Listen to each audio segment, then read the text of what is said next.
Have you ever heard of the bias strip? It is an existence filled with endless mysteries. If placed on such a magical bias strip, no matter how hard one tries to move forward, it is difficult to reach the end because there is no endpoint, only eternal cycles. Just like the bias strip, all things in the world follow the path of reincarnation, and the vast universe is no exception. Every few tens of thousands of years, a mysterious entity in the universe, the supreme ruler, will perform a unique and mysterious technique to initiate a new cycle. During this process, this mysterious entity will split its immensely powerful divine soul into two parts, and then through some unfathomable method, reunite them into one, thus completing its own cycle of fate. However, during the most recent cycle, an unexpected change suddenly occurred. In the vast and deep, chaotic and undivided depths of the universe, two dazzling rays of light suddenly burst forth without any warning. These two rays of light shone upon each other, intertwining and twisting, like two giant dragons fiercely battling in the air. Their tremendous power seemed capable of turning all the vast cosmic dust into nothingness. What was even more astonishing was that these two parts of the divine soul, which should have merged perfectly, now seemed to be obstructed by an unfathomable, mysterious force. This force acted like an unbreakable barrier, forcibly severing the connection between the two, causing them to react with intense repulsion.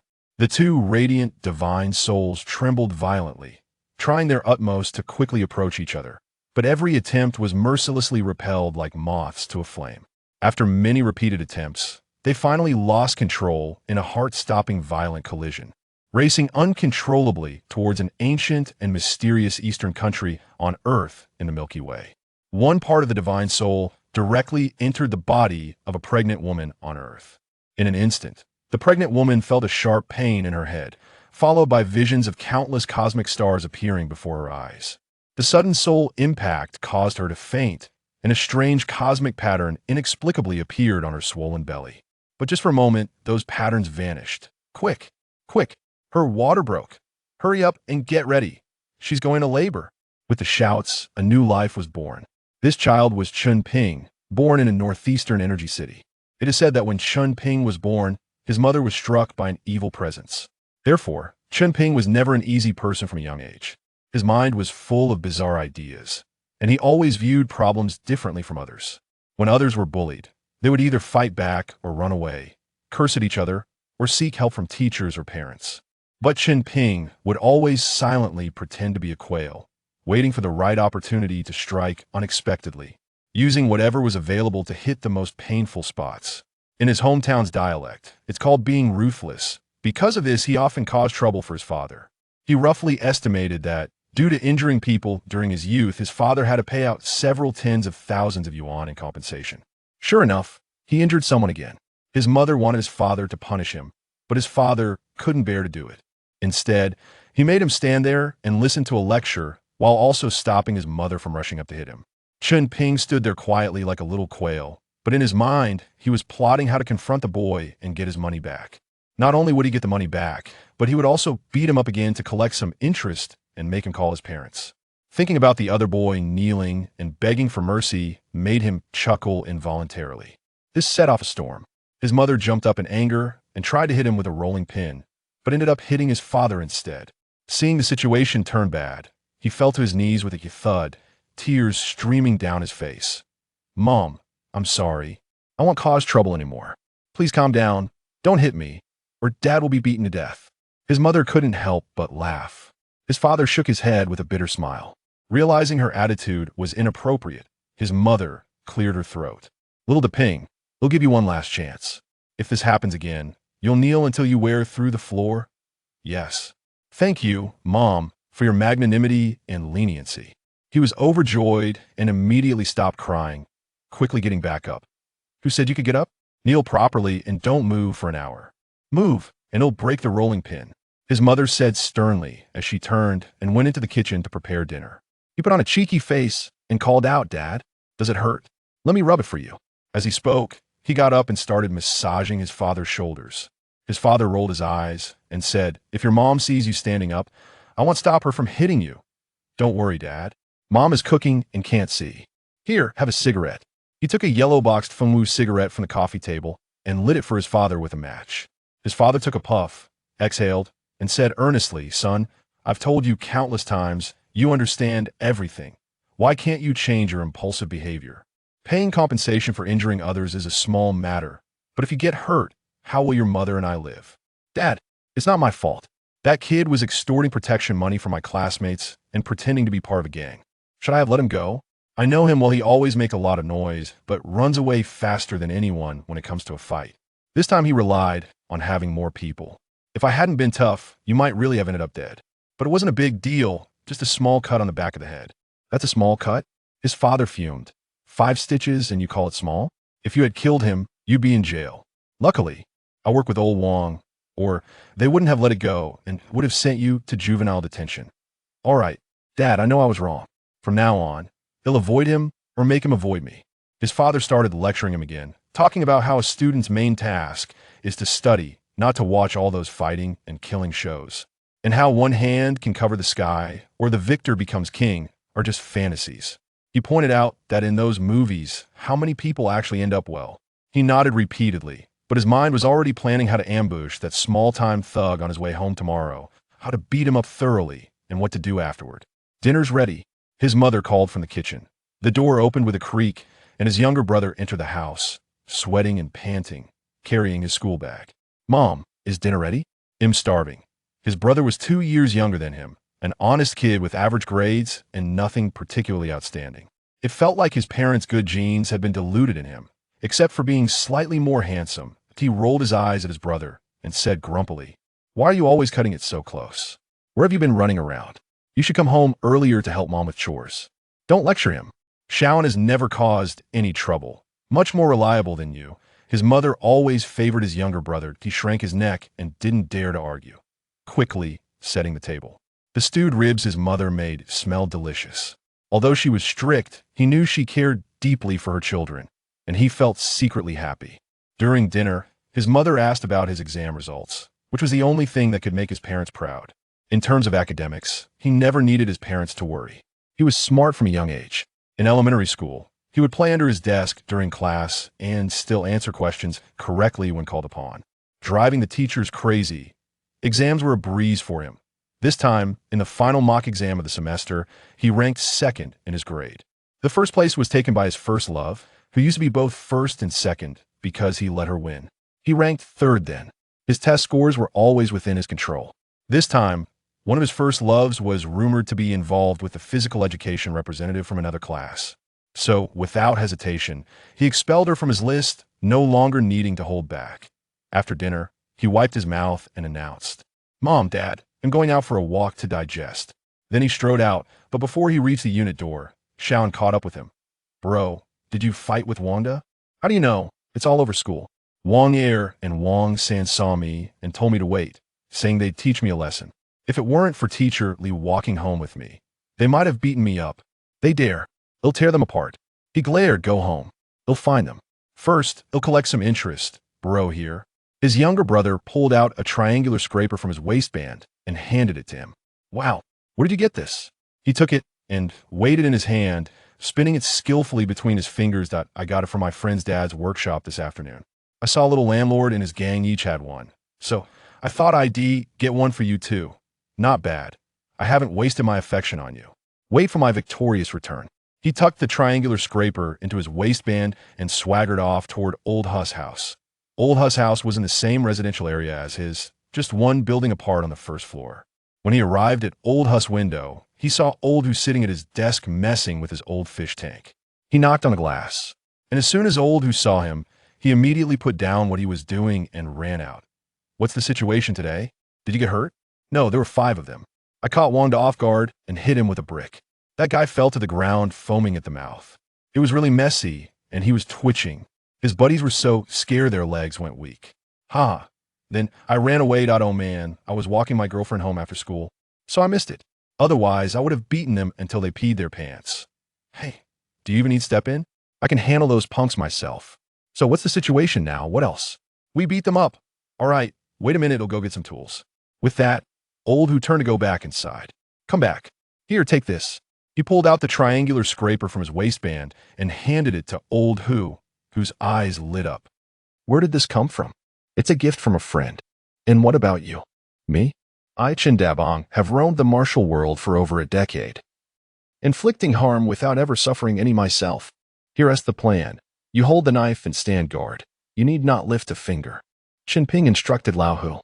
All right then, let us go. Lao Hu, a fellow who relished combat, seemed rather exhilarated, as if he were finally embarking on a grand venture. Wang and his gang lived not far from their residential area, merely 2 kilometers away, passing through their school en route. Chen Ping deemed it unnecessary to take a detour through the school, planning instead to scale the wall. As he walked across the school playground, he spotted a group of individuals gathered around a boy and a girl, laughing heartily. Upon closer inspection, he was taken aback. Was he that his first love? Xiao Shiyu, who had been his classmate since childhood, was academically exceptional, standing at 1.68 meters, delicate and fragile, embodying all his youthful fantasies about girls. Xiao Shiyu and her younger brother, Shirlei, were surrounded by Wang Er and Wang San. Shirlei, 4 or 5 years younger than them and just beginning junior high, stood protectively in front of his sister, confronting Wang Er and his gang. Wang Er, ever the chatterbox, seemed to have mentioned Chunping, implying that in his absence, they could take their frustrations out on the Qiao siblings, which ignited Chunping's fury. How could he endure such an affront?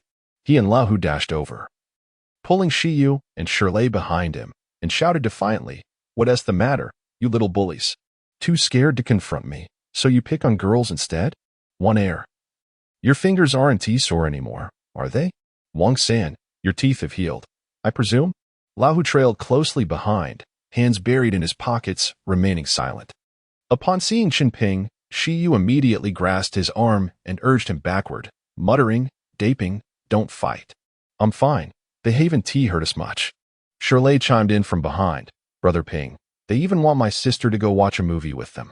Wang Er froze momentarily at the sight of Chunping, perhaps intimidated by past encounters, and instinctively recoiled, glancing around to assess his numbers, then puffed out his chest, declaring, "What's up? I was just looking for you. My brother is still in the hospital. How do you propose to settle this?" Chunping's gaze turned icy, as he regarded Wang Er like a doomed creature. "How do you intend to settle it? Allow me to assist you in that calculation." Wang Er, undeterred, retorted, "You'll pay, or I'll have to crack your skull open too." With that, he brandished a small knife, pointing it at Chunping. His cohorts also revealed chains and blades. Shiyu trembled as she clutched Chunping's arm, attempting to pull him back.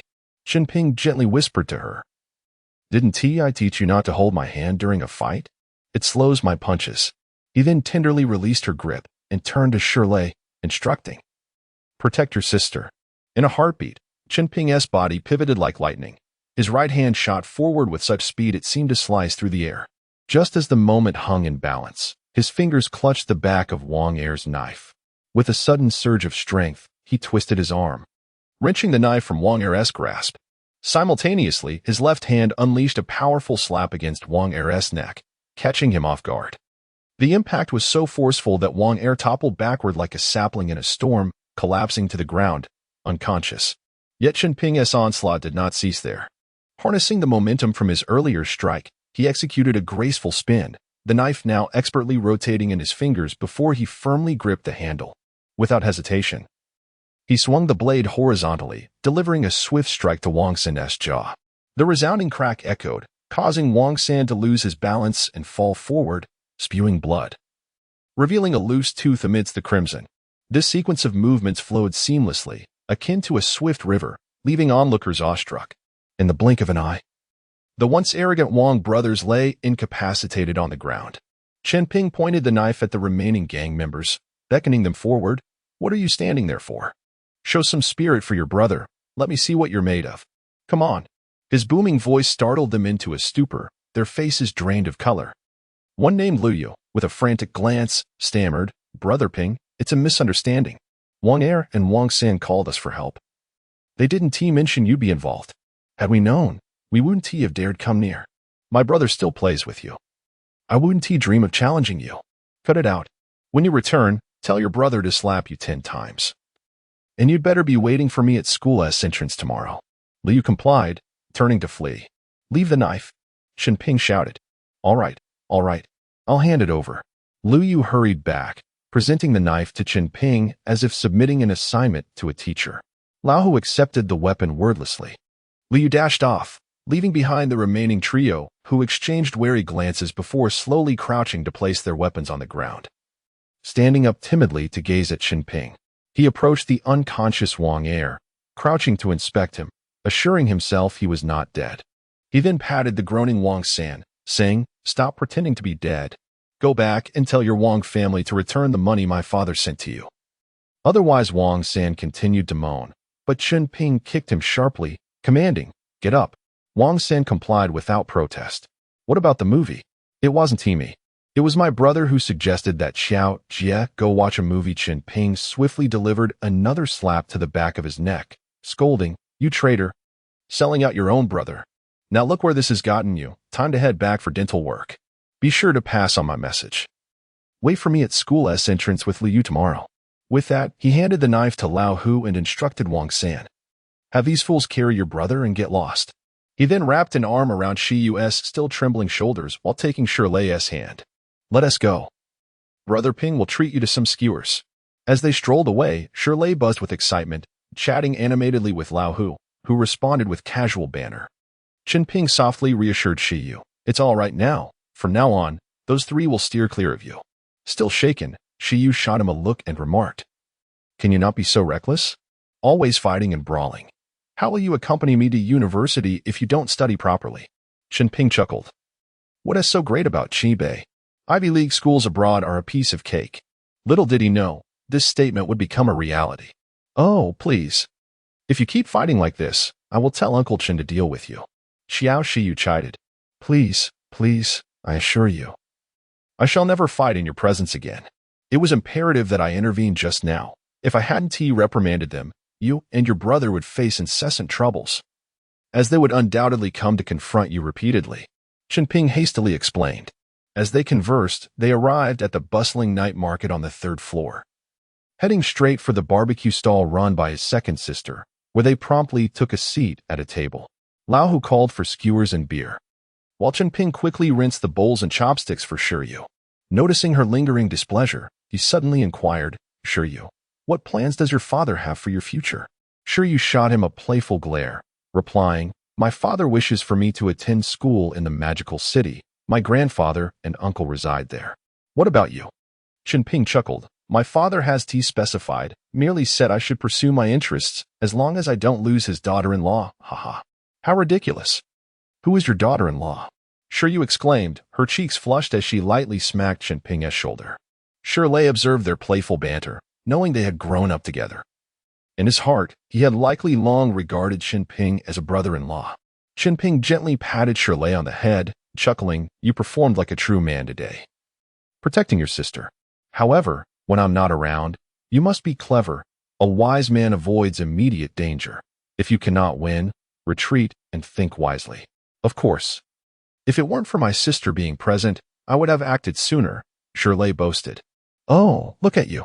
Next time you encounter such a situation, just shout fire." "Understand?" Shirley looked puzzled. "Why shout fire? If you shout help, the passers-by will surely flee faster than you." Chunping laughed. "By the way, it's quite late. Where are you and your sister headed?" Shirley replied earnestly, "My sister heard you got into a fight again, so she asked me to accompany her to find you." Shiryu blushed and quietly admitted, "I ran into Shaoan after school, and he informed me." Just then, Lao Hu returned with a bucket of chilled draft beer, and the second sister brought the skewers he had ordered. Lao Hu poured a drink for himself and Chunping, while offering beverages to the sisters.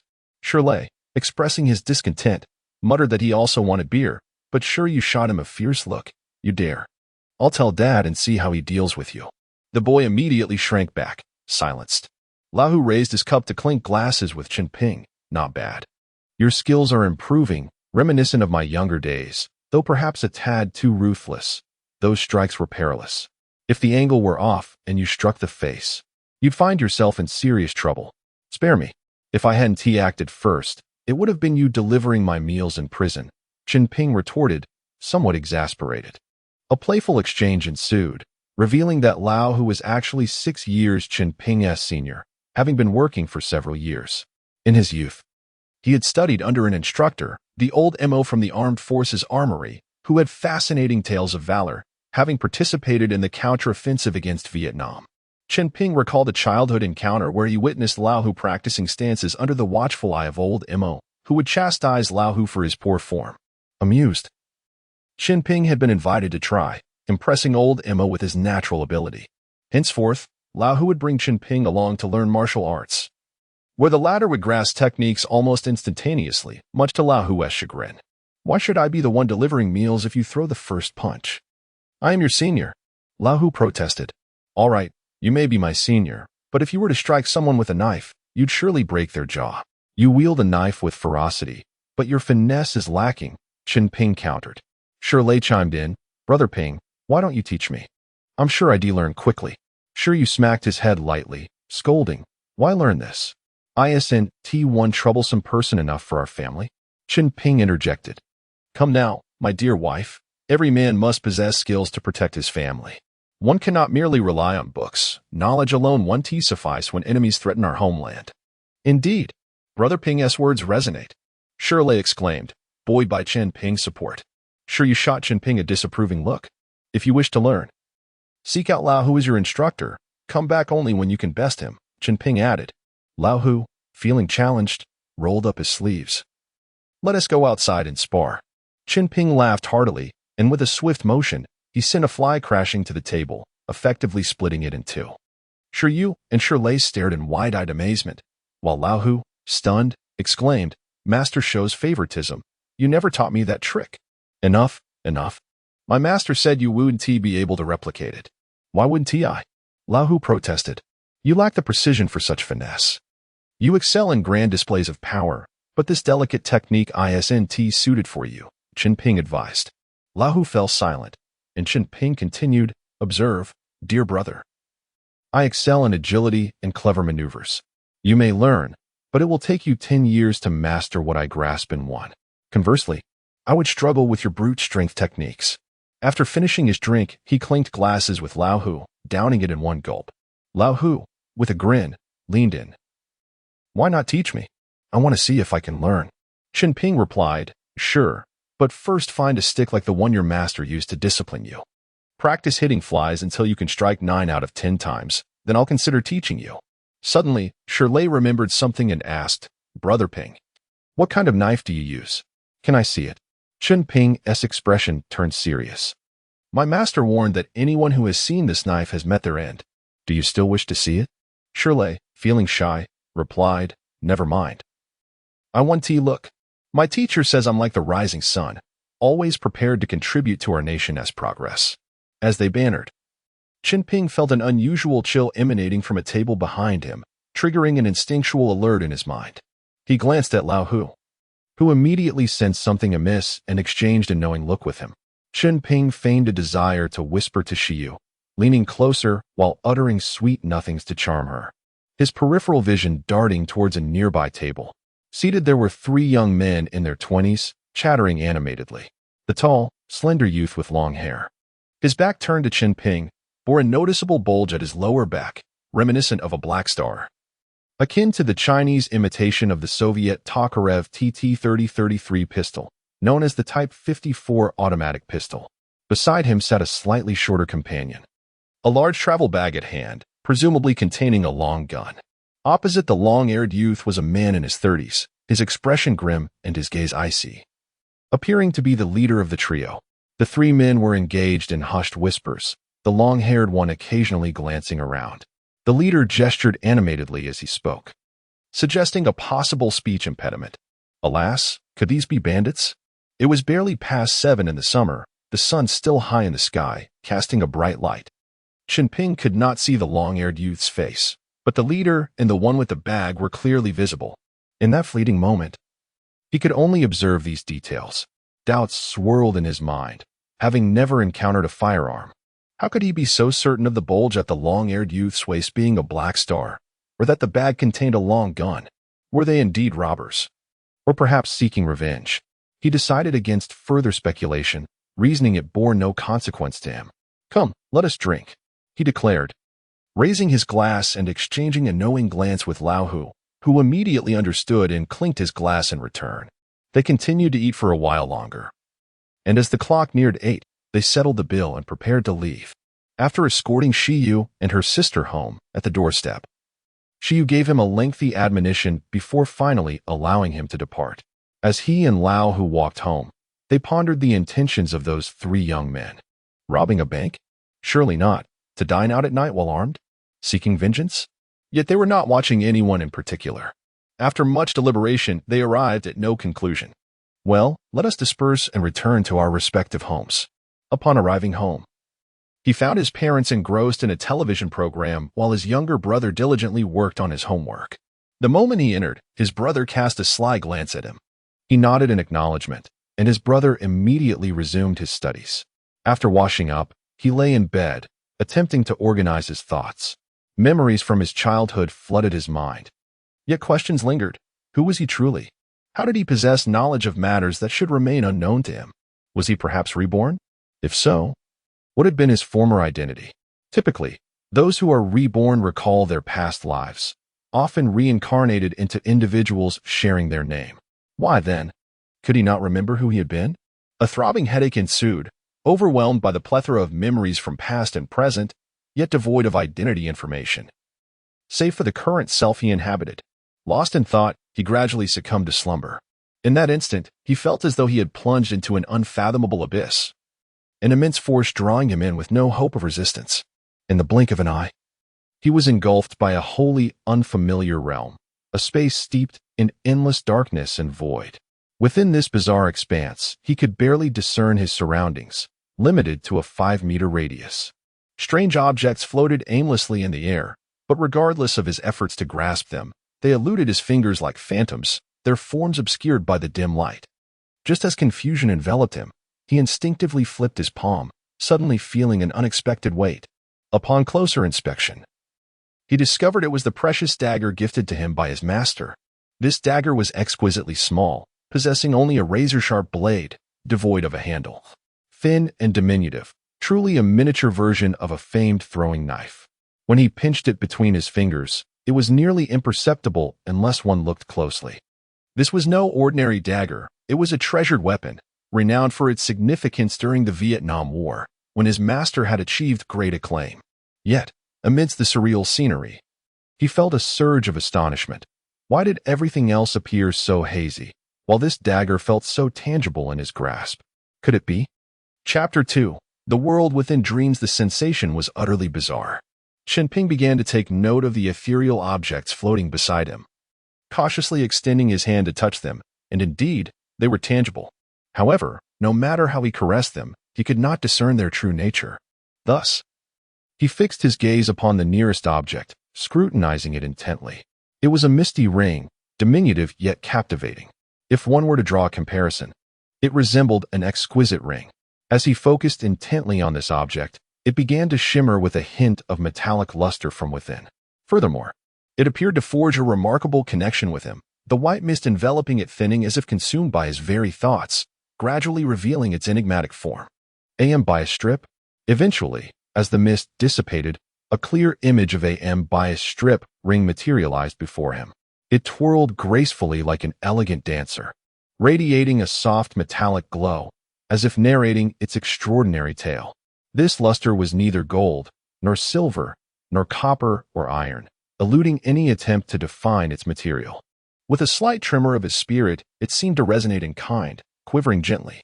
He felt an irresistible force guiding him, compelling him to pick it up and examine it closely. It was almost weightless. On the spiral surface, a fine golden thread adorned it like a delicate embellishment.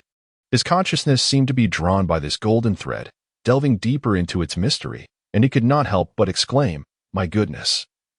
Is this not the legendary space ring?" Within the ring, more accurately. When he concentrated his thoughts upon it, a breathtaking vista unfolded before his eyes, a vast space measuring 5 meters on each side. It was indeed 5 meters square. For that was the extent of his vision. The surroundings were engulfed in an abyss of darkness. In an instant, a surge of elation flooded his heart. Riches await. With such a wondrous ring at his side, would he not soar to unimaginable heights? Imagine that splendid future. For he had essentially acquired a colossal storage space of 125 cubic meters. This was nothing short of a glittering path to wealth. Indeed, he could utilize this space for a transportation venture, akin to possessing a gargantuan truck with a volume of 125 cubic meters. At this realization, he drooled with excitement, grinning foolishly as if he could already see countless bills fluttering into his pockets like snowflakes. It felt as if he held the steering wheel, driving this behemoth laden with fortune, racing onward. He could hear the engine's thunderous roar, each rumble resonating like a symphony of golden treasures. "Aha, make way. I'm overtaking," he exclaimed. Suddenly, a bicycle rang its bell behind him. Ding, ding, ding. Did they not realize he was driving a truck? "What do you think? Planning to overtake with your bicycle?" he retorted. Ding, ding, ding. The incessant ringing continued. A cold voice interrupted his thoughts, sending a jolt through him, followed by a sharp pain in his ear. "Get up, wash up, eat breakfast, and go to school," his mother admonished, tugging at his ear. He awoke fully, pleading, "Mom, let go. If you twist it any harder, I might just end up with one ear." Seeing his disheveled expression, his mother relented, releasing her grip but shooting him a disapproving glance. "Your brother has been up for ages and has already memorized his vocabulary. Why are you so lazy?" He muttered under his breath. "I could score full marks without memorizing. What is it to you?" "What did you say?" "Nothing, nothing. I'm getting up now," he replied hastily. His mother ignored him, exiting his room. Alas, it was merely a dream, his magnificent truck, his grand scheme for wealth. He chuckled wryly, shaking his head as he hurriedly made his bed, washed up, ate breakfast, and then left with his younger brother, heading straight for school. Along the way, his brother timidly asked, "Bro, do you think Wang Er and the others will bother me today?" He waved dismissively. "Don't worry. I dealt with them yesterday. They're all busy now. No time to bother you." "Busy with what?" "One is busy preparing for my inspection, and the other is busy getting a dental filling." His brother finally relaxed, happily chasing after his classmates. Upon reaching the school entrance, he coldly surveyed the scene, spotting Lu Wei and Lu Yu waiting for him. As he approached, Lu Wei eagerly ran up to him with Lu Yu in tow. "Pingu, Pingu. Little you got tricked by those two rascals from the Wang family yesterday, and I've already taught him a lesson." Upon hearing this, he glanced at Lu Yu, whose cheeks were indeed swollen from a slap. Satisfied, he nodded. "Keep an eye on your foolish brother. Don't let him be used by others. Consider yourself fortunate it was me this time. Others might have dealt with him far worse." Yes, Pingu. I'll watch over him," Lu Wei replied, pulling out an unopened package of asima and slipping it into his pocket. He said nothing, merely patting Lu Wei on the shoulder as he continued inside. Just a few steps in, Wang Sen weakly called out from behind the gate, Pingu. I stole 200 yuan from home. I don't have more. Can I pay you back later when I gather enough?" Yesterday, his father had given Wang San's family 500 yuan for Wang De's medical expenses. And today, Wang San was only returning 200. His eyes widened in disbelief, and before he could respond, Wang San quickly added, "Pingu. I'll bring a few brothers to the elementary school gate at noon to gather the money. I promise I'll have it for you." "Are you kidding? You're robbing elementary school kids? Have you no shame, just like your brother? Seriously, if you're capable, go to the police station or the factory gate to gather money. Then I'll respect you as a man." Wang Sen's face fell. What should I do then?" Seeing Wang Sen's timid demeanor, he couldn't help but chuckle. After all, they had grown up together. He was going to bully Wang San. However, he couldn't let him off too easily. With a stern face, he said, "What to do? I haven't thought it through yet. For now, go to my class and help me with duties for a month as interest. If the teacher asks, just say your group is organizing a Lei Feng activity to provide a focused study environment for the seniors preparing for their exams." "Understood?" Wang San grimaced. "What about the money? What are you thinking?" "That's interest. Do you understand? The principal amount is negotiable, depending on my mood." Wang San, ever the clever one, detected a glimmer of hope in his words and eagerly nodded. Okay, Pingu, just make sure to hold on to it." He couldn't be bothered to deal with Wang San any further and walked straight into the school. At the entrance of the teaching building, Principal Neo was diligently patrolling the students' conduct. Girls were prohibited from wearing makeup, curling their hair, or donning jewelry. Boys were not allowed to have long hair or wear outlandish clothing, the definition of which was solely at Principal Nyo's discretion. If Qian were in their school, he would undoubtedly receive a crew cut from Principal Nyo, not to mention smoking or drinking. Such behavior would be unthinkable. He strode past the principal without a sideways glance, greeting, "Good morning, Principal." Principal Nyo, with his watery eyes, proudly nodded in acknowledgement. He muttered to himself, recalling the time he had to deliver gifts to Principal Nyo's home. Bowing and scraping like a servant. "Just wait until the next time I see you. I'll open the door for you," he thought. Principal Nyo's son lacked sufficient years of service to qualify for a marriage housing allocation and had previously sought his father's assistance in gaining favor. At that time, his father, reluctant to lose face, suggested that his son participate more in the internal technical competitions at the factory, hoping that a good ranking would earn him extra points. Was he now pretending to be innocent? As he pondered over these thoughts, he strolled leisurely towards the classroom. The moment he stepped through the door, he felt 4 distinct gazes pierce through him like arrows. 2 of these gazes were as clear as water, reminiscent of dew rolling on the morning lotus leaves. Another was murky and tumultuous, akin to an ancient pool weathered by storms, while the final gaze was laden with flattery, eliciting a sense of aversion. The first gaze that caught his attention belonged to Shiyu. Her eyes sparkled with clarity and brightness, radiating joy akin to flowers blooming in the spring, or the refreshing flow of a babbling brook in summer, bringing an indescribable sense of comfort akin to the warmth of a hearth in winter. Overwhelmed by her gaze, he couldn't help but smile gently at her, feeling an indescribable sweetness swell within. Next, his gaze shifted to the other clear pair of eyes, those of his first love, Molly. Her look was filled with anticipation, as if awaiting something significant, mixed with confusion, as though she couldn't comprehend the scene before her. There was also a hint of subtle disappointment, as if she had lost something precious. Faced with her complex expression, he merely rolled his eyes at her and chose to ignore it.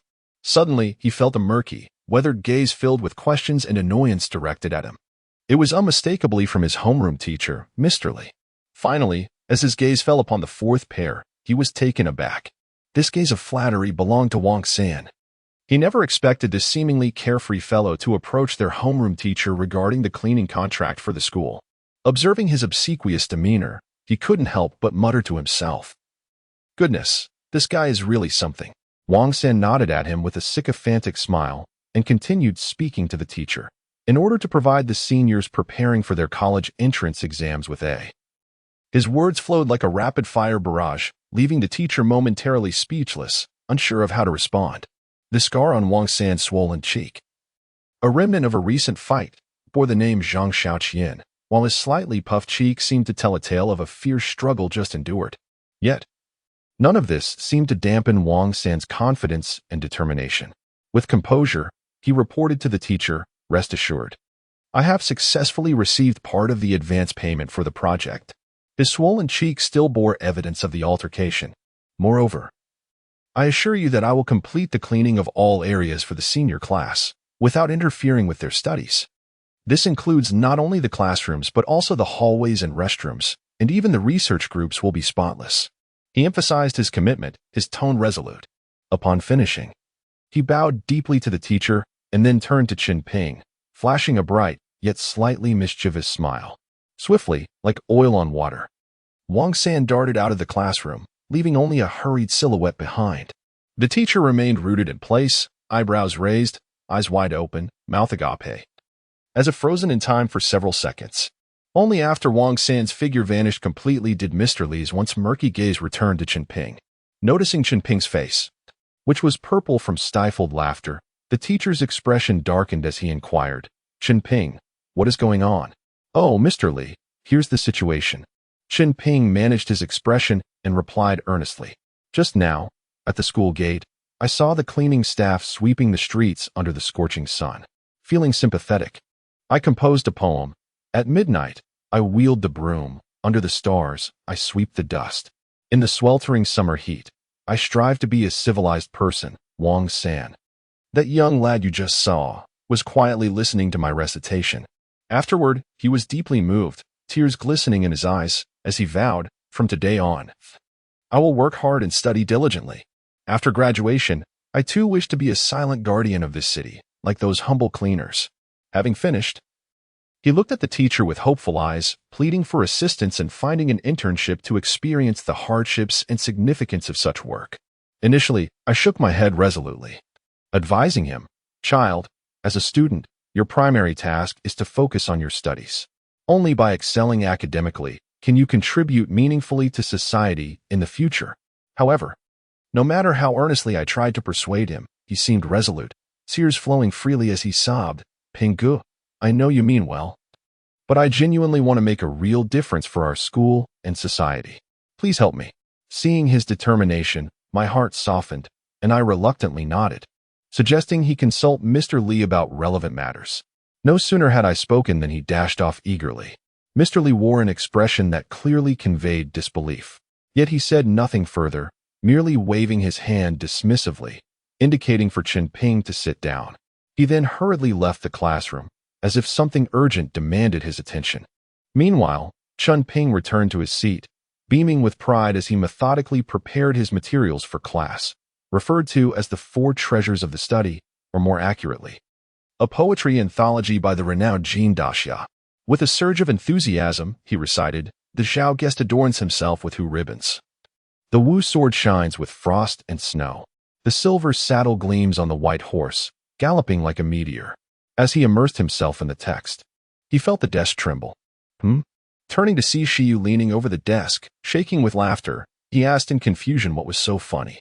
She clutched her stomach, playfully hitting his shoulder, her face radiant with mirth.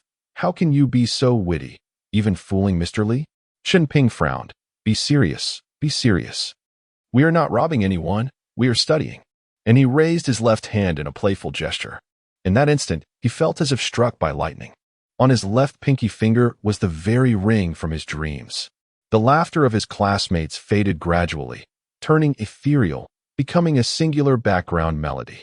He stared in astonishment at the ring on his pinky, which came into sharper focus as the background and music receded into a dreamlike haze, leaving only the ring, a tangible reality, on his outstretched finger. He stood motionless, his mind resonating like a colossal bell, a buzzing echo reverberating within. Was this a dream? Did this ring truly exist? A sweep of his thoughts revealed the very space around him. In an instant, a torrent of ideas flooded his mind, his aspirations for transport, the schemes for wealth that had danced in his dreams. Someone shook his arm, and he turned to find Shiyu, her eyes tinged with worry, reddened with concern. Daping, what is wrong? Don't scare me." Awakened, he blurted out, "Your smile is truly enchanting, like the flowers of spring." Shiyu's cheeks flushed crimson, and she promptly withdrew her hand, sitting upright with a newfound seriousness. Laughter erupted among their classmates, some of his close friends mimicking wolf howls. Just then, the classroom door swung open, and Mr. Liu entered for the first language lesson. He cast a mildly astonished glance around the room before announcing the start of class. "The monitor, please stand." Mr. Liu greeted, "Hello, students." The students chorused back, "Hello, teacher." Mr. Liu instructed, "Please be seated. Let us commence our lesson. Remember, a teacher from Northeast China." Mr. Liu's voice echoed through the classroom while Chen Ping's thoughts remained enraptured within the 125 cubic space of the ring. How could one store items in this space? With a mere thought, he sent the hero's journey into it. Reaching into his desk, he felt for his backpack, and with another thought, it too vanished within. He pondered if living creatures could enter. Perhaps he would venture outside after class to experiment. What creature should he use? His gaze darted mischievously towards Mr. Liu, who was animatedly lecturing at the podium. No, that wouldn't do. If Mr. Liu were to vanish, he would bear the infamous label of a teacher's murderer. He spent the entire class lost in chaotic thoughts, his mind a tumult of conjectures, as though sitting on pins and needles. Finally, the school bell rang, and before the teacher could announce the end of class, he bolted out of the room like a startled rabbit, causing a gust of wind that sent several pages of Mr. Liu's notes fluttering to the ground, much to the teacher's astonishment. He raced out of the school, past the gymnasium, sprinting towards the pond by the school's rear wall, moving with a speed rivaling that of Bold himself. Without pausing for breath, he began searching for a living creature at the pond's edge. Ah, a frog. With a thought, it was drawn into the space. The frog floated still within the space, as if it had been enchanted into a tranquil state. Upon release, it did not leap away in a panic but remained motionless, vibrant, and clear-eyed, yet utterly still. Was it dead? He prodded it with his finger. It felt soft, just like a living creature, yet it did not move. It seemed that living beings, once entered into the space, became lifeless. The experiment had succeeded. In memory of the frog that had perished for the sake of scientific exploration, he buried it beneath a birch tree by the pond, naming it Chen Ping's frog in honor of its sacrifice. Since it had already exited the space, he decided not to return to the classroom, a privilege he had enjoyed since childhood, well known among the local educators. He began experimenting with various objects, from trees to ants, ultimately concluding that the space could only contain inanimate objects. Living beings could be placed inside but could not thrive. His mind buzzed with excitement. Once the college entrance examinations concluded, he was determined to venture to the capital to visit his grandfather Tang. Grandfather Tang had been sent to this small locale as a revolutionary cadre during the late 1970s. At that time, he had been assigned to the construction team where Chen Ping's father worked, participating in labor reform. Due to the unique historical and political context, Grandfather Tang's status had become exceedingly awkward. He faced discrimination and rejection from his peers, treated like a class enemy by nearly everyone.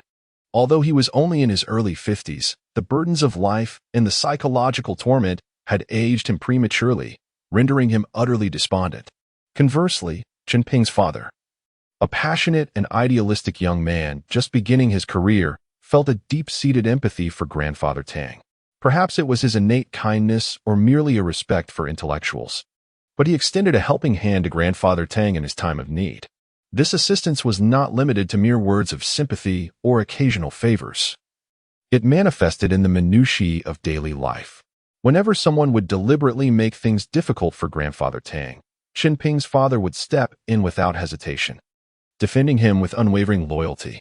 When Grandfather Tang struggled to fulfill arduous tasks, Chen Ping's father would quietly lend a hand, sharing the burden of labor.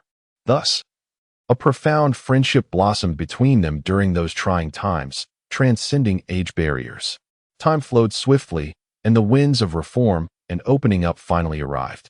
By the early 1980s, Grandfather Tang was vindicated and reinstated to his former position.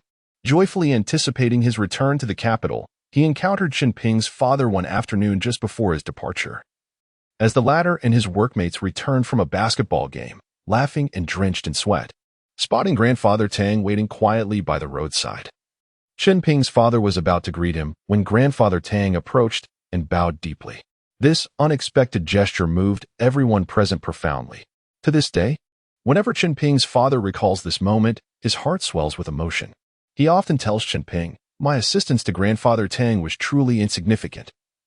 It was merely an expression of basic respect for an intellectual." Yet, from his words, one can still sense the deep appreciation he harbors for that unforgettable experience. An elder scholar, unable to perform labor-intensive tasks, Chen Ping's father endeavored to assign him lighter duties, sweeping the grounds, watering, and assisting the tile workers with their tools. At that time, he could not approach too closely, offering only these modest aids to alleviate Grandfather Tang's burdens while maintaining a facade of formality. Encouraged by Grandfather Tang, Chen Ping's father eventually enrolled in a worker-peasant-soldier university, thus altering his identity. After returning, Grandfather Tang wrote to inform him of his true background. It turned out that Grandfather Tang had once been a high-ranking official in the ministries, even inviting Chen Ping's father to bring his family to the capital. Chen Ping's father politely declined, stating that had he known of Grandfather Tang's status, a man of such high rank would never have considered offering assistance to an ordinary citizen like him. Chen Ping's mother often scolded him for his false modesty, suggesting that had they accepted the offer, their children would now possess Beijing residency, making university admissions far easier, with bright futures ahead. At that time, Chen Ping was in elementary school, confidently asserting to his parents that it mattered little where he attended university. He could easily gain admission anywhere. His parents would chuckle heartily at his bravado. It was not until Chen Ping approached high school that, after repeated invitations from Grandfather Tang, his father finally took him to the capital for a visit. Since then, the two families maintained a close relationship, exchanging gifts annually even when they could not meet. This year, after Chen Ping's college entrance examination, he was determined to make the trip. Perhaps he would bring along a bag of northeastern rice for Grandfather Tang. If he could not eat it, he could sell it for money, and then return home with some special products from Beijing, perhaps a roasted duck? As he pondered, tears welled at the corners of his eyes. Lost in thought, he noticed Uncle Zhang driving by in a police car. Uncle Zhang was a longtime colleague of his father, having initially worked together at the same construction team. It was the construction team associated with Grandpa Tang that later changed their line of work. Just as Chen Ping intended to call out to him, the vehicle sped away rapidly. Puzzled, he suddenly sensed something was amiss. At that moment, a police car with flashing lights and blaring sirens rushed past him. Through the window, he glimpsed 5 police officers, each with a grave demeanor, fully armed and poised as if facing a formidable adversary. Intuition told Chen Ping that an urgent situation was unfolding. Without hesitation, he sprinted in the direction the police car had gone. The vehicle headed towards the shopping mall, and an idea struck him. Taking a shortcut might allow him to catch up more swiftly. Thus, he darted through alleys and streets like a gust of wind. Fixated on one thought, he must uncover what was happening. As he ran, his mind remained locked onto the figure within the police car, Uncle Zhang. For reasons unknown, Uncle Zhang's image kept surfacing in his mind with startling clarity. He imagined Zhang sitting in the driver's seat, phone in hand, anxiously relaying the situation to headquarters. He concentrated, striving to catch every word Zhang uttered. Gradually, he discerned some crucial information. It turned out that Uncle Zhang was calling for reinforcements, urging his colleagues to rush to the mall for support. According to his intel, a group of vicious criminals was holding hostages at gunpoint, and the situation was dire. Suddenly, he recalled the 3 peculiar young men he had encountered at the barbecue stand the previous night. He had sensed something off about them, and now, he wondered if they were indeed the culprits. The more he pondered, the more plausible it seemed, causing his heart to race uncontrollably. The mall was now less than 2 kilometers away, and with astounding determination and speed, he finally reached his destination. From a distance, he spotted the police car parked askew in front of the mall, where Uncle Zhang and several colleagues, armed and using the vehicle as cover, were bracing for action at the entrance. Meanwhile, the street vendors who had been set up around the area had received police orders and were hastily packing up to evacuate. Uncle Zhang stood at the forefront, gesturing for the remaining crowds to disperse quickly while loudly urging everyone to find safe cover from the impending danger. The atmosphere was so tense it was almost suffocating. He rushed over to Uncle Zhang, who initially looked startled and exclaimed, "Ping, what are you doing here? Get back and find cover." "Uncle Zhang, what's going on? Are there criminals?" he inquired. Zhang sternly shouted back, "What are you doing here, kid? It's dangerous. The criminals are armed. Get away and listen to me." He hurriedly replied, "Uncle Zhang, are there 3 criminals, 1 short and 2 tall? How do you know?" Ping, "Tell me, who informed you?" Zhang's sharp gaze swept across his colleagues. "No one told me," he quickly explained. "I saw 3 people at the barbecue stand last night. One had a black star on him, and another was carrying a large, heavy travel bag big enough to conceal 2 Type 56 rifles." Uncle Zhang's eyes widened, and he urgently pulled him toward a nearby Cherokee police vehicle. "Report to the leadership. My old colleague's child has seen the criminals." Inside the car, a stern-looking officer in his 50s glanced at him and asked, "Kid, don't be nervous. Speak slowly."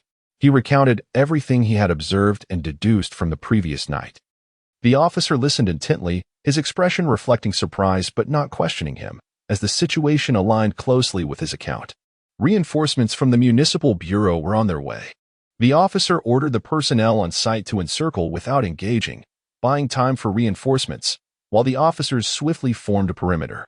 Just then, 2 sharp gunshots rang out from inside the mall, followed by the voice of a criminal. "We have hostages. You better pull back 500 meters and leave a vehicle behind, or we will kill them." Chen Ping thought to himself, "Goodness, these thugs are demanding a vehicle. Why not ask for a helicopter instead?" Thankfully, he only voiced this internally. Otherwise, he might have caused trouble. Suddenly, Uncle Zhang said, "This isn't the way.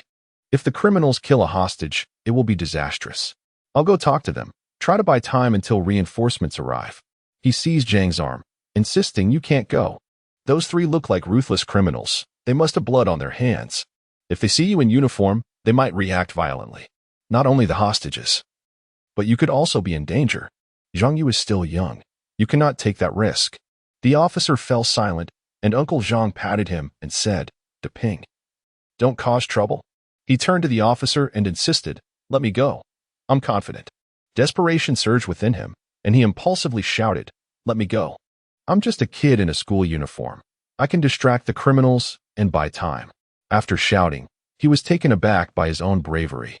He felt no trace of fear. That's nonsense, Uncle Zhang exclaimed. You're still a child. Even when you grow up, you are still a civilian.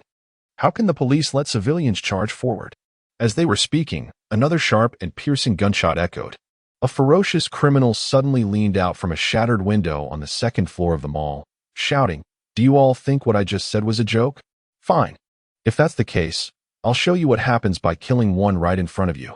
Upon hearing this, Uncle Zhang, frantic, called out, hey, brother, don't act impulsively. Let us discuss this calmly. I'll come and talk to you. However, the criminal was unyielding, roaring in rage. Stop wasting my time. Do as I say, prepare everything I want, or I'll kill a hostage right now. Before the words had fully left his mouth, he violently grabbed a female employee, bound and helpless, thrusting a dark gun against her temple. Witnessing this, Chen Ping felt a surge of blood rush to his head.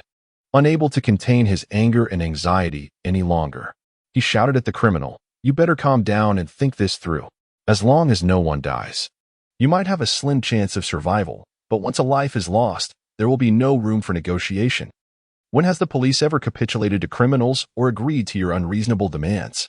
Uncle Zhang, alarmed, quickly covered his mouth, urgently whispering, kid, you mustn't provoke them further.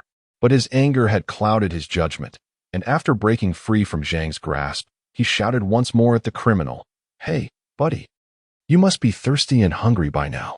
Want something to eat or drink to tide you over? The criminal seemed momentarily taken aback by his words.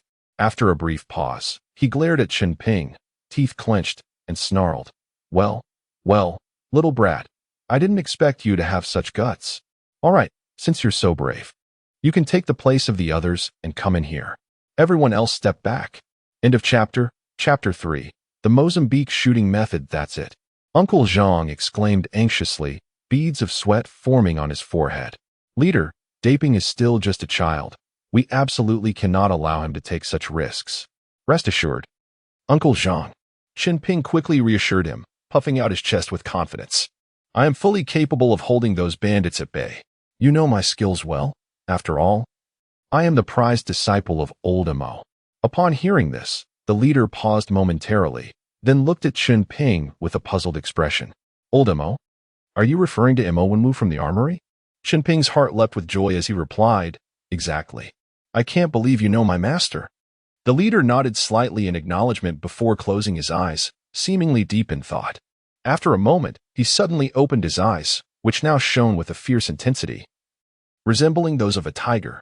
He slammed his hand on the armrest decisively and proclaimed, very well, you shall go. Since you are old Mo's disciple, you must possess considerable talent.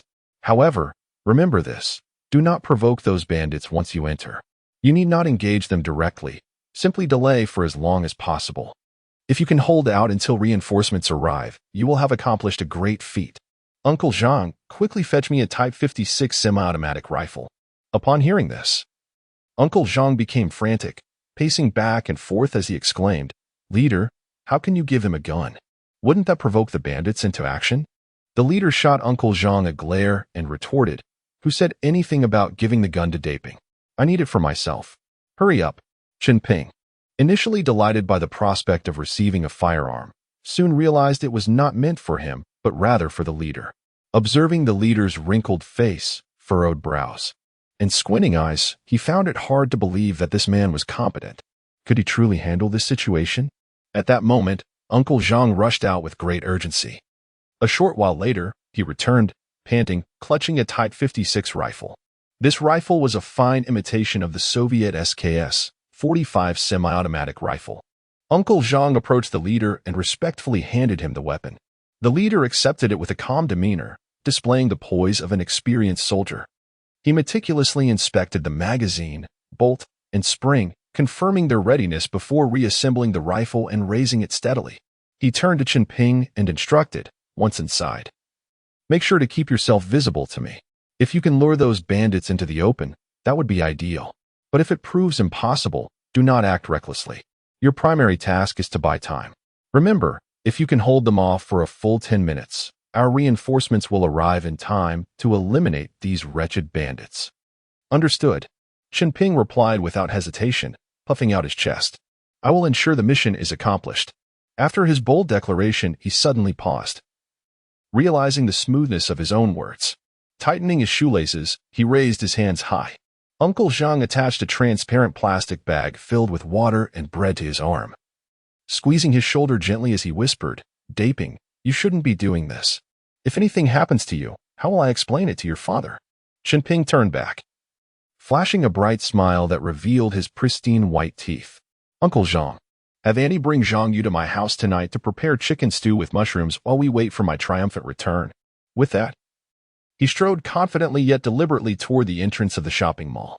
Once inside, he raised his hands and called out, "I'm coming in. See, I'm unarmed. Please remain calm and don't panic."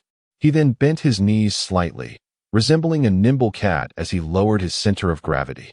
This posture not only allowed him to react swiftly to any sudden threats, but also minimized his profile, reducing the risk of being struck by gunfire from the bandits. Meanwhile, his fingers subtly moved, causing the hiltless dagger gifted by his master to quiver ever so slightly. Hidden deep within the concealed compartment of his belt, an ominous sign of the fierce confrontation to come. With cautious steps, he entered through the door and immediately turned left, leading into the expansive hall. The shopping mall was a single-story structure with a lofty ceiling, offering an open and airy ambience. Surrounding the upper levels were wide platforms, accessible only via intricately designed staircases. At that moment, the atmosphere within the mall was thick with tension, as if a thrilling drama were about to unfold. On the elevated platform stood a bandit, masked and wielding a Type 56 rifle, with a female employee in professional attire beneath his feet. Just moments ago, the bandit had threatened a woman with a short firearm, menacingly declaring his intent to end her life. The woman lay half reclined on the ground, struggling to prop herself up. Her eyes filled with fear and hope as they sought Chen Ping. Her body trembled uncontrollably, her lips tightly bound with adhesive tape, allowing only muffled whimpers to escape, desperate pleas for help. In the brightly lit central area of the hall, a group of terrified individuals crouched with their heads clutched in their hands. Among them were anxious employees and bewildered customers. When this group of hostages noticed Chen Ping's presence, their taut nerves sparked a ripple of movement among them. Gazing downward, two ruthless bandits were visible. One held a long weapon, its dark muzzle mercilessly trained on the hapless hostages, while the other brandished the short firearm that had earlier instilled terror on the second floor. Shockingly, the shotgun bandit was none other than the long-haired bandit Chen Ping had encountered that fateful night. All three bandits were masked, obscuring their identities. However, as Chen Ping stepped into the hall, a swift glance around allowed him to absorb every detail of the scene before him. Logically, one would expect such a harrowing and perilous situation to invoke overwhelming fear. However, Chen Ping felt none. Instead, a surge of adrenaline coursed through him, igniting an inexplicable thrill and an intense desire to spring forth and showcase his abilities. "Ah, trying to be a hero, are you? I didn't expect you to step in here with the intention of leaving again," the long-haired bandit taunted, eyeing Chen Ping with a mix of arrogance and amusement. Chen Ping's mind raced. These were the ones with lives on their hands. Surrounded yet exhibiting such audacity, their demeanor was devoid of panic, truly a predicament. Gradually lowering his hands, he bent his form and gathered his strength, feigning nonchalance as he remarked, "Enough of this nonsense, gentlemen.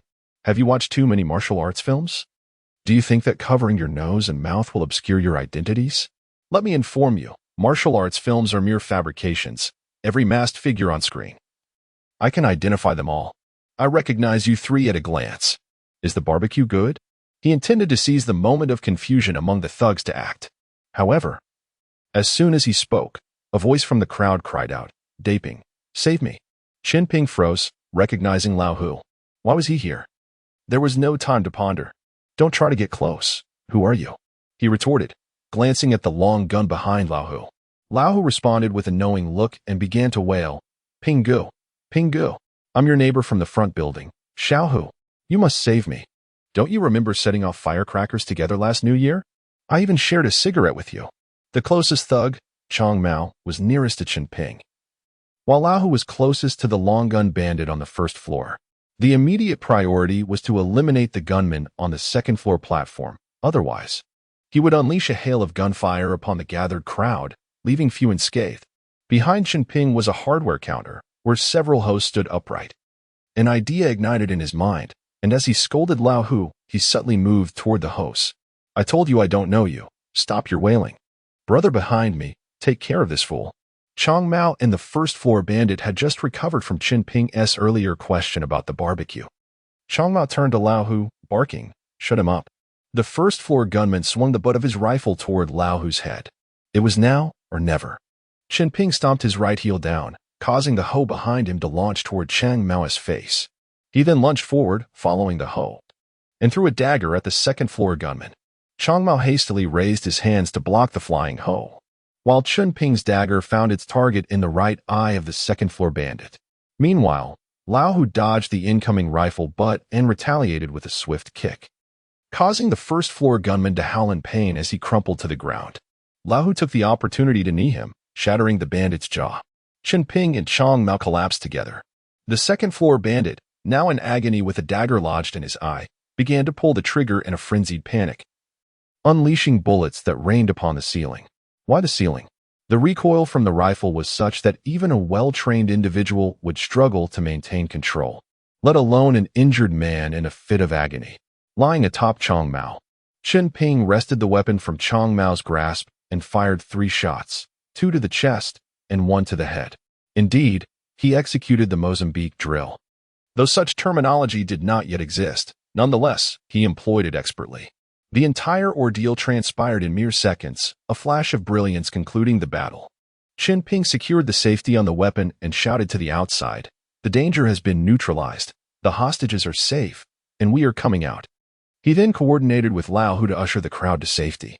The onlookers stood in awe, astonished by their seamless execution of violence, and began to assist one another in exiting calmly. Outside, chaos had already erupted at the sound of gunfire, but upon hearing his announcement, people rushed in to rescue the hostages. He gave Laohu a thumbs up, to which Laohu smiled faintly. Uncle Zhang and a leader rushed in. Uncle Zhang approached and supported him, inquiring about his condition. With a bright smile, Chen Ping reassured him, "I'm fine, just a minor affair."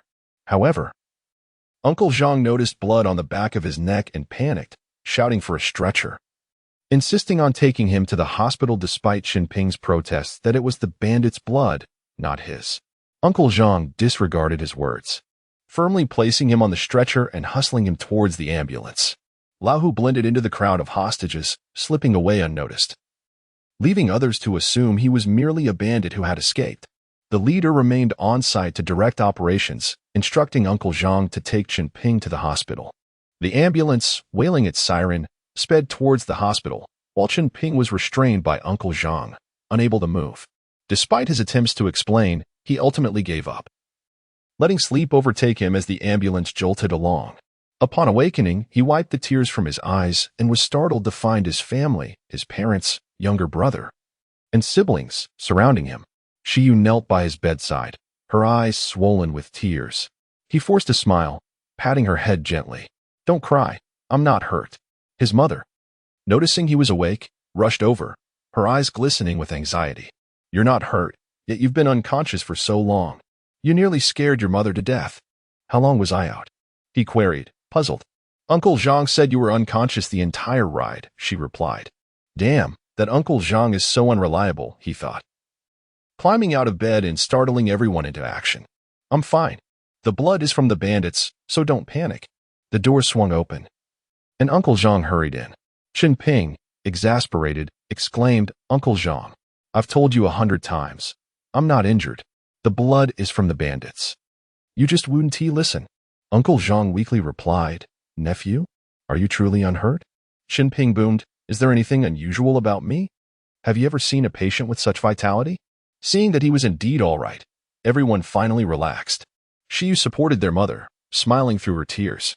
His mother quickly composed herself and scolded him. "What were you trying to prove?" You think you're better than Uncle Zhang and the others? You boldly rushed ahead. He stammered, if I had acted, the bandits would have executed the hostages, over 20 lives at stake. There would have been bloodshed everywhere. You. His mother was about to erupt, but Uncle Zhang interjected, sister-in-law, don't be angry. Daping has done a great service. He is our hero. You should be proud. His father approached slowly, gently patting his mother's hand, his gaze soft yet silent. Then, placing a comforting hand on Chen Ping's shoulder, he softly said, now that you're fine, let us go home. Turning to Uncle Zhang, Chen Ping inquired, Uncle Zhang, do you know the condition of that bandit? Are there any survivors? Uncle Zhang sighed heavily, shaking his head. That fellow is in dire straits. He was beaten into a state of impotence, and to make matters worse, he suffered a comminuted fracture of the jaw, rendering him unable to speak. It's quite unfortunate. Questioning him will be impossible now. I must say, your methods were rather severe. Upon hearing this, Chen Ping quickly waved his hands, fervently explaining, Uncle Zhang, that was my doing. I swear. It was one of the hostages who acted heroically. He chuckled inwardly, casting Lao Hu to the wolves. Uncle Zhang's eyes lit up upon hearing there was a witness. Oh, there was such a person? Tell me quickly, where does he live? Chen Ping promptly provided Lao Hu's address, and without hesitation, Uncle Zhang rushed off with others, hurrying toward Lao Hu's residence. As he gazed at their departing figures, he could not help but call out loudly, Uncle Zhang, do not forget that I wish to savor the chicken stewed with mushrooms prepared by my aunt this evening. However, Uncle Zhang did not turn back. He merely waved his hand nonchalantly and, in the blink of an eye, vanished from his sight. End of this chapter. Chapter 4. Emancipation. Following the college entrance examination on a warm evening, 3 families gathered together in joyous celebration. Chen Ping invited Master Hu to join them, wishing to create a lively atmosphere, and Zhang led Zhang Yu into the room, bringing with her a steaming pot of chicken stewed with mushrooms, the tantalizing aroma wafting through the air. Uncle Zhang was still occupied with finalizing a case and would arrive later. The living room buzzed with conversation as everyone settled in. Shi Yu's parents also made an appearance, making the occasion even more festive than a New Year celebration. Shi Yu's father, an engineer, wore glasses that accentuated his scholarly demeanor, while her mother, a primary school teacher who had once taught Chen Ping and his friends, immediately took hold of Chen Ping's hand, inquiring about his recent endeavors with genuine concern. Reflecting on their childhood, Chen Ping and Shi Yu had been inseparable playmates, unaware of the complexities of love, focusing instead on their studies and games. They consistently ranked among the top students in their class. The bond between their families grew closer due to the friendship of the 2 children. Initially, the adults worried that their early affection would hinder their studies, but they soon realized that the children remained unaffected, continuing to excel academically, which eased their concerns. Shi Yu's father regarded Chen Ping with a serious expression, advising him, Ping, do not be overly ambitious. There are many talented individuals in this world. There will always be someone better. Chen Ping nodded obediently, though internally he thought, I possess genuine skills, but I must keep that to myself. Old Master Mo gazed intently into Chen Ping's eyes for a while before speaking slowly. That bitterness in your gaze must be addressed. Starting tomorrow, you will practice standing meditation for 2 hours each day. If you do not eliminate this negativity, you may encounter significant issues in the future. Chen Ping laughed dismissively, Master. Please do not worry. I am steadfastly pursuing the light of the sun. No evil can approach me. Old Master Mo shot him a stern look. Enough chatter. You must stand. Otherwise, I shall deal with you accordingly. Chen Ping shrugged his shoulders and promptly replied, All right, Master, I promise to complete the task. Shi Yu and Zhang Yu watched Chen Ping with wide eyes, amusement evident in their expressions, as if to say, So, you 2 have someone to fear. Chen Ping rolled his eyes and retorted, This is my respected mentor. His words are undoubtedly wise. All my skills are thanks to his teachings, right, Master? He then cast a flattering glance at Old Master Mo. With a hint of irritation, Old Master Mo responded, Do not attribute all your accomplishments to me. I did not teach you those 3 shots. I merely showed you how to assemble and disassemble the firearm and never even let you fire a bullet. By the way, where did you learn your marksmanship? Chen Ping replied, bewildered, Didn't you explain the mechanics of a gun to me? Pull the trigger, the hammer strikes the primer, and the bullet is propelled from the barrel. Isn't that simply aiming and shooting? Just then, a hearty laughter erupted. Ha ha, old Mo. Is this how you have trained your disciple? Upon turning, they recognized the arrival of the security leader and Uncle Zhang. Old Wu. Master Mo exclaimed joyfully, rising to embrace his old comrade. It turned out that this leader was a former comrade of old Master Mo, a marksman who had once fought alongside him in the reconnaissance battalion. After settling down, the leader looked at Chen Ping and inquired, "Who told you that shooting is so simple?" Chen Ping scratched his head. "I figured it out myself. As long as the barrel is straight and the sights are aligned, the bullets should hit their target." "Is there another explanation?" The leader explained, "Theoretically, that is correct, but sharpshooters are honed through practice. It requires muscle memory developed from rigorous training, as well as considering factors such as breathing, wind speed, humidity, and temperature fluctuations when shooting at long distances. It is a profound discipline, and only by accounting for all these variables can one achieve accuracy." At a loss for words, Chunping could only joke. "Perhaps I practiced in my dreams." The leader and old Master Mo exchanged amused glances, with the leader continuing, "Come visit me in the city sometime. I will take you to the shooting range to test your skills. If you truly have a talent for it, you might consider pursuing it further." Chunping quickly expressed his gratitude. "Thank you, leader." The leader feigned annoyance. "With my friendship with your master, you should not call me leader." Chunping promptly corrected himself. "Uncle Wu, is that better? You are like my own uncle." This remark elicited laughter from everyone present. Master Mo sighed. "Old Wu, I am both pleased and perplexed by this disciple of mine. He grasps everything quickly. There are many skills I have yet to impart, indicating he may possess innate understanding." Shi Yu's mother chimed in, "I believe in such talent. When I taught Ping, I encountered many bright children who could reason well, but Ping was extraordinary, often understanding tenfold from a single explanation, leaving me at a loss for what more to teach. For instance, once in class, I asked the students to prepare for an exam by memorizing 20 natural science questions. To motivate them, I promised that whoever finished first could go out to play, while those who did not finish would lose their next physical education class. Before I could finish, Ping had already approached the podium, declaring he was ready for me to check his answers. I randomly selected a few questions, and he answered them flawlessly when I challenged him to answer all of them. He cheekily recited them backward from the last question. I was utterly speechless.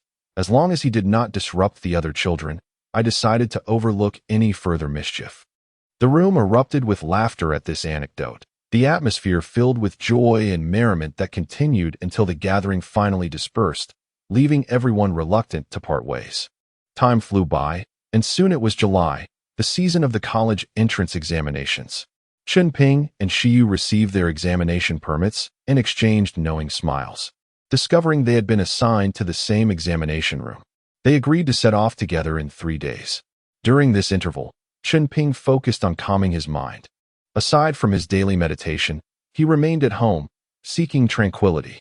On the day of the examination, when family members wished to accompany him to the venue, Chen Ping declined their offers, preferring the companionship of Shi Yu, believing it would suffice and that their presence might incite unnecessary anxiety.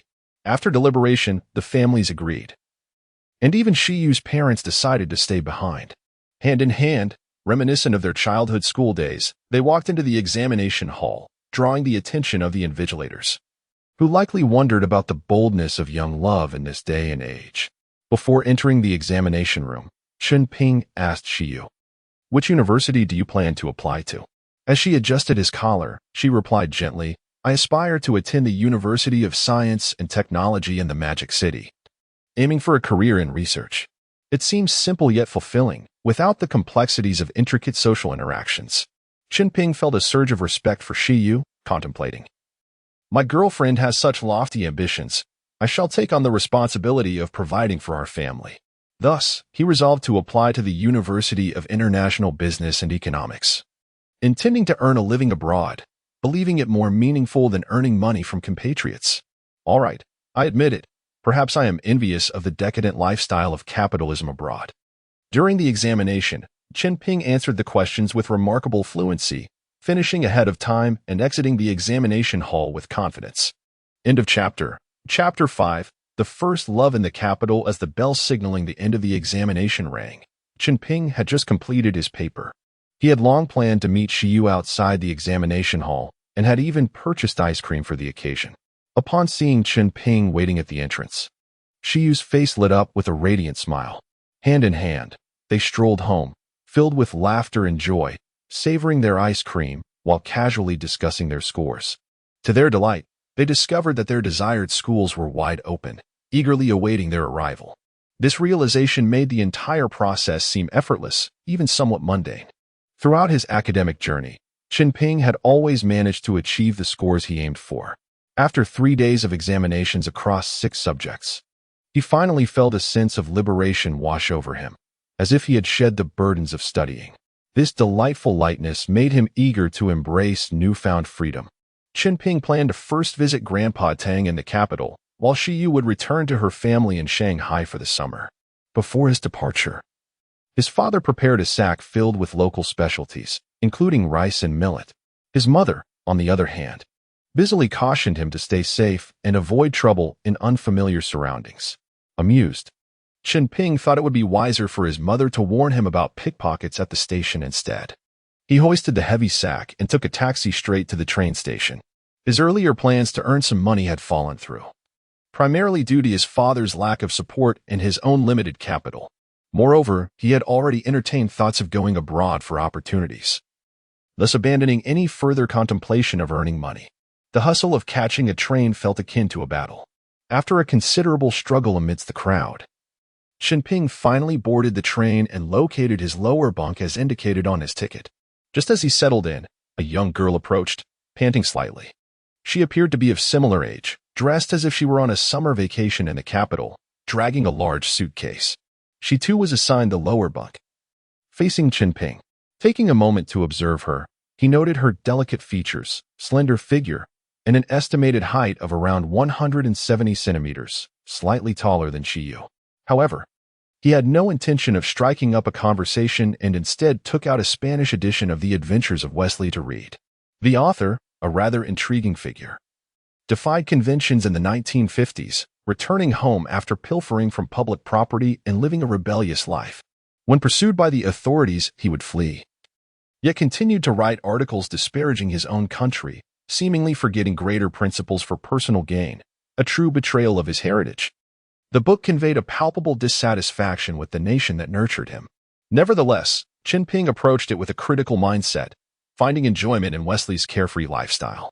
He couldn't help but muse that if he had the means, he could seek treasure without concern for the outcome. Lost in thought, he sensed someone gazing at him from the corner of his eye. Looking up, he realized it was the young girl. Referring to her as the girl felt inappropriate, as it made him seem older than he was. With her head tilted, she inquired, "Do you speak Spanish?" "Claro." Chen Ping replied with a smirk. "What about French?" "Oui." She seemed undeterred and continued to question him about various languages. Bored, Chen Ping responded in each language she asked about, leaving her momentarily speechless. He chuckled inwardly and began to inquire in Japanese, Korean, Arabic, Korean, Mongolian, Vietnamese, Burmese, Thai, Lao Malay, Filipino, Cambodian, Urdu, Hausa, Persian, Pashto, Swahili, Sinhala, Amharic, Afrikaans, and Zulu. "What brings you to the capital?" She was left utterly flabbergasted, unable to articulate a response. With a hearty laugh, Chen Ping remarked, "If you keep asking, you might find out what languages I don't know, and that list would be significantly shorter. I might even know Navajo. But what use is it to know so many languages? Are you going to be a world translator? How long would it take to learn them all?" The girl seemed somewhat exasperated, her tone lacking politeness. Chen Ping, still amused, explained that the world's languages could be categorized into a few major families. Mastering the primary languages sufficed for handling the rest. For instance, the European languages of German, French, and Spanish, and the Asian African languages of Persian, Thai, and Vietnamese, among others. She appeared thoroughly bewildered, completely taken in by his elaborate tales. "Let me introduce myself. My name is Li Donghui, and I am from the capital."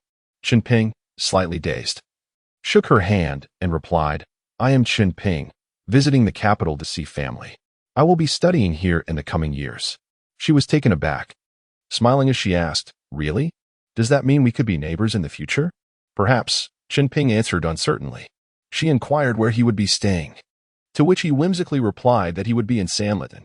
When asked why, he fabricated a story about the abundance of embassies in the area, making it convenient to maintain his linguistic proficiency. To his surprise, she approved, giving him a thumbs up. "Do you know why I'm chatting with you?" she asked with a smile. "Why?" Chen Ping inquired. She replied that she noticed him engrossed in his Spanish book, occasionally drooling and smiling foolishly, and found it hard to believe someone could comprehend a non-native language so profoundly. Chen Ping was thoroughly incensed and retorted, "Haven't you heard of the term academic achiever?" She shook her head innocently, admitting she had never heard of it. At that moment, Chen Ping felt defeated. It was surprising that such a term was not yet in common usage. Thus, the two engaged in a lively exchange, with each taking turns in the upper hand. As time swiftly passed in their delightful conversation, as the train approached the West Station, both realized they would soon part ways, exchanging glances that hinted at a complex mix of emotions.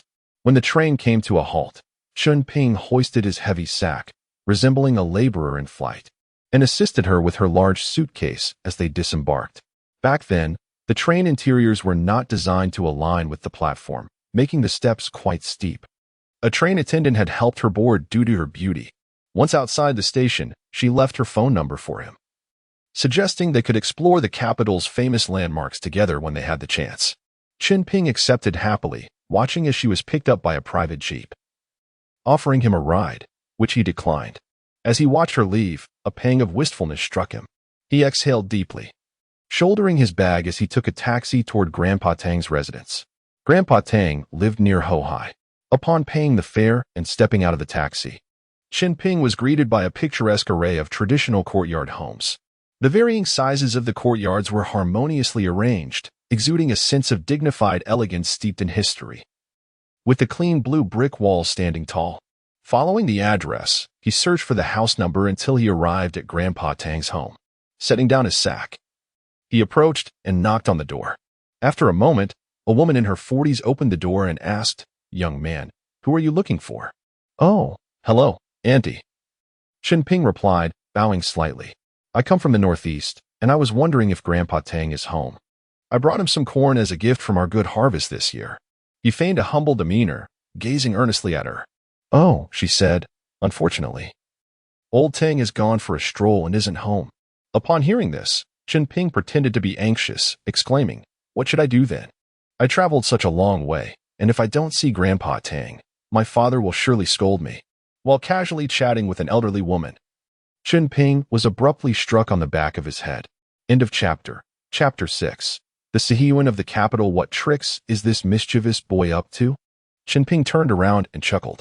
It was Grandpa Tang, clad in a pure cotton Tang suit, holding a birdcage, standing behind him with a beaming smile. Grandpa Tang appeared spry and robust, reminiscent of a martial arts master from the Republican era, residing amidst the hustle and bustle of the city. Grandpa Tang inquired, "Where is your father?" "Oh, my father couldn't come. He was unable to leave work. Since I'm on summer vacation, he sent me to pay you a visit." Chen Ping replied, performing a bow and speaking in a Beijing dialect, "I've come to pay my respects, Grandpa Tang." As he switched between Northeast dialect and Beijing dialect, the auntie who opened the door was left momentarily stunned. "Haha, this mischievous boy has already taken the college entrance examination. Look at you. You're taller than I was at your age. Just a few years ago, you came here with your father, and now look at you," Grandpa Tang remarked, gesturing to his shoulder height, then patted Chen Ping's shoulder, brushing off non-existent dust. "Come on, let us go inside." Then, Grandpa Tang explained to the auntie, "This is the child of an old friend I met in the Northeast. Quite the rascal, haha." He then pretended to be stern while addressing Chen Ping. "To Ping, you haven't introduced yourself. This is your grandmolly." Upon hearing this, Chen Ping pondered internally, could this be Grandpa Tang's new partner? Remarkable. Grandpa Tang, still vigorous, is like an old bull courting tender grass. How splendidly radiant is the sunset. With this thought, Chen Ping quickly greeted, "Hello, Grandmolly. I am Chen Ping, a junior of you and Grandpa Tang. I didn't know it was you earlier and made a jest. I apologize." Grandmolly shot him a playful glare and smiled. "Oh, You must be Ping. Old Tang often speaks of you. Mischievous since childhood, you would listen to lectures under the desk, climb trees, and play in the mud. There is nothing you wouldn't dare do. Haha, come in. Chunping felt a wave of embarrassment, thinking, why does Grandpa Tang have to reveal all my secrets? Resigned, he hoisted the burlap sack and followed the two elderly figures into the courtyard. Grandpa Tang's residence was a standard courtyard house. Upon entering the main gate, one encountered a towering screen wall adorned with a mural of pine and cranes, indicating its age. Circling around the wall, the main house stood directly ahead, flanked by two side rooms, forming a square courtyard with the screen wall. The courtyard spanned approximately 100 square meters, featuring a solitary jujube tree at its center. Beneath the jujube tree was a stone round table, about a meter in diameter, accompanied by a wooden recliner. On the stone table rested a small transistor radio and a bamboo basket for fruits. The entire courtyard exuded an atmosphere of tranquility, serenity, and languid living, truly an idyllic retirement haven.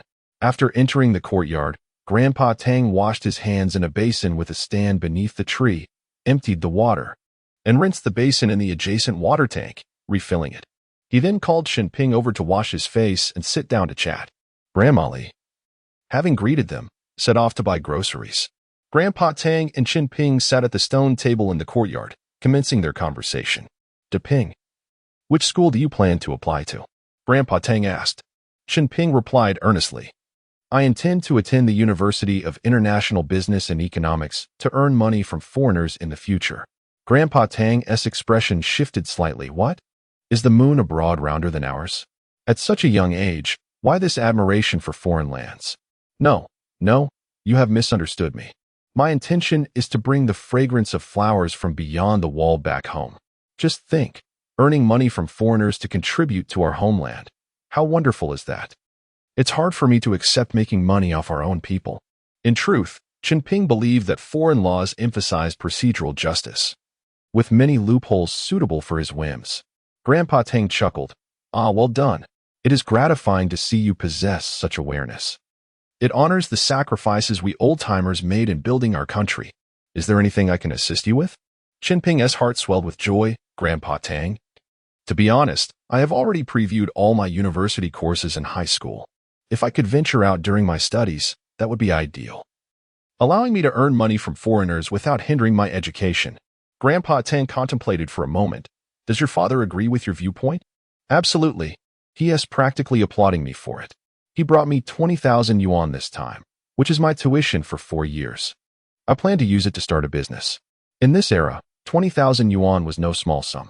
Despite the presence of millionaires and billionaires in the country, the purchasing power of money at that time was considerable. 20,000 yuan is substantial domestically, but it may not suffice abroad. Grandpa Tang laughed, his wrinkles deepening with joy. Let us not rush into anything.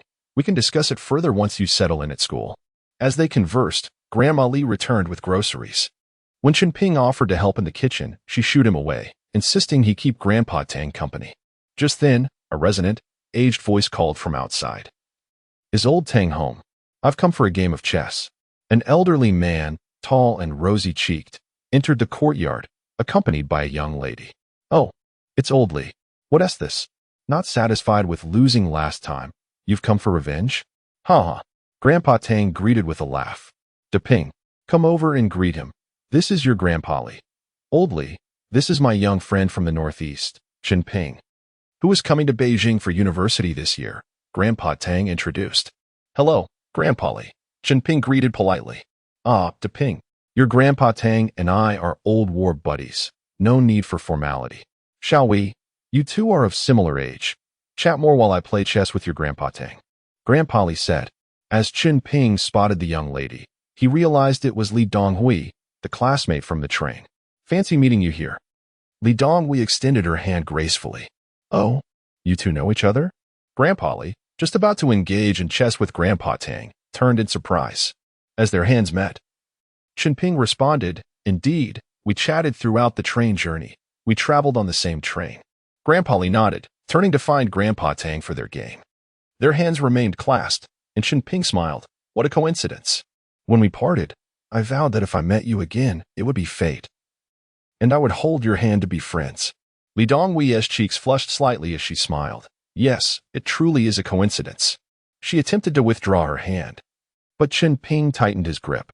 Her hand was slender yet soft, a delicate touch that felt exquisite in his grasp. Fearing that prolonged contact would raise suspicions from the two grandfathers, he quickly shook her hand and expressed his gratitude. I must thank you. You brought laughter and joy to my anxious journey to a foreign land. In Li Dongwei's eyes, a flicker of flustered shyness appeared.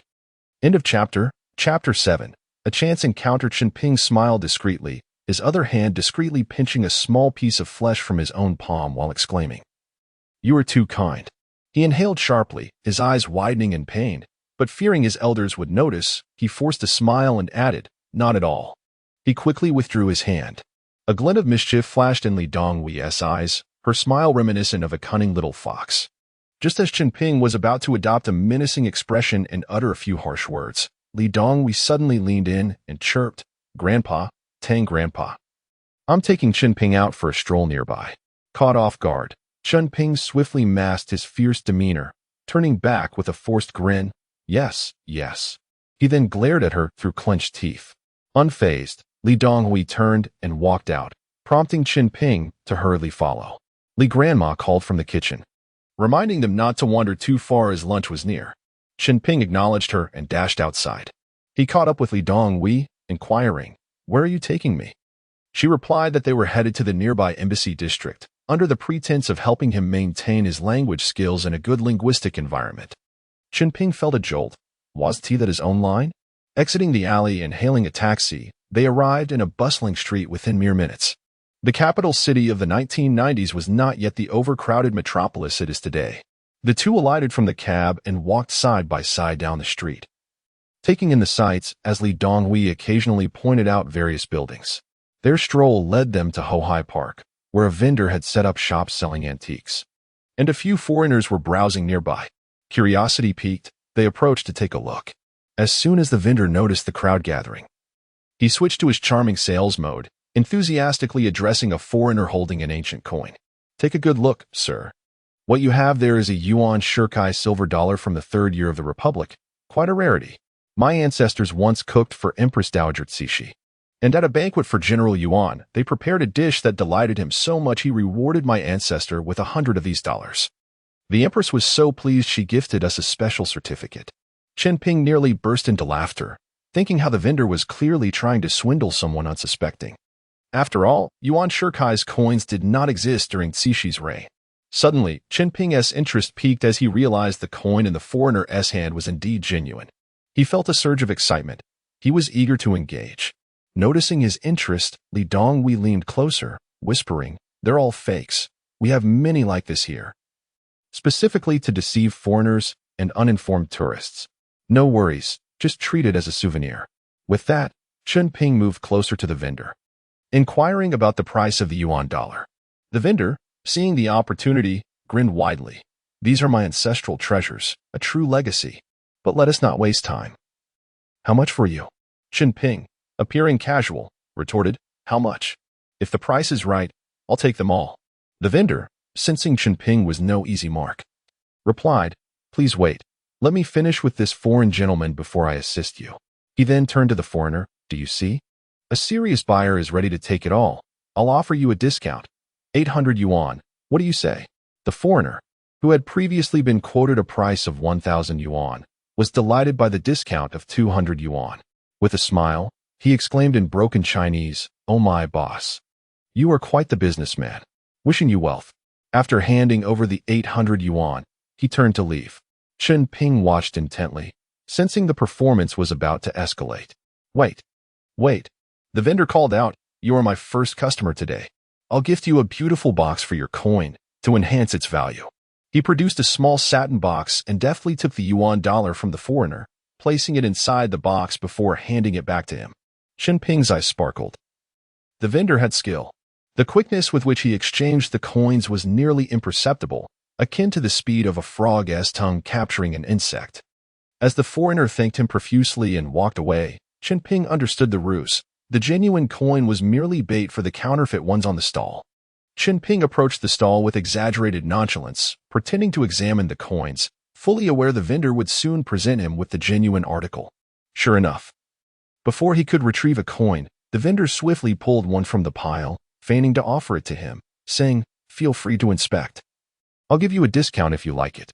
Feigning surprise, Chen Ping asked, "Wasn't he at 800? The vendor laughed heartily. "That's the price for foreigners. How can it be the same for a fellow countryman? If you like it, I'll give you this price." He extended a finger. "Oh, 10 yuan? You're quite generous, my friend. A true Chinese man doesn't deceive another. I'll take a few more." Without allowing the vendor to interject, Chen Ping launched into a rapid-fire praise of his business acumen, inspecting the coins closely. The vendor, taken aback, thought to himself, "Is this kid trying to outwit me?" His pace. Chen Ping feigned indignation, pulling Li Dongwui's hand as if to leave, declaring, "If you keep insisting on such prices, I'll walk away." Wait. Let us negotiate. How can we set a price without discussion? How about 100 for each? Chen Ping scoffed. "Fine, since you seem sincere. I'll add a bit more, 30 for 2. 40 is the lowest I can go. Deal. Let me choose another." Chen Ping took the genuine yuan dollar, swept his hand across the pile of coins, and exchanged it for a counterfeit. Remembering something, he handed the fake back to the vendor, saying, "Please hold this for me. I'll choose another." The vendor, secretly pleased, thought, "What a naive kid. This saves me from switching coins again." Chen Ping pretended to select another coin and then handed him 100 yuan, saying, "Keep the change." "All right then." The vendor replied cheerfully. Chen Ping's eyes scanned the stall and spotted an old abacus, undoubtedly made of precious wood. "No need for change. I'll take this abacus too." The vendor, seeing the dilapidated item, casually replied, "Thank you." Chen Ping accepted the yuan dollar the vendor had set aside for him, pocketing both coins and picking up the abacus. He took Li Dongwui's hand and turned to leave. Caught off guard by his sudden departure, she exclaimed, "Why the rush? Did you find a treasure?" Fearing she would notice him holding her hand, Chen Ping chuckled. That foolish vendor just lost a fortune. Intrigued, Li Dongwui pressed, "What treasure?" Chen Ping laughed, "A secret." As she persistently queried, he playfully warned, "Hurry up, or the vendor will catch up, and all this will be for naught." End of chapter. Chapter 8. The shabby counterfeit system. Without uttering a word, the two held hands, giggling as they made their way home. Upon entering the courtyard, Xiaohui excitedly boasted about their fortunate find of the day, oblivious to the fact that they were still holding hands. After chattering for a while, she noticed the peculiar expressions on the faces of the elderly. Observing Grandfather Tang and Grandma Li's knowing smiles, along with the complex gaze of Grandfather Li, Chen Ping's heart skipped a beat, and he promptly released Xiaohui's hand. Xiaohui blushed deeply, lowering her head and fiddling with the hem of her clothes. Chen Ping hastily took over the conversation, explaining, "Just now, my classmate Li Dongwui and I spotted a con artist deceiving some foreigners in an alley. And we seized the opportunity to make a fortunate discovery. We were worried about the boss finding out, so Xiaohui dragged me all the way back. Which is why you saw us earlier. We meant no harm and are innocent, not what you might think." Grandfather Tang, noticing Chen Ping's embarrassment, quickly interjected, "What did you find? Hurry and show it to Grandfather Li so he can take a look. He is quite the expert with these things." As he spoke, he extended a thumbs up. Chen Ping swiftly handed over the yuan dollar. Grandfather Li, intrigued by the change of topic, took the coin and examined it closely. After a moment, Grandfather Li nodded and proclaimed, "This is genuine. You're quite lucky, young man. During the war, we often use these silver dollars for transactions with our comrades on the undercover front. It's definitely a yuan dollar from the 3rd year of the Republic." Eager to impress further, Chen Ping eagerly presented the small purple sandalwood abacus, saying, "Grandfather Li, please take a look at this. I believe it to be purple sandalwood." Grandfather Li took the abacus and scrutinized it again. Indeed, it is purple sandalwood, though not well preserved. With some care, it could still be worth 10 to 18,000. Look at these rivets and the reinforced plates. They are made of silver. I didn't know you had such financial luck. The two items together must be worth at least 200,000. The elderly were astonished, never having imagined that such small items could hold such value. Grandfather Tang widened his eyes in disbelief. 200,000? My little courtyard is only worth 300,000. Chunping, hearing this, felt a spark of inspiration and inquired, "Grandfather Tang, do you happen to know if there are any courtyards for sale nearby? What, are you thinking of buying one?" Grandfather Tang chuckled. "If you find a suitable one, it would be nice to have you as neighbors. In a few years, when my parents retire, they will need a place in the capital, and this would be perfect." Grandfather Tang laughed heartily. "If you could move your family here, that would be wonderful. I'll help you inquire." Xiao Hui, finally returning to her usual self, chimed in, "You want to buy a Sihiyuan? How fortuitous. I heard from a classmate a few days ago that their family has a courtyard for sale, not far from us. If you really want to buy it, I can help you find out more." "That would be splendid. I appreciate your help, Li classmate." Chen Ping feigned a casual demeanor, expressing gratitude. Just then, Grandma Li called out that dinner was ready. Chunping and Xiao Hui hurried to the kitchen to assist her in setting the table, enjoying a harmonious family meal together. After lunch, Xiao Hui accompanied her grandfather as they departed, reminding Chunping to expect a letter the next day. Chunping warmly bid farewell to the pair as they exited the courtyard. Once alone, Grandfather Tang, feeling weary, sought an afternoon nap. Chunping, having traveled for a long time, decided to rest as well. After inquiring about their well-being, he retreated to the guest room. Lying there, Chunping's eyelids grew heavy, and he soon drifted into slumber. In his dream, he found himself in that familiar dark space, surrounded by 5 indistinct objects. This was unlike the system he was familiar with. There was no dialogue, no subtitles. He pondered, what kind of counterfeit system is this? Perhaps the manufacturer is akin to a factory owner absconding with his sister-in-law. He mused about the system's peculiar character, noting its silence amidst his criticisms.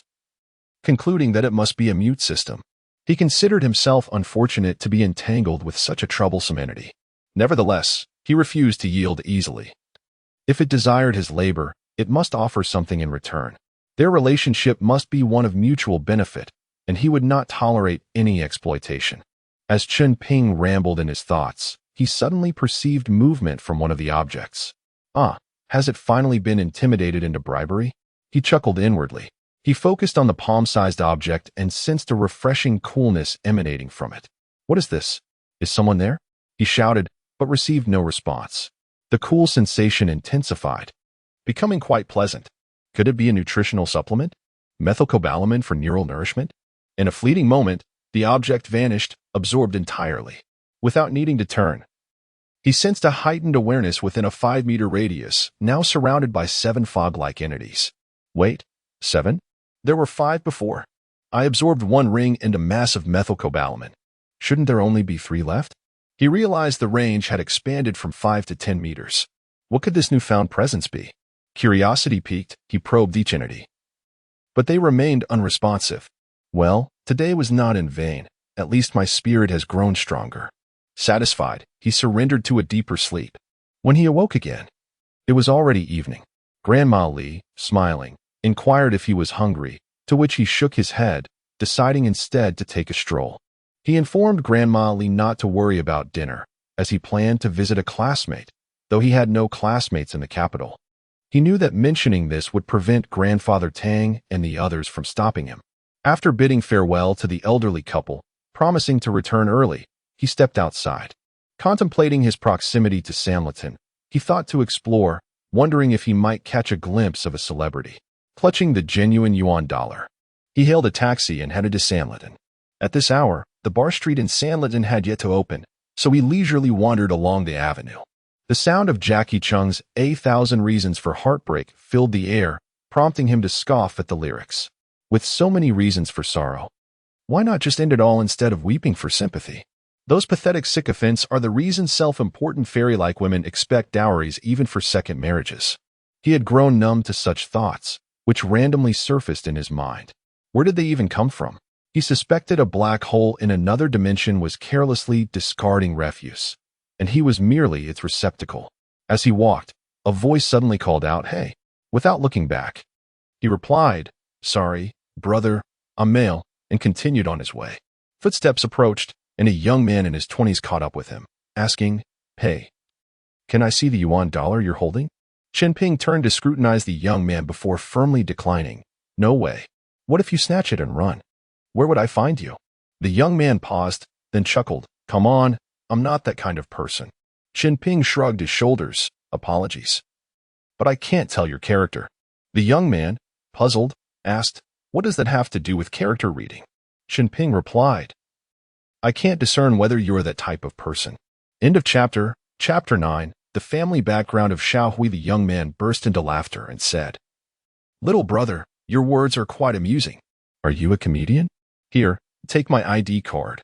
Hold on to it until I finish looking, and then return it to me, all right? Chen Ping tilted his head and scrutinized him for a moment before replying, Fine. He accepted the ID and handed over the antique coin. He was not particularly worried about the man's escape. Even with Usain Bolt's speed, he could easily gain a 39-meter head start. The ID revealed the man's name was Yuan Ming, 24 years old, hailing from Jixi in northeast China. Yuan Ming was quite handsome, though he paled in comparison to Chen Ping. Standing at around 170 centimeters, he appeared rather slender in Chen Ping's eyes.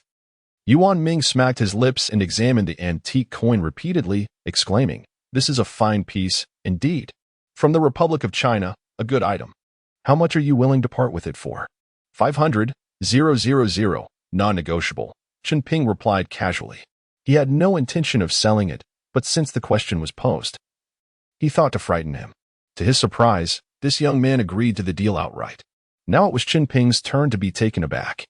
After a moment of hesitation, he stammered, Are you sure you don't want to think it over? It's 500, 000, not a penny less. Yuan Ming chuckled and said, Come with me. Let us go get the money. Chen Ping felt a pang of regret, thinking that if he had waited another 10 years, that coin would surely fetch at least 2 million. He lamented, still saying, Big brother, are you certain? Think it over carefully. Don't be taken advantage of. Yuan Ming laughed heartily. You regret it now, don't you? Too late. The deal is struck. Enough chatter. Let us get the money. What, do you want to back out? Let me tell you, if you do, I'll find your family. You don't even know where my family is. I don't need to know. I just have to follow you wherever you go.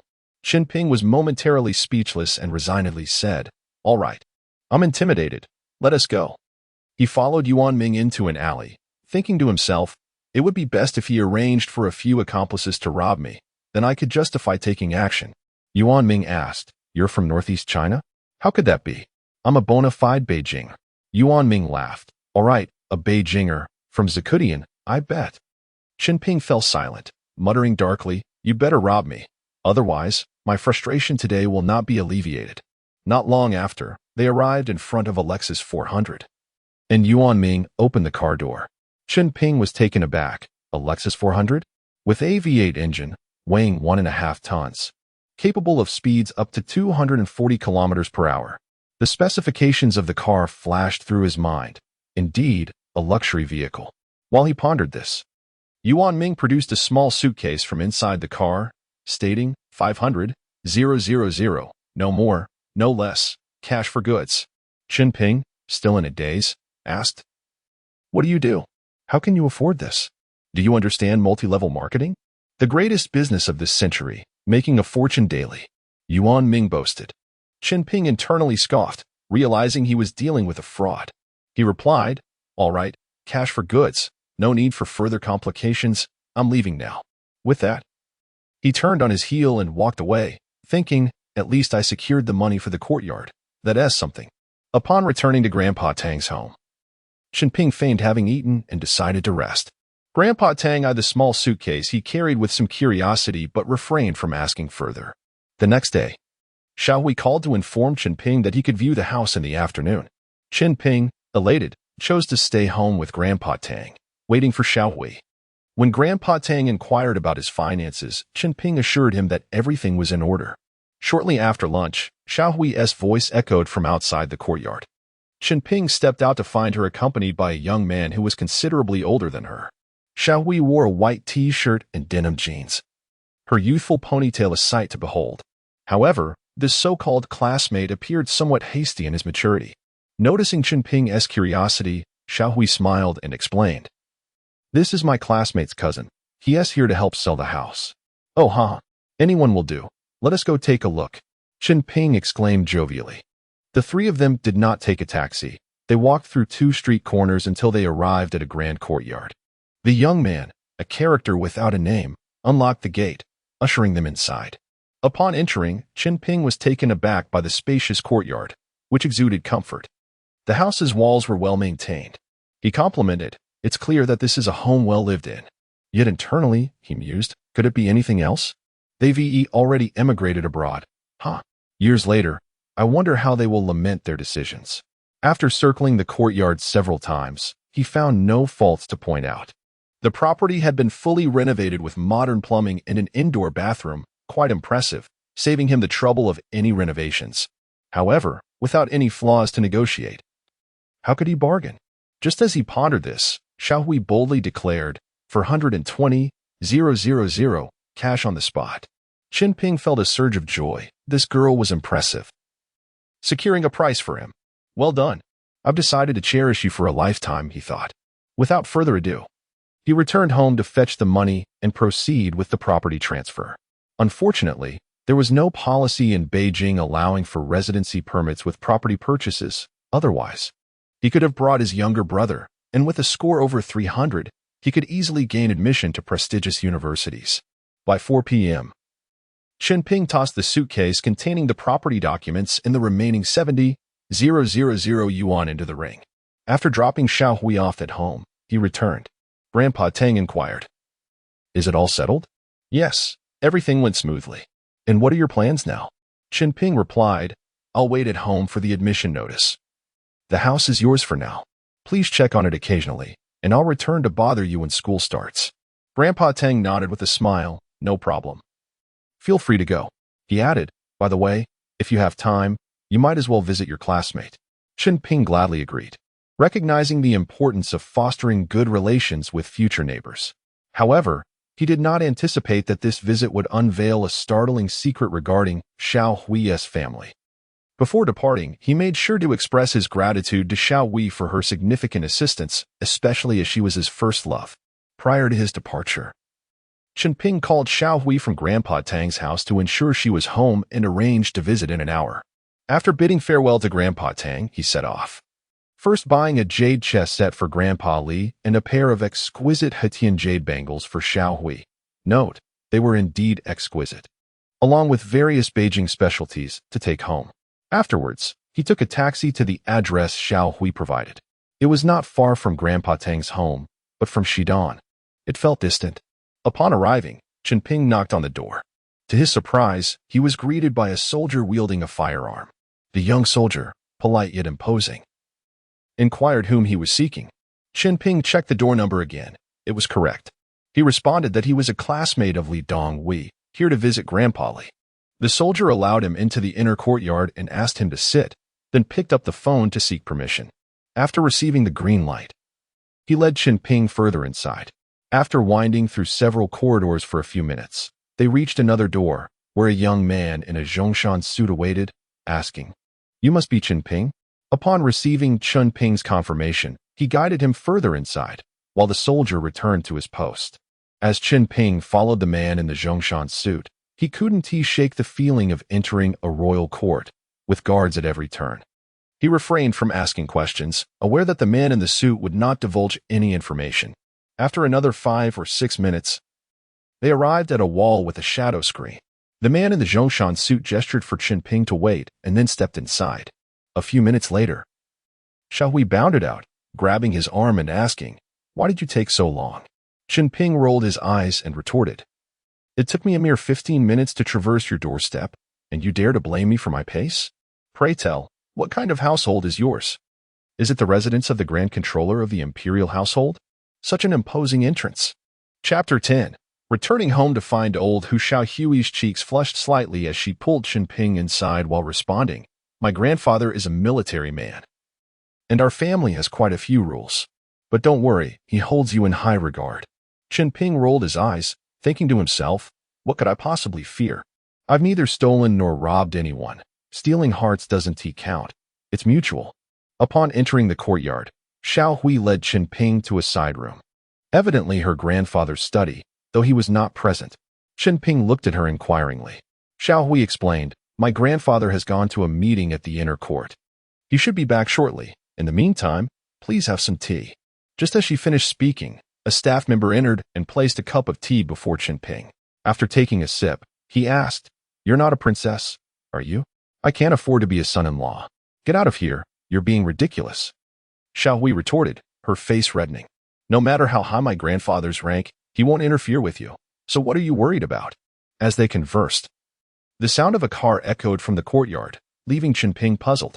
Where did that car come from? The path is lined with grand courtyards and winding corridors.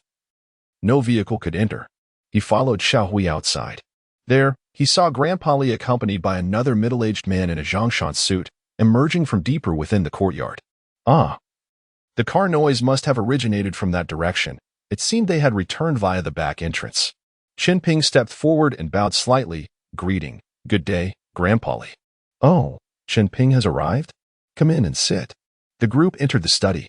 Chen Ping presented a gift he had brought for Grandpa Li, handing it over with both hands, saying, "I came home to await my admission notice and wanted to visit Grandpa before leaving. This is just a small token of my appreciation." The man in the Zhongshan suit accepted the gift and passed it to Grandpa Li. Upon seeing a chest set, Grandpa Li's demeanor brightened, shedding his formal air. He chuckled, "You're thoughtful. You know the old man enjoys this. How has your Grandpa Tang been? I must pay him a visit this weekend to redeem myself." Chen Ping laughed. "You are like a general who faces defeat yet returns to battle, embodying a true spirit of perseverance." Grandpa Li smiled at him, a hint of admiration sparkling in his eyes. Chen Ping then produced a bracelet for Xiao Hui, saying, "Dear Xiao Hui, this is a small gift for you. Thank you for assisting me in purchasing my home. I am thoroughly satisfied." Xiao Hui proudly lifted her chin, replying, "Of course, when I take charge, satisfaction is guaranteed." She eagerly opened the box and tried on the bracelet, her delight evident. Chen Ping understood that in such a family, the price mattered little. It was clear that Xiao Hui genuinely cherished the bracelet he had chosen. After exchanging pleasantries, Chen Ping prepared to take his leave. Grandpa Li waved his hand, still engrossed in the chess pieces. Xiao Hui stood up to see him out, but Chen Ping hesitated. "Come on, let us take a car. Otherwise, you'll have to walk quite a distance," she urged. "Take a car? Isn't that a bit extravagant? The back door is just behind your house." Xiao Hui smiled silently, taking his arm and leading him toward the inner courtyard. They entered a garage, and she guided him to a large red car. The driver started the engine, and the vehicle began to descend through the garage. "Is this an underground passage?" Chen Ping wondered as they drove down several levels. They reached a fork in the road, and the car turned left. After 10 minutes of winding through the passage, they began ascending again, causing Chen Ping to feel a bit dizzy. Finally, they emerged into the open air and drove for a few more minutes until they stopped in front of Grandpa Tang's residence. Xiao Hui chatted and laughed with him all the way, and even after he disembarked, she continued to wave cheerfully from the car window. Suddenly, Chen Ping's curiosity got the better of him. Where did the other road lead? He inquired. The driver glanced back slightly, but did not fully turn around. Yet Chen Ping sensed an ominous undertone. Xiao Hui leaned closer, whispering through the window, "The inner court." She then returned to the car, advising him to be cautious on his way home, promising to wait for him at school before the vehicle drove off. Shaking his head, Chen Ping tried to make sense of the myriad of information he had just received. It was all rather chaotic.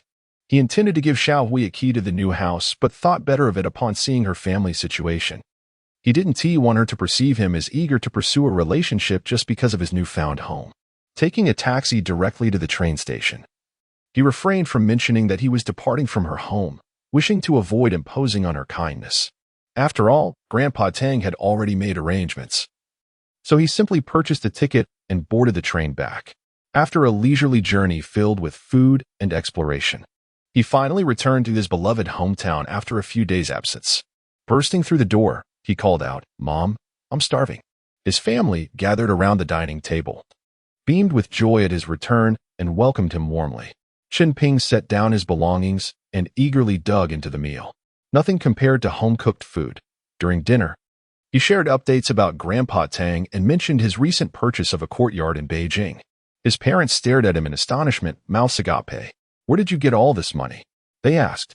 With a cheeky grin, Chen Ping replied, "Your son is quite capable now. I stumbled upon a lucrative opportunity while shopping in Beijing, earning over 500 000. Aren't you impressed? His mother glared at him, exasperated. You might be getting a bit too cocky. There is nothing in this world you can't figure out. Just keep your wits about you. As long as you steer clear of illegal activities, I want your medal.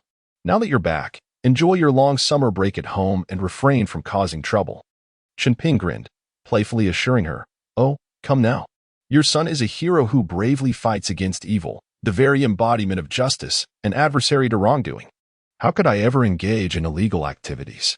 Speaking of which, have you seen Uncle Zhang lately? Is there any news on his case? His father sighed, no updates. Uncle Zhang has been quite troubled lately. Chen Ping remarked, Didn't he that criminal divulge useful information during interrogation? Surely there must be some progress?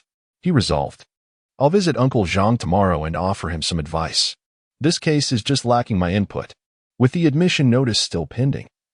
Chen Ping felt restless and decided to seek out Old Hu for some entertainment. Through the window, he spotted Old Hu fussing over his old fish tank.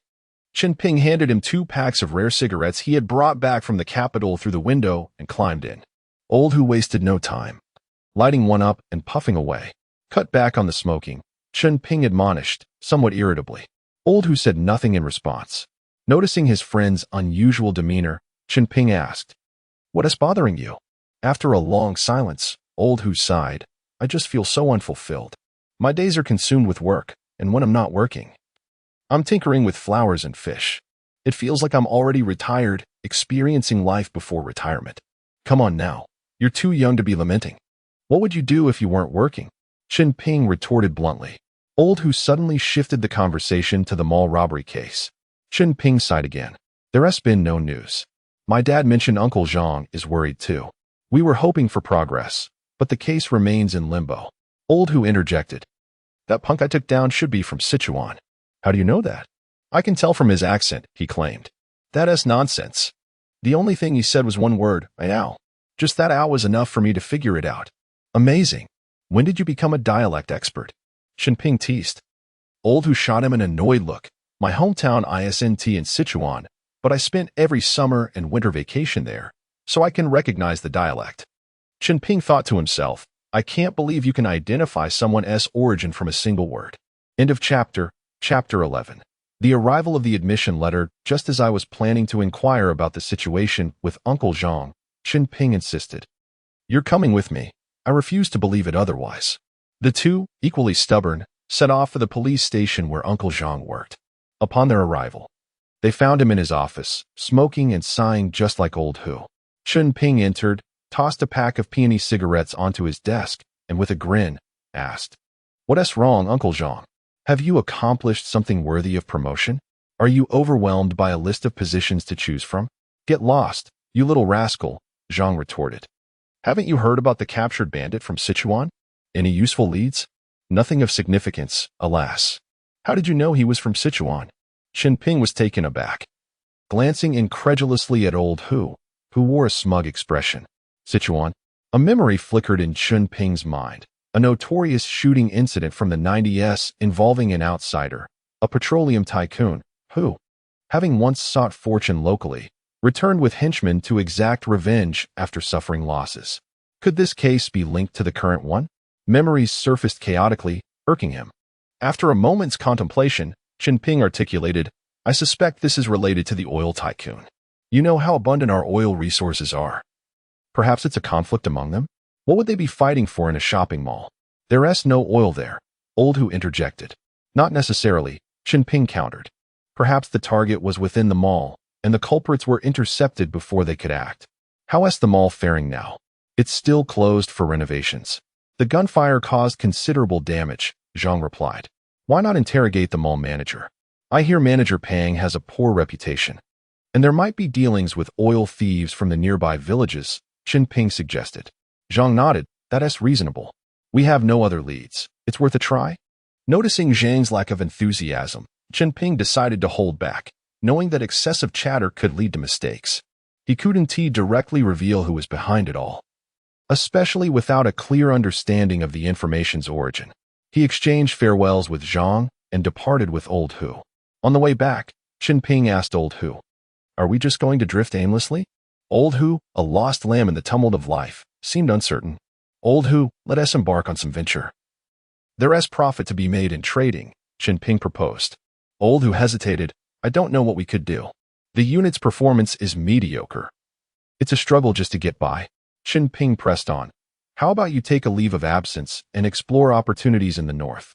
It's chaotic there, and surely ripe with chances. That sounds plausible, but we lack capital and connections. What can we even trade? Chen Ping felt a surge of excitement. Once you go, you'll see, opportunities abound there. I'll lend you the money. Just ascertain what is in demand, and we'll trade accordingly, supply and demand. Simple as that. Old Hu's eyes lit up. I heard from a colleague that his uncle trades electronic watches cheaply in the north. He made a fortune flipping them. Then let us not hesitate. If I weren't starting school soon, I'd leave at once. I'll give you 50,000. You go test the waters. I'll cover the expenses, and we'll split the profits, Chen Ping declared grandly. Sounds good.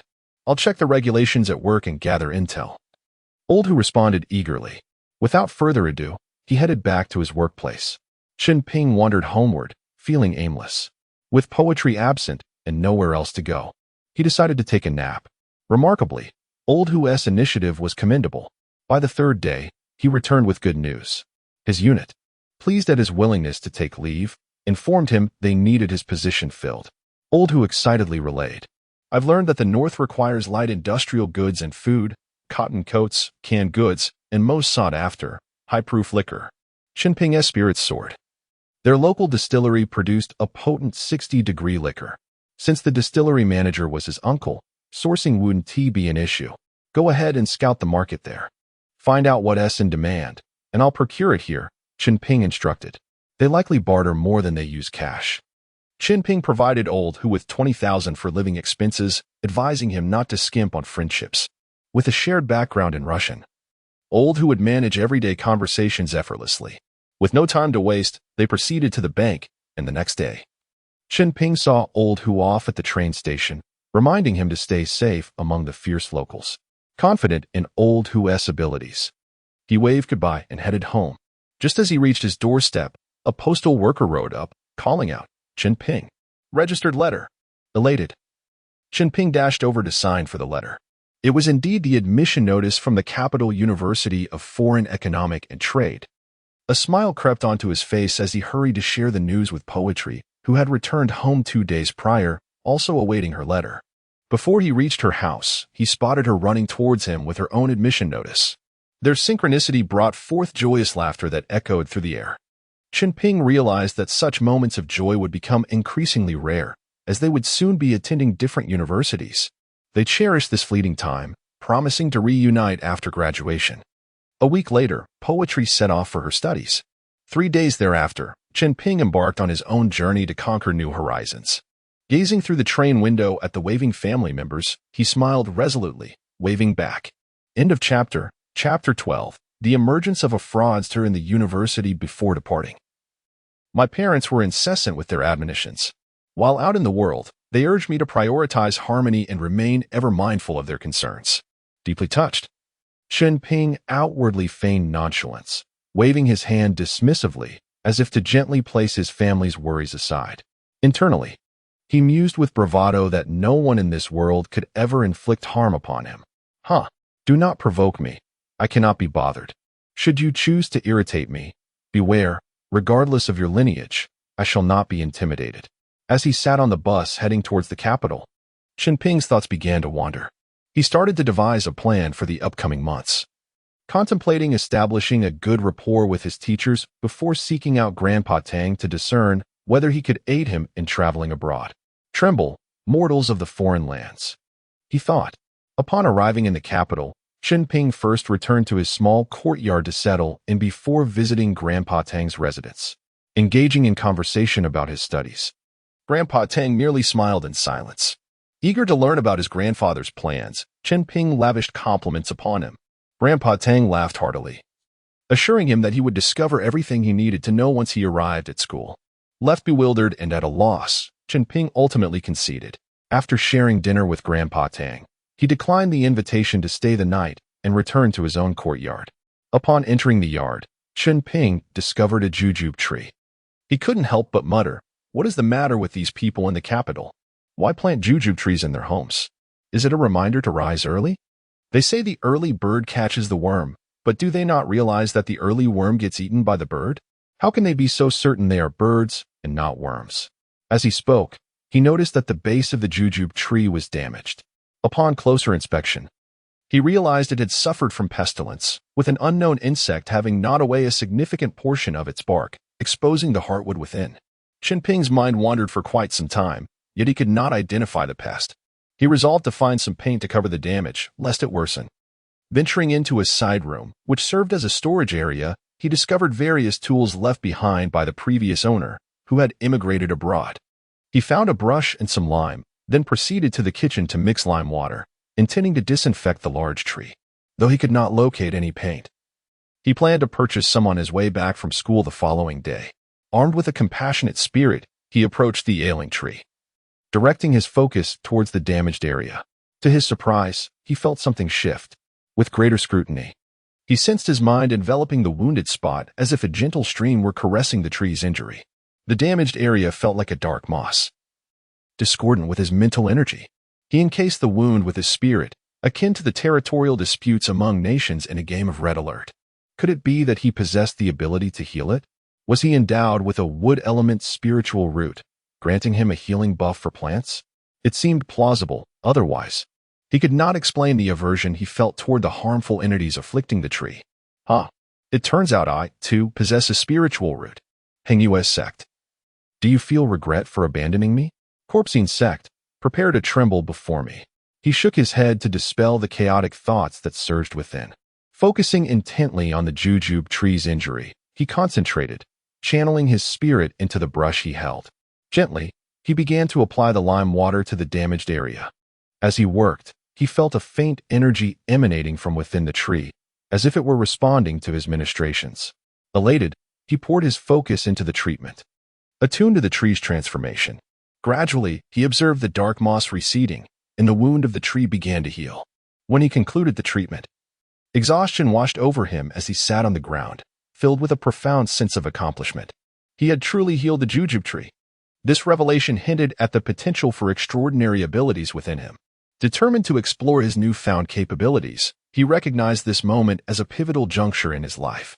Yet, before embarking on that journey, he needed to report to school and initiate his university experience. The following day, Chen Ping arrived at the university, brimming with anticipation for the challenges that lay ahead.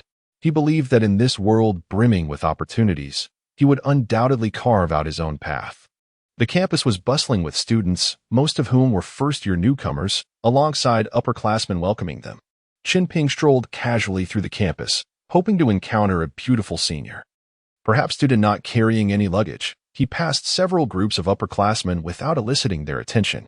They likely assumed he was there to assist new students, and he felt a pang of regret for not being better prepared for the occasion. He mused that he should have held a sign proclaiming, "I am a first-year student, and I am exceptionally handsome." Alas, what a failure. As he lamented, he shook his head and approached the registration area, handing his admission notice to the teacher on duty. The teacher examined it, her expression shifting as she glanced at him. "Young man, you are not to register here. Please take your admission notice and proceed to the second floor of the administrative building, turning right into the last room to report to Officer Gua." Chen Ping turned to survey the throng of new students surrounding him, perplexed by why he was not permitted to register in that location. He refrained from asking further questions, reclaiming his admission notice and continuing forward. After walking a short distance, he suddenly realized he had no idea where the teaching building was. The current teachers were quite irresponsible, directing him to report to the teaching building without providing its location. As he muttered to himself, he heard someone calling from behind, "Ping, Ping." Turning around, he was delighted to see Xiao Hui. Just in time. "I can't find my way. Where is the teaching building?" With her signature mischievous smile, she replied, "I must report first. I have no time to guide you. The teaching building is over there. Just follow this path until the end and turn right. I'll report first, and we can meet at the gate in an hour." With that, she skipped away. Chen Ping stood still for a moment, internally grumbling. What about the promised first love? Why did she leave me here? According to the usual narrative, the love interest would never wish to part. eagerly assisting in the registration process and preparing various necessities for life and study. Why was Xiao Hui deviating from the script, acting so unsupportive? More strange thoughts crept into his mind, and he shook his head vigorously, resolutely heading toward the teaching building. Upon reaching the door of the room specified by the reporting teacher, he noticed it was ajar and casually stepped inside.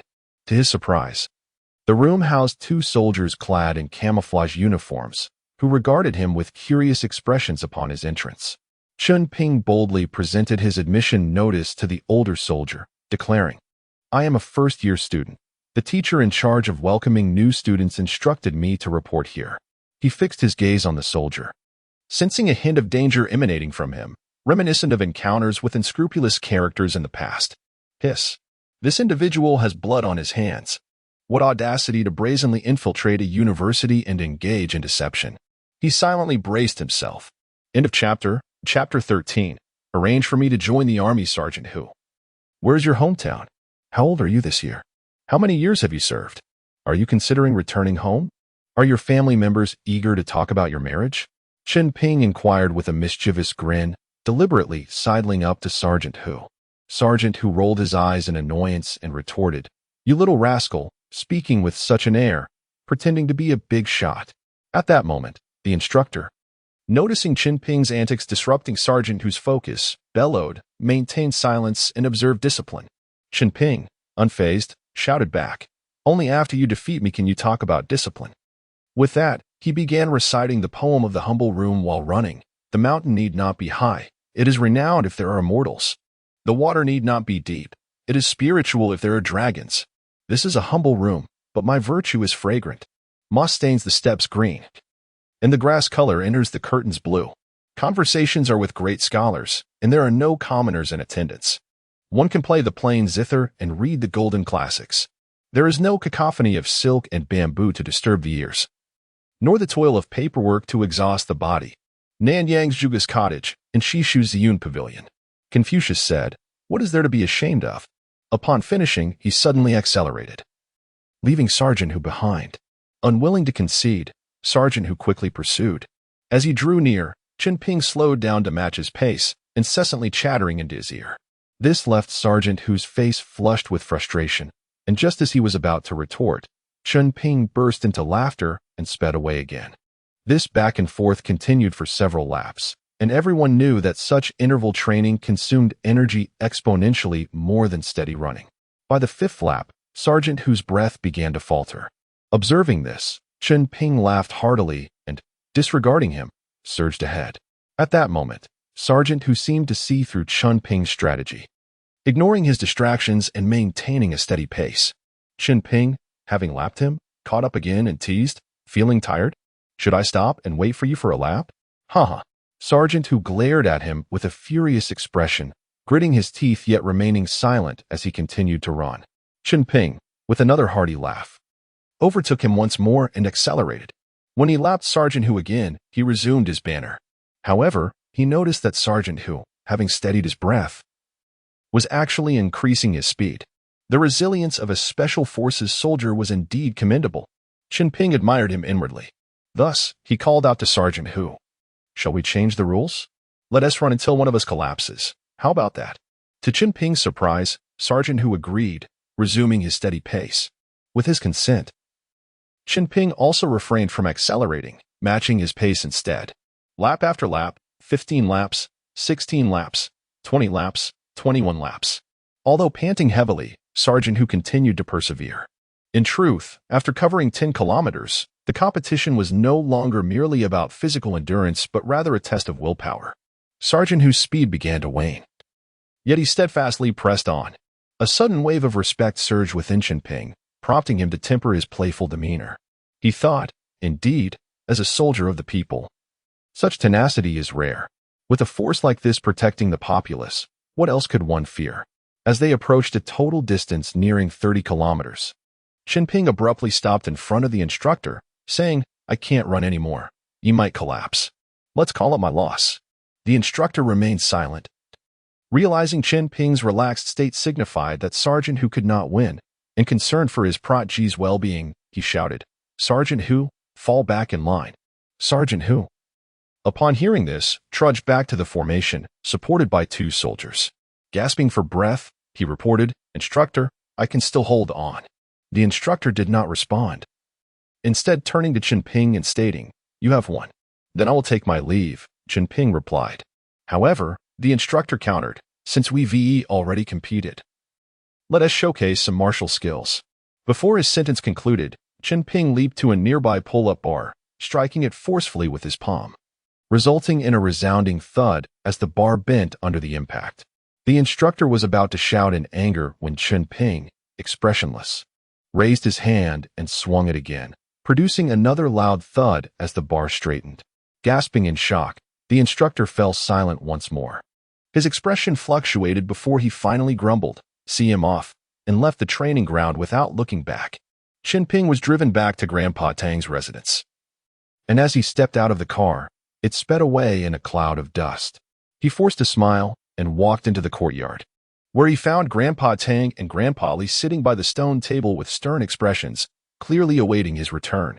"Oh no, it seems they are preparing for an interrogation," Chen Ping thought, realizing the school must have contacted them. He quickly composed his expression and approached the 2 elders with a feigned innocence, bowing as he said, "Ah, esteemed elders, who are you upset with? Who is so foolish as to provoke your displeasure?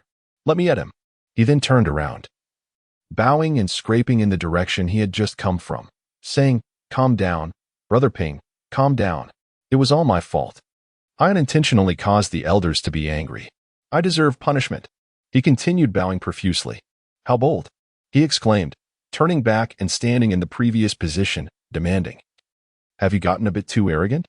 Do you think the elders can't wield a sword anymore? Are you looking for trouble?" "Enough of this nonsense," interrupted Xiao Hui, standing nearby, laughing so hard she could hardly stand. With her laughter, the previously tense atmosphere dissipated. Grandpa Tang sighed and asked, "Xiao, what's wrong with being a soldier? Learning skills to protect the homeland. How can you lack such awareness?" Grandpa Li huffed and turned away, refusing to look at Chen Ping. Chen Ping, feeling aggrieved, replied, "I just can't stand all the rules." Grandpa Li turned back, still irked, and said, "You are strong, but remember, there is always someone stronger." It's a lesson to learn that skills can never be too many. Unyielding, Chen Ping asserted, "Grandpa Li, let me put it this way. In my current state, I'm an unparalleled human being. Most people are no match for me. The reason I bother you two to find a way for me to avoid school is to save time. Just think of what I could bring back to our family with 4 years of university." Seeing his old comrade still simmering with anger, Grandpa Tang attempted to mediate, saying, "Fine, I cannot argue with you. Just go to school obediently. I cannot interfere with the normal educational order." With that, he adopted a formal demeanor. Chen Ping timidly asked, "If I can handle things at school myself, could you arrange for me to get a passport to go abroad? We'll discuss it when you manage that." Grandpa Tang replied, ignoring him thereafter. Xiao Hui pulled Chen Ping aside and whispered, "This is it. You've completely offended both grandpas." Chen Ping retorted, "Isn't it your fault? If you had given me a heads up earlier, we wouldn't be in this mess. What about the promise of first love? What about our shared resolve?" Xiao Hui blushed furiously and stammered. The 2 grandpas said not to mention it. Chen Ping exclaimed, "You treacherous woman. Coveting power while betraying your husband. How could you do this? You still dare to say I shouldn't speak out?" Xiao Hui bashfully lunged at him, playfully hitting his chest with her fists. In a normal scenario, Chen Ping would have embraced her, but with both elders nearby, he dared not, bracing himself against her playful assault. Fortunately, with Chen Ping and Xiao Hui's banter, the situation eventually smoothed over. Grandma Li prepared dinner, and the family shared a warm, joyful meal together. After dinner, Xiao Hui accompanied Grandpa Li home, while Chen Ping returned to his own small yard. He was preoccupied with the condition of the jujube tree and hurried over to observe it closely. End of chapter 14. The soul continues to flourish. The damaged areas, once coated in white ash, have healed, and the vitality within the jujube tree seemed to respond joyously as Chen Ping's spirit delved within. This communion invigorated his own spirit, enveloping him in a sensation akin to inhaling mist in a dream. "Ah, I have healed the jujube tree, and it can reciprocate by nourishing my soul. This is indeed fortuitous." Chen Ping's mind began to whirl with possibilities. He pondered, if he could nourish more trees with his spirit, Might he not amplify his own essence without bounds? How many trees exist in the world? Could his spirit expand to encompass the entirety of this realm? The thought of nurturing countless trees filled him with excitement, and he couldn't help but salivate at the prospect. Eagerly, Chen Ping's spirit swept across the surroundings in search of trees. A row of locust trees along the roadside outside his courtyard responded to his spirit, their leaves rustling as if in laughter. Pests infesting the trees sensed his arrival and fled in haste. The mighty trees surged with renewed vitality, nourishing themselves while simultaneously replenishing Chen Ping. Even minor ailments within his body, such as acne, began to visibly vanish. The mites and blackheads on his skin retreated, disappearing without a trace. He felt an increasingly profound connection between his spirit and the trees, both transforming in essence together. His spirit extended through the roots of the trees, one connecting to another, reaching ever farther. Theoretically, as long as there were trees and roots nearby, they seemed to serve as extensions of his spirit, new synapses of his consciousness. It appeared that as long as flora thrived in his vicinity, he was the sovereign of that domain. With greenery lining the streets of the capital, had they not all become his eyes and hands? He mused, experimenting and synthesizing insights, as his spirit radiated through the trees, permeating the entire West District and indeed the whole city, gradually forming a mental map of the area enveloped by his essence. He could perceive the environment surrounding each tree. The sounds, even the whispers of couples nestled deep within the parks, their intimate exchanges crystal clear.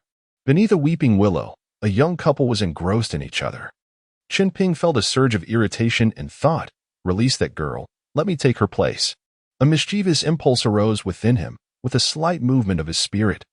He commanded the willow branches to slap the neck of the man, producing a sharp crack.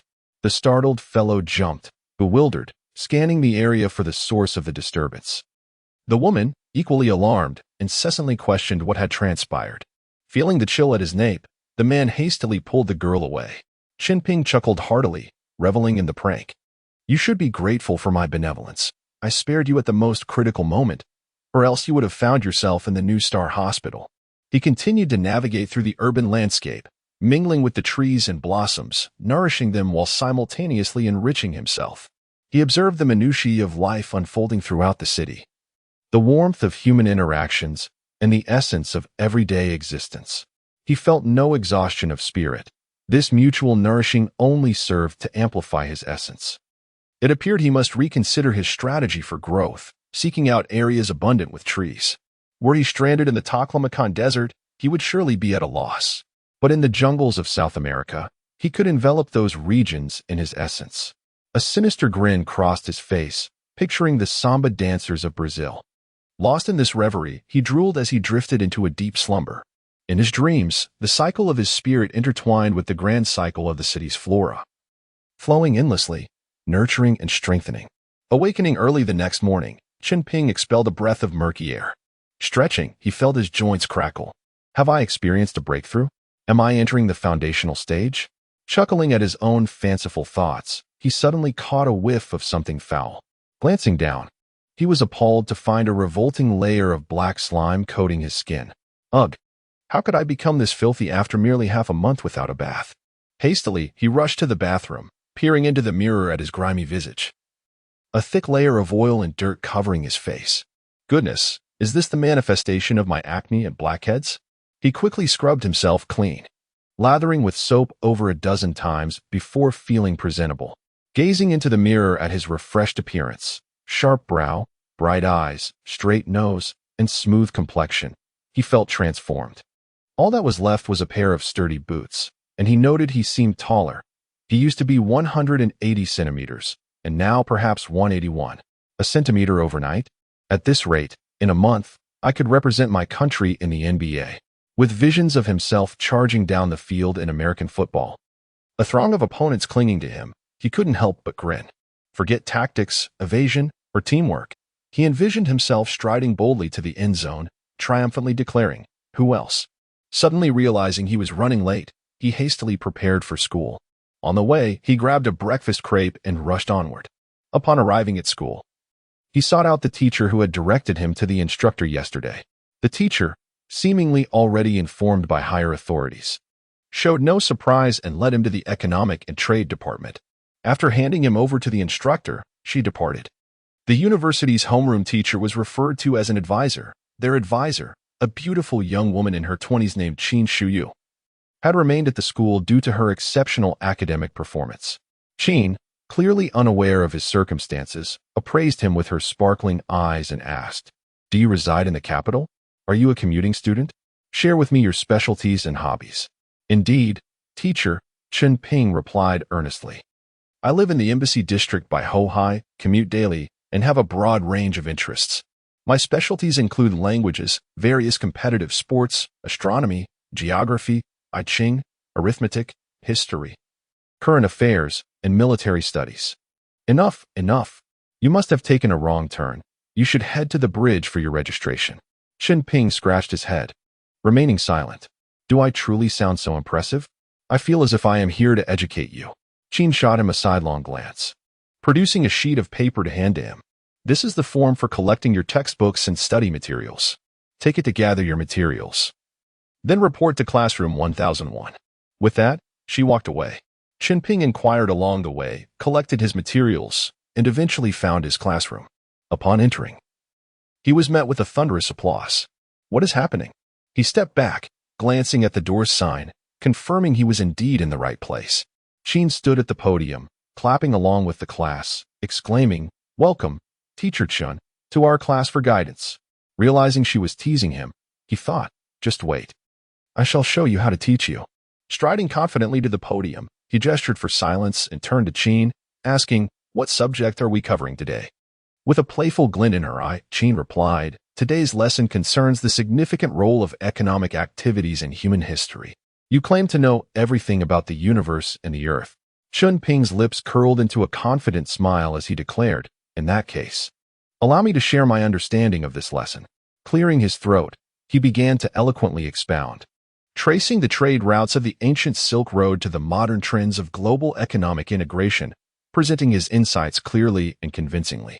The class listened in awe, initially assuming he was merely boasting, but soon realizing he possessed a profound reservoir of knowledge. Teacher Qin couldn't help but be secretly astonished. What she initially intended as mere jest unexpectedly unveiled his true capabilities. She gazed at the spirited Chunping on the podium, feeling a heightened sense of curiosity and anticipation towards the student. Meanwhile, after delivering his presentation, Chunping was contemplating that his forthcoming university life would be far more intriguing than he had ever envisioned. Chapter 15. The corpse in the lake. Chunping raised his hand to halt Teacher Qin's continued remarks, then began to eloquently recount the evolution of society. Starting from the barter system of primitive times, through the hypocrisy of the feudal ruling class, who, while enjoying the myriad benefits brought by prosperous commerce, vilified merchants as engaging in a disreputable trade, to the flourishing economic advancements following the Industrial Revolution that enriched the world in countless ways, interspersed with humor and references. His classmates listened intently, captivated by his discourse. They all pondered in unison, who was this remarkable guest invited by Teacher Qin? Such youthful insights and sharp perspectives, he must be a genius. Teacher Qin, astonished, gazed with her cherry-red lips slightly parted, unable to believe her eyes, wondering if this young man was possessed by the spirit of Hermes, the god of commerce. Not wishing to interrupt Chunping's animated delivery, she refrained from revealing the truth. The class came to a close amidst Chunping's unceasing flow of words. As the bell rang, Chunping straightened up and announced, "That concludes today's lesson. If you have any questions, feel free to consult Teacher Qin afterward. My schedule is quite packed as I must head to another school. Farewell, everyone." Not hearing the class monitor call for everyone to stand, Chunping felt a tinge of melancholy. Seizing the moment while his classmates and Teacher Qin were still in a daze, he dashed out of the classroom, sprinting down the corridor and out of the teaching building. Pausing to glance back, he saw that Teacher Qin had not pursued him. She must still be in shock. He couldn't help but chuckle to himself, humming a tune. He decided to explore the campus and familiarize himself with his surroundings. "My dear, fly slowly and beware of the thorny roses ahead." As he hummed, his spirit extended towards the trees on campus. In September, the capital city basked under a scorching sun, and the wilted flora responded to his spiritual essence, lifting their heads in rejuvenation. Chen Ping, through his spiritual perception, observed the dining hall to his left, the dormitories to his right, and the playground ahead. Suddenly, he noticed a solitary, aged figure standing despondently by the lakeshore. Alarmed, he dashed over, fearing someone intended to leap into the lake. Without hesitation, he seized the elderly man, pulling him away from the water's edge as if he were lifting a chick, exclaiming, "What are you doing? At your age, contemplating such folly? Are you trying to emulate the youth and jump into the lake for love?" Startled, the old man retorted angrily, "What makes you think I'm here to commit suicide? The wind blew my wig into the lake, and I'm pondering how to retrieve it." "Which department are you from, young man?" Seeing the old man genuinely furious, Chen Ping meekly replied, "Is that so?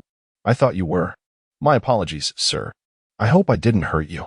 Upon closer inspection, he indeed saw a wig floating on the water, swaying with the ripples, appearing somewhat eerie. Engaging in conversation with the old man, he simultaneously summoned his spiritual consciousness. Indeed, he established a connection with the aquatic plants and algae. Under his influence, these organisms gradually nudged the wig toward the shore, making it seem as if the wig was drifting in of its own accord. The old man, noticing Chen Ping's sincere demeanor, softened and inquired, "Classes are in session. What brings you out here? Skipping class?"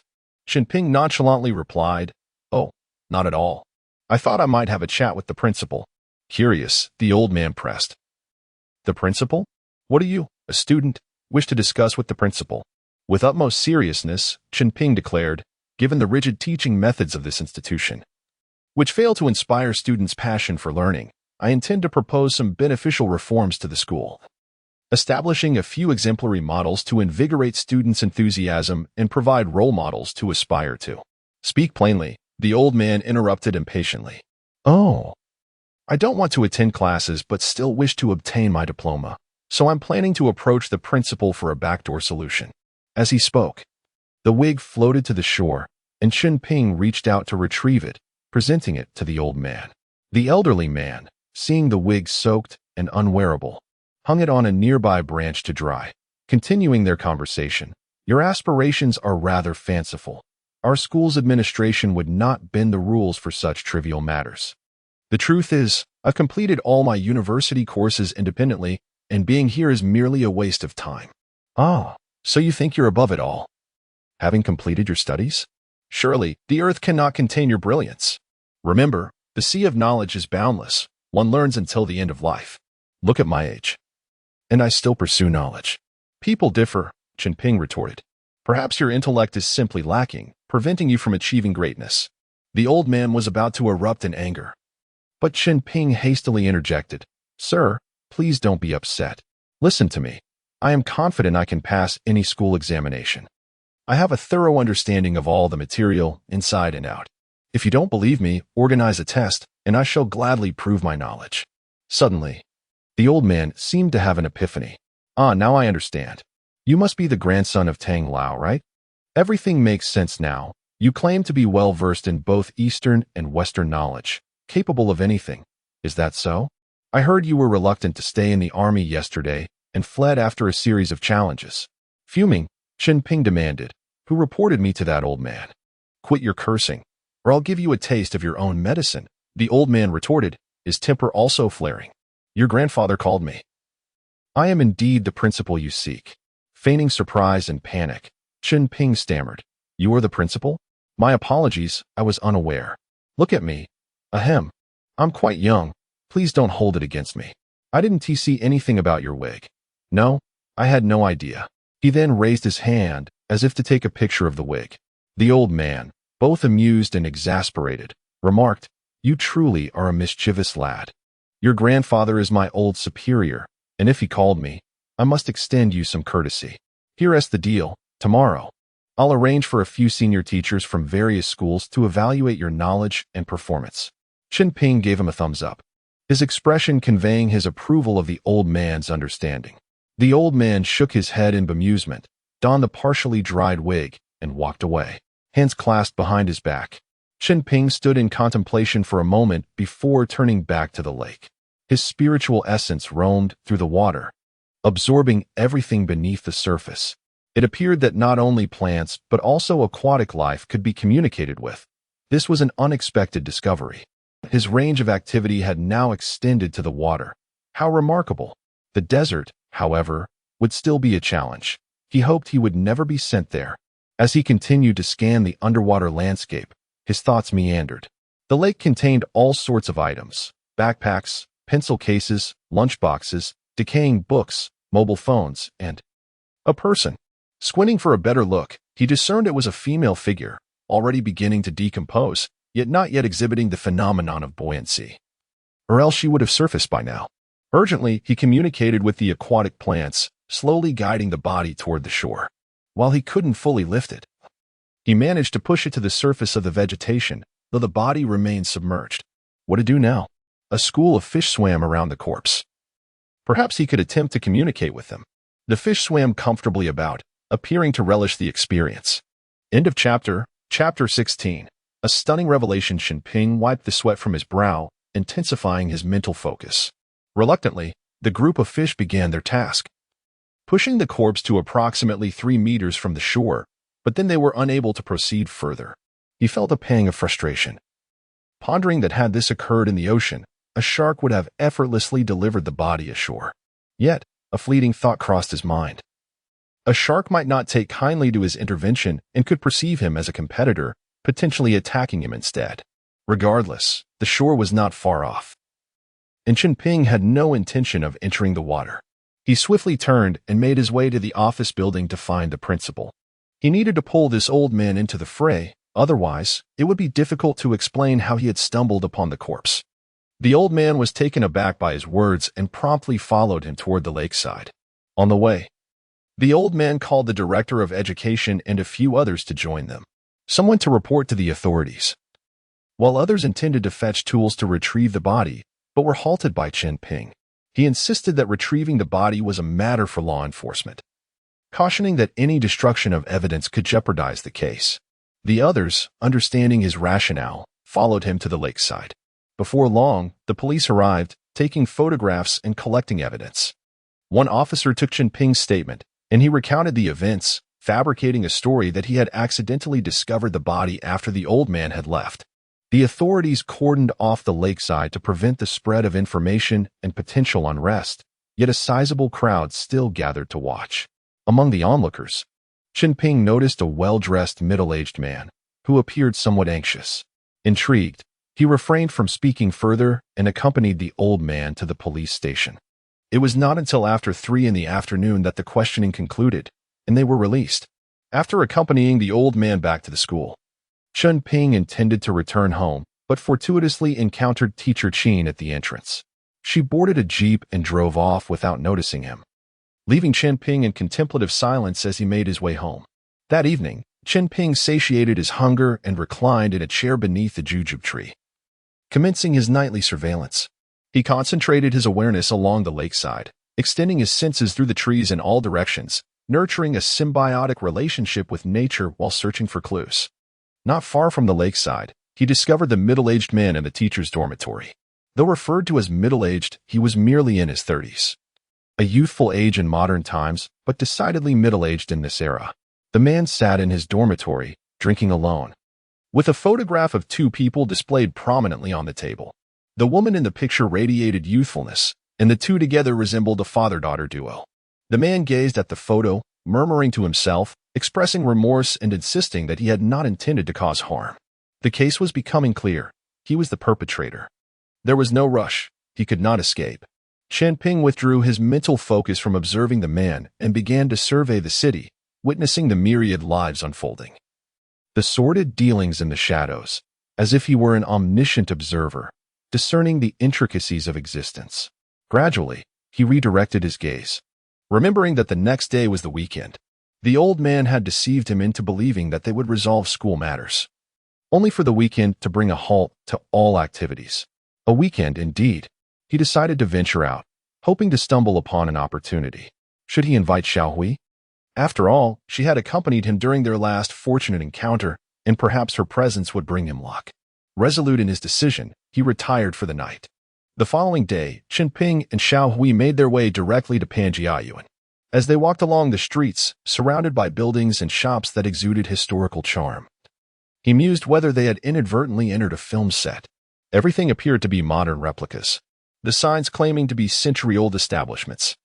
Alongside the stone lines from the Daoguang era at the entrances were all contemporary crafts. The genuine articles had likely long been tucked away by the owners, preserved from the elements for fear of damage. Xiao Hui was brimming with excitement, convinced that accompanying Chen Ping on this outing was a wise decision. She chattered incessantly, inquiring about the value of this stone carving and whether that Buddha statue was authentic. Chen Ping remained silent, knowing that genuine treasures were scarce. Since the emergence of treasure-hunting novels, the courtyards and antiques of the capital were scarcely sufficient to satiate the desires of the rebirth faction. Conflict was inevitable. He had no intention of competing with others. He merely sought a leisurely stroll. Observing Xiao Hui, Chen Ping was reminded of his poetic inclinations. Pondering how she fared at her school in the bustling metropolis, whether she had adjusted well, he resolved to call her soon, if matters at school unfolded favorably. He could visit her before departing. Holding Xiao Hui's hand, he extended his mental awareness, only to find a landscape filled with counterfeit modern crafts, all artfully aged. Suddenly, Chen Ping led Xiao Hui to a stall by the roadside. What appeared to be a simple stall was, in fact, a makeshift shop run by an old man with shrewd eyes, scrutinizing passers-by. Chen Ping pointed to a porcelain statue of Guanyin and inquired, "How much for this?" The old man perked up immediately, his mouth moving like a well-rehearsed actor, launching into a sales pitch. "Ah, young comrade, you possess exceptional taste. You must be an archaeology student, right? This treasure has been passed down through generations in my family, tracing back to the southern dynasties. My family was quite distinguished during that era." "Stop right there. It seems your family is indeed notable, but you aren't supporting a nation." The old man paused, then retorted, "My family name is Guo. It's not about possessing a nation. I am of the Guo surname." Chen Ping was aware of the surname Guo but feigned ignorance. Teasing him, "Oh, so your family is of the Guo clan? Which dynasty does that belong to?" "The Tang dynasty was Li, the Song was Zhao." "Which dynasty does your name come from?" "Oh, right, the southern dynasties. So it must be Tuoba. My apologies, Master Tuoba. I honor you." Xiao Hui, witnessing his playful banter, giggled and pinched him. The old man was thoroughly confused, about to argue when Chen Ping interjected sternly, "Enough chatter. Just tell me the price. If it exceeds 50, I will walk away immediately." The old man's mouth twitched, and as he was about to say something, Chen Ping turned to leave with Xiao Hui. "All right. Consider it my misfortune. Take it." The old man relented, begrudgingly acknowledging that he had salvaged it from a heap of junk, and 50 yuan was still a profit. Chen Ping turned back to pay and retrieve the item, but just as he was about to leave, the old man, still irked by the trickery, scoffed, "Ha! What luck today. I made 50 on my first sale." Chen Ping stumbled slightly, turning to look at the old man in silence. The old man, casting a sideways glance, taunted, "What is the matter? Not satisfied, young man? Vision is a skill that requires practice. Just because you've studied for a few years doesn't mean you can come out here pretending to be an expert at treasure hunting. How naive." At that moment, onlookers began to gather, drawn by the commotion. Chen Ping remained silent, merely observing. Xiao Hui, concerned that he might attract trouble, tried to pull him away. The old man, noticing Chen Ping's silence, grew bolder. "Yes, indeed, listening to your wife is the right path. Hurry home and play." Suddenly, the porcelain Guanyin statue shattered on the ground. The old man burst into laughter. "Huh, don't think of 50 yuan as insignificant. Find someone as foolish as you and sell it for 60. And you'll profit 10. But now that it's broken, you've lost everything." Chen Ping smiled. "I apologize. My grip slipped." He knelt down, sifting through the shards, and retrieved a metal seal. "Ah, look. This Guanyin statue contains a gold seal. What a fortunate find. 50 yuan for a treasure. Haha," he exclaimed loudly. "Let me see. This appears to be an antique. What does it say? Yuan Hong. Have I struck it rich?" The old man, eyes wide with astonishment, stared at the gold seal in Chun Ping's hand, rendered speechless. End of chapter. Chapter 17. The first pot of gold. Yuan Hong is the Han name of the Southern Dynasty's Emperor Tuoba Hong, a ruler who fervently promoted Han culture during his reign, distinguishing himself as one of the few enlightened monarchs of his era. The gold seal bears his Han name, signifying that it is indeed Tuoba Hong's personal stamp. Chen Ping was utterly astounded. He mused to himself about the immense value of such an artifact. In truth, he had already ascertained the significance of this item, which is why he had come to acquire the porcelain guanine. He had initially intended to discreetly amass wealth without drawing attention, but who could have anticipated that this elderly gentleman would so eagerly create a scene? Compelling him to confront the situation head-on, the crowd began to speculate about its worth, and a well-dressed middle-aged man remarked, "If this seal is authentic, its value is incalculable." The Southern dynasties were a tumultuous period, and artifacts with a clear lineage are rare. Tuoba Hong, as an outsider advocating for Han culture, is a pioneering figure among emperors. Thus, the cultural significance of this gold seal far surpasses its worth as an antique. "Young man, would you consider parting with it?" Chen Ping contemplated the matter. If this seal were to remain in circulation for another decade or two, it could easily fetch over 100 million. However, in the 1990s, a mere million was already a substantial sum. He inquired, "How much do you intend to offer, sir?" 5 million, the middle-aged man declared with an air of superiority. "Good heavens, have I stumbled upon a wealthy patron? 5 million in this era is a fortune beyond compare. For narrative purposes, 5 million may seem improbable. Yet it is not entirely outside the realm of possibility. Please forgive this artistic license. Deal." With that, Chunping handed the gold seal to the middle-aged man. Observing his actions, the man scrutinized Chunping closely before accepting the seal with great interest. The curious might wonder how Chunping could be so audacious as to part with such a valuable item without first securing payment. Nevertheless, confidence led him to allow the man a head start, knowing he was more than capable of reclaiming what was his. Onlookers began to murmur among themselves, speculating about the man's wealth. "He must be quite affluent," one stated. "Is this young fellow not a bit foolish to simply give it away? What if the man runs off with it? Even if he doesn't surely he will attract unwanted attention with such a transaction. Alas, what a waste of such a promising couple." Listening to their chatter, Chunping chose not to engage, maintaining a calm demeanor as he observed the middle-aged man. The elderly gentleman, feeling somewhat embarrassed, discreetly excused himself. Xiaohui was evidently taken aback by the 5 million, gripping Chunping's hand tightly, her palm moist with anxiety. After a brief inspection, the middle-aged man nodded affirmatively, confirming the authenticity of the seal. Chunping could not help but roll his eyes internally, thinking, of course, does he believe my intuition is without merit? The profound historical resonance of this artifact is not something that can be fabricated.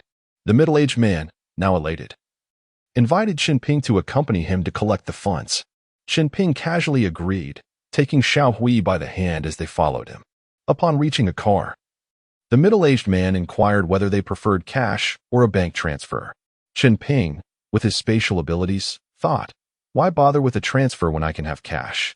The man chuckled. "Do you think you can handle 5 million in cash?" "Not a problem, my friend," Chunping assured him. The middle-aged man ushered them into the vehicle and instructed the driver to proceed. As they rode, Chunping engaged in conversation with the man, while Xiaohui remained anxious, clinging to his arm, her form pressing against him. During their exchange, they introduced themselves. The middle-aged man's name was Li Yaozu. His family had settled in Southeast Asia for 2 generations, but had returned to their roots due to business obligations. Growing up under his father's influence, he developed a deep interest in antiques. After some time, they arrived at a villa near the airport, where Li Yaozu invited them inside. Staff members served tea while preparing the cash. The two conversed animatedly, sharing stories from different regions. Soon, the driver returned to report that the cash was ready and asked Chunping if he needed to count it. Chunping thought to himself, "As if I would need to count 5 million. I could count it until midnight, and besides, no cash can escape my awareness." He waved dismissively, saying, "No need. I trust you, brotherly."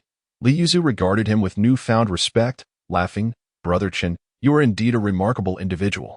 This level of confidence is rare." Chunping mused, "This amount is trivial. My aspirations extend far beyond mere riches. If it weren't for the need for startup capital, I might have given this gold seal away. However," he replied, "not at all. You, brotherly, are my role model." As they left, Li Yuzu handed Chunping a business card, urging him to remember him should he come across any valuable items in the future. Chunping readily agreed, and out of concern for their safety, Li Yuzu arranged for the driver to escort them home. Chen Ping did not decline, recognizing that the journey was lengthy and carrying 5 million in cash would be cumbersome, especially with Xiaohui in tow. They exchanged cheerful farewells, and the driver took them to the vicinity of their home, maintaining a cautious distance. Chen Ping made sure the driver did not learn their exact address. After watching the car drive away, he hoisted the bag of cash and walked back with Xiaohui, who was worried he might tire and supported the bottom of the bag. Chen Ping felt a surge of gratitude, but merely said, "It's not heavy. It's just over 100 pounds. Once in the yard, he dropped the bag and entered the house to brew some tea, returning to share it with Xiaohui, who stood guard by the bag, refusing to leave its side. Typically, a child of her background might have little regard for money. But one must remember that this was the 1990s, and very few families could afford 5 million. Chen Ping cheerfully pulled her into an embrace, pressing her down onto a lounge chair as he poured her a cup of tea. "You've worked hard, dear wife. Have some tea."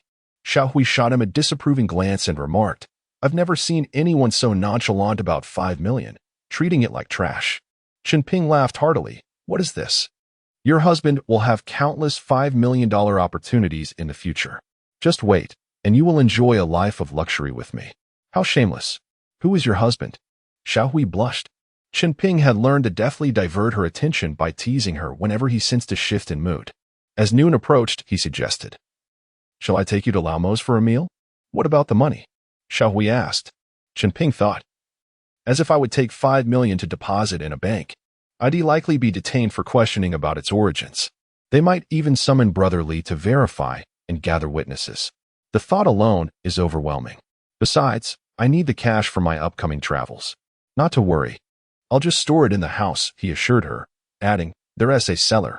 With that, he took the bag inside, concealed it in his space, emerged, and dusted off his hands before wrapping an arm around her shoulder as they left. They took a taxi to the Moscow restaurant. As they entered, the server was about to request identification, but Chen Ping preemptively asked, "Is there a table for two?"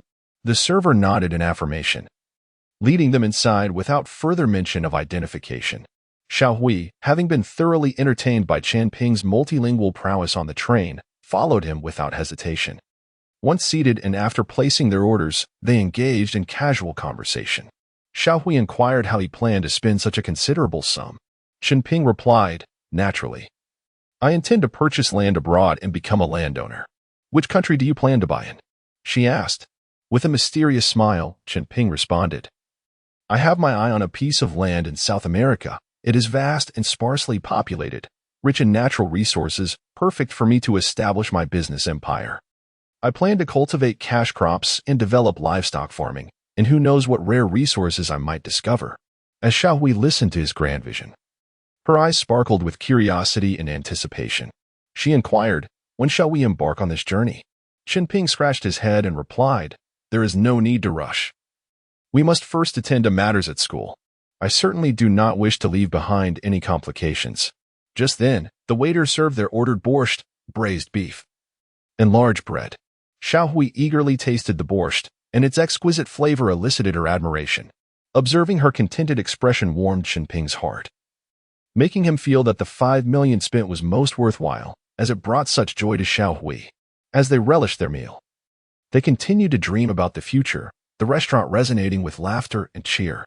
After satisfying their appetites, they exited the restaurant, basking in the warm embrace of the sun. Chen Ping stretched lazily and said to Xiaohui, "Let us wander a bit more. Perhaps we might discover a treasure." Xiaohui smiled and nodded, linking her arm with his as they strolled towards the bustling street.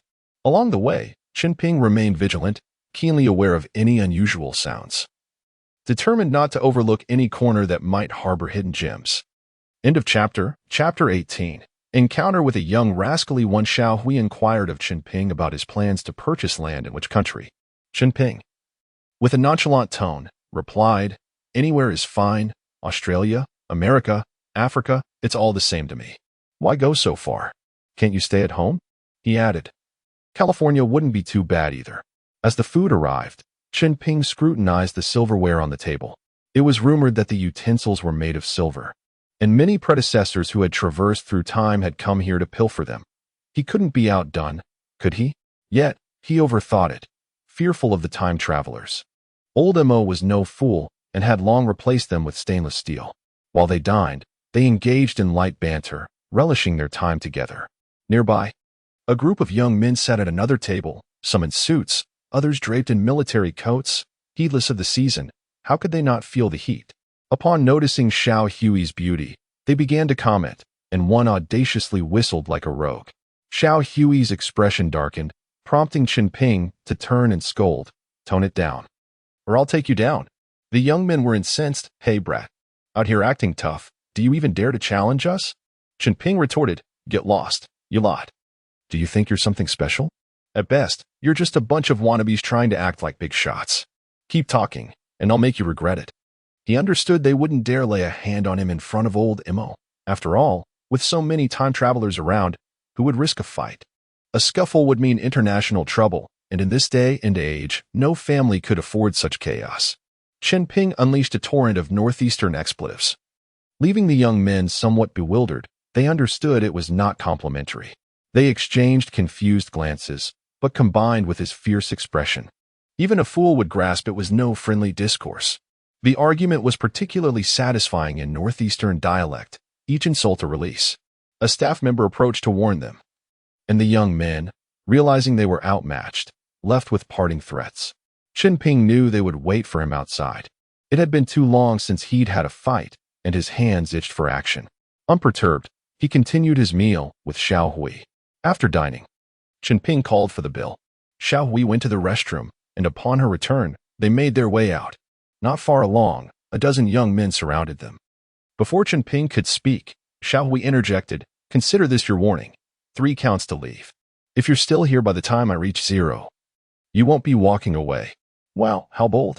I've never seen Xiao Hui exhibit such commanding presence, Chen Ping thought.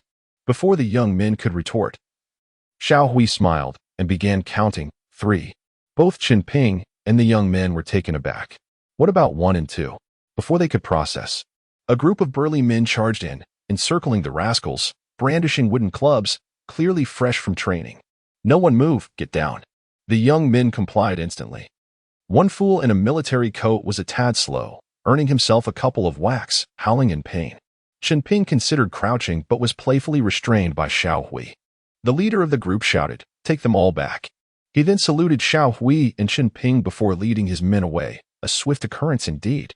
Chen Ping remained silent while Xiao Hui giggled uncontrollably. How can you be so amusing? You still want to crouch? She teased. Chen Ping suddenly raised his head. I thought I had committed a transgression back in northeast China.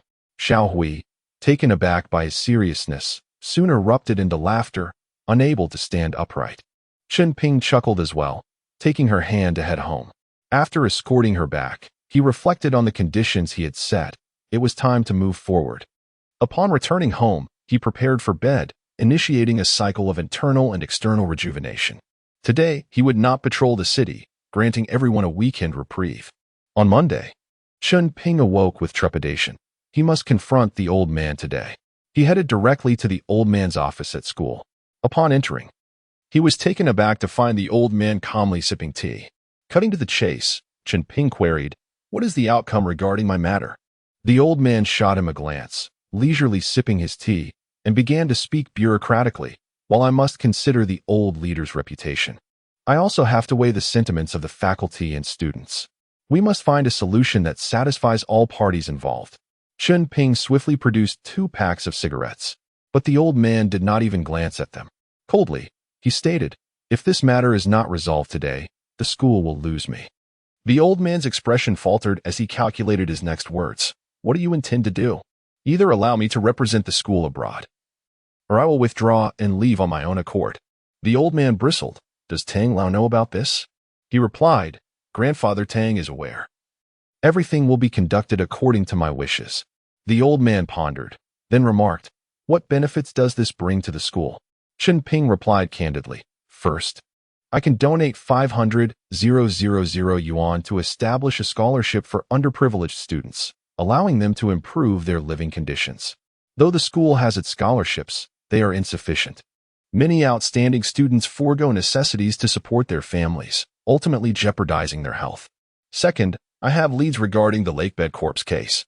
The old man perked up at the mention of the scholarship, and, upon hearing the second point, had no further doubts. Straightening his posture, he declared in an official tone, "In light of Chen Ping's self-study of the entire curriculum prior to university and to set an example for other students, the school has decided to allow him to study abroad as an outstanding student. We hope he continues to excel academically and contribute to the economic and trade relations between our two countries. Prepare for your departure. The school will handle your visa and related documentation and notify you accordingly." After delivering his grandiose statements, the old man lowered his voice and inquired, "What leads do you have regarding that case?" "The police have been pestering me for information." Feigning mystery, Chen Ping replied, "If they come again, tell them there was a man in his 30s among the onlookers, well-dressed and behaving suspiciously. He should be a focal point of their investigation." Gong Chaoyong? The old man, a seasoned veteran of the school, immediately recognized the teacher from Chun Ping's description. "I understand. Who else knows about this?" "Nobody. I have kept this credit solely for you." Chen Ping chuckled. The two cunning foxes exchanged knowing smiles, but the old man suddenly felt that such levity was inappropriate for his stature, quickly reverting to a serious demeanor. "All right, I have taken note of this. You may leave now." He waved his hand dismissively, returning to his tea, feeling betrayed by the old man. Chen Ping grumbled to himself as he exited the office. He then decided to visit Teacher Chen, his advisor, knowing he would still be under her guidance for the next few years even after going abroad. Arriving at Teacher Chen's office, he peeked inside cautiously, finding it empty. Where could she be? He murmured, just as Teacher Chen returned and playfully tapped him on the shoulder. "What are you sneaking around for?" Feigning surprise, he grumbled, "People can scare each other to death, you know."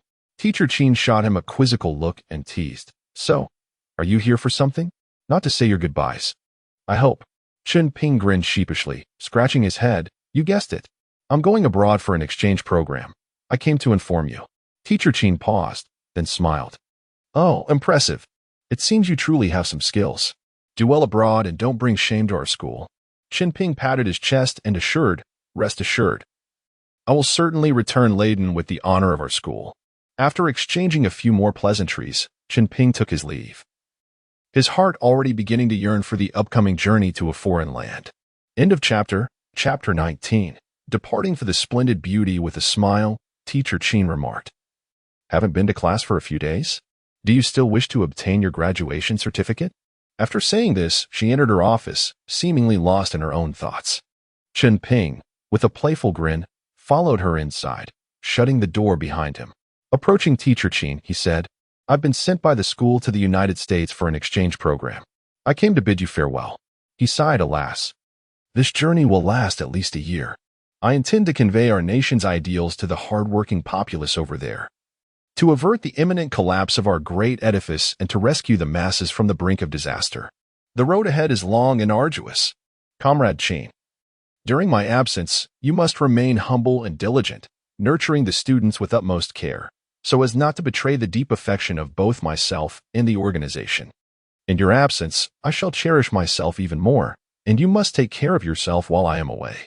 Teacher Chen scoffed lightly. "Oh, trying to escape my grasp. Are you? No chance. I will be leading this exchange program, and you are not the only student going." Chen Ping felt a pang of anguish, realizing that his grand plans were not solely for him. The school had long been prepared for this endeavor. How could he report this twist to Grandpa Tang? Seeing Chen Ping's dismay, Teacher Chen chuckled, then inquired, "How is your language proficiency? Are you capable? The records indicate that your English grades are excellent. But you must understand that grades and conversational skills are not synonymous." Chen Ping promptly assured her in English that it was no problem at all. He would be more than capable of serving as the translator for the exchange. Teacher Chen glanced at him, slightly surprised, and said, "All right then, prepare yourself. The paperwork should be completed in about a week, and you will be off. Aren't you going to say goodbye to your classmates?" "Perhaps not," he replied. "I cannot bear the sight of farewells. Had you not held such a significant place in my heart, I might not have come at all." After all, Teacher Chen was merely in her early 20s. Her cheeks flushed slightly as she retorted, "How can you speak to your teacher like that? Show some respect." Suddenly, Chen Ping asked, "But what about your family while you accompany us for a year?" With raised eyebrows, she snapped, "What nonsense are you spouting? What family?" He grinned mischievously. Don't pretend. I saw you getting into a man's car yesterday after school. Who else could he be if not a family member? Stop it. That was a suitor arranged by my family. I had no choice but to meet him, she explained. Besides, I won't be with you for the entire year. Once you are settled over there, I will return. Oh, in that case, I feel relieved. It would be quite inconvenient to have a supervisor shadowing us, he said. Though he added, oh, if you don't stay with us to the end, how will we, these children away from home, manage without our teacher? It would be quite dismal. Enough of your banter. Without me, you might find yourself thriving in ways you cannot imagine. Now hurry and prepare. After leaving the school, Chen Ping rushed to Grandpa Tang's house to report the developments. Naturally, Grandpa Tang delivered a lecture and instructed him that if any issues arose during his time abroad, he should have the embassy contact him for assistance. Chen Ping pledged his loyalty and requested to borrow the phone. Grandpa Tang waved his hand in acquiescence. He went to Grandpa Tang's study and called the home of Shiyu's grandfather. Hello, may I speak with Xiao Shiyu? An elderly voice on the other end inquired who he was, to which he replied that he was a classmate of Shiyu. Moments later, Shiyu's melodious voice chimed in. Is that Ping? Chen Ping felt a surge of emotion. It seemed she had been eagerly awaiting his call. It's me. In childhood, longing was like a desk separating us. Now that we are grown, it is a phone call bridging the distance. Shiyu laughed, a hint of emotion in her voice. Ping, how have you been? You've only just called after all this time. I wanted to reach out, but I had no contact information. He instantly resolved to seize the opportunity to visit his first love, for aside from family, this girl had been the most concerned about him throughout his life. I've been swamped with schoolwork since I started, unlike you, with your grandfather and uncle in the city. You've had everything arranged upon your arrival. I must strive on my own. By the way, I am to depart for an exchange program in a week. Tomorrow, I will come to the city to see you and spend a couple of days together. Really? That sounds wonderful. I will be waiting to see you, she replied. After hanging up, he briefly greeted Grandpa Tang before heading to Shidong to find an agent for purchasing a plane ticket. Unfortunately, the only flight available was for the following morning. In the 1990s, air travel was no longer a distant dream for the common folk. No introduction letters or rank were necessary. Money was all that mattered. However, the price was rather staggering at 1,000 yuan. This was a daunting sum considering that his parents' combined monthly salary was less than that, even with both working for a state enterprise. Most families earned around 500 yuan a month. Yet for him, money was not an insurmountable obstacle. The next day, Chen Ping boarded the flight to the city. He could not help but notice how modern and safe the aircraft appeared.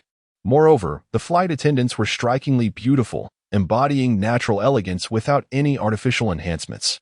Seated comfortably, he ordered a cup of coffee and began to admire the flight attendants. Long legs clad in black stockings, slender waists, and youthful, radiant faces. It was delightful. Each one more captivating than the last. Lost in his thoughts, the plane landed at the city airport. Upon disembarking, he took a taxi directly to Shiyu's grandfather's home. Shiyu's grandfather was a local executive, a veteran of the revolution. Arriving at the modest two-story villa, likely a government-provided residence during his tenure, he spotted Shiyu in the courtyard chatting with her grandfather. Upon seeing him, she squealed with delight, rushing toward him like a duckling seeking its mother. Wrapping her arms around his and leading him inside, exclaiming, "You're finally here. Were you tired from your journey? How did you arrive so quickly?" He replied that he had flown, then stepped forward to bow respectfully to Shiyu's grandfather, greeting him politely, "Hello, Grandpa," with a head of white hair. Shiyu's grandfather appeared to be of a similar age to Grandpa Tang. He smiled warmly and said, Ping has arrived. I often hear Shiyu speak of you. It's a pleasure to finally meet you. You are quite a handsome young man. Not at all. Grandpa is too kind. I should have visited you sooner. But the start of the school year kept me preoccupied until now. He presented the tea leaves he had prepared for Shiyu's grandfather with both hands, adhering to the cultural principle that politeness is paramount. With a hearty laugh, her grandfather instructed Shiyu to take the gift and invited Chen Ping, "Come. Sit with me and share your plans for this exchange program." Although a veteran revolutionary, he was not merely a hardened soldier. He had studied in France before the revolution and was an intellectual.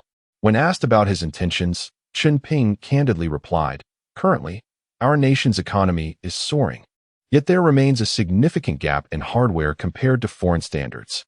While the unfriendly voices have diminished considerably, some advanced technologies are still closely guarded, akin to a tightening noose around our necks.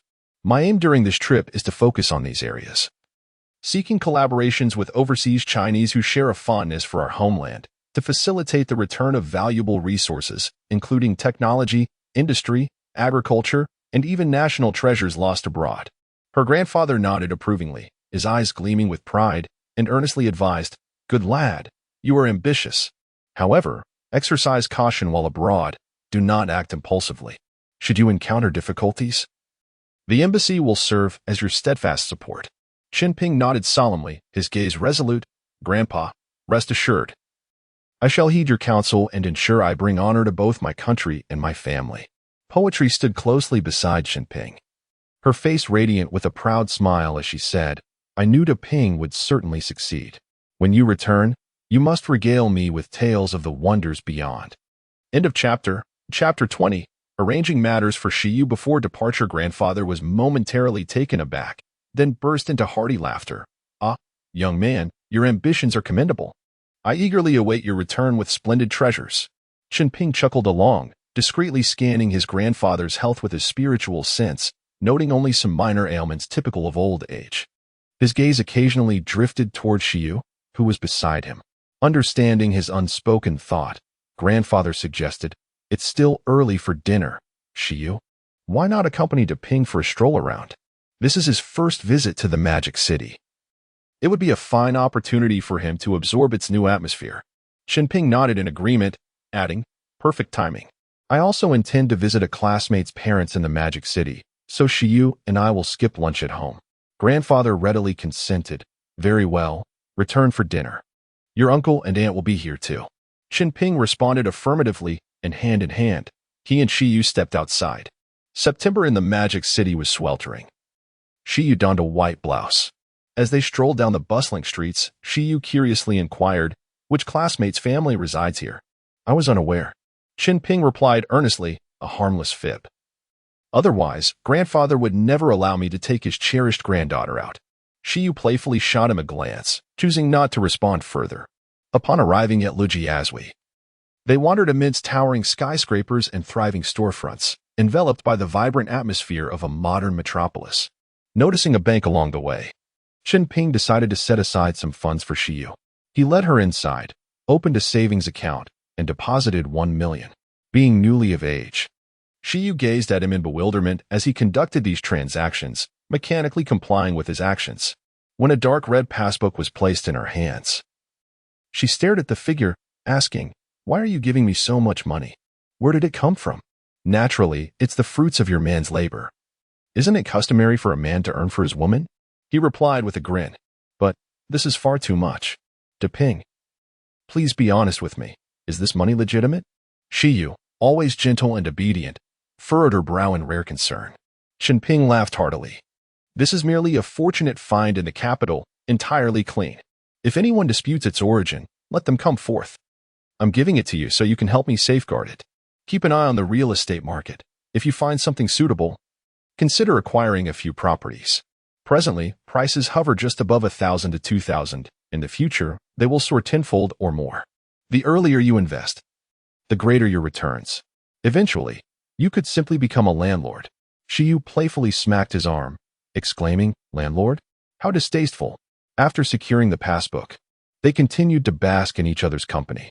Chunping, unable to resist, pulled out 2 counterfeit yuan to 2 coins to play with, unconsciously scanning the vicinity with his spiritual sense.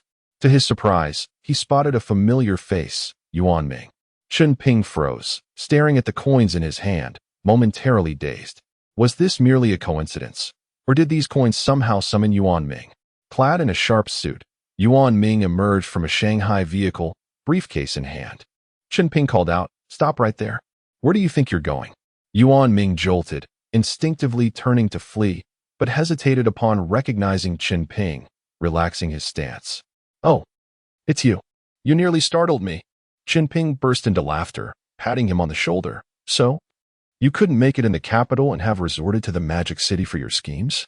Shiyu tightened her grip on his arm at Chen Ping's words.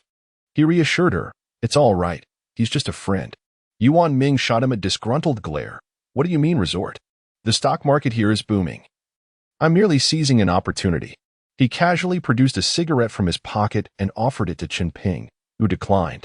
Yuan Ming lit it himself and inquired, "What brings you to the Magic City?" Chen Ping answered candidly, eliciting a chuckle from Yuan Ming. "Look at you, aiming for the American dream?"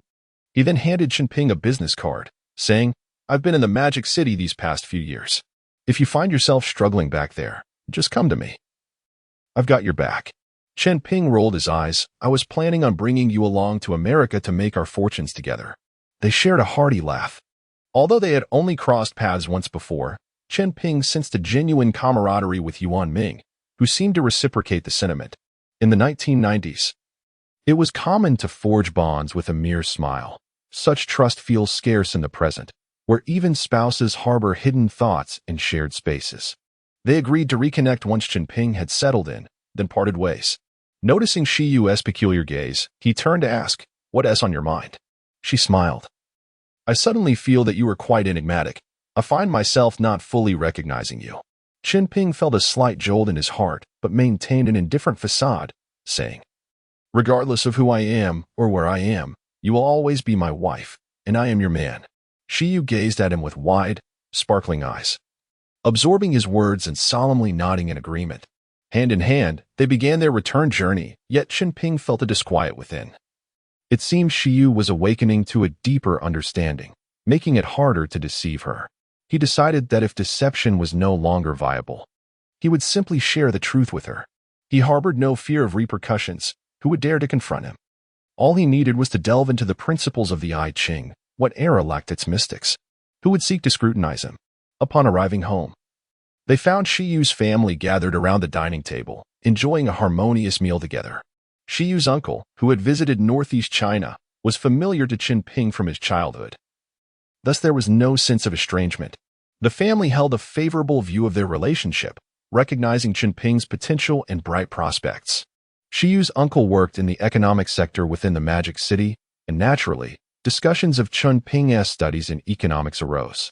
He was supportive of Chen Ping's future plans, jokingly anticipating the day Chen Ping would return with ample resources to contribute to the nation's development.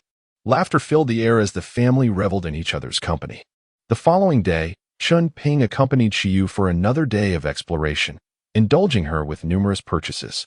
Initially, he intended to join her in attending classes, asserting his claim over her, but Shiyu's school was rather specialized, focusing on rocket propulsion, a field shrouded in confidentiality, inaccessible to outsiders. Time flew by all too swiftly. It was time for him to return to the capital and prepare for his upcoming departure.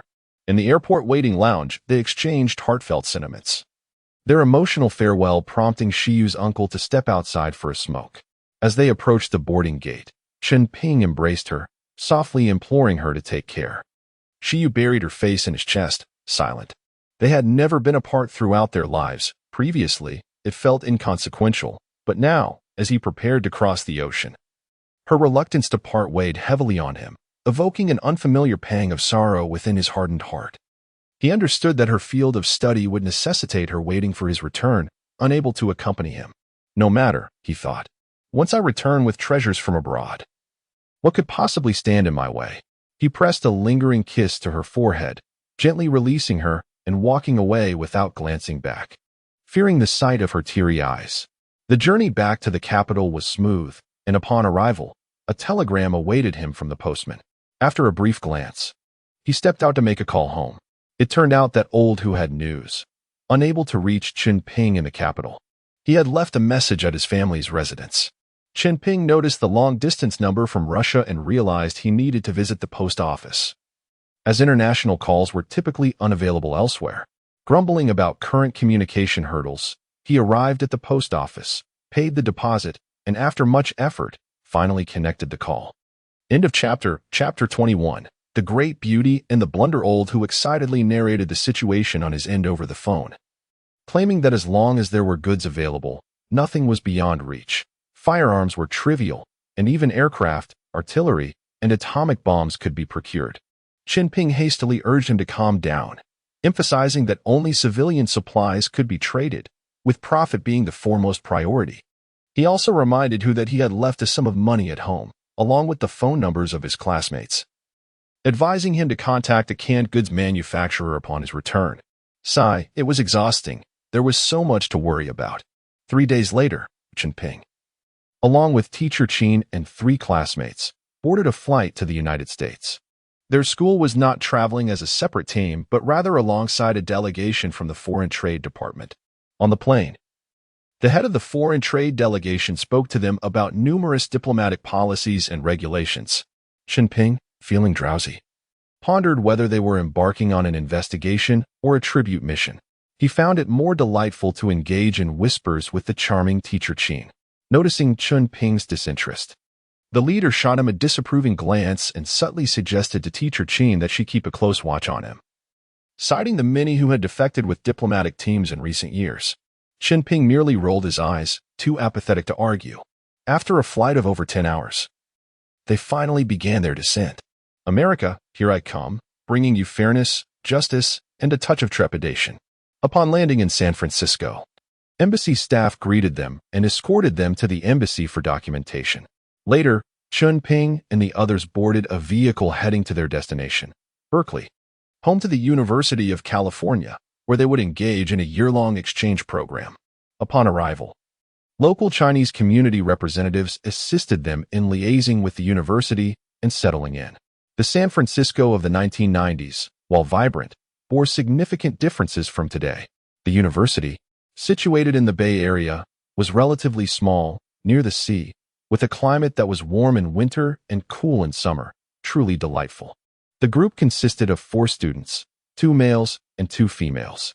Chen Ping shared a dorm with his male classmate, Li Jinxiu, while the 2 female classmates, Suing and Li Ting, roomed together.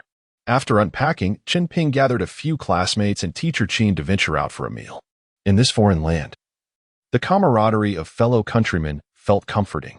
Teacher Chen invited a local male representative, known as Brother Wang, to accompany them. Chen Ping expanded his awareness, scanning the terrain of this foreign land. Though the city was small, its area was extensive, over 1,000 hectares, featuring vineyards, the ocean, and a national park. Indeed, this would be my domain henceforth. As his consciousness traversed the trees, he began to understand the locale. To his surprise, Yosemite National Park was home to raccoons, the very creatures depicted on the packaging of the instant noodles he consumed, characterized by their dark eye patches and adorable demeanor. Gazing at the centuries-old trees, Chen Ping marveled at the sight of a road beneath one of their roots. How immense it must be. He felt the vibrant life force emanating from the flora, which almost compelled him to exclaim in delight. They traveled in Brother Wang's slightly worn Cherokee to a quintessential American diner. The tables were modest, reminiscent of fast food chains back home. After taking their seats, Chen Ping ordered the restaurant's signature dishes in English, offering to cover the bill. Everyone was thrilled, as this was their first meal in a foreign land. However, the experience was less than satisfactory, describing it would be a disservice. How, he wondered, did the American people survive on such fare? Just as they were eating and lamenting the American diet, the restaurant door was flung open, and a group of motorcycle men stormed in. Clad in leather jackets adorned with studs and sporting shaved heads, they loudly occupied several tables nearby. The waitress, a Mexican girl, warned them against causing trouble. The bikers laughed dismissively, one slamming his hand on the table, demanding service. Brother Wang quietly cautioned them that this was the local gang affiliated with the bikers and advised against provoking them. Chen Ping shrugged nonchalantly, responding, "That depends on whether they provoke me." Teacher Chen shot him a warning glare, urging him to avoid trouble, and he reluctantly fell silent. Yet, the world often operates on a different logic. Sometimes, even when one avoids conflict, trouble finds them. Noticing their table of Easterners, the bikers began hurling insults, calling them yellow-skinned monkeys and filthy Asian clowns. Chen Ping retorted, "Shut up, or I'll come over and slap you." Remembering they were in America, he repeated his insult in English. Regrettably, English lacked the flair of his native tongue, leaving him unsatisfied, so he cursed them in Spanish as well. The bikers momentarily faltered, but then comprehended his insults, igniting their fury, and they began to encircle him. Teacher Chen, anxious yet resolute, stood in front of her students, attempting to reason with the bikers in English, suggesting that Chen Ping was merely a child. The leading biker responded by striking her. Some may wonder how such brutes could lay a hand on someone as beautiful as Teacher Chen. However, in the 1990s, cultural exchanges were still limited worldwide, and aesthetic perspectives varied greatly. To the Chinese, Chen was undoubtedly a beauty deserving of a score above 90, yet to foreigners, she might appear unusual. Such is the reality that underlies reports of assaults on Chinese students abroad, not so much due to beauty as to racial issues and robbery frustrations. Seeing Chen in distress ignited a fire within Chunping. Ecstatic, he dashed forward, positioning himself between her and the biker's hand. The blow landed on his shoulder, and he exaggeratedly staggered back, clutching his shoulder and exclaiming, "Oh my God, you've injured me, you uncouth brute." Teacher Chen attempted to pull him back, but he gently patted her hand, whispering in Chinese, "Don't hold my hand during a fight. That aids our enemy." He then turned back, feigning vulnerability as he engaged the biker in a verbal tussle. The biker, lacking the linguistic finesse to match Chunping's eloquence, resorted to the rudest insults, calling him a dirty monkey or a stinking pig. Chunping unleashed a torrent of English invectives, leaving the biker seething in rage. One of the bikers even brandished a handgun, threatening, "Speak again, and I'll blow your backside off." Chunping awaited this moment, feigning fear as he retreated, inadvertently kicking a stray chopstick toward the biker's foot. He pretended to slip and fall backward. Teacher Chen quickly caught him, while the chopstick zipped across the floor, piercing the biker's foot between his toes. The biker yelped in pain, and the gun went off, the bullet embedding itself in the oak floor. Upon hearing the gunshot, Chunping dropped the act and charged forward, delivering a powerful slap that knocked the biker down. Within moments, he had dispatched 7 or 8 of them with swift strikes. The remaining bikers, taken aback by Chunping's audacity, stood frozen, their faces etched with fear and disbelief. Other patrons in the restaurant hastily took cover, too frightened to breathe. The Mexican waitress stared wide-eyed, covering her mouth in disbelief at the unfolding scene. At that moment, Brother Wong rushed forward, loudly reprimanding the bikers to vacate the premises. Although the bald men harbored resentment, they dared not pursue the matter further upon witnessing Chunping's formidable presence. Grumbling, they helped their injured companion and slunk away from the restaurant. Gradually, tranquility returned to the dining establishment, yet the lingering tension weighed heavily on everyone's hearts. Teacher Chen gazed at Chunping with concern etched across her face, reproaching him. "Oh, could you not exercise a little patience? What if this leads to a significant trouble?" Unfazed, Chunping smiled nonchalantly and replied, "Teacher Chen, fret not. Such individuals are merely bullies who prey on the weak.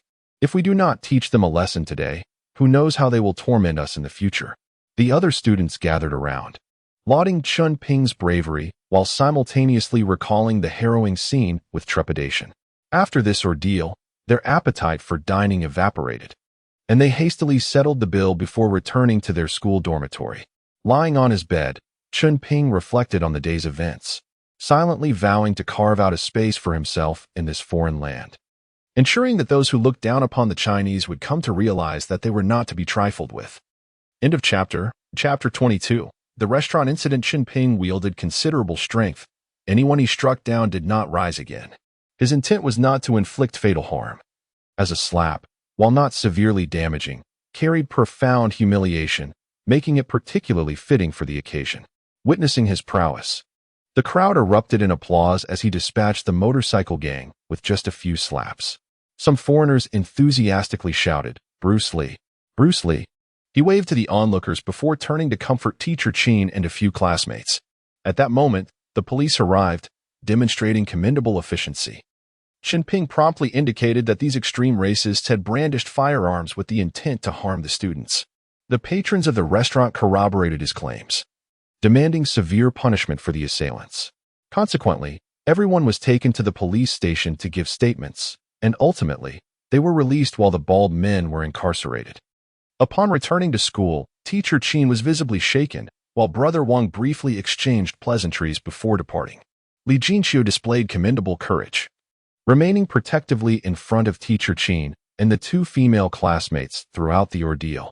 Su Ying and Li Ting chattered excitedly, inquiring about the fighting style Chen Ping had employed, which appeared quite formidable. He humorously claimed it was Bagua Zhang, and they enthusiastically discussed wanting him to teach them. After deflecting their requests, he stepped aside with teacher Qin, who, still trembling, expressed her dismay at living in a country where gunfire was so commonplace.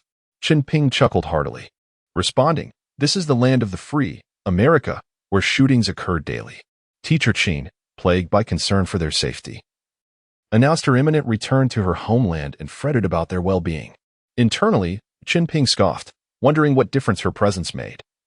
But he comforted her by assuring her that they would remain on campus and be safe from any intrusion. After much persuasion, he managed to guide her back to her designated teacher's dormitory. That night, as Chen Ping lay in bed, listening to Li Jinxiu's carefree snoring from the adjacent bunk, he reflected on the day's events, his mind teeming with thoughts. Where to begin? As dawn broke, he awoke, sensing the vibrant energy coursing through his body, a result of his night-long communion with the flora and fauna of this land. He knew he had grown stronger, filled with an inexhaustible vitality. And his awareness was keen enough to absorb every sound around him, the rustle of ants relocating, the gentle drip of dew from flower petals, and the conversations of two boys in the next room. He called for Li Jinxiu to rise and prepare, as they were to bid farewell to teacher Qin. They found her and, after breakfast in the cafeteria, she prepared to return to her home country. The embassy staff arrived to escort her away, and she incessantly reminded them to exercise caution, advising them to remain on campus and informing them that funds would be sent monthly, urging them to resolve any purchases within the confines of the school. Chen Ping found her maternal demeanor amusing, considering she was only a few years older than him. Yet he acquiesced to her concerns to alleviate her worries. After her departure, a wave of clarity washed over him, reminiscent of the momentous year 1949. He declared to his classmates that he had personal matters to attend to, and with that, they strode confidently out of the school grounds. Indeed, he had pressing matters. He had believed he possessed 4 million, rendering him fearless. However, he had forgotten that the renminbi was useless here. Although trade had commenced between the two nations, the local populace was largely unfamiliar with the renminbi, only recognizing the dollar. What a blunder it was to overlook such a vital detail. While underground money changers could facilitate currency exchange, their exorbitant fees would take a hefty cut. He needed to devise a strategy to procure funds. Lost in thought, he arrived at the bank's entrance in the small town, and an audacious idea struck him. Since this land was now his, was it unreasonable to withdraw some cash from my own bank? As he mused, a gang of motorcycles roared past him. Upon closer inspection, he realized it was the same bald men he had dealt with the previous day. How had they been released? Chen Ping felt a surge of anger, but they did not notice him. In a moment of inspiration, he decided against withdrawing money. It seemed fate was on his side. He hailed a taxi and used his heightened awareness to follow the gang, instructing the driver to keep pace. The driver, a jovial African-American, appeared excited rather than frightened at the prospect of tailing the gang, incessantly asking if he was a cop or if he was apprehending criminals. His enthusiasm infectious as he swiftly navigated the streets. The gang halted at a dilapidated factory on the outskirts, where even more motorcycles were parked. Chen Ping instructed the driver to stop at a considerable distance, planning to approach stealthily. The driver kindly asked if he should wait, but Chen Ping tossed him $10 and waved him off. Quietly, he crept closer to the motorcycles, spotting a magnificent Harley-Davidson. His eyes lit up. Such a bike was non-existent back home. He gazed longingly for a moment before resolving to prioritize his objectives. Finding a secluded corner, he began to scan the interior with his heightened senses. The spacious factory had been transformed into a nightclub, complete with a dance floor, sofas, and vibrant graffiti, a quintessential gathering place for free spirits. As he surveyed the scene, he spotted the very bald man he had dealt with earlier, boasting to a group of colorful-haired individuals about his brief stint in jail and how his father had paid a hefty bail, claiming he would seek revenge at school. The group then lit up marijuana, and Chen Ping thought to himself, "Your wealthy father? Well, that's unfortunate for him." He surveyed the room, noting the abundance of firearms and drugs, but little cash. Recalling his purpose, he shifted his focus to the motorcycles outside. He discovered a leather pouch on one Harley's back seat containing several $1,000s in cash, along with a Glock 17. He gladly accepted these treasures and decided to claim the Harley for himself. Surveying the surroundings, he selected 3 more pristine Harleys. Noting the American tendency to leave keys in the ignition, a common practice among the locals, seemingly inviting theft for the sake of insurance claims, he marked the bald man's head with a subtle signal for easy identification in the future, ensuring he wouldn't need to thank him. His hair would surely grow back quickly. Striding confidently several hundred meters away, he ignited the Harley's engine and sped off. Passing a shop, he was surprised to find the jovial driver still waiting for him. His eyes widened in astonishment at the sight of Chen Ping on the Harley. Upon stopping beside him, the driver exclaimed, "Hey, brother, you're not a cop, are you? A car thief, perhaps?" Chen Ping rolled his eyes in annoyance, replying, "Those punks owed me money. They couldn't pay, so they gave me their bikes instead." The driver, clearly skeptical, retorted, "This bike belongs to little Tom, whose father is the biggest casino owner in the city. He wouldn't owe you money." Chen Ping's interest peaked at the mention of the bald man's father's identity. This could be lucrative. He revved the throttle, turning into a nearby alley, and re-emerged in front of the driver, saying, "Hey, buddy, how about taking me for some fun?" The driver rubbed his fingers together, saying, "I'm not going to that kind of place. Good people don't go there." Observing the driver's fidgeting fingers, Chen Ping rolled his eyes and produced a $5 bill. The driver hastily shook his head, insisting he wouldn't go, his fingers fidgeting even more. With no other option, Chen Ping produced 2 $10 bills, and the driver's face lit up with joy as he opened the car door, inviting him inside. Seizing the opportunity while the driver was distracted, Chen Ping discreetly took the Harley. The vehicle revved gently to life, and as the driver hummed an unknown tune, he curiously glanced at Chen Ping through the rearview mirror. Meanwhile, Chen Ping leaned back in his seat, a slight smile gracing his lips as he contemplated the plans he was about to unfold at the casino. He was acutely aware that this would be a venture filled with challenges and excitement, yet he felt no fear, only anticipation. After all, this represented a pivotal opportunity for him to acquire wealth and establish his footing in this unfamiliar land. End of chapter. Chapter 23. Black rides black. A black taxi halted before a 7-story edifice on the bustling thoroughfare of the city center. Chen Ping surveyed his surroundings, casting an inquiring glance at Little Black. "This is Old Tom's Casino," Little Black stated, "located 2 levels underground. But since you're unfamiliar, you probably won't gain entry." Chen Ping inquired, "Do you have a solution?" The fellow began to rub his fingers together, and after receiving payment, he replied, "I can escort you inside for $100. Chen Ping scoffed inwardly, recalling that he had just paid him. Little Black chuckled, "That was for answering your questions. This is for guiding you in 2 different matters." Reluctantly, Chen Ping handed over the money. Little Black exited the vehicle and led him inside. They descended to the 2nd underground level, approaching an iron door in the corner. 2 imposing figures stood guard at the entrance, and Little Black greeted them amiably. The manner in which they exchanged pleasantries was unique, involving fist bumps, handshakes, and a series of intricate gestures. Little Black slipped each of them a $10 bill, and only then were they permitted entry. Upon entering, they needed to exchange cash for chips. Chen Ping had merely $2,000, pilfered from Big Harley, and he converted it all into chips, adopting an air of nonchalance as he ventured into the casino.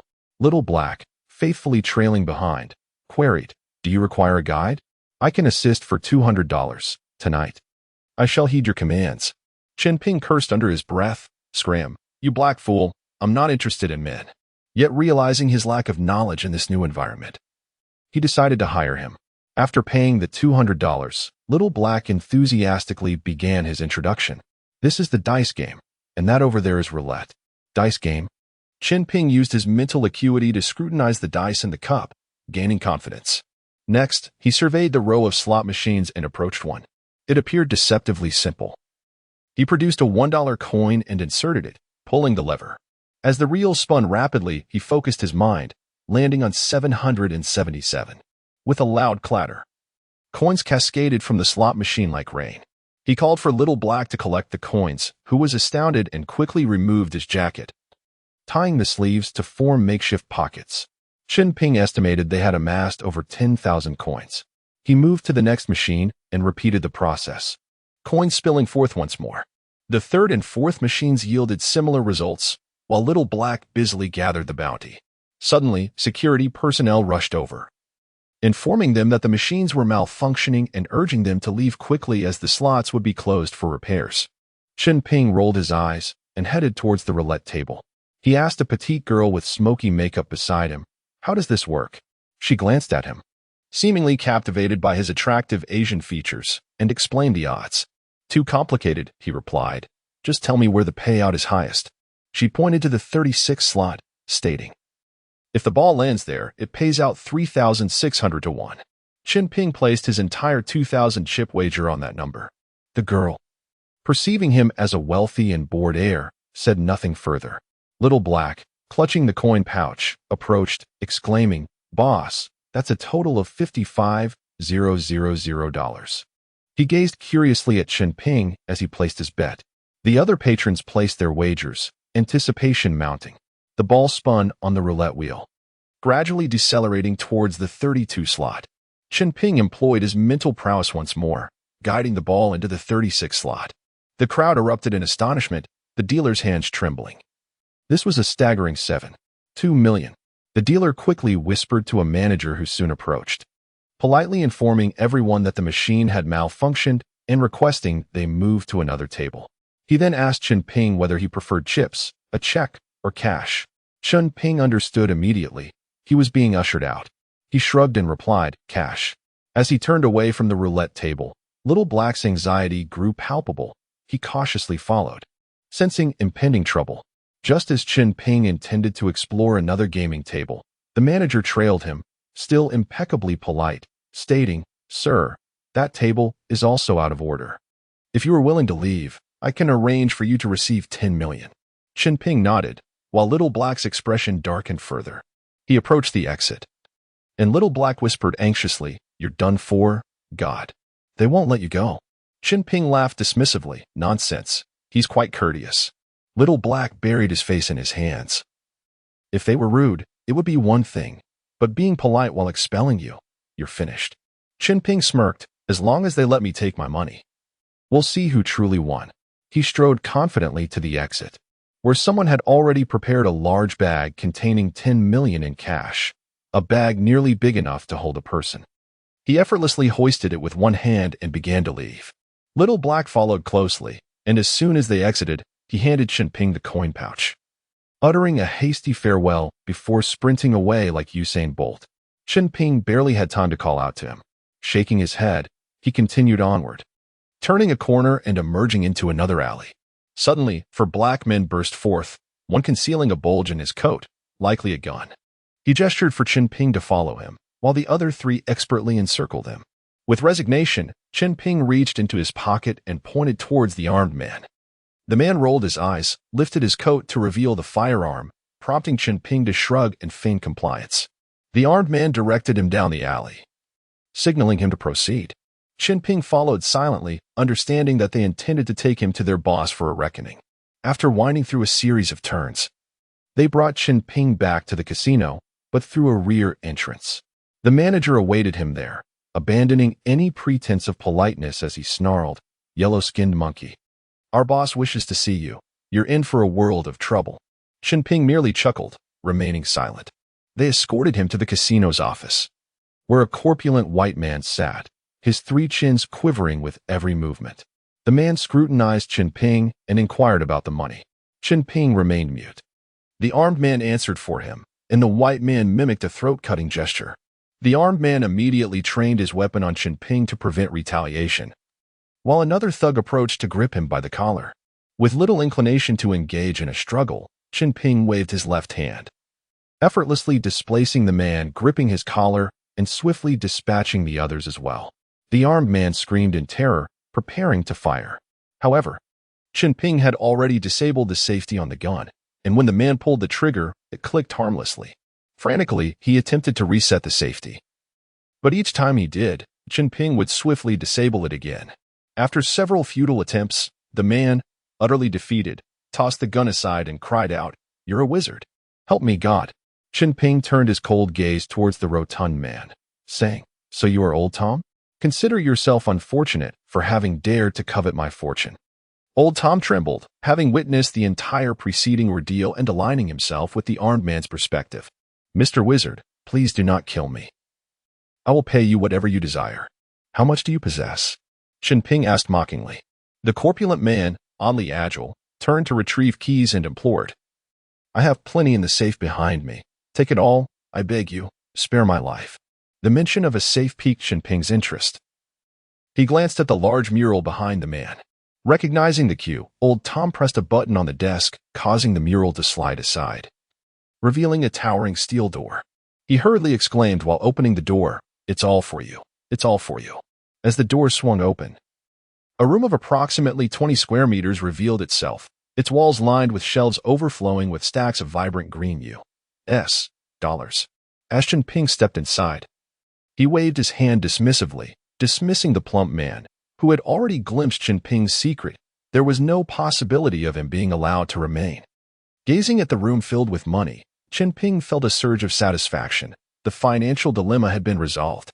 He intended to utilize this fortune to embark on his own commercial ventures in this territory. And his exploits within the casino would undoubtedly stir significant ripples in the underground world of the city. End of chapter. Chapter 24. Capturing Black Parker. Chen Ping entered the vault and began a frenzied collection of cash, diamonds, and drugs. Internally, he cursed the pervasive evils of capitalism. These items could not be left to harm others, and thus he gathered them all. After securing every valuable possession, he exited the office. What of the manager? He could not be spared either, but a quick glance around yielded no sight of him. Luck was on his side. Utilizing the back entrance he had arrived through, he encountered no one. After all, he had eliminated all 4 of his henchmen, so it was only natural that the area was deserted. Exiting the casino through the back, guided by his keen intuition, he made his way to the alley where the robbery had taken place and hailed a cab to leave. After traveling several blocks, he instructed the driver to stop, alighted, and then walked a street before hailing another cab, repeating this process thrice. He mused that, with the existing surveillance methods, it should be impossible for anyone to trace his whereabouts.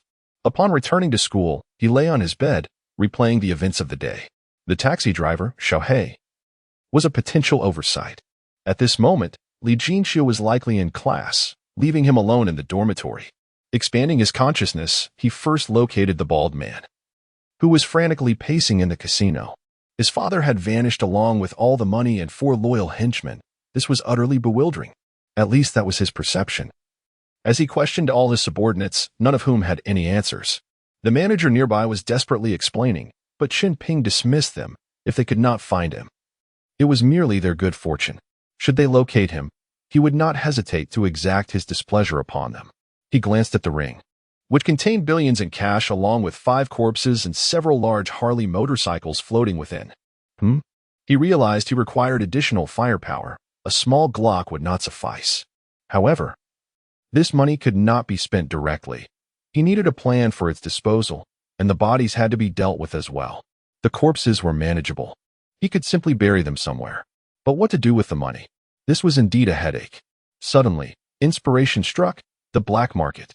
That would be the least regulated environment. Indeed, a splendid idea. He scanned his surroundings and pinpointed Xiaohei. This fellow would surely have a solution. He left a note for Li Jinxiu and set out to find Xiaohei. Xiaohei was quaking in a room converted from a basement, no longer willing to operate his taxi. When Chen Ping knocked, the sight of him through the peephole sent Xiaohei into a panic. Growing impatient, Chen Ping used his consciousness to open the door and delivered a swift slap, silencing the scream. "How did you find me?" Xiaohei stammered in fear. Chen Ping grinned, revealing a set of pristine white teeth, and casually tossed the corpse of the hefty man onto the floor. Xiaohei's fear escalated. "I saw nothing. No, nothing. Please don't kill me." He was on the verge of another scream when Chen Ping silenced him again with another slap, instantly restoring tranquility to the room. Xiaohei, displaying a semblance of intelligence, composed himself and inquired, "What do you need from me?" "Firstly, my patience is thin. Answer incorrectly, and I'll dispose of you. Secondly, I need to acquire some weaponry. Do you know where I can find such? Additionally, I have some cash that requires conversion, and I can employ you as my guide." Upon finishing, he tossed Xiaohei a bag full of coins fashioned from his jacket. Hearing that he was not there to eliminate him, Xiaohei sighed with relief, exclaiming, "Oh God, you scared me to death. I would be delighted to serve you, my boss. So, this is for me? Yes, consider it your annual salary. Satisfactory service will earn you a bonus." Xiaohei instantly perked up. "Wonderful. With this money, I can find a place to hide from the storm." Chen Ping chuckled. "You need not hide. All who knew are gone." Upon hearing this, Xiaohei felt a mix of relief and trepidation. This Eastern man was indeed terrifying. He then eagerly urged Chen Ping, "Please follow me, boss. I guarantee your satisfaction." With that, he led Chen Ping to a vehicle and drove towards the outskirts. Arriving at a dilapidated neighborhood, Xiaohei enthusiastically introduced Chen Ping to Parker, a place where he had grown up. The taxi stopped in front of a grocery store, where he exited and proclaimed the arrival of business. Chen Ping followed inside and observed him exchanging jovial fist bumps with another black man, performing a series of intricate gestures. Chen Ping couldn't help but wonder how these men memorized such complex signals. The store clerk inquired, "What can I get for you?" Parker exaggeratedly replied, "This is my boss and friend. He is taking me to assault the moon, so we need plenty of heavy firepower, huh?" The store clerk rolled his eyes and invited them further inside. Upon reaching a vacant area in the back, the clerk pulled a lever, causing a rectangular metal door to rise from the ground, revealing a staircase that descended into a well-lit basement. He gestured for them to follow, and they entered in single file. Upon entering, Chen Ping was taken aback. This was practically a small armory. There were long guns, handguns, anti-material sniper rifles, and even RPGs, alongside an assortment of grenades. These supplies could undoubtedly spark a localized conflict. The store clerk remarked, since he is Parker's friend, "I'll give you a discount on anything you fancy. I want them all. Just tell me the total price." All of them? Now I believe you're truly off to the moon. Haha. "Let me calculate. 17 long guns, short guns," Chen Ping interrupted. "I'll take everything. Just provide me with a total." The clerk quoted a price of 450,000, which included a considerable amount of ammunition for all the firearms. Chen Ping settled the payment and signaled Parker to move the goods. Parker grimaced, "Boss, our vehicle is too small to fit everything." The clerk immediately chimed in, "I have a blue van for sale, $2,000. As they began to load the goods, Parker asked the clerk what he planned to do once everything was sold. The clerk surprisingly expressed a desire to buy a taxi to start a legitimate business. Parker suggested, "Since I'm no longer driving, you can have my taxi. You needn't pay for the van." After transporting the goods, they continued driving. En route, they passed a convenience store, where Chen Ping instructed Parker to stop so he could purchase a pack of Marlboro. While he stepped out, Chen Ping concealed the weapons and returned the cash to the car. Upon Parker's return and seeing the scene, he showed no surprise and silently drove away. It seemed the lad had been thoroughly intimidated, understanding that respect was a prudent approach. They arrived at a vinyl record store, clearly a front for their operations. Inside, Parker warmly embraced a hefty black woman and introduced her. "This is my Aunt Mary. This is my boss." Chen Ping assessed the stout woman. Acknowledging that she did not appear as amiable as she seemed, she was a formidable character. He politely shook her hand, smiling. "It's a pleasure to meet you, Aunt Mary. I believe Parker has shared my situation. I merely need to pass some funds through your establishment." Aunt Mary nodded, responding, "No problem, just a 20% cut. And we'll have it sorted in a week." Chen Ping inquired, "What can I withdraw immediately?" 50 million. "Excellent. I need to purchase a farm here as my residence. The larger, the better, preferably with a castle. Would you be willing to assist with this? I'll offer 0.5% as commission." Aunt Mary beamed with understanding. She recognized the implication behind his words, as no real estate agent would accept such a commission. This was clearly a gesture of goodwill. "I would be delighted. Just await my news." "Very well." Chen Ping stepped out, leaving his money in the car. Upon returning, he settled down and began to leisurely sip his coffee. Deep within, he understood that in this unfamiliar land, his foundations were gradually solidifying. With these resources at his disposal, he was poised to create even greater upheavals on this soil. End of chapter. Chapter 25. The Lost Civilization. Aunt Mary made a phone call, and approximately 20 minutes later, a truck arrived outside. Several burly men silently began transferring money bags from Chen Ping's vehicle, packing the cash left inside into their own truck. After about 10 minutes, the truck finished loading and departed without anyone coming in to brief Aunt Mary. It was evident that they were seasoned professionals, adept at such undertakings. Chen Ping stepped outside to verify the money bags, and once assured of the accuracy of the count, he stored them in his spatial ring and returned to bid farewell to Aunt Mary. She, with the warmth of a nurturing elder, reassured him that once there were developments, Parker would reach out to him, and she extended an invitation for him to visit whenever he had the time. Chen Ping gratefully accepted her invitation and left the record store with Parker. As Parker drove him back to campus, he refrained from asking too many questions. Although he was an amusing individual, Parker was also exceptionally astute, quickly settling into a subordinate role. Upon arriving, Chen Ping instructed him to procure 2 mobile phones for their next meeting before he turned and entered the campus. Not long after, a bright voice called out from behind. "Excuse me, is that you?" He turned to see a Slavic girl, approximately 1.72 meters tall, standing gracefully with a smile. Upon seeing him turn, she exclaimed, "It really is you. I recognized you from behind." Chen Ping gazed at the doll-like beauty of the girl, puzzled by her identity. His senses quickly scanned her presence, and he realized she was the girl with smoky makeup he had encountered at the casino. He replied rather curtly, "What brings you here?" "I'm not the person you think I am." The girl, visibly angered, retorted, "What kind of person do you think I envision? You arrogant fool." Chen Ping found her beautiful yet furious face amusing and teased. "So you're not here to conduct business, infiltrating our school for some ulterior motive?" She shot back, "You are the one involved in that business. I actually live here." Chen Ping suddenly understood that those residing on campus were either students or the families of faculty members, and he nodded dismissively, continuing on his way. Today was Professor Curie's class, and he had no desire to be tardy. The old man could be quite unforgiving. The girl hurried to catch up with him, inquiring as they walked, "Are you a student here? You must be from the East. You haven't introduced yourself yet." "My name is Ekaterina Zdemira-Badkaroevna." Upon finishing, she formally extended her fair hand. Chen Ping, feeling somewhat cornered, grasped her delicate hand and replied in Mandarin, "I'm Chen Ping, with Ping meaning peace, from the East. However, your name is quite lengthy. Does that mean I must wake each morning and call out, 'I am hungry'?" "Ekaterina Zdemira-Badkaroevna, hurry and make me breakfast? How about I just call you AKA?" He initially assumed she wouldn't understand Mandarin and jested without restraint. To his surprise, AKA responded with a foreign-accented Mandarin, "Pleased to meet you, Chen He." "It's Ping as in peace, not he as in harmony," Chen Ping, feigning a fierce demeanor. He glanced at the time and realized he was running late for Professor Curie's class. He hastily made his way to the classroom, where he found the lesson already underway. Professor Curie was engrossed in writing on the blackboard, his back to the students. Seizing the opportunity, Chen Ping quietly entered and took his seat.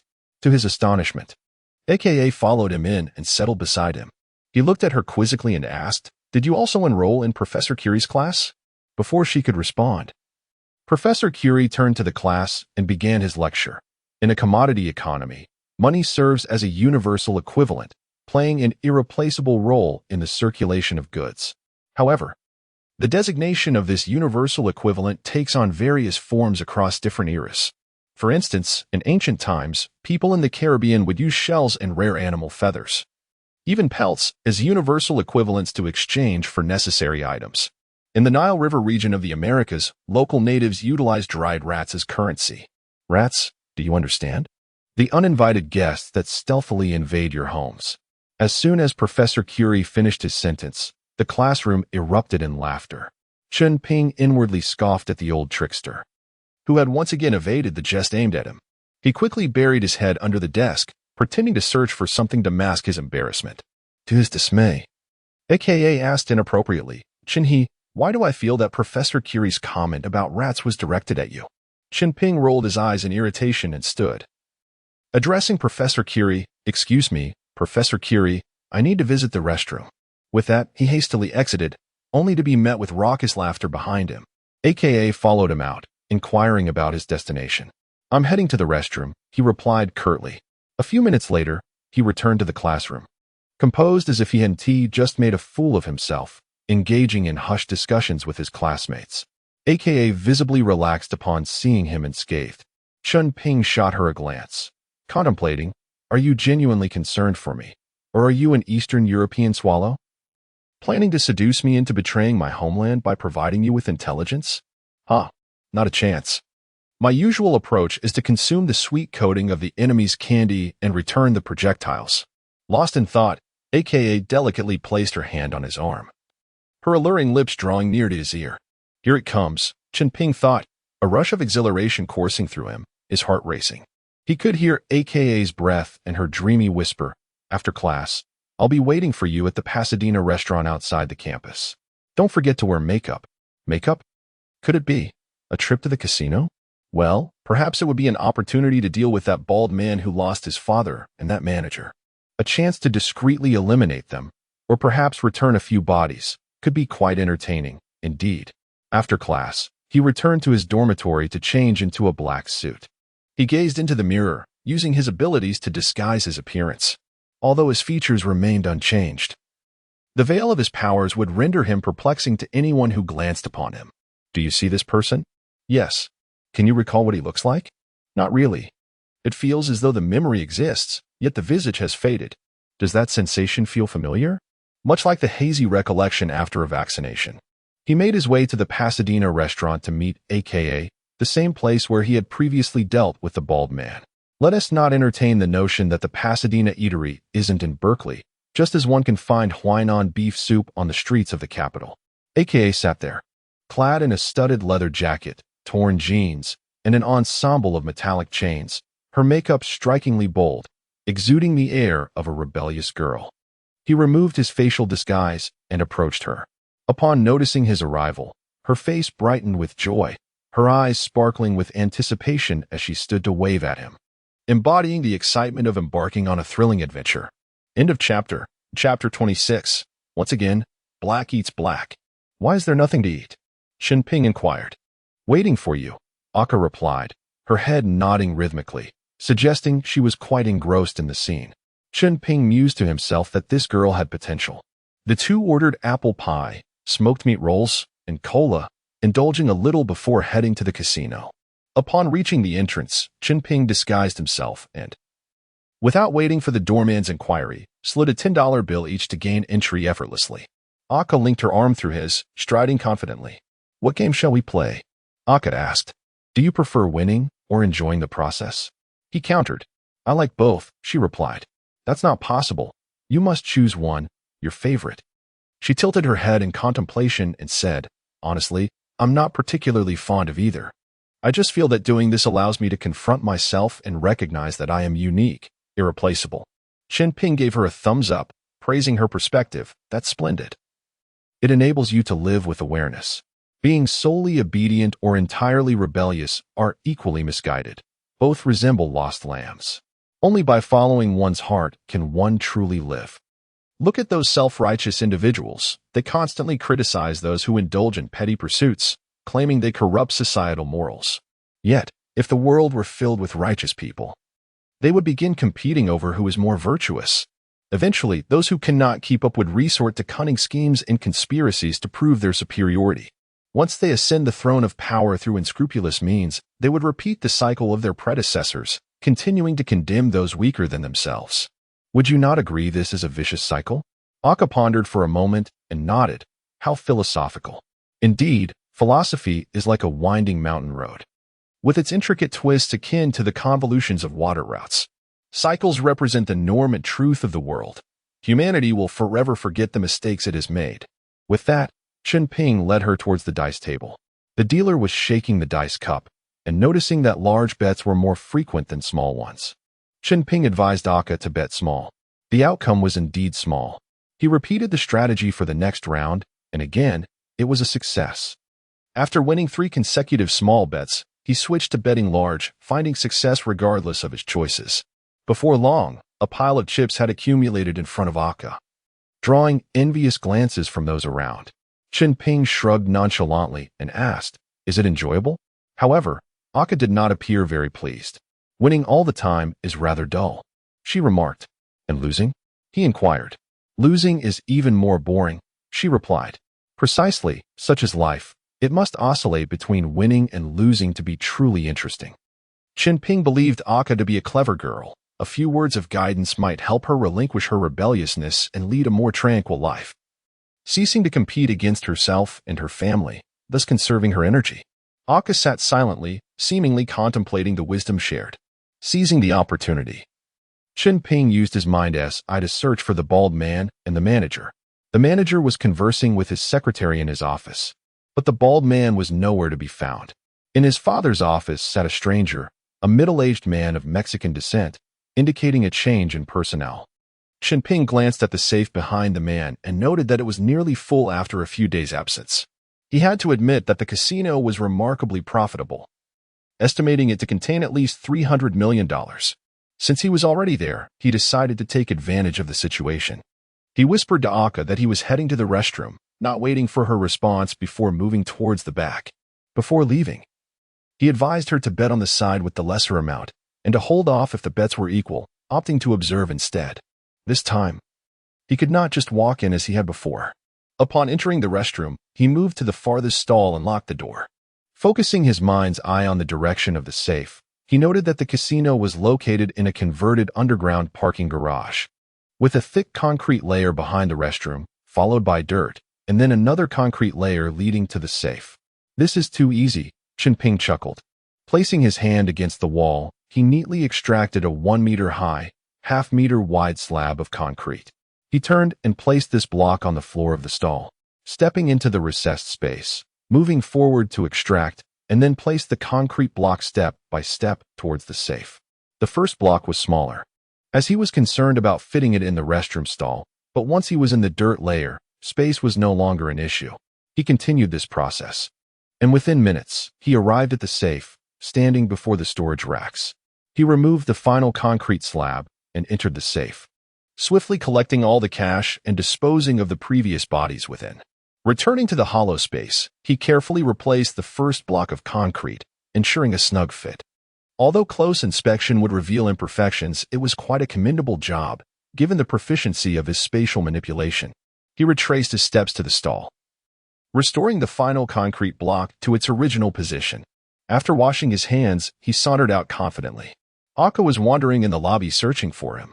Chen Ping asked about her gaming experience, and she indicated that she had not played since he left, feeling it had lost its charm, retaining only the several $1,000s she had won prior to his departure. Feeling disinterested? "Let's head home," he suggested, wrapping his arm around her slender waist as they exited, exchanging chips at the door before departing for school. As they neared campus, Chen Ping habitually alighted from the vehicle early and walked the remaining distance.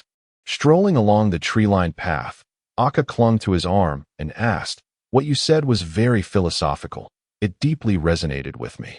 So, do you consider yourself righteous or merely a petty schemer?" Chen Ping replied calmly, "I am a deity traversing the mortal realm. Everything that transpires among you mere mortals is but a picturesque panorama to me." Aka was taken aback by his earnest expression, staring at him for a moment before playfully hitting him. "How obnoxious. You think you're a god? If you're a god, then I must be the Virgin Mary. If you are the Virgin Mary, then I am Joseph." "Ha ha. Stop it, stop it," Aka exclaimed, turning to face him, playfully punching his chest. Chen Ping seized her hands, pulling them behind her back, rendering her immobile.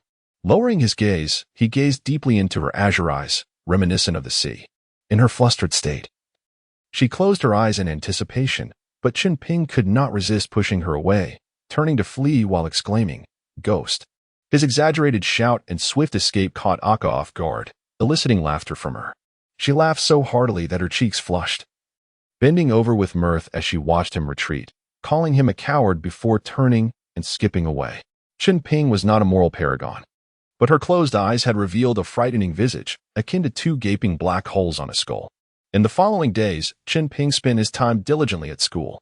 His interactions with the surrounding flora and fauna invigorated his life force, reaching a peak by the weekend evening. A resonant explosion echoed within him, as if some shackles had shattered. The sky above seemed to turn transparent, and through the atmospheric layers, he glimpsed the cosmos.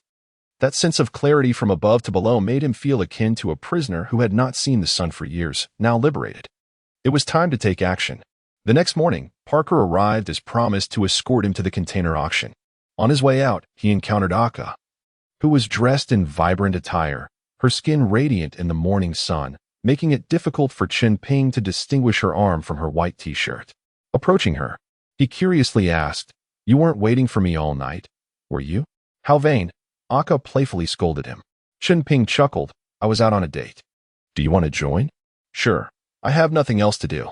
I'll help keep you in check," she replied, her eyes sparkling with curiosity and anticipation, seemingly excited for the upcoming adventure. Seeing her enthusiasm, Chen Ping silently contemplated that with her by his side, this auction trip might prove to be more entertaining. End of chapter. Chapter 27. Acquiring automobiles. Chen Ping and AKA made their way outside the campus, where Black Parker was patiently waiting in a blue van. Chen Ping, having settled into the vehicle alongside AKA, addressed Parker, stating that the car no longer suited his needs and suggested they find a time to explore new options. Parker nodded in agreement while driving, and AKA, upon hearing this, became excited, exclaiming that she too would join them, for she considered herself an automotive expert and could offer her counsel. Chen Ping, indifferent, merely nodded.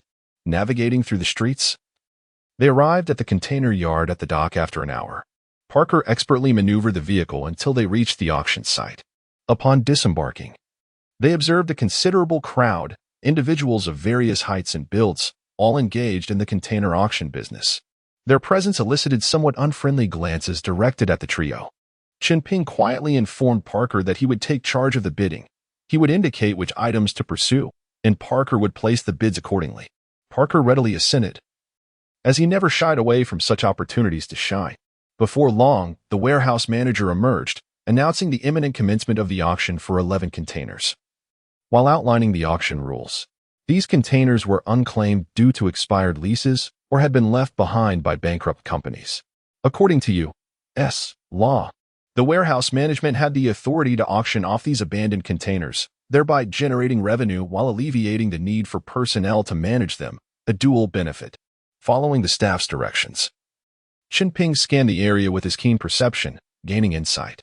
He discreetly informed Parker that they must secure the 2nd and 6th containers, to which Parker nodded in understanding. When the auction began, the competition was not fierce, as it was not a major event, and the number of participants was limited, with a modest starting price. The containers in question measured 40 feet in length, presenting a substantial volume. The first container was opened, and, per regulations, participants were not permitted to enter or touch the contents, but could observe from the entrance for about 30 seconds, akin to a blind box reveal. Those with experience could often deduce the contents from visual clues and scents. It was immediately apparent that the container held clothing. The opening bid was set at 1,000, a reasonable price considering the container's size. Even if it contained mere pencils, the total value would not be insignificant. A few hesitant bids trickled in, ultimately culminating in a sale at 1,500 to a middle-aged man. Although this clothing container was a profitable acquisition, Chen Ping deemed it unworthy and instructed Parker not to bid. Next came the 2nd container, revealing a complete set of rosewood furniture, presumably custom-made but left unshipped for unknown reasons, thus accruing storage fees at the dock. The packaging was neatly arranged, adorned with labels indicating rosewood furniture. The starting bid was 5,000, and the price escalated slowly. Typically, individuals with industry connections would resell such items immediately after purchase, as handling rosewood furniture could prove cumbersome due to its weight. Clearly, none of the bidders possessed relevant industry experience, as their bids seemed aimed merely at snagging a bargain. Below 10,000, it remained a lucrative opportunity, and when Parker's bid reached 9,500, no one else countered, securing the deal. Parker, exhibiting professionalism, affixed a new lock to the container, ensuring that there would be time for everyone to retrieve their items once the auction concluded. The following containers contained kitchenware, presumably from the same company, which Chen Ping disregarded entirely. Finally, they arrived at the 6th container, the pièce de résistance. It contained a complete set of CNC machines, punch presses, bending machines, shearing machines, and laser cutters, along with molds, spare parts, and cutting products. This represented the latest generation of advanced machinery, unavailable domestically. Chen Ping's excitement was palpable as he envisioned the immense potential this equipment could unleash upon its return home. Upon opening the container door, however, they found nothing visible, as it was filled with various cushioning materials to protect the precision instruments. The rules prohibited touching the items within the container, leaving attendees to speculate. Experienced individuals could often infer from scents that the contents were likely mechanical or lubricants. Yet the specific machinery remained a mystery, creating vast potential price disparities. Notably, the starting bid of 1,000 attracted no interest. Parker bid 1,200, to which someone instinctively countered with 1,300, only to be outbid by Parker's subsequent offer of 1,400, ultimately securing the precision machinery for that price, a remarkable bargain. Considering its estimated value of 200,000, the significance of this acquisition transcended mere price, even if offered substantial sums. The machinery might not have been available for purchase in the domestic market. Chunping was elated, opting not to continue participating in the auction and announcing his withdrawal. He instructed Parker to summon assistance for moving the items while he hurried towards the sixth auction container. Eagerly, he began to remove the cushioning materials, climbing inside. And before Parker and AKA could follow, he swiftly transferred the precision instruments into his own space. When they finally entered, they found Chen Ping standing in the empty container, seemingly despondent, leading them to believe he had faced some setback. They approached to offer comfort, assuring him it was inconsequential. Chen Ping remained silent, feigning a significant blow to his spirits. AKA gently patted his back, attempting to console him, while Chen Ping reveled in his hidden delight, intensifying his performance by covering his face and bowing his head, stifling laughter that threatened to escape. AKA, under the impression he was grieving, embraced him from behind and continued to offer reassurances. The warmth of her touch brought Chen Ping immense joy, nearly causing him to burst into laughter. Alas, such blissful moments are fleeting. The workers summoned by Parker arrived, compelling Chen Ping to abandon his ruse, as AK led him out of the container. Black Parker had enlisted 4 or 5 associates to load the rosewood furniture onto a truck, after which the trio departed the dock. Under Parker's guidance, they arrived at a car dealership. Unlike the domestic landscape filled with 4S shops, American dealerships typically specialize in a single brand, operating on a dealership model. Within these showrooms, a variety of models could be found, resembling a second-hand car trading hall, albeit featuring both new and used vehicles. They entered the largest showroom, where Chen Ping immediately set his sights on the newly released civilian version of the Hummer H1 from General Motors, boasting a 6.0-liter engine, which, in his modern perspective, did not appear outdated. Upon inquiring about the price, he learned it was 110,000, a sum he deemed quite reasonable, considering it would fetch 2 to 3 million back home. He then asked the salesman how many units were available. "Oh, sir, you have a keen eye? We currently have 5 units in stock," the salesman replied. With a wave of his hand, Chen Ping declared, "I'll take them all." AKA looked at him in bewilderment, questioning the necessity of such a purchase. Chen Ping returned her gaze, puzzled. "You get 1. I get 1. Parker gets 1. That makes 3. The remaining 2 can be used on the farm." She could hardly comprehend Chen Ping's sudden indulgence, a response to his newfound wealth. "Wait, you're including my share?" AKA asked, astonished. "Of course. How could I deny my woman?" Chen Ping replied naturally. AKA blushed slightly but did not exhibit the coyness typical of domestic girls. Instead, she wrapped her arms around Chen Ping's and planted a kiss on his cheek. "Thank you, darling. I'm thrilled that you're gifting me a car. But I believe you should inquire about my preferred model first. Making decisions on my behalf lacks a gentlemanly touch." Chen Ping gazed at her, pondering for a moment before asking, "What kind of car do you desire?" This chapter concludes. Chapter 29. The Hollowing of the Lu Mansion. Of course, it was the Hummer. Aka chuckled as she jumped into the driver's seat, gleefully fiddling with the controls. Chen Ping understood that this was her way of retaliating for the day he stood her up. This girl was indeed quite mischievous. The sales representative was exuberant, as this was a lucrative commission for him. At that moment, Parker interjected, "Boss, a pickup truck would be more suitable for farm use." Chen Ping considered this and agreed, instructing the sales representative to show them a pickup. Upon reaching the pickup section, a 1990 Chevrolet 454 SS caught their eye. This classic model from Chevrolet had dominated the American farm vehicle market before the Ford Raptor made its debut, with a V8 engine and a displacement of 7 liters. It was undeniably perfect for farm operations. Chen Ping inquired, "How many of these are available?" 10 units, sir," came the reply. "I'll take them all." Chen Ping gestured for Parker to proceed with the payment and make arrangements for delivery. He, himself, requested to drive away in a Hummer immediately. The beauty of America lay in its customer service. As long as one had the funds, the service was impeccable. The sales representative dashed off to fetch the keys. Elated at the prospect of earning a substantial commission, at least several $1,000s, a considerable sum in the industry at the time, especially since the Chevrolet 454 SS pickup was priced at only $18,000. Suddenly, Chen Ping realized he did not possess a driver's license, and a wave of unease washed over him. Driving without a license in this great land was a serious offense. What to do?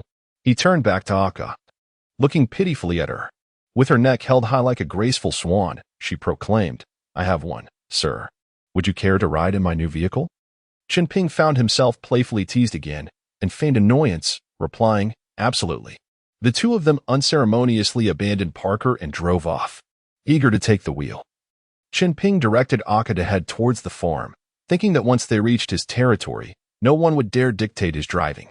Aka appeared somewhat astonished. "Did you just say that the farm is yours?" Chen Ping responded with pride. "Indeed, my lovely lady, you are fortunate to have fallen for a millionaire." Upon hearing this, Aka rolled her eyes in disbelief. Aunt Mary was incredibly efficient. Mere days after their last encounter, she had called to inform Chen Ping of a mansion for sale on the outskirts of Berkeley for a mere $20 million. Without hesitation, he entrusted Aunt Mary to purchase it in her name. He was unperturbed by the thought of her possibly engaging in any deceitful tactics. He was quite adept at handling such matters. The following day, Chen Ping visited the estate and was thoroughly impressed. He retained all the staff, including the butler, James. As they approached the farm, Chen Ping could hardly contain his excitement to drive. Aka relinquished the driver's seat and patiently guided him. Although Chen Ping was already proficient at driving, though he could not fathom why, he feigned ignorance and asked a few novice questions before pressing the accelerator and racing towards the mansion. Initially, Aka continually urged him to slow down. But after witnessing his skilled driving, she fell silent, her expression of astonishment frozen on her angular face. After a wild half-hour of driving, they arrived at the castle's entrance. Chen Ping gallantly invited Miss Aka to exit the vehicle, while she stood agape, marveling at the castle. He tossed the car keys to James, instructing him to prepare lunch for them, then took Aka inside to tour the estate. They explored both the upper and lower floors, when suddenly Chen Ping recalled a hidden room he had discovered during a prior inspection of the farm, located behind the oak barrels in the wine cellar. He took Aka along to investigate. Upon reaching the row of oak barrels, Chen Ping scrutinized the area carefully, using his awareness to scan for hidden features. He noticed a large pull ring nestled between the two barrels closest to the wall on the left. Pulling it revealed a door that swung open, leading to a concealed space behind the barrels. Aka clutched his arm tightly as they ventured in. The room, approximately 50 square meters, was adorned with numerous oil paintings. Chen Ping, lacking expertise in art, was unimpressed, but for Aka, who was a trained painter, it was a revelation. Covering her mouth in awe, she exclaimed, "Picasso! My heavens! Van Gogh! And Paul Gauguin! How could there be so many masterpieces?" After counting, she realized there were no fewer than a dozen renowned works displayed on the walls, their worth immeasurable. In comparison, the price of the castle seemed trifling. On the floor stood an easel with a partially completed canvas, evidently an attempt to replicate the 3 Tahitian women depicted on the wall. Chen Ping found it intriguing that someone had created such a hidden chamber solely for the purpose of clandestinely studying great art. Were these paintings stolen? He pondered in confusion. Aka was completely entranced by the paintings, standing motionless. Seizing the moment, Chen Ping wrapped his arm around her delicate shoulders, overcome by the emotional depth of the masterworks. She was moved to tears, leaning her head on his shoulder while her gaze remained fixed on the art. Chen Ping mused internally, finding it perplexing that viewing art could evoke such tears. If you love them, They're yours. Do not cry. There will be plenty of time to admire them later. Oh no, dear. These paintings are far too precious. I cannot accept them. But thank you, Ping. Chen Ping turned her gently to face him, looking earnestly into her eyes as he declared, all the treasures in the world pale in comparison to your smile. Aka was utterly captivated, rising onto her toes to embrace his neck and initiate a kiss. Chen Ping was momentarily taken aback, but soon fervently reciprocated, greedily inhaling her fragrance and savoring her hesitant yet bold movements. For a fleeting moment, his mind went blank, awakening feelings of long-lost love. Slowly, they released each other's lips, Aka feeling as soft as water, collapsing into his embrace, her eyes dreamy and murmuring sweet nothings. Chen Ping tightened his hold, as if wishing to meld her into his very being. In that intimate silence, they listened to the rhythm of each other's hearts, thumping away suddenly. Chen Ping's stomach growled with hunger. Aka chuckled softly, straightening his wrinkled collar, while he smoothed her tousled hair. He asked her to turn around and assisted her in fastening her bra before wrapping his arms around her slender form, whispering in her ear, "Let us head out. You can visit any time you wish. I will ask James to tidy up this space and transform it into your studio. It shall be your private sanctuary." Aka reached back to embrace his neck, tilting her head upward to seek his lips. Chen Ping, without hesitation, leaned down to kiss her, his hands gently caressing her curves. In that moment, he felt a primal urge to claim her. However, the setting was far from appropriate. After all, this long-sealed room was not the ideal place for such passions. Perhaps they could retreat to the bedroom after lunch. They helped each other tidy up and walked hand in hand out of the secret chamber. Chen Ping suddenly remembered something and returned to the hidden room to gather all the paintings before emerging to take Aka to lunch. At lunch, James had prepared a delightful spread of veal, fruit salad, roasted chicken, and corn chowder, all sourced from the farm's organic produce, both delectable and healthful. James even poured a glass of aged wine from the oak barrels, claiming it had been aging for 10 years, with the tannins nearly depleted. Chen Ping took a sip, savoring the rich flavor that lingered on his palate, nodding in appreciation to James. With a respectful bow, James exited the dining room, leaving the couple to enjoy their private moment. As the two dined, they engaged in lively conversation, aka, once the studio is arranged in a few days. Do come by when you have the time. You may freely copy those paintings, he said. Aka gazed at him, touched, and nodded. Chen Ping then inquired, at your current skill level, how closely can you replicate them? She chuckled softly, replying, the resemblance can reach 95%, yet the essence falls significantly short. Chen Ping reassured her, practice gradually. When you are nearly there, I will assist you in exploring the essence. Her thoughts seemed to wander, and her cheeks flushed with a rosy hue. She playfully shot him a glance, then gently tapped him, her eyes brimming with sweetness. Chen Ping, smiling, clasped her hand, giving it a gentle squeeze. Their interaction was steeped in the tender sweetness of love, filling the restaurant with an atmosphere of warmth and happiness. Chapter 30. The Soul of Oil Paintings. As Chen Ping reveled in his affectionate moments with Aka, he contemplated the fascinating possibility that his spiritual awareness, which could obscure his visage, might also imbue his artworks with a soul. Should this indeed prove feasible, it would lead to great fortune. He could create a series of forgeries to deceive foreign buyers and, in return, acquire the treasured Chinese artifacts scattered abroad, a prospect that delighted him immensely. After finishing lunch, he instructed James to prepare a room in the wine cellar, transforming it into a professional studio, ensuring any necessary supplies were procured swiftly for Miss AKA's use. Parker returned in a Hummer, bringing along the redwood furniture. Chen Ping intended to take AKA for a stroll by the seaside, located southwest of the farm. After a 20-minute drive, they arrived at the coast, which faced the tranquil waters of the Golden Gate Strait, distinct from that in Fujian. Leaning against Chen Ping's shoulder, Aka gazed dreamily at the ocean. Chen Ping extended his spiritual awareness into the sea, where seaweed and fish thrived in their aquatic realm. The seaweed, sensing his gentle touch, unfurled its fronds as if welcoming a divine presence. Following the seaweed, Chen Ping felt a profound connection with the ocean, an affinity that exceeded even his bond with the floor of the land. The ocean's vitality was nearly boundless, bestowing him with a strength several times greater than that derived from terrestrial life. Suddenly, he inquired of AKA, "Do you enjoy the seaside?" She nodded in affirmation. "How about I construct a seaside cottage for you? You could come here to feel the ocean breeze and paint. Whenever inspiration eludes you, this place will surely rekindle it." AKA smiled, responding, "What a wonderful idea. It would surely inspire me far more than that dark wine cellar." Chen Ping contacted Parker, requesting him to bring a team to survey the land and devise plans for the cottage. Shortly thereafter, Parker and James arrived. Chen Ping shared his vision of building a seaside villa, insisting that the side facing the ocean be entirely glass, allowing AKA to behold the sea from any room. The structure need not be overly large, but it must be safe from tides, waves, and typhoons. A courtyard with adequate security measures was also essential. Chen Ping contributed ideas while Parker took notes and sought architectural expertise to realize the plan. Chen Ping envisioned living near the ocean with AKA, allowing him to delve into the effects of his spiritual awareness on the sea. After their discussions, they returned to the estate. For the night, they decided to remain at the manor instead of returning to school as it was the weekend.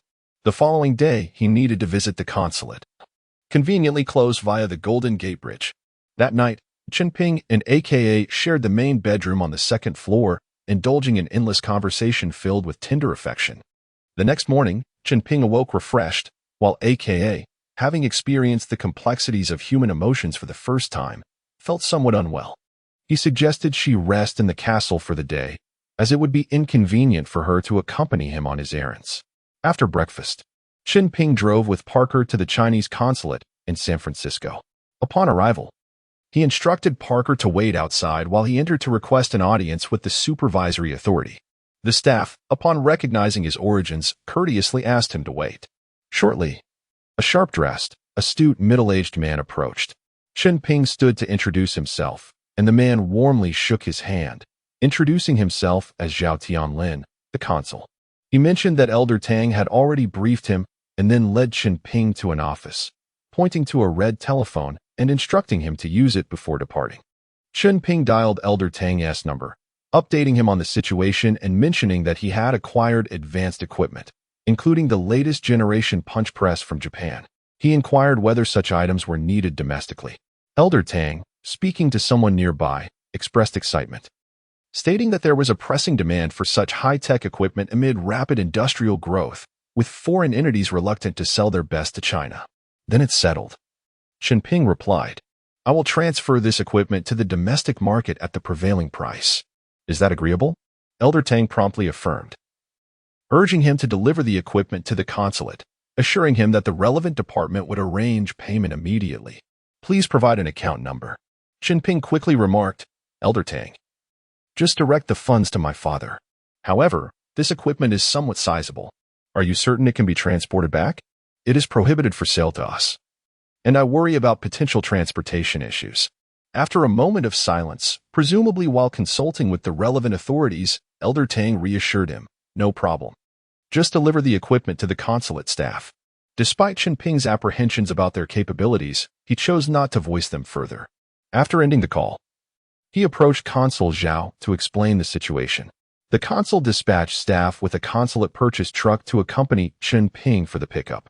Chunping cleverly navigated them to an open parking lot where trucks were unloading cargo. He instructed the staff to park beside a waiting delivery truck, requesting a brief absence of 10 minutes.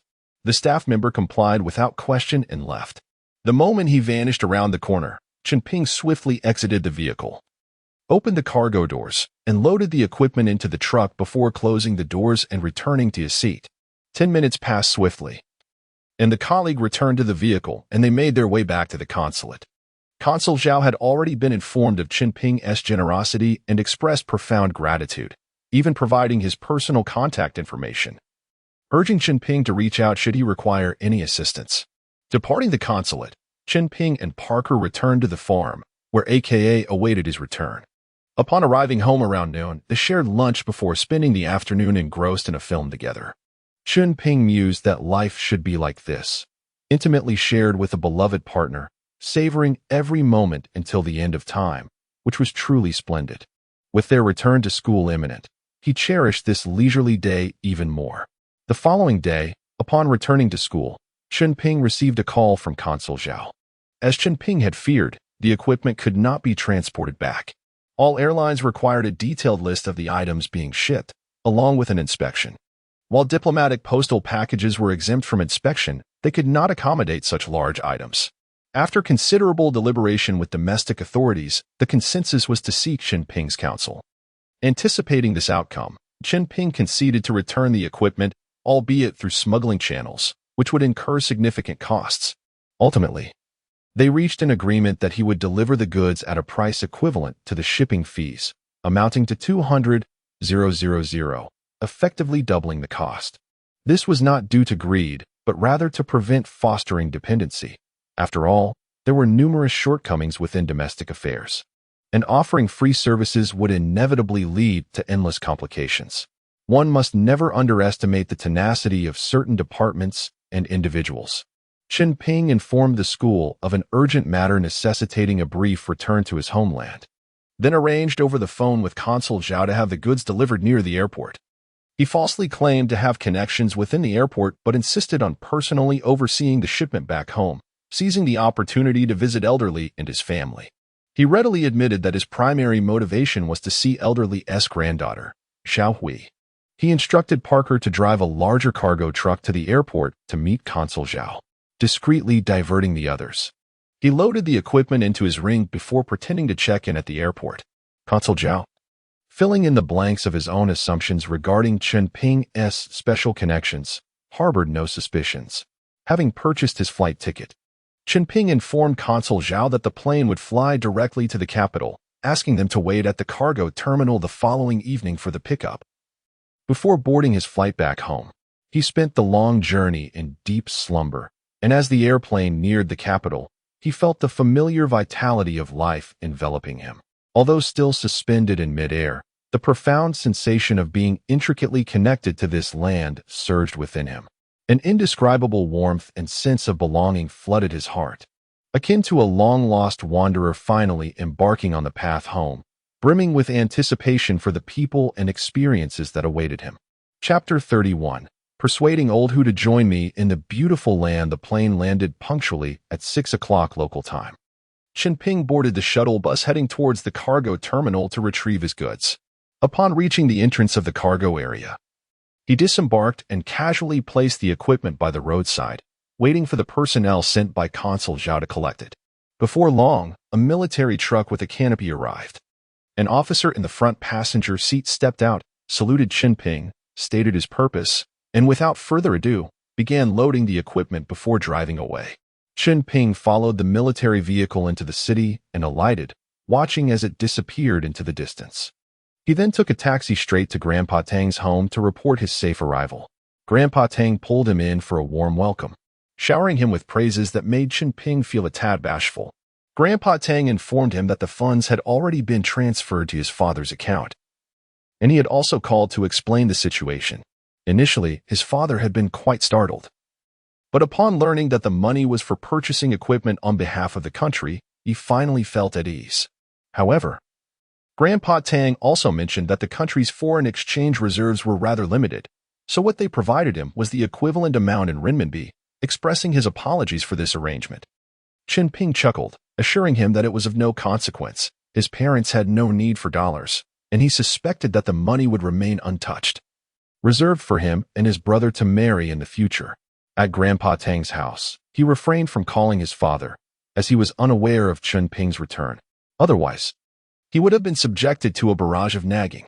His family exemplified the archetype of a strict mother and a lenient father. If his mother were home, the situation would be even worse, with the potential for a scolding.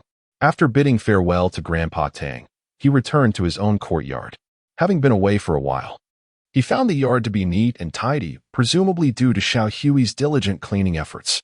Lying on his bed, he basked in the warmth of home, allowing his consciousness to expand, intertwining with the trees and flowers, and before he knew it, he drifted into slumber. In his dreams, a myriad of images flashed before him like a revolving lantern. The Statue of Liberty, the Australian Uluru, the Great Wall. These seemingly unrelated scenes appeared one after another, Perhaps there was a connection among them that had been severed for some reason? His thoughts became somewhat muddled, yet he mused that it had little relevance to him. The following morning, he awoke to the sounds of activity in the yard. Rising to investigate, he discovered that it was Xiao Hui, who had come with a broom to tidy up. Observing her, he thought to himself that she truly resembled a devoted little wife. He cleared his throat deliberately, startling Xiao Hui, who looked up and, upon seeing him, joyfully rushed over, excitedly tugging at his arm and bouncing with questions about when he had returned. Chen Ping, captivated by her radiant smile, couldn't resist playfully tousling her hair. Xiao Hui, feigning annoyance, swatted at his hand, her eyes sparkling with laughter and devoid of any real anger. He pulled her close and asked, "Did you miss me?" Xiao Hui blushed, momentarily at a loss for words. After a short pause, she remarked, "You seem a bit different after your trip abroad." Chen Ping was taken aback, surprised at her perceptiveness. He replied nonchalantly, "I've become more handsome, haven't I? Maybe you can't live without me anymore? Why not elope with me?" Xiao Hui shot him a disapproving glance and inquired about his experiences overseas. Chen Ping, cautious not to divulge everything for fear she might encounter Aka, chose to share only the more palatable details. When Xiao Hui learned that he had procured advanced equipment for the country, her eyes sparkled with excitement. Chunping mused that while the timing was indeed favorable, he could not yet act on his feelings for Xiao Hui. At least not until the matters in America were settled. This return was temporary, and he had decided to visit Old Hu in Russia. He asked Xiao Hui if she had time to accompany him, but she declined, explaining that her grandfather was still serving in the military and her status did not permit private travel abroad. With no other option, he resolved to go alone. After a tender farewell with Xiao Hui, he prepared to depart. She insisted on seeing him off, but he gently dissuaded her, noting that he would return in a few days. Chen Ping called Old Hu and then headed to the train station to purchase a ticket for his journey. The trip was filled with the rhythmic clatter of the train. Upon reaching the border, he completed the necessary customs procedures and crossed the bridge. Just as he arrived on the other side, he spotted Old Hu calling out, "Welcome, Davarishi." Chen Ping chuckled to himself, surprised at Old Hu's sudden use of Russian. Old Hu quickly rattled off a string of Russian phrases, teasingly implying that Chen Ping had lost his edge. Old Hu laughed heartily and led him to a Lada sedan, boasting, "I'll introduce you to someone shortly, don't be shocked." Chen Ping, puzzled, asked, "Who is it? Do I know them?" "You'll see when you meet them." Old Hu replied mysteriously, and Chen Ping chose to ignore his antics. After a 30-minute drive, they arrived at a modest 2-story brick building in a small town. The quaint structure, a typical Gothic design, featured a small courtyard where the rich aroma of grilled meat wafted through the air. "Delicious," Chen Ping exclaimed as they entered the yard. Perhaps drawn by their voices, a young Russian girl in her 20s emerged from the house. She was tall and slender, with golden hair and blue eyes. Upon seeing Old Hu, she rushed over, leaping into his arms for a passionate kiss. Amused, Chen Ping regarded Old Hu, thinking to himself that he had indeed embarked on an international romance. After a lengthy embrace, they finally parted, and Old Hu, slightly embarrassed, introduced them. "This is De Ping, my junior, and this is Natasha, my girlfriend." Natasha approached and enveloped Chen Ping in a warm hug, exclaiming, "Oh, dear De Ping. I've heard so much about you from Hu. It's wonderful to finally meet you." Chen Ping smiled and asked, Hasn't he said anything bad about me? Has he?" Natasha quickly shook her head, assuring him otherwise. Chen Ping, feigning a dramatic tone, said, "What did you say? Hu, how dare you speak ill of me?" Natasha hurriedly clarified that she had not. Chen Ping, bemused, thought how amusing their banter was. They gathered around a long table near the grill, and Old Hu turned to Chen Ping, saying, "Listening to your advice was indeed the right choice. In just a few months, I've made several trips both domestically and internationally. Guess how much I've earned?" Chen Ping, unfazed, replied, 100 million? Old Hu laughed and scolded, "Get lost. You think I look like I've made 100 million? It's 10 million renminbi, pure profit. Your classmate's father has been incredibly supportive, allowing me to buy on credit from the second shipment onward. Canned goods here have been flying off the shelves, and there have even been incidents involving firearms. Our business is booming, and Natasha's father at the border station has provided significant assistance. At this rate, we could retire in a few years." Chen Ping smirked. That's just the beginning. Money is no longer the priority. I want you to come with me to America. There's a vast expanse of farmland, 10,000 acres, waiting for us to conquer. Old Hu paused, placing a hand on Chen Ping's forehead. Chen Ping, irritated, swatted his hand away, retorting, I've got a big Hummer and an assault rifle ready for you. Let us go conquer the world, Davarishi. Old Hu fell silent, likely torn about leaving Natasha behind. The two conversed in Chinese, while Natasha, unable to comprehend, looked back and forth between them, her curiosity evident. Chen Ping laughed heartily. If you can't bear to leave, bring her along. Bring both your families. There's more than enough room for all of you. Old Hu hesitated, reluctant to abandon the burgeoning opportunities here. Chen Ping earnestly advised him, the money you have now, even if multiplied tenfold, wouldn't impress me. Time is of the essence. In a few years, competition in border trade will intensify, and you'll find your options dwindling with the involvement of Russian gangs and even the military. Old Hu, no longer wavering, nodded in agreement. Give me some time to wrap up my business, marry Natasha, and then I'll head home with you. Is that all right? Absolutely. That sounds perfect. The expanse of my surroundings is vast, devoid of familiar faces, and I find myself in solitude, struggling to make my voice heard. As Chen Ping spoke, he observed Natasha's curious expression and could not help but chuckle. Seeing this, Old Hu hastily began to murmur explanations to Natasha. Initially, her eyes dimmed as she listened. But upon hearing that Old Hu intended to marry her and take her along, she erupted with excitement, leaping into his arms and showering him with fervent kisses, her passionate demeanor reflecting the spirited nature of a Russian beauty. End of this chapter.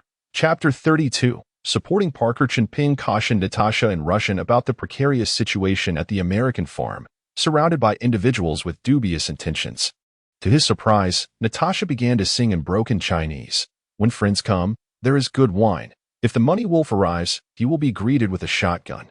Her rendition was a comical mix of accents, leaving Chen Ping in stitches, unable to stand upright. The evening proceeded with a traditional Russian activity, drinking games. Natasha, embodying the spirit of her warrior lineage, downed drink after drink with remarkable zeal. Had it not been for Chen Ping's heightened awareness, he might have succumbed to her relentless toasting. During the gathering, Chen Ping meticulously explained the situation to Lao Hu, assuring him that he would handle any external conflicts while Lao Hu focused solely on the farm. Lao Hu shrugged it off, advocating for a low profile domestically but expressing a readiness to confront anyone who dared challenge them. They boisterously exchanged bravado over drinks, even humming, "Victory beckons us. The dawn is ahead." The following day, as Chen Ping prepared to return, he instructed Lao Hu to leave all the money at home and only take travel expenses, promising that everything would be arranged upon his arrival. With a heart full of joy, he returned to the capital, reminiscing about his childhood bond with Lao Hu and the prospect of collaborating once more. Upon his return to the capital, a visit to Grandpa Li was inevitable, as he was mindful of the old man's cherished granddaughter. Grandpa Li expressed great satisfaction with Chen Ping's endeavors, appreciating the dedication to national interests that defined his generation. To Chen Ping's astonishment, Grandpa Li proposed obtaining a special military identification for him, facilitating his travels and ensuring optimal support from foreign entities. He also mentioned that the school would assist in communicating Chen Ping's contributions to the nation, ensuring maximum cooperation. Chen Ping was elated. This gesture signified Grandpa Li's acceptance of him. Moreover, the identification would undoubtedly simplify many processes, sparing him the hassle of contacting Uncle Tang at every turn. He expressed his gratitude profusely, intending to promise to treat Xiao Hui well, but instead, he vowed to contribute even more to the nation. The two engaged in a hearty discussion about the current economic and military landscape, ultimately signing a strategic cooperation agreement that would benefit both parties. Upon returning home, Chen Ping pondered his newfound role and realized he had essentially become a facilitator for the state. However, he reassured himself that unlike a mere pawn, he was in a partnership with the nation. This self-convincing brought him a sense of ease, and he soon drifted into a deep slumber, dreaming vividly. In his dream, Chen Ping's spirit intertwined with the flora and fauna around him. Their sensations mirrored his own. They became extensions of his being, allowing him to command their actions at will. It felt as if he had merged with the world itself. Not only the plants, but the animals, too, were drawn to his spirit, seeking the comfort of his presence and sharing in his emotions. The branches of the jujube tree in his yard seemed to quiver in rhythm with his heartbeat. As life force flowed from him into the tree, then into the earth, and back again, nurturing him in return. In that moment, he felt invincible, akin to the mythic Antaeus, drawing strength from the ground beneath him. Awakening the next day, Chen Ping stretched, his joints cracking, and he understood he had ascended to a new realm of existence. He reassured himself that he had no desire to dominate the world. Such ambitions were tiresome. Instead, he aspired to be a deity among men, observing the ebb and flow of human endeavors. Before departing, Chen Ping visited teacher Chen, sensing a newfound distance between them. Likely due to the military's communication with the school, her gaze held a hint of reverence. He smiled and assured her that she would always be his teacher, ready to assist her whenever needed. Teacher Chen regarded him thoughtfully before returning his smile, evidently grasping his sentiments. Soon after, Chen Ping boarded the flight to America. The journey was uneventful, yet he felt an unfamiliar discomfort with flying, as if a sense of impending crisis loomed just beyond his control. Fortunately, he arrived at his destination without incident. Stepping onto solid ground rekindled his sense of dominion over the world. Back at the farm, he surveyed his land, utilizing his awareness to ensure everything was in order before retreating to the castle for a period of solitude. Shortly thereafter, Parker reported that construction had begun on Miss AKA's residence and inquired if Chunping wished to inspect the progress. Chunping waved him off, posing a question about whether Parker had considered a change in employment. While acknowledging Parker's talents, he knew the farm did not align with his true interests. Parker respectfully replied that he would follow his employer's instructions. Chunping, aware of Parker's apprehension about job security, reassured him that he had no intention of dismissing him. Rather, he believed Parker's vivacious nature was ill-suited for the tranquility of farm life. Parker visibly relaxed, expressing that he would be much happier managing a casino. A casino? It dawned on Chen Ping that he had yet to inquire about the state of the casino. Parker informed him that little Tom had not been seen for some time, likely due to foul play, and that the casino was currently under the control of a somber middle-aged man, the same individual Chen Ping had encountered in the office. However, the establishment had been closed for half a month for renovations.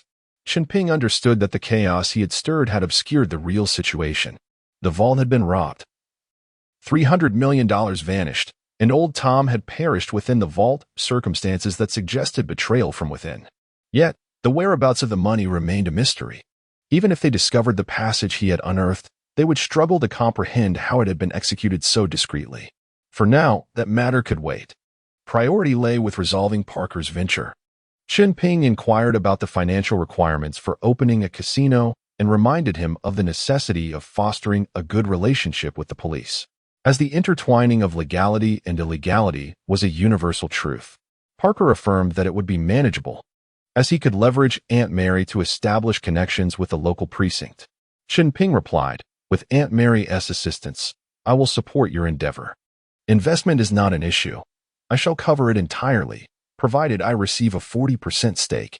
You may manage it as you see fit, and I will not interfere."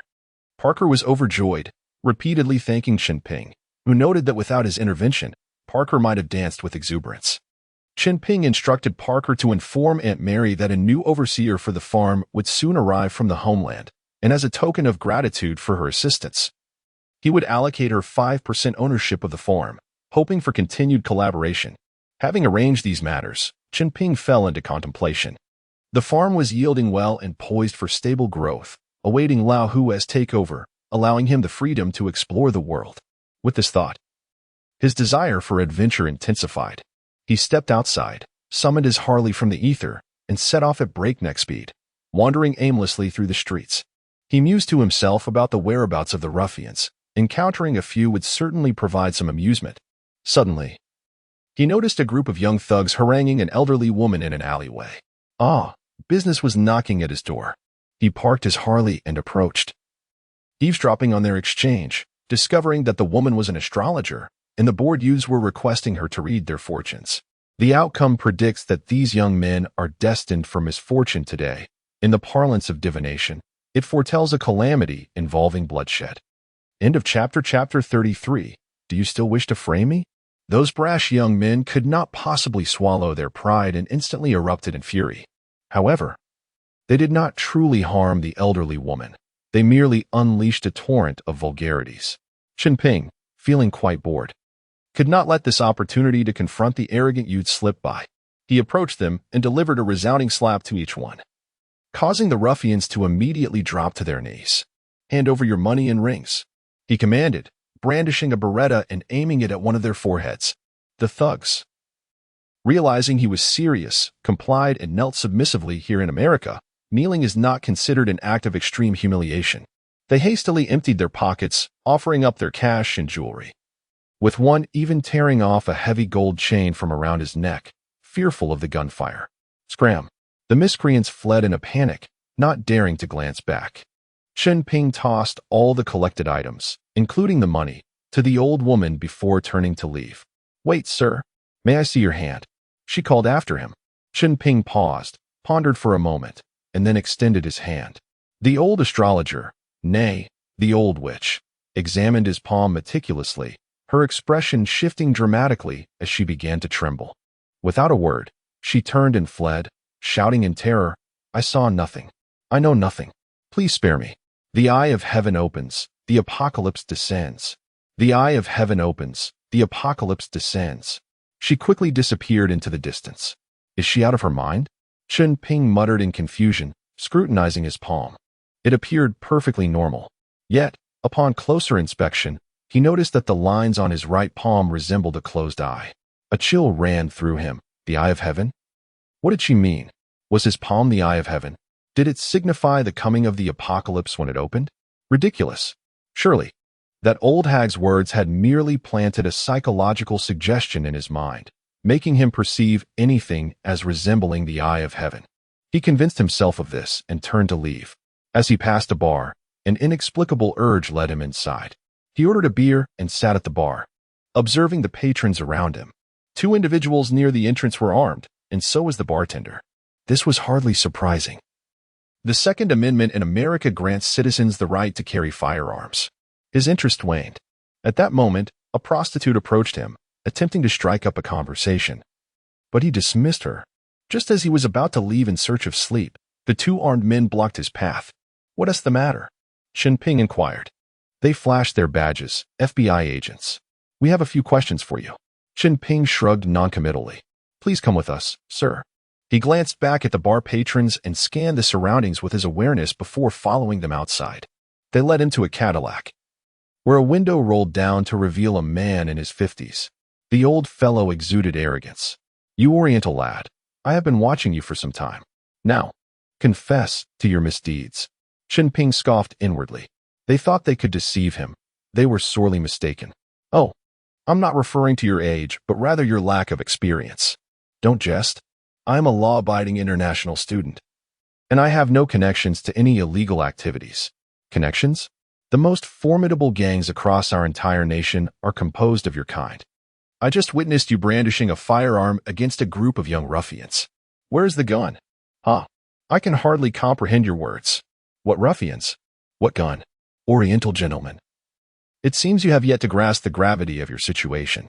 If I say there is a gun, there is indeed a gun. If we cannot find one, I can provide you with one.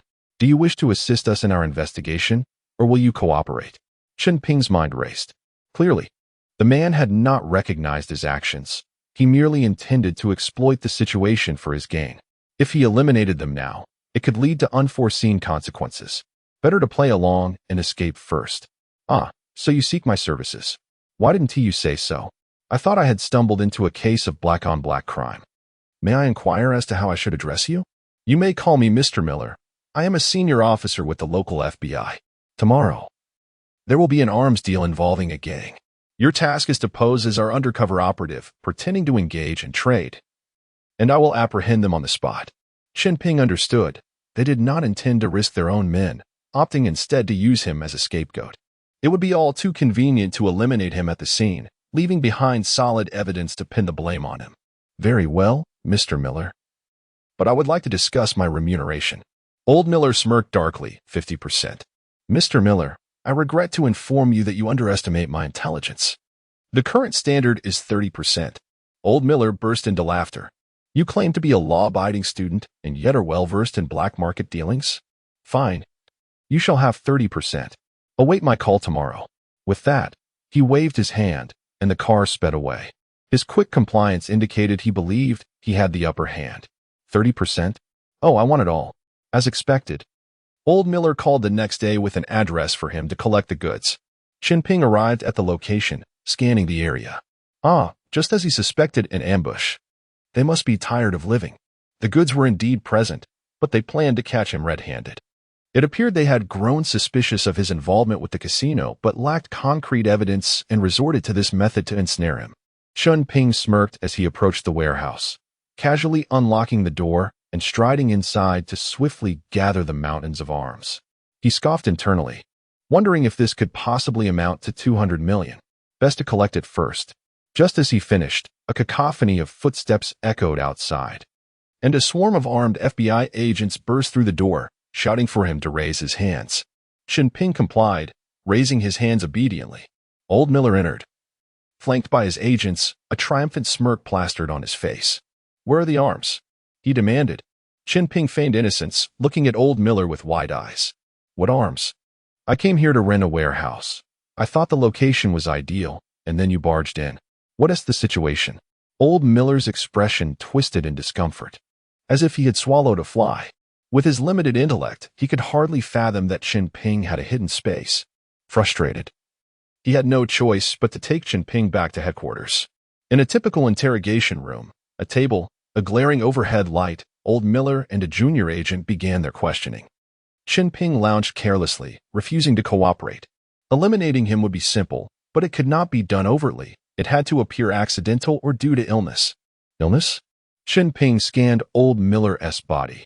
This man, in his 50s, was built like an ox. Illness would not suffice. Sighing, he contemplated other methods.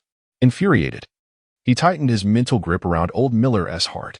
Instantly, Old Miller's expression contorted in agony as he clutched his chest, perspiration pouring down his face. His features twisted in sheer terror, as if he could not comprehend the sudden malfunction of his body. Meanwhile, Chen Ping observed coldly, plotting his next move. End of chapter 34. Chen Ping's extraordinary ability to heal startled. Chen Ping exclaimed, "What happened? What's going on?" Upon witnessing his superior's alarming state, the lackey immediately flung open the door, calling for help. Chen Ping feigned helplessness, leaning against the wall in a manner reminiscent of someone who had been startled into confusion. Internally, he chuckled, thinking that even the Oscars owed him a little golden statuette. A few individuals rushed in, hastily laying Old Miller flat on a table. Some darted off to fetch water, while others busied themselves rubbing his chest, creating a scene of utter chaos. After a while, the old man regained his composure, his face reflecting the terror of having narrowly escaped a dire fate. Gasping for breath, he was likely puzzled himself. After all, he had no history of heart disease. How could he have suddenly collapsed? The lackeys assisted him out of the interrogation room, presumably heading toward the infirmary. Left alone and locked in, Chen Ping felt overlooked and exasperated. Am I invisible? He thought. Using his mental acuity, he followed the group, delivering another jolt to Old Miller. The old man let out a yelp in the corridor, prompting Chen Ping to stifle a laugh. This time, Chen Ping exerted nearly all his energy. Yet he still could not bring about Miller's demise. It seemed his powers were still insufficient, and he contemplated how to resolve the matter decisively. Lacking strength. Perhaps he could compensate with pressure? He concentrated his mental energy into a single point and thrust it outward with force. It seemed to yield results. As Old Miller convulsed and fell still, the infirmary was merely 2 rooms away from the interrogation room, and Chen Ping observed everything with clarity. This old scoundrel would not only survive, but would be left in a frail state. Chen Ping felt like a fox that had stolen a chicken, secretly reveling in the discovery of a new function of his mental prowess. Before long, a middle-aged man named Bofler entered, gravely informing Chen Ping that Supervisor Miller was incapacitated and could not continue the interrogation, necessitating a temporary detention of 48 hours. Chen Ping protested, demanding the right to contact his lawyer. Bofler, unable to deny such a reasonable request, watched as Chen Ping called Aunt Mary, asking her to arrange for a lawyer to come for him. After the FBI departed, Chunping settled in to await his release. Taking advantage of the time, he began to devise his next plan. After 48 hours, he would certainly be free, yet Miller would likely not relent easily. His ailment might have been coincidental, but it served as a cautionary reminder to exercise greater care in the future when employing his mental abilities. Simultaneously, Chunping resolved to enhance his own strength, for he wished to handle similar situations with greater composure. As he pondered, a commotion drew his attention. He looked up to see Bofler entering with a stranger. The newcomer introduced himself as Stephen, sent by Aunt Mary. Upon entering, Stephen began a meticulous examination of Chen Ping, ensuring he had not suffered any abuse from Bofler. His professionalism was undeniable. When he noticed Chen Ping's slightly red eyes, he vehemently protested, asserting that his client had developed an eye inflammation due to the FBI's harsh lighting. Demanding an injury assessment and threatening to sue Bofler for the unjust treatment of his client. Chen Ping watched in astonishment as Stephen passionately denounced the FBI, his mouth agape in disbelief. This was truly impressive. He found Stephen's dramatic display of indignation utterly delightful. Immediately, he decided to entrust Stephen with full responsibility for his case and expressed his desire to cease any further dialogue with the FBI. Seeing his business secured, Stephen became even more animated, nearly jabbing his finger into Bofler's face as he fervently protested. Bofler, exasperated, wiped the spit off his face and reluctantly agreed to arrange bail, though a certain sum would be required, and Chen Ping must remain in Berkeley for the time being. Chen Ping, however, was unconcerned. The amount was trivial to him. Yet, being detained for 48 hours was a significant blow to his pride, as his culture valued avoidance of legal entanglements. Stephen escorted Chen Ping out, completing the necessary procedures and paying a 10,000 bail. He strutted out of the FBI headquarters like a victorious rooster. Chen Ping was thoroughly impressed. Stephen's shameless demeanor mirrored his own youthful bravado. He recalled a time when he had engaged in similar antics, sometimes feeling it was a bit excessive. Riding in Stephen's car, Chen Ping headed to Aunt Mary's record store.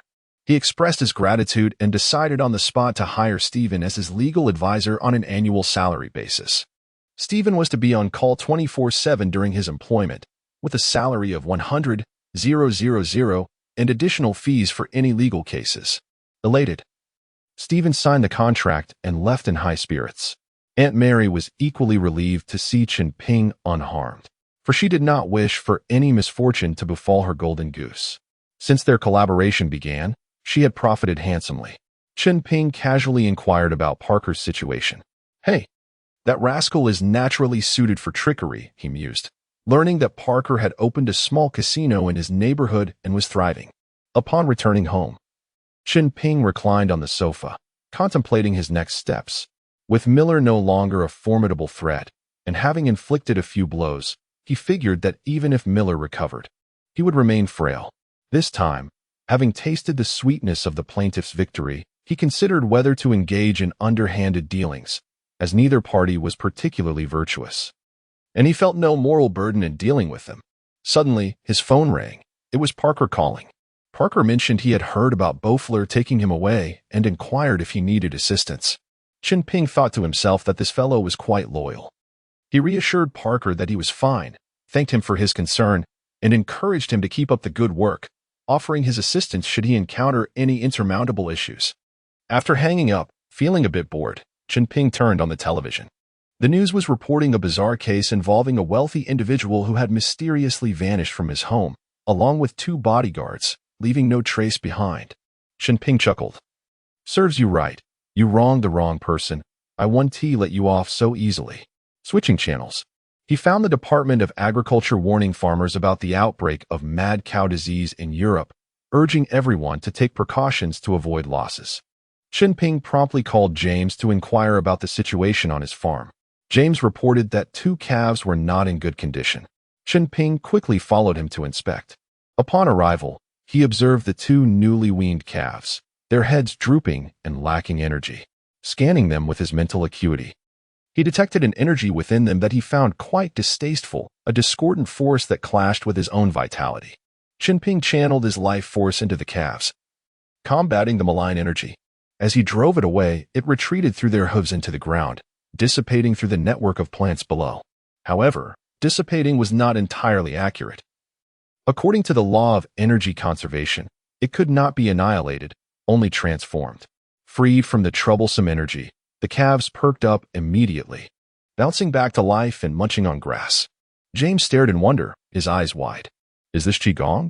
You could interpret it as ancient Eastern sorcery. Isn't it marvelous?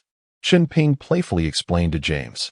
James, in awe, nodded vigorously, declaring it nothing short of a miracle, utterly incredible. He then asked if Chen Ping could treat humans.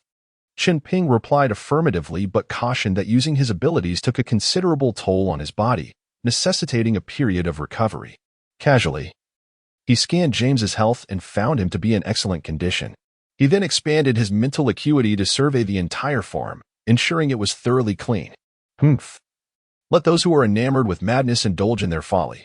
Within the confines of my own domain, I can now rest easy. End of chapter 35. The unseemly Don becomes the eunuch Don. Suddenly, Chen Ping recalled something and inquired of James, "Are there any fences surrounding our farm?" James replied that there were none, as the previous owner deemed the cost too exorbitant. Upon hearing this, Chen Ping realized that this was unacceptable. Immediate action was necessary to enclose the farm. This would not only prevent wild beasts from harming the livestock, but also serve as a limited barrier against intruders. As November approached, Chen Ping asked if it was the season for the salmon to return upstream. Receiving an affirmative response from James, he contemplated the impending capture, which was an annual highlight for the farm. He instructed James to include him in the fishing endeavors, eager to partake in the excitement. With the approach of November, the clamor for the unseemly Don grew louder, seemingly assured of victory. Chen Ping, discontent with this outcome, resolved to create some obstacles for him. Thus, he informed Aunt Mary to keep a vigilant watch on the unseemly Don and gather incriminating evidence against him. He could not allow the unseemly Don to ascend effortlessly, especially considering his unfriendly demeanor towards the Chinese. Chen Ping recognized that a key figure, Abstian, possessed compromising photographs of the unseemly Don.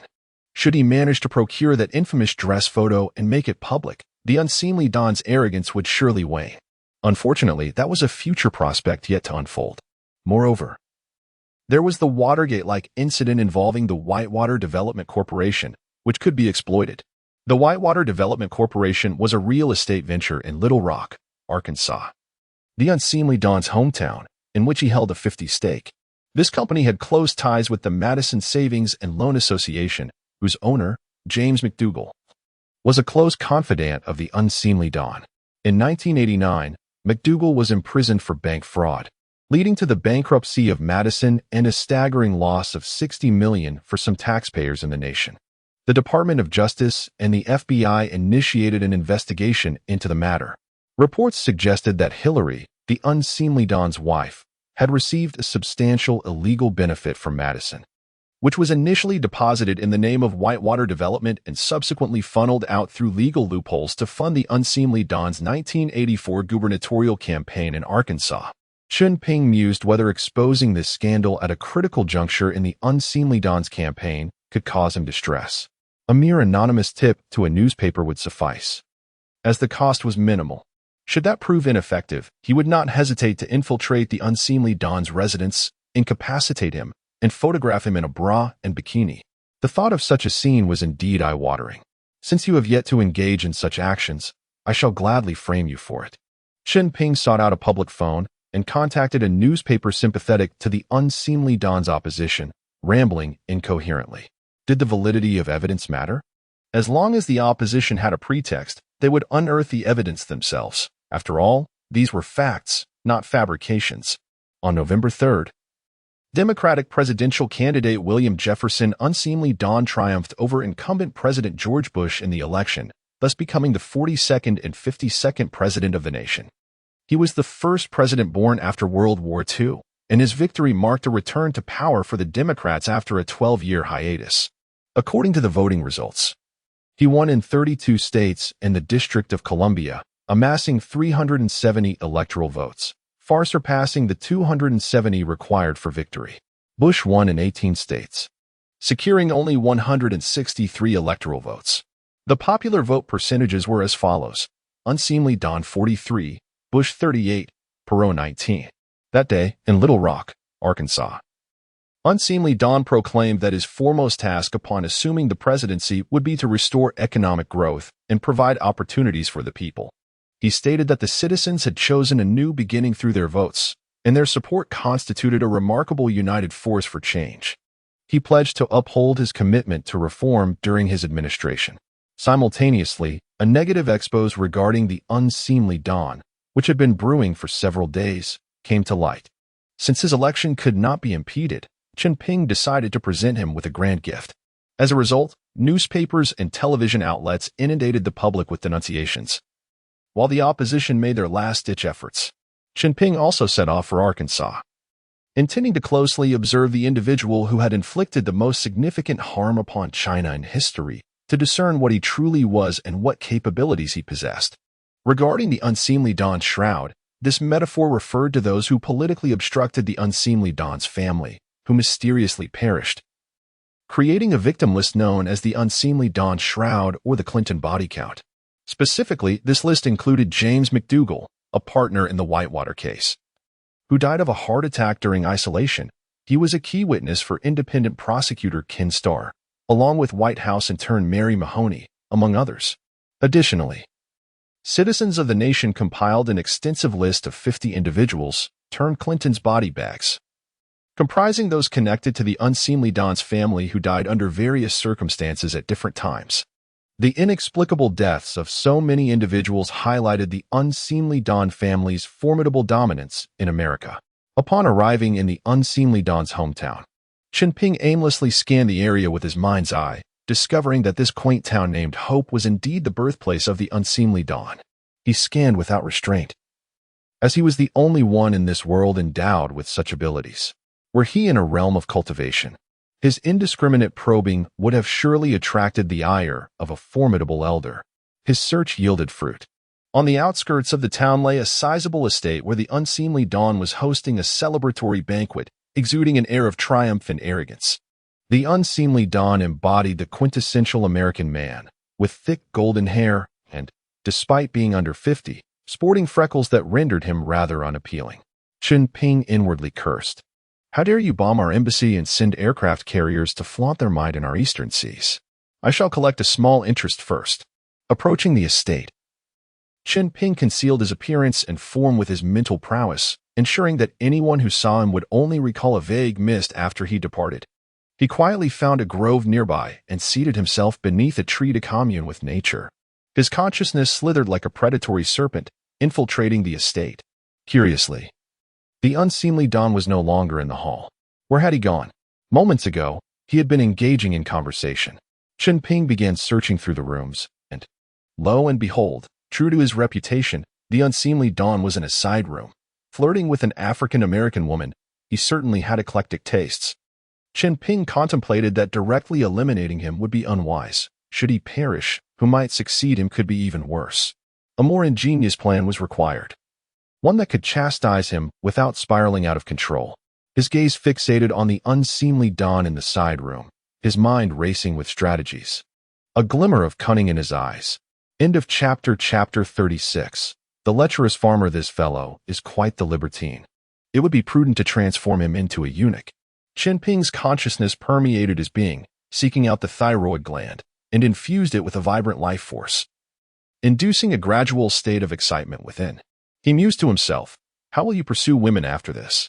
Hyperthyroidism can lead to diminished or lost sexual function. With that settled, it would take no more than a few days for this lecherous fellow to become a eunuch. Chen Ping clapped his hands, rose, and left a wisp of consciousness as a marker on him for ease of observation at any time, before strolling away leisurely. The hometown of this lecherous fellow, now a eunuch, was abundant in soybeans and rice, as evidenced by the expansive rice paddies that stretched endlessly. Chen Ping's consciousness swept over the fields, each grain of rice heavy and plump, nearly bowing the stalks under their weight. He attempted to absorb the vitality of the rice, concentrating and compressing it into a singular point. In the past, he had always interacted with plants, nurturing them, with the plants reciprocating his vitality. This time, however, he sought to plunder, leaving nothing for the plants and drawing it all into himself to form a concentrated point. That verdant point grew increasingly radiant and larger, while he continuously compressed it to minimize its size. In contrast, the rice grains in the fields visibly shriveled, their essence drawn toward him, rendering over 10,000 acres of rice fields starkly desiccated. He ceased his absorption. After all, one must not overreach, for depleting the land could attract official scrutiny. He left some shriveled remnants for them, which could merely be classified as a poor harvest. Chunping departed quietly, as stealthily as he had arrived, thinking to himself, "Let them continue their revelry. I shall relish their despair." He drove west along the interstate, slowing his speed upon encountering vast rice fields, allowing for the continued absorption of the crop's life force. The space around him brimmed with a plethora of green vitality. Even before he had exited Arkansas, he could not help but exclaim, "The United States is indeed vast. Returning will require over 4,000 kilometers of travel."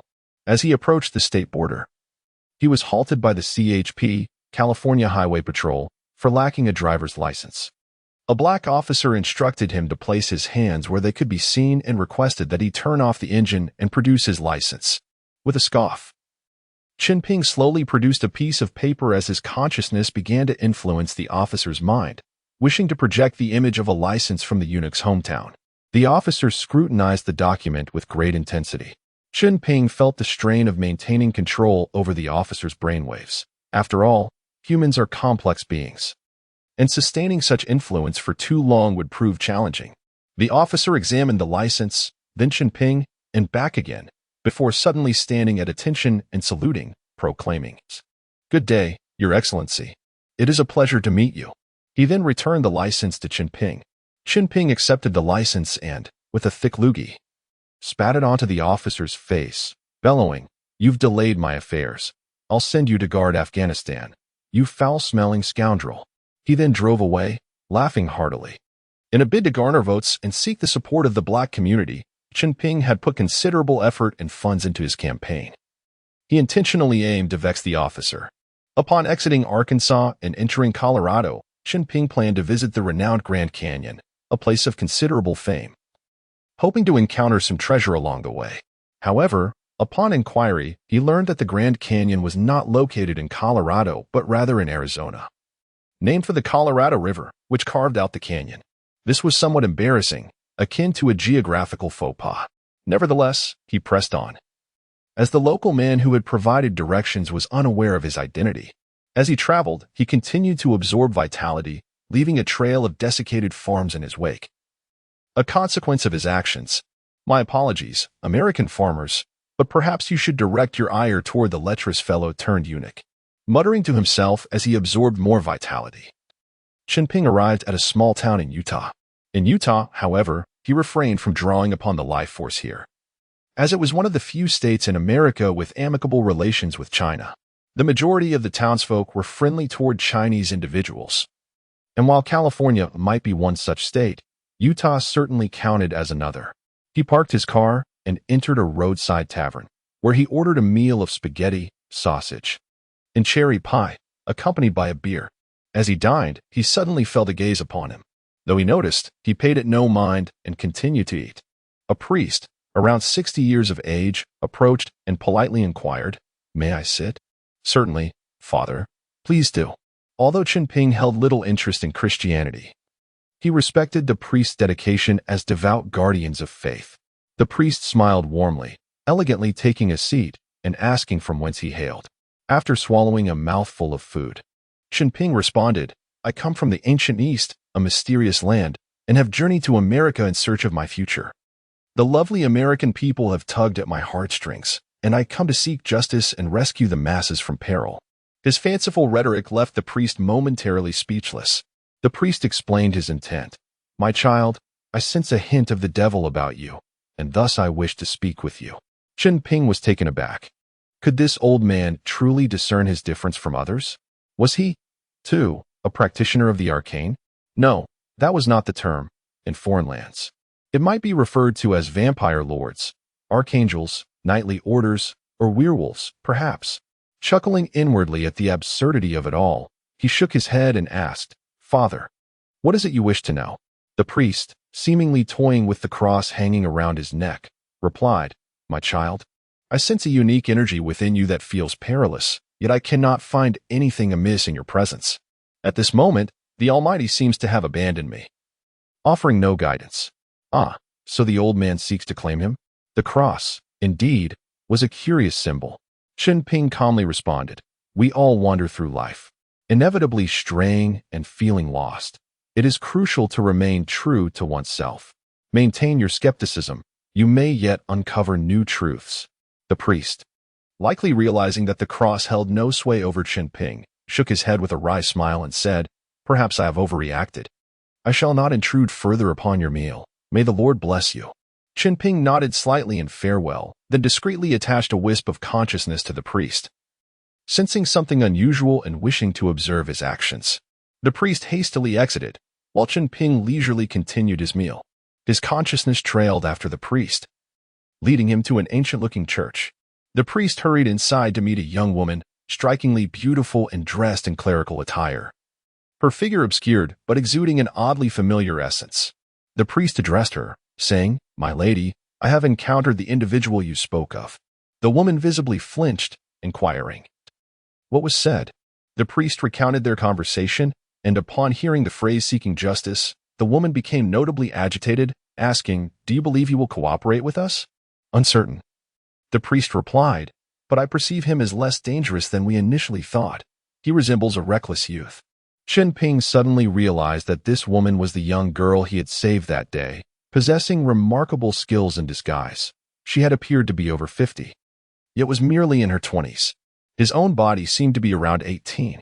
It seemed they had ulterior motives regarding him, and his inquisitive nature began to stir. He resolved to find a way to approach the priest and the woman. After settling his bill, Chun Ping strolled leisurely from the tavern, driving toward the church where the priest was located. Upon arriving, he contemplated his approach, deciding against a direct entrance, which might appear too abrupt. Instead, he parked his car at the roadside before the church, deliberately opening the hood of his vehicle and leaning against it, awaiting the priest's emergence. Within the church, the woman remarked, "Regardless of the circumstances, he is our sole hope. We have dispatched several groups in search of the Holy Grail, yet they have all returned empty-handed. Perhaps this remarkable young man from the East might assist us." She resolved to seek him out once more, believing he was still dining at this hour. The priest bowed respectfully to the woman and turned to leave the church. Upon exiting, the priest spotted Chen Ping idly poking at his car by the roadside. Curiously, he approached. "Child, what brings you here?" Feigning surprise, Chen Ping replied, "Oh, father, the car overheated, and I opened the hood to let it cool." "Is this where you reside?" "Indeed, my child. There is an ancient saying in our land. It is better to encounter someone by chance than to invite them. Since you have come, please join me for a cup of tea," the priest invited. Chen Ping gladly accepted and followed the priest into the church, where he encountered a young and extraordinarily beautiful nun. The priest solemnly introduced her. "This is Saint Sophia, sent from our archdiocese. I trust you will find her conversation most engaging." Raising an eyebrow, Chen Ping responded, "So it is you. Do not speak of your religion's miraculous powers. They are indeed formidable. The last time I beheld you, you appeared to be in your 50s, yet now you seem to have defied the passage of time." Saint Sophia recognized him immediately and, no longer concealing her intentions, stated, "Sir, I am aware you are no ordinary individual. I shall be candid. We have a matter we wish to entrust to you. I wonder if you might be interested." "Oh, even omnipotent God has limitations? Pray, enlighten me." Chen Ping inquired. "Our Vatican wishes to commission you to retrieve the lost Holy Grail. Surely you have heard that it is a sacred relic of our faith, yet it has been missing for over a millennium.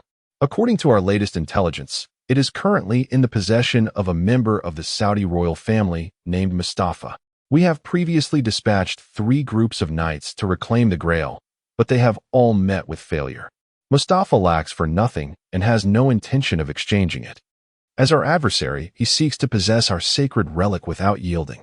Chen Ping understood the man's sentiment well. As a member of Islam, possessing a relic of another faith would be of great interest to him. Moreover, with an abundance of wealth, he would not easily part with the Grail. Such a person could only be dealt with through stealth or force.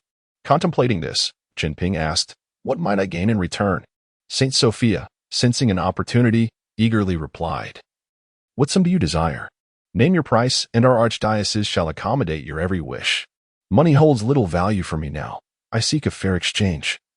Chen Ping replied, "Speak, and if it is within our means, we shall comply. You are aware that my homeland has endured a period of humiliation, resulting in many priceless artifacts being lost abroad. It is the fervent wish of every Chinese person to reclaim these treasures. Therefore, if you can offer me a number of artifacts that truly captivates my heart, I would be willing to undertake this journey on your behalf," Chen Ping stated calmly. Saint Sophia became increasingly animated, recognizing that artifacts from China, in the eyes of foreigners, were often undervalued. In this era, they had yet to be inflated to exorbitant prices by some misguided overseas compatriots. Thus, these artifacts were more often regarded as trophies to flaunt rather than treasures of true worth compared to the likes of Picasso or Van Gogh. To my knowledge, our archdiocese possesses a considerable collection of Chinese artifacts. I would need to verify the precise number, but it is certainly no less than 100. I wonder if this quantity would suffice?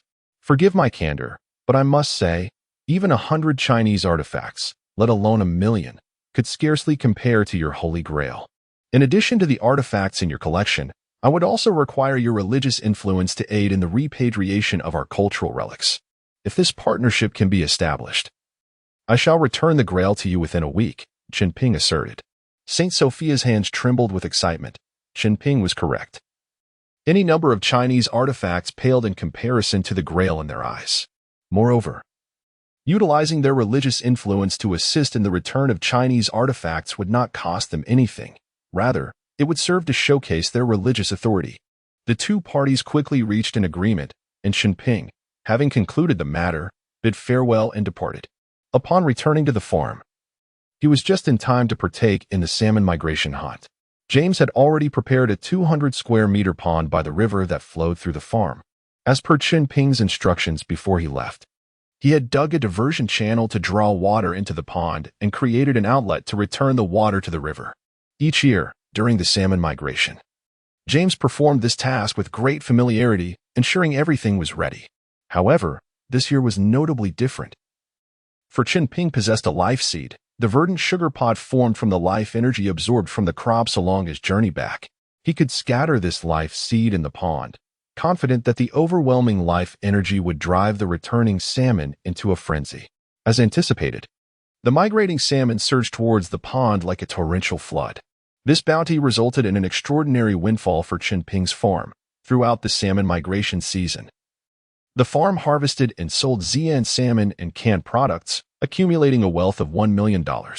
Chapter 37. The Exodus. The downstream farmers had visited a few times, their eyes filled with envy and resentment as they gazed upon Chen Ping's bountiful harvest. A few even approached the fisheries officials with complaints, but their reasoning was flimsy and ineffectual. It was important to note that while Chen Ping was upstream during the spawning migration of the salmon, this area was typically the estuary, firmly situated at the river's lowest point. He only enjoyed a mere 15 days of advantage each year, yet these farmers continued to grumble. Chen Ping thought to himself, if they persisted in their complaints, they would end up with nothing at all. While Chen Ping was relishing a leisurely and blissful life on the farm, Aunt Mary sent him a dossier, claiming it contained a bounty task initiated by a wealthy Englishman named Adam, inquiring if he had any interest. The task involved recovering a golden mask, said to be a family totem passed down through generations. Naturally, Chen Ping was intrigued. Although he found joy in farm life, the monotony could become tedious over time. This bounty task promised adventure, aligning perfectly with his preferred type of work. Using the contact information provided in the dossier, Chen Ping reached out to the wealthy man, Adam, and accepted the commission, coincidentally managing to combine it with the task of seeking the Holy Grail of the Saint Sophia. The photographs and documents within the dossier undoubtedly pertain to the Golden Mask, detailing a treasure discovered by British colonizers in Egypt 70 years prior. Upon arriving in London, Chen Ping did not seek out Adam. Instead, he followed the address to investigate further. easily infiltrating Adam's residence while the man was away during the day. Chen Ping uncovered a trove of detailed information within his safe. The golden mask was merely a statue's face at the entrance to the treasure. It was but one among many treasures. In 1922, with Egypt's independence, colonial troops hastily withdrew without opening the treasure. Adam's ancestors were the commanding officers of the troops that discovered it. The idea of family heritage and the symbol of a patriarch were simply tricks played by Adam. The following day, Chunping contacted Adam, expressing that due to unforeseen circumstances, he could not accept the commission and offered his sincerest apologies. It was a jest. He had already discerned that the treasure did not belong to Adam's family and had gathered crucial leads. There was no need for pretense in accepting a commission he had no intention of fulfilling. Chunping resolved to depart directly for Egypt, wishing to avoid any delays in claiming the treasure. Upon arriving in Egypt, he checked into the Old Cataract Hotel. The legendary Sofitel Old Cataract Hotel, known as a source of inspiration for Agatha Christie, is situated at the edge of the Nubian Desert, across the Nile from the island of Philae. It is a part of the Sofitel Legendary Hotel series and is steeped in historical and cultural significance, offering guests a regal experience. As he settled in, Chunping was taken aback to encounter a familiar figure. He recalled a previous interaction with a loquacious woman at a CAF in the beautiful city, whose insensitive remarks had enraged him due to the calamities his country faced. He had lured her with money, and she had readily approached him. Unceremoniously, he had treated her to a meal of bananas. To his surprise, he found her again in Egypt, dressed in traditional Arab attire, sipping coffee with a man who appeared to be her agent. He wondered how she could consume so much coffee without feeling the consequences.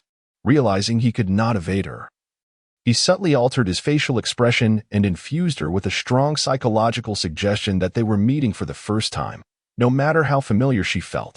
She clearly noticed him, a sense of recognition lingering, yet she could not place his face. Chunping nodded slightly and, with a gentle mental nudge, smiled as he walked past her. Her heart raced, and she turned to follow his retreating figure toward the front desk. Chunping reserved the most luxurious penthouse suite, waving the key at her before ascending in the elevator with the attendant. Since fate had reunited them, he figured he might as well reap some benefits, considering her profession. As anticipated, his door was soon knocked upon.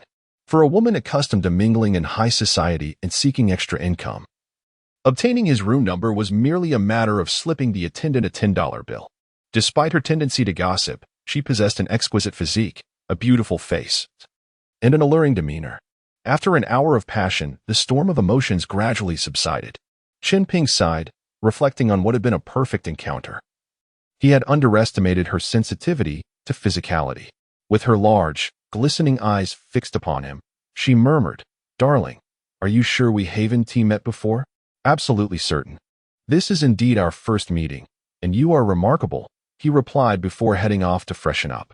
When he emerged, she entered, donning a bath towel and radiating vibrancy. But what awaited her was a generous pile of cash and an unceremonious dismissal. Chunping had no intention of keeping her for the night, to him. She was merely a service provider, and he only sought to purchase her services. She donned her attire gracefully in front of him, elegantly stowing the cash in her handbag. Elegance was key. Chunping had never witnessed such poise in a woman collecting payment. After planting a gentle kiss on his cheek, she departed. He chose to stay at the Old Cataract Hotel because it was strategically located at the edge of the Nubian Desert, where the treasure was said to be hidden. He despised deserts. The sparse vegetation severely inhibited his abilities, and even with considerable effort, it would demand a great deal of energy. Fortunately, he had ample life seeds to sustain him. Otherwise, he would have never come. He recognized this as a weakness. His powers were greatly diminished in the life-restrictive zones of the desert.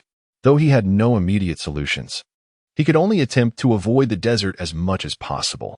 The Nubian Desert, situated in the northeastern corner of Sudan, is bordered by the Nile Valley to the west and the Libyan Desert, with Egypt to the north, the Red Sea to the east, and the Nile Valley to the south, forming a part of the Sahara Desert.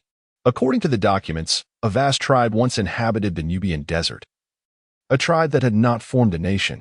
It was rumored to be the ancestor of the nearby Egyptians and Sudanese, suggesting a history predating 3200 BC.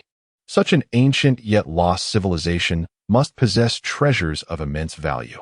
It is said that the more ancient humanity is, the closer it is to the divine. Interested readers might look up the Sumerian king list, but be prepared for a shock. When Chen Ping first encountered it, his worldview was entirely upended. Science and reason became irrelevant. While at the hotel, surrounded by verdant oasis plants, Chen Ping extended his consciousness into the Nubian desert. As anticipated, his mind felt as if it had plunged into a viscous mud. It was not impossible to navigate, but certainly not effortless. He continuously drew upon the vitality of the surrounding flora to bolster his consciousness as he ventured deeper into the desert. His efforts were not in vain. Approximately 50 kilometers into the desert, he discovered a vast underground cavern. As he pressed onward, infusing his consciousness with life energy, he found a palace within the cavern. Its ceiling soaring over 20 meters high. This must be the place. Chunping released a fragment of his consciousness, attaching it to the walls of the palace, preparing for departure. This fragment, lacking the support of surrounding flora and fauna, would not endure for long and was destined to dissipate within a few hours. There was no time to hire a vehicle.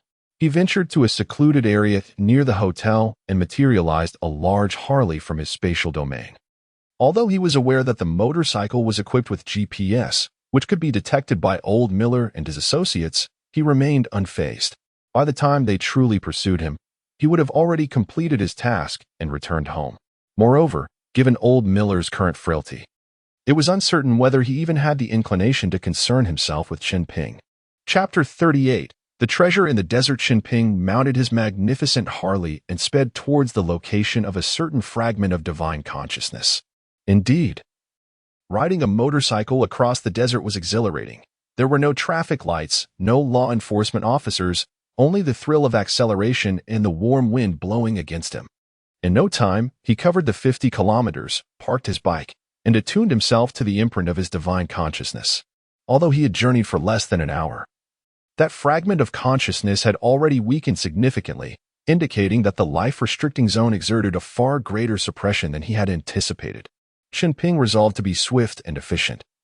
Intending to complete his task and vacate this cursed place, he planned to employ the same tricks he had used at the casino, incessantly scooping up the sand ahead and piling it behind him, directing himself towards the imprint of his consciousness.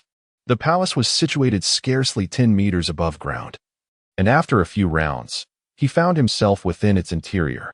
Although the air inside the palace had been deprived of sunlight for years, its arid nature alleviated any concerns regarding toxins. Lacking a searchlight, Chunping had no choice but to retrieve his Harley once more. To prevent the exhaust from polluting the palace's atmosphere, he refrained from starting the engine and merely activated the front headlight. The palace he entered was likely the entrance to the entire underground complex. He pushed the unstarted Harley further inside, traversing a long tunnel as his consciousness scanned the surroundings with difficulty and determination. Following the guidance of his scanning, he made his way to his destination, a burial chamber. In less than 10 minutes, however, his consciousness began to falter. In haste, he produced a life seed to absorb its vitality.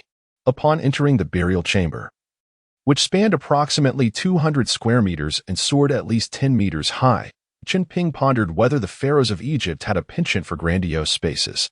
If even the burial chamber was this expansive, how did they manage to dust the ceilings? A chamber of lesser dimensions would hardly suffice to accommodate the myriad treasures within.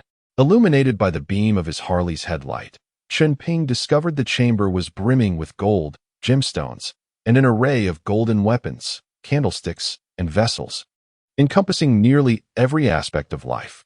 The sole unifying factor was that everything was crafted from gold, with a rough count indicating there were over 1,000 items. Fortune had smiled upon him. Chunping mused that if he did not return with double the treasures, he would be remiss in his dealings with the foreigners. He could also leverage this trove of artifacts to negotiate with the Egyptian government, demanding his terms, or else threaten to melt down these treasures, testing their resolve. What demands should he propose? Perhaps he could request shares in the Suez Canal. Yes, that would be a fitting demand. Originally, the Suez Canal did not belong to Egypt. It was a French endeavor led by Ferdinand de Lesseps. who gathered 13 experts from 7 nations over a decade to withstand the pressures from Britain and successfully excavate the canal. Why should Egypt claim ownership upon independence? Although Britain and France had weakened, Chen Ping was resolute. He would claim what was rightfully his. As he contemplated these matters, his hands did not slow in collecting the various treasures. Before long, the entire 200-square-meter subterranean palace lay bare. During his gathering, he stumbled upon a golden cylinder. Not particularly large, resembling an ancient Egyptian messenger's tube for parchment. Curiosity piqued, he opened the rotating lid of the cylinder and discovered a scroll within. Inscribed with ancient Egyptian script detailing a secret history, it was a clue regarding the Holy Grail sought by Saint Sophia. The scroll revealed that the Grail was not a Christian relic. Rather, it was a legend rooted in the Celtic civilization from 1200 BC. The Celts had a great leader known as a druid, who possessed a stone of the Grail, rumored to possess miraculous restorative powers capable of reviving the dead. Over time, this legend morphed into the notion of the Holy Grail, with claims that it was used at the Last Supper of Jesus, thus intertwining itself with Christian lore, leading all denominations to regard it as a sacred artifact. Currently, 3 main versions of the Grail legend circulate in the world. Stone material. According to Wolfram von Eschenbach, the Grail was a stone that fell from heaven. Another account suggests it was a green gem from the crown of Satan. Chalcedony material. The Valencia Grail is said to be crafted from chalcedony, possibly related to the legendary Grail. Metal material. In various artworks, the Grail is depicted as being made of gold, with some versions featuring a metallic base adorned with gemstones. The existence of the mythical Grail remains a topic of debate within the Western religious community. Thus, the Grail mentioned in the Sophia Bible, supposedly held by a member of the Saudi royal family, may not truly be the authentic Grail. Perhaps it is simply a possibility. Chen Ping could not help but marvel at the fervor with which these Westerners pursued their faith. He resolved to return the scroll to Saint Sophia. Allowing them to seek it out themselves, at the very least, it provided a significant clue regarding the Grail. As for the one in the possession of the Saudi royal family, his investigations revealed it to be merely a golden drinking cup, devoid of any religious significance. Chen Ping consumed another life seed, his consciousness steadfastly radiating outward in search of any treasures he might have overlooked. Once satisfied that he had thoroughly scavenged the chamber, he gathered all his belongings and began his return journey, exiting the underground palace. Upon emerging, he was startled to see 3 off-road vehicles approaching in the distance. Chen Ping hastily retrieved his Harley, intending to start it and make a swift escape. Curse luck!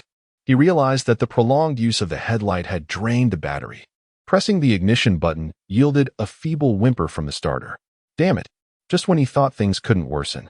Without pausing, he shifted the Harley into gear, pushing the throttle as he raced forward. After barely covering a few meters, the Harley roared to life. He mounted the bike and accelerated, glancing back with his divine perception.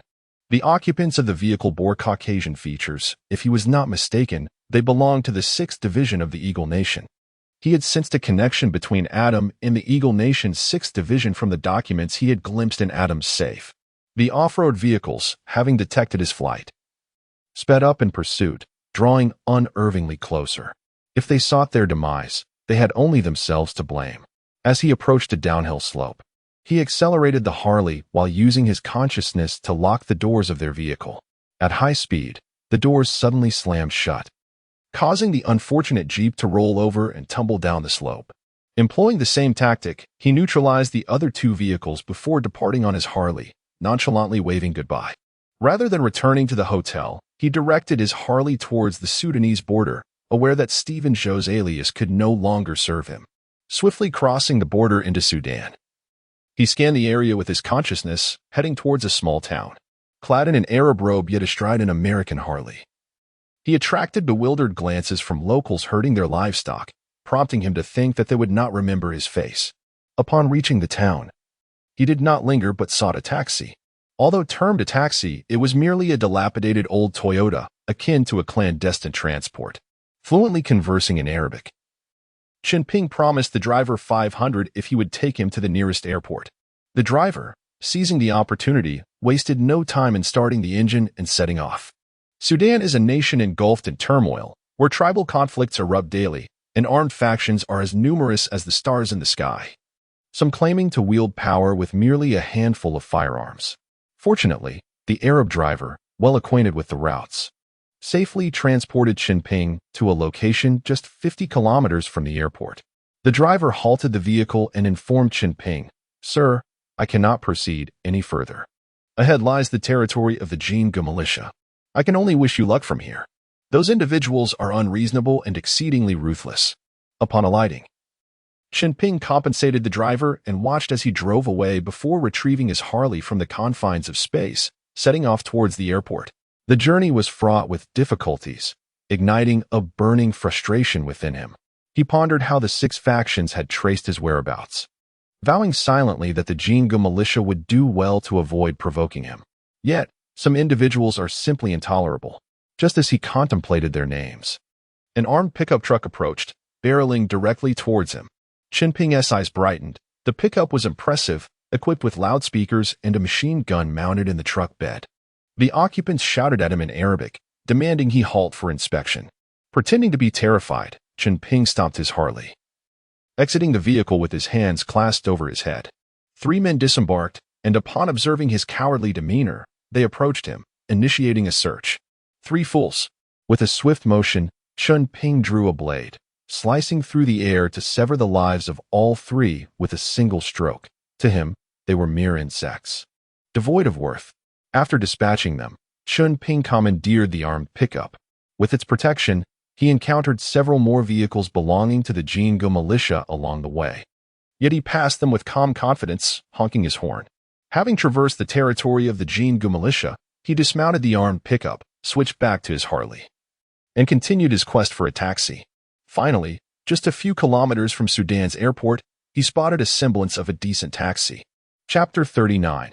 Bringing family to the capital for the new year, Chen Ping boarded a taxi and made his way to the airport. Under the guise of Stephen Zhou, he purchased a connecting flight ticket and boarded the plane. After a layover in Guangzhou, he continued his journey to Ice City. Seizing this opportunity, Chen Ping planned to visit his hometown. The journey was silent as he hurried back home. Upon seeing the familiar streets and breathing in the familiar air, his heart instantly found peace. Before entering the factory area, Chen Ping deliberately chose a relatively new Harley. With a quick scan of his surroundings, he removed the GPS and casually stored it away, then rode the motorcycle home. It was the weekend, and the entire family was gathered. Everyone was thrilled to see Chen Ping return. His younger brother hopped excitedly towards him and asked, "Brother, have you grown taller?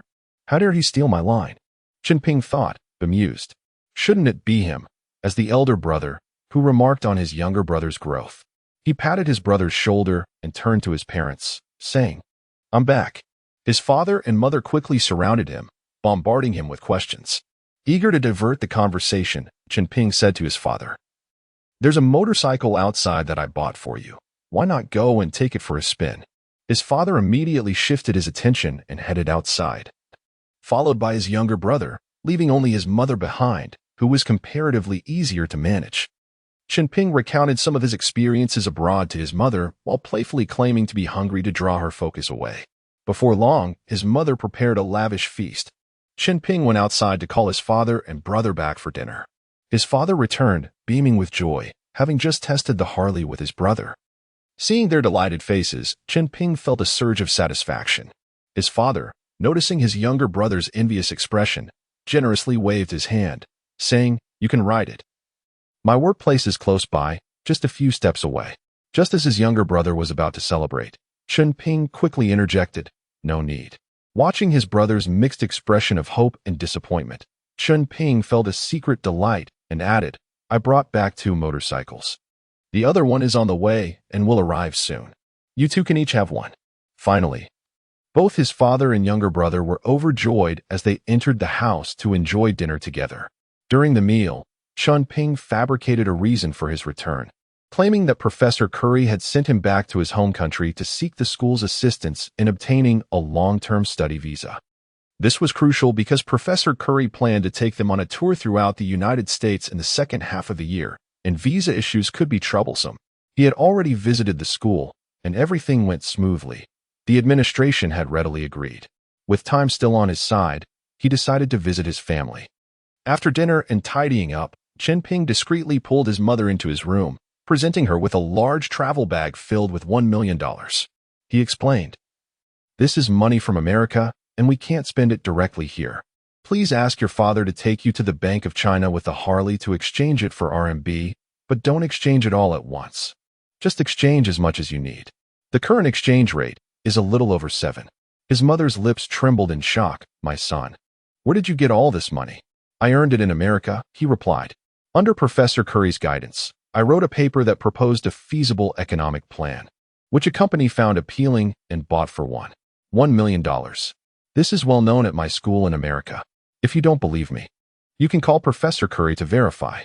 Chunping chuckled inwardly, knowing his mother wouldn't even know how to make an overseas call, let alone converse in English. His mother, still skeptical, asked, "Then why can't you exchange the money openly? Why must it be done in small amounts?" "Ah, my dear mother, do you not understand the principle of not flaunting wealth?" Chen Ping responded, "Your husband is still employed. If you boldly exchange $1 million for 7 million RMB, wouldn't that cause trouble for him?" Realization dawned on his mother, and she ceased her questioning, happily tucking away the travel bag while mumbling about saving it for the two of them to marry wives. Chen Ping inwardly thought, "Oh, mother, don't be foolish. If you give me money, just say it's for marrying wives. How many wives do you expect me to have?" He chose not to argue and instead agreed, "Yes, this money is enough for my brother and me to marry 10 wives. His mother playfully hit him. Chen Ping then inquired about her health, asking if her asthma had flared up again. She sighed, saying, "It's the same old problem, it won't get better." Seizing the opportunity, Chen Ping proposed, "Why don't we consider moving to the south? I've heard the climate there can cure asthma without medication." His mother sighed again. "Your father and I are only in our 40s. Retirement is still far away. How can we just leave? Is that really an issue?" Chen Ping replied, "With the money I earn now, you two would never be able to earn back in 1,000 years. Why suffer working for that meager salary? Just resign and move south. I'll buy you a large house there, and you can enjoy life. If you prefer to go to Beijing, that's fine too. I've bought a courtyard house there, and we'll find a way to relocate your brother's household registration, making it easier for him when it comes time for college." His mother clearly found this prospect enticing. Once she was on board, Chen Ping felt confident that his father's objections would be negligible in comparison. He reassured his mother, saying, "Consider my suggestion carefully. If you're really hesitant to resign, you could apply for a leave of absence. If living in Beijing doesn't suit you, you can always return after your brother finishes college." This reassurance acted as a calming anchor for his mother, who excitedly rushed to discuss the matter with his father. Chen Ping chuckled to himself and pulled his younger brother aside, saying, "Congratulations. You might just be heading to the capital at such a young age." His brother simply smiled, unable to contain his delight. Chen Ping's younger brother had always been well-behaved, understanding, and with a remarkably good temperament.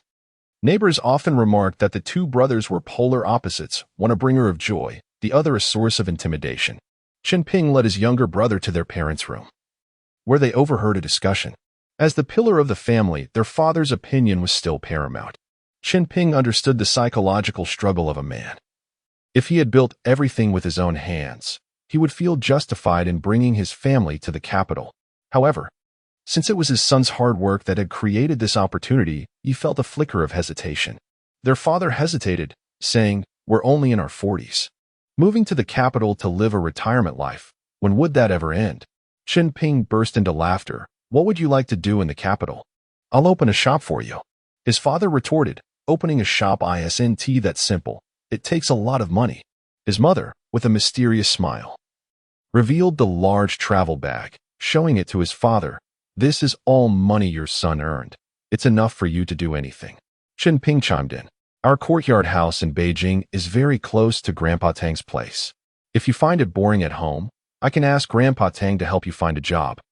Suddenly, Chen Ping remembered his private museum. Who could be a more trustworthy manager than his father?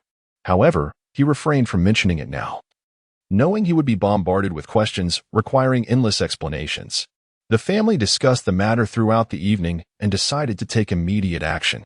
The next day, as planned, his parents applied for a leave of absence from work, while Chen Ping set off for the capital to arrange their arrival. Before he left, he informed his father that he would take the Harley with him to the capital, along with Shaoan. Upon returning to the capital, Chen Ping headed straight to Grandpa Tang's house. Grandpa Li was also there, and the two elderly gentlemen were energetically making calls, reaching out to their network for assistance.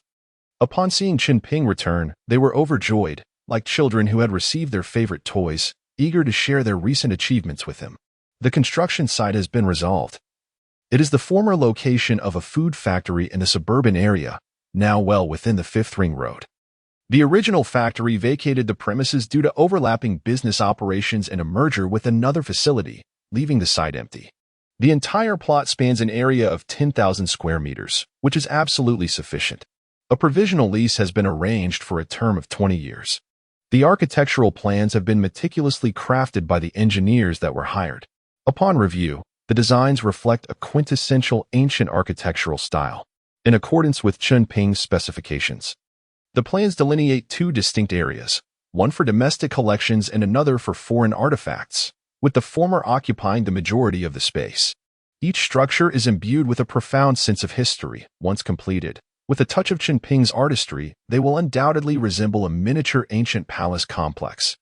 The staff is nearly complete, awaiting Chunping's return for final approval. When he casually inquired about the budget, he was pleasantly surprised to learn that it amounted to a mere 10 million RMB, which includes all expenses and projected labor costs for the upcoming year. What a delightful era, with such heartfelt pricing. Chen Ping contemplated and resolved to reserve $10 million for Grandpa Tang, allowing the elderly couple to indulge freely, aiming for the facility to be operational by the summer of next year. He also left behind 10 treasured items that he had retrieved, intending to bring them joy.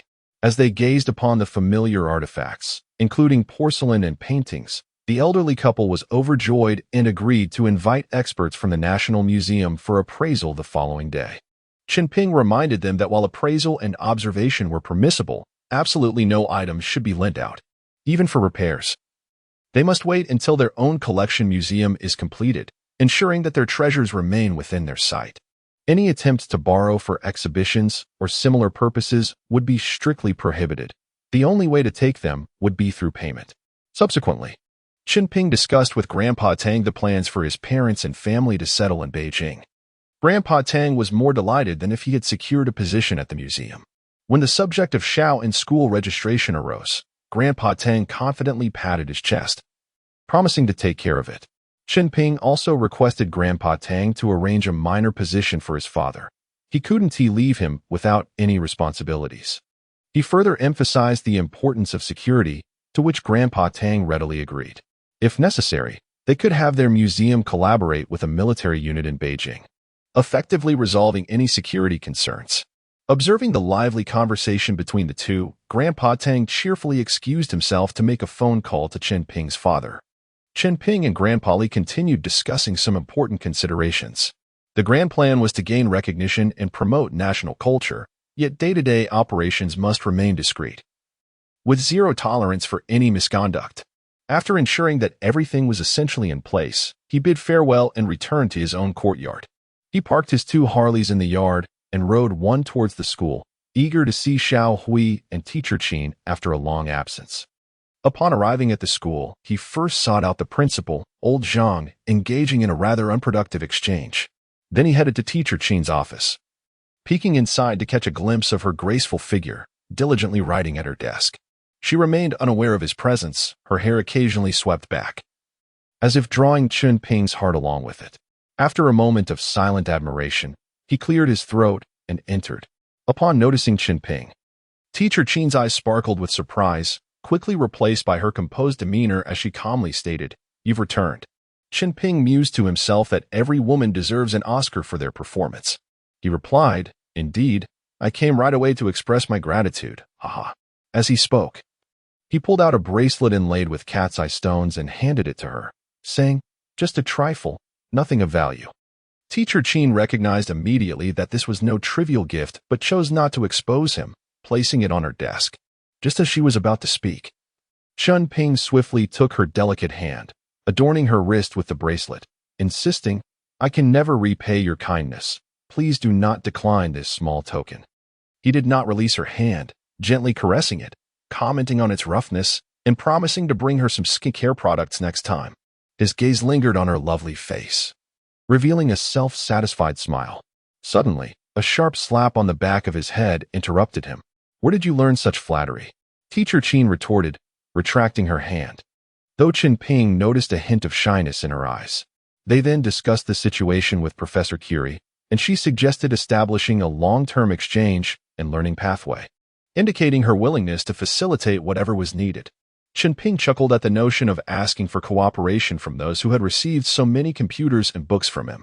He also mentioned that once the pathway was established, Berkeley University would require a Chinese teacher to reside there, expressing his hope that Teacher Chen would take on the role. Initially pleased, Teacher Chen quickly rolled her eyes upon hearing Chunping's expectation. "Oh, I didn't realize you could arrange such significant positions in less than a year away," she teased.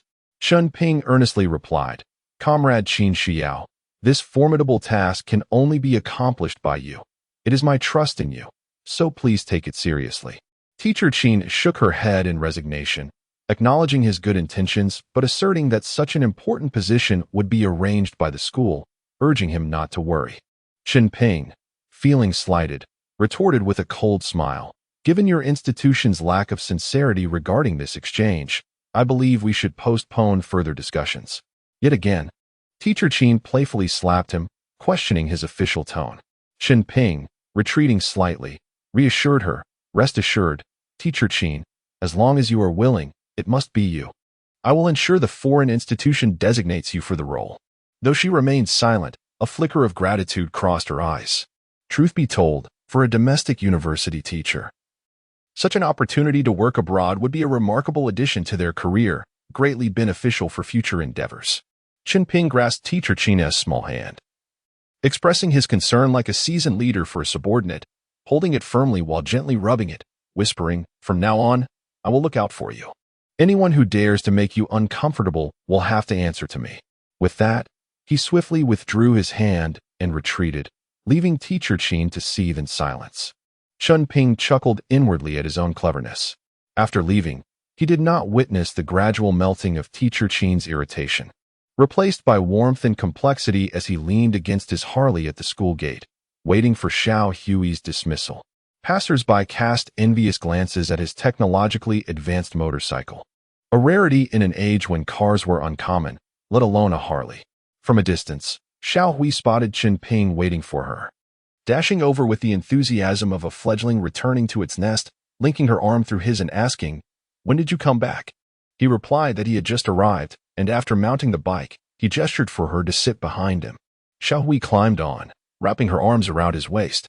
He attempted to start the engine, stalling momentarily before successfully revving it up. Xiao Hui, puzzled, inquired, "Is the bike broken?" Chunping reveled in the delightful sensation of her soft body against him, laughing heartily as they finally sped off. Upon reaching his courtyard, he eagerly pulled Xiao Hui inside. She hesitated, asking nervously, "What are you doing?" Without further ado, he ushered her into the bedroom and playfully pushed her onto the bed. Under her startled and bashful gaze, he leapt forward, covering them both with the blanket, producing a necklace he had discovered in the desert, eager to test its luminescent properties. Xiao Hui, who had initially shown signs of resistance, fell silent, submitting to the moment. Chunping chattered excitedly, "I heard from an old sorcerer that the gems in this necklace glow in the dark. Just wait and see." After admiring the necklace, he pulled back the blanket, catching a glimpse of Xiao Hui's shy yet captivating expression. He smiled and said, "Allow me to put it on for you." She obediently turned around, and he fastened the necklace around her neck, gently turning her back to admire the glistening adornment on her swan-like neck. She struggled to suppress her emotions and asked him if he would like to come over to her house that evening. Before she could finish her sentence, he silenced her with a kiss. This is what the scoundrels often refer to as the illusion of reality. Her wide eyes were filled with disbelief and delight, her expression a complex tapestry of emotions. After a long moment, they finally parted. Chunping said, "All right, let us head to your house now. I have much to discuss with Grandpa Li." Xiao Hui, still reeling from the shock of her first kiss, took a while to regain her composure as the bells of love echoed in her mind. Chunping eagerly took her hand and led her outside, chattering animatedly about his experiences and amusing anecdotes along the way. Upon arriving at Xiao Hui's home, they coincidentally arrived just in time for dinner. Chen Ping even shared a drink with Grandpa Li. During the meal, Grandpa Li expressed his admiration for Chunping's plan to establish a private museum. He thanked Grandpa Li for his understanding, stating that it was not out of stinginess, but rather a desire to prevent certain individuals from filling their pockets at the expense of patriotic sentiments held by the global Chinese community. Grandpa Li, fully understanding, assured him, "Rest easy, as long as I, old Li, draw breath, I shall safeguard these treasures. Should anyone dare to reach for them, let them test the sharpness of my blade." Chen Ping emphasized the importance of security, recognizing that the bold thieves of this era were not to be underestimated. He promised that the troops built in collaboration with the military would provide some financial support to improve living conditions. Old Li laughed heartily, pleased with this notion. Had Chen Ping opened with a request for personnel and cash, the atmosphere would have soured. He suspected Grandpa Li might have sent him packing with a stool. Xiao Hui, sitting beside Chen Ping, was concerned he might not eat enough, continuously loading his bowl with food until it resembled the towering bowl of Bao Longxing from 9-rank Sesame Official. Grandpa Li observed this with an amused smile, creating an awkward moment for the two.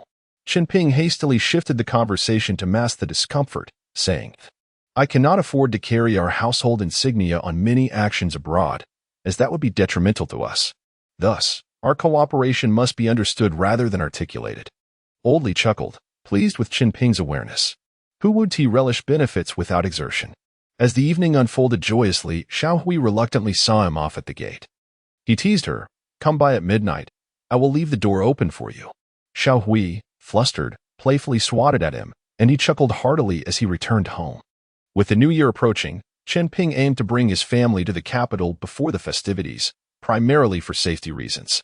After all, the capital is the heart of the nation, and it would take considerable audacity for foreign forces to incite trouble there. Although their financial capacity still required enhancement, their military prowess was renowned globally. The following day, Chen Ping and Xiao Hui embarked on a grand shopping spree before the new year, purchasing a variety of items. Upon learning that his family would be visiting, Xiao Hui diligently selected various bedding, kitchenware, and hygiene products. Observing her earnestness stirred a twinge of guilt in Chen Ping, as he knew his parents would only accept poetry. Nevertheless, he decided to set aside such worries for now. Once she graduated, he would arrange for her to develop her career in another country. After several days, his small courtyard was transformed and ready for occupancy. Xiao's school and household registration were also arranged with ease, thanks to Grandpa Tang's assistance, tasks that would take ordinary families a lifetime to accomplish. In addition to shopping, Chen Ping made an effort to accompany Xiao Hui on various outings. He inquired about her thoughts on traveling abroad with him, while she expressed a strong desire. Her obligations to Grandpa Li prevented her from leaving. However, it was merely a matter of 3 or 4 years until Grandpa Li retired, after which her restrictions would lessen. Indeed, the regulations of that era were cumbersome, making it difficult for the families of high-ranking officials to travel. Unlike today, when any child of a government department can study abroad, provided they have the financial means. Chen Ping called old Hu, who was set to return to the country soon, bringing Natasha with him to get married, with the wedding scheduled for the day before the new year. Just under a month away, Chen Ping thought it sufficient for him to return without needing to prepare anything special, planning only to present a generous red envelope. The items he had prepared for old Hu were still in America. He also reached out to Shiryu, who was returning home for the new year to accompany her parents, making it a perfect opportunity to attend old Hu's wedding together. Shiryu excitedly informed him that she had purchased a storefront in Lujiazui, a 2-story establishment totaling less than 300 square meters, a modest commercial space for only 200,000. Remarkably, it had been largely overlooked. Chen Ping, upon hearing this, recognized the potential value and urged her to buy the remaining spaces. Shiryu hesitantly replied, All of them? That would be around 20 units. Chen Ping understood her concerns and reassured her, "No worries, listen to me. Go ahead and pay the deposit. I will wire you the funds immediately." The thought of acquiring a 300 square meter storefront for just 200,000 was astonishing, especially in Lujiazui. After hanging up, Chen Ping contemplated and decided to visit her directly. He took a cab straight to the airport, and 3 hours later, he stood before Shiryu, embracing her in surprise. With astonishment in her eyes, Shiryu excitedly reported that she had just completed the deposit, and the staff treated her like royalty. Chen Ping took her hand and went to settle the full payment. The sales personnel happily accepted U.S. dollars, even if the average citizen did not, as the nation was experiencing foreign exchange shortages. After making the payment, he inquired whether the property management offered rental services for owners upon receiving a positive response. He paid 10 years' worth of service fees, much to the delight of the sales agent. The property was, of course, registered under Shiryu's name. And Chen Ping joked that he had effectively solved her retirement concerns. They strolled happily along Lujiazhui's burgeoning commercial street, and Chen Ping recalled Yuan Ming, prompting him to call about finding a shop for him. Yuan Ming had recently become quite successful, arriving shortly in a luxury car. They exchanged pleasantries. And when Yuan Ming invited him for drinks, Chen Ping declined, as he had dinner plans with his grandfather. Instead, they settled for a nearby CAF. Upon learning of Yuan Ming's recent stock market success, Chen Ping felt joy for him. He shared some of his experiences abroad, to which Yuan Ming listened with envy. "Your farm workers are armed?" he exclaimed. "What else could we do?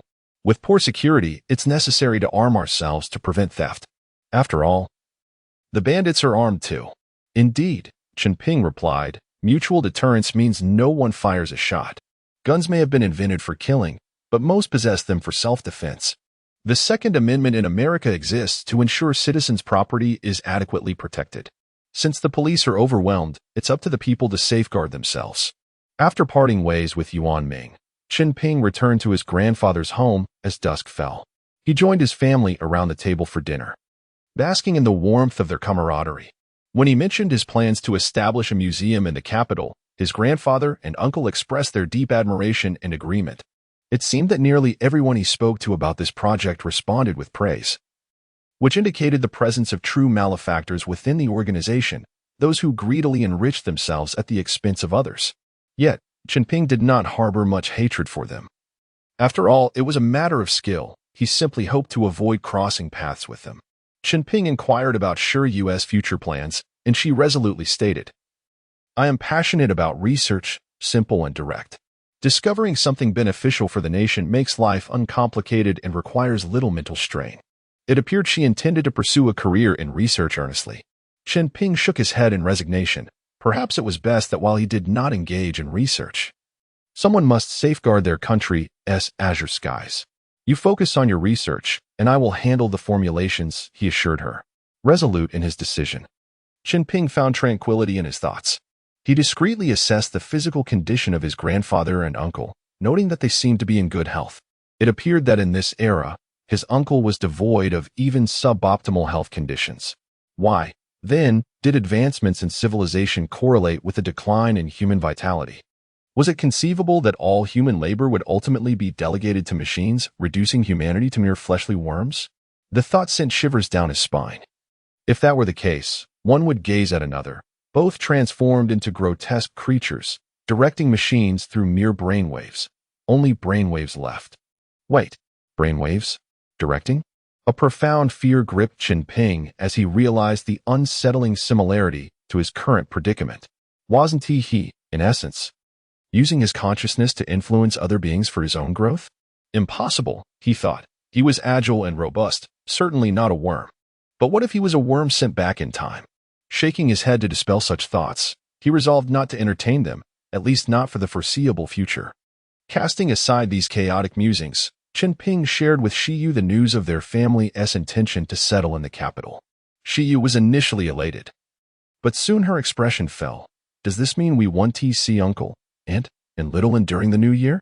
Chen Ping remained silent, gently patting her head. Hesitant to offer comfort for fear she might choose to stay in the capital. While he could manage to appease Xiaowei, Shiyu was a different matter entirely.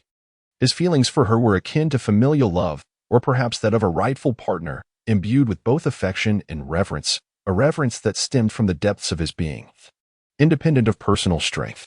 He was acutely aware that this girl would accompany him through this lifetime. But why the term again? The thought gnawed at him. driving him to near madness. There was undoubtedly a grand conspiracy at play, one far more intricate than a mere reincarnation. If indeed a fleshly worm had orchestrated his return, he surely was not the sole pawn in this scheme. It made no sense to send only one soldier into battle. Back in his guest room, Chen Ping reclined on his bed, contemplating various scenarios. Perhaps he had been dispatched by a great worm, seeking to alter their evolutionary trajectory. Or should it be termed a regressive path?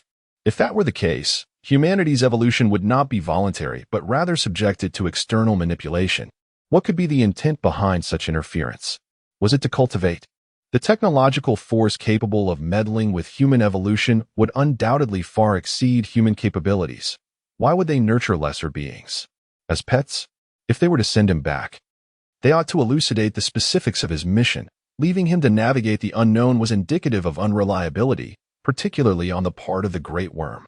The following day, as the date of Lao Hu's wedding approached, Chen Ping suggested to Shiyu that they return to his hometown together, not only to attend the wedding but also to see her parents before they departed. Shiyu readily agreed.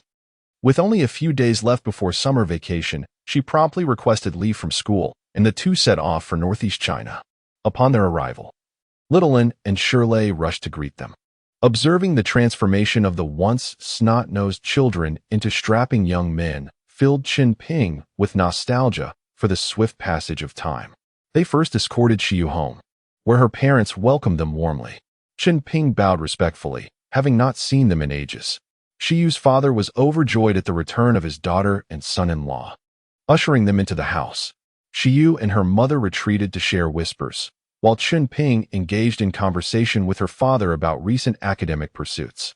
Upon learning of the significant earnings from Chunping's published papers, her father's spirits soared, seemingly reassured about his daughter's future. The news of Chunping's investment in a private museum left him astonished. "Well done, De Ping. You've accomplished so much in less than a year. I always knew you were capable," he exclaimed, his pride palpable. Chen Ping felt a swell of happiness at his father-in-law's joy. Both Shiyu's parents were university graduates from Shanghai, though her father hailed from a rural background, having volunteered to support oilfield development.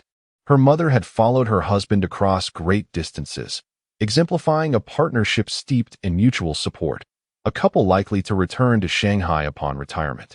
Chen Ping harbored a thought to persuade them to resign and return to Shanghai, but the older generation's conviction to love their professions made such a proposition improbable.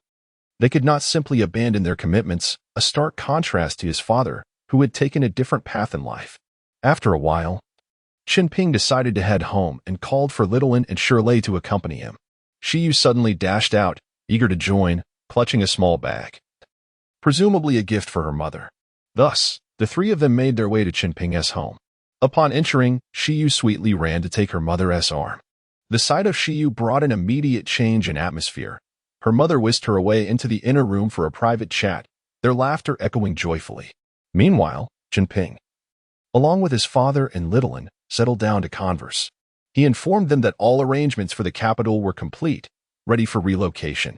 Upon hearing this, Grandpa Tang's eyes sparkled with delight, though the two brothers had already conferred over the phone. As Chen Ping reported various updates, his father listened with a knowing smile, opting not to reveal his awareness of Chen Ping's embellishments. Littleton was thrilled at the prospect of moving to the capital for his studies. Chen Ping vividly painted a picture of their new life, describing 2 Harleys awaiting them in the yard, and a spacious garden featuring a solitary jujube tree beneath which they could dine and relax. The promise of ample space and individual rooms elicited dreamy smiles from his family. He also mentioned their return was for Lao Hu's wedding, but this caught his father's attention. "I've already attended. I was worried you wouldn't make it back, so I gifted him 1,000 yuan. Realizing he needed to visit Lao Hu, Chen Ping prepared to leave, but his father interrupted. "Dinner is nearly ready. Shiyu is still here. Go after we eat." As his father noticed the 2 women engrossed in conversation, he retreated to the kitchen to cook. Although their mother had always been the primary cook, everyone favored the meals prepared by their father, who, despite rarely cooking, was exceptionally skilled. Chunping attempted to join his mother and Shiyu, but was promptly dismissed. "Once you have a wife, you forget your mother. Just wait. I'll make sure your wife gets an earful." After dinner, The trio headed to Lao Hu's house. The atmosphere was vibrant, filled with laughter and celebration. Spotting Lao Hu brought Chen Ping joy, and he soon noticed Natasha, feigning decorum, seated quietly among Lao Hu's mother and a gathering of women, likely struggling to keep a straight face while occasionally interjecting in her broken Chinese.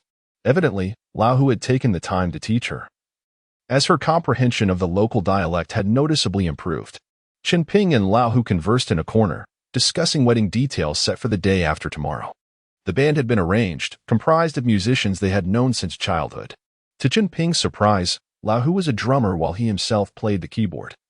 Although they had nearly missed out on booking a wedding car due to last-minute arrangements, Chen Ping excused himself to call Uncle Wu, who readily agreed to provide 2 luxury cars for the wedding. Upon relaying this news to Lao Hu, the latter was elated, knowing that he wanted his beloved bride to have a wedding without compromise. Chen Ping also briefed him on matters concerning the states, ensuring he was mentally prepared. Despite Lao Hu's adventurous spirit, he understood the importance of not causing undue concern for his foreign fiancée, which was why he had agreed to tend to the farm for a few days, though Chen Ping knew Lao Hu's restlessness would soon set in. The wedding was wonderfully successful, and Old Hu had made arrangements with his family in advance. After the ceremony, he planned to take Natasha and Chen Ping to conquer the world. A week after the wedding, the entire family, along with Old Hu and his wife, set off for the capital.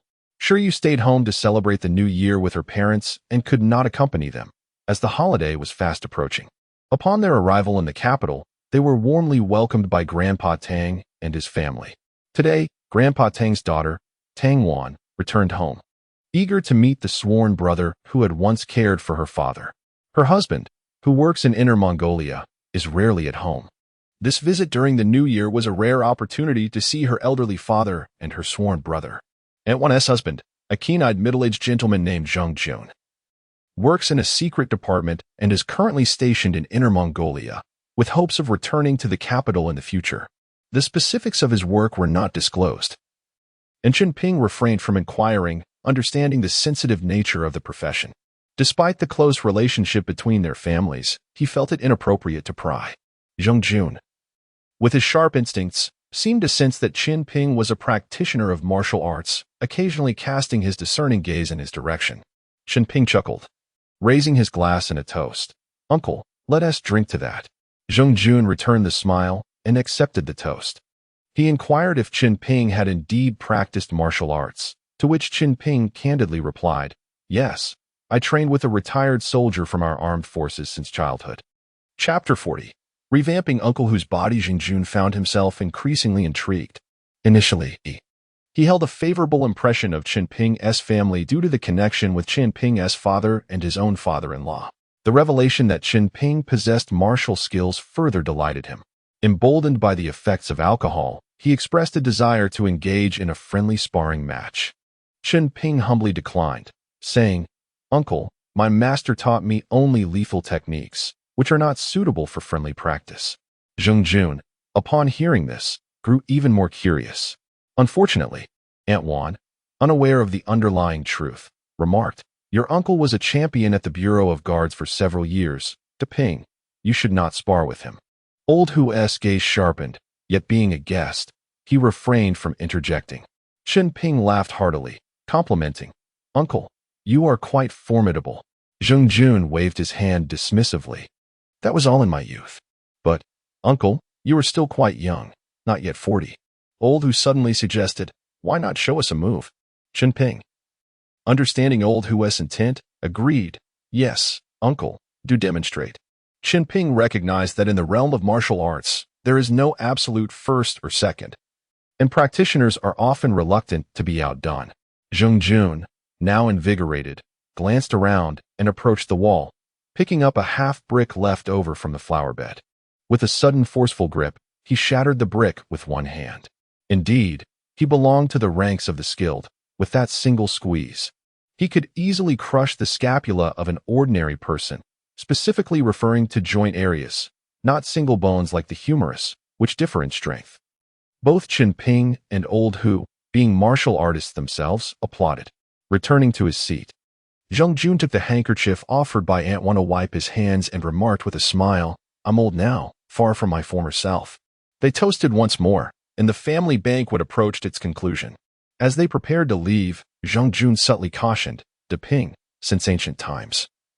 Heroes have violated laws with their martial prowess. You must be wary of engaging in actions detrimental to the state. Chunping chuckled in response, rest assured, uncle. I have always abided by the law.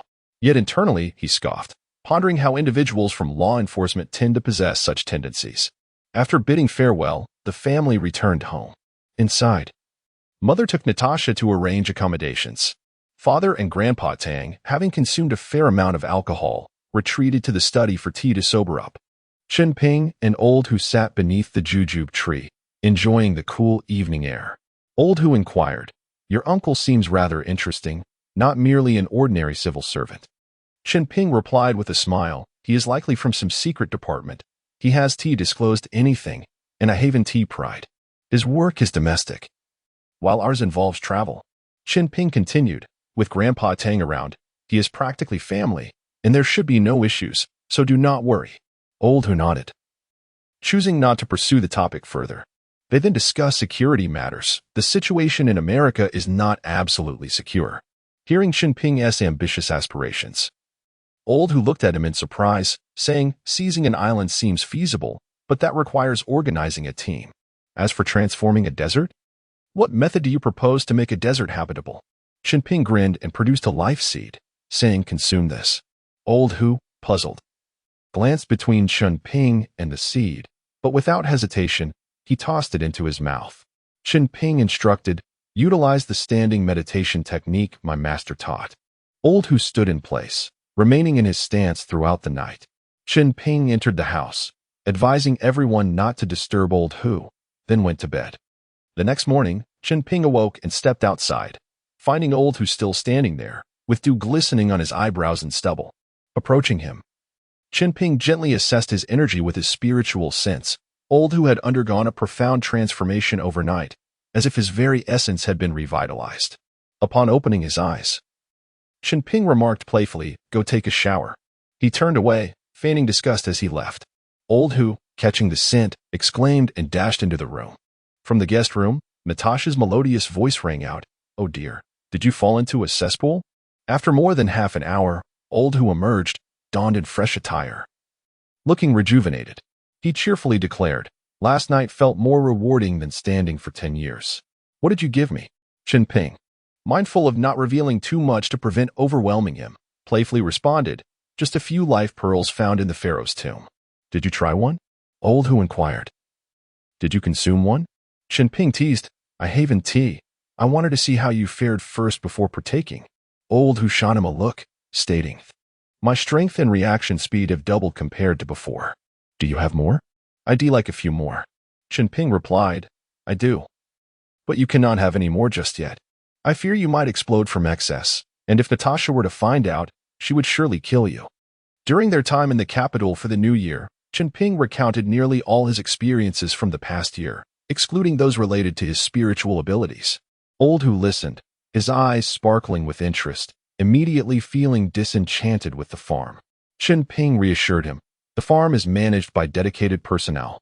Your role will be to oversee it and familiarize yourself with its operations.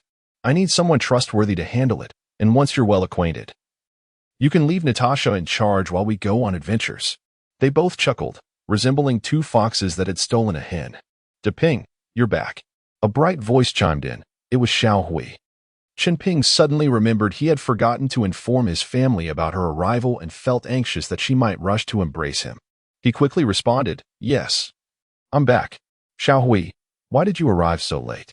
Mom, come see who is here. Mother emerged from her room, looking slightly puzzled at Xiao Hui. Chen Ping hastily introduced her. Mom, this is Xiao Hui, the granddaughter of Grandpa Li, who has been a great help to me in the capital. Mother, aware of Grandpa Li's reputation as a high-ranking official in the military, immediately switched to a warm demeanor, exclaiming, Xiao Hui, oh, I've heard Ping mention you often. Come here, let me have a look at you. My, what a lovely girl you are. Seeing Chen Ping's mother so welcoming, Xiao Hui felt a bit shy but approached nonetheless. Before long, however, Mother's attention shifted, and Chen Ping found himself unable to interject. Sensing old Hu's teasing gaze, he decided to take him outside for a stroll. Mother called out behind them, "Bring back some breakfast." "Understood," Chen Ping replied, casting an awkward glance at old Hu. Who chuckled, "I'm curious to see how you'll handle this in the future." Chen Ping, attempting to maintain his dignity, retorted, "What is there to fear? I'll scatter them all and assign them to our various territories." Old Hu shook his head, laughing. As they walked, they discussed breakfast options. Chen Ping shared his thoughts on the life pearl's potent allure for flora and fauna, suggesting they purchase a desert plot, placing a pearl every few miles along the edges to attract nearby wildlife. Once the plants formed a contiguous area, wouldn't the desert become an oasis? Old Hu mused. It seems plausible, but what about the speed and water supply? Chen Ping, with a cunning smile, replied, "To the northwest of the Sahara, near the coast. We could dig a channel to redirect seawater into the desert.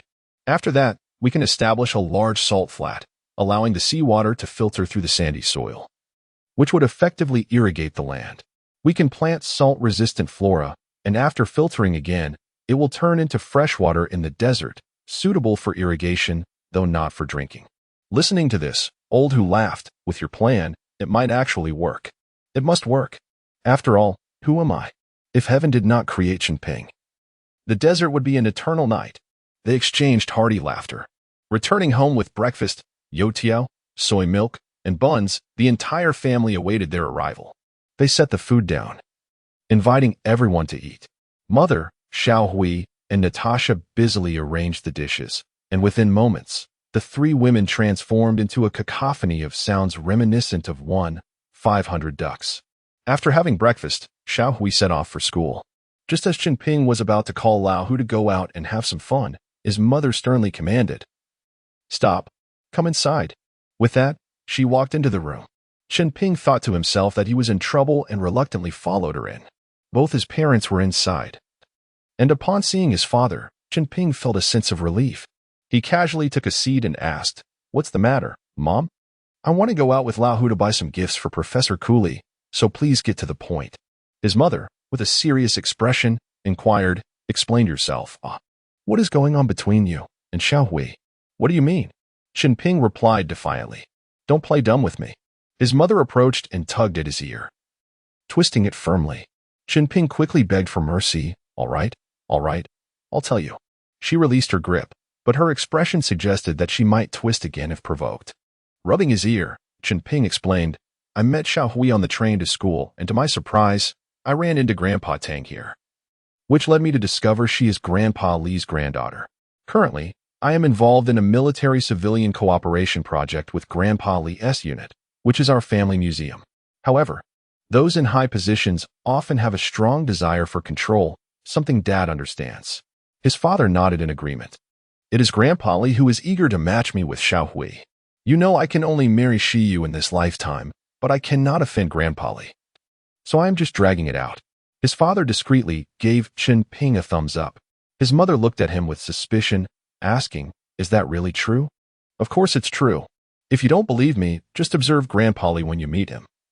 His expression when he looks at me is that of a grandfather looking at his grandson-in-law."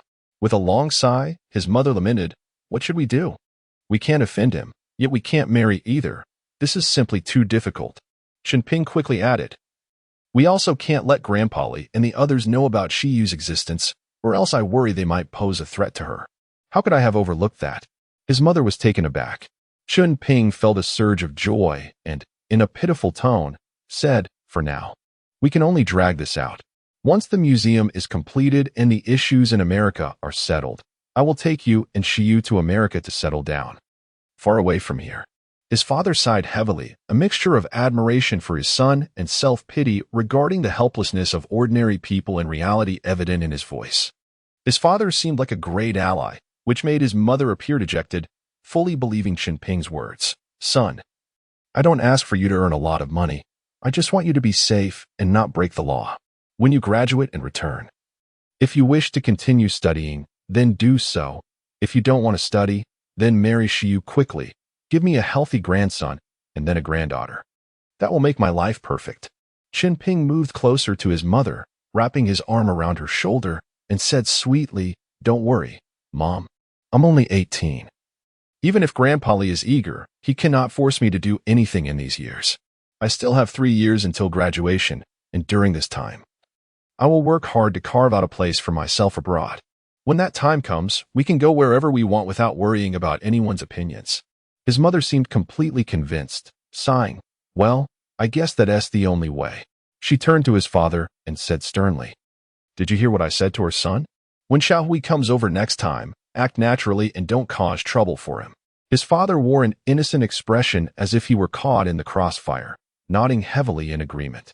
Chunping felt a surge of pride, thinking to himself how perfectly he had navigated the situation, while still feigning grievance as he told his mother, "Don't worry, Mom. I will definitely resolve this matter before my graduation in no more than 3 years."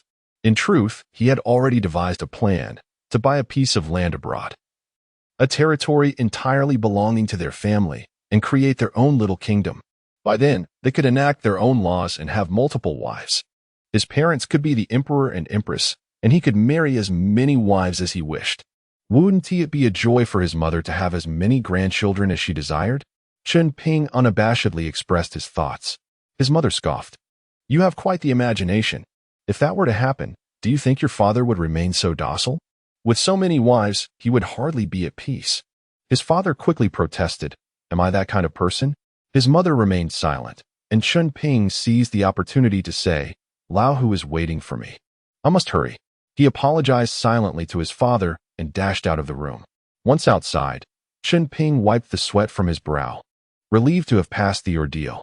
It was amusing to think that he, with all his bravery, had been so thoroughly outmaneuvered by his mother. He chuckled to himself and felt grateful that the matter was temporarily resolved and progressing in the direction he intended. When the day came, he would lead his mother to his own kingdom to enjoy life, leaving the rest to fate. With that thought, he called out to Lao Hu and Natasha, and they set off to the American embassy to apply for their visas. The process went remarkably smoothly, as they only needed a 6-month business exploration visa.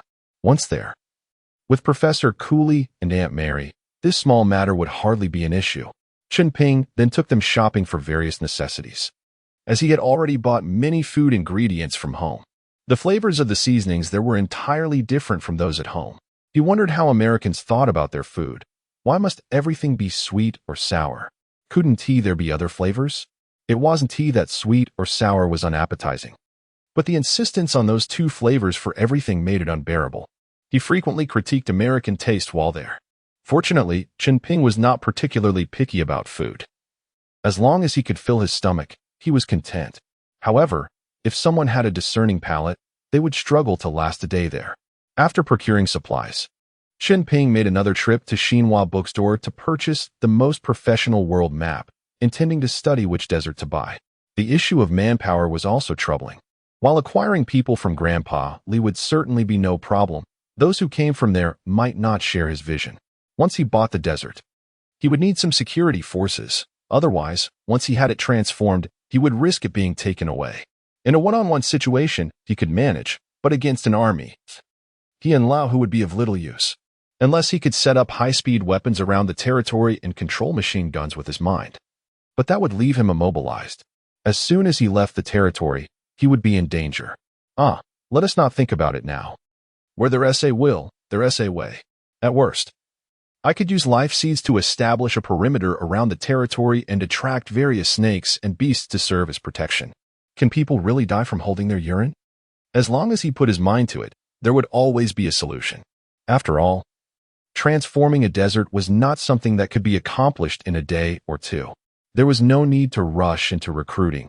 As long as the desert remained untransformed, it wouldn't pose a threat. If that vast wasteland had value, it would have long been occupied. He must grow cautiously until those around him recognized the value of his territory, by which point he would be strong enough that no one would dare to act recklessly. Choosing to transform a desert was indeed a last resort.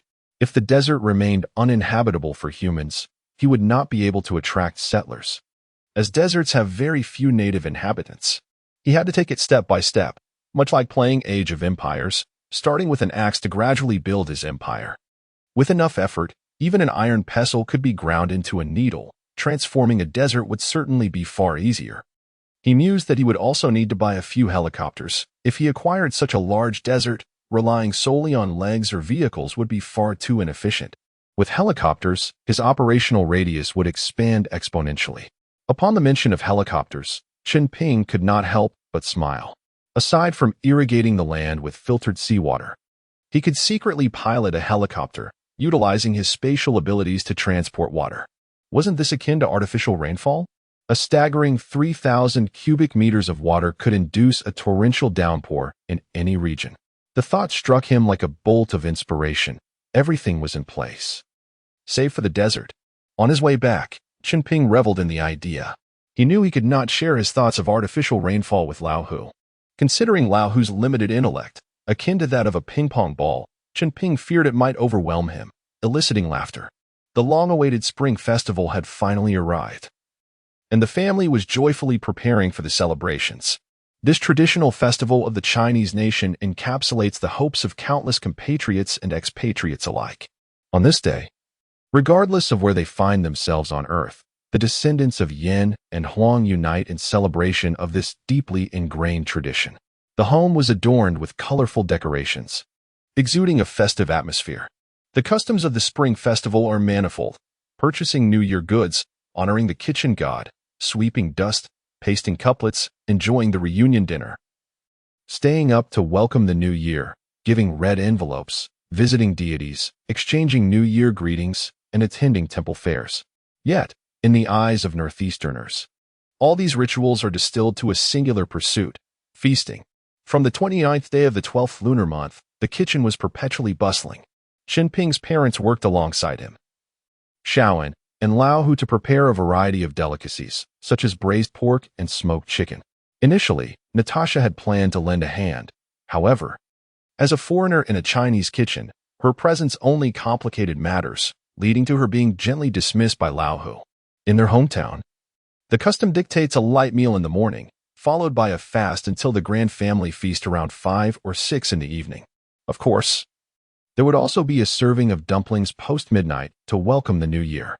The family gathered around a round table, engaging in lively discussions, recounting their reflections and learnings from the past year. This year, Shaoan particularly shone, boldly sharing his aspirations for the new year. He expressed his intent to study diligently in the new environment, striving for academic excellence and aiming for a prestigious university, ultimately aspiring to be a valuable member of society. Shaoan, 2 years younger than Chunping, had already surpassed 175 meters in height, resembling a young man. Both brothers were tall, a genetic boon from their father, who stood at 1.8 meters. In his youth, this height was considered the benchmark for potential suitors, with those shorter being humorously labeled as second-class citizens. Their father, with his striking features, still retained the charm of a handsome man. Chunping gazed at his father's joyful smile, silently commending his mother for her discerning taste. Tall, handsome, capable, and good-natured, their father had never laid a hand on Chunping, a role reserved for their mother. Whenever Chunping jested about this, his mother would retort, "If you didn't provoke me, would I strike you?" This sentiment seemed to resonate universally among parents. This year's Spring Festival Gala was as captivating as ever, with performances by Ho Yaowen and Shi Fuquan eliciting hearty laughter from the family. One particularly memorable line, "The Spring Festival Gala dinner has now begun," was met with uproarious amusement. Seizing the moment of merriment, Chunping discreetly stepped into the study to make a phone call. The entire nation of China was celebrating, and it felt wonderful. He first extended New Year greetings to Shi Yu's parents, then called Shi Yu's grandfather in Shanghai. He proceeded to call Grandpa Tang, Grandpa Li, the principal, Teacher Qin, and several professors abroad, forgetting that foreigners do not celebrate the New Year. The bewildered responses of these foreign acquaintances, receiving his enthusiastic greetings on an ordinary day, were likely filled with confusion. After finishing his calls, the phone line seemed almost ready to smoke from overuse. As the clock struck midnight, the year 1992 concluded, ushering in 1993. This new year would prove tumultuous, marked by the Galaxy incident, the collision of trains on the Jingguang line, the train robbery in Russia, and severe snowstorms in the United States, a year fraught with calamities. Post-festival, Chunping's father would assist Grandpa Tang, taking on the role of executive director of the preparatory committee, essentially running errands for him. Shan was set to return to school, while their mother stayed home to care for him. Chen Ping and Lao Hu were preparing for their journey to America. Before departing, he asked Xiao Hui to frequently visit his home to help watch over it and strengthen her bond with his mother. After relaying his instructions, Chen Ping, along with Lao Hu and Natasha, boarded the plane, arriving safely in America. Upon his return, the first order of business was to settle Lao Hu and his wife. When Chen Ping introduced them to James and the other farm staff, their astonishment was palpable at the vastness of the farm, the majestic castle, and its luxurious interior. Natasha exclaimed in awe that this castle surpassed even the Kremlin in beauty. Chen Ping instructed James to consult Lao Hu regarding any matters and to present the financial records from the past year for his review. Although Lao Hu struggled with English, Natasha, being a university student, was there to assist him. Chen Ping urged Lao Hu to quickly overcome the language barrier. Once these matters were settled, he headed to the school to visit Professor Curie and his little Akka. Professor Curie appeared as he always did, donning a slightly worn suit. His face aged yet still handsome. The eye roll Chen Ping elicited from him mirrored the reaction he had received during their first meeting. Chen Ping smiled broadly, greeting Professor Curie, who waved his hand dismissively, stating, "Do not use your Chinese formalities. I am particularly unaccustomed to them. We believe in equality. There is no hierarchy in greetings." Oh, still a foreign firebrand. In Chen Ping's view, being a firebrand was a compliment. Though the term typically describes the easily angered youth, in reality, these individuals are often astute, possessing unique insights and perspectives that differ from the majority. Most firebrands are between the ages of 18 and 30. Beyond that, societal pressures tend to dull their edges, leading them to mask their true thoughts, thereby transitioning from youthful indignation to mature manhood. One may dispute the views of firebrands, but their intelligence cannot be denied. Those who successfully navigate this transition often achieve some measure of success in their respective fields. After all, how could one conceive such unconventional ideas without a sharp intellect? Chen Ping and Professor Curie engaged in casual conversation about his plans for the year, including the transformation of deserts. Professor Curie keenly noted the potential for rapid desert reclamation, excitedly suggesting that there were many deserts in America ripe for experimentation. Chen Ping chuckled, expressing concern that any successful transformation might lead to the U.S. reclaiming the land, unless the White House agreed to sell it to him, a prospect he found hard to trust. After a moment of silence, Professor Curie hesitantly offered to facilitate communication with the White House. Chen Ping declined, harboring deep-seated animosity towards Clinton. He candidly revealed his intention to experiment with a small section of the Sahara Desert in Africa, planning to share his findings with the world if successful. Cognizant that even if Professor Curie were to share this with others, few would believe it. After all, the desert and humanity have coexisted for millennia, and mankind's efforts to tame the desert have historically lagged behind its natural erosion. When Professor Curie inquired about the specifics, Chen Ping remained tight-lipped. After all, if they learned of his capability to transform deserts, would they still be willing to sell him the land? He must unexpectedly seek out a desert, one that is a source of constant frustration for the local government, a place they would wish to eradicate at any cost. His intention is to purchase permanent rights to this land, transforming it into his absolute private domain. Professor Curie, exhibiting great determination, offers to communicate with the California government on Chunping's behalf, proposing to designate a piece of land in the Mojave Desert for his experiments, free of charge. If the experiments yield success, this land could be gifted to him. However, the output and related taxes would still be collected by the state. Upon hearing this, Chen Ping is quite pleased, realizing he could acquire a piece of land without any expense. He could conduct his experiments at a leisurely pace while simultaneously searching for a more suitable desert. Once he finds the ideal location, he could claim success and obtain the land for free. Why not? Understanding this, Chen Ping readily agrees, thinking he could indulge in some playful banter with Professor Curie. Overjoyed, Professor Curie wastes no time in making a phone call. Chen Ping, meanwhile, steps out of the office, intending to find Aika. It had been a while since they last met, and she must be nearly finished with her busy schedule. Not far along his path, he encounters Aika approaching him. Her surprise is palpable as she swiftly runs to him, wrapping her legs around him and joyfully inquiring when he arrived. Chen Ping replies that he just landed this morning and, noticing she wasn't at the farm, decided to come to the school to find her. Ika is delighted, planting a heavy kiss on his cheek. Just as he is about to say something more to Ika, Professor Curie calls out from the office, "Hey, Ping, come here quickly. I have good news." Ika looks at him in confusion and follows him into Professor Curie's office.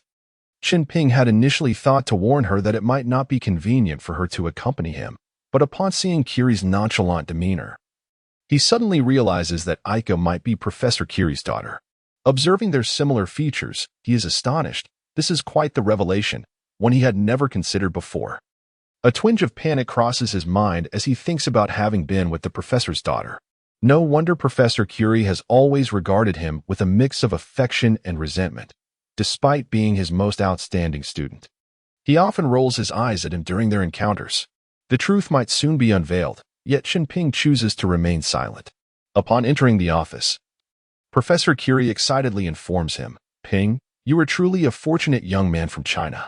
I just spoke with the governor, and he expressed considerable interest and is quite willing to accept my proposal. I'll take you to meet him when we have the chance. If all goes well, he might even allocate the entire Mojave Desert to you. You must understand that transforming the Mojave Desert has been a significant challenge for the governor." Chen Ping, having grasped the nuances of the situation, accepts the offer, realizing that if the transformation is successful, he could sell the land back to them at a higher price if they ever wished to retract their decision, essentially aiding them in their endeavor while profiting in the process.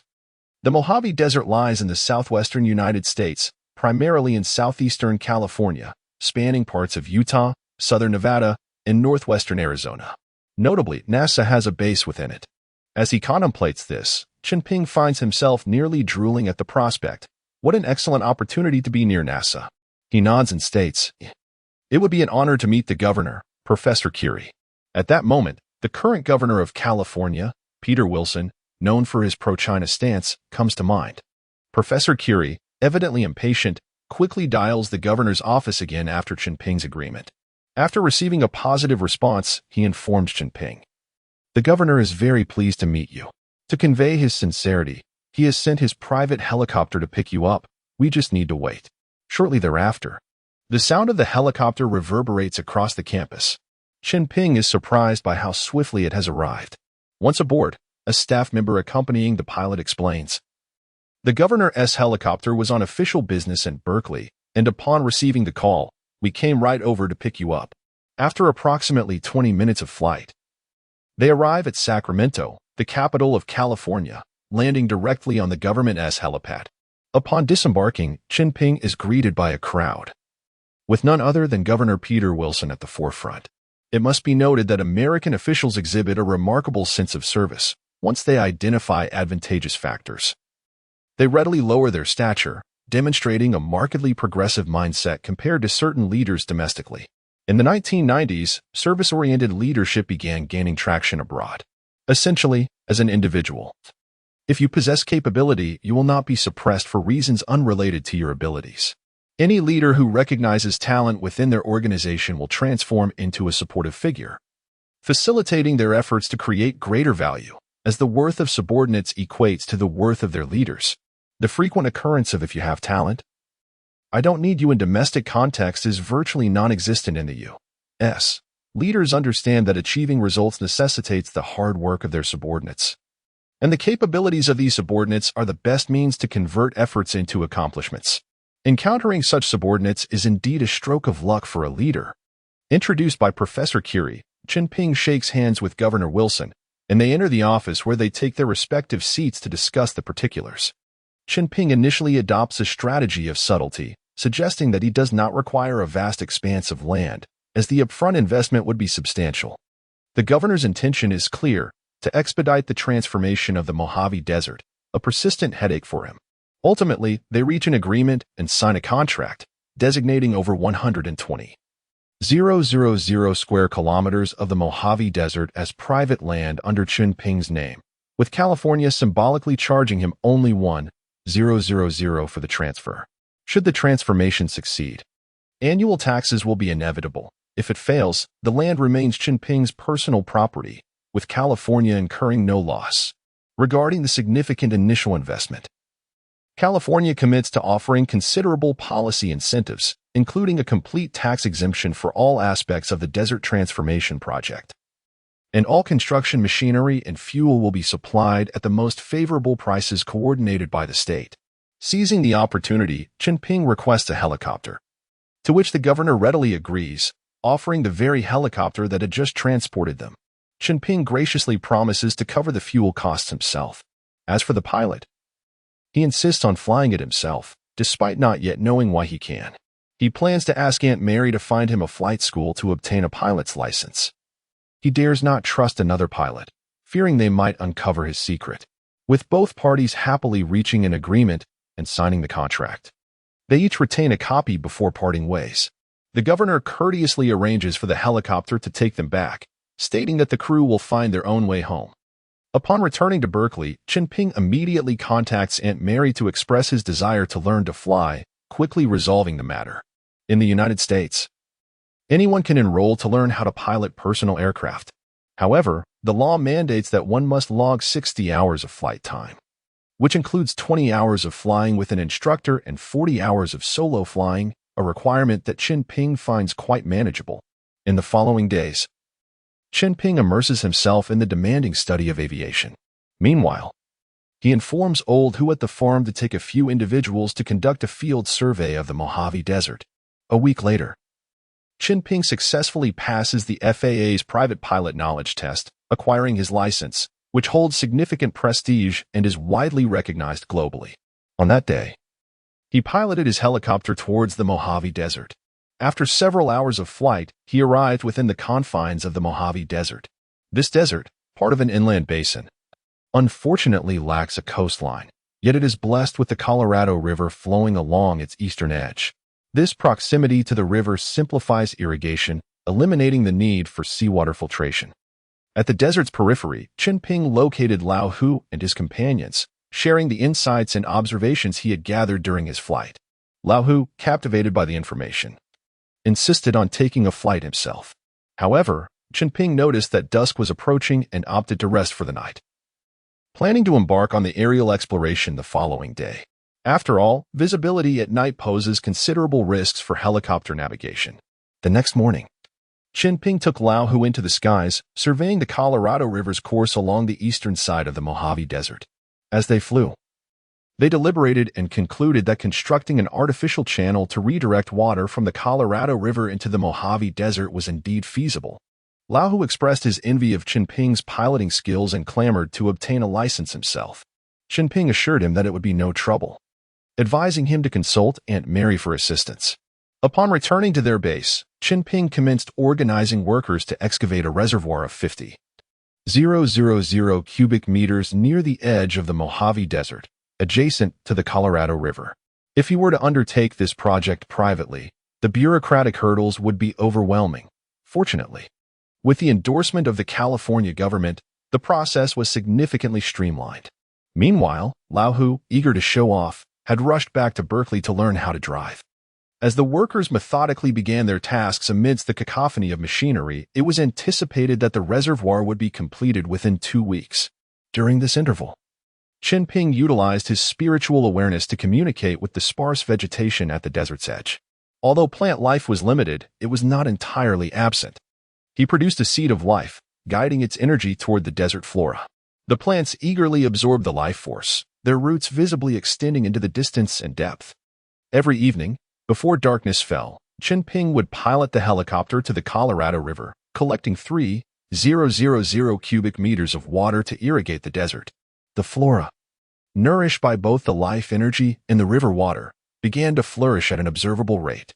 Chen Ping then contacted officials from the California Agricultural Department to procure a selection of mature poplar and sandwillow trees. The official kindly advised him to opt for saplings, as the survival rate of transplanted mature trees was low.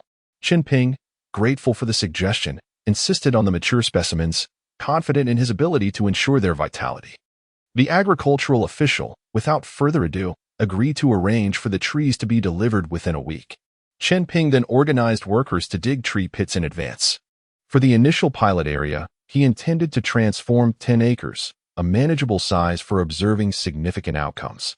He instructed the workers to excavate pits within this designated area, ensuring that it would be enclosed when planting commenced, while also creating small channels throughout the 10 acres, ideally positioned near the tree line.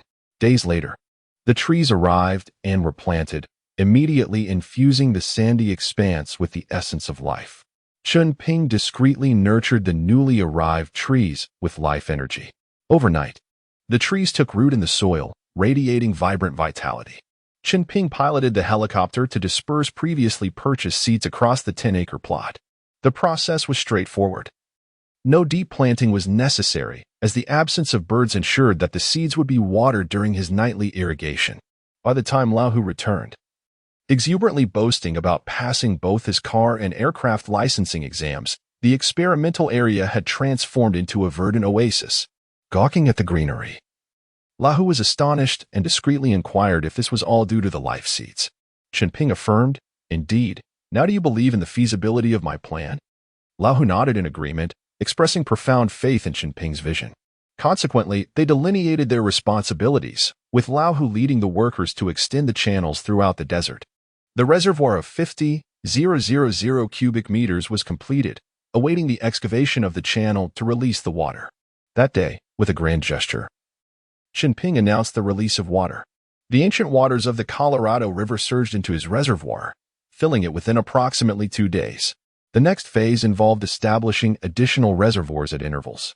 As April ushered in early spring, with nature reviving and water levels abundant, Chunping urged Lao Hu to expedite the construction schedule, aiming to complete 20 such reservoirs during this bountiful season. Each reservoir of this scale could adequately supply water for 20 square kilometers of vegetation. At this juncture, James approached with news that the long-rooted fig tree Chunping had previously requested had been located, inquiring about the desired quantity. This fig tree, native to Africa, boasts a root system that can reach up to 120 meters, equivalent to the height of a 40-story building, making it a promising candidate for tapping into subterranean water sources.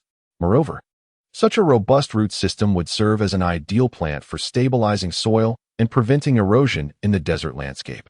Chapter 41 Arrival in Bilteville. Chunping informed James that there was no limit on the fig saplings. He could order as many as needed and urged him to promptly contact the suppliers to ensure a swift delivery of the saplings on site, with immediate payment upon arrival.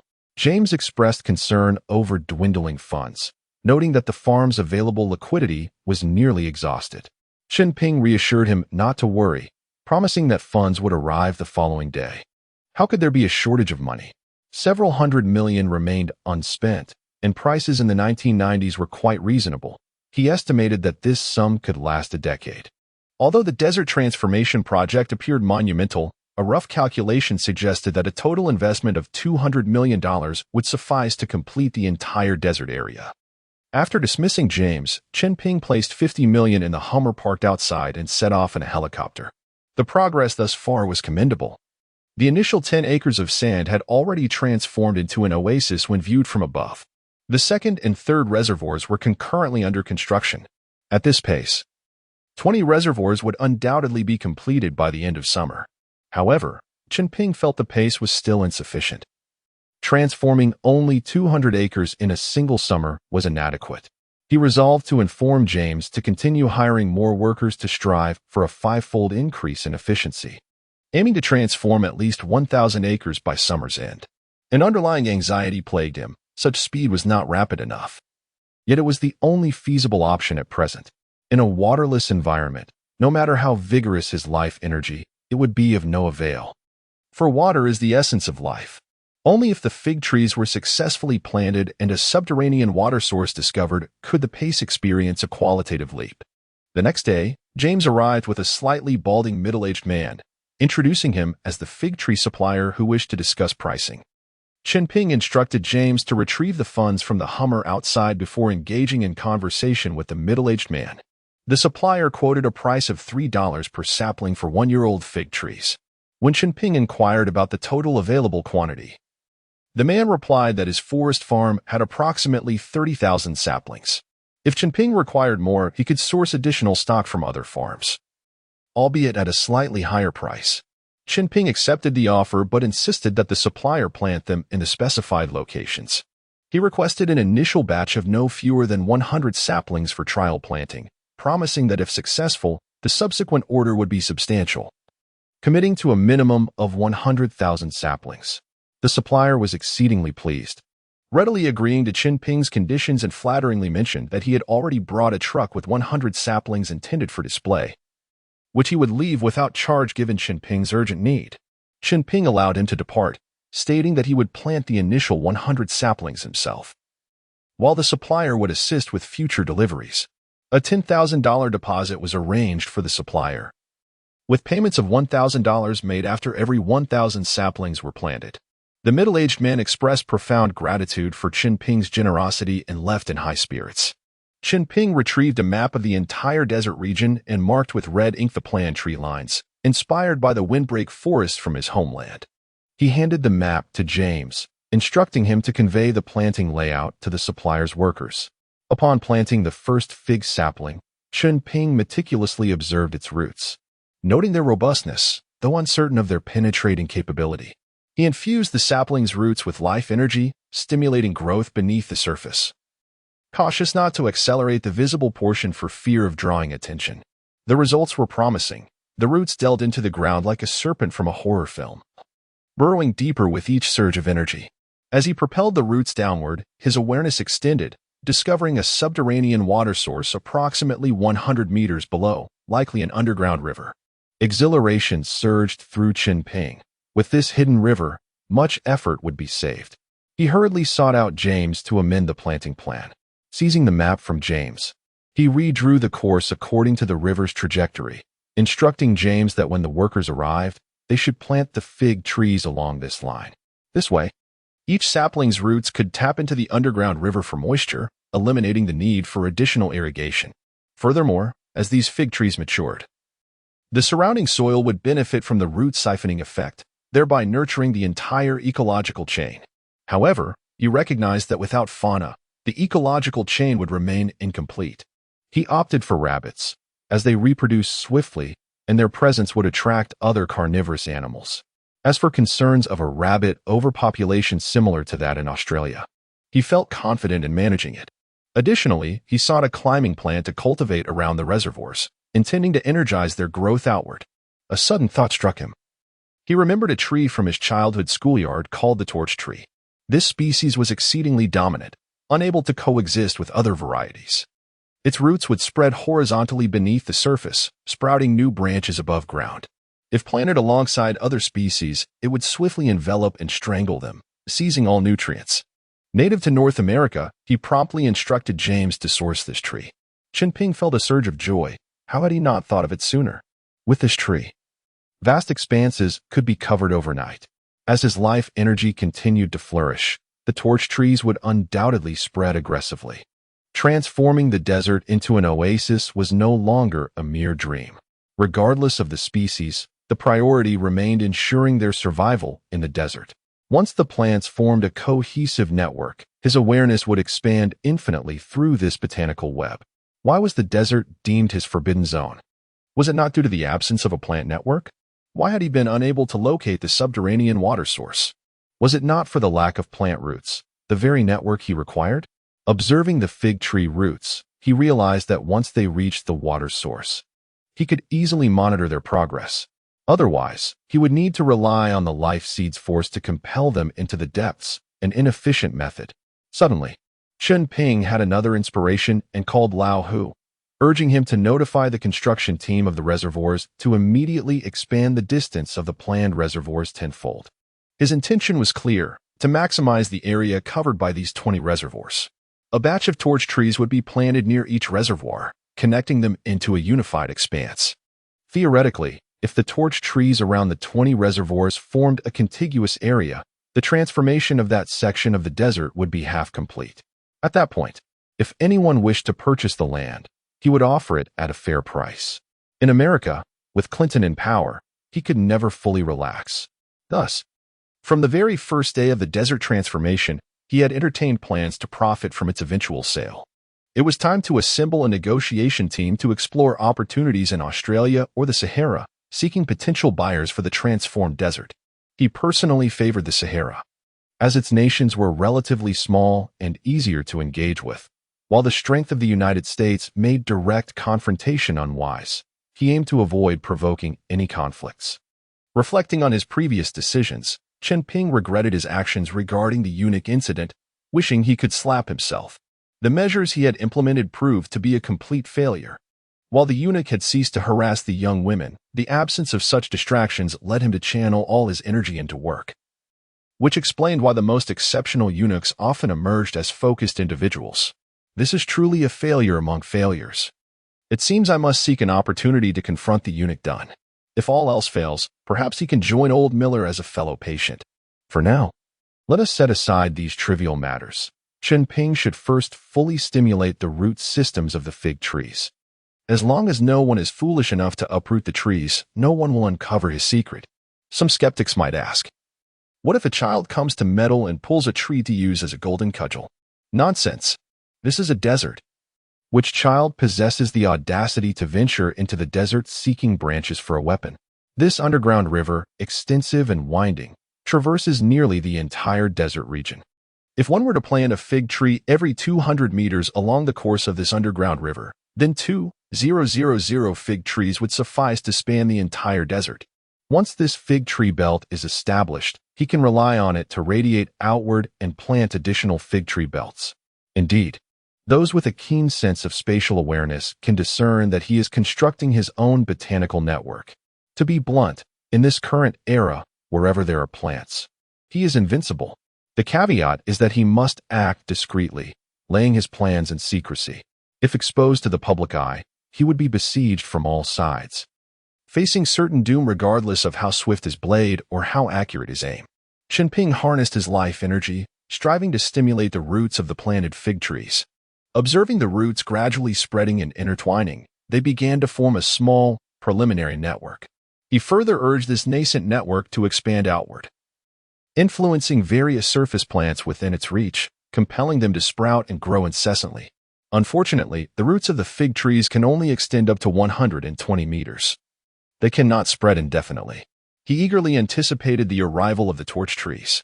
After nurturing this grove, Chen Ping suddenly realized that his life energy seeds were running low. He would need to venture out to acquire more. This time, he did not intend to raid the land, as the grains on the surface are essential for human survival.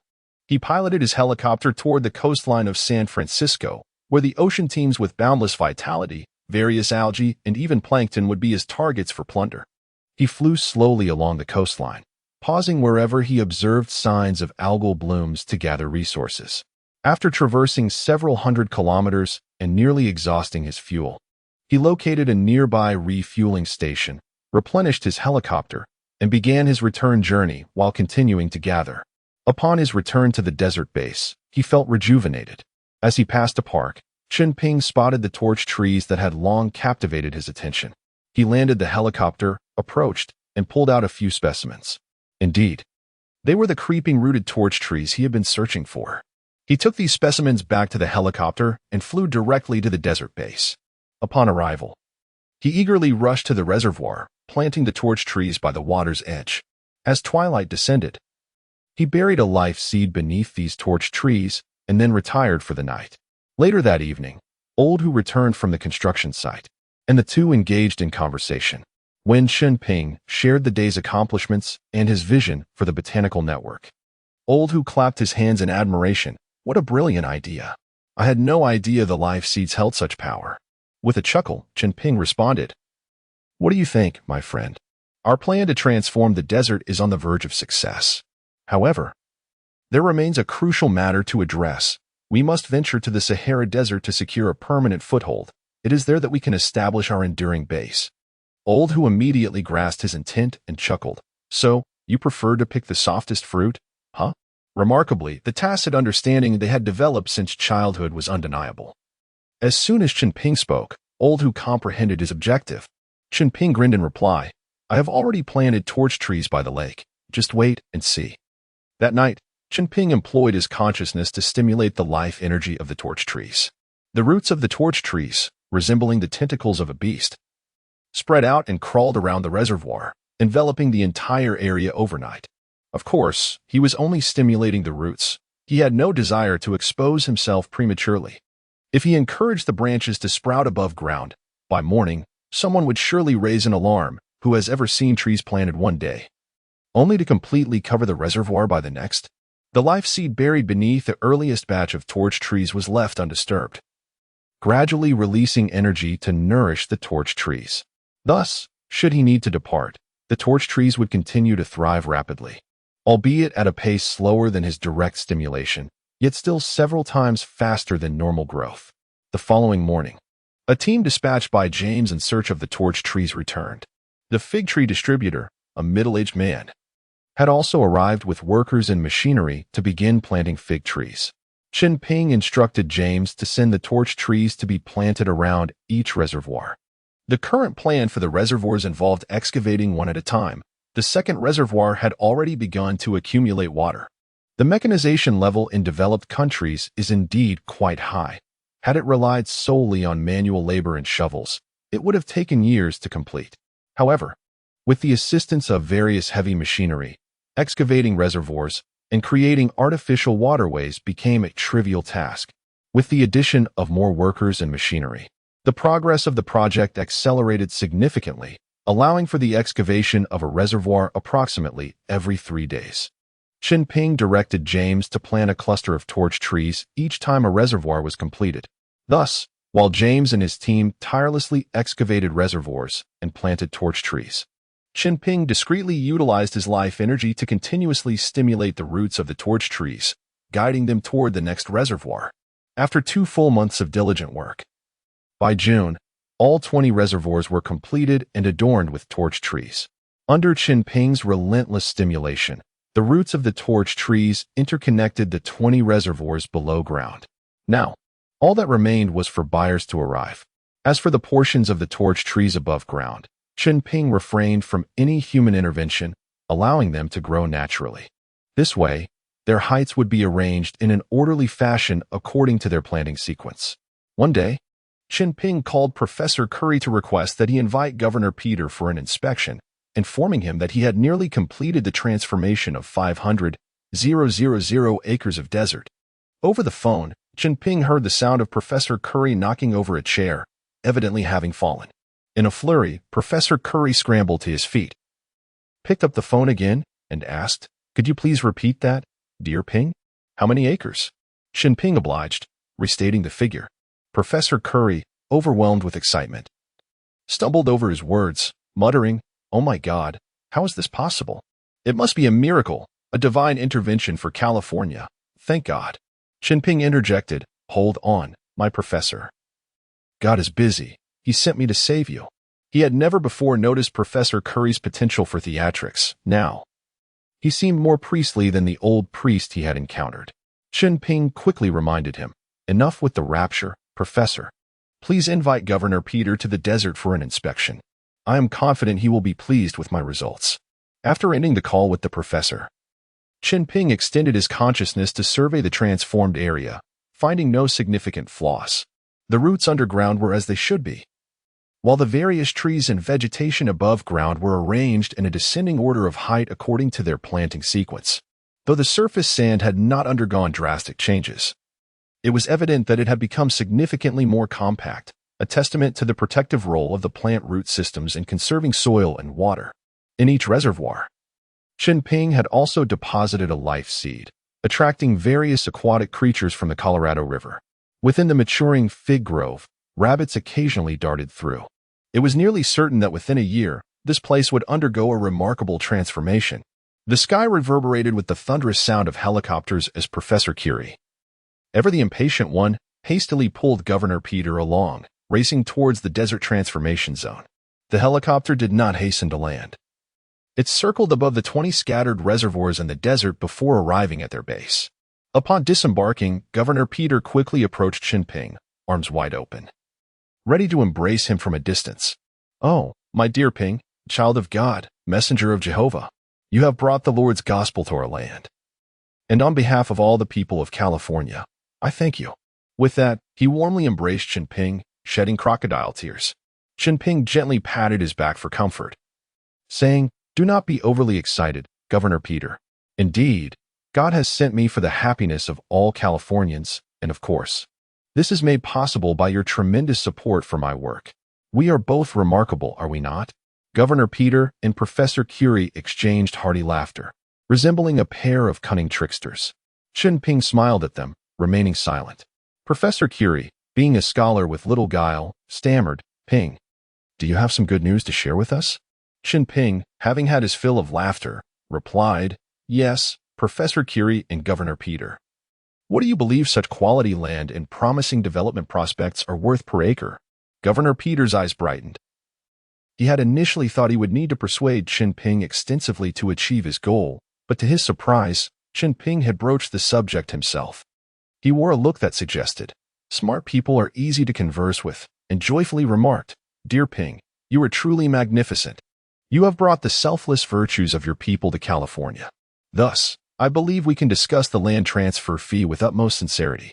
Chen Ping understood him well and did not resent his opportunism. After all, if the land were to belong to Peter, it would yield no political merit for him.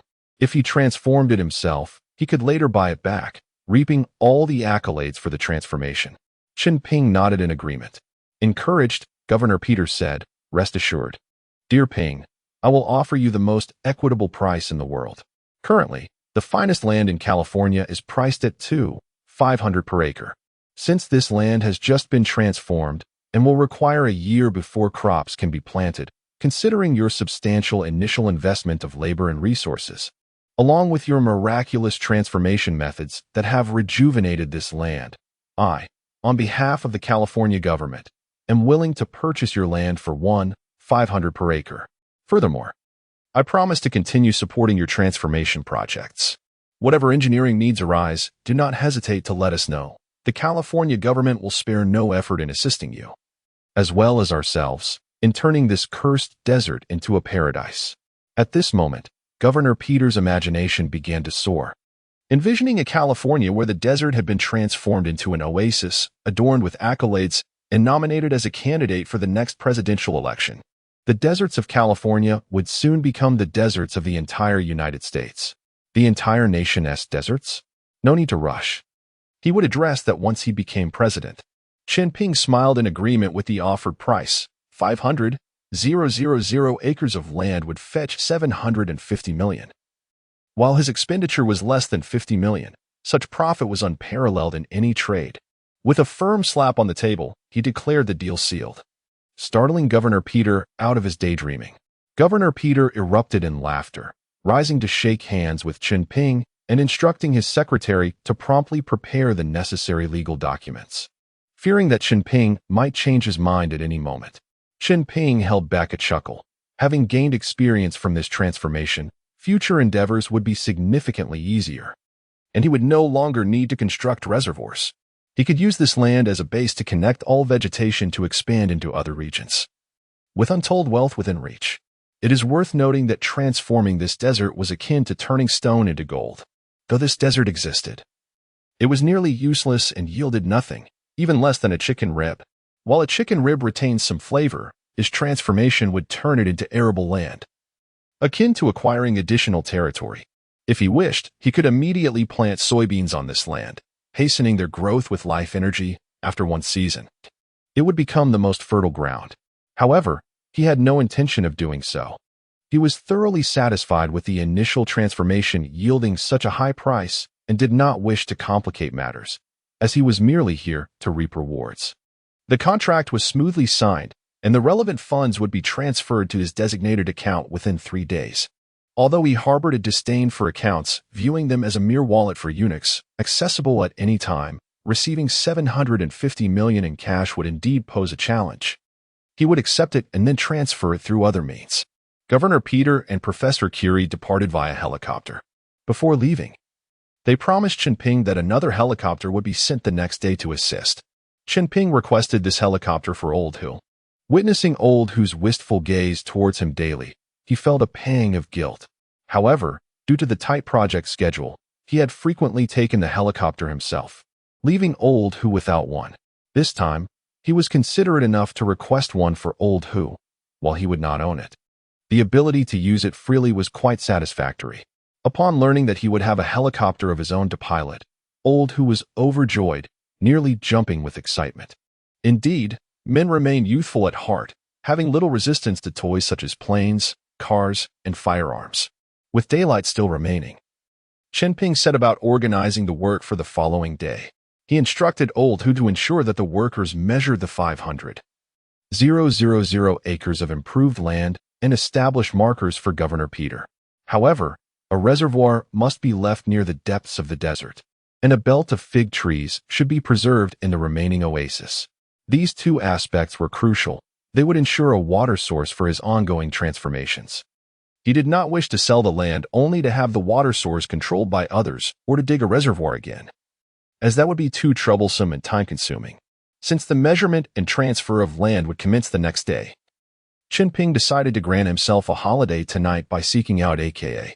It had been 3 months since AKA had visited twice, but the harsh conditions had prevented him from allowing her to stay. Now that he finally had a break, he needed to console her quickly. Otherwise, she might explode with frustration. Chunping piloted the helicopter to the Hilton Hotel in San Francisco, landing on the rooftop helipad, where a servant came to greet them. AKA was adorned in a black evening gown embellished with tiny diamonds, her tall figure reminiscent of a proud swan. They linked arms and entered the restaurant. Sitting at their reserved table, ready to indulge in a lavish dinner, Chunping asked AKA about her progress in replicating famous paintings. She proudly informed him that she had achieved 90% similarity. Chunping deemed this sufficient and requested her to prepare the completed artwork, as he intended to use it. As soothing violin music filled the restaurant, they quietly savored the sautéed veal brought by the waiter. Filled with happiness, AKA gazed at Chunping with her enchanting eyes, allowing him to feel an overwhelming sense of satisfaction at the pinnacle of life. During their conversation, AKA mentioned attending an art exhibition where a European gallery owner expressed interest in acquiring a famous painting by Gauguin. Chunping's eyes sparkled. He had another opportunity to capitalize. He urged her to retrieve the contact information for him. After spending a delightful evening with AKA, Chunping prepared for his next journey. This time, he would venture to Africa in search of land he could possess permanently. Upon disembarking in Cairo, Chunping set his sights on his destination, Bertal. Nestled between Sudan and Egypt, Bertal spans an area of 2,060 square kilometers. The name Bertal translates to deep well in Arabic.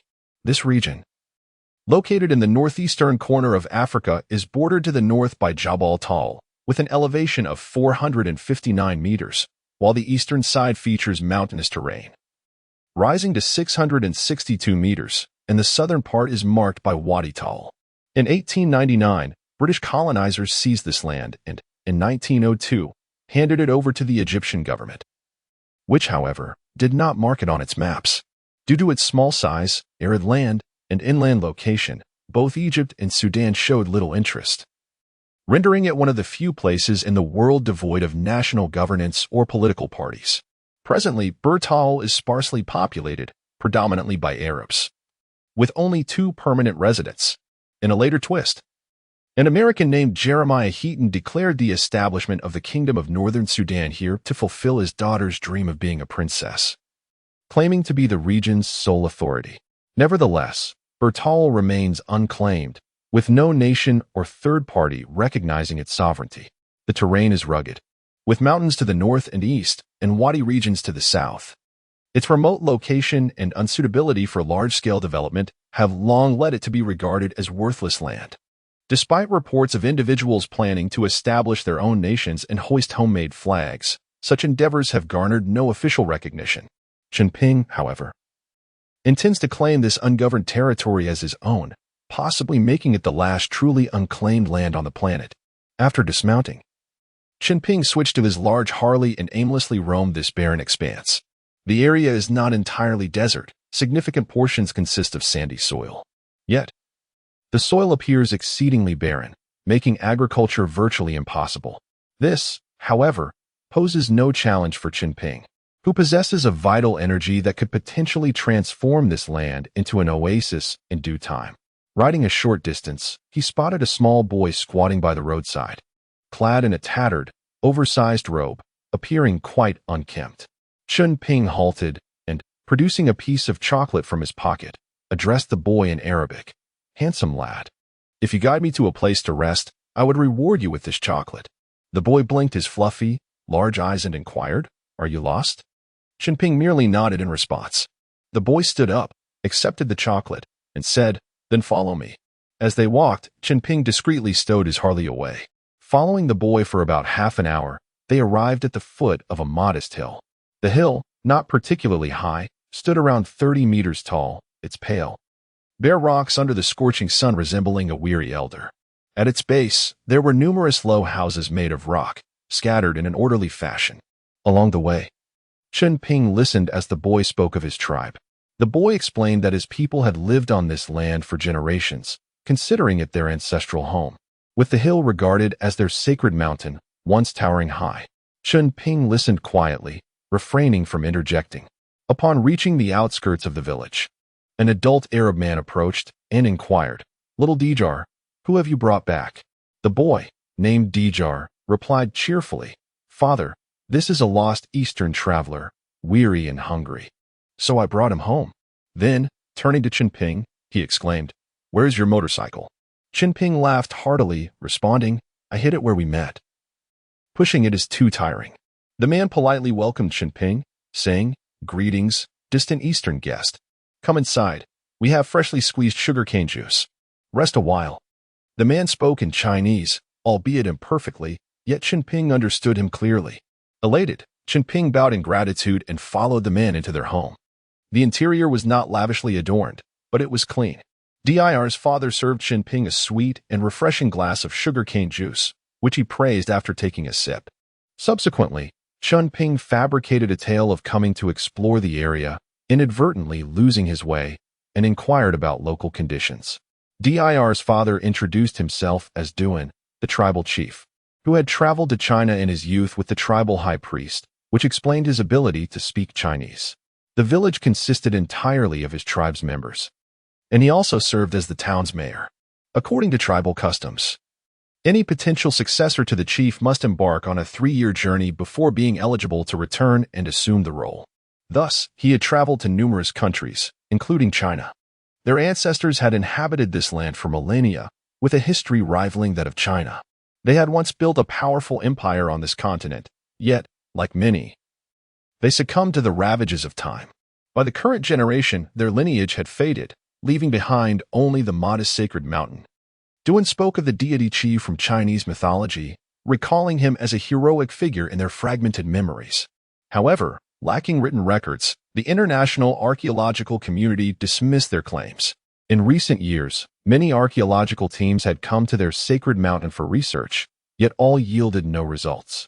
The prevailing conclusion was that the legends passed down by this people were mere myths, unsupported by any archaeological evidence. Chen Ping found the tale of Qiyu intriguing, but Duan could provide little more than his firm belief in Qiyu as their tribe's hero. He mentioned that his travels to China were intended to validate this legend.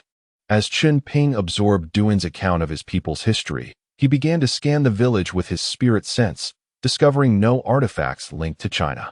His spirit sense then focused on the sacred mountain. He detected something. The mountain appeared hollow. However, its distance and barren nature obscured a clear view. It seemed he would have to wait until nightfall to explore more discreetly. At dinner time, Duan warmly invited Chen Ping to partake in a meal featuring local delicacies, such as hummus and meat skewers. Their tribe survived largely due to a nearby silver mine, which, though small and lacking modern extraction methods, still held significant reserves due to the high purity of the silver extracted, allowing them a comfortable existence despite the severe desertification that made crops scarce. After dinner, Chen Ping retired to the guest room arranged by Duan, awaiting the onset of night. Once the household fell into slumber, he stealthily emerged and made his way toward the sacred mountain. Passing through a narrow grove of poplar trees encircling the village, he arrived at the mountain's base. He took out a life seed, activated his spirit sense, and forcefully scanned the interior of the mountain. At the summit, he discovered a large stone that seemed to merge with the mountain, yet upon closer inspection, it was not part of the mountain itself. Chunping ascended the mountain. Approaching the stone, which appeared severely weathered, likely diminished in size over the years. Even so, it still weighed over 10 tons. Chen Ping continued his exploration, discovering a narrow opening that could accommodate only 2 individuals side by side, with circular stone steps leading downwards, clearly hewn by human hands. Remarkably neat, unlike any creation of nature. He stowed the large stone in his spatial compartment, swiftly entered the passage, and then replaced the stone to seal the entrance. Taking out his searchlight, he descended the steps.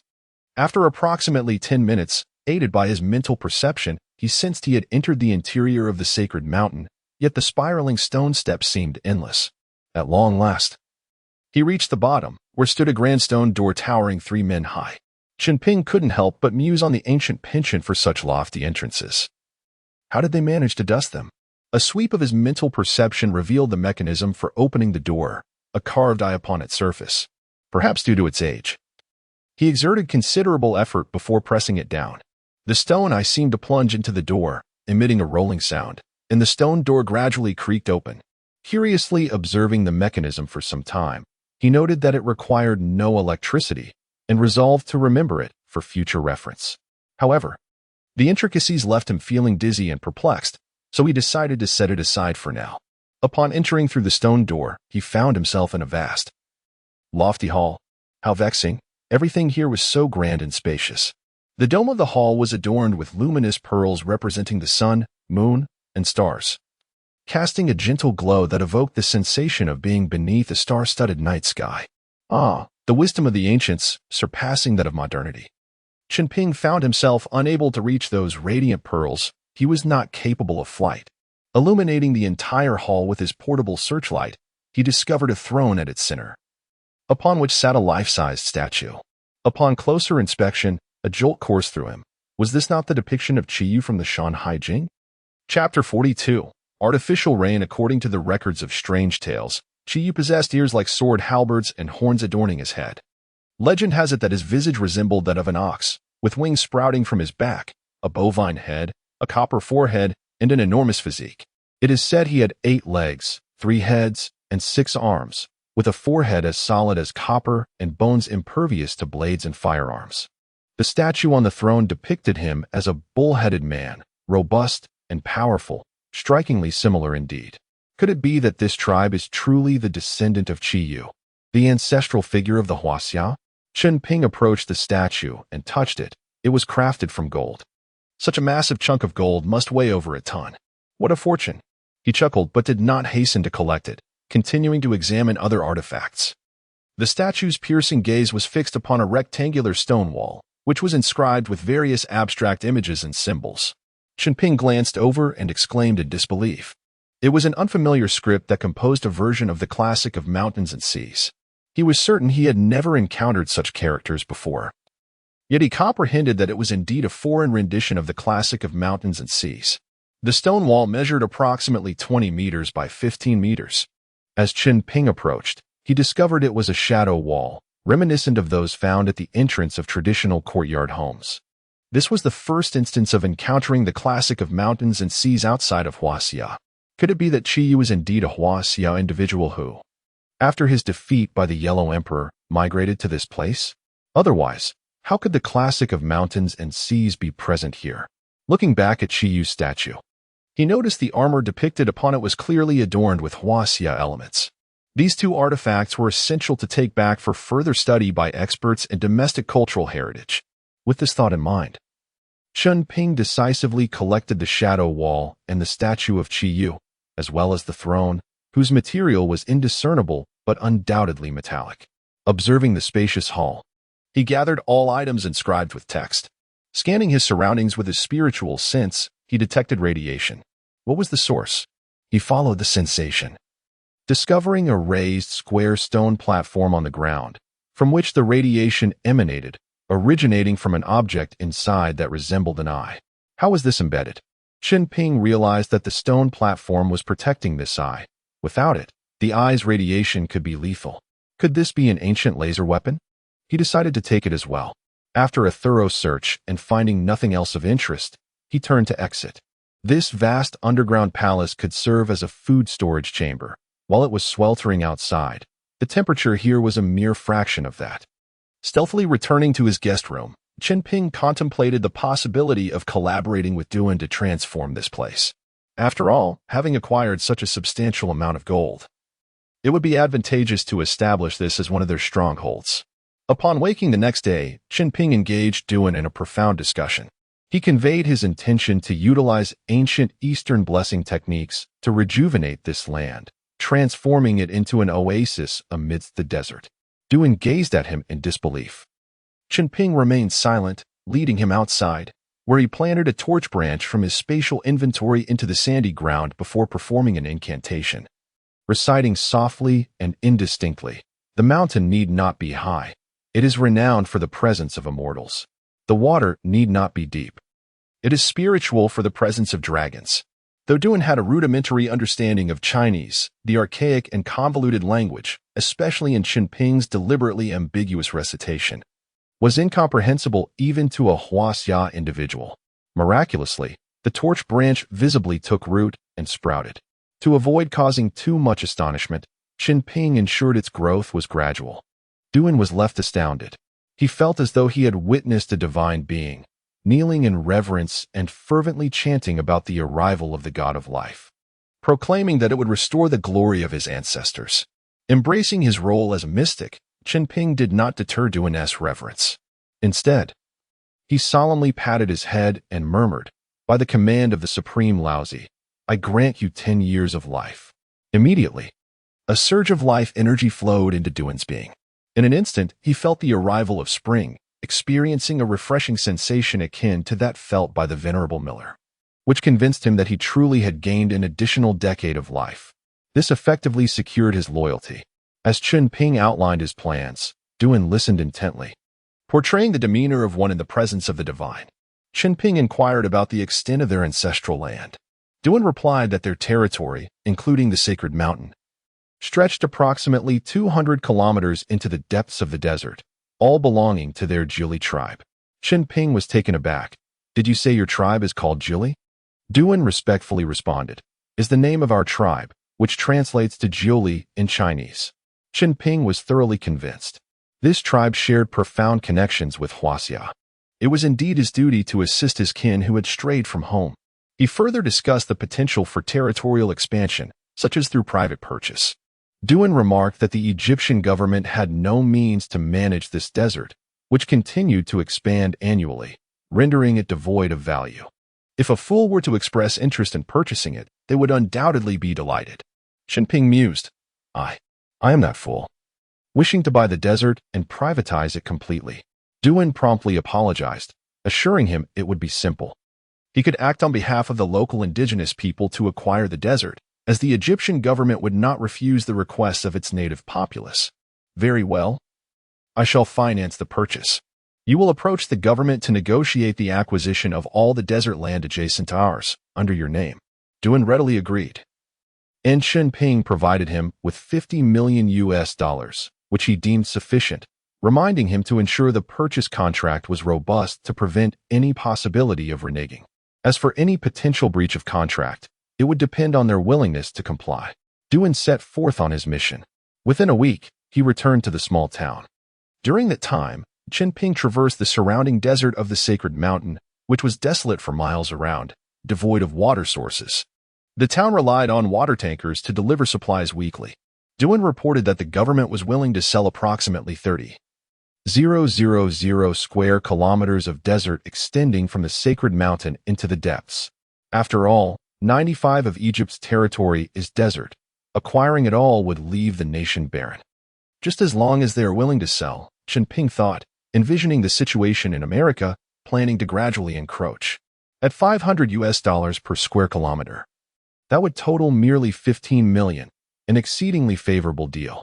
Although it could not compare to the free acquisitions in America, it was still quite inexpensive. When they eventually witnessed his transformation of the desert into an oasis, they would regret their decision to challenge him. Chen Ping instructed Duan to proceed with purchases, ensuring they included a coastline. "That is not a problem," Duan replied. "The desert area we intend to buy lies east of the sacred mountain, with a coastline along the Red Sea extending over 100 kilometers. "Excellent. Expedite the process," do not allow them excessive time to contemplate. Chen Ping harbored concerns that they might learn of his actions in America and raise their prices.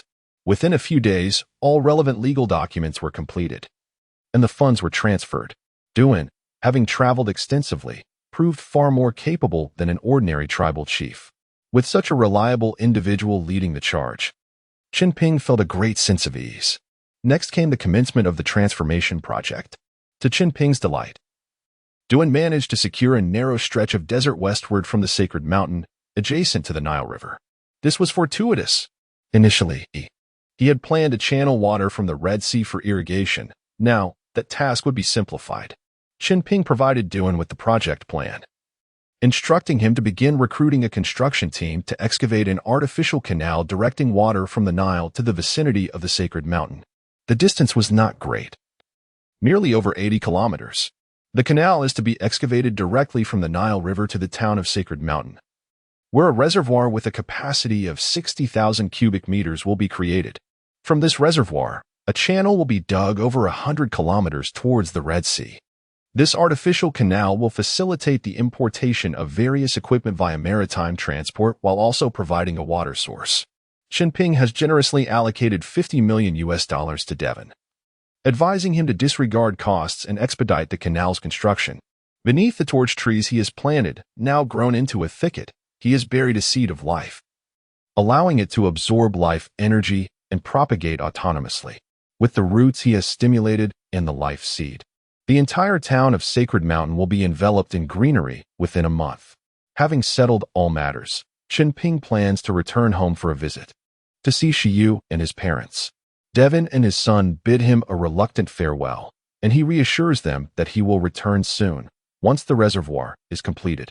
If costs are not a concern, the reservoir could be finished in no more than 2 months. He also instructs them to be vigilant regarding the movements of nearby tribes, advising them to avoid conflicts in his absence to prevent unnecessary losses, assuring them that they will discuss everything upon his return. After parting with Devon and his son, Chen Ping embarks on his journey back home. After a series of transfers, he arrives in the bustling metropolis, taking a taxi to Shiyu's grandfather's house. Her grandfather is overjoyed to see him, laughing heartily at his sun-kissed complexion, reminiscent of someone from Africa. Shiyu has yet to return from school, so he and her grandfather engage in a lengthy conversation. Upon hearing about Chen Ping's endeavors to transform deserts in America and Egypt, her grandfather expresses his discontent, lamenting that the Taklamakan desert back home remains in disarray while he assists foreigners. Chen Ping sighs, explaining that he is not neglecting his family, but doubts whether the bureaucrats at home would sincerely collaborate on such a venture. He asserts that most would simply benefit from his efforts, leaving him with nothing and allowing them to reap the rewards of the desert transformation. Though her grandfather falls silent, he is aware of the reality of Chen Ping's words. Unless Chen Ping begins to say something but abruptly stops. Her grandfather glares, prompting Chen Ping to continue, stating that only with the endorsement of high-ranking officials could he effectively undertake this project. A flicker of hope ignites within her grandfather, only to be quickly extinguished as Chen Ping elaborates that their primary focus must be on economic development. He questions whether the higher-ups would be inclined to invest heavily in environmental improvements when basic needs have yet to be met. Her grandfather lets out a long sigh, remaining silent. For the time being, it is a limitation of the era. With basic needs still unfulfilled, it is unlikely that one could consider other matters.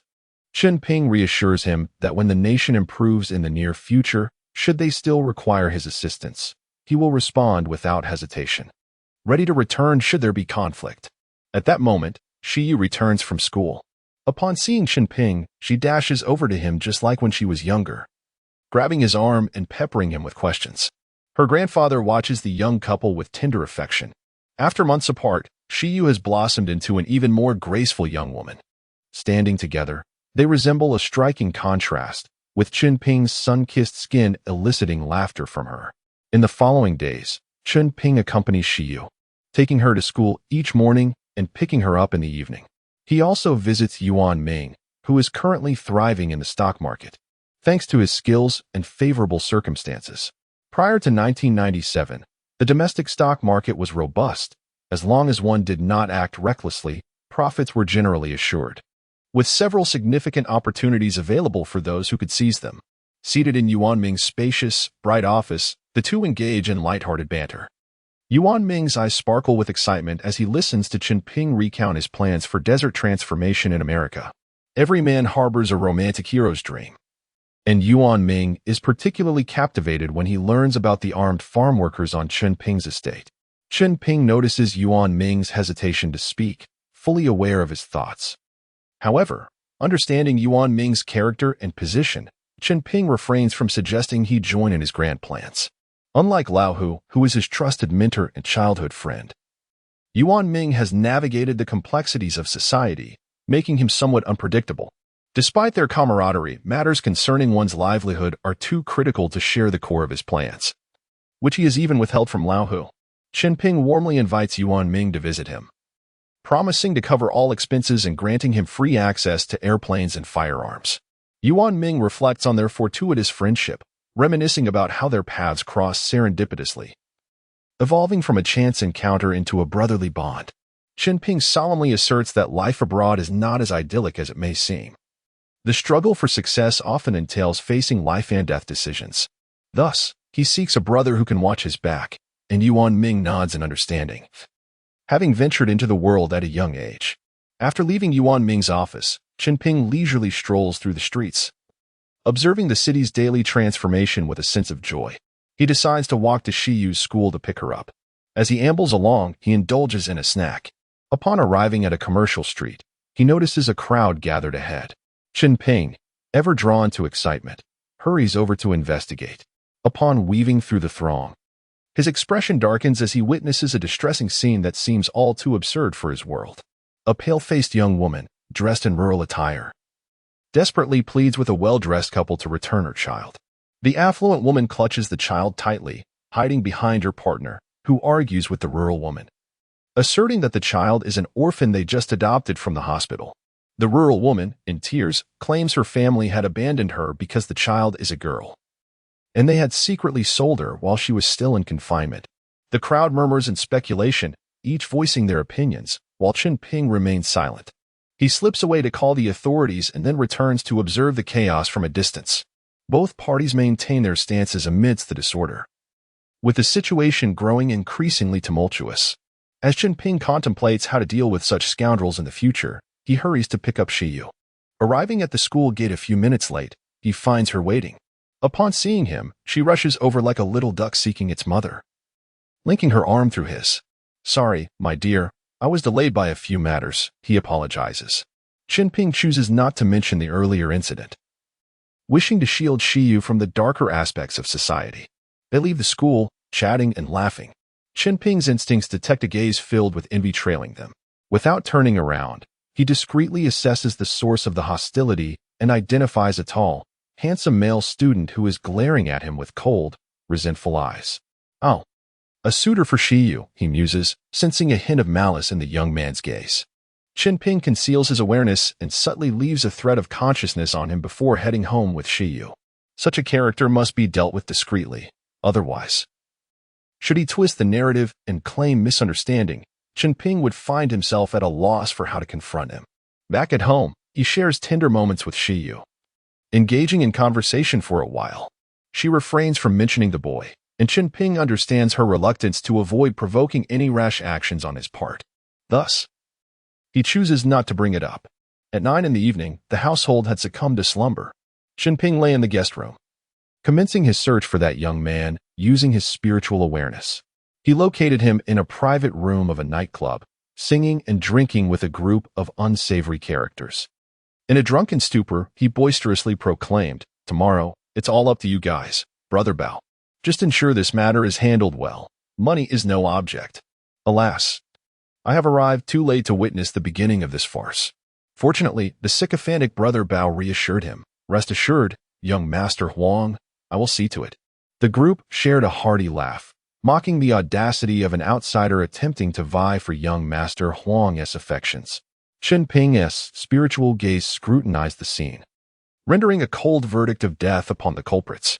Had they encountered an ordinary individual, that person's life would have been irrevocably shattered. Those who insult others shall invariably face humiliation themselves. Thus, it was only fitting to enact justice on their behalf. With this thought, Chen Ping concentrated his awareness. First targeting Brother Bao's heart meridian, then impairing the motor nerves of several lackeys' legs. Perhaps due to the intoxicating effects of alcohol, these men exhibited no immediate reaction. As for young Master Huang, well, those in the know would understand my methods all too well. Following a Clinton-esque therapeutic approach, I decided to deliver my own dose of poetic justice. Ah, he is rather handsome. I dare say he has indulged in his share of nefarious deeds. I shall disrupt his language and facial nerves, forcing him to incessantly flirt with whomever he encounters. Before long, young Master Huang began to cast flirtatious glances at Brother Bao and his companions, his mouth curving into an unbidden grin. Unbeknownst to him, Brother Bao and the others exchanged anxious glances, wondering, why is young Master Huang suddenly interested in us? Overwhelmed by trepidation, they hastily bid farewell to young Master Huang and attempted to depart. As Brother Bao rose, his heart ceased. Yet, under the haze of alcohol, he dismissed it. Accompanied by his lackeys, he stepped outside, only for them to collapse upon reaching the threshold. They felt no pain, thanks to the alcohol. But their motor nerves had been compromised, rendering their legs useless. Brother Bao turned in alarm, exclaiming, "What has happened to you?" Before he could finish, his own heart succumbed, and he clutched his chest, collapsing as well. Young Master Huang, aghast, hurriedly checked on his companions, struggling to comprehend the chaos. In a panic, he called for the waitstaff as the scene descended into disarray. Amidst this tumult, Chen Ping reveled in the spectacle, finding it far more entertaining than any cinematic production. The lobby manager arrived, inquiring about the commotion. As young Master Huang recounted the events, he could not help but make exaggerated facial expressions. Upon witnessing the scene, the manager, fearing for his own reputation amidst the apparent fatalities, opted to report the incident to the authorities. The moment young Master Huang heard of the impending report, he insisted on contacting his family.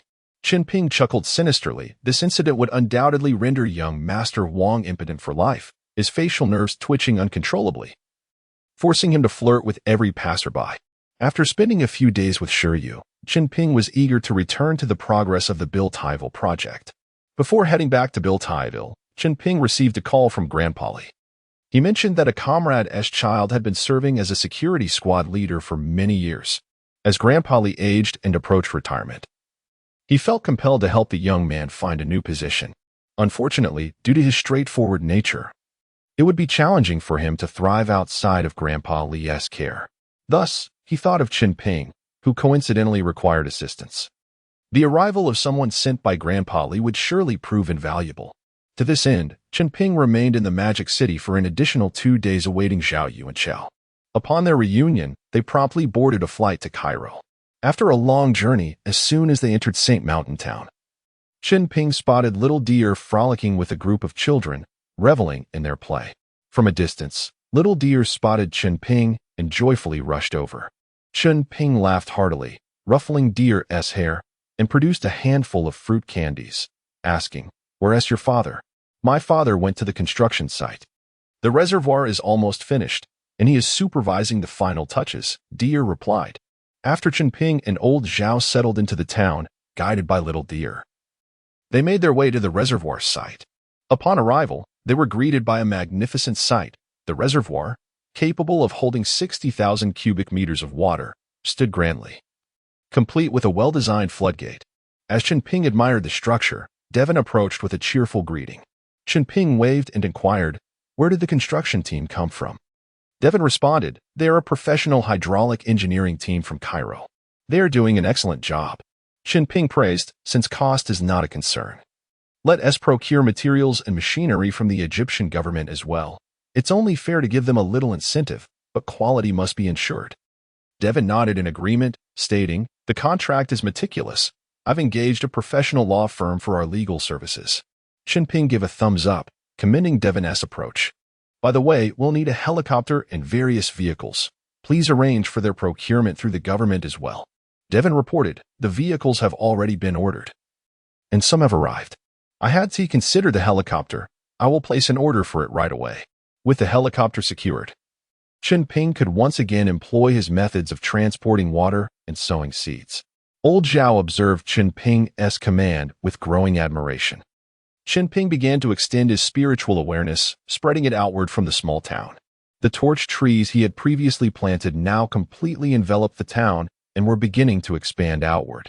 He urged the roots to extend towards Saint Mountain, as it was essential to greenify the sacred site first, allowing the tribe's people to feel the protection of their ancestors. The roots of the torch trees slithered toward the mountain like a serpent. Before long, the underground root system had covered every sandy spot on Saint Mountain, awaiting the next rain to emerge and flourish. As for the rain, Chen Ping decided it would arrive tomorrow. He found a pickup truck at the construction site, instructing old Zhao to drive while they headed straight to Aswan to rent a helicopter. Upon arrival, they discovered an agricultural aircraft rental company, where they presented their licenses and, after paying, were able to take a Mi-35 military-modified civilian helicopter. Seeing old Zhao eager to take the controls, Chen Ping allowed him to pilot the helicopter. As for the pickup truck, a small tip ensured the rental company agreed to return it to Saint Mountain Town. Chen Ping directed old Zhao to fly toward the construction site along the Nile River. Upon landing by the riverbank, he feigned a need to relieve himself, cleverly avoiding old Zhao's gaze. Instead, he filled his space with the river water. Returning to the helicopter to resume their ascent along the artificial waterway towards Saint Mountain Town, Devon proved to be a remarkable talent. Under Chen Ping's directive to disregard costs, he had recruited 4 construction teams, excavating from 2 directions, thereby quadrupling the speed of the project. It was now nearing completion, with just a week remaining before the gates could be opened to let water flow. Everything was progressing favorably. That evening, Chen Ping resolved to bring rain to Saint Mountain. Upon returning to the town, Devon hosted a small welcome feast for Chen Ping and old Zhao, laden with local delicacies that delighted old Zhao immensely. As night fell, Chen Ping piloted the helicopter alone, refusing old Zhao's insistence to accompany him. Ascending to nearly the Mi-35's limit of around 5,000 meters, he began to release water over Saint Mountain. A water column, approximately 1 meter in diameter, cascaded from the sky, breaking apart in the air to form droplets that fell upon the sacred site. The area covering several square kilometers of Saint Mountain was enveloped in rain. Should one gaze upon it during the day, it would resemble a picturesque ink-wash painting, shrouded in mist and rain. After several minutes of releasing 3,000 cubic meters of Nile water, Chen Ping flew back to the river to refill, repeating the process 3 times before reluctantly returning to the town for rest. The following morning, the town erupted in jubilance. Rain had graced Saint Mountain. Surely, this was a blessing from their ancestors. People gathered at the foot of the sacred mountain, kneeling in prayer, expressing gratitude to their ancestors for their blessings. The mountain was now adorned with greenery, save for the exposed rocky areas that remained barren. The sandy regions were cloaked in a landscape that appeared lush from a distance, yet revealed its emptiness upon closer inspection. Chen Ping urged the torch trees to continue their growth and spread, aspiring to transform the sacred mountain into a verdant paradise, ensuring the complete allegiance of the Jili tribe. He recited incantations in Navajo, muttering softly to avoid detection by the old Zhao, mindful that the archaic language would be recognizable to him. This time, by employing Navajo, he limited comprehension to no more than 5,000 individuals worldwide, challenging anyone to discern his words. As he chanted the so-called spell, the surrounding torch trees surged forth wildly, growing and spreading rapidly. The citizens of Sacred Mountain Town, led by their German compatriots, prostrated themselves on the ground, murmuring their gratitude for the miraculous gifts bestowed upon them by the great deity Chiyu. Thus, the Jili descendants fully pledged their loyalty. Chen Ping left old Zhao in Sacred Mountain Town and swiftly turned to return to America. Chapter 44 Encounter with RPG. That evening, old James prepared a sumptuous dinner, and Chen Ping accompanied him in a few drinks. They conversed late into the night, during which Chen Ping clearly outlined the development plans for the farm and its future direction to James. The following day, Chen Ping drove to the city, found a public telephone booth, and called a contact from a Jewish organization, expressing his desire to undertake the assignment. The person who answered was a middle-aged man who arranged to meet Chen Ping in Chicago 3 days later, providing an address. Chen Ping intended to take some time to relax upon his return, so he agreed, made some preparations, and subsequently boarded a flight to Chicago. Upon arriving in Chicago, with time to spare before their meeting, Chen Ping decided to explore the city, often referred to as a paradise of crime. As he walked through the streets of Chicago, he noticed no apparent difference from other cities. Passers-by were well-dressed and courteous, recalling some travel guides that advised against walking alone on secluded streets in Chicago. He felt compelled to heed their warnings. Thus, he traversed through bustling areas until he stumbled upon a relatively deserted street, in stark contrast to the lively thoroughfares. This secluded street appeared dilapidated, littered with murky water and animal droppings, with the wind occasionally stirring up a few tattered newspapers. The few pedestrians that passed by were in a hurry, leaving little room for leisurely strolls like Chen Ping's. As he ventured further, he noticed a small alley to his left where 3 Latino youths were assaulting an African-American man. A smirk crept onto Chen Ping's lips as he thought, "This is just what I needed." With a light-hearted gait, he entered the alley and approached the group. One of the Latino youths turned, glaring at Chen Ping, and spat out in a contemptuous tone, "Hey, yellow-skinned monkey, mind your own business." Without a moment's hesitation, Chen Ping charged forward, executing a fluid series of punches that swiftly incapacitated the 3 youths. He then turned to the African-American man, inquiring with genuine concern, "Are you all right?" The beaten man was momentarily taken aback by the sudden turn of events, quickly nodding to indicate he was unscathed. Chen Ping, feeling a mischievous impulse, encouraged him, "Go on. Give them a few kicks." The African-American, emboldened, rushed forward and kicked the assailants' faces with his leather shoes. Within moments, the youths were left bloodied and bruised, suffering injuries far worse than those he had just endured. Chen Ping mused to himself that this man was no ordinary victim. He was simply caught alone and bullied. As Chen Ping turned to leave, the African-American, displaying remarkable quick-wittedness, followed closely behind. They traversed several streets and entered a Mexican restaurant. Chen Ping ordered the establishment's signature dish, and the African-American sat down without hesitation, joining him for a meal. After they had finished eating, the African-American wiped his mouth, belched, and asked, "So, what do you want from me, my Chinese brother?" Impressed by the man's straightforwardness, Chen Ping's mind raced, and he fabricated a story. "I am an FBI agent from the Chicago branch, here to gather some information. Be honest and tell me everything you know about the major gangs in Chicago." He placed 100 on the table and continued, "This is yours. But if you dare withhold any information, you may regret it." Chen Ping refrained from further intimidation, recognizing the man's intelligence. Having witnessed Chen Ping's prowess against the youths, he likely understood the importance of honesty. The African-American began divulging all he knew in detail, revealing valuable information about the location of the largest casinos, the names of the fiercest gang leaders in Chicago, and their recent activities. He spoke with fervor, seemingly relishing the opportunity to share his insights, as if possessing knowledge of the gangs was a matter of great pride. Chen Ping discerned that this man was merely a low-level player in the social hierarchy, akin to Parker, whom he had recently met. Maintaining his composure, Chen Ping inquired, "How do I get to the casino? Can a newcomer gain entry?" The African-American perked up, exclaiming, "I can take you. That's the Wild Wolves gang leader Dominic's place, and he has quite the character, friends with the mayor." "All right.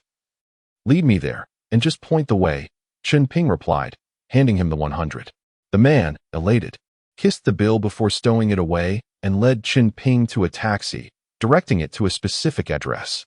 Upon arrival, Chen Ping gazed up in awe at the sizable casino.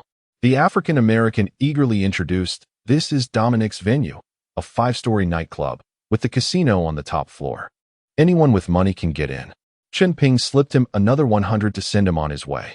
He brushed off non-existent dust from his shoulders and strode confidently inside. As it was the largest casino, it likely had a legitimate gaming license, rendering any stealth unnecessary. Chen Ping took the elevator to the casino floor, spotted a roulette table, and sat down, producing 100,000 to exchange for chips. Before long, a server approached with a tray. Chen Ping accepted the chips, tipping the server 10, and placed all his chips on 36, crossing his legs nonchalantly as he awaited the game to commence. The dealer, noticing Chen Ping's demeanor, privately relished the sight of what he perceived to be a golden opportunity and promptly poured Chen Ping a glass of champagne. announcing, "Bets are closed." The wheel spun. And as expected, the ball landed on 36, yielding a payout of 35-1, netting him $5 million. Chen Ping repeated his bet on 36, winning once again. This time the payout amounting to an astonishing $122.5 million.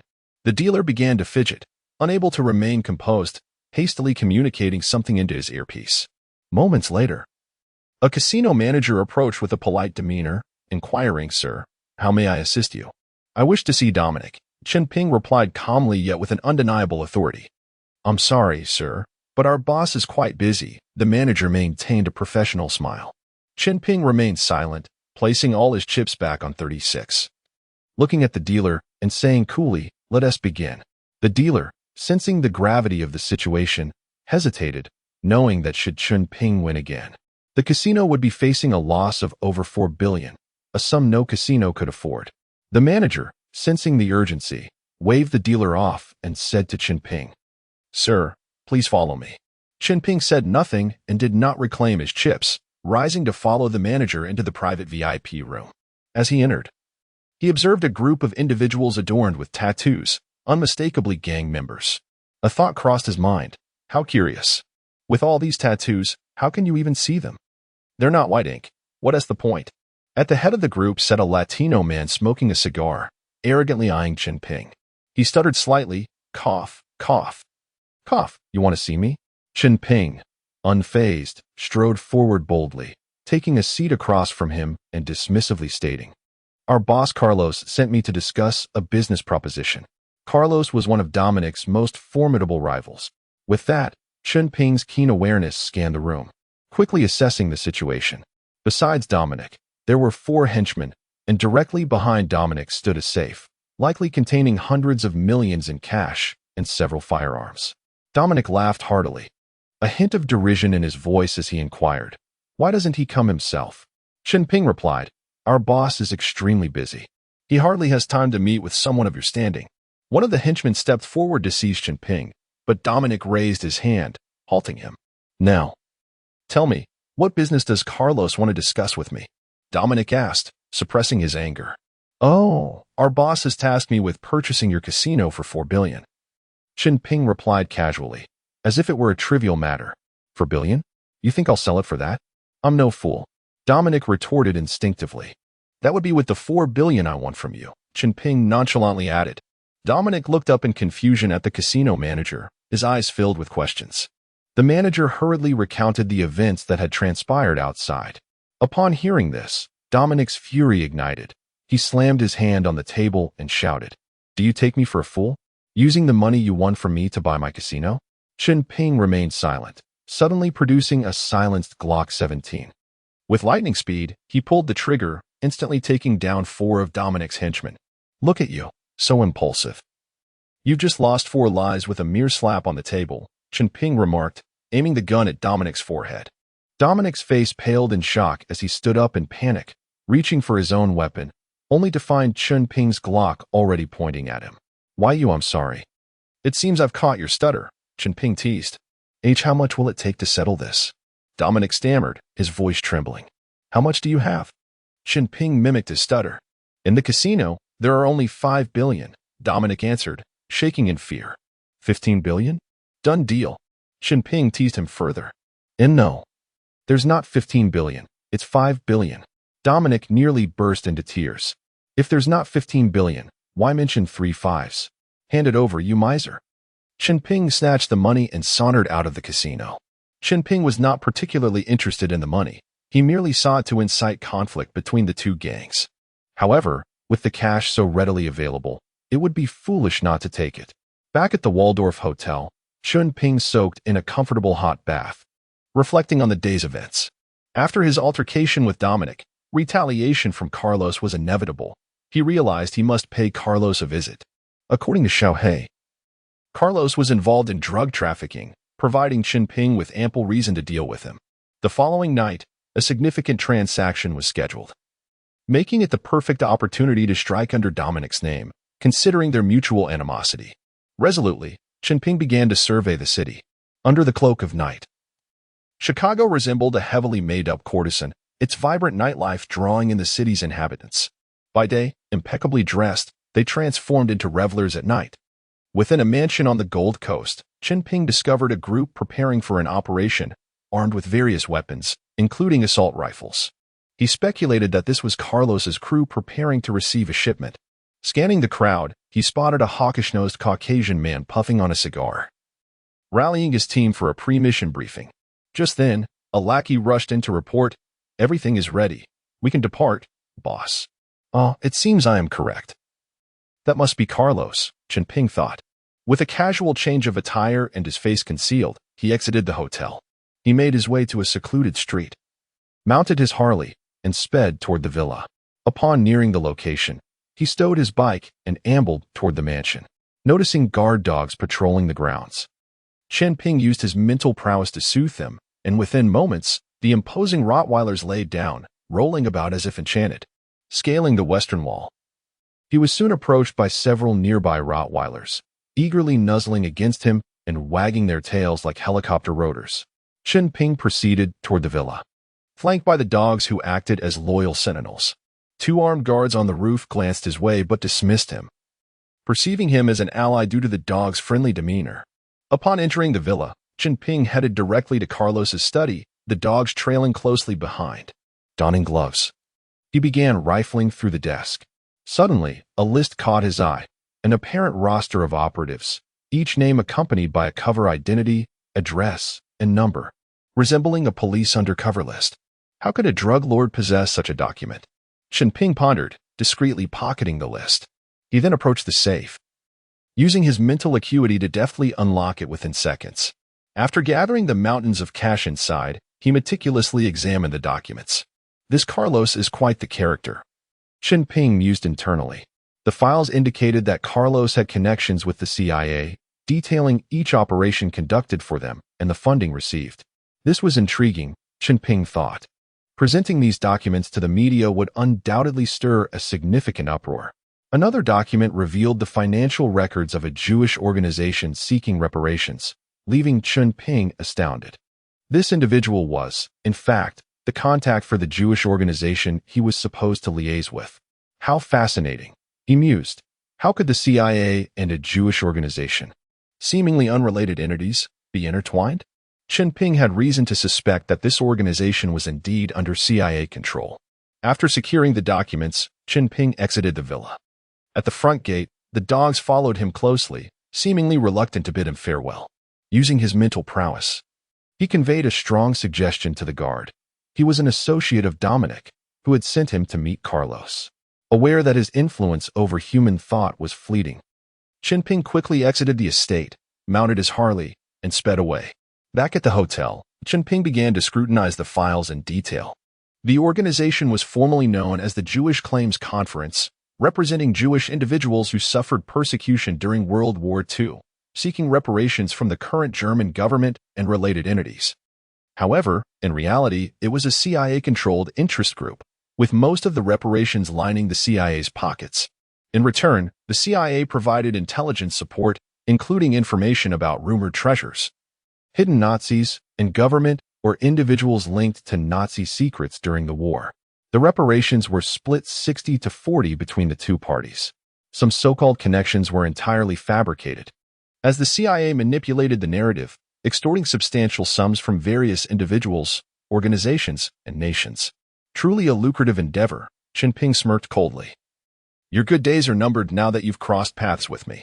Feeling a pang of hunger, Chen Ping exited his room and made his way to the hotel restaurant, which offered a variety of late-night snacks from around the world. Upon entering, he ordered a plate of stir-fried beef rice noodles and a glass of orange juice, then leisurely began to eat. "Excuse me, may we sit here?" An elderly voice interjected. Chen Ping looked up to see a girl of about 168 centimeters, accompanying an elderly man who leaned on a cane, standing by the dining table. The old man wore a benevolent smile and nodded in acknowledgement. Chen Ping quickly rose and warmly invited, "Please, have a seat." The elderly gentleman smiled as he sat down, prompting the girl to order 2 servings of late-night snacks identical to Chen Ping's. He then addressed Chen Ping, "Young man, are you also from Chaozhou?" "Yes, I am from a place a bit north of Chaozhou in Guangdong." known as Heilongjiang Province. Chen Ping replied in a playful manner as he continued to eat. The old man was taken aback, while the girl couldn't help but cover her mouth and chuckle, joining in the laughter. You are quite an interesting young man. I noticed you ordered stir-fried rice noodles with beef and thought I might have encountered a fellow townsman, hence my intrusion. In authentic Chazhou dialect, Chen Ping responded. People from all corners of the world are like brothers. We are all part of the Huaxia heritage, and the world of Huaxia is one family. The old man was astonished at how fluently Chen Ping spoke the dialect despite not being from Chaozhou. Chen Ping then fabricated an explanation, stating, I have been traveling with my master since I was 7, and with a bit of linguistic talent. I can converse in various dialects across Huaxia, and even in several languages around the globe. The old man nodded in appreciation. The girl, feeling competitive, challenged him in the local language of French Guiana. Is it really that exaggerated? Do you speak all the languages in the world? Indeed. Chen Ping replied in the same language. He then playfully engaged the girl, swiftly alternating between several uncommon languages to ask, What grade are you in, little sister? Have you graduated? What is your major? Both the old man and the girl were utterly astonished, thinking to themselves, could this fellow be a linguist? Just as Chen Ping was about to repeat his questions in Chinese, the old man interjected, This is my granddaughter, Dong Yutian, studying world languages at the University of Chicago. Chen Ping immediately felt a surge of respect and clasped his hands in reverence, saying, Esteemed elder, your knowledge is profound. I am in awe. The old man smiled at his granddaughter. What do you think? There is always someone better. You must strive harder. It turned out that the girl was studying media and had a natural gift for languages, showcasing her as a top-tier student. The old man continued to introduce himself, revealing that he was Dong Ma Xuan, from a media company in Singapore that he founded in the 1940s. His company holds a significant share in the media sector of Singapore and Southeast Asia, ranking among the top in the region. His granddaughter, at 20 years old, was also studying media, seemingly groomed to take over the family business. This trip to Chicago was intended for her to network within the local media industry. Chen Ping nodded respectfully, recognizing that in foreign lands, the media industry is challenging to navigate, especially for Chinese individuals. Achieving such success indicated that Dong Ma Xuan was indeed a person of great capability.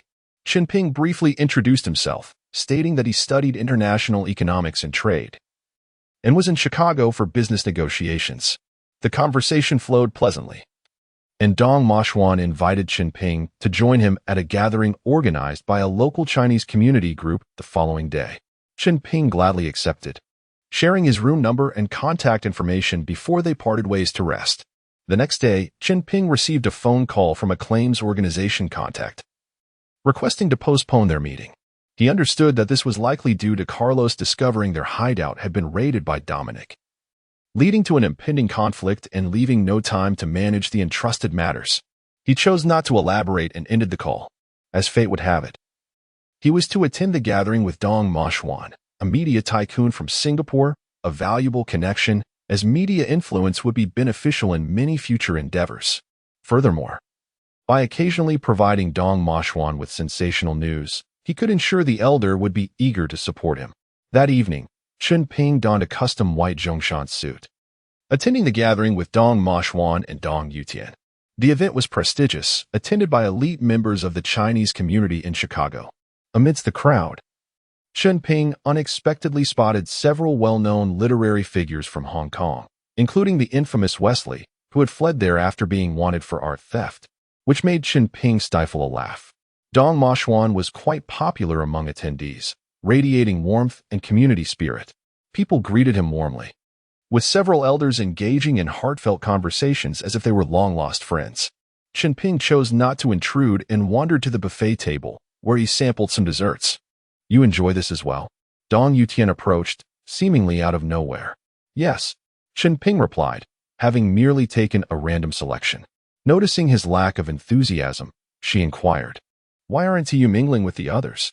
Everyone is here exchanging business pleasantries, and I don't know anyone, so there isn't much to discuss. There are many notable figures from the fashion industry here. That woman over there is one of the organizers of this year's Paris Fashion Week. And that man is a famous Chinese fashion designer. Chen Ping replied with disinterest, Fashion? Are you sure they aren't just opportunists pandering to nouveau riche? Dong Yutian found his comment amusing and burst into laughter. Indeed, the so-called fashion trends are merely a collective of newly wealthy individuals attempting to compensate for their cultural deficits, with a host of sycophants concocting bizarre spectacles to capture their attention. As they chatted merrily, a refined Chinese man in his 30s approached and called out, "Miss Dong? Are you Miss Dong Yutian from Dong's Media in Singapore?" Chen Ping looked up to recognize the charming young man known as Little Wesley. "What a coincidence to see you here." Dong Yutian nodded modestly, responding, "Yes, that's me." "And you are?" "Hello, Miss Dong. I am Little Wesley, a freelance writer from Hong Kong and editor of Yes Weekly. It is a privilege to meet you." Little Wesley exuded charm and sophistication, prompting Chen Ping to inwardly admire. No wonder he could win over a prominent figure. However, this did not seem to captivate Dong Yutian's attention. She merely responded, "Oh, so you are the son of Mr. Wesley. How nice to meet you." Seeing her disinterest, Little Wesley began to showcase his charm, discussing his family background and achievements, expressing a desire to become friends with Dong Yutian. Worried about neglecting Chen Ping, she introduced him, saying, "This is Mr. Ping, a dear friend of my grandfather." Chen Ping smiled and nodded at Little Wesley, then asked, "Why did you come alone to the gathering? Why didn't Vivian accompany you?" Little Wesley was momentarily startled, pondering how this man knew about Vivian. Their relationship remained a closely guarded secret. Yet, with his experience in the romantic arena, he quickly recovered and replied with a smile, "Vivian and I are merely friends. She isn't suited to attend such a formal gathering with me." Chen Ping chuckled. "Ah, I see. I thought perhaps you were nearing an engagement." Little Wesley laughed awkwardly. "Haha, Mr. Ping, you were quite the joker."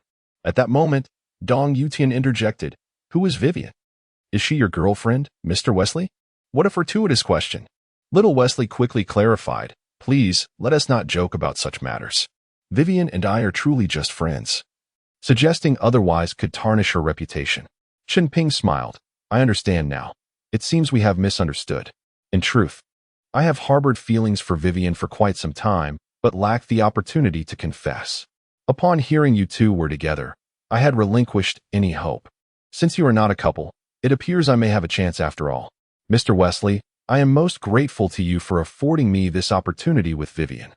Dong Yutian regarded Chen Ping thoughtfully, remaining silent. Xiao Weishi found himself in an awkward predicament, unable to stand or sit comfortably. And thus he could only nod hastily at the two individuals before departing in a rush. Upon witnessing his departure, Dong Yutian tilted her head and curiously inquired of Chen Ping, "Why are you teasing him?" Chen Ping chuckled in response, "This scoundrel deserves a lesson."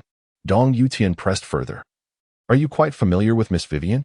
Chen Ping's lips curled into a mischievous smile. "I have never even met Vivian. I simply found that scoundrel's demeanor displeasing, and I wish to teach him a lesson."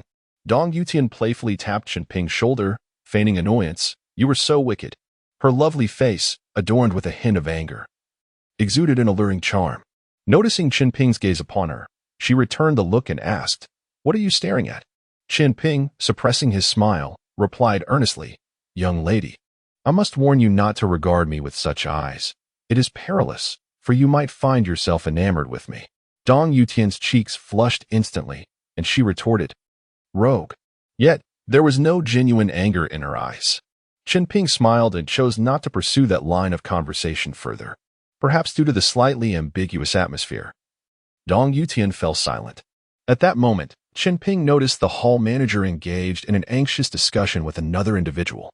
Utilizing his mental faculties to probe, he discovered that the invited pianist had encountered an unforeseen circumstance and could not arrive on time. The absence of music in the grand hall was undoubtedly a significant flaw for such a high-profile gathering. A smirk crept onto Chen Ping's lips as a plan began to formulate. He excused himself to Dong Yutian and approached the hall manager, politely and gentlemanly stating, "Excuse me. Sir, may I have the privilege of using your piano?" The hall manager, upon recognizing him as an esteemed guest, was filled with delight and quickly inquired, "Sir, you play the piano? This is marvelous. Our scheduled pianist has encountered an accident and cannot make it. Might I trouble you to perform a piece for us?" Chen Ping smiled and nodded, moving to the piano and gently lifting the lid. It was an antique Steinway, crafted in 1857 by a German artisan of great value. His fingers lightly touched the keys, and melodious notes flowed from his fingertips like a gentle stream. His gaze fixed intently on Dong Yutian as he began to play Schubert's D minor serenade. This piece carried an essence of apology towards a beloved. Dong Yutian's face flushed deeper. With her cultivated background, she could hardly miss the meaning woven within the melody. Standing before Chen Ping, her cheeks aflame, she watched him play with rapt attention. Enhanced by Chunping's mental prowess, each note seemed to possess an enchanting quality, penetrating the hearts of all present. The hall fell silent, everyone enraptured by the exquisite sound of the piano. As the piece concluded, Dong Yutian suddenly realized her eyes brimmed with tears. Hastily retrieving a handkerchief to dab them away, then revealing a sweet smile as she said to Chen Ping, "That was a touching piece. I accept your apology." The two exchanged quiet gazes, and in that moment, it felt as though they were the only two souls in the grand hall, the surrounding world fading into oblivion. Dong Lao and his old friends exchanged knowing smiles at the sight. However, an untimely voice broke the reverie. "I never expected Mr. Ping to play the piano so superbly. May I have the honor of requesting a rendition of Flight of the Bumblebee?" It was Xiao Weici, seizing the opportunity to challenge Chen Ping. It must be noted that this piece is notoriously difficult, even for professional pianists, demanding exceptional speed and stamina. The crowd recognized the underlying challenge in his words, and silence ensued. Dong Yutian furrowed her brows, prepared to defend Chen Ping, but he smiled and subtly gestured for her to remain quiet. Chen Ping nodded, saying, "I would be delighted to oblige, Mr. Xiao. This piece is dedicated to you. May your life be filled with the joyous flutter of bumblebees." The audience found this amusing. Erupting into laughter, Chen Ping then commenced playing Flight of the Bumblebee. He began at a moderate tempo, gradually accelerating. By the end, his hands danced over the keys with such speed that they became a blur, mere shadows flitting across the keyboard. The audience was entranced, applause ringing out in appreciation. After concluding, Chen Ping signaled a waiter to bring him a matchstick. With a delicate touch, he ignited the match against the piano strings, producing a swift spark. Gasps of astonishment filled the hall, followed by a fervent round of applause. Chen Ping's rapid playing had generated enough friction to heat the strings to a glow, rendering the ignition of the match hardly surprising. Rising from the piano, Chen Ping smiled and nodded to the crowd, then approached Dong Yutian, who appeared as a girl eagerly awaiting an invitation from her crush, her breath quickening as she gazed at him with sparkling eyes. Chen Ping extended his slightly bent arm towards her, and with a blissful smile, she linked her arm with his, following him to Dong Lao. Xiao Weici stood rooted to the spot, his face shifting from pale to flushed, utterly mortified. Yet today, he was destined to be the object of ridicule. Receiving no sympathy from anyone present, upon reaching Dong Lao, the elder beamed and said, "Well done, young Ping. I had no idea you possessed such talents." Nearby, an elderly Caucasian gentleman, witnessing the exchange, requested Dong Lao to introduce him to Chen Ping. Without waiting for Dong Lao to speak, Chen Ping stepped forward, humbly stating, "I am Chen Ping from Huaxia." The old man extended his hand, introducing himself, "Giuseppe Tornatore, a pleasure to meet you. I am a director. May I invite you to star in my latest film?" Chen Ping politely declined. "Mr. Tornatore, I am not adept at acting." Tornatore persisted. "Might I borrow the match-lighting moment from earlier as a highlight in my film?" Chen Ping suddenly realized, conjuring images of the classic foreign film The Pianist. He mused, could this gentleman be the director of that film? Thus, he courteously replied, "Mr. Tornatore, please feel free. I have not registered copyright for my earlier performance, so you may use it as you wish." This statement elicited laughter from those around. Tornatore smiled, observing Chen Ping. Mr. Ping is indeed a true gentleman. Internally, Chen Ping scoffed at the pretense, thinking, what gentleman? A gathering of well-dressed beasts pretending to be civilized. Yet he maintained a facade of humility, nodding in acknowledgement. The entire event was filled with vacuous commercial flattery, leaving Chen Ping feeling out of place, yet unable to exit prematurely. He silently critiqued the hypocrisy of the foreigners, pondering, once I empty your British Museum of its treasures, let us see if you still find humor in this. After the gathering concluded, Chen Ping departed alongside Dong Lao and Dong Yutian. Indeed, it was Dong Yutian who requested that Chen Ping address her simply as Yutian. They returned to the hotel.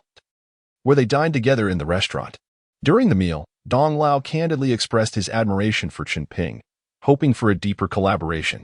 Chen Ping, seizing the opportunity, confided, "Dong Lao, to speak candidly, I am the de facto ruler of the Biltavilla region. You may consider me a local warlord. Our area is newly established and urgently requires the assistance of media allies. Should you wish to forge a strategic partnership with our region, I will spare no effort to utilize my resources to provide you with explosive news material, ensuring a mutually beneficial collaboration." Hearing these words, Mr. Dong and Dong Yutian were taken aback. In their understanding, this refined and elegant young man before them was, in fact, a warlord wielding great power. Chen Ping, noticing the concern in their eyes, smiled reassuringly and explained, "Mr. Dong, there is no need for alarm. While I do control that region, I am not a traditional warlord known for bloodshed. My authority was acquired through commercial means, and the strengthening of military forces is purely for self-preservation. After all, our region is quite vulnerable, sandwiched between the great powers of Egypt and Sudan, and a single misstep could lead to irrevocable disaster.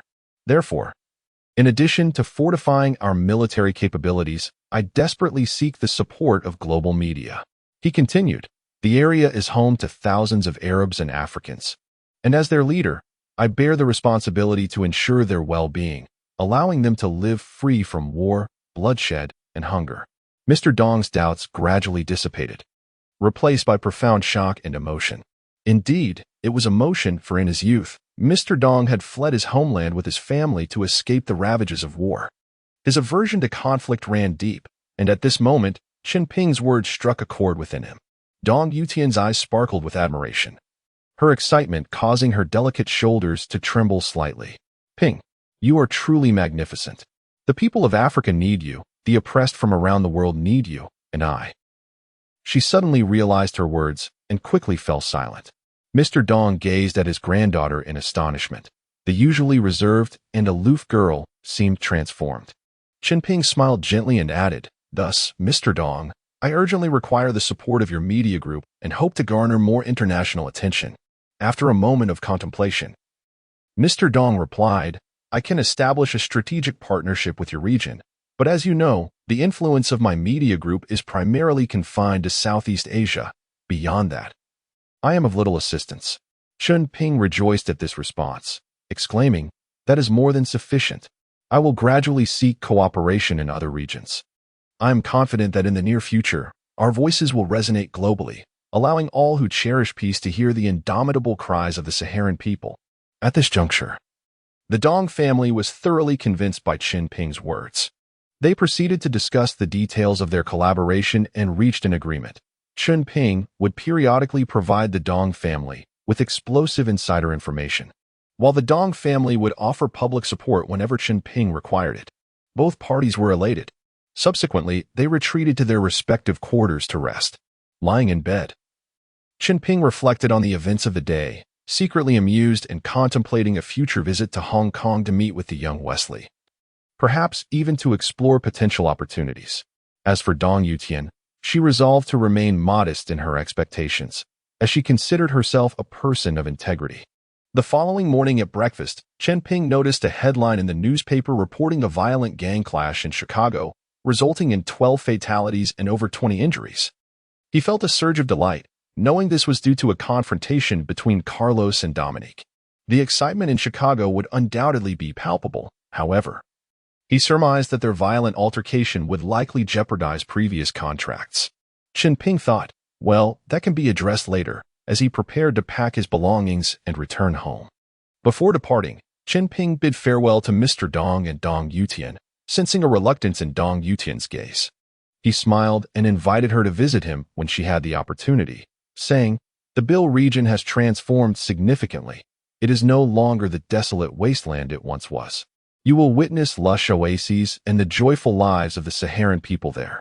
Dong Yutian's beautiful eyes sparkled as she gazed earnestly at Chen Ping, nodding resolutely in agreement. "I will definitely come to see it when I have the chance." After their farewells, Chen Ping left Chicago, flying to England. Prior to returning home, he intended to visit the British Museum and seek out Adam's uncle and MI6 to recover the debts owed to him. The plane landed smoothly in London. where the dismal weather obscured the blue sky, enveloping the city in a persistent fog. Chen Ping originally planned to survey the museum's layout, only to discover that the Chinese gallery was closed for repairs. What a serendipitous opportunity, he mused, contemplating taking advantage of the situation to make off with valuable artifacts before anyone noticed. With this in mind, Chen Ping found a nearby park bench to sit on, pretending to read a newspaper while discreetly using his abilities to scan the museum. After a thorough examination, he found that the security measures were unremarkable, consisting mainly of a thick concrete vault and infrared alarms. However, he had no intention of entering through the front. These barriers posed no obstacle to him. Once he identified the location of the Chinese artifacts within the vault, he sought a secluded alley, lifted a sewer cover, and made his way inside. Employing his unique retrieval skills, he dug towards the museum's vault like a whack-a-mole and soon realized he was close to breaking through. After ensuring his safety with a careful scan, he removed the final concrete barrier and entered the vault. The sight before him was a veritable ocean of treasures. Most artifacts were stored here, with only a select few displayed in the museum's exhibition halls. Chen Ping paid no mind to the origins of these items, thinking, after all, you stole them and took countless innocent lives in the process. At least I haven't killed anyone. Without hesitation, he began to collect artifacts with fervor, cleaning out one vault after another. How many lives had these marauders claimed to amass such riches? The golden mask of the Egyptian pharaoh, the golden totem pole of the Native Americans, the throne of an Indian king, the precious diamond sutra. He gathered them all without discrimination. Eventually, Chen Ping became numb to the process, no longer scrutinizing the items, simply taking whatever he could find. After clearing the underground treasures, he paused to consider that the above-ground exhibits should not be neglected either. As the museum had not yet fully closed, he decided to wait. Finding a Ming Dynasty concubine's couch among the artifacts, he comfortably reclined, conserving his energy for the next phase. When he awoke, it was deep into the night. Chen Ping glanced around the vault, noting that the museum's security guards were on a half-hour rotation. He identified a relatively unguarded spot and employed his retrieval technique to burrow through the ground. Approaching the Chinese gallery, he hesitated, aware that it was equipped with a camera system and requiring caution.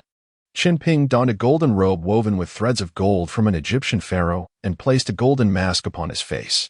He then emerged from the underground and stood by the wall, waiting for the guards to approach. His plan was to follow the guards, allowing them to complete their patrol, which would effectively grant him dominion over the premises.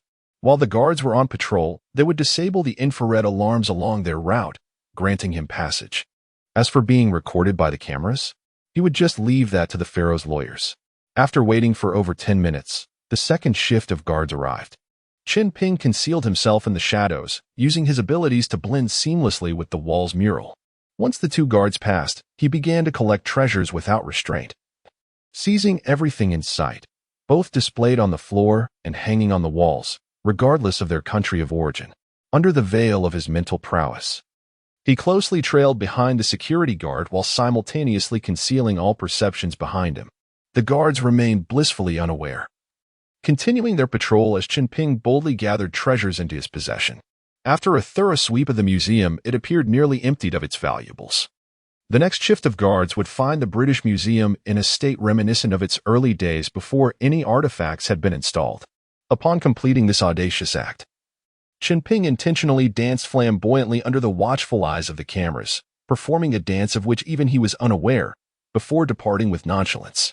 The following day, the newspapers boldly proclaimed, the British Museum, due to years of neglect, has decided to close indefinitely for emergency repairs. The exact reopening date will be announced later.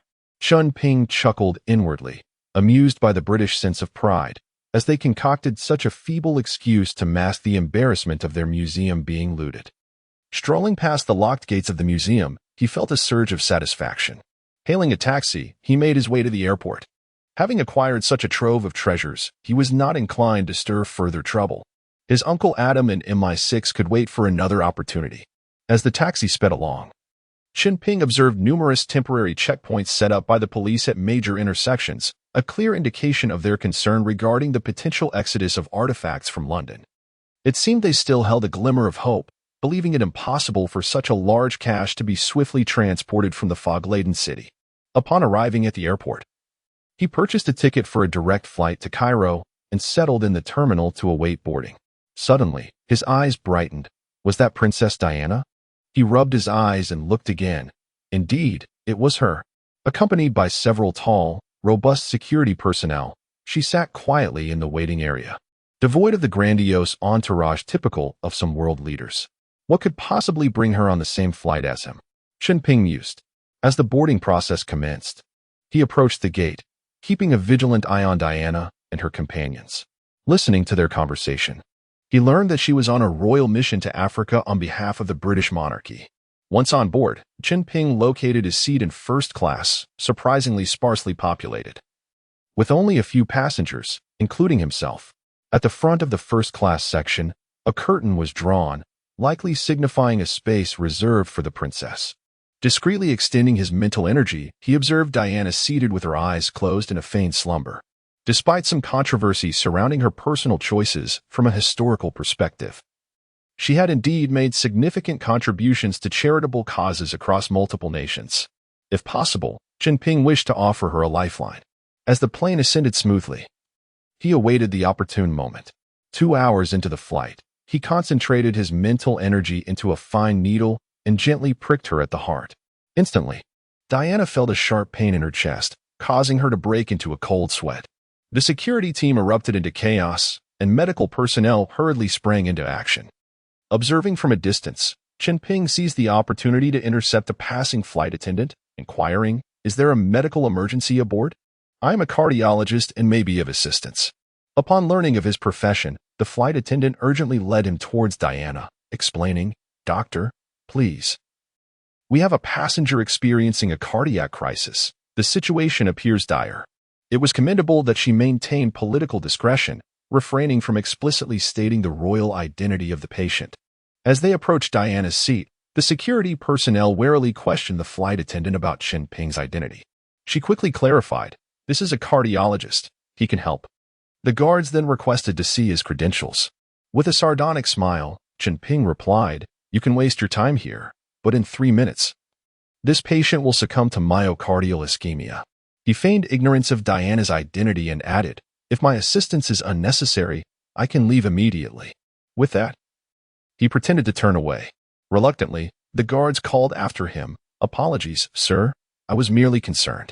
Please, we would appreciate your help."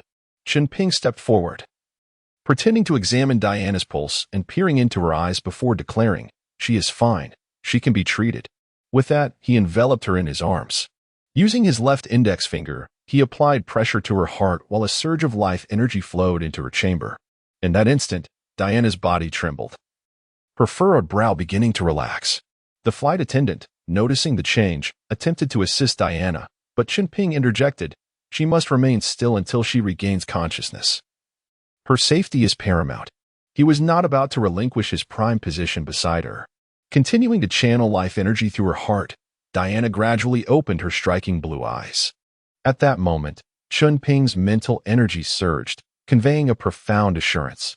"Rest easy. I am here. You will be safe." As she met his gaze, a powerful sense of trust and security enveloped her, drawing her deeper into his aura. Feigning ignorance of her identity, he inquired gently, "Are you all right, madam?" Diana, her eyes still clouded with confusion, softly asked, "Did you save me?" Chen Ping smiled and nodded. "You must remain calm and still for a while."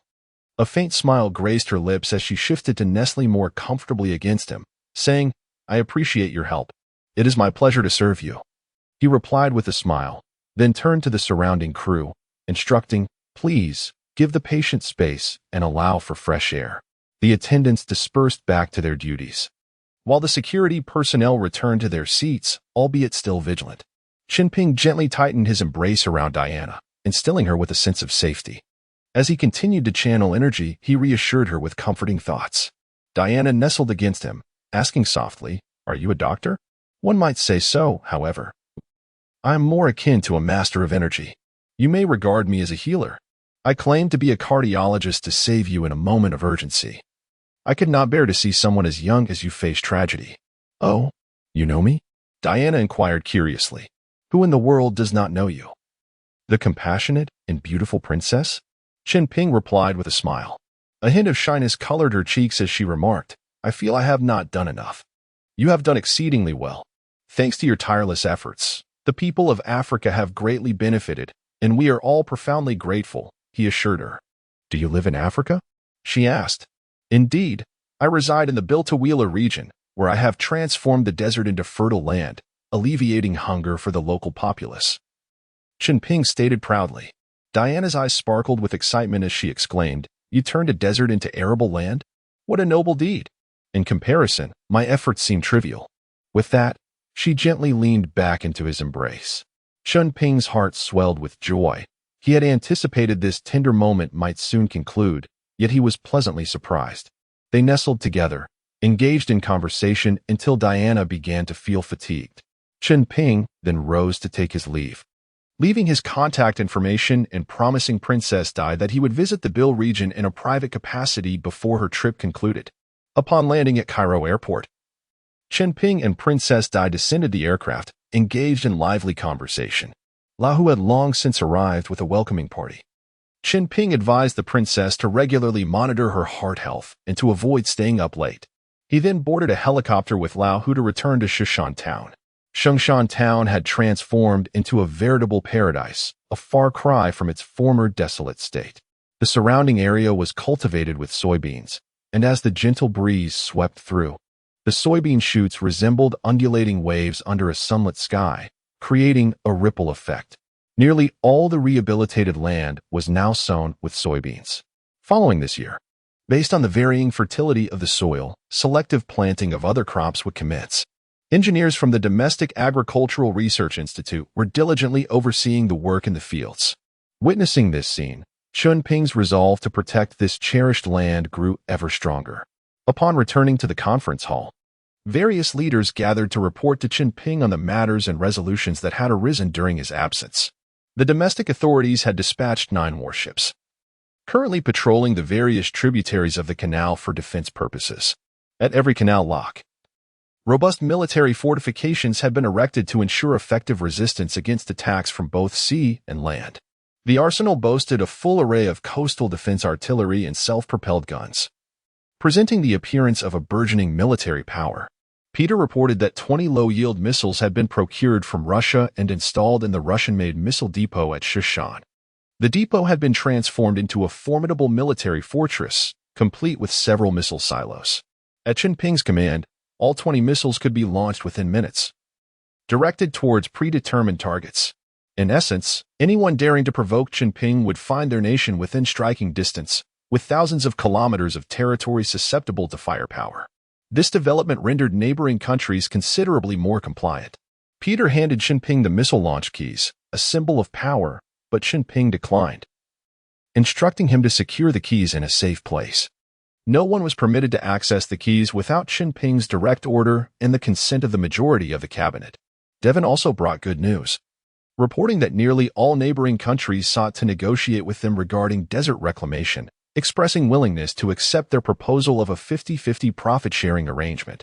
However, the counterpart insisted that the rehabilitated lands must achieve soil fertility comparable to that of Shushan Town before any transfer could take place. Devon, not easily swayed, agreed but stipulated that the first harvest of soybeans would belong to their side. Upon hearing this, Chunping laughed heartily, commending Devon for his prudent approach. Their fundamental policy was to ensure they would benefit while avoiding loss, and they would not waver from this principle. Devon pointed out that it appeared neighboring countries had reached a tacit consensus, with the desert land allocated to them not adjoining each other, inevitably resulting in isolated enclaves that would complicate future management.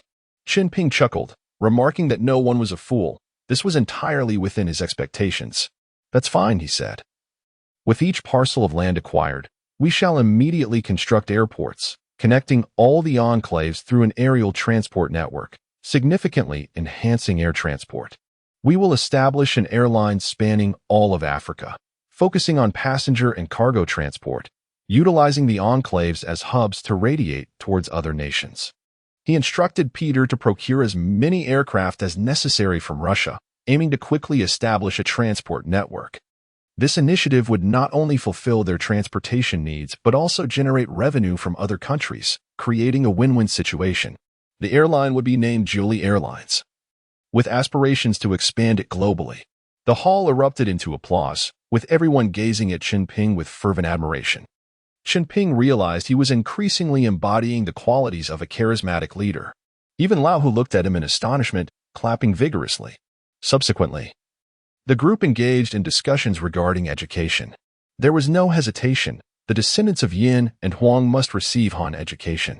Chen Ping stated he would reach out to Elder Dong for assistance, as the ability of overseas Chinese to preserve their traditions should not be underestimated. In a few decades, if the local populace were fully Sinicized, this area could become a Han stronghold abroad. Natasha then reported on the current financial situation, noting that they were close to achieving a balanced budget.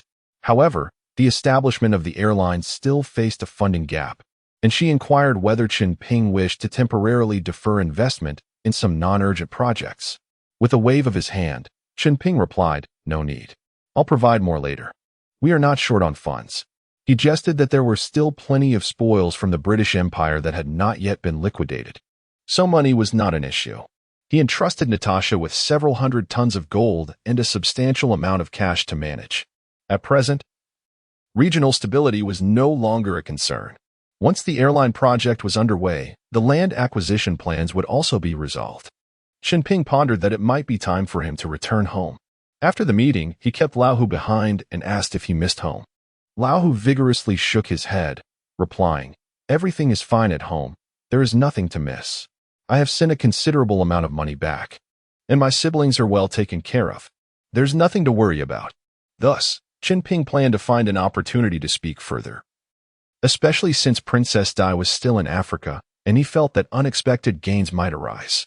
In the following days, Chen Ping instructed Lao Zhao to pilot the helicopter for an aerial inspection of the entire region. From above, the Bill area resembled a green gem on the African continent. It was no wonder that countries surrounding the Sahara were eagerly seeking him out. In truth, the two neighboring countries were also anxious, but they often attempted to outmaneuver Chen Ping. Although they shared a border with him, they insisted on allocating the desert portions nearest to them, resulting in their new territories becoming enclaves. Chen Ping was not inclined to indulge their antics. If they played tricks, he would withhold reclamation efforts.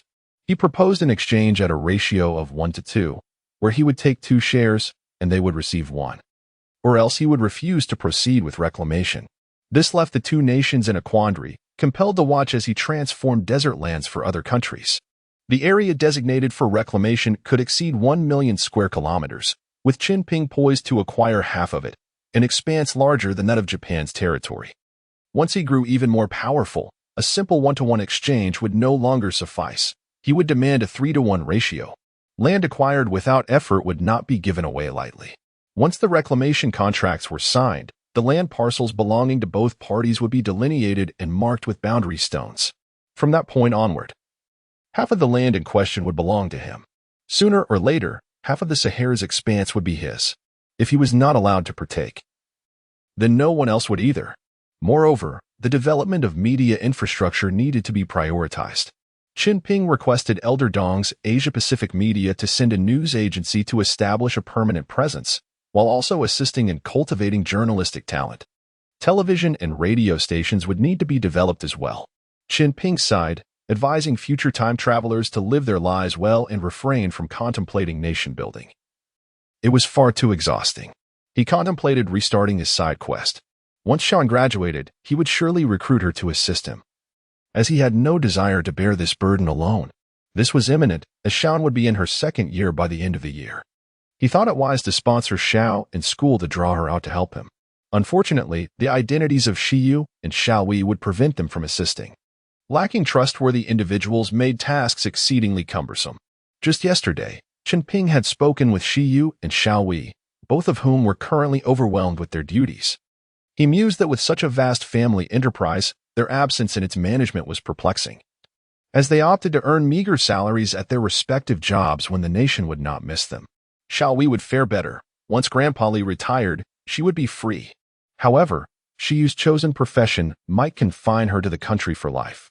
Very well, This situation may serve to prevent a catastrophic clash between the two of them, with one remaining in a different country, thereby allowing for a peaceful separation. As he pondered this, the helicopter approached the vicinity of the under-construction palace. Chen Ping felt intrigued and requested old Zhao to descend for a closer look. From the aerial perspective, the palace occupied an expansive area of 1 square kilometer. In accordance with Chunping's specifications, only 100,000 square meters would be designated for residential purposes, while the remaining 90% would be devoted to the establishment of a museum. This museum would showcase architectural styles from various dynasties, housing artifacts from different eras, alongside foreign exhibits featuring palatial architecture from Egypt, Britain, France, India, and more. Chen Ping envisioned the expressions of international media as they arrived to admire the architectural marvels of different nations, only to discover that the exhibits predominantly featured treasures from his own country, prompting an involuntary chuckle from him. Want to take them back? Sure. France can trade with fighter jets and blueprints, Britain with aircraft carriers and designs. As for India, forget it. They have little of value and are rather impoverished. In Chen Ping's realm, not taking advantage of a situation would be considered a loss. As the helicopter circled the palace grounds, preparing to land, Chen Ping suddenly sensed an alarming threat emanating from a sand dune 100 meters away. At that moment, the helicopter was passing over a sand mound near the palace entrance. Old Zhao's piercing shout pierced the air, RPG. Almost instantaneously, Chen Ping's consciousness registered the launch of a surface-to-air missile from the dune aimed directly at them. Without a moment's hesitation, he unfastened the safety belts for both himself and old Zhao, seizing him as they leapt from the helicopter. At that instant, they were at least 20 meters above ground, equivalent to nearly 9 stories high. In midair, Chen Ping swiftly oriented himself, positioning his legs against old Zhao's chest, pushing off with all his might to slow old Zhao's descent. Meanwhile, his own fall accelerated due to this action, propelling him downward towards the sand mound. He quickly turned to face the ground, scooping up several cubic meters of sand just before impact, and hurled it backward, towards the space above where old Zhao was located. Following this, he plunged into the hollow he had created in the sand. The moment he landed, he conjured an unopened military tent from the void, clutching it tightly as he hit the ground. With a muted thud, the tent pack landed first, followed closely by Chen Ping. Despite his extraordinary physical prowess, the impact left him dazed. Upon hitting the ground, he immediately retrieved the tent pack and began to climb upward. The sand was exceedingly loose, quickly filling the void he had excavated, threatening to bury him alive. Old Zhao, having been momentarily obstructed by the sand, managed to land safely. Upon touching down, he rolled rapidly to evade debris from the exploding helicopter and frantically ascended the sand dune to check on Chen Ping's condition. Observing the sand around Chen Ping's hollow beginning to cascade downward, old Zhao called out in desperation, but he dared not approach, fearing that his weight might precipitate a collapse.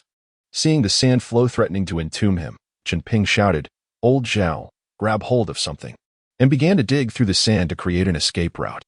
At that moment, he found himself surprisingly calm, primarily concerned that old Zhao might witness his frantic digging, which would inevitably expose him. Hearing Chen Ping's voice reassured old Zhao that he was unharmed, prompting him to draw his weapon and rush towards the dune from which they had been attacked. Meanwhile, the palace guards rushed to the scene. Some pursued old Zhao, while others began to excavate the sand pile to rescue Chen Ping. Minutes later, Chen Ping lay there, awaiting the guards to extract him, ceasing his digging. He was soon pulled from the sand by the guards, who escorted him into the palace to clean up. Once he had refreshed himself and changed clothes, old Zhao returned with a captive. Old Zhao remarked, "I was wondering how this fellow managed to infiltrate our territory undetected. It turns out he rode in on a donkey all the way." Upon inquiry, it was revealed that the individual was sent by the Jin Guwei militia. Chen Ping mused to himself that it seemed someone was growing reckless. Having just granted them a measure of freedom, they began to act boldly.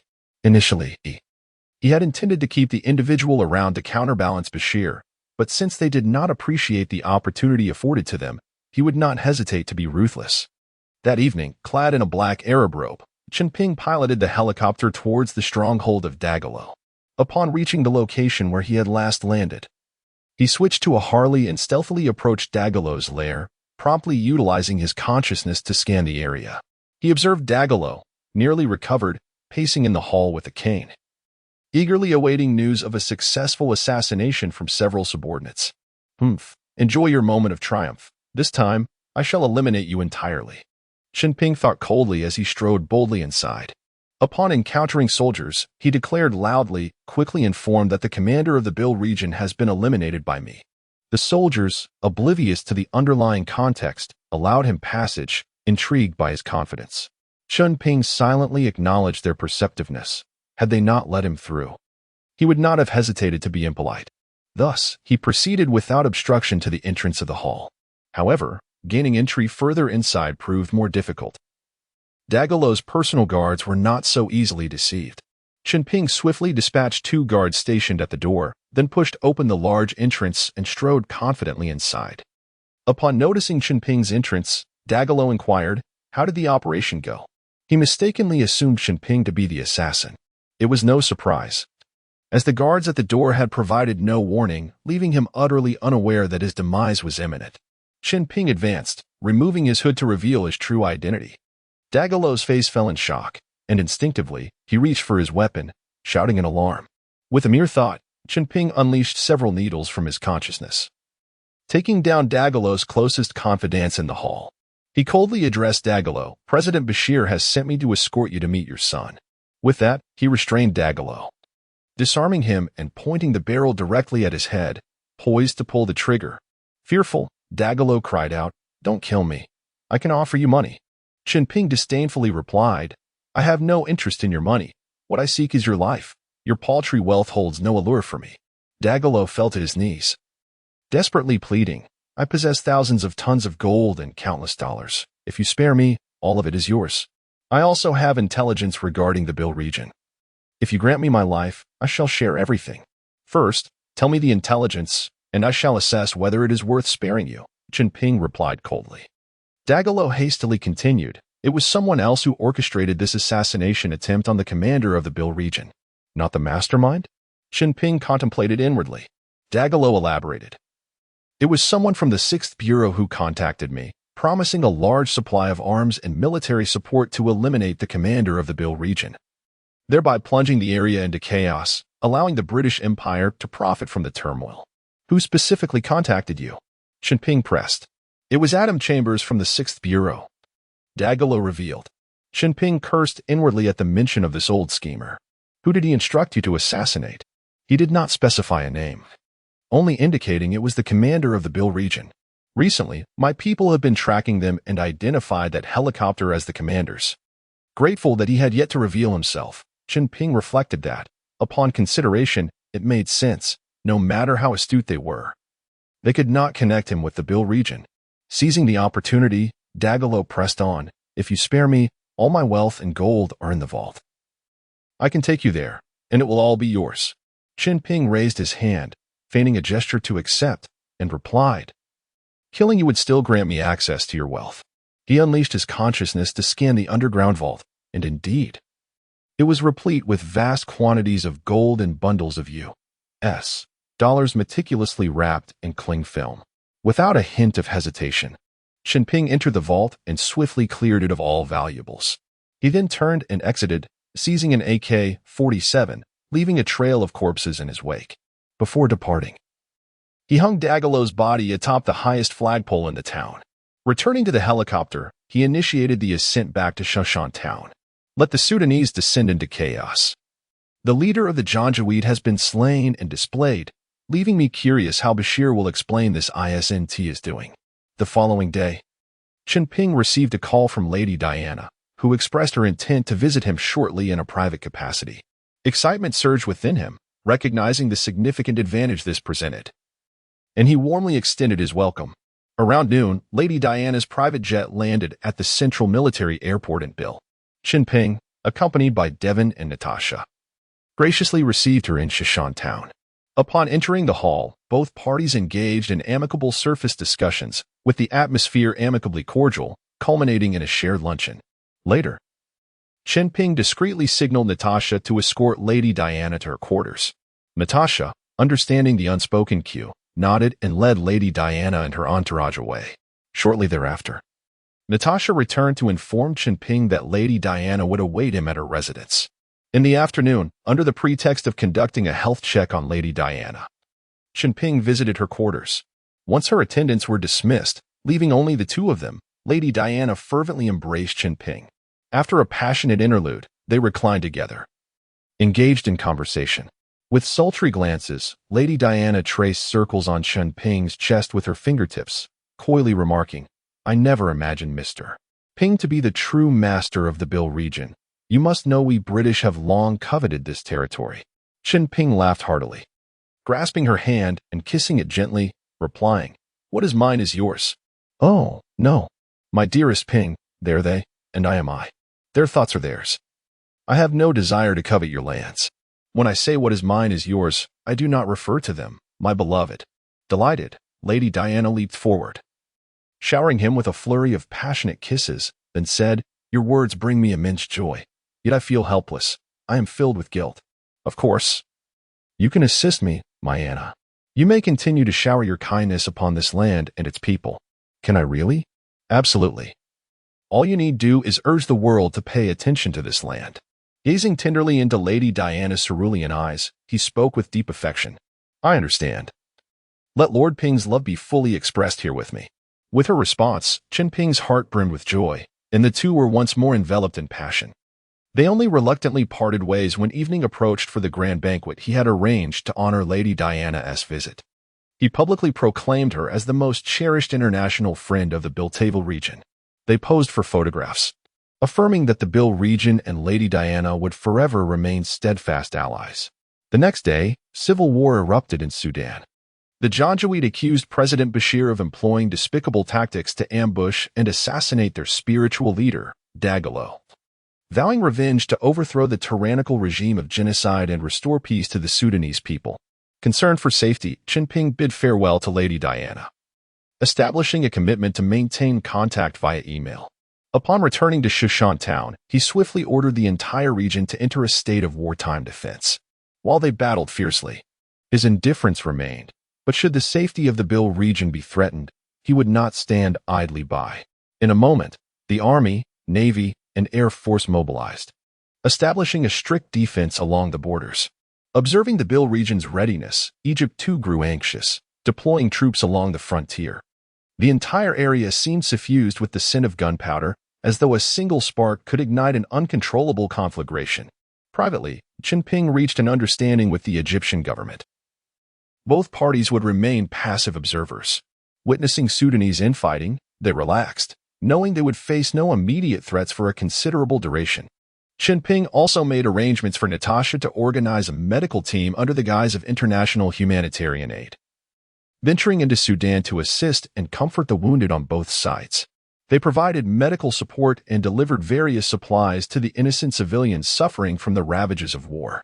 In no time, the benevolent actions of the Bill Regional Management Committee garnered widespread acclaim, capturing the attention of the international community. Lady Diana and the Dong family's Asia-Pacific media group expressed concern over the war's developments, prompting even domestic and neighboring nations to dispatch military observers to ensure no humanitarian disaster would unfold. Chapter 45. The Pyramids Beneath the Nile and the Wings of Death. The entire Bill region and its surroundings have garnered unprecedented attention from the global media. Journalists from various corners of the world have flocked to the area, turning the town of Sacred Mountain into a bustling hub. Chen Ping entrusted Devon with the responsibility of hosting media representatives and delegates from various nations while he decided to fly back home. He felt a pang of homesickness, yearning for his parents and Shaoan, and of course, he missed Shiyu and Xiao Hui as well.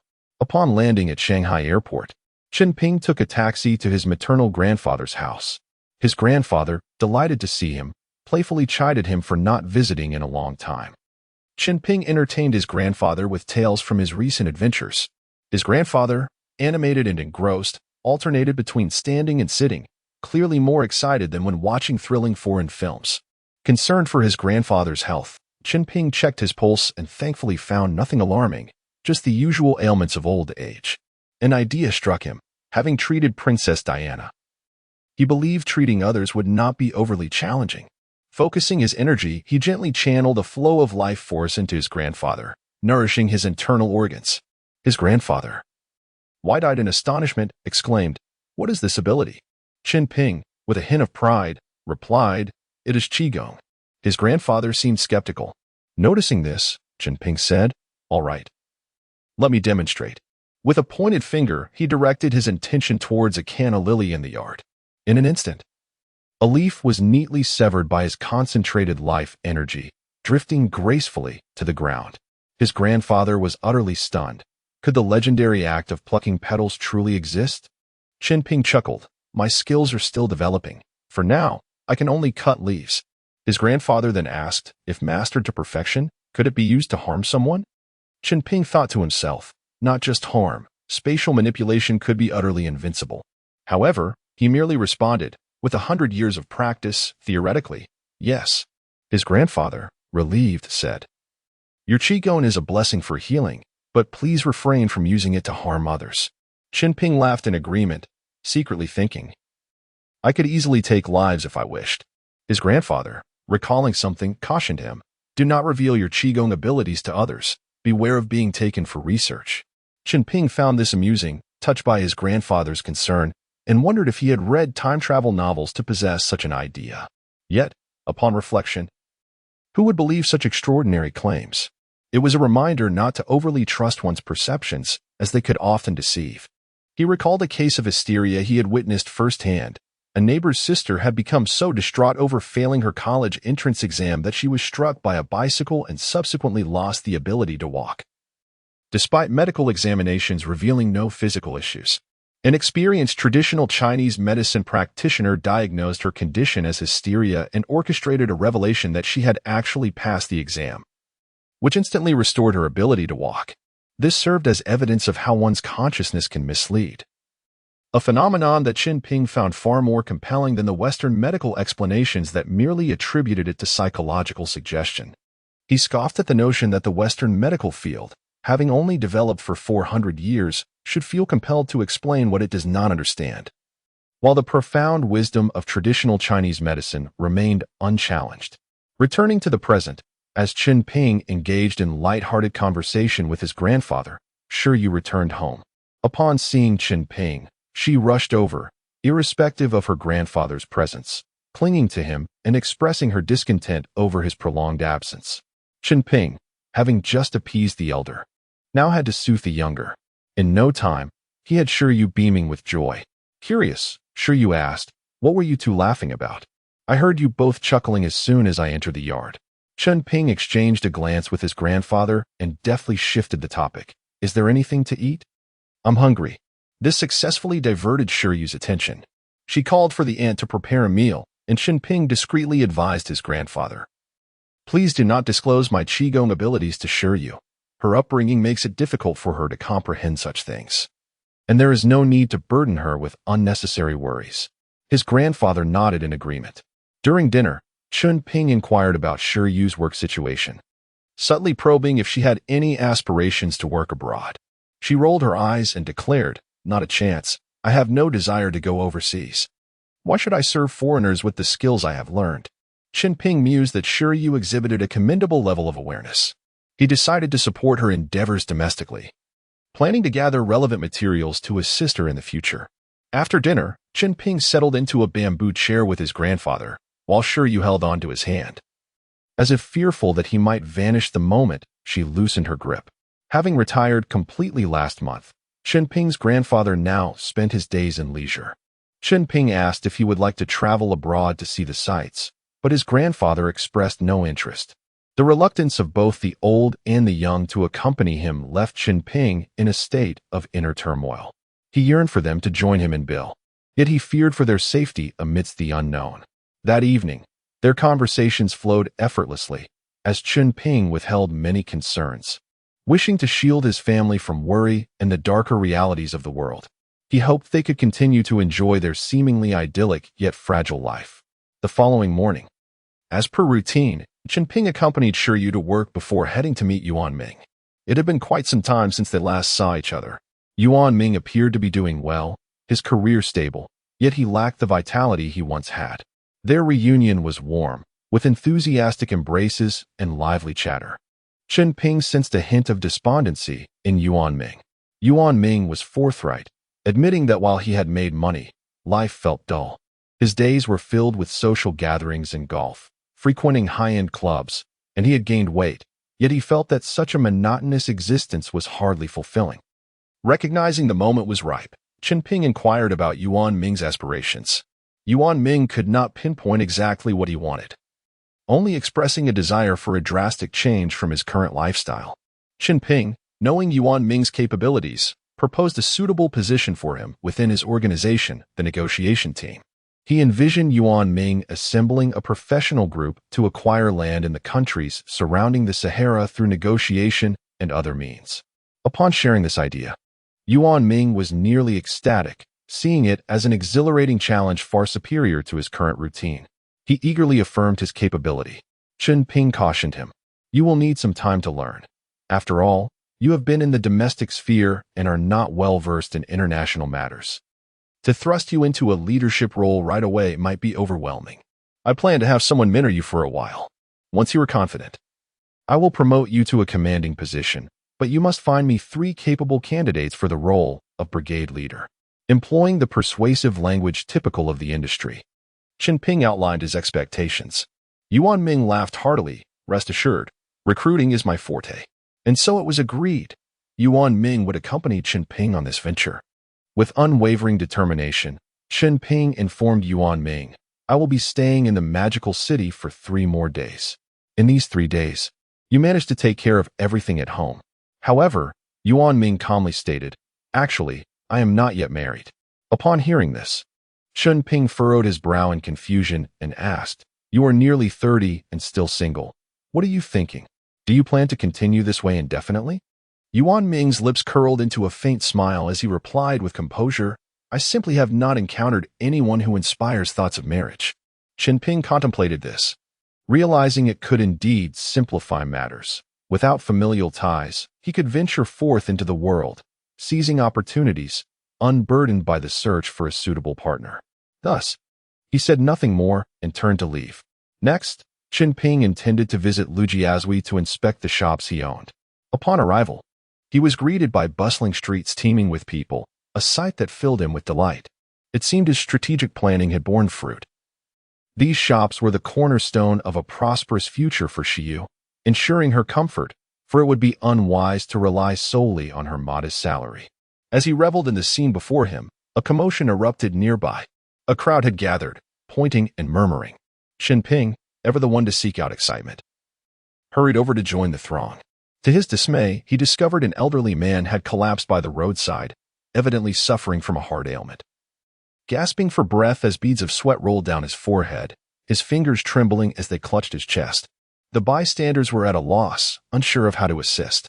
Chen Ping quickly sprang into action, rummaging through the old man's coat pocket for heart medication, retrieving 2 pills, which he promptly placed into the man's mouth.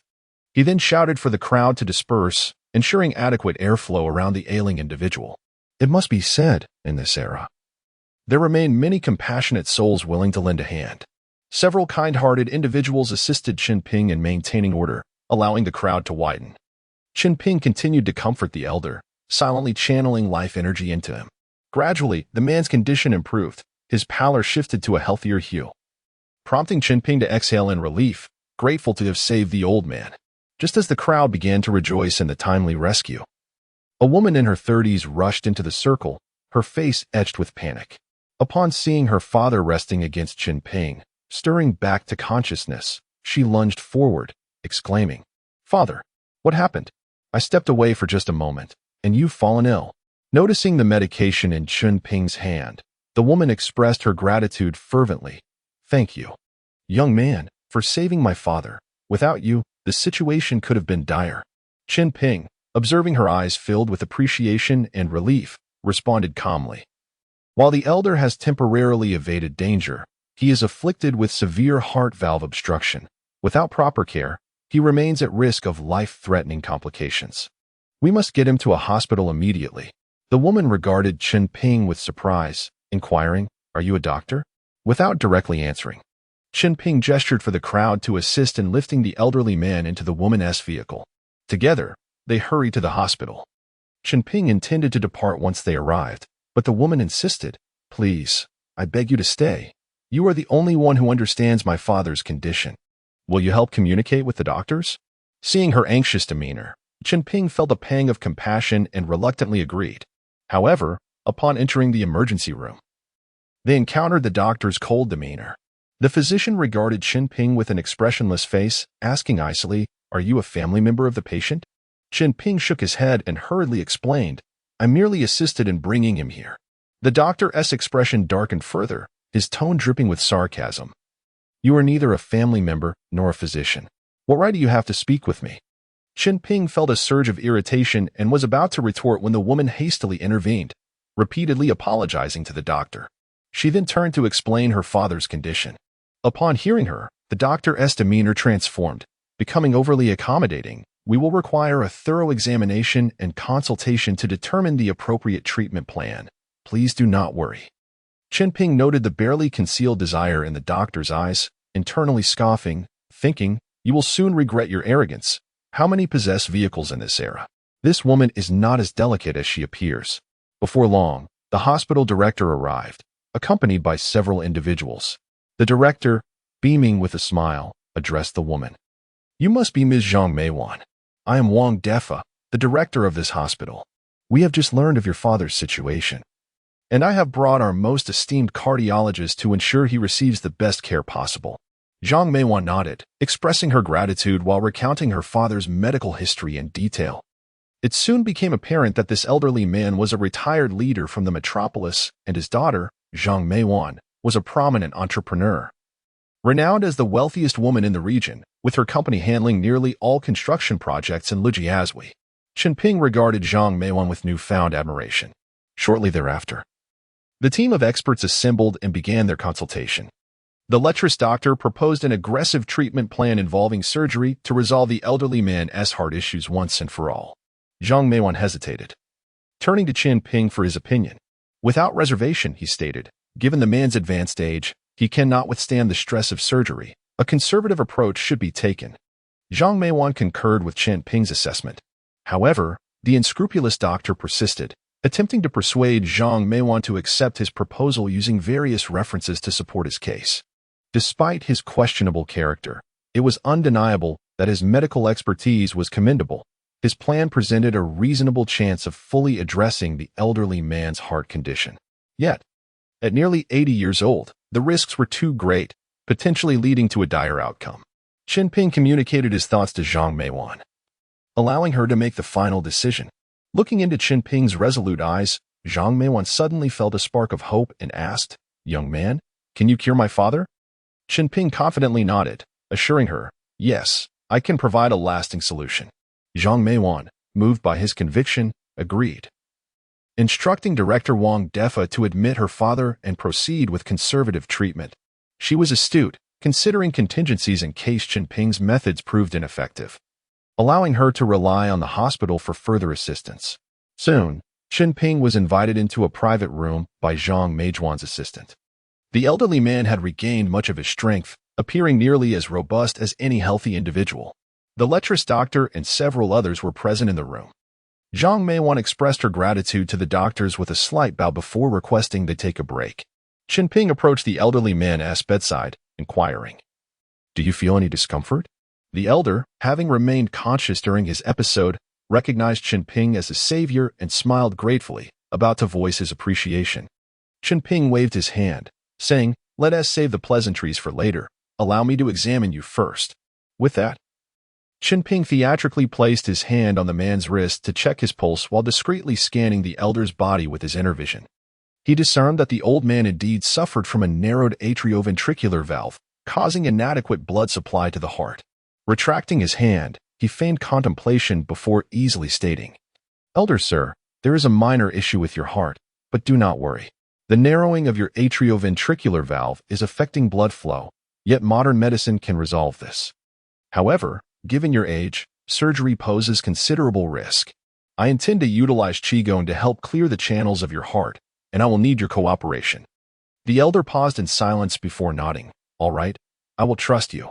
Chen Ping felt a wave of relief, thankful that the elder was willing to believe in him and accept treatment, indicating that his life was not yet destined to end. It appeared that everything was proceeding according to plan.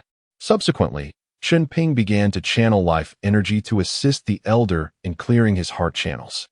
He concentrated his spiritual awareness into a needle and gently pricked the adhesion of the old man's heart valve, causing it to part slightly. The old man groaned softly, and his face instantly turned ashen.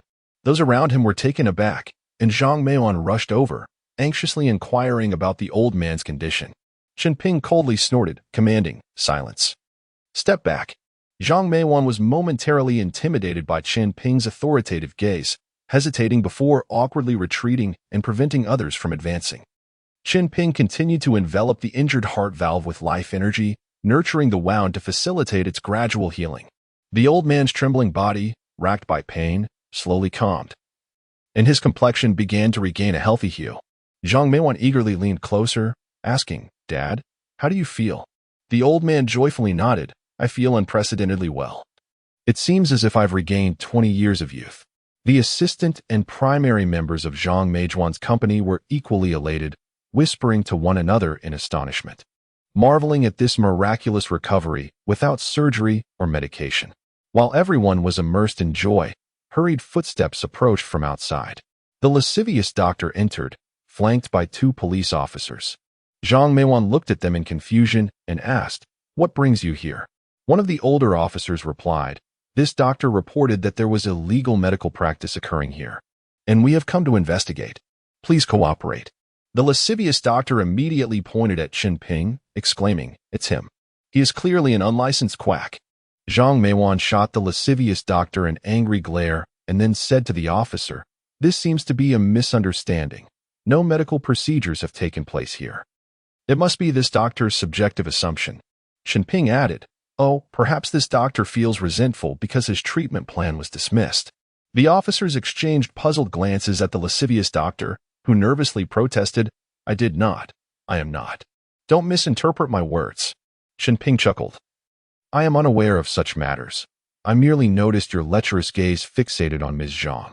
Upon hearing this, even Zhang Meiwan felt somewhat embarrassed and retorted, "Doctor, please leave my father's ward. There is nothing here for you." After saying this, she shot a reproachful glance at Chen Ping.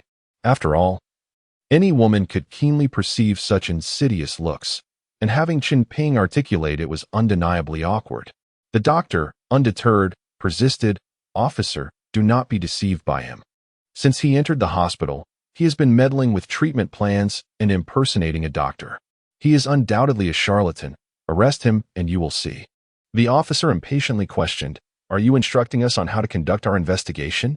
The doctor was instantly rendered speechless.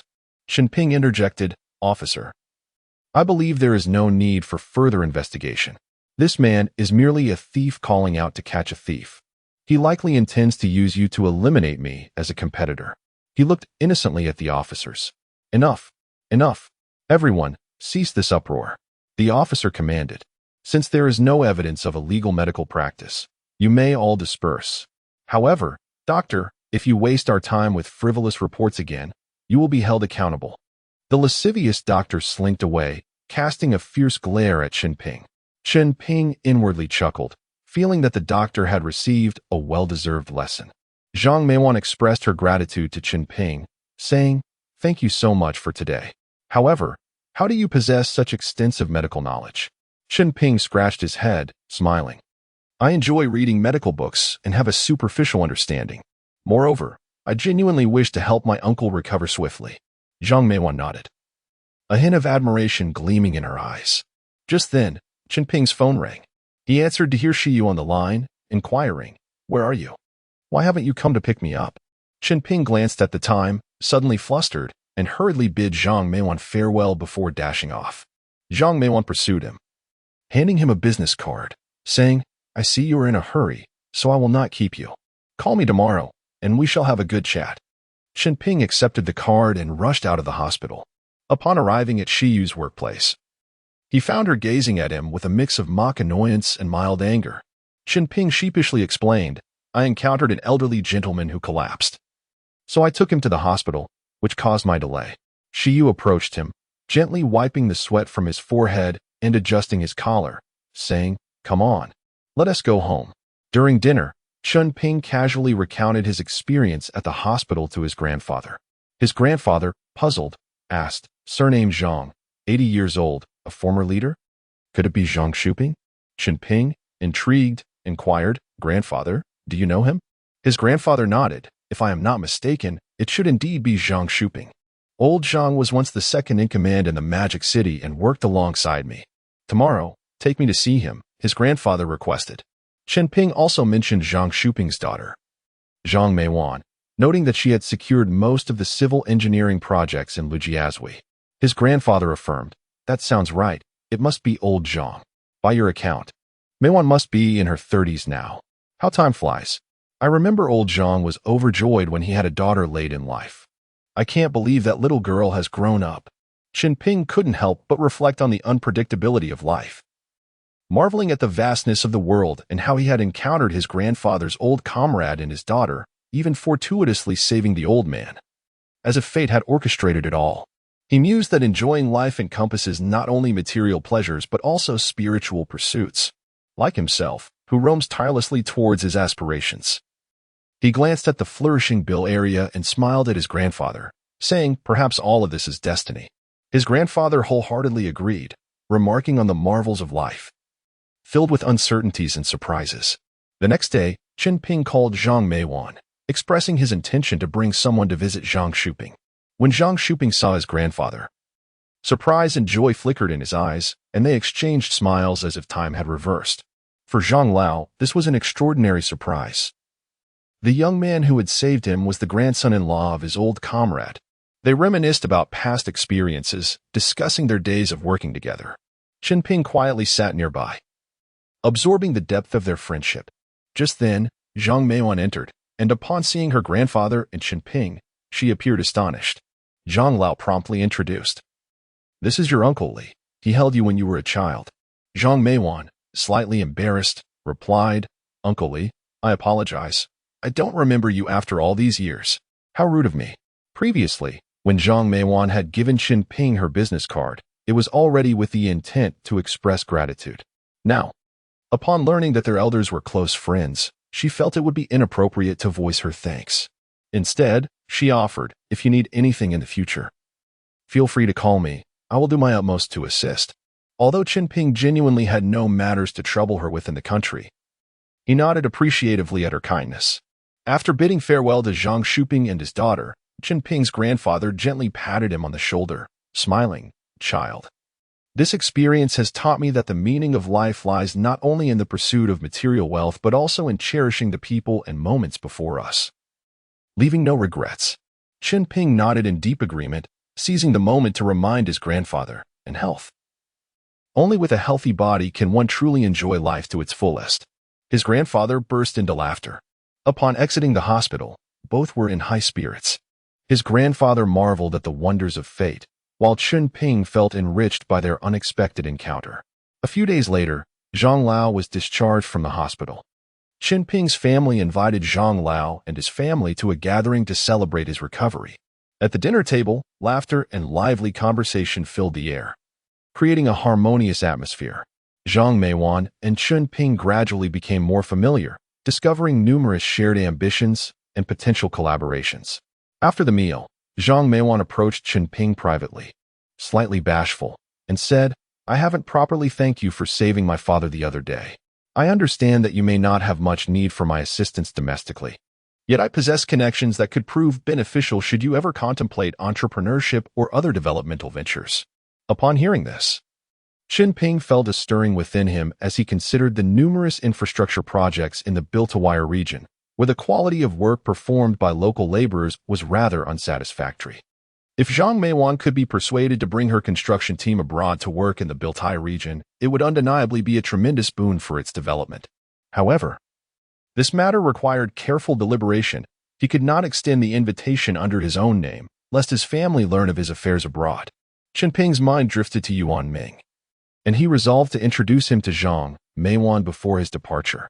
In this way, Yuan Ming could invite her to undertake construction aid in the Built-High region under his own name. In Chen Ping's heart, The Biltai region represented not merely his territory, but a beacon of hope for all of China overseas. He contemplated that cooperation with domestic entities need not be confined solely to official figures like Grandpa Tang and Grandpa Li. The involvement of private capital could potentially catalyze regional development more effectively. After all, official collaborations are often fraught with political considerations, and at present, the Biltai region was ill-suited to reveal any political inclinations, which could lead to significant repercussions in the future international landscape. Frankly, the Biltai region resembled a stumbling infant, vulnerable amidst a perilous international environment. Prematurely displaying political leanings could easily provoke hostility from developed nations, jeopardizing regional progress. While he harbored no fear of confrontation, preferring to settle disputes physically if necessary, it was prudent to evade trouble whenever possible. In the words of great leaders, one should cultivate numerous friendships while minimizing enmities. Looking ahead, Chunping planned a two-pronged approach. Yuan Ming would focus on fostering friendships, while Chen Ping himself would work to diminish adversaries.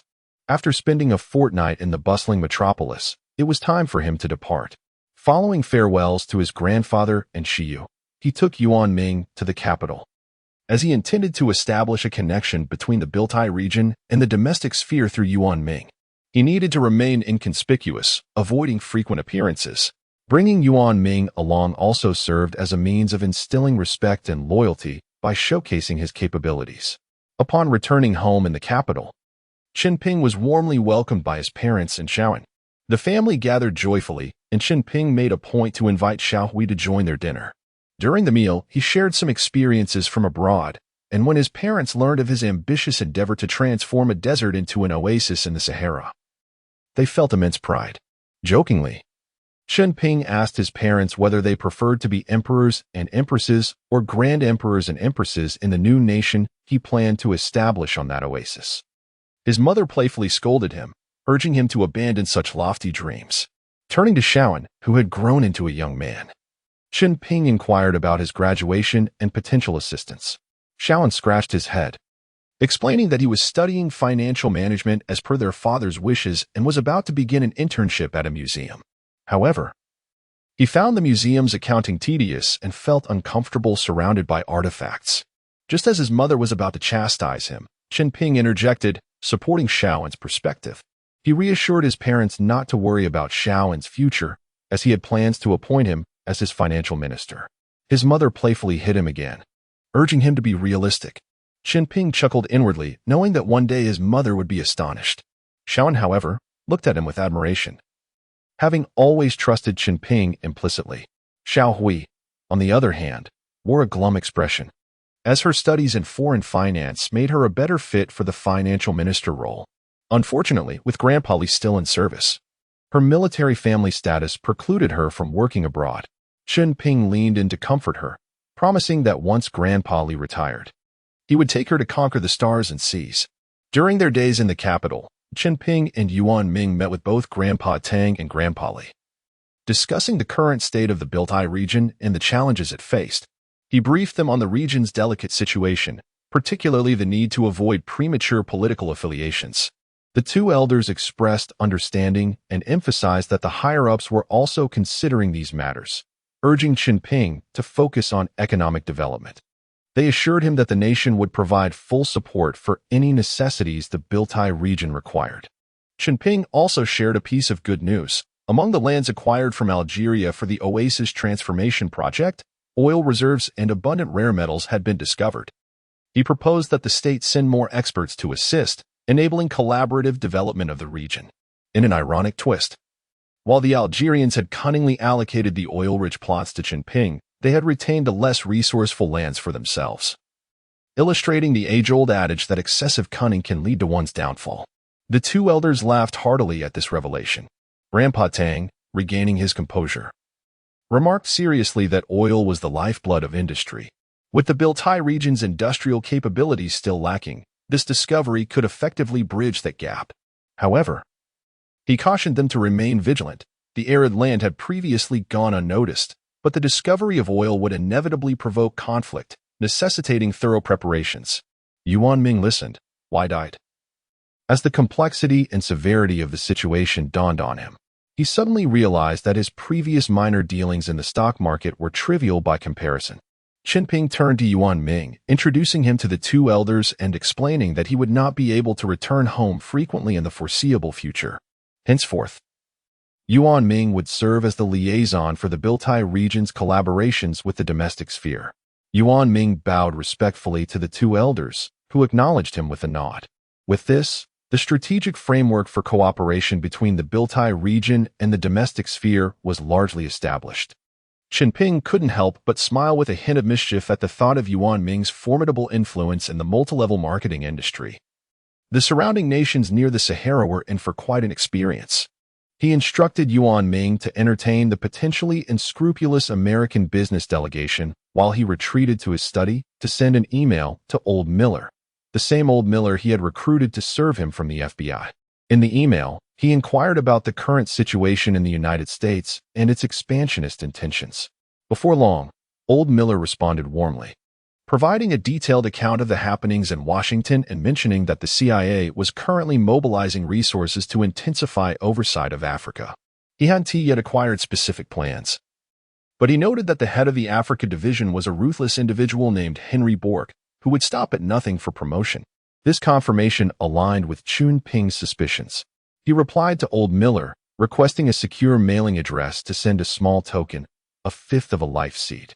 Old Miller promptly provided an address, expressing immense gratitude and indicating his intention to visit soon. Chunping chose not to engage further, shutting his computer and falling into contemplation. At present, the Biltai region's defense capabilities were sufficient to withstand any neighboring threats, yet it still lagged significantly in direct confrontation with the United States. Although Chunping could initiate a viral warfare strategy, such a measure was a last resort, akin to deploying a nuclear weapon, not to be taken lightly. He resolved to await Yuan Ming's report. With that thought, Chunping exited, piloting a helicopter to conduct artificial rainfall. This has almost become an unwavering task for him every day. Whenever he has time, he pilots a helicopter, fills the space with water, and then scatters it from above. St. Mountain Town is frequently graced by gentle rains, now transformed into a verdant region near the equator. The water that Chunping disperses may seem trivial in the grand expanse of the Sahara Desert, yet it is more than sufficient for safeguarding the area around St. Mountain Town. He completed 3 rounds of scattering in less than 2 hours. Upon returning to the council hall, Yuan Ming was already back to report on the situation. It appeared that a self-proclaimed business inspection team had set their sights on the development prospects of the Bertaiwai region, intending to assess the possibility of establishing a factory there, covering various sectors including civilian power generation, petroleum products, gas station chains, and steel mills, encompassing all aspects of daily life. After listening, Chunping smiled and inquired, "How did you respond to them?" Yuan Ming replied with a sly grin, "I told them we welcome investment, but all enterprises in our region are state-owned. If they wish to enter, they must form a joint venture with us, and we will retain majority control." Ha ha ha. I knew you wouldn't let yourself be taken advantage of. Our principle has always been to consume the candy coating of the enemy's sweetened bullets and then fire the bullets back. Let it be as you said. Those who are unwilling may leave. Yuan Ming laughed and departed. With Yuan Ming around, Chunping felt no concern about being at a disadvantage. It seemed that these American investors were in for a rough time. Let Yuan Ming work his magic. If he couldn't manage, they would devise another plan. Chunping resumed his daily task of inducing rain. If there were an award for the most diligent Dragon King, he believed he would surely be elected. As usual, the helicopter flew to the banks of the Nile, and Chunping skillfully descended to draw water from the river. To his surprise, he discovered that his space had undergone a transformation. Specifically, the dimensions of the space had not changed, but it had become more profound and dense, as if it had undergone an upgrade, increasing in dimensionality. In straightforward terms, the items within the space appeared tenfold smaller than before. Did this not imply that the storage capacity had increased tenfold? Chunping was filled with joy. It seemed that his diligent efforts in expanding the area for planting had yielded this reward. Recently, the area he had expanded was far more than tenfold. He quickly realized that although the area of territory had increased by over 100 times, the area of greenery had only seen about a tenfold increase. This realization bolstered his confidence, A tenfold increase in greenery could indeed lead to a tenfold expansion in space, a delightful surprise. Chen Ping began to gather water from the Nile. The river, over 100 meters wide, surprisingly experienced a flow disruption due to his collection. He instantly extracted 30,000 cubic meters of river water, creating a vast dry area. The newly added river water swiftly filled the space he had vacated, colliding with the previously flowing old river water, producing a thunderous roar. At the moment the water enclosed him, he spotted a pyramid-like structure at the riverbed. Could this be the legendary pyramid located beneath the Nile? Chen Ping was instantly intrigued. After ensuring no one was around, he deployed a shield and leaped into the water, diving down to the depths of the river. Indeed, it was a pyramid, appearing slightly smaller than the Great Pyramid of Khufu. This was a spiritual symbol of the Egyptians, and Chen Ping decided to explore it further. Guided by a spiritual sense, he began to extract space from beneath the pyramid. Upon reaching approximately 20 meters, he found that the interior of the pyramid was devoid of water. The sealed space within the pyramid had air pressing the water out. Chen Ping used his spiritual sense to check and found no anomalies in the air.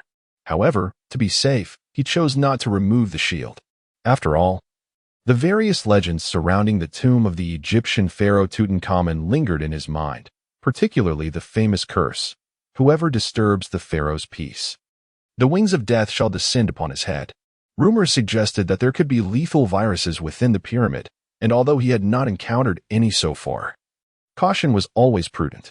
Before long, he arrived at the first burial chamber indicated by his spiritual sense. Clearly, this was not the tomb of a pharaoh. Inside, there were approximately 8 coffins made of bronze. The carvings on the coffins suggested that their occupants were likely guards. As someone educated in modern humanitarian principles, Chen Ping felt a surge of anger.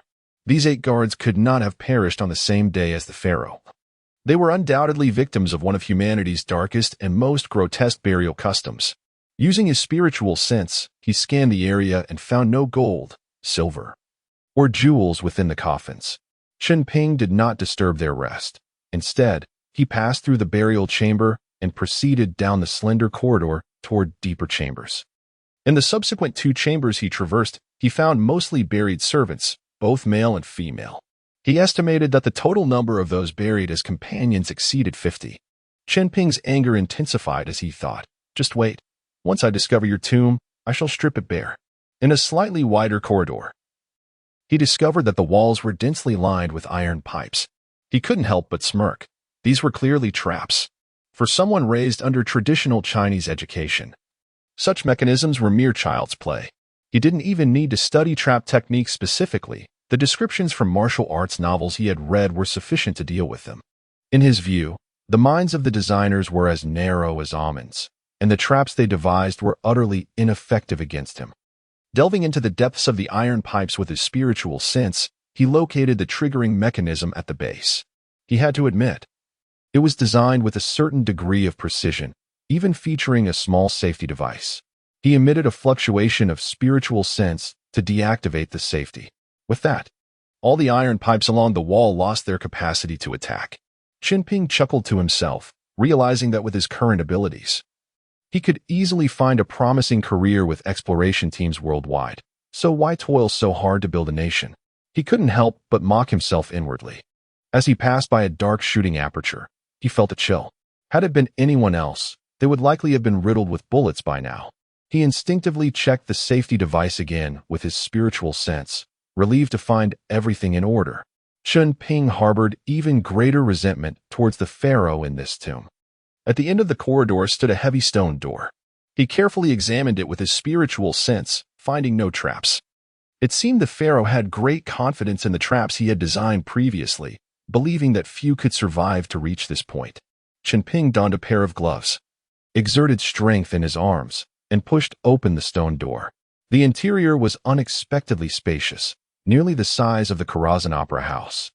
The entire hall was adorned with 18 life-sized golden statues. Chen Ping couldn't help but scoff. Why are these dead pharaohs so obsessed with gold? If these life-sized golden statues were repurposed into jewelry, how much wealth would that yield? He approached a statue, hoisting it up and weighing it in his hands. It was nearly solid gold. Regardless, he decided to store all 18 statues in his space. With their removal, the hall instantly appeared much more spacious. Chen Ping walked toward the enormous coffin of the pharaoh. On the altar before the coffin lay a scroll, composed of an unknown material, perhaps woven from gold threads mixed with silk. Under the beam of his emergency flashlight, it shimmered faintly, resembling a document. Chen Ping stepped forward to pick it up and unfold it. The scroll contained inscriptions in ancient Egyptian, detailing the life of this pharaoh. During the time of the Egyptian pharaoh Tutankhamun, the ancient Egyptian hieroglyphic system was utilized, also known as Tutankhamun script. This writing, with its unique pictorial symbols and rich expressive capacity, became a significant hallmark of ancient Egyptian culture. However, even for Chen Ping, a linguistic prodigy, deciphering it proved to be quite a challenge, let alone explaining it to others, as they would hardly understand.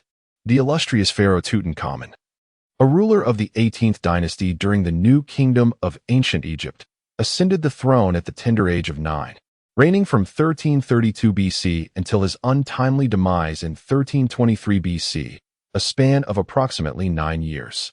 Born around 1341 BC, he succumbed to death at merely 19 years of age. The scrolls narrate that in his 18th year, Tutankhamun experienced peculiar manifestations. He would often transform into an ephemeral wisp of dark smoke, dissipating above the palace, only to reappear after several minutes. He proclaimed himself the son of a demon, possessing the ability to traverse dimensions, claiming to have recently traversed his kingdom before returning. This phenomenon instilled great fear in a senior elder named I, who perceived it as a dire omen for the nation. Consequently, I conspired with the majority of the elder council, employing the allure of beautiful women and poison wine to incapacitate Tutankhamun, ultimately leading to I himself shattering the young pharaoh's skull with a golden gourd. Following this treacherous act, I ascended to the throne. It was later revealed that he was, in fact, the father of Nefertiti, Tutankhamun's stepmother, effectively making him the father-in-law of Tutankhamun's father, Akhenaten. This was a blatant act of usurpation, devoid of any blood relation between the two. Thus, Tutankhamun's step-grandfather seized his grand dominion. This incident underscores the perilous consequences of allowing external kin to wield power, a lesson imparted by our ancient ancestors thousands of years ago. Though Tutankhamun's skull lay shattered, a malevolent curse emanated from his chest. All who conspired against me shall see their progeny suffer the wrath of demons for eternity. This proclamation terrified I and his accomplices, prompting them to construct a pyramid for Tutankhamun along the banks of the Nile. At that time, this stretch of the Nile was not as it is today. It was a new channel excavated by hundreds of thousands of laborers. Upon completion, before the workers could depart, I ordered the Nile's waters to flow through this newly created channel, submerging Tutankhamun's pyramid beneath the river's depths. While ensuring that all involved in its construction were silenced, hundreds of thousands of lives extinguished in a single stroke. Their intent was to ensure that Tutankhamun's pyramid would remain forever entombed beneath the Nile, never to be resurrected. Subsequently, they constructed a false tomb for Tutankhamun in the Valley of the Kings on the west bank of Luxor. On November 4, 1922, British archaeologist Howard Carter led an excavation that brought to light this tomb, imbued with the pharaoh's curse, which gained worldwide notoriety. On the walls of the false tomb, Carter and his team uncovered numerous inscriptions of curses, the most famous of which read, "Whoever disturbs the pharaoh's rest, death shall spread its wings over him. And any who enters this tomb with impure intentions, I shall grasp him by the throat as one would strangle a small bird." Following the discovery of Tutankhamun's tomb and the exposure of these curses, a series of misfortunes and deaths befell those connected to the tomb, garnering extensive media coverage and amplifying the fear and mystique surrounding the pharaoh's curse. Among the most notable cases was Lord Carnarvon, who financed Carter's excavation. Shortly after entering the tomb, he returned home only to succumb to a lung infection. It was said that he was bitten by mosquitoes on his cheek, leading to pneumonia and his subsequent death. Remarkably, a similar wound was discovered on the same spot on Tutankhamun's mummified face. Additionally, numerous others associated with the excavation also met untimely ends. Carnarvon's friend, George Ward, upon hearing the grim news, hastened to Egypt, driven by curiosity and disbelief. only to fall gravely ill the next day and perish within 12 hours. Among the deceased were radiologists who x-rayed the pharaoh's mummy, British entrepreneurs who were the first to visit the tomb, and archaeologists who were instrumental in uncovering Tutankhamun's mummy by dismantling a wall in the tomb. By 1935, 21 individuals with direct or indirect connections to the excavation had met untimely fates. These occurrences were sensationalized by the media, suggesting that the pharaoh's curse had indeed manifested. If such immense power emanated from the false tomb, what malevolent curses awaited within the true tomb of Tutankhamun? Chen Ping began to cautiously scan every detail of the grand hall with his spiritual awareness, focusing particularly on Tutankhamun's corpse. Although he considered himself a steadfast atheist, ancient wisdom cautioned him that prudence is the key to longevity. Upon examining the neck of Tutankhamun's corpse, he discovered a black mark resembling a tattoo, yet more accurately described as a birthmark. The shape bore a striking resemblance to a pair of outstretched wings, with the feathers vividly detailed. Despite Tutankhamun's body having desiccated into a mummy, with skin wrinkled like ancient tree bark, the birthmark remained remarkably distinct. As Chen Ping's awareness drew near to this mark, an unexpected turn of events transpired. Chapter 46. A demon as my underling. As Chen Ping's consciousness made contact with the black tattoo, he distinctly sensed that the tattoo was alive. Enveloping it with his spirit, he sought to uncover its hidden secrets. Suddenly, the tattoo transformed into a cloud of black smoke, rushing back into his mind. In an instant, Chen Ping found himself drawn into his dream space. Within this realm, the black tattoo darted about, moving like lightning, seemingly in search of an escape. With a cold smile, Chen Ping called out, "Stop running. You are my prisoner now. I command you to halt. Your frantic movements are making me dizzy." The black tattoo, evidently possessing intelligence, paused and began to morph into the shape of a human face. Its hollow eye sockets gazed at Chen Ping, conveying a thought he could comprehend. "Mortal, relinquish your body, or I shall annihilate your soul." Chen Ping scoffed. "You think you can intimidate me? You are now my captive. Come into my grasp so I may digest you, or I shall imprison you here for a millennium." Enraged, the black tattoo transformed swiftly into a pair of wings and lunged at Chen Ping. He reached out and gently seized it, preparing to crush it. To his astonishment, the creature slipped through his fingers and burrowed into his sea of consciousness. This scene was all too familiar. In his childhood dreams, Chen Ping had often battled such entities. Within the sea of consciousness, two souls confronted one another. Chen Ping coldly declared, "You had an ancestor who once visited this place and was devoured by me. Now it is your turn." The black soul retorted, "Do not resist. It will only bring you pain." "To hell with you," Chen Ping shot back, manifesting a colossal hand of consciousness that struck the entity, scattering it. As it began to coalesce once more, Chen Ping could sense its astonished gaze upon him. He chuckled. "Have you wandered into the wrong scene? This is not the script you were given, is it? Wasn't it supposed to be you consuming me and then wreaking havoc in this world? Huh." Subsequently, Chen Ping condensed his consciousness into a sharp needle, relentlessly piercing through its soul. With each strike, it let out a pained cry, and Chen Ping lost count of how many times he had thrust. Breathless, the entity pleaded, "Stop, my friend. I yield." Gradually, the creature solidified into the form of a stunningly beautiful woman, prostrating at Chen Ping's feet in submission. Her slender waist and subtly heaving shoulders constantly reminded Chen Ping of her exquisite beauty. Had she swiftly discovered his weakness by transforming into a temptress? Looking down at her, Chen Ping coldly demanded, "Reveal your origins." She spoke in melodious English, recounting her tale. "I am the sister of Satan. Due to ideological differences with my brother, I descended to Earth to establish a realm of my own design." Chen Ping interrupted, "Silence. According to Wesley's novels, Satan has no sister. He is not a tangible being, but merely the negative emotions within Jehovah. Then, esteemed master, you may perceive me as the negative emotions residing within Satan." Chen Ping mused. If Satan is so vile, how wicked must his negative emotions be? Would they be so corrupt as to ooze? He pondered the implications of consuming such a tainted soul. "The child I once occupied was a young pharaoh, and though he was initially suitable, our integration felt discordant since he was male. Ultimately, at the age of 19, he was betrayed and murdered by his elder. Otherwise, with my powers, how could I have been so easily vanquished by a mortal? I have been sealed within this tomb for over 3,000 years.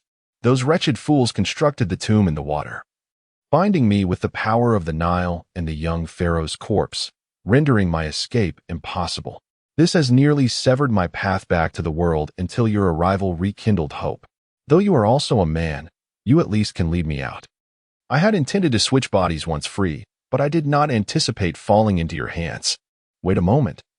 You keep referring to me as master. Are you proposing to submit to me as a loyal servant? Indeed, master. You are my only hope of returning to the world. Thus, I am willing to be your devoted vassal. Chen Ping smirked. I am not afraid that you might feign loyalty to deceive me into releasing you. He then conjured a consciousness needle, branding it upon her soul, and with a mere thought, he commanded it to pierce within her essence. She writhed in agony, her soul dimming, repeatedly beseeching, Master, spare me. My loyalty is as evident as the sun and moon. Enough. Does your wicked soul dare to bask in daylight? Wouldn't it perish in the light? Chen Ping had forgotten that in foreign mythologies, the notion that souls could not see the sun did not apply. In such tales, only the divine light of Jehovah was to be feared by evildoers. Very well, remain obediently within my sea of consciousness. I will lead you out. But you must fully obey my commands.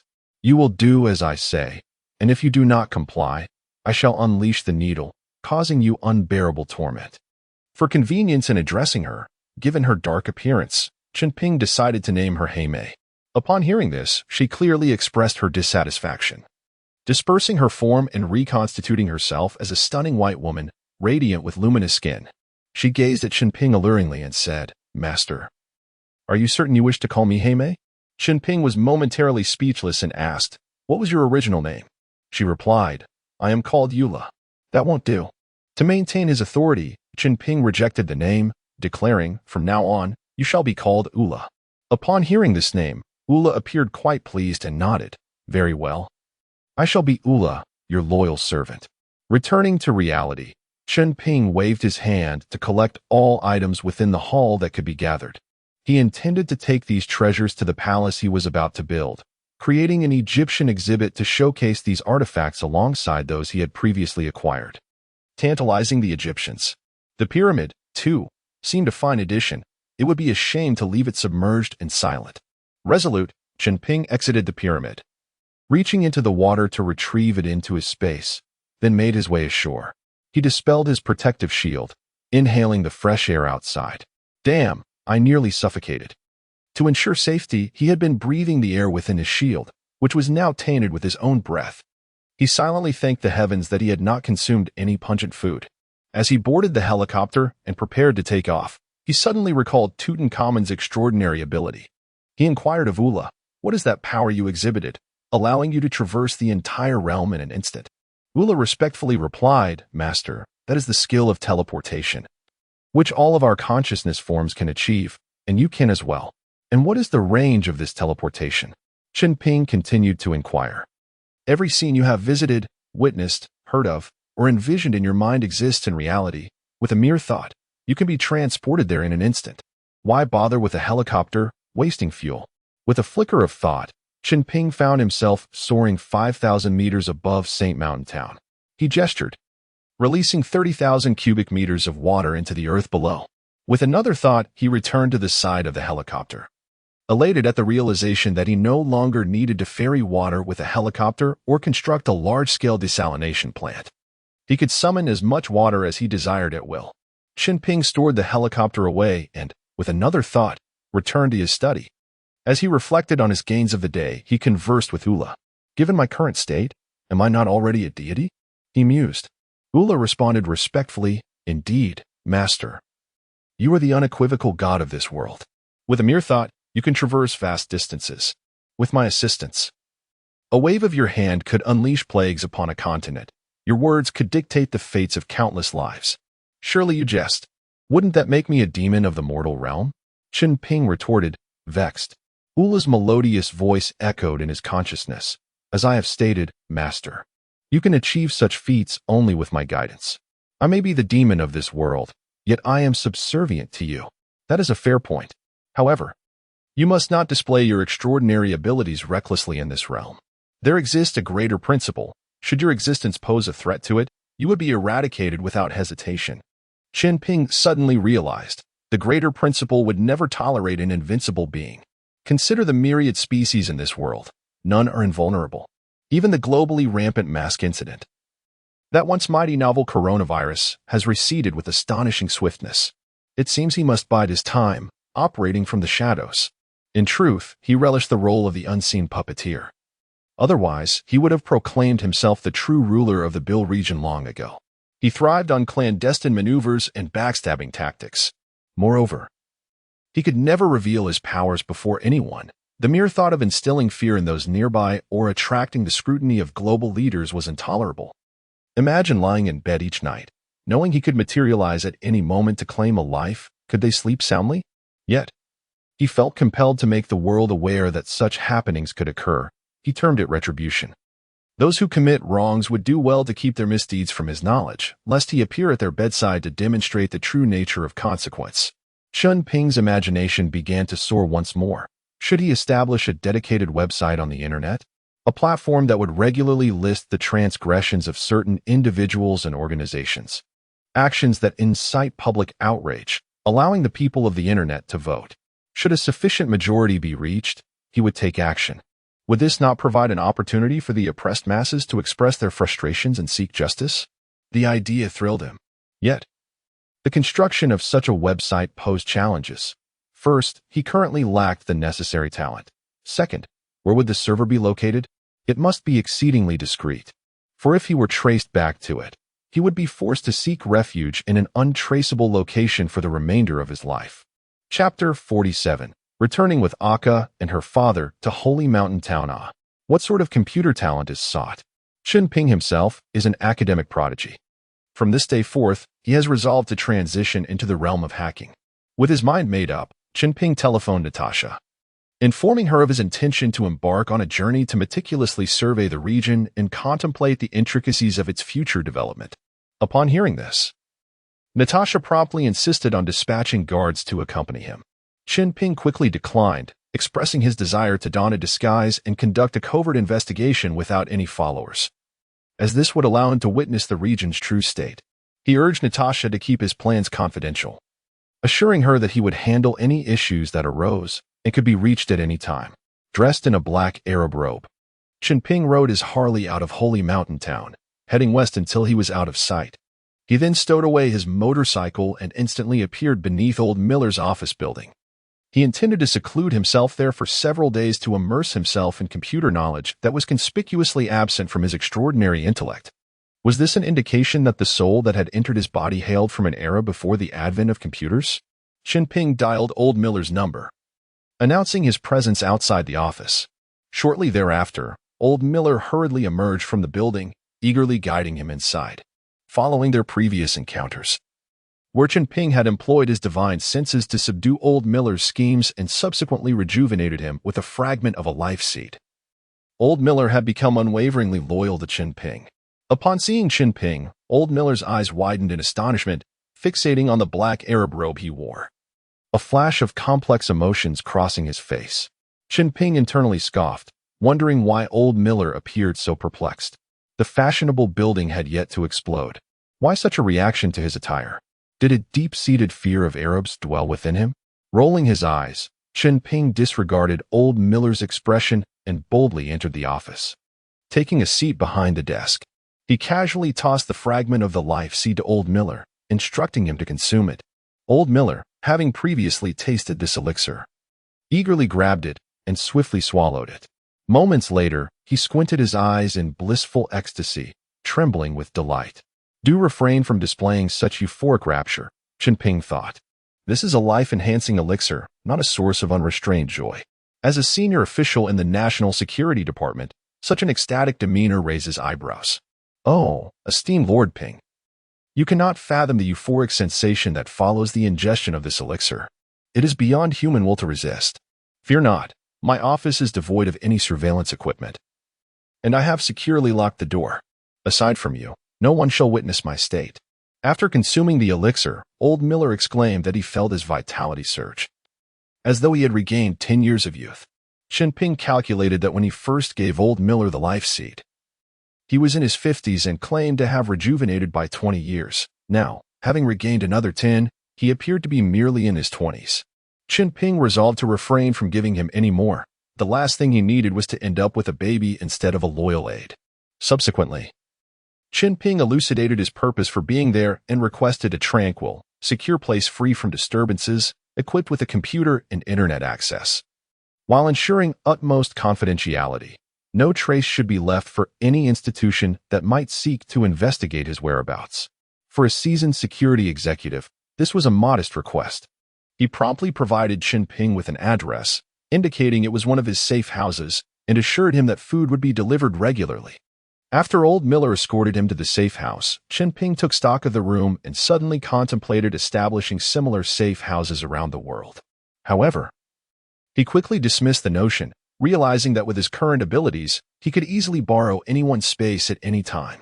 In the future, it would not be uncommon for individuals to discover signs of human activity in their short-term residences without any clues to substantiate it. No need to search. It would be his doing. Over the following week, Chen Ping immersed himself in the realm of hacking knowledge through the internet. For someone of his scholarly prowess, learning was an effortlessly simple endeavor. A week later, he called old Miller to instruct him to tidy up the safe house.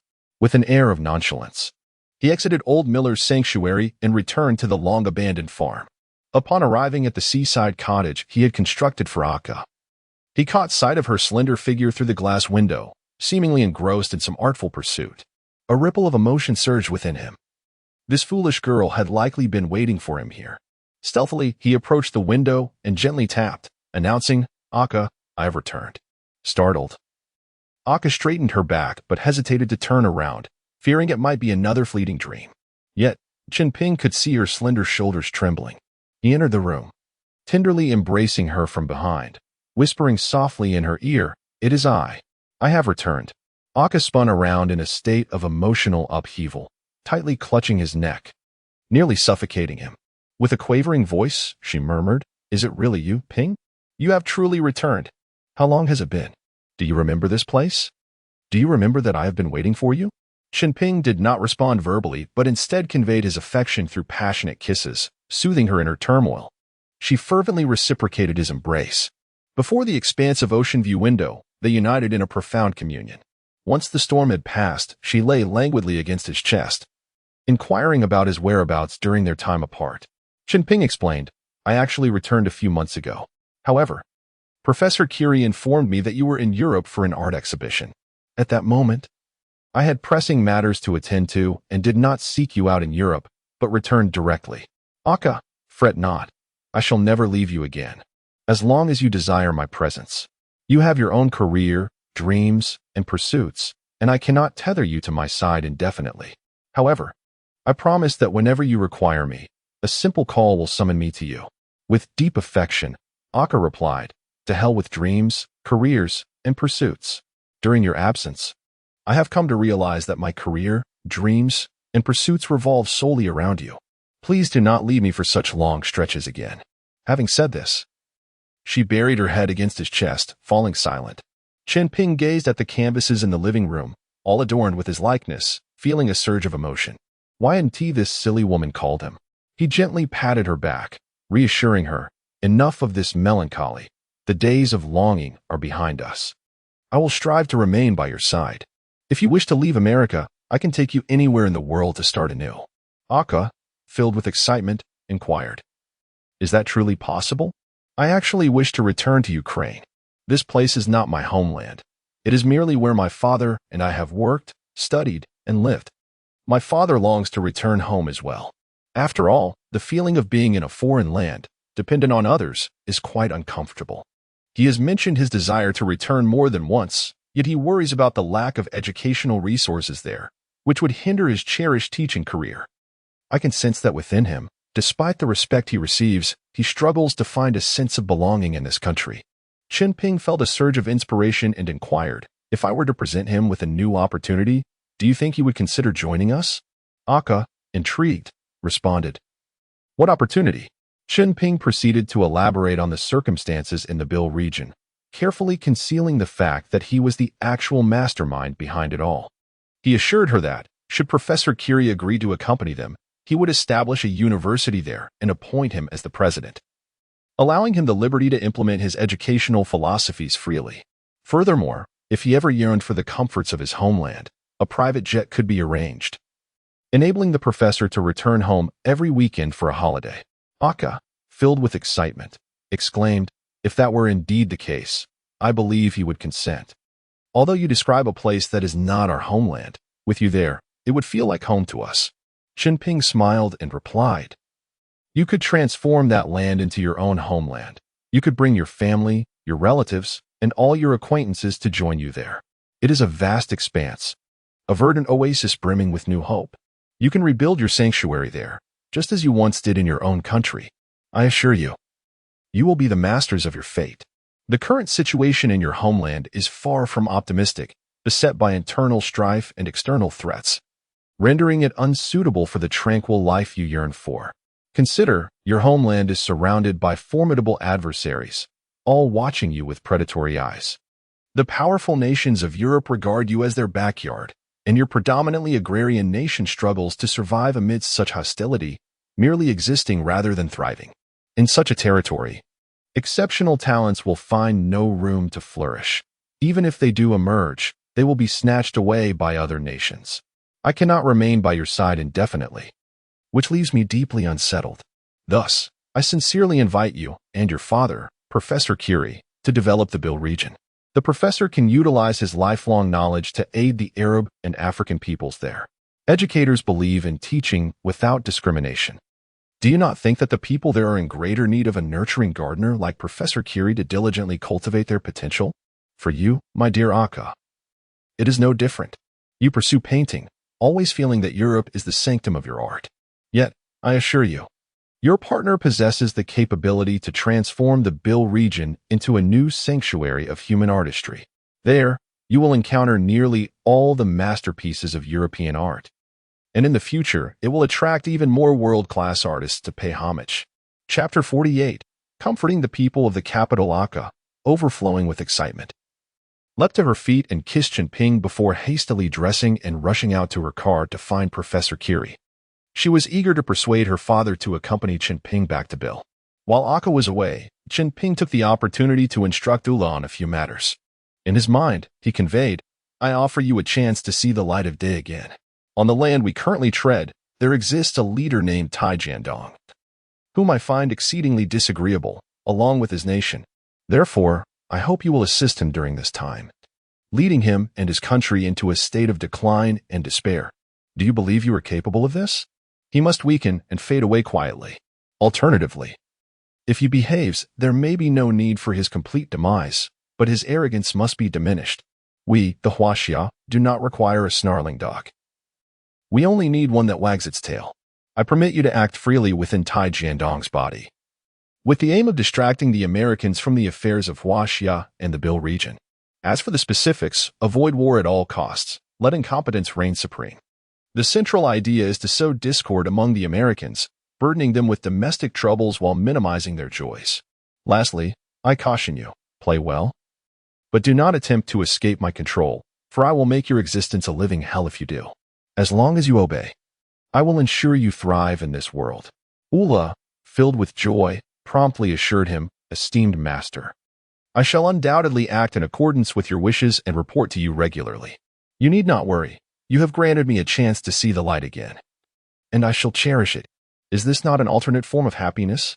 Chen Ping inquired if she needed him to introduce her to Tai Jiandong, to which Ula eagerly shook her head. No, he is easy to find.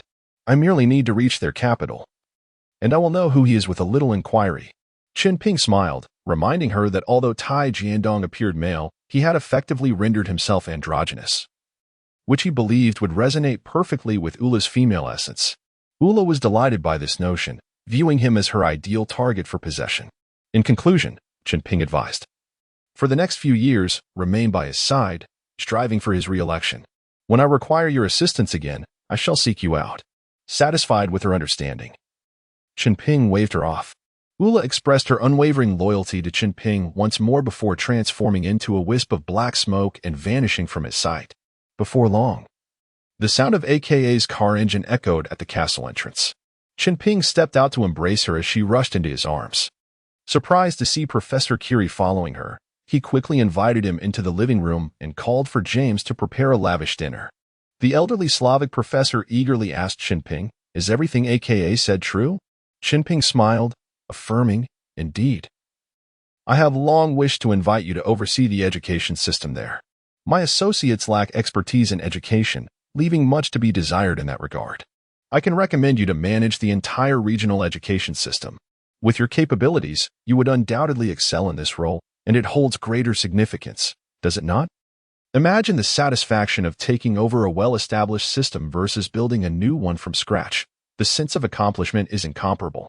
I sincerely hope that through our collective efforts, we can transform the Bill region into a paradise where everyone is well-fed and warmly clothed, and where the populace possesses extraordinary qualities." Chen Ping further assured Professor Curie that he could bring his relatives and friends from Ukraine along. The Bill region welcomes wise individuals from all corners of the world to join in its grand endeavor. Talents from various fields are needed, and those who arrive now will secure excellent positions. In the future, the Bill region will open its doors wide, embracing investment, immigration, and residents from people worldwide, including his homeland. Professor Curie expressed his eagerness for that day to arrive. They discussed the matter in detail, and Professor Curie indicated that he would resign from his position upon returning to the school and then fly to the Bill region. Chen Ping promised to arrange for someone to pick him up at the airport. Professor Curie placed complete trust in Chen Ping. Having witnessed him fulfill his promises over the years, he happily affirmed he would take action immediately, ensuring the resolution of Chen Ping's graduate studies. Chen Ping requested that he take AKA along, as he would need to return to Huaxia for a while. He assured her that he would have friends in Bill waiting for them and making all necessary arrangements. Although Akka was reluctant to part with him, she understood his need to return home and agreed. With everything settled, they enjoyed a sumptuous dinner prepared by James. That evening, Chen Ping invited Professor Curie to stay at the estate, planning for AKA to drive him back to school the next morning. He informed them that he would also be flying back to Huaxia the following morning, and they would meet again in Shushan town. That night, Chen Ping and AKA shared an exquisite evening together, reveling in the pinnacle of earthly joy. The next morning, they parted ways. AKA and Professor Curie returned to the school to handle relevant matters while Chen Ping headed back to his homeland. As he stood before the small building of Shiryu's grandfather, her family was preparing breakfast. The sensation was delightful. Chen Ping effortlessly traversed between homes. While other scoundrels struggled to manage their time, he could arrive at any desired location with a mere snap of his fingers. Is this not a skill coveted by all rogues? Today, Shiryu remarkably had the day off. After breakfast with her grandfather, Chen Ping eagerly took her out shopping. Shiryu, still commuting by bus for work, was unacceptable. What if such a beautiful wife encountered a lecherous man on public transport? Chen Ping firmly led her to the largest automobile sales center in the city, determined to buy her a car for convenience. Shiryu was thrilled, overwhelmed by the selection. Ultimately, under Chen Ping's suggestion, she chose a robust and safe American-made 5.2-liter V8 Jeep Grand Cherokee. They spent the entire day exploring the city in their new vehicle before returning to her grandfather's home. Watching Chen Ping dote on Shiryu brought great joy to her grandfather. That evening, the family gathered around the dinner table, enjoying a harmonious atmosphere while discussing topics of mutual interest. Despite being retired, her grandfather had adapted well to his new lifestyle, and Chen Ping refrained from assigning him any tasks. Meanwhile, Shiryu's uncle, working diligently in the development zone, was thriving, and Chen Ping's investments had greatly aided his success, making his political achievements quite remarkable. In the near future, he would undoubtedly emerge as a rising star in the political arena of the city. During the meal, her grandfather broached the subject of Chen Ping and Shiryu's marriage, suggesting it was time for the two families to meet. Chen Ping readily agreed and sought Shiryu's opinion. She shyly nodded in response, remaining silent. It seemed time to arrange for the families to meet. However, it was only a matter of time. After all, Shiryu's parents and Chen Ping's parents were old acquaintances. Only her grandfather had yet to meet them. Chen Ping promised to bring his parents to visit her grandfather when time permitted, which delighted him greatly. The following day, as Shiryu prepared for work, Chen Ping asked her to drive him to the airport on her way, as he needed to return to the capital briefly. Watching her drive away, Chen Ping turned and returned to his home in the capital, where surprises and warmth awaited him. As graduation approaches, Shaoan is currently seeking an internship opportunity. Chen Ping has decided to take Shaoan along with him to Shushan Town. There is no objection from their parents, after all. It is only natural for an elder brother to lead his younger sibling into the world. After a brief conversation with his parents, during which his father prepared to leave for work, Chen Ping contacted Xiao Hui and arranged to meet her at the museum, subsequently accompanying his father there. At the museum, both Grandfather Tang and Grandfather Li were present. Grandfather Li is on the verge of retirement, now dedicating nearly all his time to the museum. Upon returning, Chen Ping made some slight adjustments regarding the museum's operations. Considering he possesses numerous foreign relics acquired through dubious means, it would be inappropriate to exhibit them domestically. Given his family's character, they would never condone such a provocative action. Thus, he resolved that the museum would only showcase artifacts obtained through legitimate transactions and excavations within his own country.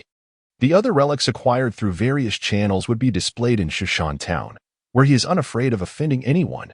Those who take issue can come confront him directly. In the future, only artifacts returned through proper commercial channels would be allowed back into the capital's museum for exhibition. Ultimately, he bears this burden alone in silence. After a few pleasantries, Xiao Hui bounced in, her energy infectious. Currently, she occupies a dull office position in the foreign trade department, which she finds excruciatingly tedious. However, since Grandfather Li has not yet fully retired, she remains unable to make a move. Observing Xiao Hui's growing restlessness, Chen Ping discreetly pulled her aside and revealed, "Once your grandfather retires and you regain your freedom to travel abroad, I will arrange for you to go to the United States. There, I have a vast farm and some desert reclamation projects that will require your management expertise." Xiao Hui's eyes sparkled with joy, her smile akin to a crescent moon. As she praised Chen Ping for his thoughtfulness, delighted that he had not forgotten her amidst his plans. Seizing the moment, Chen Ping provided her with a brief overview of the farm and desert reclamation endeavors in America. She listened intently and posed several insightful questions, showcasing the professionalism expected of a distinguished economics graduate. Chen Ping is filled with confidence regarding her future management of the farm and American enterprises, and she assured him that she would excel in the endeavor. Chapter 49. Please begin your performance. Observing Chen Ping and Xiao Hui engrossed in cheerful conversation, the two grandfathers exchanged knowing glances and smiled warmly. Meanwhile, Chen Ping's father, though accompanying the laughter, harbored a hint of concern in his eyes. Pondering what to do when that fateful day arrived, a collision between Mars and Earth, his worries seemed unwarranted, as Chen Ping himself appeared untroubled. After all, why should he fret? He could simply continue to play the role of the supreme ruler, chuckling softly to himself. There was little to conceal from Grandpa Li and Grandpa Tang. Chen Ping candidly informed them that certain artifacts had been retrieved through dubious means, rendering them unsuitable for exhibition domestically, as he wished to avoid any trouble for his family.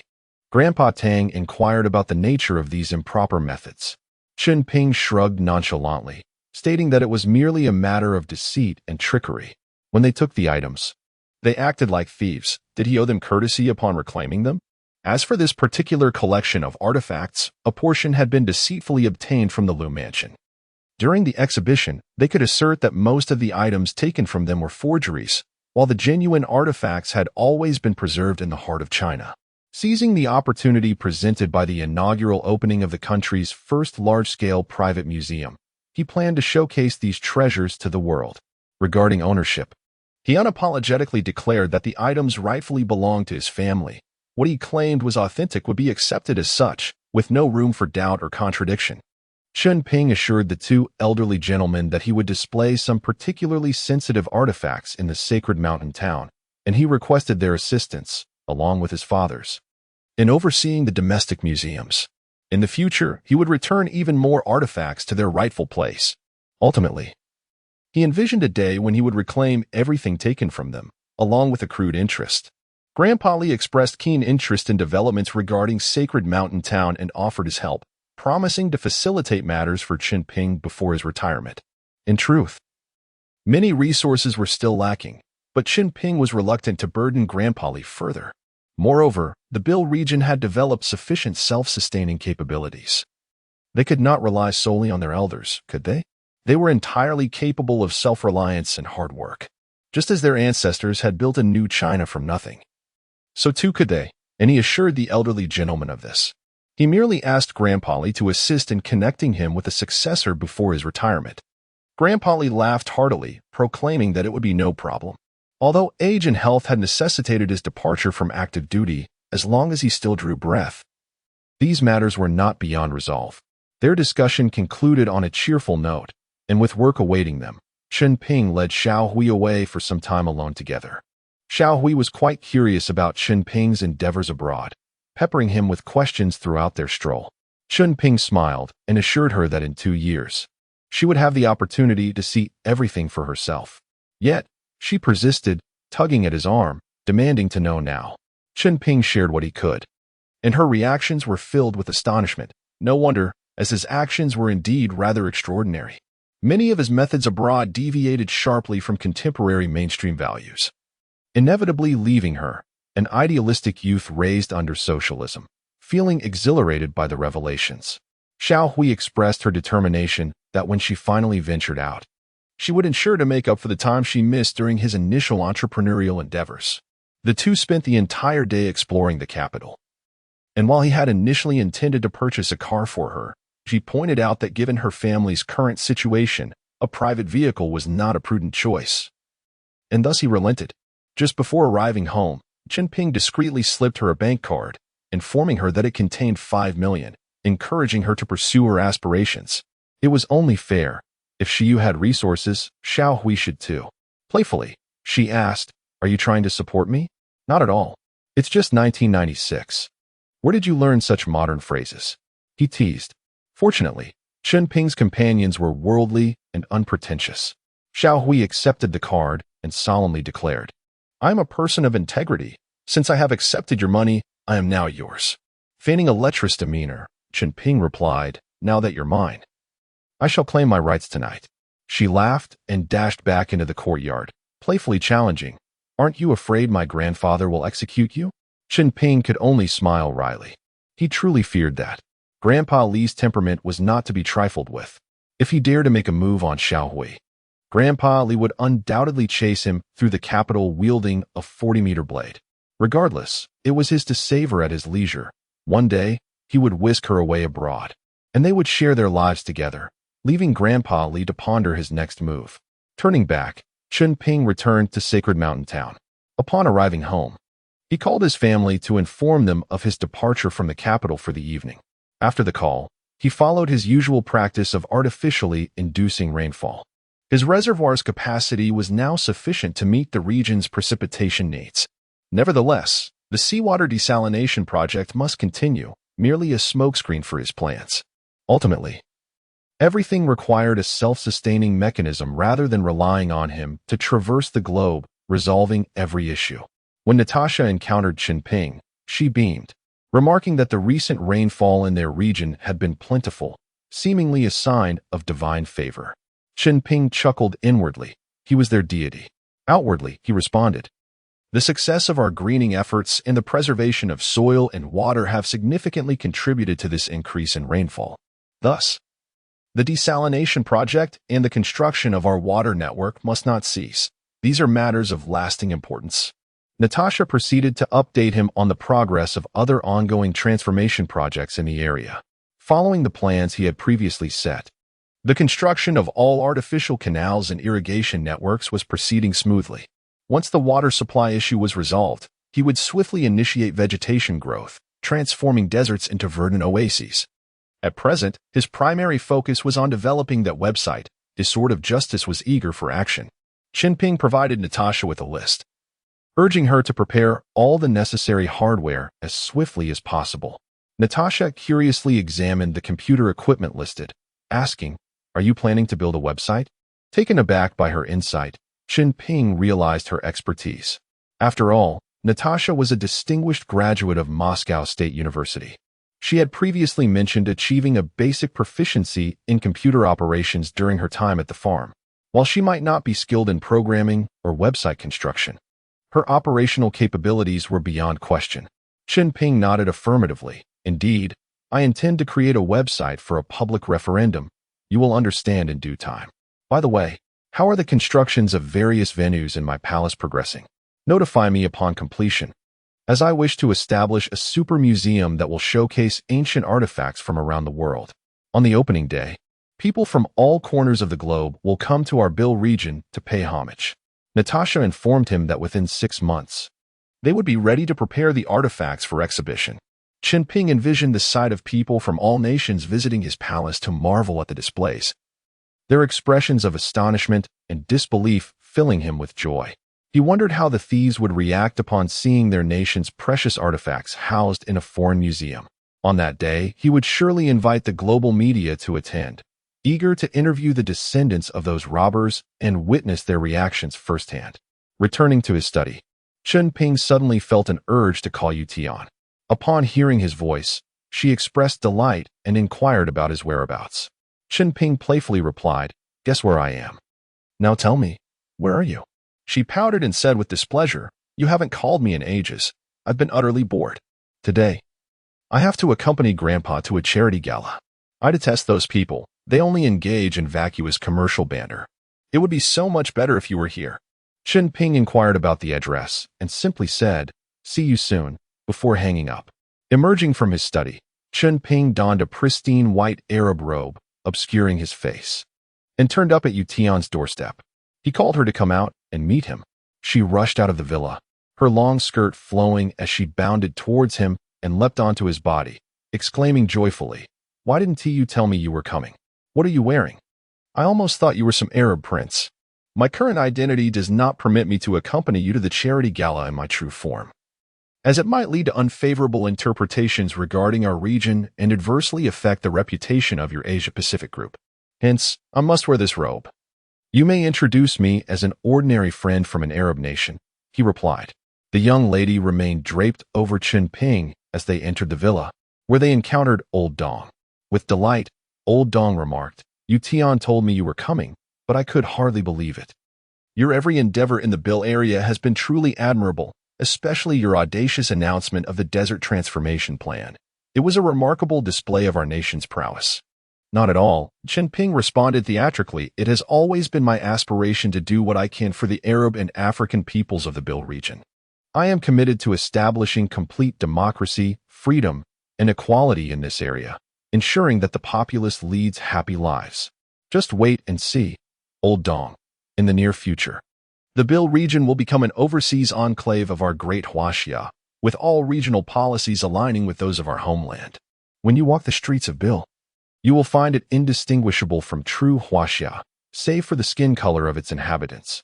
Old Dong gazed at Chen Ping with admiration and affection, nodding in agreement. Turning to Yu Tian, who was still clinging to Chen Ping, he feigned anger. "Take this little rascal with you when you leave, when you're not around. She talks about you incessantly, to the point where my ears feel calloused. I'm quite vexed by her now." The two men shared a hearty laugh, causing Yu Tian to blush as she finally dismounted from Chen Ping. Just then, the driver entered and announced, "Sir, it's nearly time. We should be on our way." Chapter 50. The hypocritical charity auction. The trio arrived at the estate hosting the charity gala in Mr. Dong's automobile. Upon entering the hall, a group of impeccably dressed so-called upper-class individuals greeted Mr. Dong cordially. Chen Ping concealed himself within his robe, casting a cold glance at these pretentious elites while murmuring to Yu Tian in a low voice. He expressed to her that should she find herself in the Bill region soon, he would take her to the newly renovated oasis for hunting, where they could gallop across the African savanna on horseback or in a convertible jeep, the exhilaration of which no other sport could replicate. During their conversation, numerous young talents approached Yu Tian, but she merely responded with perfunctory politeness. Chen Ping discerned the helplessness and annoyance in her eyes, yet he was compelled to maintain a facade of cheerfulness. He silently rejoiced in his humble origins, free from such burdens. He suggested to Yu Tian the establishment of a permanent news agency in the Bill region to oversee local affairs, facilitating both work coordination and their communication. How delightful!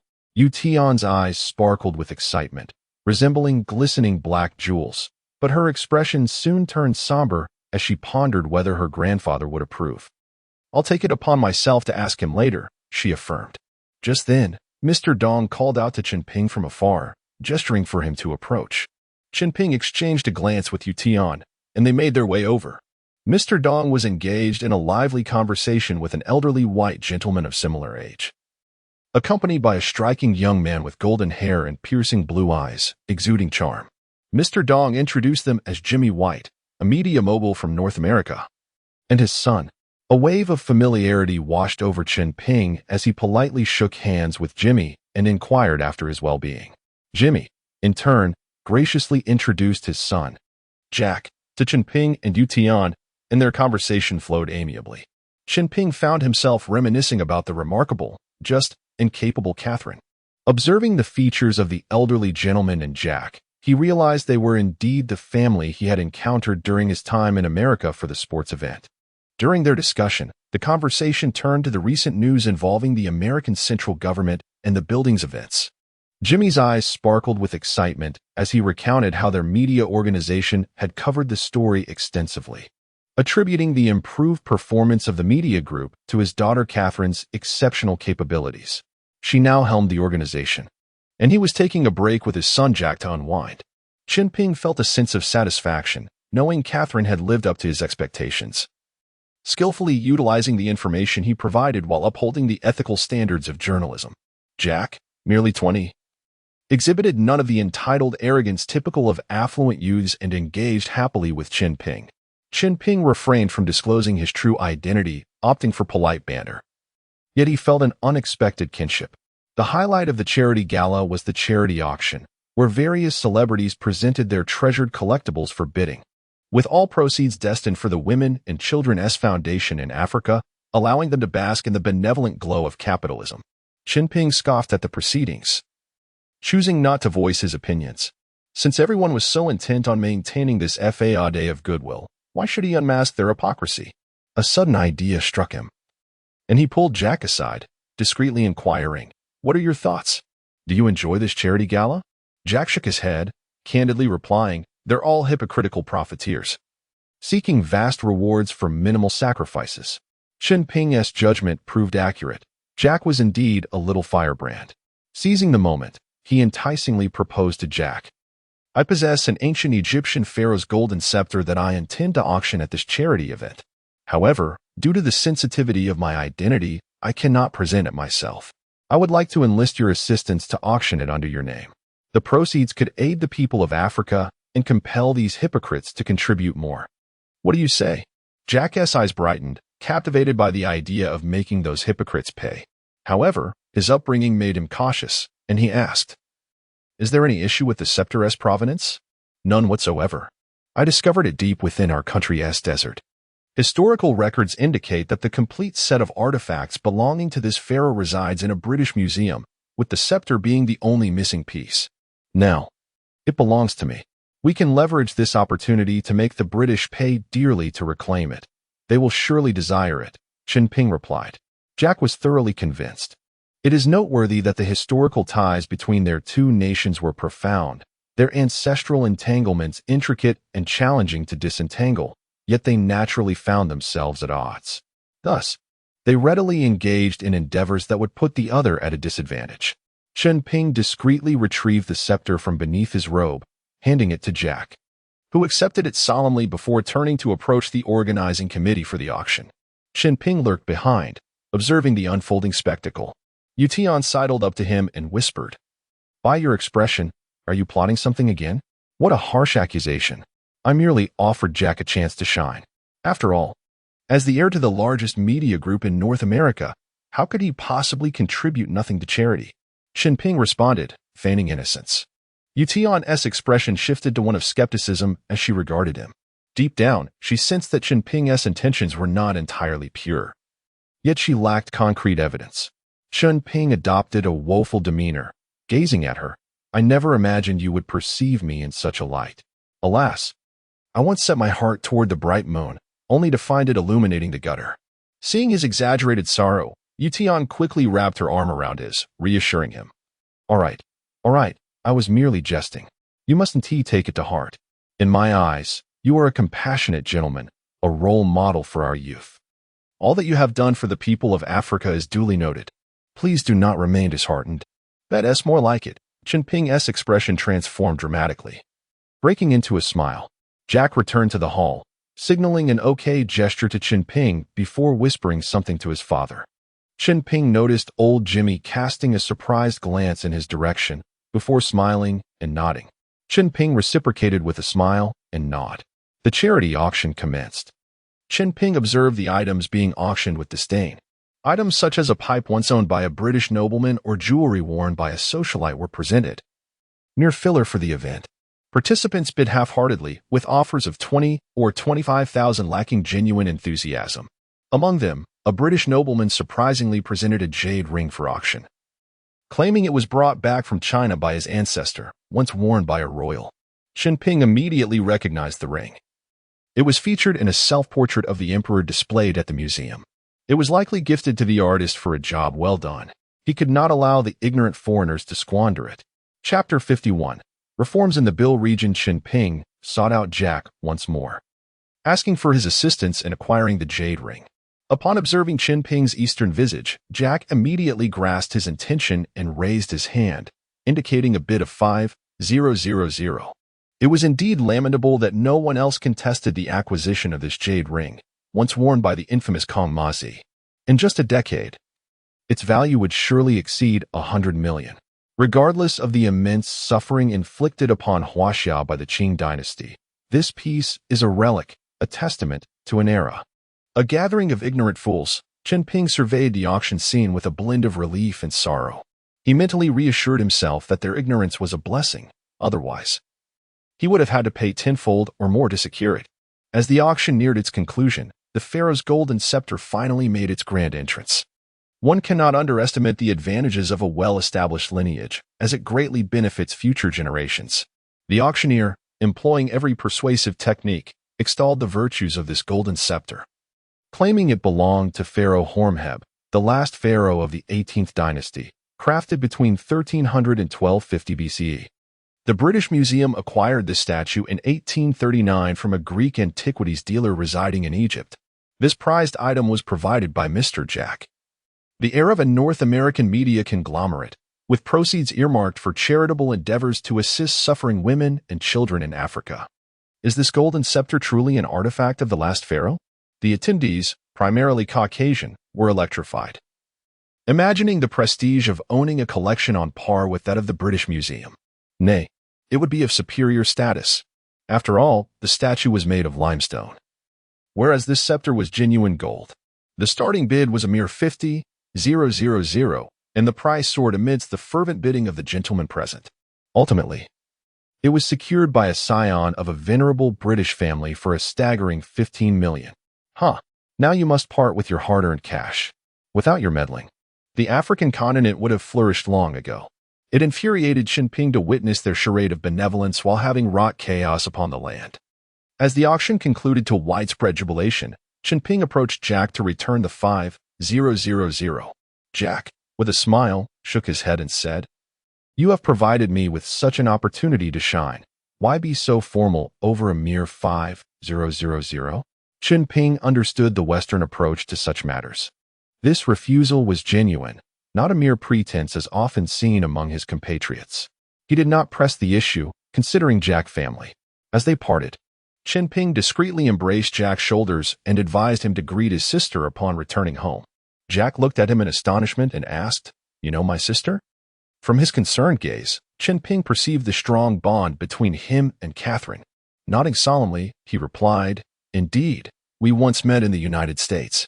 Your sister is a captivating and capable journalist, and I greatly admire her courage."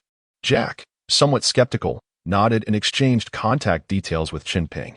Back at the Dong residence, Chen Ping discussed with old Dong the necessity of establishing a dedicated news bureau in the Bill region. He proposed that Yutian manage this bureau, which would not only hone her independence, but also enable her to stay abreast of the latest developments in the region. It is the essential path for all media enterprises. One cannot simply wait at home for news to fall from the sky. How could one seize opportunities and remain at the forefront of the industry in such a manner? As for her safety, you need not worry. I assure you that I can guarantee Yu Tian's safety in the Bill region. Old Dong, with a knowing smile, inquired. So, you intend to take Yu Tian away from me? Chen Ping, momentarily taken aback, responded, Oh no. It is not like that, Old Dong. You will not lose your granddaughter. Rather, you will gain the affection of another junior. The international airport in the Bill region has already been completed. Whenever you wish to see your granddaughter, I can send a private jet to bring her back, where you may visit her with ease. It's merely a few hours' journey, no more time-consuming than attending a charity gala. Old Dong laughed heartily, glancing at Yu Tian with a mixture of hope and indulgence, and nodded. Very well, this step must be taken eventually. I cannot always shelter Yu Tian under my wings. It is not conducive to her growth. Go forth and do well. They then deliberated on the scale and location of the bureau, with Chunping promising to find her a property in the heart of Shinshan town as the base for Asia-Pacific media in the Bill region. After a brief discussion, the three retired for the night. The following day, Chunping bid farewell to Old Dong and Yu Tian, preparing to return to the Bill region. He instructed Yu Tian to make all necessary preparations, assuring her that he would finalize the arrangements and personally meet her at the airport on the day she arrived in Bill. Yu Tian drove him to the airport, and at the boarding gate, they shared a heartfelt farewell, observing the reluctant expression on the young girl's face. Chen Ping smiled and reassured her, We will see each other again soon. He ruffled her hair and turned to enter the terminal.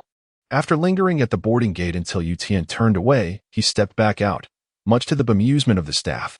He could instantly reach any destination he wished. Who would tolerate the painfully slow pace of an airplane? Moreover, he had arrived instantaneously. There was no record of his departure. And should there be an entry record upon his return, what if someone were to seize upon that detail? Upon returning to his study, Chen Ping sought out Natasha. She and Peter were delighted to see him. Chen Ping inquired about the situation in the Bill region during his absence. Peter detailed various circumstances he had come to understand, prompting Chen Ping to furrow his brow. It appeared that despite the overall positive momentum, numerous issues had arisen. Firstly, there was corruption within the departmental institutions. In just over 2 years since its establishment, the Bill region had already begun to grapple with issues of graft. Chen Ping asked whether this was discovered by him or reported by the public.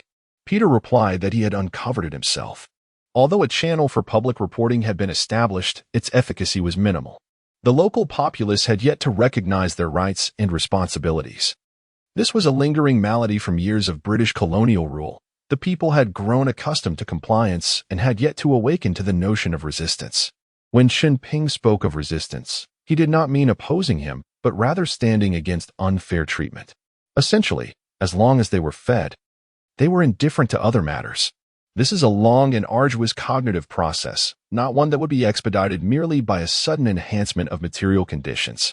To put it plainly, the rapid advancement of material civilization had far outpaced the development of spiritual civilization.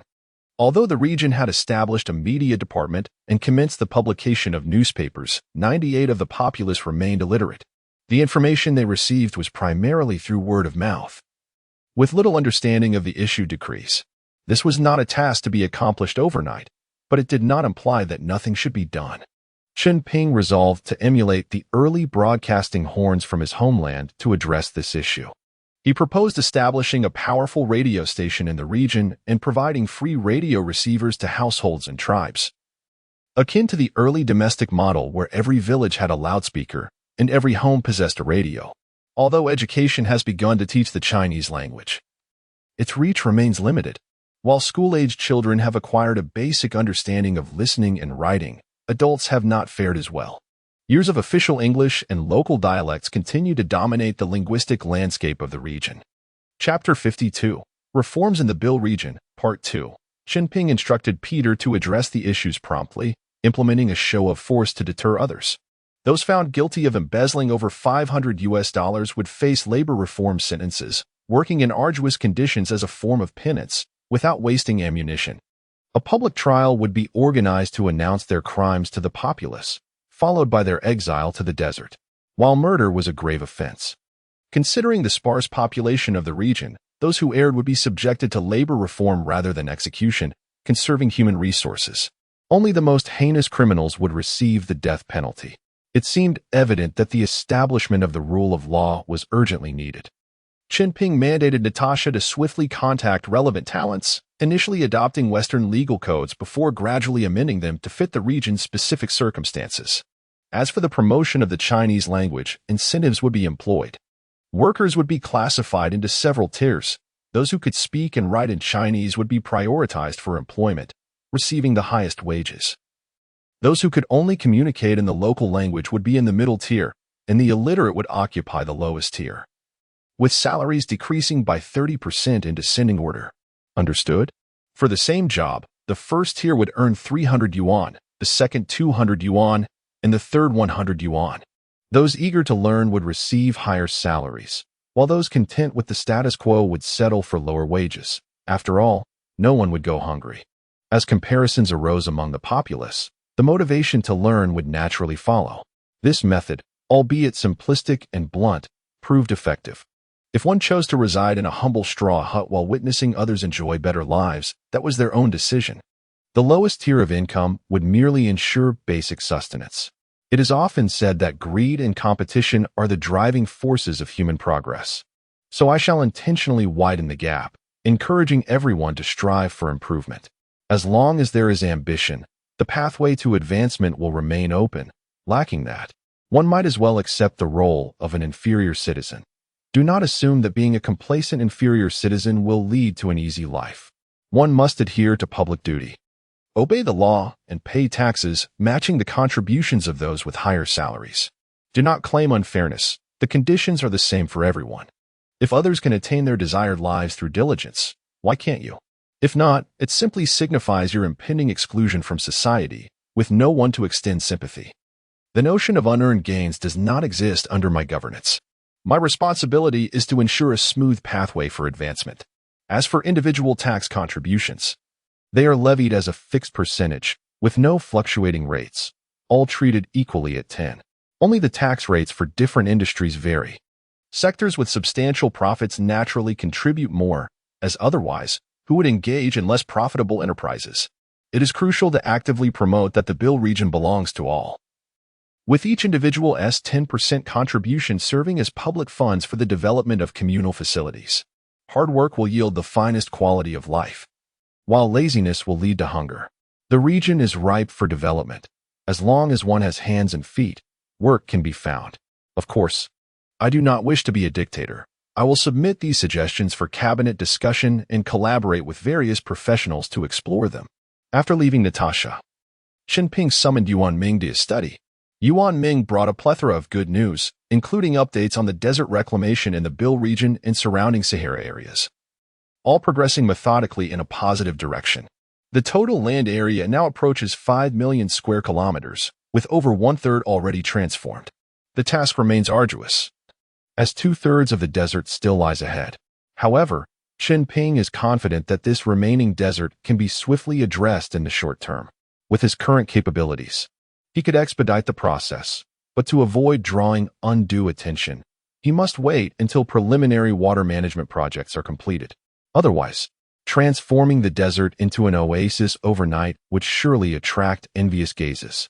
Yuan Ming also reported that he had dispatched numerous individuals to neighboring countries bordering the Bill region, masquerading under the guise of business while persuading people to visit and work in the area. Once they witness the advantages here, they will inevitably come. Updates from Akka and Professor Curie indicated that they would soon be flying directly to Sacred Mountain Town via international flights. Chen Ping instructed Yuan Ming to refrain from going out in the coming days and to accompany him in welcoming Professor Curie upon his arrival, as well as to coordinate the transition of the education system. Yuan Ming appeared elated. He had grown weary of the education system, believing his talents lay in diplomacy. He was reluctantly managing educational responsibilities due to a lack of personnel. The prospect of having a seasoned economic expert from the United States take over the education system made him ecstatic, eager for Professor Curie's arrival. After their conversation, Chen Ping asked Yuan Ming to fetch Old Hu and Old Zhao. Shortly after, both entered the room. Upon entering, Old Hu exuberantly exclaimed, "Now we have land, sea, and air forces ready. We just await the enemy's approach." Chen Ping chuckled and retorted, "What are you talking about? You're hoping for a war? Establishing our military forces is not about seeking conflict. It's about preventing others from attacking us. Do you understand? Chunping found himself at a loss with his childhood friend, Old Hu, who, despite possessing some cleverness, often misapplied it, leaving Chunping unsure of how to direct him. If entrusted with commanding the troops along the borders, he would inevitably provoke conflict, which was quite a headache. Once, Old Hu had been a level-headed person, but now he seemed erratic, his thought process diverging from the norm. Under Old Zhao's guidance for so long, there had been little notable change. Old Zhao smiling added, Old Hu is restless. He has been pent up with nothing but military drills in a peaceful environment. All right, Old Hu, you'll be in charge of the Army's Chinese language promotion plan. Divide the soldiers into 3 tiers. Those who can speak and write in Chinese are first-class soldiers. Those who can speak Chinese but not write it, as well as those who can speak and write the local language, are second-class. Illiterate soldiers will be the lowest tier, with their pay decreasing according to the previously established 30 decrement. The pathway for military officers' advancement will emphasize proficiency in Chinese. How can we protect our Han homeland without it? Old Hu's eyes lit up, seemingly having found a new source of excitement. Recognizing the glint in his eyes, Chen Ping anticipated trouble and inquired, What is your plan? How do you intend to fulfill the task I've assigned? Old Hu grinned widely and replied, That is simple.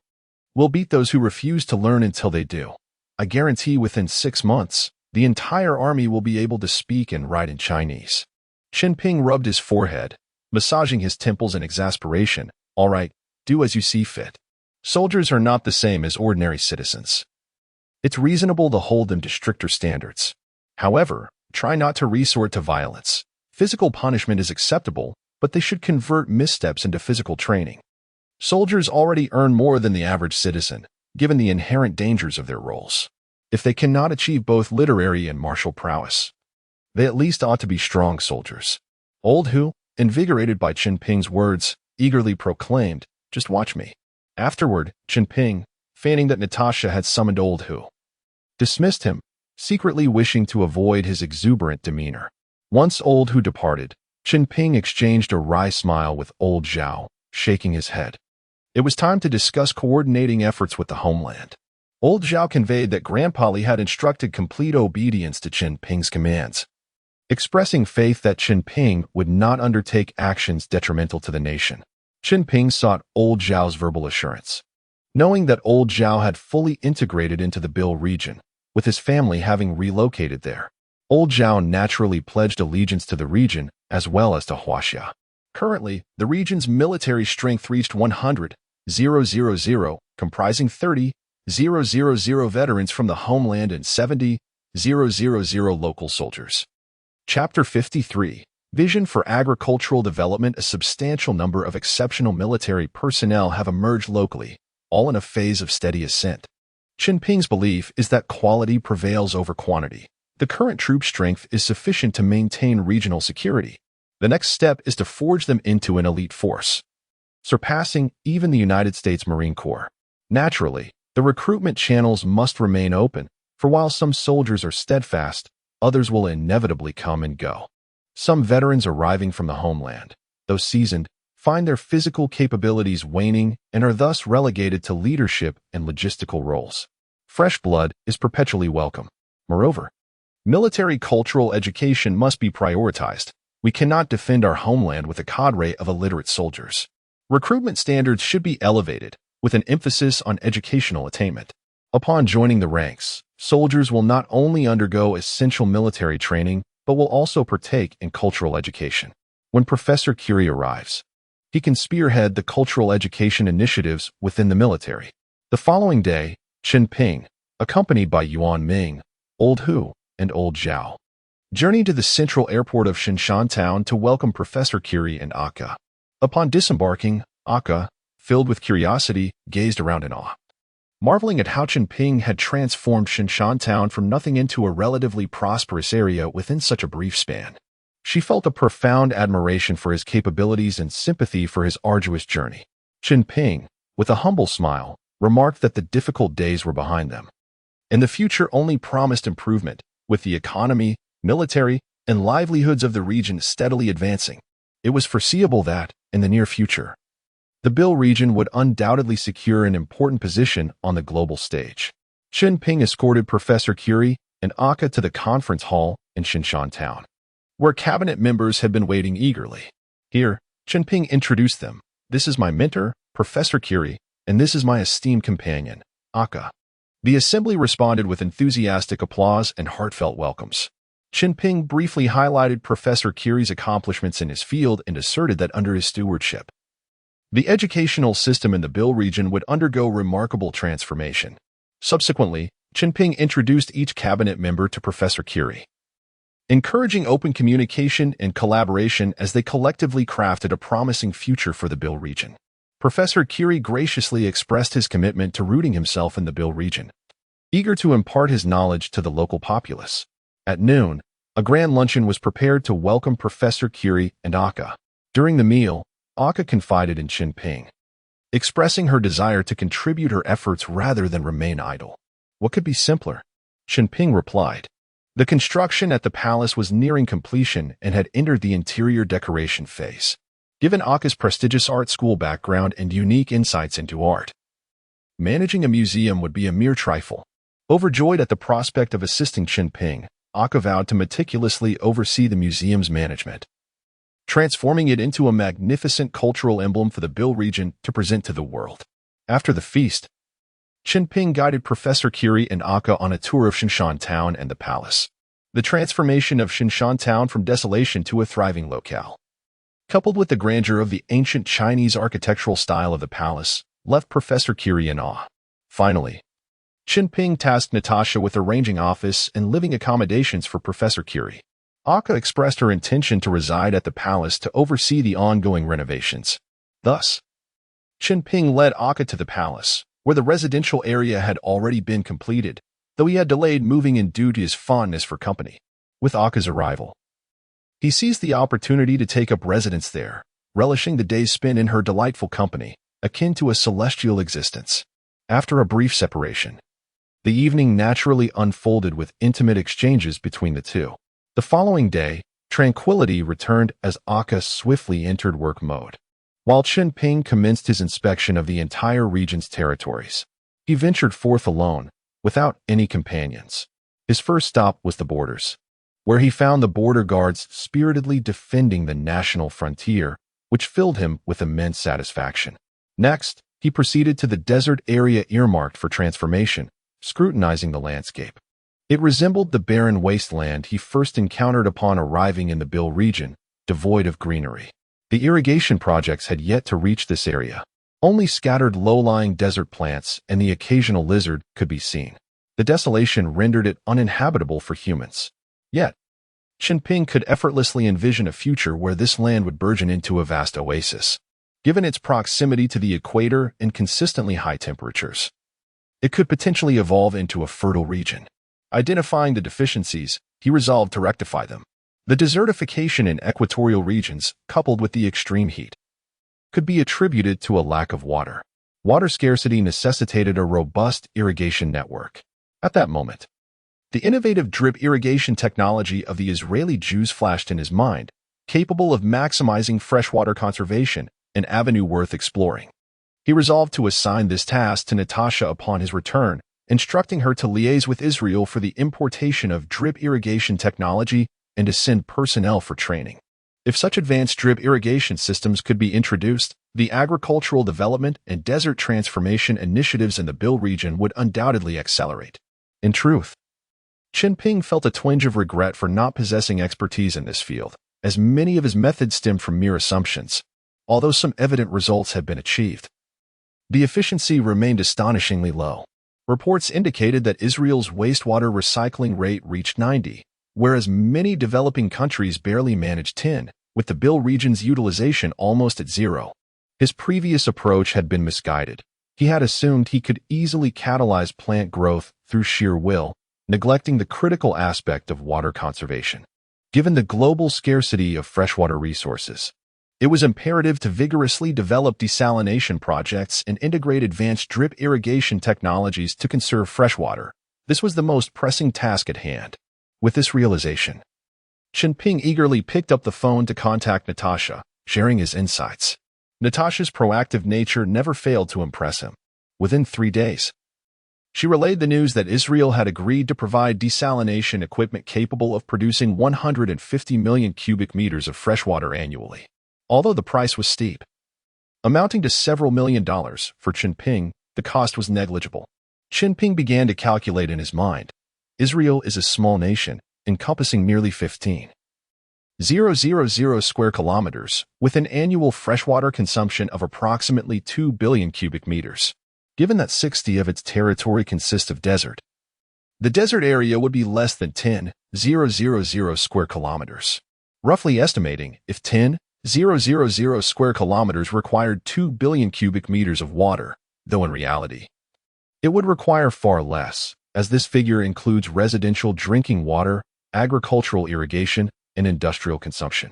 Chapter 54. Replicating irrigation techniques from others, calculating based on an area of 10,000 square kilometers requiring 1 billion cubic meters of water. The entire Bill region's freshwater demand amounts to 500 billion cubic meters annually. The more Chen Ping calculated, the more apprehensive he became.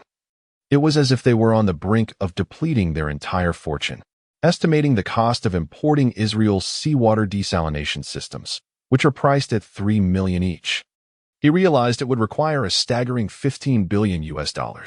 Suddenly, a smile broke across Chen Ping's face as an idea struck him. What does his family do? Regardless of the sophistication of the equipment, they could replicate it in no time. There was no need to purchase such an extensive array of devices all at once.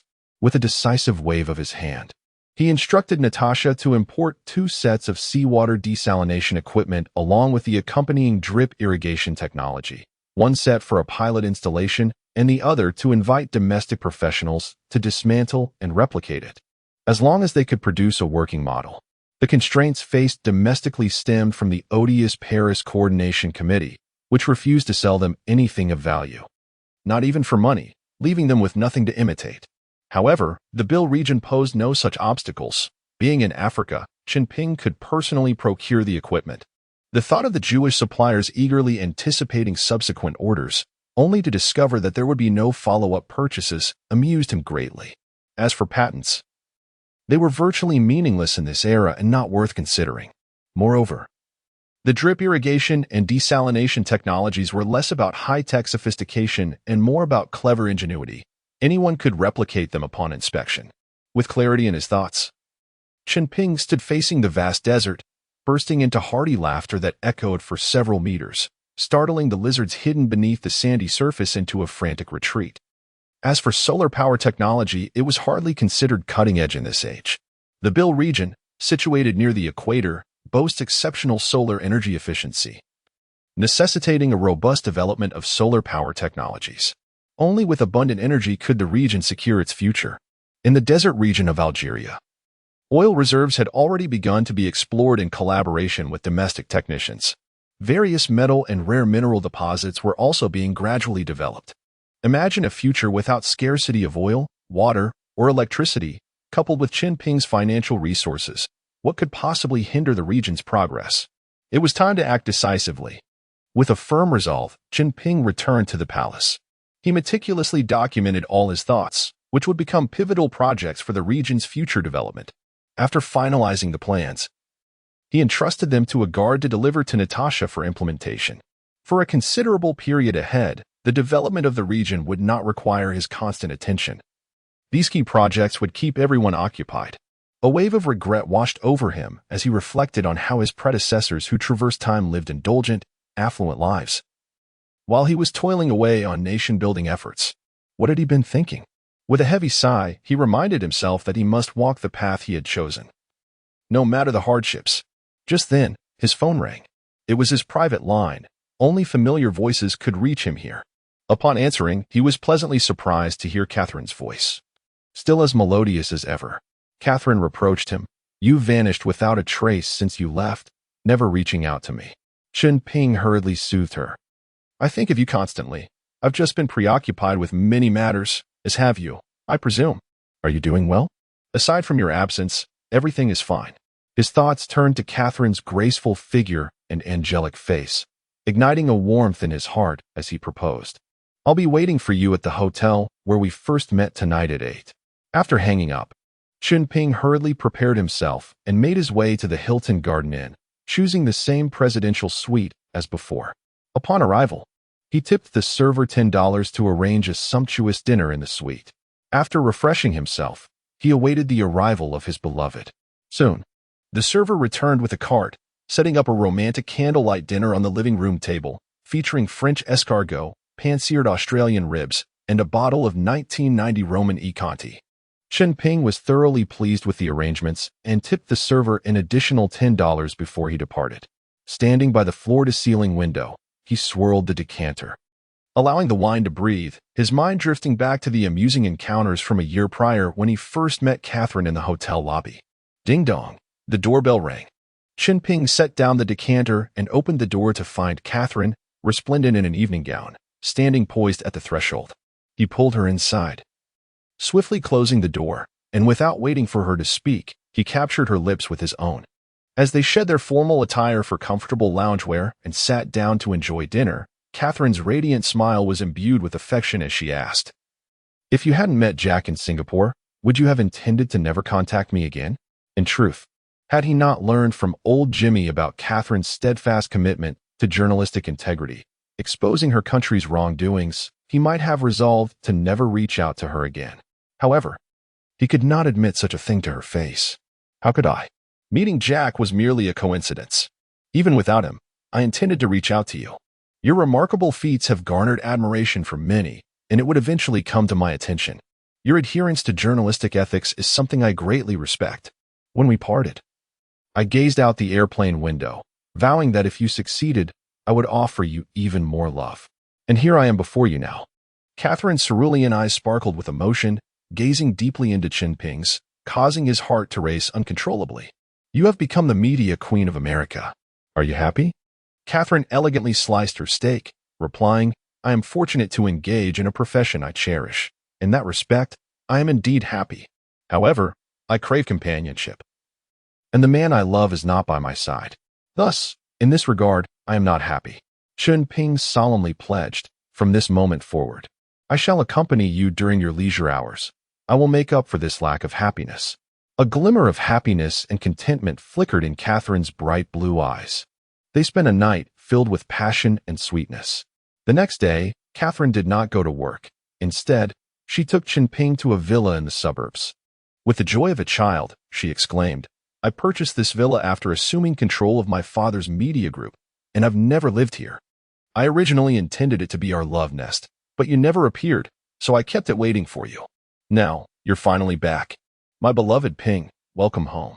They embraced as they entered the villa, which, though modest in size at 2 stories and a yard, showcased Catherine's meticulous design from the garden to the living room and every room. Chen Ping assured Catherine that as long as there were no pressing matters, he would strive to return home to stay with her. Catherine guided him to the study, where she entered his fingerprints and relevant information into the villa's security system, saying, From now on, you are one of the masters of this home, free to return whenever you wish. Catherine has now become a formidable woman in her own right. She wisely remarked, We all have our own careers to attend to, but at the very least, we should return home for a day each week. Chen Ping smiled and replied, Let us make it the weekends. From now on, we shall spend every weekend here. That way, we can cherish 2 days together each week. Moved by his words, Catherine leaped into his arms, and Chen Ping embraced her as they made their way toward the bedroom. Chapter 55, Establishing the European Pavilion. You are unworthy of a separate exhibition hall. Chen Ping and Catherine spent the morning in the villa, sharing a delightful lunch together. Catherine remarked, My dear, every moment spent with you brings me joy. However, I must return to work. Chen Ping nodded in understanding, Of course, my dear. I too must attend to my duties. Life should be a balance of work and leisure. After this refreshing encounter with you, I shall feel invigorated for an entire week. Oh, by the way, I'm free this weekend. Let us host a family gathering in our yard with an outdoor barbecue. We can invite Jack and Jimmy as well. Catherine embraced Chen Ping joyfully, eagerly agreeing to the plan before departing in her private vehicle. As Chen Ping watched her leave, he returned to his room, where the lingering scent of Catherine's perfume filled the air. It was time to inquire about Shaoen's situation, if he could accompany Chen Ping. The future financial development of the region could be entrusted to him. Chen Ping had a substantial amount of gold seized from Daguerreau that needed to be liquidated, and he believed that Shaoan, being a distinguished finance student, would manage these affairs competently. That evening, Chen Ping returned home just in time for dinner. His family was delighted to see him, and his mother hurriedly set the table. As they sat down to eat, his mother posed a pressing question. How do you intend to resolve the issues between Shiyu and Xiaowei? With a hint of exasperation, Chen Ping replied, Mother, must you worry about such matters? I have a comprehensive plan in place. Just wait for me to bring home 10 or 8 daughters-in-law. His mother feigned to hit him. But perhaps recalling that he had grown up, she withdrew her hand, muttering about how children no longer heed their parents. Noticing her expression, Chen Ping immediately set down his chopsticks, approached her, and gently said, I have returned to take Shaoan with me. I have countless matters to attend to, and I cannot manage them alone. Besides, I am not a finance major. There are many things I cannot handle. I cannot rely solely on outsiders. So I plan to bring Shaoan back to Bill with me. Since father works daily and you have little to do, why not accompany us for a little trip? Consider it a farewell for your dear son. His mother seemed to waver, contemplating, but ultimately replied, I must stay home to cook for your father. Chen Ping turned to his father, inquiring, Do you need mother to cook for you? His father, unsure, looked at his wife and asked whether he should need it. The exchange elicited a laugh from his mother. Chen Ping waved his hand decisively. Tomorrow I will ask Grandpa Tang for a leave of absence for father, and we shall all set off together. Suddenly, Chen Ping realized he had returned in a hurry and could not fly. His mind raced as he sought a remedy. His father remarked, You're no child. You cannot just leave on a whim. You must wait until I finish my work. Shaoan added, I need to return to school for a certification, and processing the travel documents will take time. Chen Ping slapped his forehead, having completely forgotten these details. After all, he had not needed to concern himself with such matters for years. Very well, we shall wait until they complete their arrangements before departing. Then, Chen Ping thought of Shiyu's family. He considered inviting her grandfather to join them. This would allow them to see their future nation and enable his parents to meet Shiyu's grandfather, just as he commended his cleverness. His expression felt Shiyu's job constraints meant she could not travel abroad. How could he have forgotten that? After dinner, Chen Ping informed his parents that he had matters to attend to and would not return that night, asking them not to inform Xiaowei of his return as he did not plan to see her this time. His parents and Shaoan shook their heads in unison, sighing. What expressions were these? Had they forgotten what he had just told them? Chen Ping had a complete plan to address this issue and hoped they would put their minds at ease. Rolling his eyes, he exited the courtyard and returned to the palace. He found Aka dining, and, though he had already eaten, he joined her for a meal. Later that night, as he lay in bed, Aka whispered in his ear, I intend to place the British and French pavilions together. What do you think? This way, we can unify the design styles since these two nations are geographically close and share similar aesthetics. Chen Ping agreed readily, that sounds splendid. In my view, they are the most bothersome. They do not merit individual pavilions. I propose we establish a European pavilion to house them all. Aka's eyes lit up. How did I not think of that? It's even better for maintaining a cohesive style and reducing construction costs. However, Russia presents a slight challenge, as their design deviates from the overall European style. Then let us establish the European pavilion and create Azar's corner specifically for Russia, Chen Ping suggested. Aka gleefully mounted Chen Ping, exclaiming, Ping, you are truly a genius. I knew that no problem would be insurmountable for you. Chen Ping set the tone, categorizing the pavilions by continent. European pavilion, American pavilion, African pavilion, with China standing alone as the Chinese pavilion. Aka, observing Chen Ping's proud demeanor, could not help but chuckle. Often, men are not so different from children, hence the saying that a man remains a boy until death. The following day, Chen Ping accompanied Aka at the palace renovation site, offering suggestions. The space was ample, yet Chen Ping did not wish to allocate excessive room to foreign entities. After all, during the height of China's glory, foreigners were still living in primitive conditions. How much valuable heritage could their history produce? The establishment of the European pavilion, in truth, served to provoke them. Chunping longed to witness the expressions of those thieves as they beheld artifacts from his homeland displayed in foreign museums.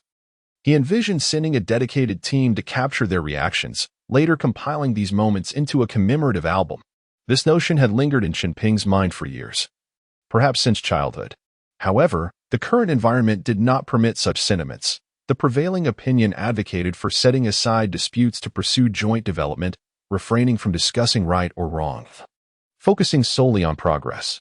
Upon reflection, he realized that if humanity fixated on past grievances, who would attend to pressing matters? How would the world evolve? After much contemplation, Chen Ping finally reconciled with this idea. One day, when development reached a certain pinnacle, individuals would inevitably approach him to help resolve unresolved tensions. Thus, why cling to the past? Let bygone days drift away with the wind, gradually dispersing into the ether. Chapter 56, The Stance of the Strong. A week later, the complete set of drip irrigation and seawater desalination equipment custom-made in Israel arrived at the port. Chen Ping, accompanied by the technical personnel who had arrived in Beer 2 days prior, boarded a warship to greet the equipment. Observing the various containers being hoisted onto the ship, Chen Ping felt an overwhelming sense of joy. Indeed, money makes things easier. He contemplated taking the time to visit Israel to conduct a thorough investigation. For the Jews are remarkably intelligent, and there is much to learn from their strengths. One set of equipment was installed on-site at the already planned seawater desalination plant near the port, while the other set was sent back to the domestic team for disassembly and research. As soon as the engineers from the domestic side arrived, they began to install and survey, diligently recording various data. Watching them skillfully handle the equipment, Chen Ping felt a sense of assurance that the endeavor was well on its way. He encouraged everyone to strive to complete the blueprints for the replicated products in the shortest time possible and to initiate production immediately. He specifically instructed them to undertake selective and modified replication, intending to apply for international patents with the improved products to avoid being constrained by others. The senior engineers, witnessing Chen Ping's audacious yet forthright approach to what they perceived as plagiarism, erupted into laughter. To Chen Ping, invention and creation often resemble a layer of window paper. Once pierced, anyone can do it. Did he think that if he conceived an idea, no one else could? The unique concepts he generated were not exempt from alternative expressions by others. In his view, aside from software programming, which is too rigidly structured to be easily replicated, there is little that cannot be referenced. The crux lay in the fact that certain nations act ungraciously, insisting on creating hierarchies among people who coexist on this planet. Why should they refuse to sell goods when money is offered? Since they do not wish to sell, he felt compelled to devise methods to appropriate what he needed. Chen Ping bore no psychological burden regarding this action. Some countries, upon developing valuable innovations, choose to hoard them. If everyone thought this way, how could humanity progress? Determined, Chen Ping resolved that once the replication was successful, he would first profit from developed nations to recoup costs, subsequently sharing the results freely with brothers in developing countries. This was akin to the diligent students in school who hoarded knowledge, fearing being surpassed by their peers. Such behavior was a manifestation of profound insecurity. Having excelled academically throughout his life, Chen Ping was always willing to teach those who genuinely wished to learn. He firmly believed that even with his utmost effort in teaching, others could not surpass him. This was the mindset and demeanor befitting the strong. The engineers he had invited from the domestic sphere were compensated modestly, as Chen Ping had promised that the technological blueprints would be shared with the domestic sector. This benefit far outweighed any mere remuneration. Moreover, he had no intention of relinquishing these innovations without compensation. The trajectory of development must always be one of mutual benefit. Selfless contributions would only foster laziness and exploitation. Thus, in the early stages of regional development, he sought support from the domestic sector, ensuring that payment was involved to establish a solid foundation from the outset. With the likes of Grandpa Li and Grandpa Tang present, negotiations were manageable, yet he pondered whether future administrators would extend the same selfless assistance. Hence, he believed in transparent transactions. Brothers in close kinship should have clear accounts, ensuring that help received was matched by tangible benefits for the domestic sector, fostering a lasting partnership. Reflecting on this, Chen Ping inquired about the progress of photovoltaic power generation with Natasha. She responded that contact had been established with several photovoltaic manufacturers from different countries, and negotiations regarding pricing were ongoing. Can our domestic manufacturers not produce these? He asked. Natasha replied, yes, but production capacity is limited, which would significantly slow down the process. Then let us give as many orders as possible to domestic manufacturers and fill the gaps with orders from other countries, Chen Ping suggested. The domestic share might be minimal. Around 5% should suffice to keep them busy. Natasha, being a daughter-in-law of Huaxia, spoke without issues regarding domestic matters. So no need to nitpick. Let us start with 5% and gradually increase it year by year. Inform them that their production capacity will dictate our order size. Encouraging domestic development of photovoltaic energy, which is the trend for the next 30 years. This would yield a return for the domestic sector. Provided they were willing to strive for growth, his demand would be substantial. It is crucial to approach this without an air of condescension. Ensure that domestic manufacturers benefit while maintaining their dignity, he emphasized. He assigned this task to Yuan Ming, who was an eloquent negotiator capable of persuading even the most obstinate individuals. He was undoubtedly the best candidate. Chunping felt assured that Yuan Ming would not allow himself to be taken advantage of, as his philosophy was that leaving without picking up anything was equivalent to losing. Natasha nodded and smiled as she recorded these instructions. Have the hardware devices arrived? Chunping inquired. Yes, they have arrived and are currently being installed and debugged at Sacred Mountain, Natasha replied. This is excellent. The hall at Sacred Mountain remains cool year-round, complemented by air conditionings, ensuring the server group will be well protected. Good. Once all the equipment is installed, we must conduct stability tests. Additionally, remember to reinforce security measures to safeguard the servers. Chunping instructed. Natasha acknowledged, rest assured, I have arranged for the most advanced security systems in addition to a professional security team for patrolling. This matter requires utmost diligence. By the way, what is the plan for the server's energy supply? Relying solely on photovoltaic power may not suffice. Chunping expressed his concern. Indeed, we have also prepared backup diesel generators, just in case, Natasha explained. That is reassuring. Once the servers are operational, they will process vast amounts of data, necessitating substantial energy. We must ensure a stable power supply, Chunping stressed. Understood. I will make all necessary preparations. By the way, do you have specific requirements regarding the construction of a data center? Natasha inquired. I hope the data center possesses efficient data processing capabilities and substantial storage capacity, as well as an effective cooling system to manage the heat generated from prolonged operations, Chunping articulated after a moment's contemplation. Rest assured. Should cooling prove inadequate during trial runs, I will install air conditioning units to ensure the optimal functioning of your servers, Natasha assured him. With this, Chunping felt completely at ease. He departed the site, returning to contemplate the overall architecture of the server system. First and foremost was the security issue, which had been addressed. In terms of cybersecurity, he devised a comprehensive set of defenses against hacking attempts. In this era, hacking technology had yet to emerge prominently. Thus, the likelihood of an attack was minimal. Furthermore, he planned to conceal the IP address and route connections through several countries, ensuring relative safety. The remaining concern was public participation. The domestic internet was still in its infancy, lacking widespread engagement. Thus, he resolved to begin by addressing grievances abroad and identifying which unfortunate soul would become the first target of his cleansing efforts. Chapter 57. The Tale of the Golden Crown. For 2 consecutive days, Chunping diligently constructed the entire framework of the website. After meticulously reviewing it for any potential issues, he awaited the server setup to upload the site and unveil it to the world. He named the website Heaven's Retribution, a title steeped in darkness.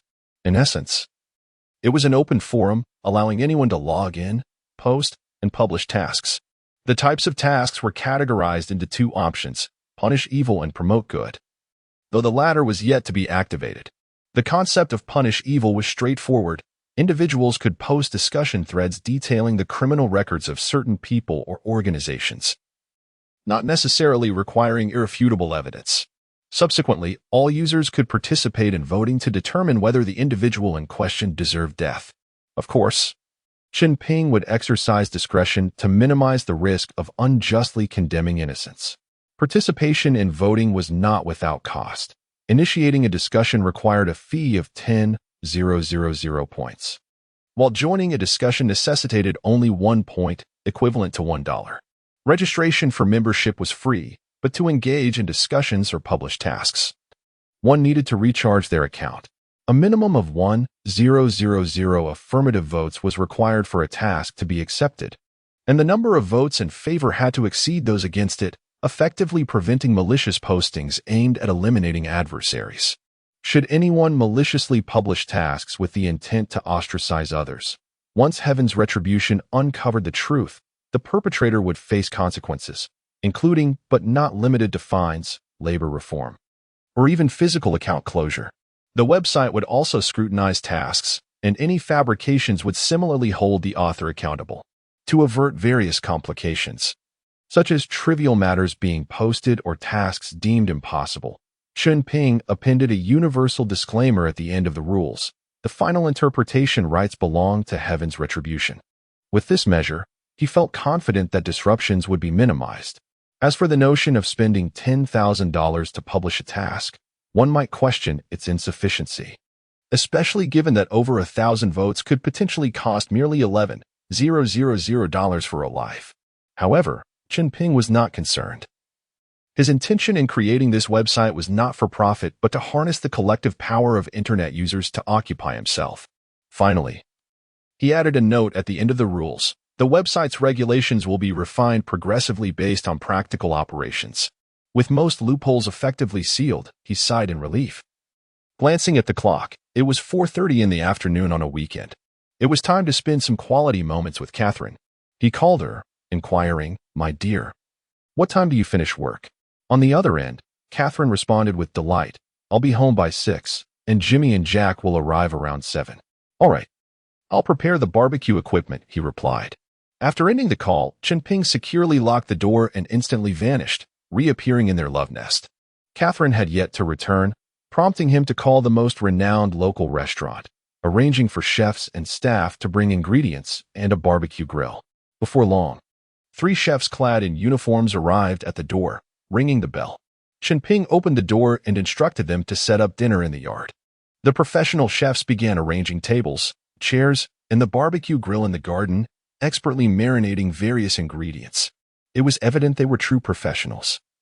The restaurant Chen Ping had chosen was well regarded locally, famous for its fresh ingredients, with seafood reportedly airlifted. Seated in his study, Chen Ping observed the chefs bustling about through the glass window. Suddenly, an idea struck him. He rummaged through his belongings until he unearthed a golden crown once worn by a queen. He recalled discovering this artifact during his first expedition to the Egyptian desert. Typically, people from Huaxia were not particularly interested in items previously worn by the deceased, but foreigners did not share this superstition. Thus, he intended to present the crown as a gift to Catherine, envisioning it beautifully displayed on the bookshelf beside her desk. As he admired the intricately crafted golden crown, he marveled at the ingenuity of civilizations beyond Huaxia. The artisans of ancient Egypt, thousands of years ago, possessed remarkable craftsmanship that was nothing short of awe-inspiring. Just as he was lost in admiration of this exquisite piece of art, he suddenly heard the sound of a car outside. It was Catherine returning. Chen Ping set the crown down and stepped out to greet her. Catherine, exuberant as ever, leaped into his arms. He smiled and kissed her cheek before encouraging her to freshen up while he returned to his study to examine the crown closely. Once Catherine emerged, having refreshed herself, she spotted the crown in Chen Ping's hands and exclaimed, "What is this? Is it a gift for me?" "Indeed," he replied with a smile. "This gift carries a story. Do you wish to hear it?" Catherine nodded eagerly, her curiosity piqued. Chen Ping then adopted a deep, resonant voice, reminiscent of a storyteller, and began weaving a tale. In Egypt, there exists a myth. Long ago, there was a king named Osiris, whose exceptional talents and wise governance brought joy and prosperity to his people. They revered him, treating him with the utmost respect, akin to a deity. However, Osiris had a brother, Set, who was ambitious and ruthless, harboring long-standing desires for his brother's throne, plotting to eliminate him. One day, Set invited Osiris to dinner. presenting a treasure chest and declaring that whoever could lie inside it would receive the chest as a gift. Encouraged by the crowd, Osiris lay down within. Yet, as soon as he did, Set locked the chest and cast him into the Nile. After Osiris was murdered, his wife, Axenum, discovered his body and gave him a proper burial. However, Set, upon learning of this, exhumed the corpse, cruelly dismembering it into 48 pieces and scattering them across various locations. Determined, Axenum endured great hardships to recover the remains and reign to them. Once Osiris's child matured, they avenged their father by slaying Set and claiming the throne. The child also reassembled Osiris's body, transforming it into a mummy. With divine assistance, Osiris resurrected in the underworld, watching over the pharaohs of Egypt. Upon witnessing her husband's vengeance, the devoted Queen Axenum took her own life, seeking to accompany Osiris in the afterlife. Legend has it that this very crown was once worn by Axenum. As Catherine listened intently to Chen Ping's deep narration, her gaze became distant, filled with compassion for the tragically fated couple. She was inherently kind-hearted. After all, upon first meeting Chen Ping, despite his playful teasing, she had returned to protect him when she sensed he was in danger. Chen Ping kissed her forehead and placed the crown upon her head. Catherine, emerging from her moment of melancholy, gazed at herself in the mirror, her face lighting up with joy. She felt profoundly happy in that moment. Jimmy arrived with a sophisticated-looking middle-aged woman, accompanied by Jack. Chunping and Catherine went out to greet them, and Chunping, taken aback, asked, "Is this your mother? She looks so young." Catherine explained, "No, that's Jimmy's girlfriend. She's a renowned banker, and they've been together for many years. My mother passed away shortly after giving birth to Jack." They approached, with Catherine first embracing Jimmy. Then the elegant woman, greeting her warmly, "It's a pleasure to see you, dear Josephine." Chunping, along with Jimmy and Jack, exchanged pleasantries, nodding in welcome to Josephine. The delightful family gathering commenced, with the five of them seated around the dining table in the yard, engaging in cheerful conversation. Jack excitedly informed Chunping that his last auction of the Golden Scepter had garnered him immense fame within their circle, and the title of Prince of Charity was now firmly affixed to him. Chunping smiled and replied, "Jack, this is entirely deserved. Your selfless assistance has also benefited me. Thus we share a mutually advantageous collaboration." At that moment, Catherine and Josephine were absent and unaware of the circumstances, prompting Jack to vividly recount the scene from that day. Catherine listened with delightful laughter, occasionally playfully tapping Chunping's shoulder. Chunping was astonished to discover that the relatively young Jack possessed excellent eloquence and throughout his narration. He made no mention of the fact that Yution had been by his side at the time. Originally, Chunping had prepared himself to offer an explanation to Catherine. Chapter 58. A new source of life approaches. It appears this young man possesses considerable potential and could be of great use. Thus, Chunping inquired, "Jack, what are your future aspirations regarding your career?"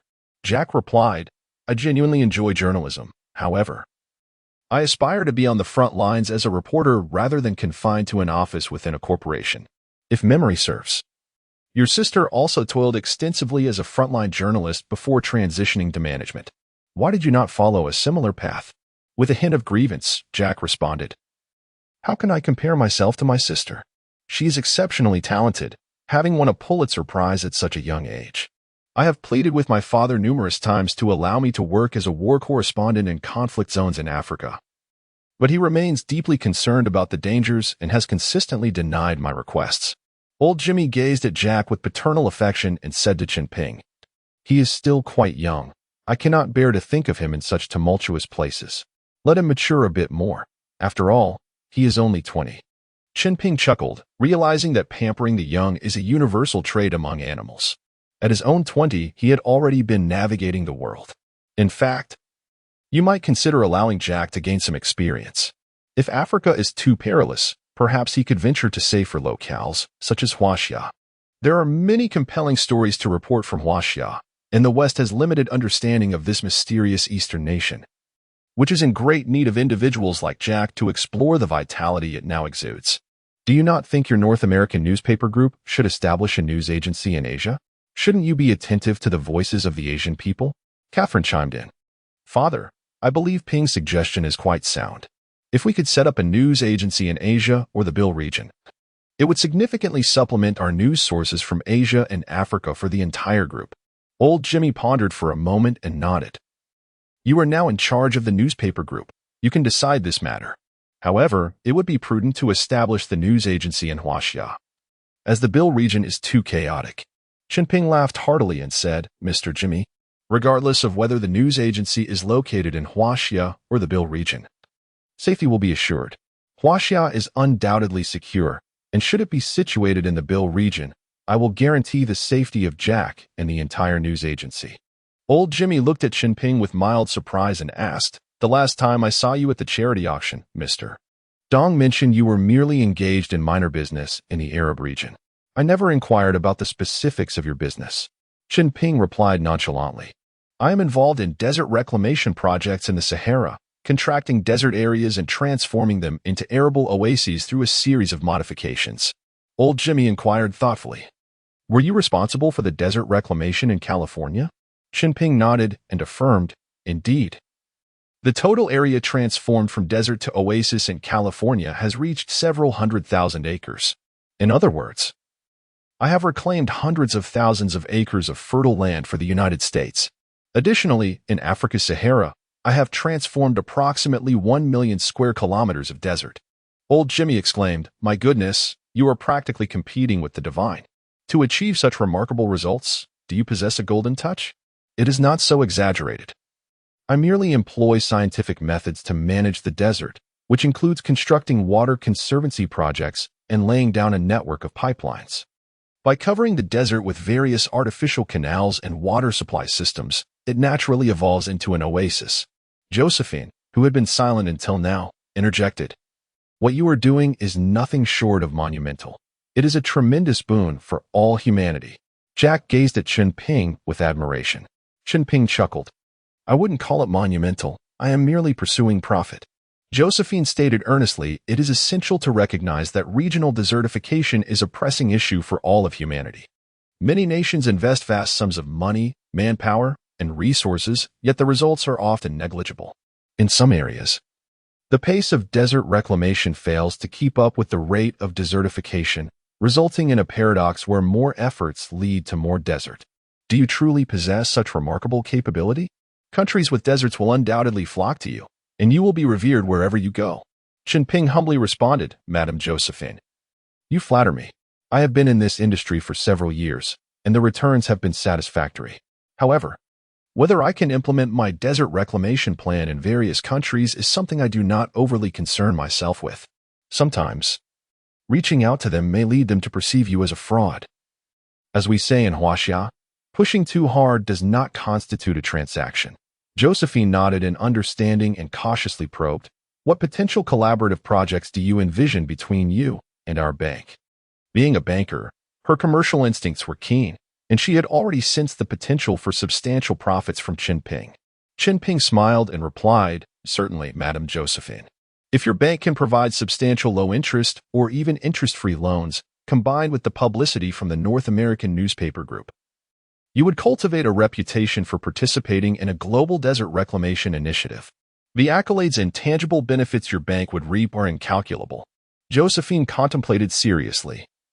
And Chunping continued, Of course, your bank must be profitable. Interest-free loans are merely a means to acquire land. For instance, if we collaborate, you would be responsible for all initial investments, while I would oversee the desert reclamation and sign contracts with the reclamation parties, using the desert land as collateral for your bank. I am confident in my ability to transform it into valuable land. How the remaining operations unfold is something I need not elaborate on. Consider the difference in cost between acquiring a valuable commercial site and a barren desert. When you acquire a vast expanse of desert land at minimal cost, which I then transform into valuable industrial, agricultural, or even commercial land, just think of how your wealth would multiply. Moreover, you would also gain a commendable charitable reputation, eventually being hailed as a pioneer in global greening efforts and a successful model for desert reclamation. Newspapers will extensively report how a certain bank turned barren land into fertile fields. Chunping spoke like a persuasive wolf to a naive rabbit, elaborating on his vision. Upon hearing this, old Jimmy and Josephine exchanged amused glances, and Chunping noticed the excitement shimmering in their eyes. as if a golden pathway extended before them into the horizon. Seeing that old Jimmy and Josephine had taken the bait, Chen Ping leisurely savored his steak and sipped his red wine, occasionally engaging in hushed exchanges with Catherine and Jack. A few minutes later, old Jimmy spoke on behalf of Josephine. "Dear Ping, I am curious about the maximum area of desert you can reclaim simultaneously." After a moment of contemplation, Chen Ping replied, "In truth, the greatest challenge and most time-consuming aspect of desert reclamation lies in the construction of the water supply network. Once the irrigation water is prepared for the desert, during the appropriate season, transforming several 100,000 square kilometers within 3 months is entirely feasible. In deserts near the equator, which experience consistently high temperatures, reclamation can occur year-round." Chapter 59. Managing a batch of gold. At this juncture, dinner was nearing its conclusion. Chunping invited old Jimmy, Josephine, and a few others into the room for a detailed discussion, while sending the 3 chefs away after showering them with high praise for their service, generously tipping them with a sum of $1,000. The chefs departed joyously, having tidied up their equipment. Upon returning to the living room, they found Catherine had prepared fine Chinese black tea for everyone. They sat down and commenced formulating a meticulous plan for their future collaboration. Chen Ping continued to oversee the transformation of deserts, a field he was well versed in, while Josephine's bank was tasked with providing interest-free or low-interest loans to nations seeking desert reclamation. The countries undertaking the transformation would use the desert lands as collateral for the bank. Chen Ping would charge a fee for his services in desert management. And once the arid landscapes blossomed into oases, Josephine's bank would manage these lands for profit. Old Jimmy's media group would meticulously track and report on the entire plan, amplifying its influence and enticing more desert regions to engage in transformation efforts. To achieve this, Old Jimmy's media group would cultivate an image of Josephine's bank as a compassionate, indomitable champion in the global battle against desertification, thereby reaping both fame and fortune. They also established various cooperative details. Chen Ping candidly informed them that he would charge a fixed fee of $1,000 for each acre of desert converted into oasis. As for the subsequent sale price of the transformed lands, that would be their prerogative. He would not covet their earnings. The pricing was deliberately set lower than what would be offered in California, primarily because they were considered allies, and he had minimal upfront investment, as Josephine's bank would organize the necessary resources for preliminary water management. His responsibility was solely to encourage plant growth. Catherine observed with delight as Chen Ping engaged in pleasant conversation with old Jimmy and Josephine, her heart swelling with joy. Witnessing her beloved man interact harmoniously with her family naturally brought her happiness. The cheerful weekend family gathering concluded on this jubilant note. The following day, although it was the weekend, Josephine eagerly invited Chen Ping and Catherine to her bank for a tour and to sign the corresponding cooperation agreement. The bank would be responsible for attracting clients and would disperse Chen Ping's due payments upon contract signing. Josephine's bank, passed down through her ancestors for over a century, had branches worldwide, making client acquisition a breeze. This method proved far more efficient and credible than Chen Ping negotiating with each country individually. He merely needed to await the funds while occasionally overseeing plant growth, effectively allowing him to earn money while at home. After successfully signing the contract, they enjoyed tea in Josephine's spacious office. During their conversation, Chen Ping mentioned his intention to liquidate a batch of gold and inquired whether Josephine's bank could assist with this endeavor. Of course, Josephine replied calmly. "How much gold do you need to liquidate?" "A substantial amount, measured in tons," he replied. Josephine gasped. "How much precisely?" "Approximately 100 tons, Chen Ping stated. Josephine expressed her astonishment with a smile. "I never would have guessed, dear Ping, that you possess over 100 tons of gold. However, liquidating such a large quantity at once would disrupt the entire gold market and cause prices to plummet. If you're in a hurry to sell, you will have to bear that loss. But if you can afford to be patient and sell gradually, this issue can be mitigated." Josephine provided a remarkably professional response.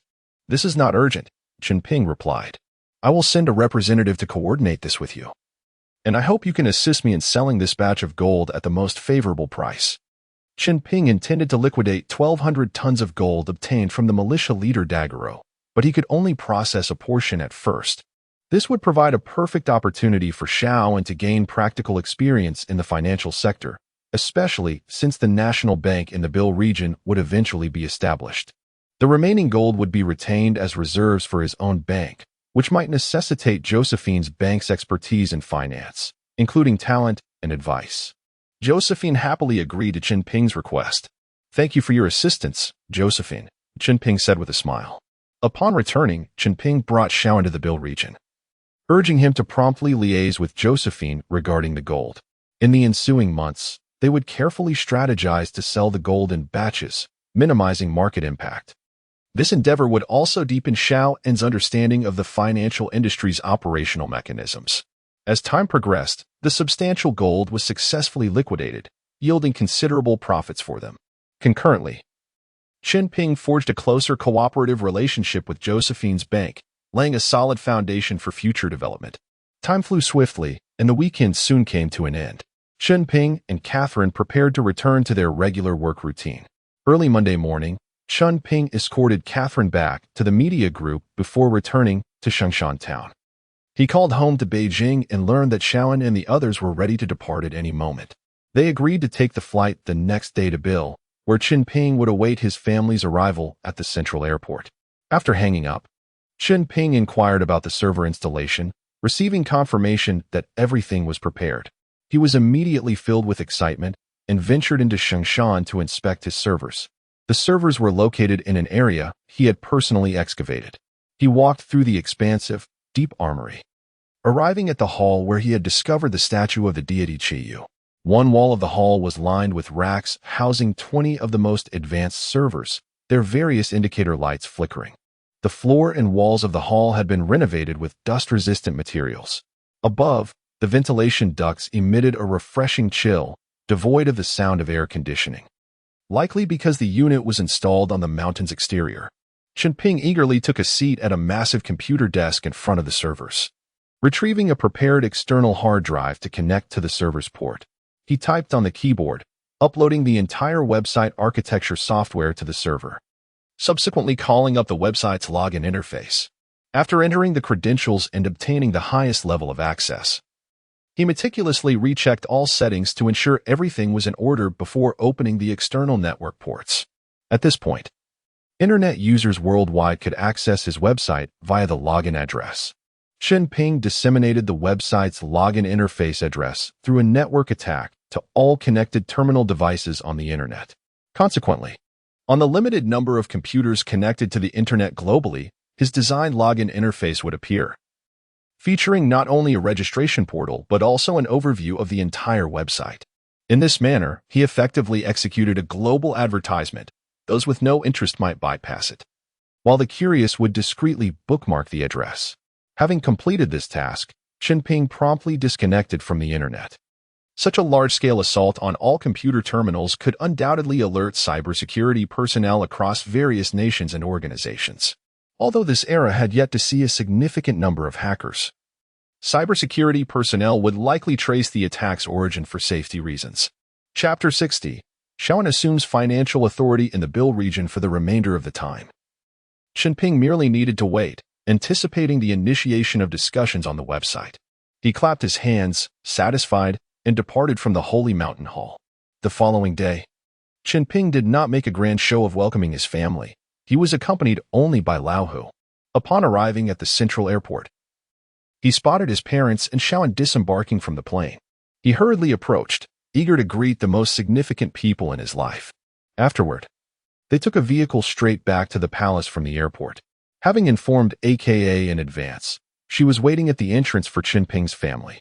Upon their meeting, Chen Ping introduced AKA to his parents, explaining that she was his classmate from his studies in the United States and the daughter of an American teacher.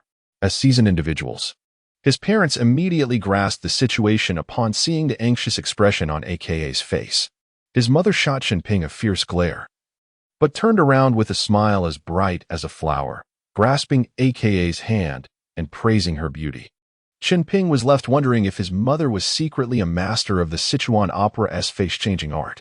AKA, with her significantly improved Chinese, greeted Chen Ping's parents and Xiaoan. The group exchanged pleasantries as they walked toward the palace. Along the way, Chen Ping introduced, "This is the palace I constructed for our family. Shortly, AKA will give you a tour." With that, he casually pulled Xiaoan into the study. Xiaoan, astonished, remarked, "Brother, your ambitions are grand indeed. You've built such a luxurious palace." Chen Ping sighed, "I've taken a misstep. I should not have embarked on nation building. Now, I'm caught in a predicament. The people in this region generally possess a low level of education, and if I were to impose democracy outright, it would surely fail. Therefore, I must resort to our ancestors' wisdom and institute a divine right monarchy. This will be more palatable for them." Xiaoan laughed heartily. "Then I shall be a prince." Lao Hu chimed in, teasing, "Indeed, you are a legitimate prince, while I am merely a prince of a different surname." Chen Ping rolled his eyes at the pair and said, "Can we discuss something substantive? By the way, Xiaoan, after all this time at school, what do you know about precious metal trading?" Xiaoan replied with a smile, "In essence, it's merely about buying low and selling high." He then proceeded to expound a plethora of specialized terminology. Stop. I am not interested in your jargon. I possess 100 tons of gold that I need to liquidate through Josephine Bank in the United States. I intend to entrust this task to you, ensuring minimal losses while converting this gold into dollars. Is that agreeable?" Xiaoan shook his head with a smile. "No problem. We already have a bank lined up for this. I will simply document everything, managing the inbound and outbound processes. It will be seamless." Xiaoan then inquired about Josephine Bank, and upon learning of their extensive collaboration, he suggested, "You could entirely entrust this batch of gold to Josephine Bank, allowing them to sell it gradually. If you are in a hurry to liquidate, they could issue the payment in installments or advance a portion." "You are right. That is indeed the simplest method. However, I wish for you to take this opportunity to interface with Josephine Bank and immerse yourself in the relevant banking knowledge during this period. I plan to establish a national bank in the Bill region. Without someone trustworthy at the helm, I cannot entrust my finances to others. That is the purpose of your involvement." Xiaoan responded earnestly, "Establishing a banking system for a region or country is no simple task. It involves constructing an entire framework of banking regulations, a systematic project that cannot be completed by just one or two people. However, you can delegate the establishment of this system to Josephine Bank while we supervise and fill in the gaps, ultimately shaping banking rules tailored to our region. Otherwise, attempting to build a system from scratch would be akin to blind men describing an elephant. Numerous oversights could arise, and some errors may be intolerable. Hence, leveraging an existing, mature framework and continuously refining it is the safest approach." Xiaoan then curiously asked, "What was the original currency system in the Bill region?" Chen Ping sighed deeply. "This region has long been ungoverned, with no nation asserting sovereignty over it. Prior to my arrival, the people engaged in barter for trade. Even with a small amount of currency in circulation, they relied on the monetary systems of neighboring countries, such as the pound and the franc. It seems we truly must construct an entire system from scratch.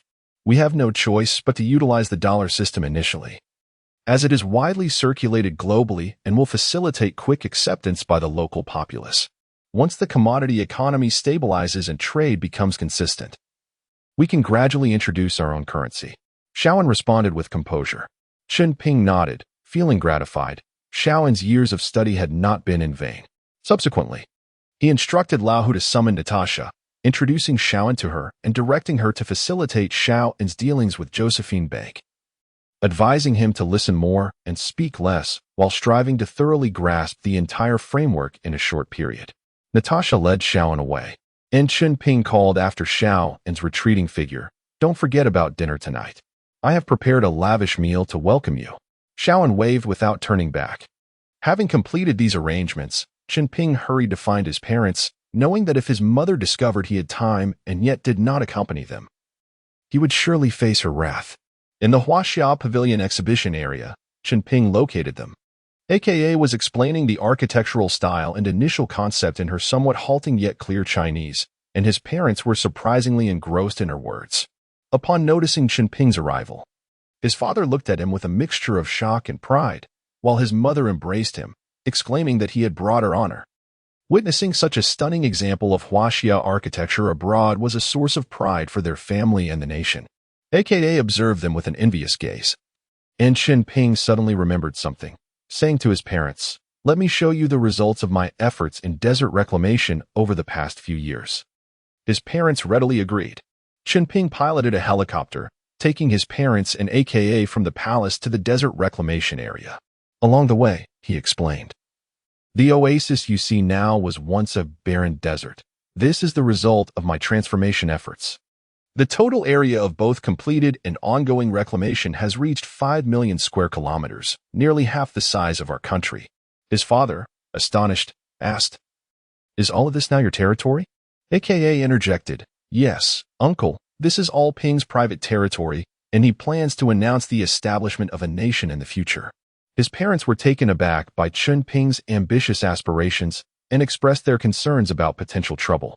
Chen Ping laughed heartily, replying, "This region has navigated through troubles since its establishment. It is doing quite well now. How can we fear trouble and refrain from development? That is how humanity progresses." Chapter 61. The harmony and stability of the team. Father nodded in agreement. Chen Ping seized the moment to instill his thoughts. Our family's identity has undergone a transformation. You can no longer view things through the old lens. What we are discussing now is not about fearing trouble, but about steadfastly adhering to our established principles, guarding our homeland as one would protect their own eyes. In the future, you will all move here to reside, treating this place as our home. Cherishing the land and its people, they are our family. I understand that this shift in mindset requires time. We are not in a hurry. You and Mom will temporarily stay here and gradually acclimate. Father, exhibiting a high level of awareness, nodded solemnly. Mother, however, remained hesitant, preoccupied with the flowers and neighbors back home. Chen Ping smiled and said, "In the near future, we will be interconnected with our homeland. Consider this as our family's territory abroad, akin to a province, Bill Province. However, we cannot publicly proclaim this just yet, as the timing is not ripe. Prematurely revealing such intentions may invite international scrutiny and unnecessary troubles." Both parents comprehended the gravity of his words and nodded earnestly. In time, our region will enact a constitution, establish banks, and refine various social welfare systems. Therefore, you must swiftly adapt your mindset to assist your son. Otherwise, I shall be utterly exhausted. Father smiled wryly and shook his head. What you are undertaking sounds like a tale from the Arabian Nights. You have grown up, and your parents' thoughts cannot keep pace with yours. We may not be able to assist you. How can that be? Chen Ping countered. Your expertise lies in civil engineering, and our region is in dire need of development. There are construction projects everywhere. Isn't this your area of expertise? Entrusting it to you would give me greater peace of mind than handing it over to anyone else. This time, Father nodded, expressing delight. That certainly is feasible. Managing my own field of work poses no issue. While the museum is also a family endeavor, it does not align with Father's professional background. Although he never voiced complaints to support his son, Chen Ping could sense his dissatisfaction, nothing compared to working in his true field. Thus, Father and son reached an agreement. All infrastructure projects in the Bill region would be under Father's management. As for the museum work back home, it was merely a task to keep Father occupied. With Grandpa Tang and Grandpa Li overseeing a team of professionals, Father was not indispensable. A simple phone call home would suffice. Mother volunteered, "Son, what can I do?" "That is quite simple." Chen Ping waved his hand. "All regional beautification and landscaping will be managed by you." Mother was overjoyed. She has always loved tending to flowers and plants, and overseeing the landscaping of an entire region would bring her immense happiness. Chen Ping reminded her, "You are to manage, not to plant flowers yourself every day. There are professionals to handle the work. Your role is to oversee them. I will arrange for a few horticulturists to assist you, and together, we shall strive to transform the region into a breathtaking land adorned with floral splendor." The helicopter landed at the juncture of the newly renovated area and the desert. The family gazed at the recently planted windbreak trees and the imported beech, oak, and walnut forests, their spirits soaring with excitement. Chen Ping secretly channeled life energy to accelerate the growth of the newly planted trees' roots.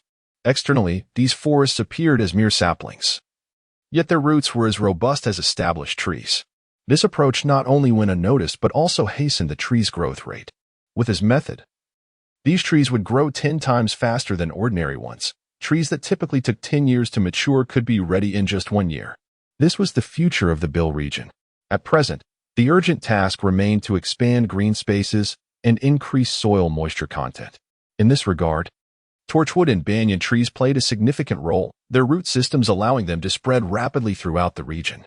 Once the forest coverage reached a certain threshold, the area's oxygen levels and humidity would increase correspondingly, promoting rainfall and creating a virtuous cycle. The entire day passed as Chen Ping piloted the helicopter, showing his family around their territory. Though they could not explore every corner, it provided them with a preliminary sense of the vastness of the entire region. It was only in the evening that they returned to the palace. Natasha had prepared a sumptuous dinner, attended by core members of the Bill Region Management Team. Chen Ping introduced them one by one to his parents and announced that, effective immediately, they would each oversee certain responsibilities, ensuring a smooth transition for the relevant personnel. Devon was particularly pleased. He had previously been managing the infrastructure alone, and now with Father S' arrival, he could share the workload. Yuan Ming, ever the clever one, had hurried back from afar upon hearing of Chen Ping's parents' arrival to attend the dinner. That evening, he entertained Chen Ping's parents, causing them to laugh heartily, filling the banquet with an atmosphere of harmony and unity. Little Un, too, was inspired by the team's congeniality and quickly integrated with everyone. The group admired Chen Ping's amiable and cheerful demeanor, appreciating his readiness to smile at everyone. Upon learning that he would be responsible for future financial matters, they made a concerted effort to befriend him, much to Natasha's delight, as she finally had someone to share her responsibilities with. Natasha held a unique position, serving as the chief logistics officer for the entire region, overseeing every detail. She personally handled procurement of office supplies, maintenance of equipment, employee welfare arrangements, negotiations with suppliers, budgeting, and management of daily operational costs. These tasks, though mundane, were essential for the smooth functioning of the region. Despite the workload and pressure, she never complained and approached her duties with optimism and diligence, striving to excel. She understood the weight of her responsibilities and endeavored to meet everyone's needs, ensuring seamless operations. Chen Ping placed special trust in her. As a core member of the team, he recognized the significance of an exceptional logistics officer for the region's success. Natasha's professional competence and dedication instilled confidence in him, assuring him that she could excel in her role. However, due to her excellence, he sometimes worried that she might become overwhelmed. Human energy is finite, and prolonged high-intensity work can lead to fatigue and stress. Therefore, he decided to have little and share the workload, achieving a balance that could maintain efficiency while safeguarding her well-being.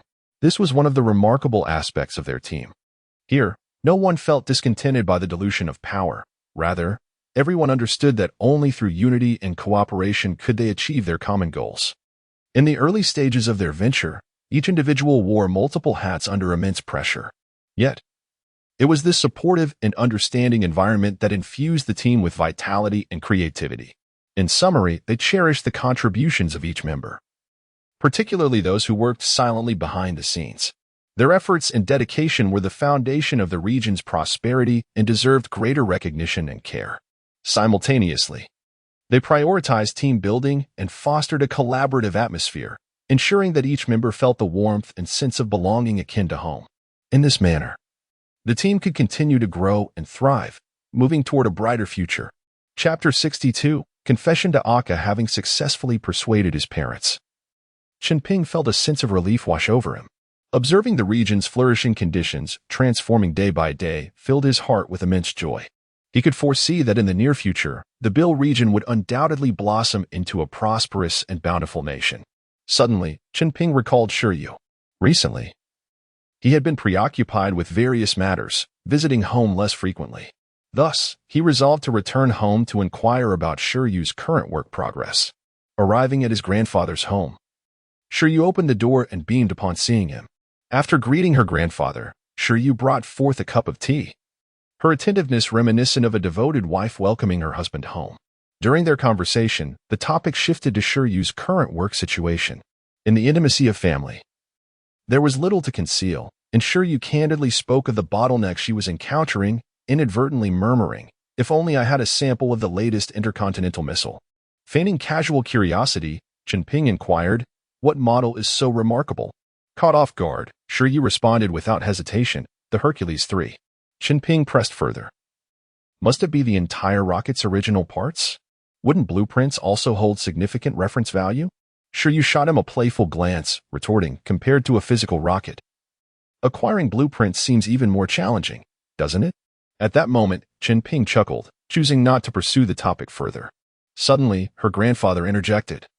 Go ask the ant to prepare some food for Ping. At this hour, he surely hasn't eaten yet, though not particularly hungry. Chen Ping recognized that her grandfather's intention was to divert Shiryu, allowing him to discuss something privately. He nodded in agreement. Indeed, now that you mention it, I do feel a bit hungry. After Shiryu departed, her grandfather turned serious and asked, Do you have a way to obtain those things? Chen Ping nodded without reservation. Yes, I have a very safe and reliable method to acquire them. However, I have a concern. I do not wish for Shiryu to receive such significant credit, as it would limit her freedom. I want to take her to Bill. Her grandfather responded gravely, I am pleased to see your affection for Shiryu. But you must not conflate personal feelings with national affairs. Do you realize the tremendous support you could provide us by obtaining these? Could we not assign the task to someone else? I could give them the items, allowing them to receive accolades, ensuring my little Shiryu lives a peaceful life. Would that not suffice? Her grandfather shook his head helplessly. You and Shiryu share a deep bond since childhood, a fact we have never doubted. But have you considered her opinion? Would she prefer to live in a foreign land with you, or remain in the country that nurtured her? Have you asked her these questions? Chen Ping was momentarily at a loss for words, realizing he had never truly inquired. He had assumed, in his desire to spare the girl he cherished from undue burdens, that he could shoulder everything alone, without truly considering her feelings. At that moment, Shiryu returned from the kitchen and sat beside them, curiously asking, What are you two discussing? I feel as though you were talking about me. Chunping glanced at her grandfather, who nodded in encouragement. Turning to Shiryu, he solemnly asked, Shiryu, from childhood to now, you have always listened to me, agreeing with everything I said. This has led me to develop a habit of making decisions without consulting you. Now, I ask you earnestly and equally, if I were to take you abroad, to our own land, would you be willing? Shiryu's smile gradually faded as she pondered for a moment, then looked up at him with deep affection, saying, I will follow wherever you lead me. Wherever you are is where I wish to be. Chunping replied, Very well, I will obtain a complete set of blueprints for the Hercules 3. And you will present it as a farewell gift to your unit upon your departure. Then, you will return with me to Bill.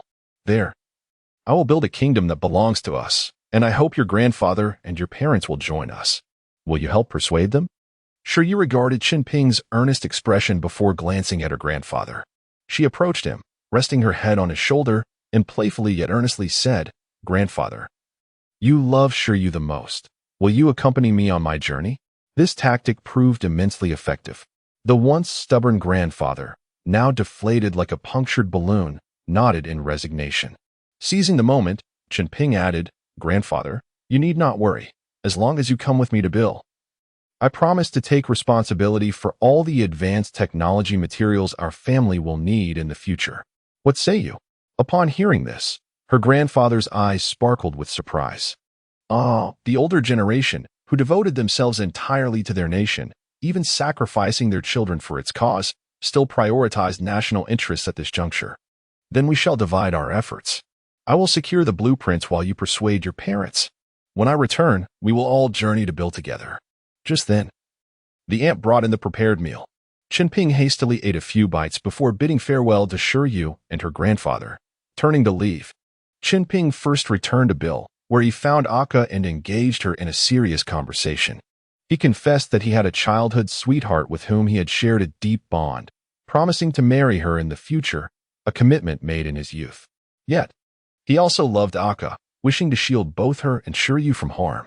Therefore, he hoped Akka could coexist peacefully with Shiryu, envisioning a future where they all lived happily as one family. Akka was momentarily taken aback but soon smiled gently. My dear Ping, I appreciate your honesty. I have been waiting for you to confide in me. Through my interactions with your uncle and aunt during this time, I sensed a subtle distance. I have always known you had someone else in your heart, yet this does not hinder our love, does it? We Slavic women approach love with both passion and freedom. Why must marriage be the only proof of love? Two capable individuals need a legal document to bind them together for mutual benefit? That notion is merely for the common folk. It does not apply to us. Touched, Chen Ping enveloped Aka in his embrace, softly assuring her, "Rest assured. I will treat each of you well, including your family and friends. In the near future, when our region becomes strong, I will enact a constitution permitting free marriage, allowing individuals to marry as they wish, as long as both parties consent and meet the legal property standards." Aka nestled her head against Chen Ping's chest, murmuring, "As long as you continue to love me and need me in your heart, I will always be by your side. I do not care for that piece of paper." Chen Ping, moved, lifted her into his arms as they walked toward the inner chamber. Chapter 63, commencing a new project the following day. Chen Ping bid a tender farewell to the slumbering Ika and turned towards America. Standing atop the Statue of Liberty, he surveyed the city with his mind's eye and sent a message to Ula, requesting a meeting. Before long, a dark silhouette materialized beside him, transforming into Ula's form. "Greetings, Master." Ula respectfully bowed before him. Pleased with her demeanor, Chen Ping nodded and inquired, "I require a batch of advanced military weaponry data, including, but not limited to, schematics and weapon prototypes." With her head bowed in deference, Ula replied, "I do possess the authority to discreetly provide you with such materials. But doing so may hinder our future endeavors. If it incites discontent among the opposition, re-election could become an illusion." Chen Ping scoffed. "Then you shall usurp the next presidential candidate." Ula hesitated, admitting, "Unless the next president is a woman, it would be challenging to find a body as compatible as this one." Chen Ping laughed heartily. "Ah, so you are reluctant to part with this body. Fear not. Follow my instructions. Should re-election fail next time, I shall manipulate the ballots to ensure a woman ascends to power. Or I could assist in transforming the next male president into a female." Ula, brimming with excitement, asked, "Master, can you truly accomplish that?" Chen Ping's expression darkened. "Do you dare to question me?" Ula quickly bowed, repeatedly insisting she would not. Chen Ping waved his hand. "I shall await your return with the items." Ula bowed and vanished in a wisp of black smoke. When the smoke coalesced once more, Ula reappeared, holding an enormous silver briefcase. As she handed it to Chen Ping, she said, "This contains a compilation of cutting-edge materials from the aerospace and military technology sectors. I did not use my presidential authority to retrieve these. Instead, I secretly copied them for you." Chen Ping accepted the briefcase, stowing it away and offering her 5 life seeds. "Do not consume too many. 1 a month will nourish your spirit and enhance your strength." Ula gratefully accepted the life seeds, bowing deeply as she said, "Thank you for your generous gift, Master." Chen Ping waved her off and returned to the bustling metropolis. As Shiyu and her grandfather gazed in astonishment at the briefcase in Chen Ping's hands, their expressions of delight made him chuckle. Was their surprise truly warranted? With his current capabilities, he could procure anything he desired without anyone being the wiser. Shiyu joyfully informed Chen Ping that her parents had agreed to accompany them. Overjoyed, he lifted her and spun around, her grandfather chuckling in the background. Setting Shiyu down, Chen Ping reminded her grandfather, "You must devise a perfect excuse to present these materials. As for the specifics, I trust you will handle them diligently. Please deliver them gradually, or it will be challenging to explain their origin." They then discussed the timeline for resignations and other details. Shiyu mentioned that it would take at least a month, as her parents needed to complete various formalities in their hometown. Chen Ping nodded in agreement, assuring her that he would arrange a private jet to pick them up in a month. "I have other matters to attend to, so I shall not accompany you for a while. I will prepare the phoenix crown and bridal attire and bill for our wedding." Shiyu nodded in blissful agreement. "During this time, I will visit my parents to propose. It would be best to do so in the metropolis. Once they arrive, please notify me immediately." Her grandfather nodded approvingly, wearing a benevolent smile. Chen Ping reiterated a few points to him. It would be best if these materials could be delivered through a dedicated channel, without relying on others. If no such channel exists, I can introduce you to Grandpa Li, who is nearing retirement but still possesses significant capabilities. Her grandfather acknowledged. "I plan to have your uncle deliver these materials. What do you think?" "That sounds perfect. Your uncle is in his prime, and his career is progressing steadily. This will greatly benefit him. We are family, so there is no need for formality." After finalizing all the details, Chen Ping departed the metropolis and returned to the palace. The previous day, Aika had informed him that the exhibition area would be completed shortly, requiring only some necessary drying and ventilation before it could be operational within a month. Aika accompanied Chen Ping on a tour of the exhibition area, and he expressed his satisfaction, saying, "Do not rush to open it. Once we begin the exhibition, art enthusiasts from around the globe will flock here like pilgrims, and your artistic dreams will find their zenith. However, prior to that, I must ensure all preparations are in place, including managing all media inquiries. Otherwise, nations will surely cause trouble upon seeing their treasures displayed in our gallery." After bidding farewell to Aika, Chen Ping made his way to the Grand Hall of the Sacred Mountain to check on the forum status. To his dismay, it had been half a month without a single post or discussion, only a few idle comments such as "sofa cluttered the space." It seemed someone needed to take the initiative, Chen Ping mused. With numerous matters at hand, Shiyu's family arriving in Bill in a month and the impending museum opening, he decided to postpone his involvement for now. The lack of discussion indicated that everyone was content with their current lives, and there was no need for him to intervene.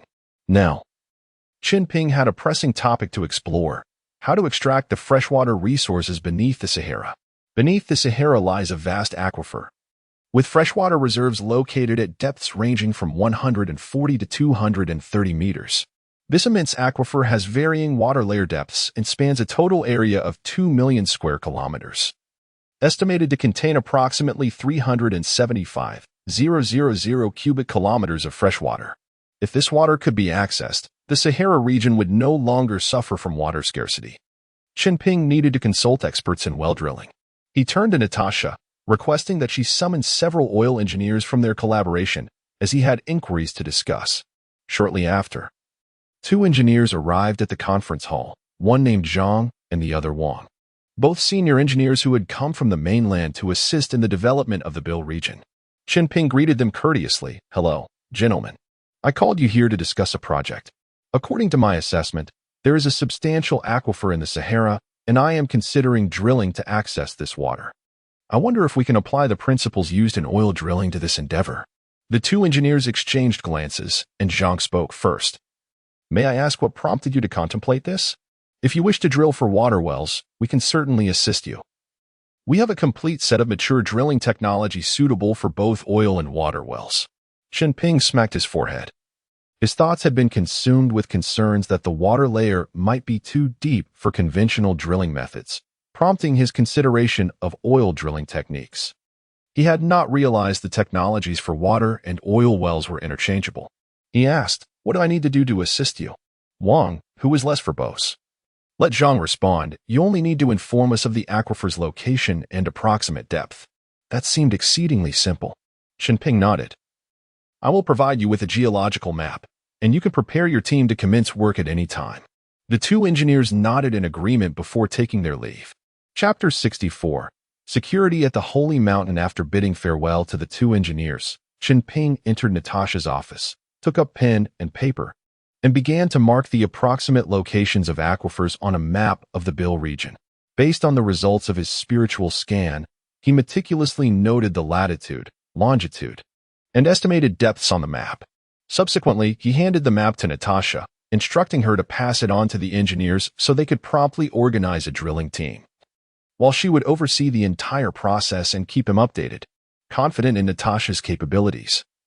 As she had never disappointed him and consistently completed her tasks with excellence, far more reliable than certain others, Chen Ping decided to check on Lao Hu's recent activities. Inquiring about Lao Hu's whereabouts from Natasha, he promptly set off to find him. Arriving at the military camp, Chen Ping opted not to announce his presence, stealthily entering to observe what the young man was up to.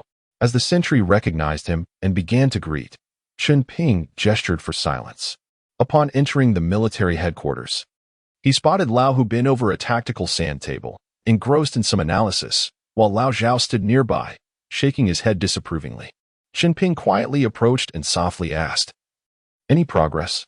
Lao Hu, fixated on a mountainous terrain near the Asa border on the sand table, replied without looking up, "We need to establish an anti-aircraft position here. With it, we can cover a radius of 30 kilometers, effectively securing the entire border area. No matter which side the enemy approaches from, we can strike swiftly and effectively. Ah, so he is indeed focused on serious matters, Chen Ping thought, feeling a wave of satisfaction. Lao Hu continued, De Ping always claims it's too quiet here, which hampers our development. We should fire a shot over there from time to time, then apologize, saying it was a misfire during a military exercise. Upon hearing this, a surge of anger ignited within Chen Ping, and he swiftly delivered a reprimanding slap to Lao Hu's neck, exclaiming, "What nonsense occupies your mind daily?" Startled, Lao Hu was about to rise in anger, but upon realizing it was Chen Ping, he instantly transformed his fury into a grin, saying, "De Ping, look. If I set up an anti-aircraft position here, firing a shot today and another tomorrow, it keeps them on edge, preventing them from plotting against us." Chen Ping, now dizzy with frustration, pointed at Lao Hu, trembling with indignation. "We are here to build our nation, not to provoke trouble. The regional situation is quite favorable. And you are still contemplating warfare? Is it truly so amusing? If you relish war so much, I could send you to Somalia, where pirates abound. Go and eradicate them for us, will you?" Lao Hu's eyes brightened at the suggestion, eagerly nodding. "That's a splendid idea. I've long been irritated by those pirates, robbing merchant ships and extorting ransoms daily." Chen Ping was utterly speechless, having not anticipated this fellow's bellicose nature. After mulling it over, he concluded that rather than suppressing him, it might be more beneficial to send a few warships and allow him to indulge his combative tendencies. He tentatively asked Lao Zhao, "What do you think about sending a few warships to patrol the Somali waters, offering paid escort services to passing merchant vessels? Is there potential in that?" After a moment's thought, Lao Zhao replied earnestly, "Currently, Somalia is nearly in a state of anarchy with rampant piracy. Many international aid transport ships have been seized, so there is no shortage of business. However, no nation has set a precedent for military intervention there. Is it wise for us to be the first?" Chen Ping was resolute, waving his hand dismissively, "Precisely because no one has done it, we must. The law permits anything not expressly forbidden. Let us not act in the name of our region, but rather deploy a few powerful warships under the auspices of Holy Mountain Security, establishing a headquarters there to undertake paid escort duties for passing ships." He pointed at the map, continuing, "We will register a branch of Holy Mountain Security in the port city of Djibouti, treating it as a supply point. Paint the insignia of Holy Mountain Security on all 3 warships. Currently, there are no large private military contractors in the international arena, so let Lao Hu take the lead. Perhaps he will establish a renowned private military contracting firm for us." At that moment, the well-established South African military contractor EO had already disbanded, and the infamous Blackwater Company had yet to be founded. They could leverage the escort business in Somali waters to gain a foothold and subsequently acquire various military contracting tasks from different nations, which would also serve as excellent training opportunities. Implementing a rotation system, they could periodically send teams to the front lines, earning money while honing their skills. Indeed, a win-win situation. Upon hearing this, Lao Hu was ecstatic, bouncing around like a monkey. Chen Ping, observing his exuberance, felt a surge of irritation. With a sardonic chuckle, he remarked to Lao Zhao, "Assign a political commissar to accompany him. I fear he might soar to the heavens without some reins to hold him down." Nonetheless, Lao Hu's enthusiasm remained undeterred. He stood at attention, saluted, and replied earnestly, "I assure you, I will accomplish the task." Chen Ping rubbed his forehead and engaged in further discussions with Lao Zhao regarding the details, laying the foundational structure. Lao Hu would oversee the military aspects. With a political commissar assisting him, they would consult together on significant matters. If the commissar were to report Lao Hu's conduct unfavorably more than 3 times within a year, he would be replaced. 3 warships were allocated to Lao Hu, along with a contingent of 500 personnel and an initial funding of 10 million. After that, Chen Ping would leave him to his own devices. Should he incur losses, he would return and resume his position as chief bodyguard in the palace. Lao Hu was granted 20% of the management shares, with details regarding military supplies to be discussed with Natasha and intelligence matters to be referred to Peter. Thus, they set forth on this venture, establishing a few key principles. In the pursuit of their endeavors, they must only seek gain and avoid loss. providing escort services exclusively to legitimate commercial vessels without jeopardizing their own interests, while allowing Lao Hu the freedom to operate as he saw fit. Chen Ping trusted Lao Hu to maintain his principles and act judiciously. After the arrangements were made, Lao Hu added, "Rest assured, if we encounter our vessels, we will provide them with free escort." Chen Ping chuckled, "As it is your own money at stake, manage it as you see fit. For the first year, I will not charge you any fees, but starting the second year, you are to remit 30% of the profits to the regional treasury." With an emphasis on employing non-Chinese personnel. With confidence, Lao Hu nodded in agreement. Lao Zhao chimed in, "While you may ostensibly operate as a private military contractor, always remember that you are a Chinese national. Avoid any actions that may harm our national interests. Moreover, maintain our dignity wherever you go. Be firm and decisive when necessary." Chen Ping laughed heartily. "Lao Zhao, your reminders are superfluous. This lad would provoke a dog if it remained silent. Do you truly expect him to endure humiliation? Absolutely not. My expectations are modest. I merely ask that he does not cause a catastrophe." Finally, Chen Ping clasped Lao Hu's shoulder, leading him to a corner, and whispered, "Do you recall the advice I gave you while in America? As long as it is not a fatal injury, I can heal you. Always remember to protect yourself." Chapter 65, The Extermination of Demons. After disclosing everything, Chen Ping proceeded to visit Natasha. Discussing the plan to have Lao Hu take charge of expanding the security operations of the Holy Mountain, he elaborated on his thoughts, expressing that Lao Hu was growing increasingly restless at home, plagued by idle thoughts. Sending him out to find something constructive to do would be beneficial. Moreover, the sea offered a relatively safer environment than land, as their warships were agile and could retreat if confronted. Natasha nodded with a smile, acknowledging that Lao Hu indeed could not remain idle at home and often complained to her about his boredom. Sending him out was a wise decision. It was rare to see Natasha display such understanding. This couple had accompanied him on numerous ventures over the years, sacrificing much in the process. Despite being married for several years, they had yet to have children, and whenever asked, Lao Hu would respond that he was not in a hurry. While conversing with Natasha, Lao Hu rushed in, clearly seeking financial support. Seeing his eagerness to head out, Chen Ping could not help but chuckle. Thus he graciously left the couple to themselves and turned to depart. Returning to the main hall of the Holy Mountain, Chen Ping accessed the server. Upon entering his password and opening the forum, he was pleased to find that discussions had finally been initiated. A post by an individual from Mexico revealed the heinous activities of a human trafficking organization in the town of Tenancingo, located in the Tlaxcala state.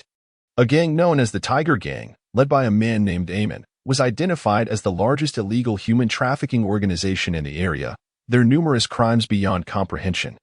This organization lured countless women from developing countries through abduction and deceit, transporting them to Mexico before distributing them worldwide. The fates of these women were often tragic. It was a true embodiment of human evil.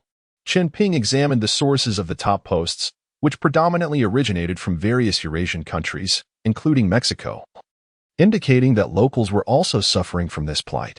The number of supportive posts reached a staggering 70%, a clear indication that a death sentence was being called for. Chen Ping decided to have Aunt Mary verify the authenticity, sending an email her way. Aunt Mary promptly responded, confirming the situation was indeed valid. Business was knocking at their door. Chen Ping turned to seek Aunt Mary, acquiring basic information about the organization.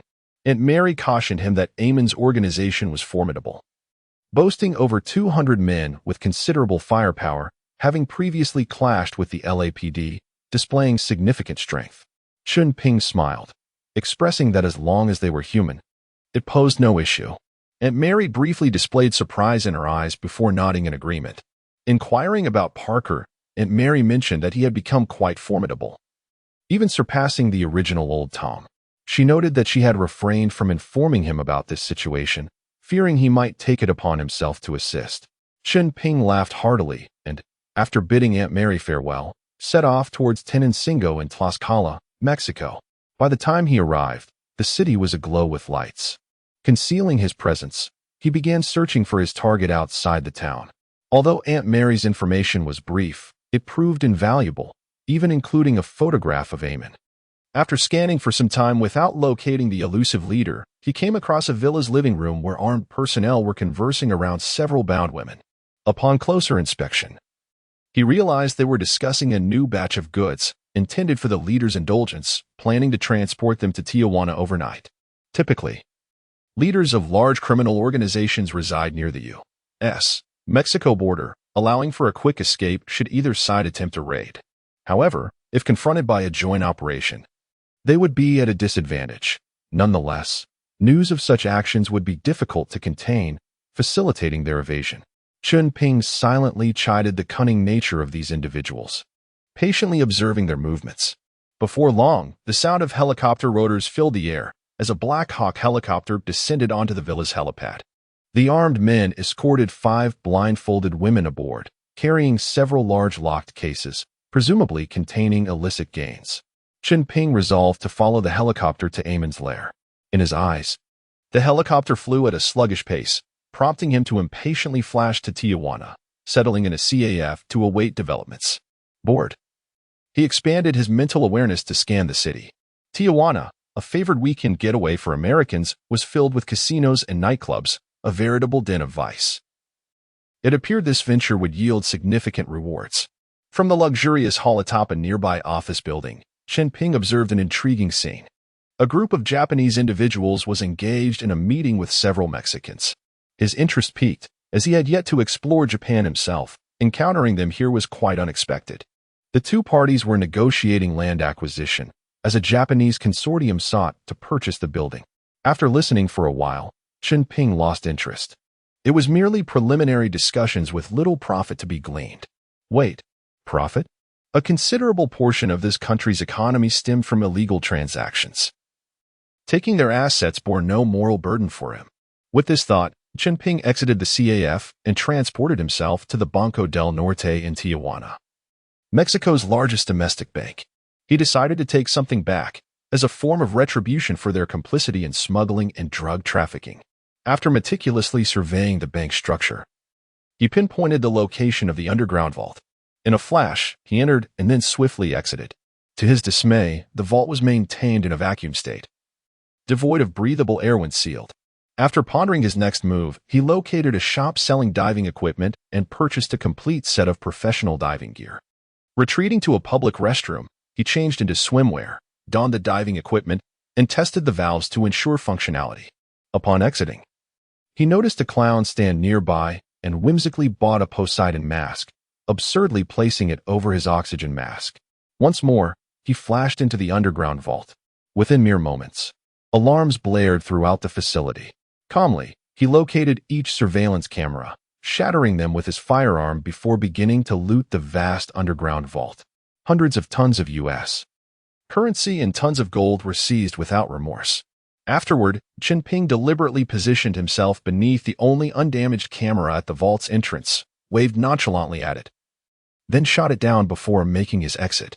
The entire operation took less than a minute. Now, it became clear why Chen Ping had initiated that forum without intending to profit from it. He was there to dismantle a criminal organization, and he certainly would not return empty-handed. Scanning with his mental awareness, he discovered that the helicopter had finally arrived, heading towards a manor on the outskirts of the city. He followed with his mind, scanning the estate until he located the despicable Eamon. At that moment, Eamon was reveling in a grand ballroom, partying with friends, intoxicated, frolicking with nearly nude bikini-clad women on the dance floor. Chapter 66. Forum Vulnerabilities. Chen Ping coldly observed their final revelry, beginning his search for valuables within the estate. Beneath the manor, he stumbled upon a vast vault brimming with dazzling gold and dollars. At this point, Chen Ping felt little attachment to such wealth. Yet he could not let the opportunity slip by. Allow me to utilize your ill-gotten gains to construct our new nation. The estate, a bastion of ancient architecture, featured an underground vault connected to a dimly lit, winding passageway, which contained approximately 3 heavily fortified doors. However, this posed no challenge for Chen Ping. With a mere flicker, he penetrated to the innermost sanctum of the vault, secretly amused. Thus far, I have yet to encounter any obstacle that can thwart me, having gathered all the riches within. Chen Ping mischievously carved a large Z into the wall with his dagger, leaving them to ponder its meaning. Once finished, he scanned the estate with his divine perception and spotted several armed men conversing with a butler-like figure in a small parlor on the second floor. The butler ordered them to leave behind their money and women, stating that the boss was too busy to meet them. After leaving the women and cash behind, the armed men departed. The butler rifled through a safe, secretly pocketing 2 stacks of money, then glanced at the several cloaked, statuesque women. Swallowing hard before exiting the parlor and instructing the 2 guards outside to ensure no one entered. Having witnessed this, Chen Ping could not turn a blind eye. He approached the parlor, untied the women, and cautioned them, "Do not remove your hoods just yet. I shall release you shortly. Should anyone glimpse my face, I would have no choice but to silence them." Before long, Eamon, accompanied by the butler, stumbled into the small parlor. "Ah, I have awaited your arrival." Chen Ping stood at the entrance, and as the 2 entered, he swiftly knocked the butler unconscious with a single punch. Then seized Eamon and hurled him headfirst from the second-floor window. The sight of this man crashing to the ground, as if struck by a bolt from the blue, was a spectacle of finality. Chen Ping retrieved a camera and captured several photographs of Eamon's evidently headless corpse, securing them as mementos. He then took one of the girls by the hand, commanding them to follow in a line resembling a string of crabs as he led them from the parlor. Anyone they encountered was subdued by his psychic touch, and he strolled leisurely, as if in an uninhabited realm, guiding the girls out of the estate. Upon reaching the estate's entrance, Chen Ping released the girls' hands, tossing them several stacks of dollars, instructing them to find a way to escape or report to the nearest police station, before turning away and returning to the town of Tenangsing. He would not spare the ruffians here either. Chen Ping arrived at the villa where he had initially discovered the armed men, and with his dagger, he executed a massacre, capturing the moment as a keepsake. As Chen Ping sat in the hall of the sacred mountain, gazing at the numerous photographs of deceased scenes he had uploaded to the forum, it erupted into chaos. In an instant, hundreds of messages flooded in, filled with fervent discussions, and dozens of threads sprung forth, inundated with various pieces of criminal evidence that overwhelmed the forum. Chen Ping felt overwhelmed, realizing the forum had vulnerabilities. He hastily accessed the backend to post an announcement, limiting discussions to 1 per month. Afterwards, he sat breathlessly, contemplating, "If I have to address each discussion thread individually, I might as well be engaged in a daily spree of murder." Dragging his weary body back to the palace, he was met by his mother, who cornered him with a green space design plan for the palace, incessantly seeking his opinion. Chen Ping felt his head spinning, yet fearing to dampen her enthusiasm. He nodded in feigned agreement. His mother, perceptive as ever, immediately discerned his distraction, her eyes narrowing in anger. Chen Ping quickly began to placate her. With a note of worry, she remarked, "Poetic language will soon arrive. What do you plan to do about Aika?" "What to do? Let it be." Chen Ping assured his mother that he had clarified matters with Aika, and she had no objections. His mother regarded him with incredulity. Chen Ping swore to her that he spoke the truth, urging her to verify with Aika. Only then did she relax, seeing her expression soften. Chen Ping felt a weight lift, allowing a smile to emerge. His mother sighed, speaking softly, "There is also Xiao Hui in the capital." Chen Ping's smile froze, inwardly lamenting why his mother would bring up such matters at this time. He stiffened his neck and replied, "If necessary, I can take Xiao Hui to America to manage the farm for me." His mother, exasperated, pinched his ear, warning, "No more additions. If you dare to find another, I shall break your legs." Chen Ping hastily nodded in agreement, yet in his heart, he thought, "What about Catherine and Yu Tian? Not a single one can be omitted. Without them, how can they survive?" After finally placating his mother, Chen Ping turned to retreat to his inner chamber for rest. His spirit floated within the darkened space, surrounded by ancient, mist-enshrouded objects that emitted a faint glow. He found himself in this space once more. Since acquiring his teleportation ability, he had not dreamed of it again. Recalling the past, each encounter with this space had awakened new powers. What might this occasion herald? He adhered to his previous habit, approaching the nearest shroud of mist, beginning to absorb the vapor with his spirit. This time, the process unfolded smoothly. The dense, tangible mist was rapidly consumed by his soul. The conditions within the mist began to clarify, revealing a UFO-like object, yet it remained obscured by a substantial amount of mist. Chen Ping intensified his absorption efforts, striving to discern the interior more clearly. Yet, no matter how much he increased his efforts, the mist refused to thin. He distinctly felt his spirit expanding significantly. Yet he could still not penetrate within. Chen Ping felt a sense of discouragement. With his current abilities, he could accomplish nearly anything, yet here. He was utterly powerless against the object. Unwilling to concede, he attempted to teleport inside, but his ability proved useless in this realm. A wave of helplessness washed over him. As if in this space, he was merely an ordinary person, stripped of his omnipotent sense of control, and anxiety crept in. He began to reflect on his past. Over the years, he had faced little adversity, realizing he had become overly reliant on his superpowers. What if one day, his world resembled this space? Stripping him of his abilities? How would he proceed? Could he maintain his possessions as he did now? The answer was a resounding no. He might even endanger all his loved ones. Should that day arrive, he would be but a speck of dust, subject to the whims of others. Many harbor dreams of winning a fortune, contemplating how they would spend it.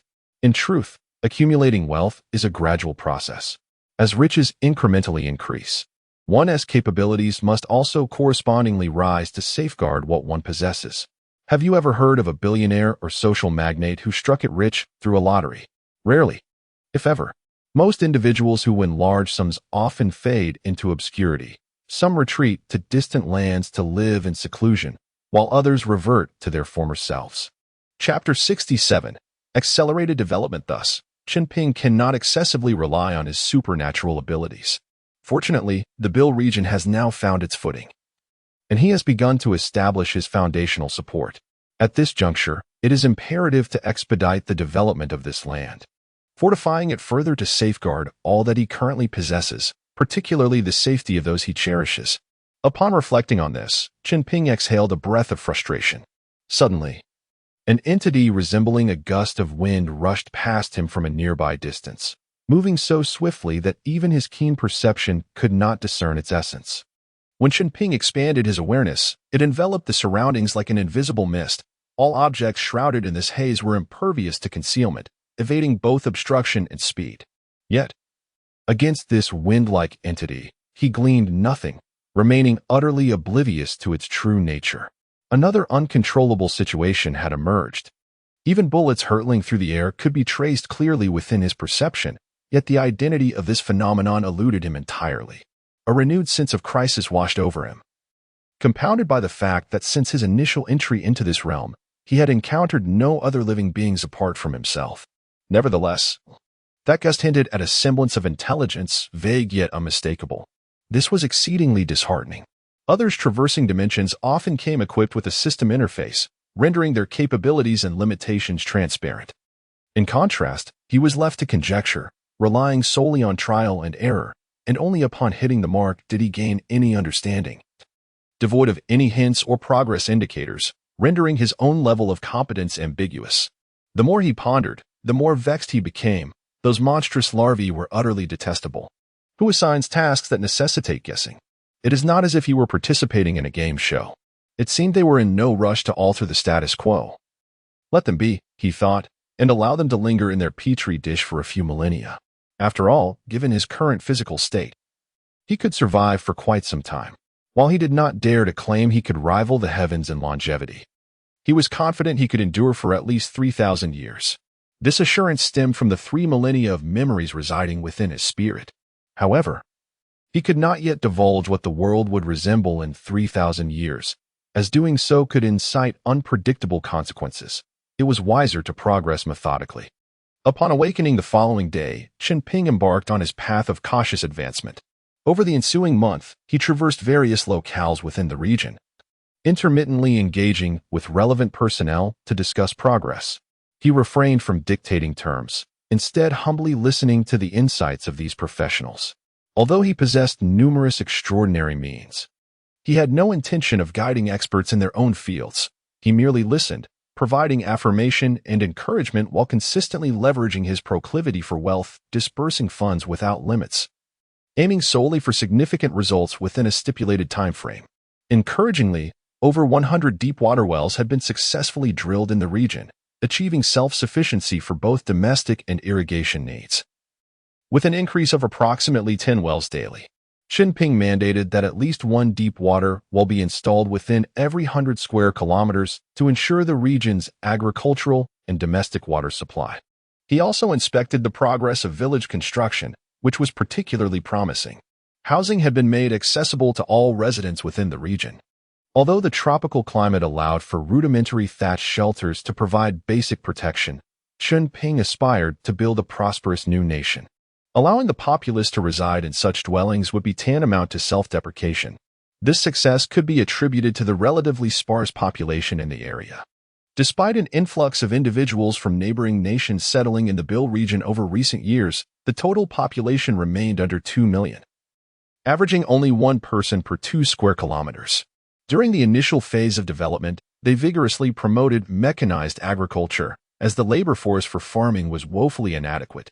Even so, challenges abounded, given that 99% of the indigenous population was illiterate. Teaching them to operate large agricultural machinery was akin to conquering a hellish dungeon. Fortunately, the domestic agricultural experts proved invaluable, tirelessly instructing a cadre of key individuals, who would then disseminate their knowledge, fostering literacy and prosperity among the populace. Education could not be neglected either. Currently, there were over 300,000 school-aged children in the region, representing its future. In this regard, Professor Curry did not disappoint Chunping. He and his like-minded colleagues established a comprehensive educational system, spanning from elementary to university levels. Though still nascent, primary education had been largely implemented across various tribes. No endeavor could succeed without financial backing. With Chunping's monetary onslaught, a multitude of educational professionals from surrounding areas flocked to contribute to the educational infrastructure of the Bill region. The regional cabinet also enacted numerous supportive policies, significantly bolstering the income and social standing of educators. Immigration policies were likewise being executed in an orderly fashion. Individuals possessing specialized skills were warmly welcomed, with minimal barriers to entry, though they were required to sign relevant employment contracts, committing to settle in the region. Those with expertise were prioritized, and they were prohibited from changing professions for 5 years, obliged to remain within their fields of proficiency. In summary, all policies conducive to the development of people's livelihoods were tilted favorably, encouraging rather than restricting. Yuan Ming excelled in this domain, deftly managing diplomatic and immigration efforts. Gradually, his reputation blossomed among neighboring nations as word spread of the formidable diplomat in the Bill region. Meanwhile, Laohu's Sacred Mountain security began receiving contracts. After neutralizing several of the most notorious pirate factions in the Gulf of Aden, their reputation soared, causing nearby pirates to flee at the mere sight of vessels under Sacred Mountain security's protection. It was said that he had even held a public trial near the port of Djibouti, executing a band of over 50 pirates in a gruesome spectacle, which drew the ire of international media, condemning him for violating humanitarian principles. When confronted by reporters, Laohu coolly retorted, "Go tell that to the innocent merchants they threw overboard." This left everyone speechless. When combating pirates, one must not show mercy. These scoundrels never spared lives during their plundering. Thus, when confronted by Sacred Mountain security, they too would be met with no quarter. All would be eradicated.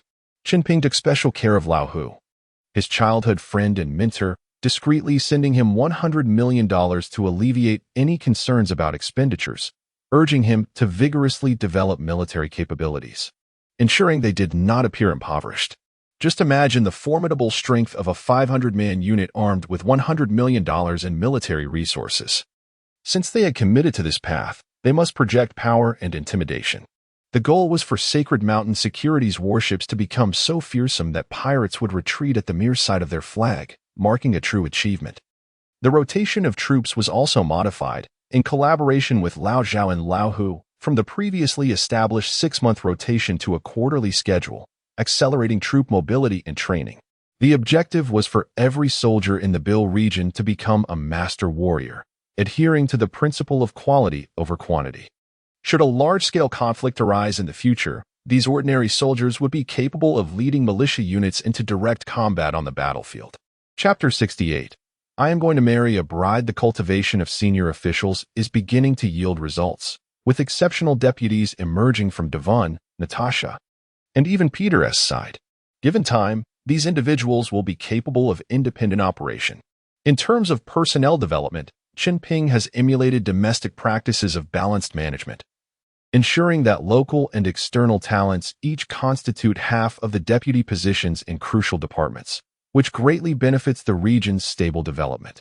Moreover, Chen Ping's father, a seasoned expert, has led the entire region's infrastructure into an unprecedented phase of vigorous development. Today, most areas have achieved a comprehensive road network, connecting every village and town. The smooth and expansive roads have significantly propelled the region's economic growth, accelerating the circulation of goods and gradually enriching the populace, creating an atmosphere of jubilation and rapid advancement throughout the region. Chen Ping has also invited local news agencies from Yutian to document the progress of these projects through a large-scale documentary, leveraging the media's influence to promote the region's advantages to other nations, thus attracting a multitude of talents and commercial activities seeking collaboration. This is akin to planting a phoenix tree to attract golden phoenixes. With the documentary airing in neighboring countries, the region's diplomatic and immigration efforts have reached new heights, drawing numerous foreign business delegations for discussions on cooperation. Many of the transformed oases have commenced the cultivation of diverse economic crops and agricultural products, significantly boosting the agricultural economy of the region. For instance, Shinshan Town, one of the earliest transformed areas, now boasts an oasis covering over 90% of its land, yielding abundant agricultural produce. Several foreign agricultural companies have already approached the region to negotiate land purchases. However, it is important to note that the Bill region strictly adheres to domestic policies of land nationalization, while allowing legal residents to contract land privately. Of course, while foreign agricultural companies may wish to lease large tracts of land within the country, such arrangements are generally prohibited. Nonetheless, the region turns a blind eye to clandestine operations. For instance, foreign contracting firms can collaborate with local farms to lease extensive areas under the guise of local identities, subsequently subcontracting the land to foreign agricultural companies for cultivation. This practice goes unpunished, provided the land's intended use remains unchanged and is subject to a meticulous management and supervision mechanism to ensure sufficient rest and recovery periods for the land. Certain economically detrimental crops are legally mandated to be succeeded by restorative crops like soybeans after 3 consecutive years of cultivation to maintain soil fertility, thus preventing desertification and degradation. The region effectively utilizes a catch-all contractual clause stating that the final interpretation rights belong to the Bill region. No matter how cunning one may be, they cannot gain an advantage here. Those who operate within the legal framework and generate benefits are welcomed. However, any attempts to exploit contractual loopholes may lead to the military reclaiming the land and imposing severe financial penalties. Concerns regarding potential strains in international relations are not within the region's purview. The Bill region remains steadfast, neither instigating conflicts with any nation nor fearing acts of unjust aggression. As the lyrics suggest, when friends arrive, there is fine wine. If wolves appear, they shall be met with a shotgun. In the realm of foreign policy, Yuan Ming exhibits extraordinary firmness, a testament to the comprehensive trust bestowed upon him by Chen Ping.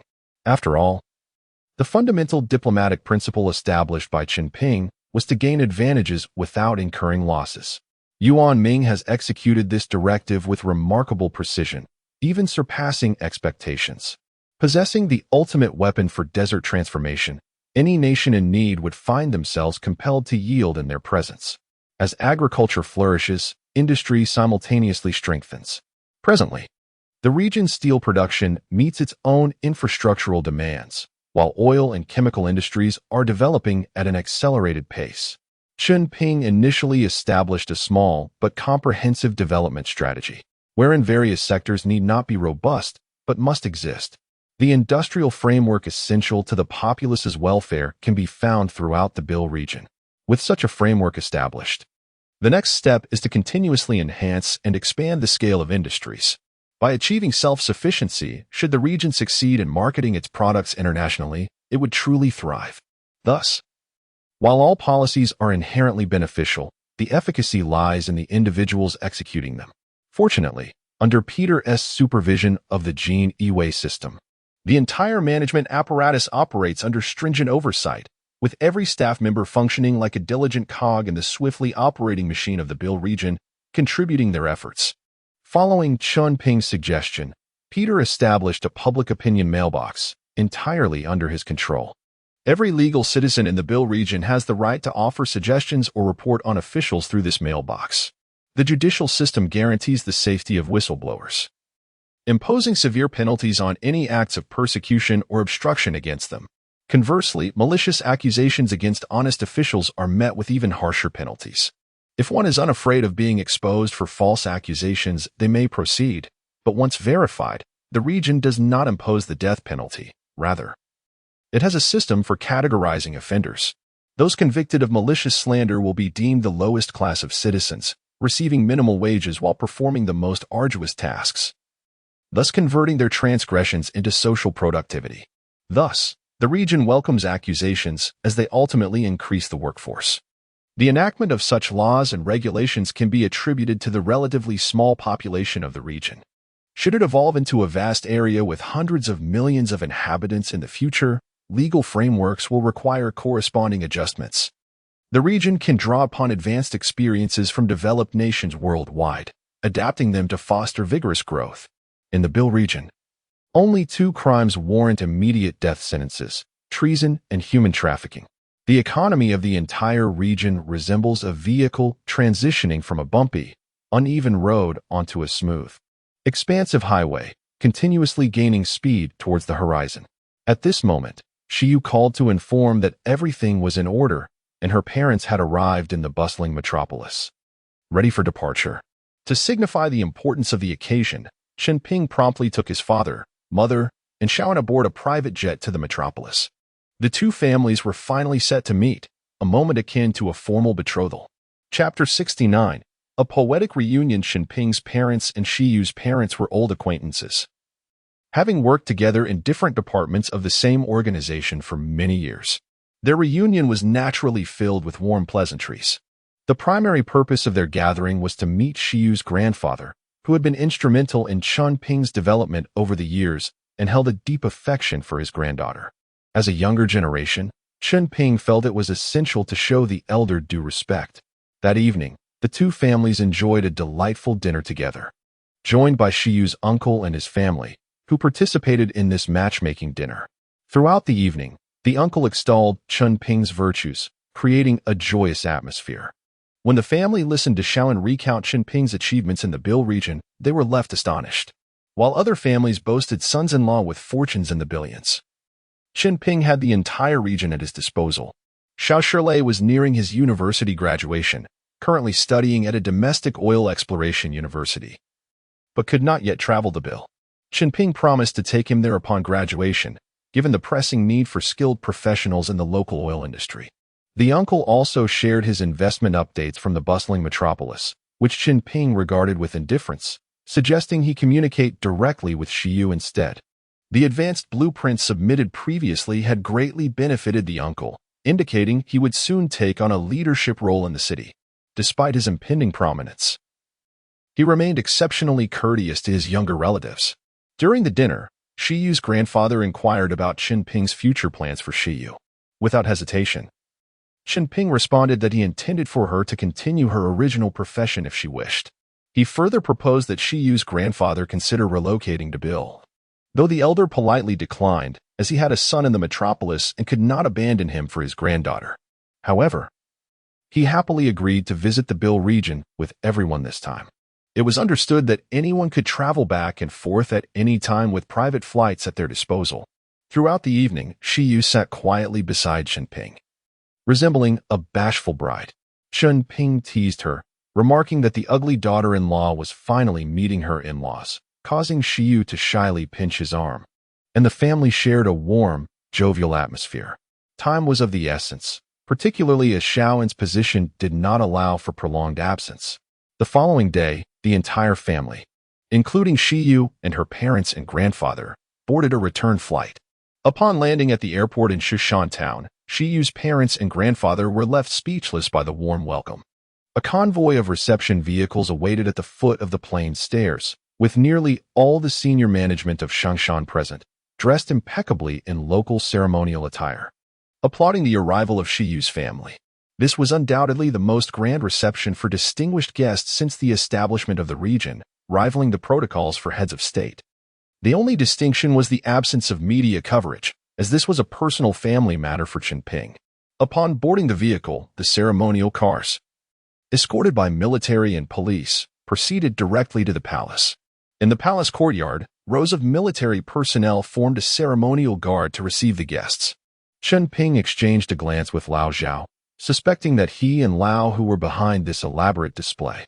Accompanying Shiyu and her grandfather, they walked past the military formations, including the army, navy, and Shangshan security, before entering the palace's inner courtyard. Chen Ping sheepishly explained to Shiyu's family that this was not his idea. Although everyone felt slightly nervous, they expressed understanding. Chen Ping's parents and Shaoan wore expressions of pride. Shiyu's mother gazed in disbelief at the ornate palace courtyard, exclaiming that she never could have imagined that the child she once taught, playing beneath the table while answering her questions, would one day be responsible for developing an entire region. Laughter erupted among the group. Chen Ping, slightly bashful, remarked that inviting them to reside here was also a request for their assistance in further enhancing the region's development. Shiyu's mother, with a lifetime of experience in education, recognized that while the region's educational system was overseen by Chen Ping's teacher, Professor Curry, he specialized in higher education, leaving a gap for someone seasoned in primary education. Unlike domestic systems, this region employed traditional Chinese characters, which Chen Ping was keen to preserve. However, for Shiyu's mother, a veteran educator, this was not a daunting task, as she was well-versed in traditional characters. That evening, a grand welcome banquet was held at the palace, where the clever Yuan Ming had returned from afar to serve as the MC. During the event, Yuan Ming, with his eloquence, attributed the achievements of the Bil region to Chen Ping, leaving him both amused and embarrassed. Shiyu's family listened with wide-eyed admiration. And when her grandfather learned that the region had expanded to a staggering 5 million square kilometers, tears of joy filled his eyes, as he marveled at the unprecedented growth of Han territory. Due to the exhausting long flight, the welcome banquet concluded after just over an hour. Chen Ping asked Natasha to arrange accommodations for Shiyu's grandfather and family within the palace, while he took Shiyu to find AKA. The understanding and considerate AKA had spent the entire day hidden away in her office. On the way, Chen Ping candidly shared his relationship with AKA with Shiyu. Given Shiyu's intelligence, she could hardly be oblivious to his connection with another woman, as Chen Ping recounted the support AKA had provided him abroad and their shared experiences. Shiyu remained silent. Chen Ping led Shiyu into AKA's office, where AKA stood in astonishment, taken aback. Chen Ping solemnly introduced the two women and offered AKA a reassuring glance. He told AKA, "This is my future wife. She is my childhood sweetheart, and since my early years, I have vowed to marry her. Thus, our bond transcends mere romance. We are akin to family. What I cherish, she will also embrace. What I desire, she will willingly support. You need not bear any burden. I hope that together, you both will aid in the region's development, and that our family can thrive here, living joyfully together." AKA was deeply moved by his words, tears welling in her eyes as she approached Shiyu to shake her hand. Shiyu calmly glanced at Chen Ping before embracing AKA warmly, further touching AKA's heart. The two women began to hold hands and chatter excitedly. Though Shiyu had only just learned of AKA's existence, she was mentally prepared, recognizing that a man capable of such grand endeavors could not be tied to a single woman for life. She reassured AKA that she would treat her as a sister. Observing the two women bonding joyfully, Chen Ping seized the moment to request that Shiyu address her parents' concerns. Shiyu shot him a glance, stating, "This requires my aunt's involvement. I cannot resolve it alone." Chen Ping nodded in agreement. Chapter 70. The frustrating old who was Chen Ping observed the two women engaged in animated conversation. He found himself unable to interject and thus settled into a quiet listening stance. Gradually, his thoughts began to wander, contemplating what old who might be preoccupied with, especially since he had not yet returned for the evening banquet. Consequently, he excused himself to the restroom, swiftly teleporting to old who's quarters in Djibouti. Upon entering the room, he found old who hunched over a table, engrossed in his drawings and notes. The moment he spotted Chen Ping, his face lit up with delight, and he eagerly beckoned Chen Ping to join him at the table, pointing out a completed map. It depicted the Gulf of Aden and Old Hu. As if he had stumbled upon a new world, exclaimed with excitement, "Look, the Red Sea flows through the Gulf of Aden to the Arabian Sea. And the Bab el-Mandeb Strait at its narrowest point is less than 30 kilometers wide. If we were to block this passage and start charging tolls, we could make a fortune." Upon hearing this, a surge of indignation ignited within Chen Ping. He inhaled deeply, suppressing his fury, and replied deliberately, "Do you think you are the only one with intelligence? If it were that simple, why has no one attempted it? Do you really believe that if you dared to do so, at least 20 nations would not rise against you? Even the Western powers, formidable as they are, have never dared such a venture. How can you entertain such reckless thoughts? Do you wish to make an enemy of all of Africa? Please, use your intellect and refrain from pursuing these impractical ideas." Old Hu lowered his head, appearing thoroughly disheartened, and muttered, "They say the pirates here are formidable, yet I have driven them into hiding. Now, with no battles to fight, I find myself utterly bored. If you're so fond of warfare, it's quite simple. I assent to it. I mentioned that our company, Sacred Mountain Security, intends to undertake military contracting in the future. What do military contractors do?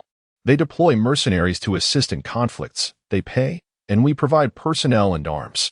If you truly relish combat, send some capable subordinates to scout for wars, inquire if anyone needs mercenaries, and if they pay, then engage. But warfare cannot be pursued for its own sake. There must be a reason to ignite conflict, either for financial gain or territorial acquisition. It cannot simply be for thrill. Even if we were to contract military operations, not every war is worth engaging in. Some conflicts are traps from which one cannot escape.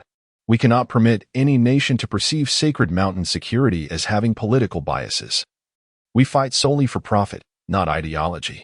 Today, we assist Zhang San against Li Si, and tomorrow, if Li Si pays you to assist him against Zhang San. Would you comply?" Chen Ping called for the guards to summon Zhao Bin, the political commissar assigned to Old Hu. Shortly, Zhao Bin arrived in haste, saluting Chen Ping. Chen Ping inquired, "Please enlighten me regarding your current operations and the state of your morale." Zhao Bin promptly began detailing their recent victories in military endeavors. Presently, over 30 pirate factions roamed the Gulf of Aden, with the 3 largest severely diminished by their efforts.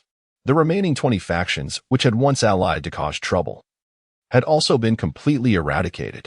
Now, the Somali waters scarcely exhibited any signs of piracy, ensuring safe passage for vessels from various nations. And Sacred Mountain Security had gained significant renown in the international community. After a brief pause, noticing Chen Ping's silence, Zhao Bin continued, "Our next plan is to expand our operations, reaching out to other regions plagued by piracy.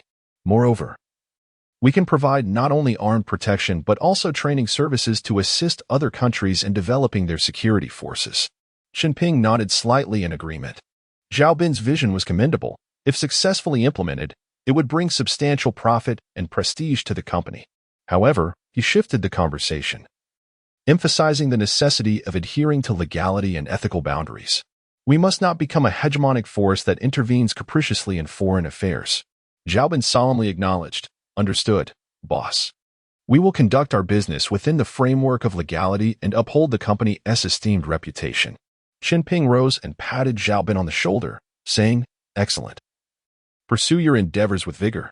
But remember, the safety of our employees must always come first." Turning to Old Hu, Chen Ping queried, "Do you believe you are fit to lead this team? You are ill-suited for the role of a military commander.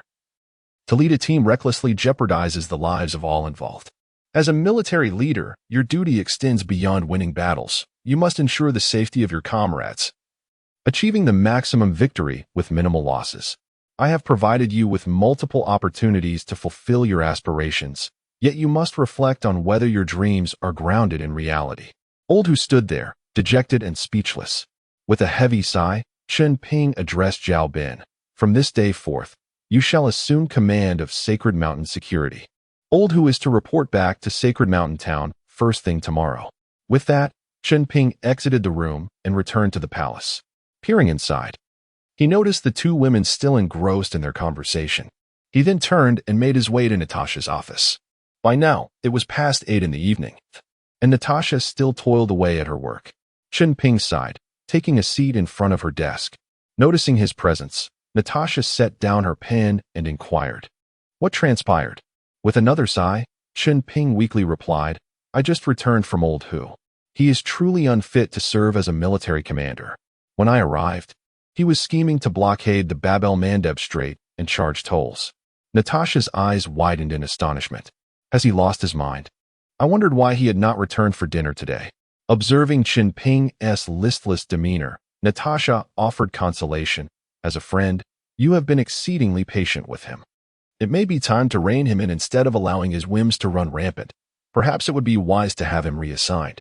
Chen Ping nodded. "I have already decided to have him reassigned. You should also temporarily set aside your work, delegate responsibilities to your deputy, and take him on a trip to clear his mind. If he remains stubborn and seeks to pursue something reckless, then perhaps you too should have a child. Once he has a child, I shall no longer concern myself with his choices. I worry for his safety and wish to keep him from those perilous places. After you have a child, I will take on the responsibility of nurturing it, effectively severing ties with him as a friend and allowing him to fend for himself." Suddenly, Natasha rose and deeply bowed to Chen Ping, stating earnestly, "Your Excellency, you have done exceptionally well as a mutual friend to Old Hu and me. He is akin to a child who refuses to grow up. I will take a break from work and ensure he enjoys a trip.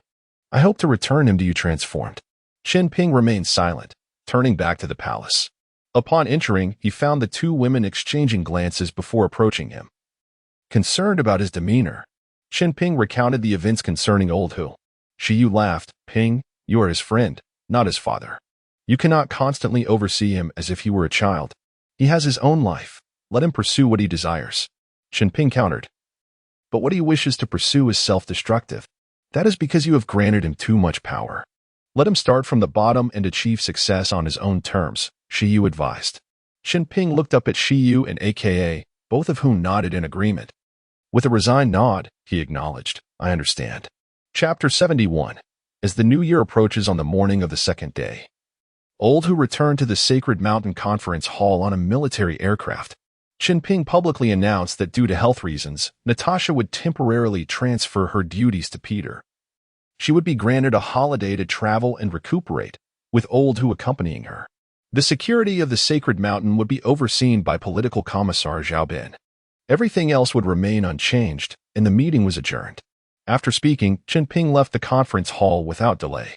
That same day, Natasha handed over her work to Peter and departed with Old Hu, not disclosing their destination to anyone. Chen Ping, re-energized, decided to visit his father's construction site. His father was leading a team in the desert, working on road construction and roadside amenities such as rest areas and gas stations. Upon seeing Chen Ping, his father was elated and eagerly shared the progress of their work. His father expressed a desire for Chen Ping to invite Uncle Qiao to assist him. But Chen Ping questioned, "Have you considered this? In the past, both you and Uncle Qiao held different positions within the same organization, yet were considered equals. Now, if you invite him to assist you, making him your subordinate, is that appropriate?" His father paused, then replied, "Then let him be in charge, and I shall serve as his deputy. Do you think Uncle Qiao would be willing to take your place?" Chen Ping inquired. His father fell silent, realizing that Uncle Qiao would undoubtedly be reluctant. After a moment of shared silence, his father changed the subject and spoke about work. "There are established plans from the cabinet.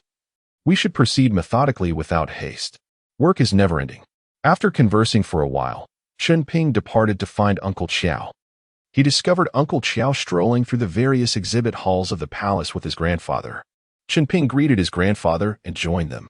His grandfather noticed Chen Ping's low spirits and asked, "What troubles you? Is something bothering you?" Chen Ping smiled and replied, "Nothing, just feeling a bit weary lately."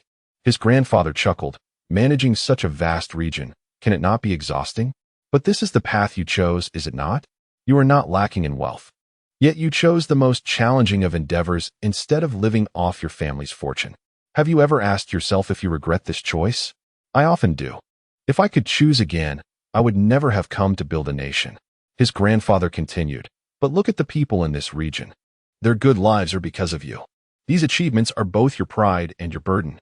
If you were to abandon them, what would become of them? Would they continue to suffer through war, hunger, and homelessness? The welfare of the individual and that of the collective are intertwined. The small family contributes to the larger community, which in turn forms the world. Every unit is indispensable. Therefore, what you do is profoundly meaningful, having immediate impact and lasting significance. Chunping nodded, feeling considerably uplifted, and asked Uncle Chiao what he planned to undertake.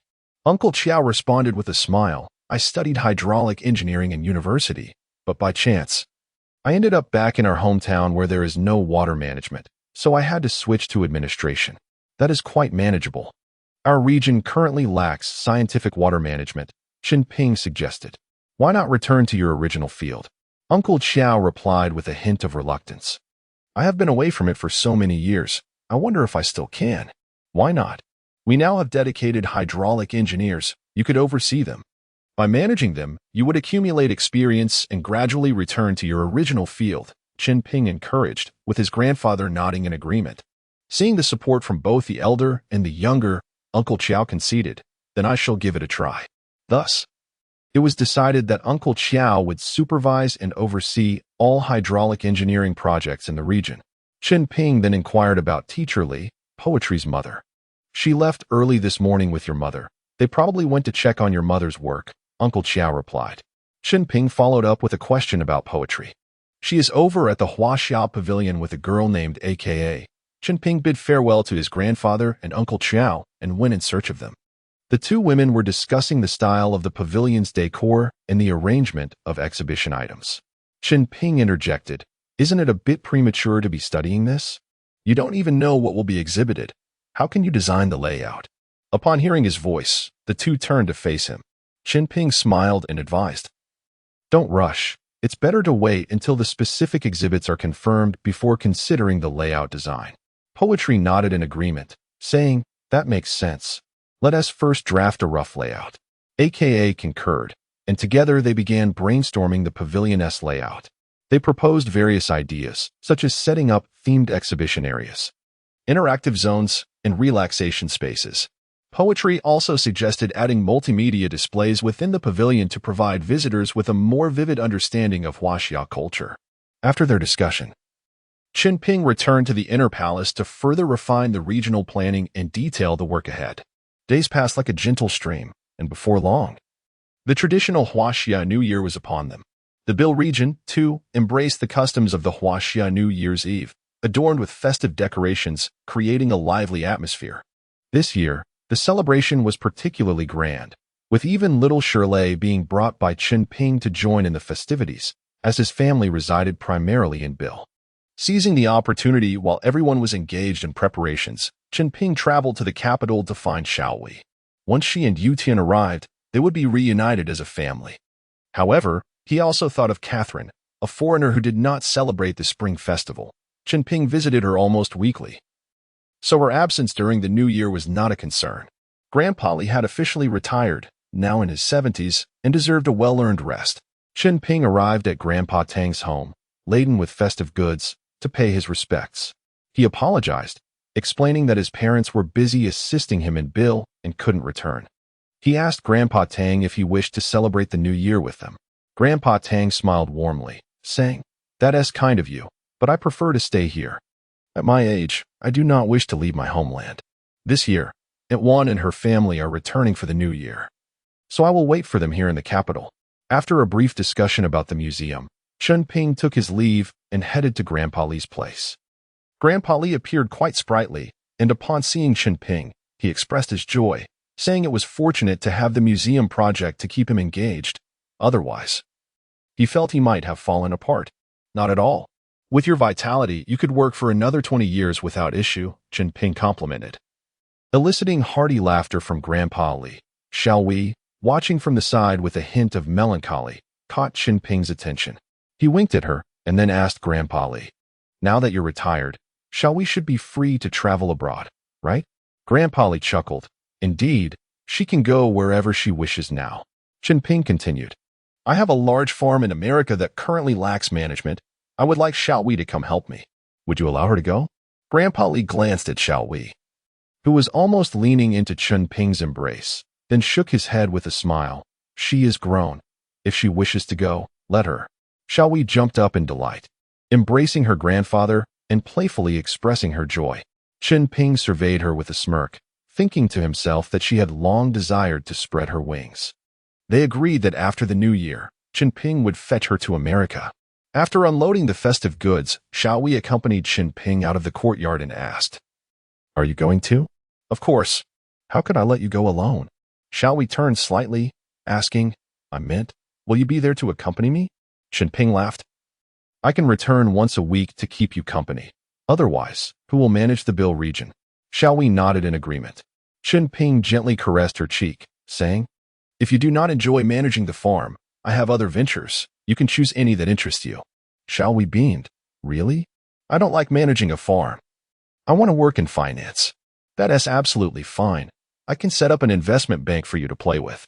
You can recruit your own staff, even from domestic sources, to bring along." Chapter 72. The rejuvenation in the early stages. I will assist you, but once your team is sufficiently established, I shall withdraw my support. Xiao Hui joyfully planted a kiss on Chen Ping's cheek, and he bid her farewell.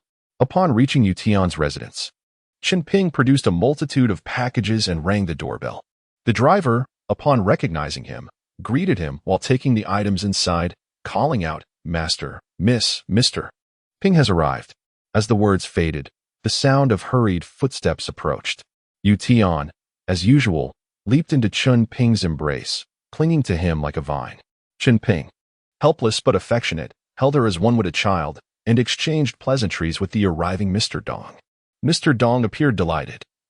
The Chinese in Singapore also celebrated the Spring Festival, and the house was adorned with festive decorations. He donned a vibrant red traditional outfit. As they engaged in small talk, the doorbell chimed once more. The driver opened the door to reveal a young man, also carrying several bags, seemingly there to pay his New Year's respects. Yu Tian's expression immediately soured as she stepped forward to inquire, "What are you doing here?" Mr. Dong promptly intervened, asking, "Xiao Kuan, why have you come alone?" The young man, named Xiao Kuan, respectfully replied, "Grandfather, Happy New Year. My parents are abroad and have not yet returned, so I came to visit you first." Mr. Dong did not comment further and gestured for everyone to take their seats. Yu Tian settled beside Chen Ping, leaning closely as she whispered, "This is my second uncle's child. He betrayed my grandfather and my father, leading to my parents' tragic fate, so our families have had little contact. Grandfather has disowned him." Chen Ping grasped the situation but refrained from expressing any opinion. Xiao Kuan appeared courteous, engaging in light conversation with Mr. Dong, occasionally glancing towards Chen Ping. Without any formal introduction, Chen Ping chose to continue his quiet exchange with Yu Tian, who exuded a fragrance that captivated him. After a brief chat, Xiao Kuan unexpectedly asked Mr. Dong, "Grandfather, who is this?" Mr. Dong casually replied, "Oh, this is Yu Tian's boyfriend, my future grandson-in-law." Taken aback, Chen Ping smiled and nodded at Xiao Kuan. Although Xiao Kuan's demeanor became slightly awkward, he maintained his composure, standing to shake Chen Ping's hand. In accordance with the old saying, "One does not strike a smiling face," Chen Ping politely returned the gesture, introducing himself, "I am Chen Ping, the third-generation heir of the Dong family." Recognizing the underlying challenge in Xiao Kuan's tone, Chen Ping smiled and replied, "Chen Ping." He then retreated to the sofa, resuming his whispered conversation with Yu Tian. Yu Tian intended to rise and respond to Chen Ping's behalf, but noticing his disregard for Xiao Kuan, which was far more powerful than any retort, she remained seated, continuing their intimate exchange. Xiao Kuan, having received a tempered rejection, displayed no anger. Instead, turning to bid farewell to Mr. Dong with a gentlemanly nod towards Chen Ping and Yu Tian as he made his exit, the family remained seated, leaving the driver to escort him out. Chen Ping's awareness subtly lingered on Xiao Kuan's retreating figure, observing his handsome yet contorted visage. A sardonic smile creeping into his heart as he anticipated the unfolding drama of familial rivalries. After Xiao Kuan departed, Chen Ping cast a questioning glance at Mr. Dong, who sighed and shook his head, lamenting, "Our family has faced misfortune. Yu Tian's father was exceptional, upright, and likely to inherit my legacy. Unfortunately, the second son was entirely unlike his elder brother, always seeking to compete. I assigned them to oversee different regions, The second son managed the Indonesian division. However, his impulsive nature ultimately led to widespread unrest due to his failure to control public sentiment. At that time, the elder brother was abroad with Yution's mother. Upon learning of the chaos, he rushed to Indonesia to bring his brother back. Yet, the second son, obstinate and self-righteous, believed he could manage the situation and refused to leave. This resulted in the tragic demise of Yution's parents, while he shamefully escaped, claiming his brother's interference caused the chaos. Yution was merely 4 years old at the time.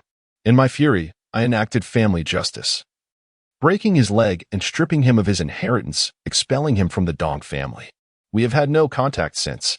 He later established a so-called Asia-Pacific media group, colluding with the Americans to create a media outlet that served as a traitorous voice for the West, bringing shame upon our people.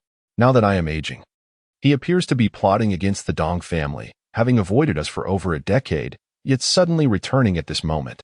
Shaokuan is relatively sensible, visiting me occasionally. But I shall never forgive his parents. Chen Ping chuckled softly. Sometimes, what is visible on the surface does not reflect the truth. Caution is advisable. Mr. Dong proclaimed proudly. What is there to fear? As long as this old body still draws breath, they shall not stir up any trouble. Moreover, I am preparing to transfer my shares entirely to Yution, severing any hopes they may have. This explains their long absence and sudden reappearance at this juncture. Chunping, while attuning his senses to Shaokuan's whereabouts, inquired of Mr. Dong, is the second uncle square-faced, not very tall, with large eyes and glasses. Both Mr. Dong and Yution exclaimed in unison, How do you know? He is waiting for Shaokuan in the car outside. I noticed it parked when I entered. Mr. Dong hastened to the window, witnessing a Mercedes leaving, causing him to tremble with fury. Chen Ping and Yution quickly approached, supporting Mr. Dong on either side, reassuring him. Do not be agitated, Mr. Dong. With me here, they stand no chance. Afterward, Chen Ping produced a quarter of a life seed and insisted, Take this. Yution promptly accepted it, administering it to her grandfather without hesitation, bringing a glass of water. Chen Ping waved his hand, saying, No need. This elixir dissolves upon contact. Mr. Dong's expression transformed into one of ecstasy, his face flushed and perspiring. This quarter seed was equivalent to the vitality of hundreds of acres of vegetation, sufficient to rejuvenate Mr. Dong by 20 years. Moments later, Mr. Dong opened his eyes, his wrinkles visibly diminishing, his gaze sparkling with newfound vigor. He cast aside his cane, standing upright, and bowed to Chen Ping, exclaiming, Young friend, your miraculous elixir has granted me a new lease on life. I cannot express my gratitude adequately. Chen Ping quickly supported Mr. Dong, replying, You are too kind. Our friendship transcends age. I hold deep admiration for your unwavering principles. As a compatriot abroad, I am willing to lend my support to you. Yution gasped in astonishment, Grandfather, your hair. She dashed off to retrieve a small mirror, showing Mr. Dong his reflection. To his astonishment, he saw that his once white hair was beginning to turn black at the roots. Chen Ping smiled, assuring him, Within a month, your hair will be entirely black, age spots will vanish, and wrinkles will smooth out. To the naked eye, you will appear as a man in his 40s. To avoid drawing excessive attention, I will teach you a form of Wing Chun stance and boxing. Practicing for 2 hours daily will enhance your absorption and metabolism. Furthermore, during this period, make a point to meet with people, allowing them to witness your transformation, thus preventing any appearance of abruptness. Chapter 73. The Bill region begins selling water. Old Dong nodded continuously. Chen Ping instructed Old Dong to tell the driver to purchase a wooden training dummy. He informed Yution to prepare the camera, fearing that Old Dong might forget. So he asked Yution to record the session for Old Dong to practice at his convenience. After the driver left, Chen Ping inquired about the driver's reliability. Old Dong nodded, and Yution chimed in, Uncle Li is an orphan my grandfather rescued, raised in our home alongside my father. He is loyal and trustworthy. Chen Ping nodded, casting a sliver of his consciousness onto Uncle Li. His years of navigating the world had taught him to trust no one easily. While he could manage any issues with those around him, there could be no risks surrounding Old Dong and Yution. Chen Ping cautioned Old Dong against revealing his ability to concoct elixirs. These potions were not easily created and should not be shared lightly. Deep within, he was reluctant to disrupt the balance of the world, The cycle of life and death was a natural order. Unless faced with an extreme situation requiring life extension, he would refrain from upsetting this cosmic equilibrium. Ultimately, he would determine the criteria for need. He would declare who required assistance and who could oppose or support that decision. Yu Tian, playfully disappointed, remarked, "I thought we could mass-produce them. Wouldn't that be a windfall?" Chen Ping curiously asked, "And then what?" Yu Tian fell silent. Indeed, her family had no shortage of wealth. What difference would it make to acquire 100-fold more? Before long, Uncle Li returned with the wooden dummy. At Yu Tian's command of action, Chen Ping began to practice in front of the dummy. His movements were graceful, swift as lightning. After a series of punches, he stood firm, unruffled, and composed. He then advised old Dong to practice diligently, suggesting to start slowly and gradually increase the pace as proficiency improved. He encouraged Yu Tian to join in, emphasizing that it would strengthen her body and, upon reaching a certain level, provide self-defense capabilities. The elder and the younger nodded enthusiastically, with Yu Tian's eyes sparkling with excitement. Were old Dong not present, she might have leapt toward Chen Ping with unrestrained eagerness. Chen Ping subsequently reminded old Dong of various precautions, stating that after 6 months, he could take a pill that would rejuvenate him by a decade. 30 years would suffice for old Dong to accomplish all his aspirations. Observing old Dong's spirited demeanor, Chen Ping felt reassured. A person who had risen from humble beginnings to establish such a vast media empire was certainly no ordinary individual. With his health secure, Yu Tian could also rest easy. After checking on Dong Cohen with his consciousness and finding nothing amiss, Chen Ping bid farewell to old Dong and left his residence. Yu Tian followed him out, displaying a reluctance to part. Chen Ping smiled, cupping her delicate face, and said, "Do not worry, we have plenty of time. If you miss me, just call, and I shall come to see you." Yu Tian nodded obediently. Chen Ping took her hand, kissed her knuckles, and left a trace of his consciousness with her, instructing her to tap the spot he had kissed should she need him, and he would appear. After bidding Yu Tian farewell, Chen Ping returned to the sacred mountain and entrusted Aunt Li to Professor Curry, directing them to discuss the educational systems initiatives. He then sought out Shiryu and Daka in the palace. The two girls had become inseparable since their acquaintance, leaving him little opportunity to approach Shiryu. Chunping inquired about Shiryu's future plans, to which she resolutely affirmed her commitment to her current profession. Chunping resolved to establish an engine research institute, appointing Shiryu as the head officer to commence engine research from scratch, beginning with civilian applications. He mused that transitioning from rocket engine research to internal combustion engines should be a trivial endeavor. Shiryu agreed with great enthusiasm. This strategy would allow him to dismantle her alliances one by one. The next day, in the conference hall, Chunping announced the establishment of the Regional Research Institute, with Shiryu as its inaugural director. The institute would primarily focus on the development of civilian and military engines, including those for vehicles, ships, and power generation, as well as electric motors and electric locomotives. The region's railway transportation needed to be expedited. Canal transport was too slow, and air transport too costly, making railways imperative. However, Chunping did not intend to import technology from established foreign companies, but rather develop solar-powered locomotives unique to the region. The Bil region was blessed with abundant sunlight, making solar energy the primary resource. Uncle Xiao was also appointed as the Minister of Water Resources, overseeing national water infrastructure and planning.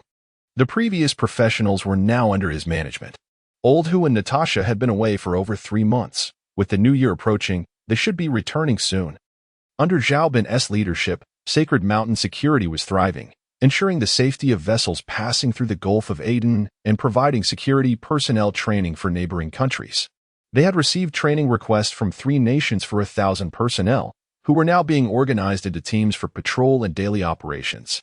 Many more countries were awaiting their turn for training.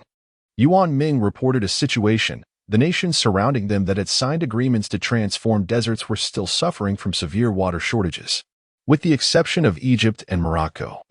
The rest were impoverished nations. Their freshwater resources were insufficient to meet the basic needs of their populations, forcing local governments to import vast quantities of fresh water. Chunping waved his hand decisively, stating, "Simple."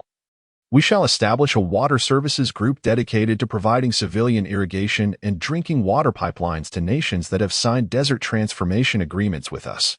When Yuan Ming asked about pricing, Chen Ping chuckled. Free is out of the question. Let them lease the remaining desert land to us for 100 years, with water as the rent. Yuan Ming regarded Chen Ping with admiration, acknowledging his cunning. The pipeline construction would be managed by them, with water meters established to ensure clarity per region.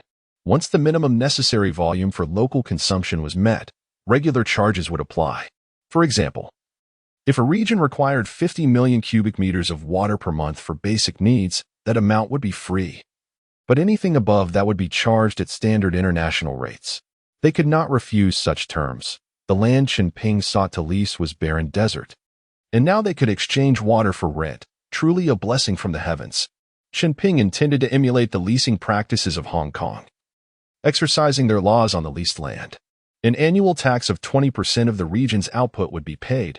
This was neither high nor low, merely a baseline, with Yuan Ming tasked to negotiate for maximum benefit. Yuan Ming, grinning mischievously, accepted the assignment, both understanding the unspoken agreement. Chen Ping was confident that Yuan Ming would return with pleasant surprises. Yu gazed at Chen Ping with admiration, perhaps having never witnessed a shrewd yet principled demeanor before. Chen Ping could not help but feel a swell of pride. It seemed tonight would be noteworthy. Peter also reported that a significant number of European and American tourists had been discovered in the region, indicating that something was amiss. They appeared in family units or small groups, showing keen interest in various sensitive areas and demonstrating proficiency in Arabic, asking numerous questions as if they were spies. Chen Ping contemplated the possibility of envy fueling their curiosity, instructing to keep watch on them. Should there be concrete evidence, they would be apprehended. If not, they would let them be. There was nothing to fear about being discovered. His secrets were not easily unveiled through mere inquiries. Chapter 74. The Fountain of Life appears at the royal palace. Subsequently, Chen Ping addressed the issues reported to him, much like an ancient monarch reviewing memorials. With a grand wave of his hand, a designated individual meticulously recorded all his directives, while another was tasked with monitoring their implementation. As he dismissed each person in turn, an individual clad in traditional Arabian garb stepped forward, exclaiming, "Your Excellency Ping, I have a matter to report." Chen Ping felt a jolt at the sound of the voice. Could it be old Hu?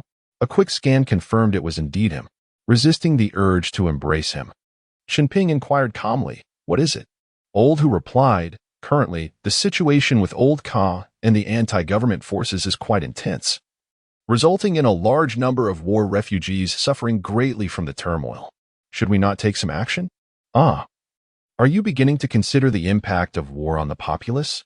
That is a step towards maturity," Chen Ping remarked. However, Libya has yet to discuss the desert transformation plan with them. Old Ka has shut himself off, behaving like a local emperor, showing no interest in developing his country or improving the lives of his people. To address this, Chen Ping appointed Old Hu to establish a civilian rescue organization, to be named the Sacred Mountain Volunteer Medical Group. They would passively receive refugees willing to escape, without actively soliciting them. Old Ka is not known for his good temper. We shall not provoke him.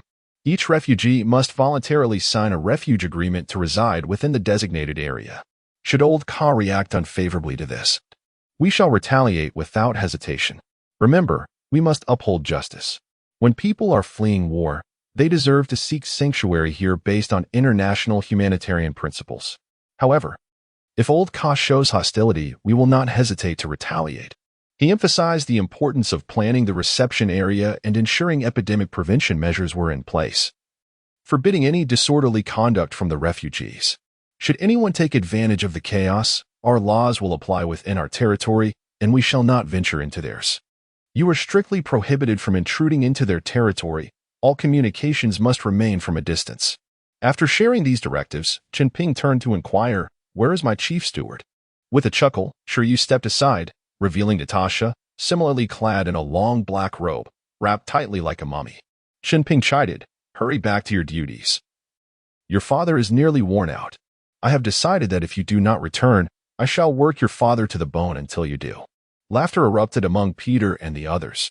Natasha, beaming, rushed over to link arms with her father, peppering him with questions. Once the meeting concluded, Chen Ping retained Old Hu, Natasha, and Peter, leading them to his study. He presented Peter with a quarter of a seed, commanding him to consume it. Peter stared in astonishment at the glowing green seed in his hand.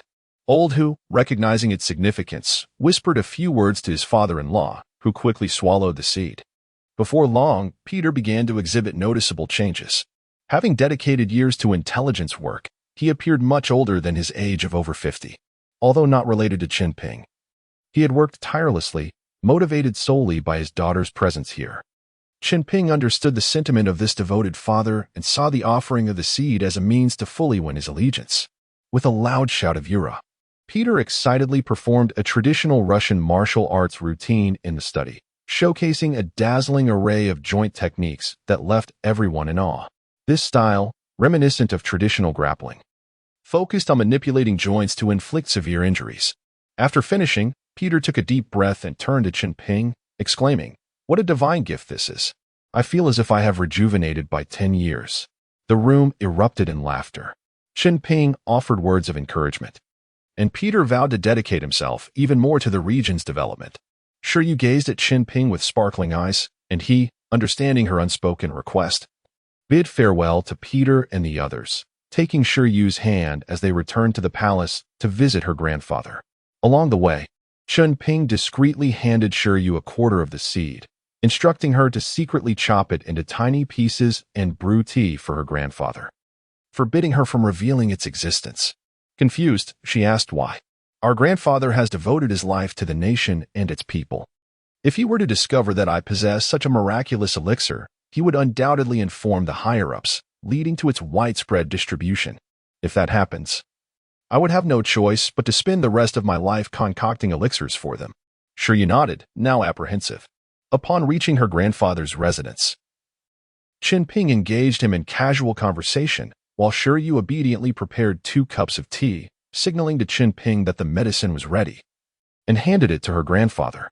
Unaware of anything amiss, he took a sip while enjoying his chat with Chen Ping. After a moment of contemplation, he continued drinking while listening to Chen Ping's vague chatter. Soon, the cup was empty, and Chen Ping looked at Shiryu inquiringly. From behind her grandfather, Shiryu gestured a fraction, indicating it was just enough. When her grandfather eventually noticed changes in his health, he would attribute it to the superior environment of the Bayer region. Chen Ping then took his leave, exiting the palace to summon the captain of the guards, instructing him to dig a dedicated well within the palace grounds and providing him with detailed directions. He then found Peter to impart some final advice. With everything in place, they awaited prosperity. In just a few days, rumors began to circulate among the royal families of neighboring regions, claiming that Peter, the head of the intelligence bureau in Bayer, had regained his youth, appearing a decade younger. Additionally, a 70-year-old gentleman from China residing in the Bayer Palace had also rejuvenated significantly, all attributed to a newly discovered sacred spring at the palace. As the tale grew more fantastical, it was said that regular consumption of the spring's water could restore youth or even reverse aging. In a flurry, various foreign ministries began inquiring about the veracity of these claims. Upon receiving confirmation, aging monarchs across nations found themselves restless. A nonagenarian Arabian prince formally requested a friendly visit to the Bayer region through diplomatic channels. The bait had been taken, and approval was promptly granted. Shortly thereafter, the old prince arrived, accompanied by a retinue, for a diplomatic visit to the Bayer region. During his 10-day stay at the Bayer Palace, his health visibly improved. He no longer required a cane and appeared vibrant on television daily. This served as an excellent advertisement, rather than merely selling. Chen Ping aimed to make the leaders of neighboring countries his esteemed guests, ensuring future negotiations would be favorable. If negotiations faltered, he could easily turn them into unwelcome figures in the Bayer region, testing their humility. 20 days later, the old prince concluded his visit, casually returning home with his hands in his pockets. This stirred a significant commotion within the Arabian royal families. Even the usually composed old cock could not remain idle. He began sending diplomats to discuss desert transformation plans. Who wouldn't desire longevity?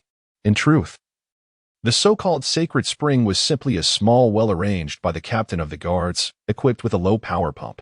After filtration, the water flowed into the mouth of a koi statue atop a decorative mound, creating a fountain effect. Chen Ping had merely placed a life seed within the koi's mouth. Chapter 75. Permanent Representation at the United Nations. Old Ka, you continue to feign innocence with such poise. Chen Ping advised Yuan Ming to be audacious in his demands. Not long after, news arrived that the desert transformation would be divided equally. The portion belonging to Old Ka would become a concession area in the Bill region, lasting for a century without rent. They merely agreed to allow Old Ka to reside in the palace for 10 days periodically, ensuring he does not become too healthy, as his unpredictable nature could lead to unforeseen complications. As leaders from various nations began to take refuge in the Bill Palace, Chen Ping thoughtfully designated an area within the palace to establish a state guest house specifically for their accommodation. In no time, the guest house flourished with visitors, bustling with life. Media reporters, attempting to capture candid photographs, would be astonished to find it resembled a grand gathering of African monarchs. Following this incident, the Bill region swiftly became a favored ally among all African nations, fostering a harmonious atmosphere across the continent. In due course, they would seize the opportunity to initiate the formation of the African Union, paving the way for a more prosperous future. The desert transformation initiatives in neighboring countries also progressed significantly, expanding their territories to a remarkable 8 million square kilometers, including the concession. The remaining challenge was population development. Chen Ping informed the media to extensively promote the new immigration policies in the Bill region, aiming to attract more individuals for business explorations and permanent settlement. Consequently, the immigration office became exceedingly busy. The principle remained unchanged. Those with specialized skills would be prioritized, welcoming talents from all walks of life to contribute to the development of the Bill region. The news of the Fountain of Life even reached the European royal families, prompting several elderly monarchs from Europe to send representatives to inquire about the terms of residence. Chen Ping, however, would not charge any fees. He sought only friendship. Those who came here regarded the Bill region as a cherished ally, and the sincerity of such friendships depended on their understanding. It was said that the de facto ruler of the Bill region had a keen interest in ancient artifacts from Huaxia. This enigmatic figure, while mysterious, was also deeply concerned about the economic well-being of various nations. He had previously initiated a continent-wide clean water movement, vowing to provide pure drinking water for all African people. A water management group had already been established, spanning multiple countries, responsible for constructing drinking water pipelines in water-scarce regions. Many considered him a gentleman of boundless compassion and noble character. European nations quickly understood the implications, with some presenting long-preserved Huaxia artifacts for friendly visits, while others without treasures extended olive branches, requesting Chen Ping's water management group to assist in constructing clean water infrastructure in their countries. Additionally, some expressed support for the direct establishment of a nation in the Bill region and participation in the United Nations meetings, joining the international community. Though it was still premature for nation building, given that the cultural invasion had yet to yield significant results, participation in the United Nations was indeed feasible. After all, their territory was unclaimed land, devoid of territorial disputes and thus devoid of opposition. There was no need for their own application. Representatives from neighboring nations directly initiated discussions at the United Nations, which were unanimously approved, subsequently notifying them to arrange a permanent team to engage in international activities. Without hesitation, Yuan Ming was chosen by Chen Ping to serve as the permanent representative at the United Nations. Wang Hua, Yuan Ming's deputy, temporarily assumed responsibility for domestic and foreign affairs. The developments unfolded exceedingly smoothly, catching Chen Ping off guard. Curiously, even the troublesome figure from India acquiesced, reflecting on their murky Ganges and poor drinking water safety. Chen Ping came to a realization. Currently, the regional cabinet had expanded by 3 members, adding Wang Hua, who succeeded Yuan Ming, Zhao Bin from the Holy Mountain Security, and Chen Ping as appointed advisor, his grandfather. Since drinking the water from the Fountain of Life, his grandfather appeared a decade younger, brimming with vitality. He could not return home and would dutifully assist Chen Ping here. With his grandfather's presence, Chen Ping felt assured that the formulation of regional policies would remain on track. What they needed now was stable development. It was the weekend, and Chen Ping intended to return to Catherine. He bid farewell to Shi Yu, informing her of his inspection, and then made his way back to Catherine. To his surprise, Catherine had returned early, busily preparing dinner in the kitchen. Chen Ping embraced her slender waist from behind, kissing her and inquiring about the evening's meal. Catherine turned with a charming smile, not providing an answer but assuring him that dinner would be ready shortly.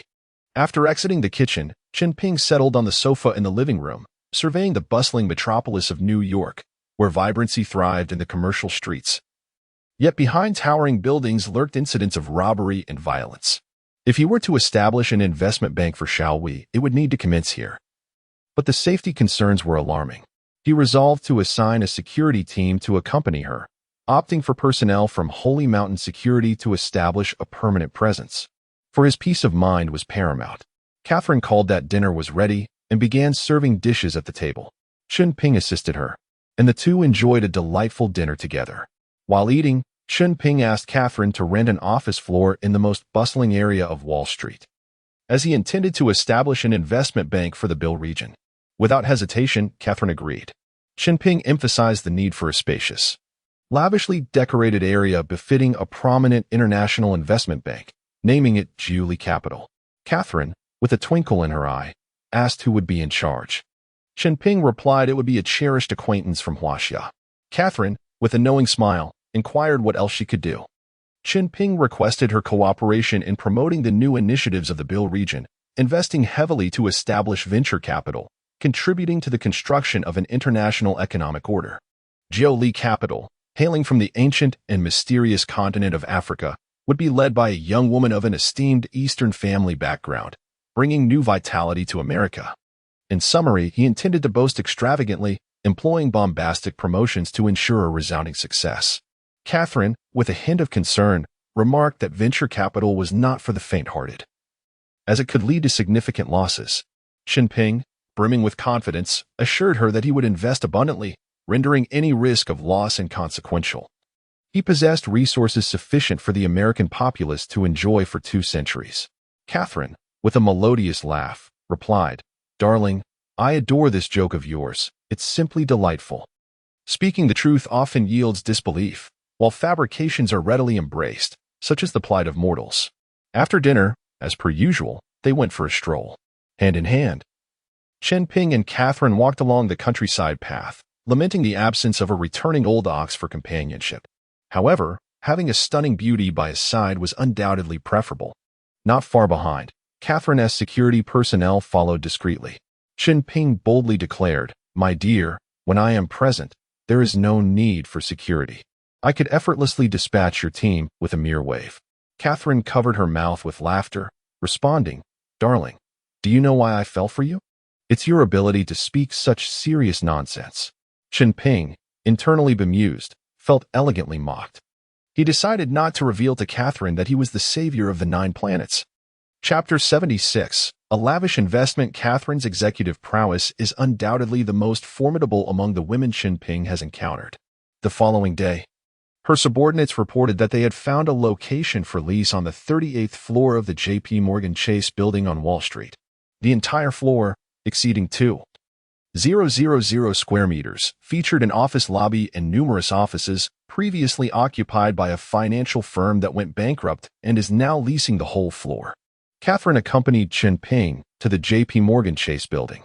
While waiting for the elevator in the lobby, Chen Ping glanced at the architectural blueprint on the wall, noting that the total building area exceeded 230,000 square meters, with a rental price set at $300 per square meter. Chen Ping mused that purchasing the property outright would be more prudent. Before long, the property manager greeted them, identifying himself as the representative of the building's management. The group entered the elevator and ascended to the 38th floor. On the way, Chen Ping inquired about the ownership of the property and whether there was any intent to sell. The property manager hesitantly asked if he meant the entire building. Chen Ping nodded, prompting the manager to become more affable. Upon exiting the elevator, he quickly dialed a number, murmuring for a moment before returning with a beaming smile, saying, "Yes, sir, J.P. Morgan Chase is indeed willing to sell the entire building, and the president is eager to discuss the details with you." As they walked, they arrived at the area initially intended for leasing. Upon inspection, it was evident that the decor reflected the style of a financial institution. The property manager enthusiastically informed Chen Ping that the building was constructed in 1960 with a total usable area of 230,000 square meters, comprising 60 stories and reaching a height of 423 meters, boasting a history of over 30 years. However, the building's exterior and quality were commendable, ranking among the finest in the United States. Chen Ping nodded, signaling Catherine of his intention to purchase the entire building.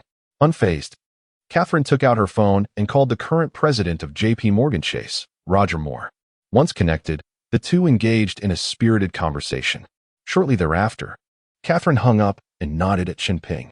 They departed the building and proceeded towards the J.P. Morgan Chase Bank. At the bank's entrance, they were greeted by President Moore. It was undeniable that Catherine's influence as a media mogul was substantial. Moore warmly embraced Catherine and, upon her introduction, also embraced Chen Ping. Chen Ping found it difficult to endure the foreign customs, particularly due to the strong body odor and the frequent hugging. They were ushered into the president's office, where both parties took their seats and began a round of cordial exchanges. Chen Ping surveyed the spacious office, nodding in approval. The grandeur of the Foreign Office was not inferior to their own. Habitually, he used his consciousness to scan the entire bank, primarily focusing on the vault. Old habits die hard, and he couldn't help but be inquisitive. The vault was sizable, with an estimated gold reserve of several hundred tons. Chen Ping thought, never mind. I will let it slide for now. The conversation shifted to Chen Ping's intention to purchase the building. With a smile, he asked President Moore what payment methods would be acceptable. Moore, surprised that Chen Ping was inquiring about payment methods without first discussing the price, began to formulate an initial assessment of his financial capability. After several rounds of negotiation, Catherine and Moore settled on a price of $200 million. Catherine glanced at Chen Ping with an inquisitive look, and Chen Ping smiled, asking President Moore if he would be interested in opening a branch in the Bill area. Upon hearing this, Moore's interest was piqued. As a titan of American finance, he was undoubtedly aware of the Bill region, which was ripe for development, a prime opportunity for banks to flourish. Chen Ping continued, if you are interested, I can facilitate the necessary arrangements for you in the Bill region. Catherine seized the moment to add, Lord Ping is one of the actual controllers of the Bill region. Chen Ping silently acknowledged the cleverness of that phrase. It was evident that someone who could lead an international financial giant was no fool.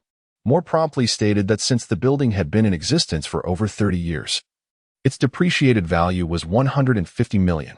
Chen Ping nodded in satisfaction and stood to shake hands, saying, here's to a fruitful collaboration. Subsequently, Moore invited them to dinner, which Chen Ping politely declined. After all, he had been looking forward to spending the weekend with Catherine and had no desire to endure the presence of someone with a noticeable odor. Upon returning home, Catherine remarked, Darling, such a grand investment is truly audacious. Chen Ping chuckled and asked, What's the matter? Are you short on funds? I could invest in you. Catherine smiled and replied, I'm not lacking in money. It's just that your substantial investment doesn't seem to be solely for financial gain. Is it perhaps for your Eastern beauty? Ah, a hint of jealousy. Chen Ping nodded and responded, I aim to expand the influence of the Bill region in the United States, thereby reducing the likelihood of being targeted in the United Nations. He continued, Consider this. With such a significant investment, if they were to displease me, wouldn't they fear my withdrawal of funds? Catherine nodded thoughtfully. That is indeed a sound strategy. But it seems that merely investing in one bank may not be sufficient to compel the entire United States to acquiesce. Intrigued, Chen Ping moved closer and embraced her, asking, Darling, can you help me figure out how to make America wary of me? Catherine shot him a bemused glance and replied, What exactly do you intend to do? Why does it concern you so much? I simply wish to grow powerful enough to avoid being targeted. Anyone who wishes to confront me should consider the consequences. It's a matter of self-preservation, Chen Ping answered earnestly. After a moment of reflection, Catherine suggested, Well, 2 factors might achieve your goal. First, you could invest in my media group. Second, you could possess the capacity to cause significant upheaval in our economy, such as controlling Wall Street or NASDAQ. Chen Ping shook his head. I have indeed contemplated investing in your media group, but that is your father's legacy, and I have no intention of interfering. Compared to controlling Wall Street and NASDAQ, I have a simpler approach, burying a few nuclear bombs in your country. Catherine paused momentarily, then burst into laughter. I adore this nonsense you spout. After which, she planted a passionate kiss on him. Chunping inwardly mused, I speak the truth, yet you do not believe me. You'll be in for a surprise someday. While it wouldn't be difficult for him to stir up trouble on Wall Street, that alone would not be sufficient to instill fear. A more direct method was necessary. Perhaps infiltrating the core and leaving a blood-red inscription on the wall would be more effective? Setting aside his chaotic thoughts, Chen Ping queried Catherine once more, Darling, do you think if I invested in some crucial military-industrial enterprises, it would achieve my objectives? For instance, Lockheed Martin? Catherine, exasperated, turned to him and replied, Darling, if you could pull that off, it would certainly work. However, the United States would not permit an Asian to invest in such a significant company. Chunping countered. What if it were you? Catherine set her coat aside, settled beside Chunping, and wrapped her arms around his neck, inquiring, Darling, are you serious? What instills such a sense of caution in you regarding our America? Chunping responded, There is an ancient saying in our land. One should harbor no ill intent towards others, yet remain vigilant against potential threats. I am merely preparing for future uncertainties. Reflecting on this, he realized she might not fully comprehend the phrase, so he elaborated in English. Preparing for a storm before it arrives means being ready before the rain starts. He continued, in the upcoming United Nations meetings, I anticipate differing ideologies between your country and mine, and when that time comes, I do not wish to compromise. I need a robust contingency plan. Catherine considered this seriously before responding. Currently, the best and simplest approach would be to take control of our Pan-American media. Only a media enterprise would instill a sense of trepidation among the old guards on Capitol Hill. Chapter 77. The initial success of a comprehensive layout. Oh no. My dear. I told you, that is your father's hard work. If it were yours, I would be more than willing, Chen Ping stated with gravity. Catherine kissed him lightly, saying, You can invest and become one of the shareholders. This would serve as a form of protection for you. No one would dare to act recklessly against a significant shareholder of a media conglomerate that spans across North and South America. Chunping felt a surge of emotion but still declined. He inquired about Jack's current endeavors, to which Catherine replied, Jack may inherit the South American operations in the future. Dad is likely to split the media into two parts, allocating one to each of us. Let me find Jimmy. I wish to discuss investing in Jack, so he won't have to dismantle the group, Chunping suggested. Catherine looked at him incredulously, but then understanding dawned, and she embraced him, exclaiming, Darling, you need not go to such lengths. I feel your love. It's nothing. This would benefit me as well, wouldn't it? Or perhaps you could hand over the group to Jack, and I would prefer to invest in you, he replied. Catherine tightened her hold on Chunping's arm with emotion, saying, Aside from my late mother, you have made me feel warmth once more. Then, with sincerity, she told him, You need not invest in the media. I will invest in Lockheed Martin for you. Thank you, my dear. I will prepare 100 tons of gold as operational funds. You only need to acquire shares sufficient to secure a position on the board. Of course, if you can gain full control, I would be even more pleased. Just as Catherine was about to mention her own wealth, Chunping silenced her with a kiss. After a passionate encounter, he kissed the slumbering Catherine, dressed, left a note, and ventured to the basement of their villa to deposit the 100 tons of gold. Turning around, Chunping made his way to Yution's residence. It was morning in Singapore, and the servant informed him that both the master and the young lady were at the company. Chunping then proceeded to the company. Upon dialing Yution's number from the lobby of Asia Pacific Media, he was surprised to find her just stepping out of the parking lot. Yution approached Chunping and pulled him upstairs to the office. Mr. Dong had just sat down to brew tea and looked somewhat astonished to see Chunping, as it was his first visit to the company. Chunping took a seat and expressed his intention. I wish to invest in Asia Pacific Media, transforming it into a multinational media entity spanning Asia, Africa, and Europe. I wonder if Mr. Dong would be interested in allowing me to acquire shares. Intrigued, Mr. Dong inquired about this sudden inclination. Chunping candidly explained, Our region has already deployed a permanent team to the United Nations. I require the ability to voice opinions globally. After pondering for a moment, Mr. Dong replied, "Very well. Eventually, Asia-Pacific media will become a dowry for you, Tian. Investing in your own business poses no issue." They agreed that Chen Ping would contribute 1 billion, with Tian holding the shares to avoid persuading the board. The Dong family would facilitate establishing branches in Africa and Europe, as well as radio and television stations in major cities. Aiming to secure a portion of the discourse across 3 continents in the shortest time possible, the funds would be provided in gold. As Chen Ping currently possessed an abundance of it, and dispersing it to various parties would expedite the process. Chen Ping also suggested sending a dedicated security team to Singapore to protect Mr. Dong and Tian, reiterating the importance of preparation for unforeseen circumstances.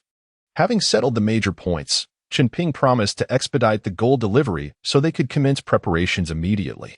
After their discussion, Chen Ping intended to depart, but Tian held him back, requesting to accompany him for a stroll after asking her grandfather for permission. Mr. Dong kindly nodded. Tian led Chen Ping home in silence, taking him upstairs to her chamber. With a sudden move, she pinned him against the wall and asked, "Have you encountered some unforeseen danger?" Chen Ping paused momentarily, then replied, "No, don't overthink it. I merely wish to grow stronger, to instill fear in anyone who might wish to harm me. In the words of our ancestors, strike a single blow to prevent 100 from coming, then I am relieved," she said, gazing intently at him. As Chen Ping attempted to leave, her enchanting face blocked his way. He tried to shift direction, but her face remained a barrier. After a long moment of gazing into her eyes, Chen Ping kissed her lips, and they surrendered themselves to each other. After the storm, Tian lay languidly on Chen Ping's chest, her eyes sparkling, asking, "You won't be in danger, will you?" Chen Ping kissed her gently and reassured, "There is yet to be born a person in this world who can pose a danger to me." Tian traced circles on Chen Ping's chest with her finger, softly saying, "Seeing you rush in here today, I feared you were in some peril, which frightened me. Do not be afraid, my little fool. Your man is stronger than you can imagine."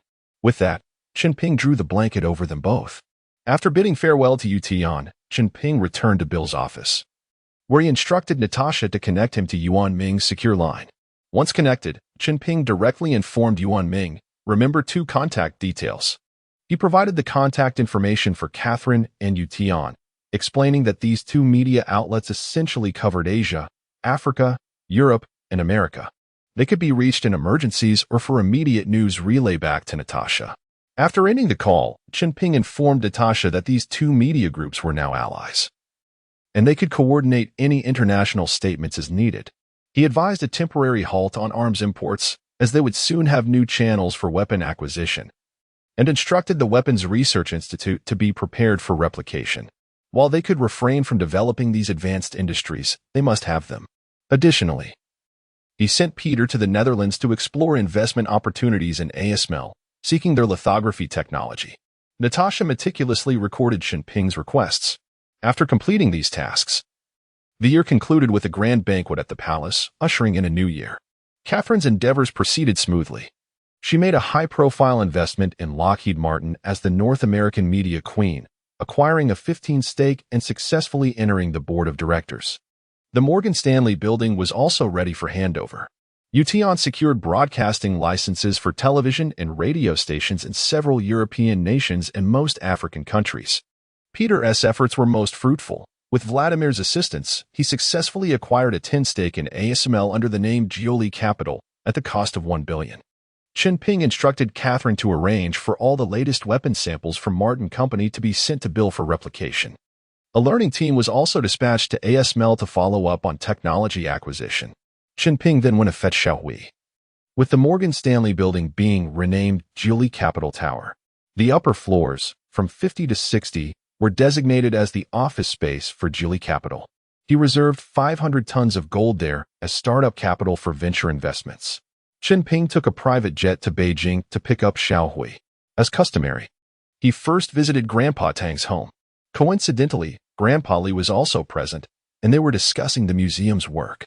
Chen Ping directly invited them both to stay at his place for a while to recuperate. He modestly claimed it would make them each 10 years younger. The 2 grandfathers shook their heads in bemusement and declined, finding his assertion hard to believe. Chen Ping then produced 2/5 of seeds, offering them to the two grandfathers, claiming they were extracted from the fountain of life found in the palace. Upon experiencing changes in their bodies, the grandfathers began to trust him and expressed a willingness to see for themselves. Chunping informed them that spending 10 days there each quarter would greatly enhance their health. He also made a promise to escort Xiaohui to the United States and then take them there upon his return. Chapter 78. The dawn of Jiuli capital. Upon encountering Xiaohui, she was deeply engrossed in a lively phone conversation. Noticing Chunping's arrival, she gestured for him to wait a moment before continuing her discussion. Chunping seated himself nearby, listening attentively. Shortly thereafter, she ended the call and approached him with palpable excitement, sharing that she had reached out to several classmates, all finance majors, who were eager to form the foundation of their team. Chunping nonchalantly remarked that as long as their character was dependable, that sufficed. He then produced a piece of paper from his pocket and handed it to her. Xiaohui glanced down at the paper, which was densely inscribed with the names of various projects, an investment roadmap for the next decade that Chunping had meticulously compiled, encompassing a multitude of industries. Chunping solemnly informed her that these represented merely the industry directions. The selection of specific companies for investment was a specialized skill.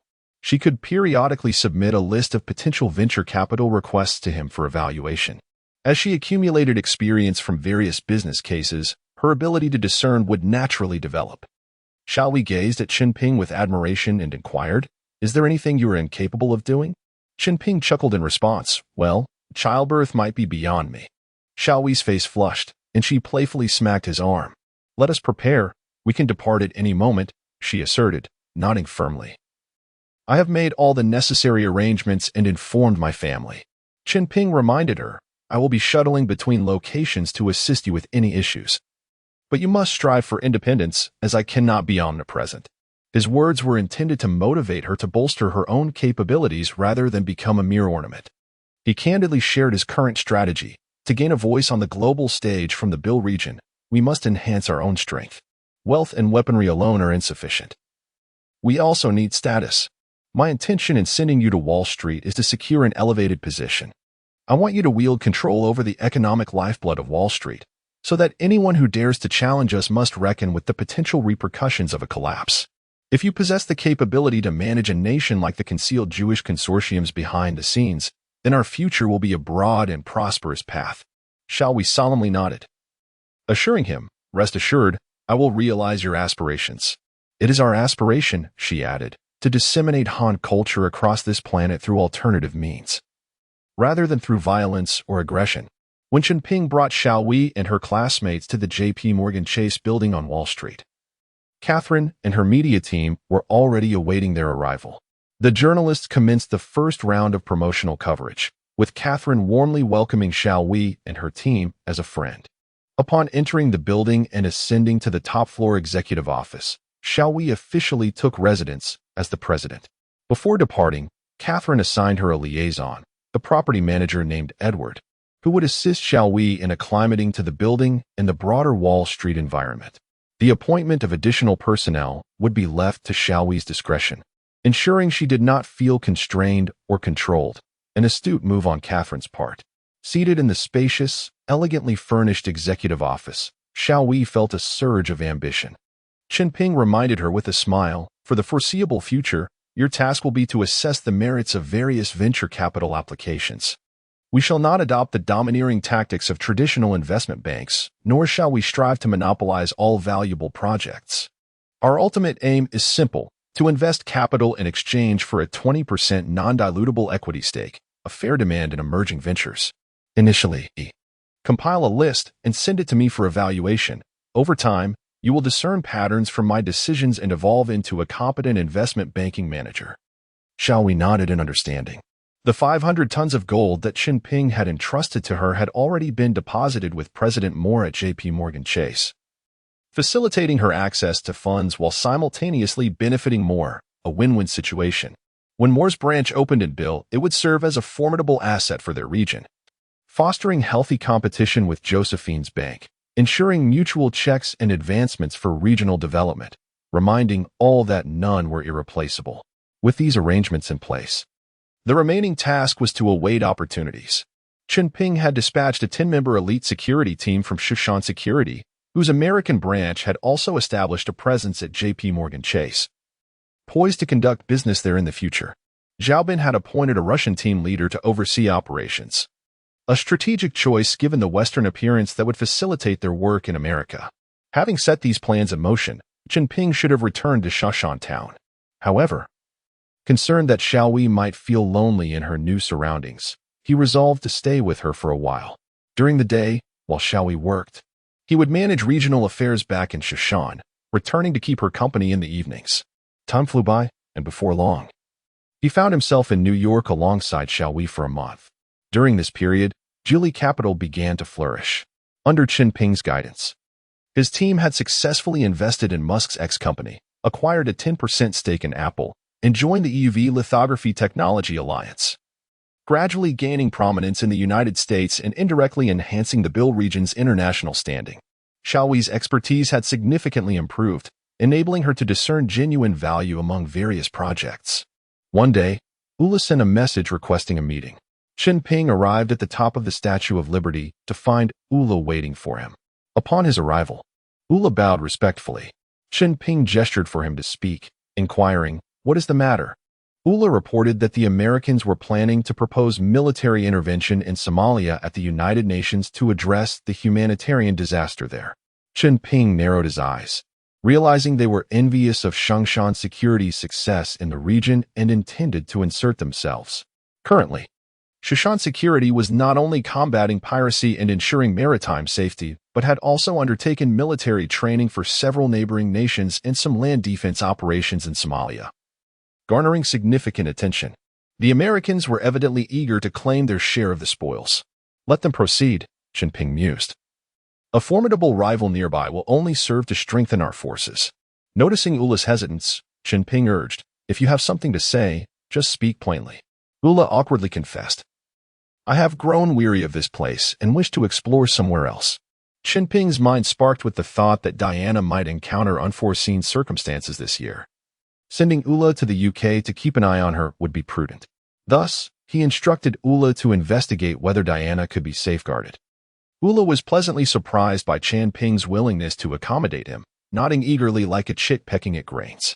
Chen Ping added, "You must not completely abandon the Middle East. You should occasionally return to oversee matters there. The principle is simple. Do not allow them to find peace. The more chaotic, the better." Ula nodded in agreement and departed.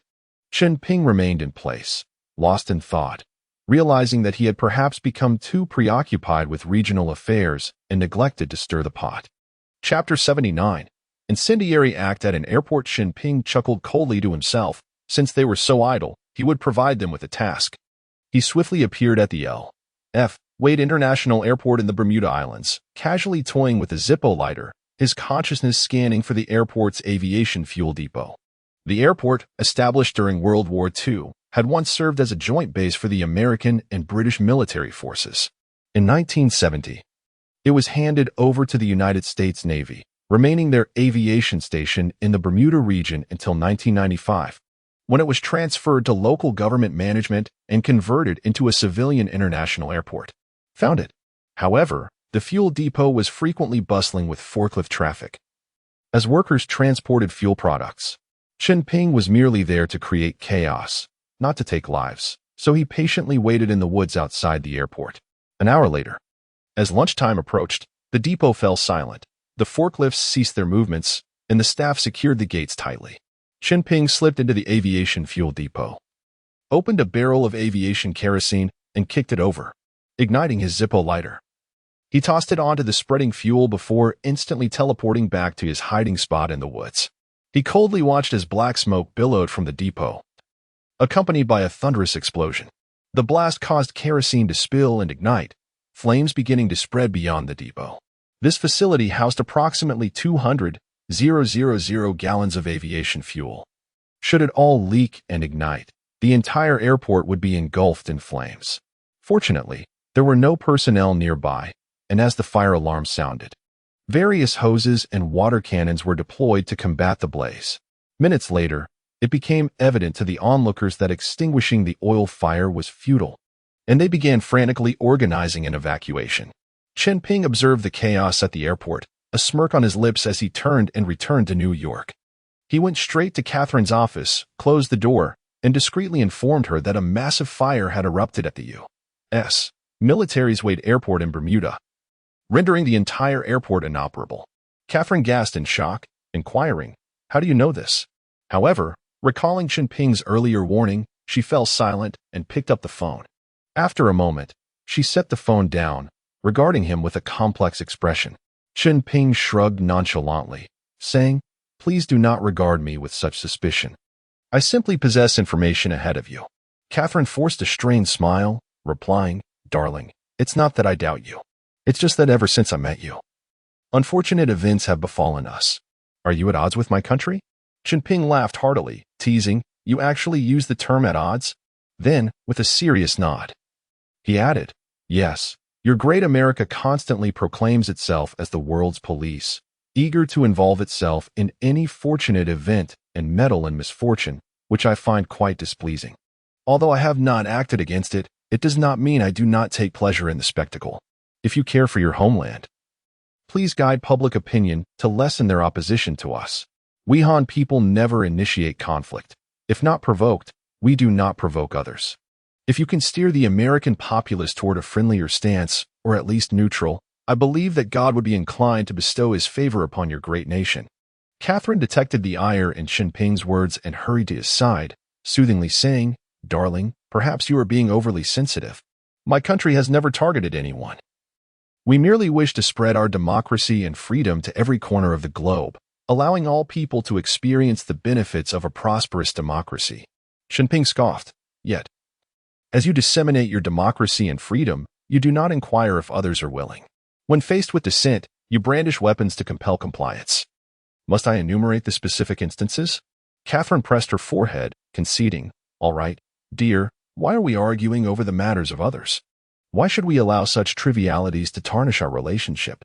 Chen Ping sighed, gently stroking her hair as he replied, "In our Han culture, we have a saying, marry a chicken. Follow the chicken. Marry a dog. Follow the dog. As your husband, you should consider issues from my perspective. I do not seek to suppress or undermine your country. I only desire equal treatment. Perhaps it seems absurd for the weak to request equality from the strong, but we Han people are not weak, are we?" Catherine acquiesced, nodding. "Indeed, there are some arrogant individuals who can spoil a good cause, but they are the minority and do not represent all Americans. Good and bad people exist in every nation. Do you believe there are no bad people among the Han?" Realizing this debate would lead nowhere, Chen Ping sighed and gently patted her shoulder. "Darling, have you ever considered a career in politics? If so, I would gladly finance your campaign with my entire fortune. If you were to become the first female president of the United States, it would surely be a blessing for the entire world." Catherine rolled her eyes at him. "You really think I should become president? If I did, we would hardly have any time to see each other. My schedule would be consumed with endless meetings, inspections, speeches, and boasting. Is that truly what you want?" Chen Ping chuckled, wrapping his arm around her shoulder in comfort. "My dear Catherine, I was merely jesting. Do not take it to heart." Catherine's expression softened, but Chen Ping couldn't help but murmur to himself, "I wonder if old Jimmy or Jack would be interested." Upon seeing Catherine's raised eyebrows, he quickly retreated, saying, "Just kidding. Don't take it seriously." Catherine shook her head in exasperation, redirecting the conversation. "I heard your Eastern confidant is doing quite well. Jiuli Capital is thriving under her management. It's said that this week's Fortune magazine features her on the cover, dubbing her the mystical financial queen from the East." Chen Ping beamed with pride. "That is largely thanks to the unwavering support of the media queen, Catherine, and the intelligence of Chen Ping, the true master of the Bill region." Catherine burst into laughter at his words. Nonetheless, a small alarm bell rang in Chen Ping's mind. In the future, he would refrain from sharing such significant events with her. Catherine, despite her affection for him, seemed to harbor a strong allegiance to her country, though she held a journalist's sense of justice. Her inherent nature as a white person could not be altered. In matters of great consequence, she might heed her sense of justice, but emotionally, she remained inclined towards her homeland. Chen Ping could easily envision a day when she would discover his actions against her country. While she might not immediately brandish a weapon at him, a rift between them would be inevitable. Chapter 80. The Bill region begins to tinder to the world. As Chen Ping contemplated these matters, a sense of unease washed over him. Over the past period, he had been inundated with tasks, leaving little room for reflection. After departing from Catherine's office, he returned to his own at Gili capital. Gazing through the glass window at the distant Statue of Liberty, his thoughts churning. What incites the conflicts in this world? Ultimately, it all boils down to the pursuit of profit. If one could bind everyone together through this very profit, would it not significantly diminish discord? Why must there be confrontation? The lure of profit is potent enough to compel anyone on this planet to act. It is often said that when profits are exhausted, people disperse. Thus, why not ensure that this profit remains perpetually? With this thought, he resolved to put it to the test. He turned back to Xingshan town and arrived at Natasha's office. Chen Ping inquired about the current status of the region's water conservancy projects. Although construction was underway across various locales, the pace was not as swift as he had envisioned. At least 50% of the land in the region still required the establishment of water management facilities, while these areas had preliminarily become cultivable agricultural land. The lack of adequate water infrastructure would pose substantial challenges to future agricultural yields. He could not possibly rely on transporting water to irrigate the fields daily.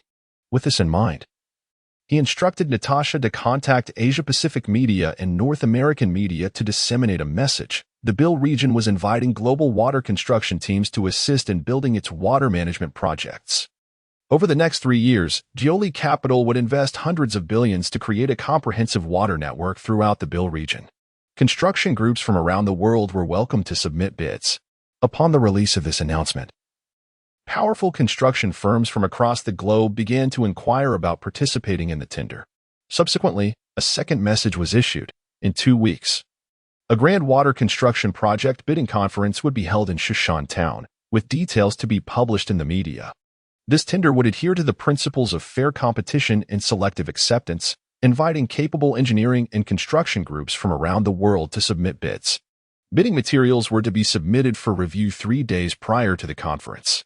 In no time, bidding documents began to flood Chen Ping's desk like snowflakes. He chuckled at the mountain of proposals before him. He marked a few bidding teams from various countries with a red pin, selecting those he intended to entice. With such a colossal project at stake, he had no doubts that they would be intrigued. Once they secured his project, they would be expected to work diligently, with penalties for any missteps. As for any future opposition in the United Nations, that was not an issue. Anyone who dared to challenge him would find their projects halted. He was eager to see which obstinate nation would dare to oppose the dollar. In his office, Chen Ping received a call from Grandpa Li. Grandpa Li asked why he was soliciting bids from around the world for such a grand project when domestic construction teams could suffice. With a smile, Chen Ping replied, "Grandpa, aren't you already retired? Why are you still concerned with such trivial matters?" Grandpa Li sighed, "Ever since drinking your life's spring water, my health has improved significantly. The higher-ups have decided to rehire me to continue contributing to the nation. I thought, since I'm in good health, I might as well return to my position." Chen Ping understood immediately. With less than a week until the bidding conference, the higher-ups must have learned of his relationship with Grandpa Li and aimed to persuade him to allocate more water construction projects domestically. This was a simple matter that could also yield results for Grandpa Li, so why not? Chen Ping cheerfully responded, "No problem at all. Have the family organize a construction team and submit the bidding materials. We still need to follow the proper procedures. The announcement has already been made, so it shouldn't be too conspicuous." Grandpa Li chuckled with satisfaction. "You truly are my future grandson-in-law. You have great ambition. I will find someone to coordinate with you right away." Chen Ping quickly cautioned, "Make sure to send capable individuals. No second-generation elites looking to ride on their family's coattails. I have no time to deal with them." Grandpa Li understood his temperament and replied with a smile, "Rest assured, I will find someone competent who won't let you down." After a few more reminders, Chen Ping urged Grandpa Li not to forget that this quarter, he should come over to stay for a few days with Grandpa Tang to restore his health, before hanging up. 3 days before the bidding conference, the central airport in Xingshan town was under tight security by the numerous personnel from Xingshan Security. To Chen Ping's surprise, both Grandpas Li and Tang came together to attend the Water Conservancy Project bidding conference, seizing the opportunity to recuperate. Chunping accompanied both grandfathers in the Bill Palace, exploring the exhibition halls of various nations. The two grandfathers, astonished by the exquisite treasures on display, couldn't help but gape in awe. It was far richer than their home museum. Their astonishment only deepened upon encountering Chinese artifacts originally exhibited in the British Museum and the Louvre. Chunping chuckled, explaining to the grandfathers that while the means of acquisition might not be entirely honorable, there was no deceit involved. He mused that even if there were, he could silence any dissent. Who would dare to express dissatisfaction and risk disqualification from the bidding? After all, who would forsake 100 billion in benefits for the sake of pride? Moreover, he had no fear of confrontation. The Bill region was fully capable of defending itself. Chen Ping led the grandfathers to the inner hall, where the attendants served fragrant tea. Both grandfathers, seasoned in experience, were immediately taken aback by the tea's aroma. Chunping introduced the tea tree, revealing that it was a sibling to the most precious tea tree at their home. The grandfathers were intrigued and inquired further. He proudly explained that it was grafted from branches of that mother tree. The grandfathers marveled, asking how he obtained it, as that mother tree was heavily guarded. Chunping merely smiled enigmatically. The tea trees were originally planted in sandy soil, and the Bill region was abundant in sand. Moreover, under the nurturing of his life energy, cultivating any precious plant was a breeze. Currently, he had thousands of acres of such tea trees. His true desire was to ensure that everyone could savor this rare Dahong Pao tea. In truth, the tea was secondary. What truly endowed it with health benefits was the life spring water he had inadvertently unearthed within his palace. Chunping began to weave a captivating narrative for the grandfathers. As Grandpa Li savored the fragrant tea, feeling the invigorating changes within his body, he leaned closer and whispered, "Could I take some of this tea and water back? You know our number one is in poor health. Perhaps this might help him." Speaking of that elder, Chunping felt a deep respect. He had led the nation from poverty to prosperity, achieving monumental feats. If he could extend the elder's life within his means, Chunping would gladly do so. He nodded, saying, "This water can only be consumed here. Taking it back would diminish its effects. If Grandpa Li trusts me, I can accompany you back." The grandfathers exchanged delighted glances, agreeing to depart for their homeland immediately after the bidding conference concluded. Chunping waved his hand, insisting they leave at once, for time was of the essence. He need not personally oversee the bidding conference, knowing that the elders' days were numbered. Chapter 81. The Revitalization Technique of Qi Yu. Upon hearing Chunping's words, Grandpa Li promptly replied, "Take me to your secure line." Chunping led the two elders to the conference hall in Shishan Town, arriving at Natasha's office. He instructed Natasha to step aside and pointed to a red telephone on the desk, saying, "This is the confidential line you arranged for me." After this, he and Grandpa Tang exited the office, leaving space for Grandpa Li. Half an hour later, Grandpa emerged from the office and nodded at Chunping, stating, "Let us return now." Anticipating this outcome, Chunping had already dispatched a private jet to wait outside. They boarded a helicopter, made their way to the central airport of Changshan Town, and then transferred to the private jet heading to the capital. Throughout the journey, Chunping's mind was abuzz as he meticulously analyzed the pros and cons of every situation. While others might face clandestine forces working against them, this elder's esteemed reputation in the country ensured that everyone wished for his longevity. Upon landing at the airport in the capital, they were immediately escorted by a team of security personnel to the central hub. Inside the main hall, Chunping was enveloped by a strong medicinal aroma. A middle-aged man, adorned with gold-rimmed glasses and dressed in a Zhongshan suit, approached them, greeting, "Thank you for your efforts, elderly." Turning to Chunping, he inquired, "Is this the renowned Chen you spoke of?" Elderly nodded affirmatively. The middle-aged man courteously acknowledged Chunping with a nod, guiding him and Grandpa Li further into the hall. Chunping, fully aware, realized that they must have thoroughly inquired about his background during their return journey. He followed the middle-aged man into the inner hall without hesitation. As they walked, the middle-aged man advised Chunping, "The elder's mental state is quite poor. His waking hours are dwindling. He can probably remain alert for about half an hour, so please attend to him promptly." Upon entering the inner hall, Chunping beheld a frail old man lying on the bed, his face slightly turned, eyes closed in a semblance of slumber, his breathing labored, indicating a dire condition. Approaching the elder, Chen Ping bowed and introduced himself. "Greetings, elder. I am Chen Ping, here to provide treatment." The elder slowly opened his squinted eyes, despite their cloudiness. An intense gaze shone through, as if he could pierce through layers of fog to see the vast world beyond. Chen Ping placed his hand on the elder's pulse. A surge of life energy flowing from his fingertips into the elder's body. The elder's complexion began to flush, and his breathing quickened, prompting concerned glances from those nearby. The moment the elder's breathing intensified, the middle-aged man's eyes glimmered with a sharp intensity.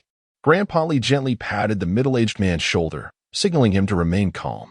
Although the man appeared somewhat relaxed, his eyes remained fixed on Chen Ping's hand, poised to intervene at the first sign of trouble. After a brief moment, the elder opened his half-closed eyes, regarding Chen Ping with a significant expression, nodding. "Young friend, you possess remarkable skills." Chen Ping retrieved a 120 seed of life from his pocket, handing it to the middle-aged man, instructing him to administer it to the elder, explaining that it dissolves upon contact and does not require water. As the middle-aged man turned to exit, the elder called out, "Bring it here." The man hesitated, suggesting, "Elder, perhaps I should try the medicine first." Chen Ping shook his head, saying, "That is not permissible. Once tasted, it will vanish, and it is extremely precious. If it disappears, it will take a month to refine another, and I fear the elder may not last that long." A conflicted expression crossed the middle-aged man's face. Chen Ping sensed the internal struggle within him and admired his loyalty. The elder smiled gently, saying, "Give it to me." If he had other intentions, he would not have gone to such lengths. The middle-aged man, still hesitating, ultimately obeyed the elder's command, placing the seed in the elder's mouth. As soon as it touched the elder's lips, it vanished. Subsequently, the elder's face flushed, and he began to perspire. Chen Ping reassured softly, "This is a normal metabolic response. The symptoms will dissipate in a minute." Indeed, after a minute, the elder's breathing gradually calmed, and his flushed face transformed into a healthy glow. Suddenly, the elder opened his eyes wide, stretching his arms and legs, eliciting audible cracks from his joints. He propped himself up and sat upright. The room erupted in joy as the onlookers gathered around him. Chen Ping smiled and slowly retreated from the crowd, taking a seat in a nearby chair, sipping tea from the side table with an air of profound mystery. Unfortunately, his youthful visage detracted from the aura of wisdom that could have been accentuated had he appeared as a venerable elder. Seated on the bed, the elder stretched his limbs, signaling his desire to rise. The middle-aged man presented him with a pair of cloth shoes. The elder pushed himself up, walking a few steps back and forth, bursting into hearty laughter. He was no longer the frail, bedridden man of over 90. He resembled a vigorous martial arts master. Indeed, the elder had honed formidable skills through years of adversity, his body inherently resilient, merely aged and experiencing a decline in function. With the dual nourishment of Chen Ping's life energy and the seed, the elder underwent a miraculous transformation, revitalizing his internal organs. Chen Ping refrained from administering a larger dose of the life seed for two reasons. First, the elder's bodily functions had nearly ceased, and abrupt, substantial infusion could overwhelm his system, leading to unforeseen complications. Second, he aimed to gradually restore the elder's health, allowing for more time to engage with this esteemed figure from his memories. The elder gestured for all others to attend to their duties, prompting Chen Ping to rise and bow respectfully. Walking steadily to Chen Ping's side, the elder patted his shoulder in silence, taking a seat and inviting Chen Ping to do the same. In that moment, only Chen Ping, the elder, and the middle-aged man remained in the room. The elder began, "Young friend, your enigmatic methods are truly admirable. May I inquire about the medical technique you employed earlier?" Chen Ping replied, "This technique is known as the revitalization technique of Qi, recorded in an ancient tome I discovered in the sacred mountain of Bil. Regrettably, that tome disintegrated into dust shortly after I unearthed it, but fortunately, my memory served me well, allowing me to master this rejuvenation art." The elder, astonished, queried, "Qi? The Ninely capital?" He nodded thoughtfully, remaining silent as if deep in contemplation. After a long pause, the elder smiled and nodded, saying, "Young man, I have heard of you. You have established a unique domain for our Han family across vast oceans. Truly remarkable. Chapter 82. The discovery of superconductors. Chen Ping humbly bowed and replied, "This has been my lifelong aspiration.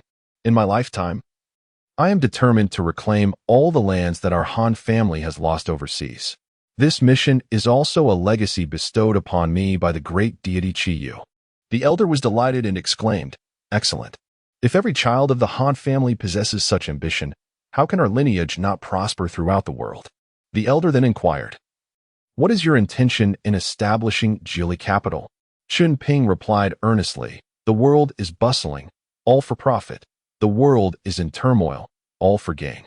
The reason why any powerful nation or organization engages in petty squabbles and intricate schemes is due to the pursuit of benefit. I plan to connect all nations and organizations through mutual interest, encouraging them to set aside disputes and benefit together. What if we encounter obstinate individuals?" The elder asked. Chunping chuckled and responded, "Such individuals will surely incur the wrath of Qi Yu, who will cast down his curse upon them." The elder was taken aback, but soon burst into hearty laughter, saying, "Go forth and act. Should you require anything, let only communicate with me." After finishing his tea, he lowered his head to sip from the cup. Chunping stood, bowed respectfully, and indicated his farewell to the elder. A middle-aged man accompanied him out of the inner chamber. As Chunping turned to remind, "Do not administer any more medication to the elder. He will return in a month. For any urgent matters, let Grandpa Li contact him." With that, he turned and departed. Exiting the inner chamber, he found Grandpa Li and Grandpa Tang anxiously waiting in the hall. Chen Ping nodded to them, and the group was escorted away from the center. They returned to the museum, where Chen Ping briefly updated the two grandfathers on the elder's condition, stating that he would return for a checkup in a month. After relaying this information, he hurried to the airport to board a private plane back to Bill. Upon landing at the central airport of Sacred Mountain Town, Chunping disembarked and was greeted by Natasha in person. They got into a vehicle heading back to the conference hall. On the way, Natasha informed him that a few hours prior, Old Li had called to confirm acceptance of the central authorities' orders and would serve as the liaison between both parties. The central authority assured that they would provide full support for any required tasks. The bidding conference had also concluded successfully. The 5 countries awarded contracts were China, the United States, Germany, France, and the United Kingdom, with 20 robust infrastructure teams from these nations. China was allocated 40 of the project shares, while the remaining 60 would be distributed among the other 4 countries. The construction sectors had been allocated among the 5 nations, with China taking charge of the central waterworks, while the other 4 nations would build around the 4 cardinal directions, with an estimated completion time of 1.5 years. Upon completion, the water network in their regions would be fully established. Chunping turned and asked, "Where is our own infrastructure team?" Natasha replied, "They remain in their original locations, continuing unfinished projects. A select group of key personnel will be reassigned to the construction teams in the 5 countries. Officially, they are there to supervise the quality and progress of the work, seizing the opportunity to learn advanced techniques from other nations. We aim to ensure that our technicians can successfully graduate upon project completion." Natasha took note of this. Chunping then inquired, "What is Old Hu currently busy with?" Natasha laughed and said, "He is still fervently working on the Libyan border. Just yesterday, he called to boast that he has already accepted 200,000 Libyan refugees." Chunping sighed with relief, murmuring, 200,000 lives. That is an immeasurable merit for my senior brother." He casually instructed her, "Please ensure a meticulous screening of these 200,000 individuals. Those willing to settle in our region long-term can be granted permanent residency, with a priority for those possessing skills.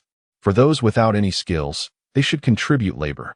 For school-aged children, we will establish schools in the refugee zones to facilitate their education in our region." Upon returning to Sacred Mountain, Chunping disembarked and turned to the palace. Having not seen Shiyu for several days, he anticipated she would be at the research institute. Arriving at the entrance of the institute, the guards escorted him to Shiyu's office. Shiyu, clad in the customary white lab coat of researchers, was diligently writing at her desk. Chunping quietly approached from behind and gently covered her eyes, asking, "Guess who I am?" Shiyu chuckled softly. "Who else could it be but you?" She pulled down Chunping's hand and turned to face him. "What brings you here? I haven't seen you in days." I'm here to check on you, Chen Ping replied with a smile. Shiyu stood and embraced Chen Ping, exclaiming, perfect timing. I have wonderful news to share with you. What news? Chen Ping asked with curiosity. Our research on new energy materials has made significant breakthroughs. Shiyu's eyes sparkled. If the tests are successful, this new energy material will revolutionize our lives. Chen Ping felt genuine joy for her, saying, That's remarkable, Shiyu. You all have worked hard. Thank you for your support, dear, Shiyu said, giving Chen Ping a kiss on the cheek. By the way, where were you just now? Chen Ping recounted the recent developments regarding the waterworks project and the acceptance of refugees. After listening, Shiyu marveled. This is indeed a monumental endeavor, saving so many lives. Indeed. Old who has finally found his path. I wonder what he experienced during his 3 months of wandering with Natasha. As he has begun to comprehend the suffering that war inflicts on ordinary people and strives to remedy it. With this thought, Chen Ping suddenly grew curious and asked Shiyu, What new energy materials have you discovered? Shiyu's excitement returned as she explained, The rocks we brought back from Sacred Mountain, after testing, revealed that they are not commonly found on our planet. They possess exceptional thermal conductivity with remarkably low attenuation. For instance, if we fashion a stick from this rock and ignite a candle at one end, the heat will almost entirely transfer to the other end, with less than 10 loss. Furthermore, astonishingly, distance can nearly be disregarded. What about the conductivity of other substances, such as electricity? It is the same. This stone contains graphite, resulting in nearly lossless electrical conductivity. Chen Ping thought to himself, Isn't this a superconductor? If we could fabricate cables from this stone's components, we could achieve lossless transmission of electricity or thermal energy, correct? Theoretically, it is feasible. We are currently studying the stone's composition and mixing it with other metals to see if it can enhance performance. After all, if we need to mass-produce such cables in the future, our reserves from Sacred Mountain are limited. We cannot exhaust the mountain. Chen Ping emphasized, We must expedite this research. If this scientific project succeeds, it would be a groundbreaking milestone for future power and thermal transmission. Chapter 83. Acquiring a young steed as a follower. Imagine. In our frigid regions, heating is generally achieved through cumbersome water heating systems, with thick hot water pipes and significant thermal energy losses, resulting in a staggering inefficiency in energy utilization. In the future, however, a slender superconducting cable could transmit centralized heating energy and electrical power to thousands of households without any loss. What a monumental innovation that would be. Although the Bill region lies near the equator and has no heating demands, many places around the world still require warmth, such as the Tunnel Sea, Lake Baikal, Vladivostok, and Outer Mongolia. Just wait, sooner or later, they will all be mine. With this insatiable ambition, Chen Ping bid farewell to Shiyu and arrived at Yuan Ming's office at the United Nations. Yuan Ming, accustomed to Chen Ping's sudden appearances, expressionlessly gestured for him to sit and poured him tea. Previously, Chen Ping had discussed the strategy of encroachment of interests with Yuan Ming over the phone, and Yuan Ming executed it remarkably well. Currently, the majority of nations at the UN maintain a harmonious rapport with their region, with only a handful of troublemakers, like clowns seeking attention, opposing for the sake of opposition. However, with a little incentive, these nations would eagerly come seeking favors like submissive dogs. The 5 permanent members of the Security Council are already our allies, so there is no need for concern. Now, we must extend our reach toward the Outer Alliance. Do you understand? Directly targeting the Tunnel Sea may be too abrupt. We should first consume the Outer Alliance. Yuan Ming nodded in agreement, understanding the plan. First, provide them with interest-free loans for 1 year. If they fail to repay, we can establish a concession, aiming for the portion that borders the Tunnel Sea. Once we establish a flourishing presence there, the inhabitants of the Tunnel Sea will inevitably be envious. They will be unable to compete with us and will have no choice but to beg for favors. Subsequently, we will manipulate a referendum in the Tunnel Sea region to separate from the Great Bear, gradually encroaching upon their territory. With the strategy set, the rest was left to Yuan Ming for implementation, and Chen Ping would ensure that Peter dispatched personnel to support Yuan Ming's actions. This task must be performed by individuals with Slavic features, as their presence alone would reveal our intentions. After imparting the necessary guidance, Chen Ping returned to the office of Jiuli Capital. Just as he sat down, Xiaowei entered, handing him a report listing enterprises recently seeking venture capital. Among the names, Chen Ping spotted Musk's X Corporation, the predecessor of PayPal, which ultimately captured the largest market share in the global electronic payment system. However, it was still a fledgling entity, and Jiuli Capital had acquired 30% of its shares. Yet, this was merely Musk's initial venture. Chen Ping's true aim was the man himself. He instructed Xiaowei to arrange a meeting with Musk. At this time, Musk was not yet a globally renowned tycoon, but rather an aspiring entrepreneur, summoned by the capital behemoth. He dared not decline and hurried to meet Chen Ping. An hour later, Chen Ping encountered the mixed-race young man in the president's office, a figure recently dubbed the most likely time traveler of modern times. After exchanging pleasantries, Chen Ping inexplicably began discussing his theory of the great fleshworm from his dreams. Musk was astounded by this theory, but his expression revealed he was not from the future. When Chen Ping suggested that in the future humanity would evolve into large flesh worms, with electrodes embedded throughout their bodies and only their brains functioning while robots performed all tasks, Musk's eyes lit up. It seemed he harbored similar dreams. Internally, Chen Ping shook his head, contemplating whether Musk's aspiration was truly to become a large fleshworm. Nevertheless, he continued to articulate his vision of the world. Drawing upon knowledge accumulated over millennia, Chen Ping swiftly dazzled the young man with his ideas. Eventually, he sighed, lamenting that such a grand vision lacked like-minded companions to strive alongside him. Presently, it appeared that the planet's energy resources were sufficient. Yet one could foresee that in 2 or 3 decades, the seemingly inexhaustible resources formed over millions of years would be depleted by humanity's vast population. What would our vehicles run on in the future? What would drive our industries? Hence, I hold great optimism for electrical energy, which can be sourced from diverse and sustainable resources such as solar, wind, and hydropower. Imagine a future where all vehicles on our roads are electric, clean, environmentally friendly, and devoid of concerns about resource exhaustion. What a beautiful and refreshing new world that would be.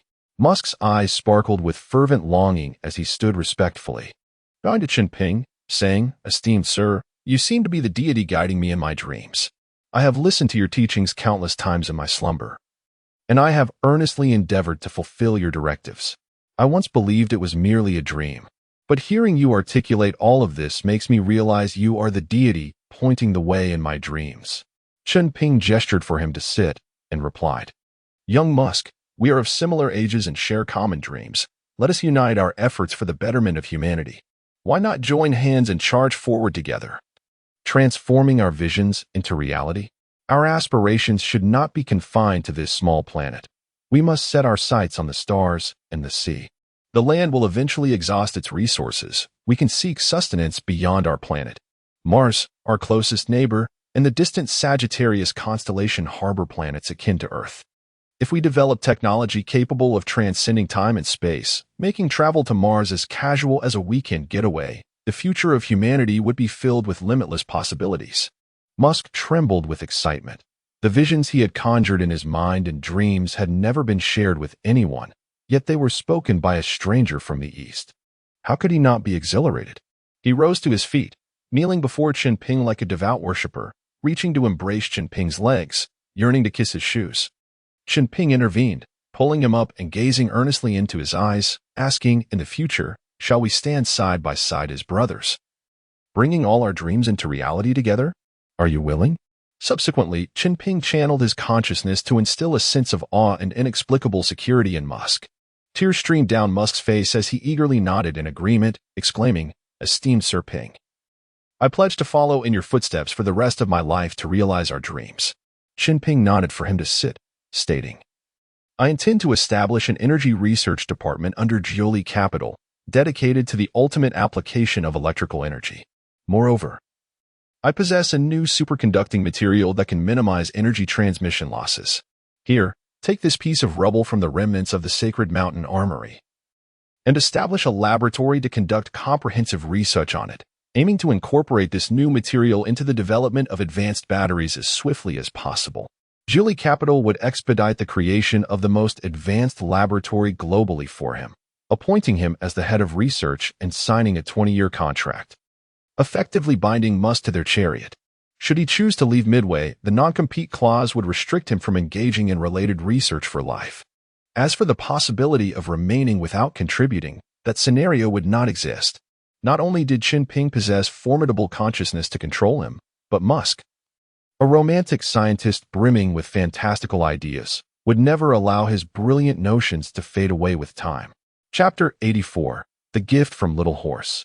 As Little Horse was about to depart, he placed a suitcase on the table and earnestly said to Chen Ping, "My esteemed friend, this is a small gift I crafted with my own hands, a mere trinket for your amusement." With that, he opened the suitcase to reveal a spider-shaped toy, entirely fashioned from metal, glimmering under the illumination of the lights. Chen Ping gazed at the object with curiosity, feeling a tumultuous wave of emotions within. This was an extraterrestrial robot. Little Horse retrieved the watermelon-sized robot and placed it on the desk, then pulled out a remote control from the case, activating it and beginning to maneuver the robot. The mechanical spider, under Little Horse's guidance, unfurled its previously curled 8 legs, nimbly scuttling across the desk. It turned at intervals, sometimes standing on 2 legs while the other 6 reached towards the air, performing a dazzling array of movements. Chen Ping discerned that these actions included offensive strikes, slicing motions, and even coordinated attacks with several legs. As Little Horse operated the device, he introduced it to Chen Ping, stating, "I have named it Spider-Man. Its body is constructed from titanium, rendering it corrosion-resistant and able to withstand heavy impacts, and it is also capable of flight." Upon finishing his explanation, he manipulated the remote control, causing 4 small fan-like components to emerge from within the spider's body and commence spinning. With the rapid rotation of the 4 fans, Spider-Man ascended into the air, executing various aerial maneuvers with remarkable agility under Little Horse's command. Chen Ping's suspicions were confirmed. This was a miniature drone, enhanced with ground operation capabilities by Little Horse. Chen Ping inquired, "What is the power source for this little fellow?" "A 20,000 milliamp lithium-ion battery, which allows Spider-Man to remain airborne for 30 minutes or scuttle for 1 hour, replied Little Horse. If you were to separate the flying and crawling functionalities into distinct types of Spider-Man, how much would the endurance improve? Little Horse estimated. It would enhance the endurance by 50%. And if you retained the flying capability while only equipping Spider-Man with a shooting system and a camera system, that could potentially double the endurance. What does the control system utilize? It employs an Intel multifunctional Pentium MMX chip, adept at flawlessly receiving my commands for offensive maneuvers, hovering, and photography. And what is the control range? Currently, in open terrain, it can reach a distance of up to 2,000 meters. How much does it cost to produce? Each unit can be controlled for under 500. Chen Ping mused, recognizing this as the nascent form of a future drone army. He joyfully accepted the gift. He then assigned Little Horse several tasks to minimize the metallic components of the drones, possibly substituting them with engineering plastics. They did not require excessive sturdiness, as they could be designed for single use, significantly reducing weight and thereby enhancing endurance. He also directed him to focus on reconnaissance and armament, aiming for Spider-Man to achieve an integrated surveillance and strike capability while greatly improving its endurance and reducing weight. Subsequently, Chen Ping called for Xiao Hui, instructing her to take Little Horse out to finalize contracts and arrangements for the construction of the laboratory. Upon hearing Chen Ping's developmental direction, Little Horse comprehended his intent with a spark of excitement in his eyes, particularly when he learned that there was no upper limit on investment for the laboratory from Chen Ping. He deeply bowed in gratitude and departed with Xiao Hui. As Chen Ping observed Little Horse leave, he fell into a contemplative state, envisioning a future where a substantial number of such devices were deployed for security at Sacred Mountain. Replacing the loss of human lives with machine casualties, he recognized the formidable potential of this weaponry. At merely 500, and with the possibility of further cost reduction through plastic, he imagined an entire region enveloped by tens of thousands, or even hundreds of thousands, of these aerial reconnaissance and strike drones, who could then threaten regional security. If the endurance issue were resolved, this would constitute an invincible army. What aircraft carriers and missile silos could withstand a relentless swarm of drones engaging in suicide attacks? Chen Ping's mind scanned the internal components of Spider-Man, identifying the chip as a vulnerability. A wireless disruption could render the entire drone swarm ineffective. He focused his thoughts, channeling a fragment of his consciousness into Spider-Man. As anticipated, under his mental control, the little drone began to perform various maneuvers. He felt a surge of joy. His consciousness, an ethereal entity, diverged from the current technological paradigms and could be classified within the realm of metaphysics. Thus, he concluded that his consciousness-controlled drone swarm would remain impervious to interference from any existing technological means. He delved deeper into contemplation, pondering the limits of how many strands of consciousness he could divide. What was the threshold? This would determine the number of drones he could command. He began to incessantly split his consciousness, reaching a count of 999 before experiencing discomfort in a sea of consciousness.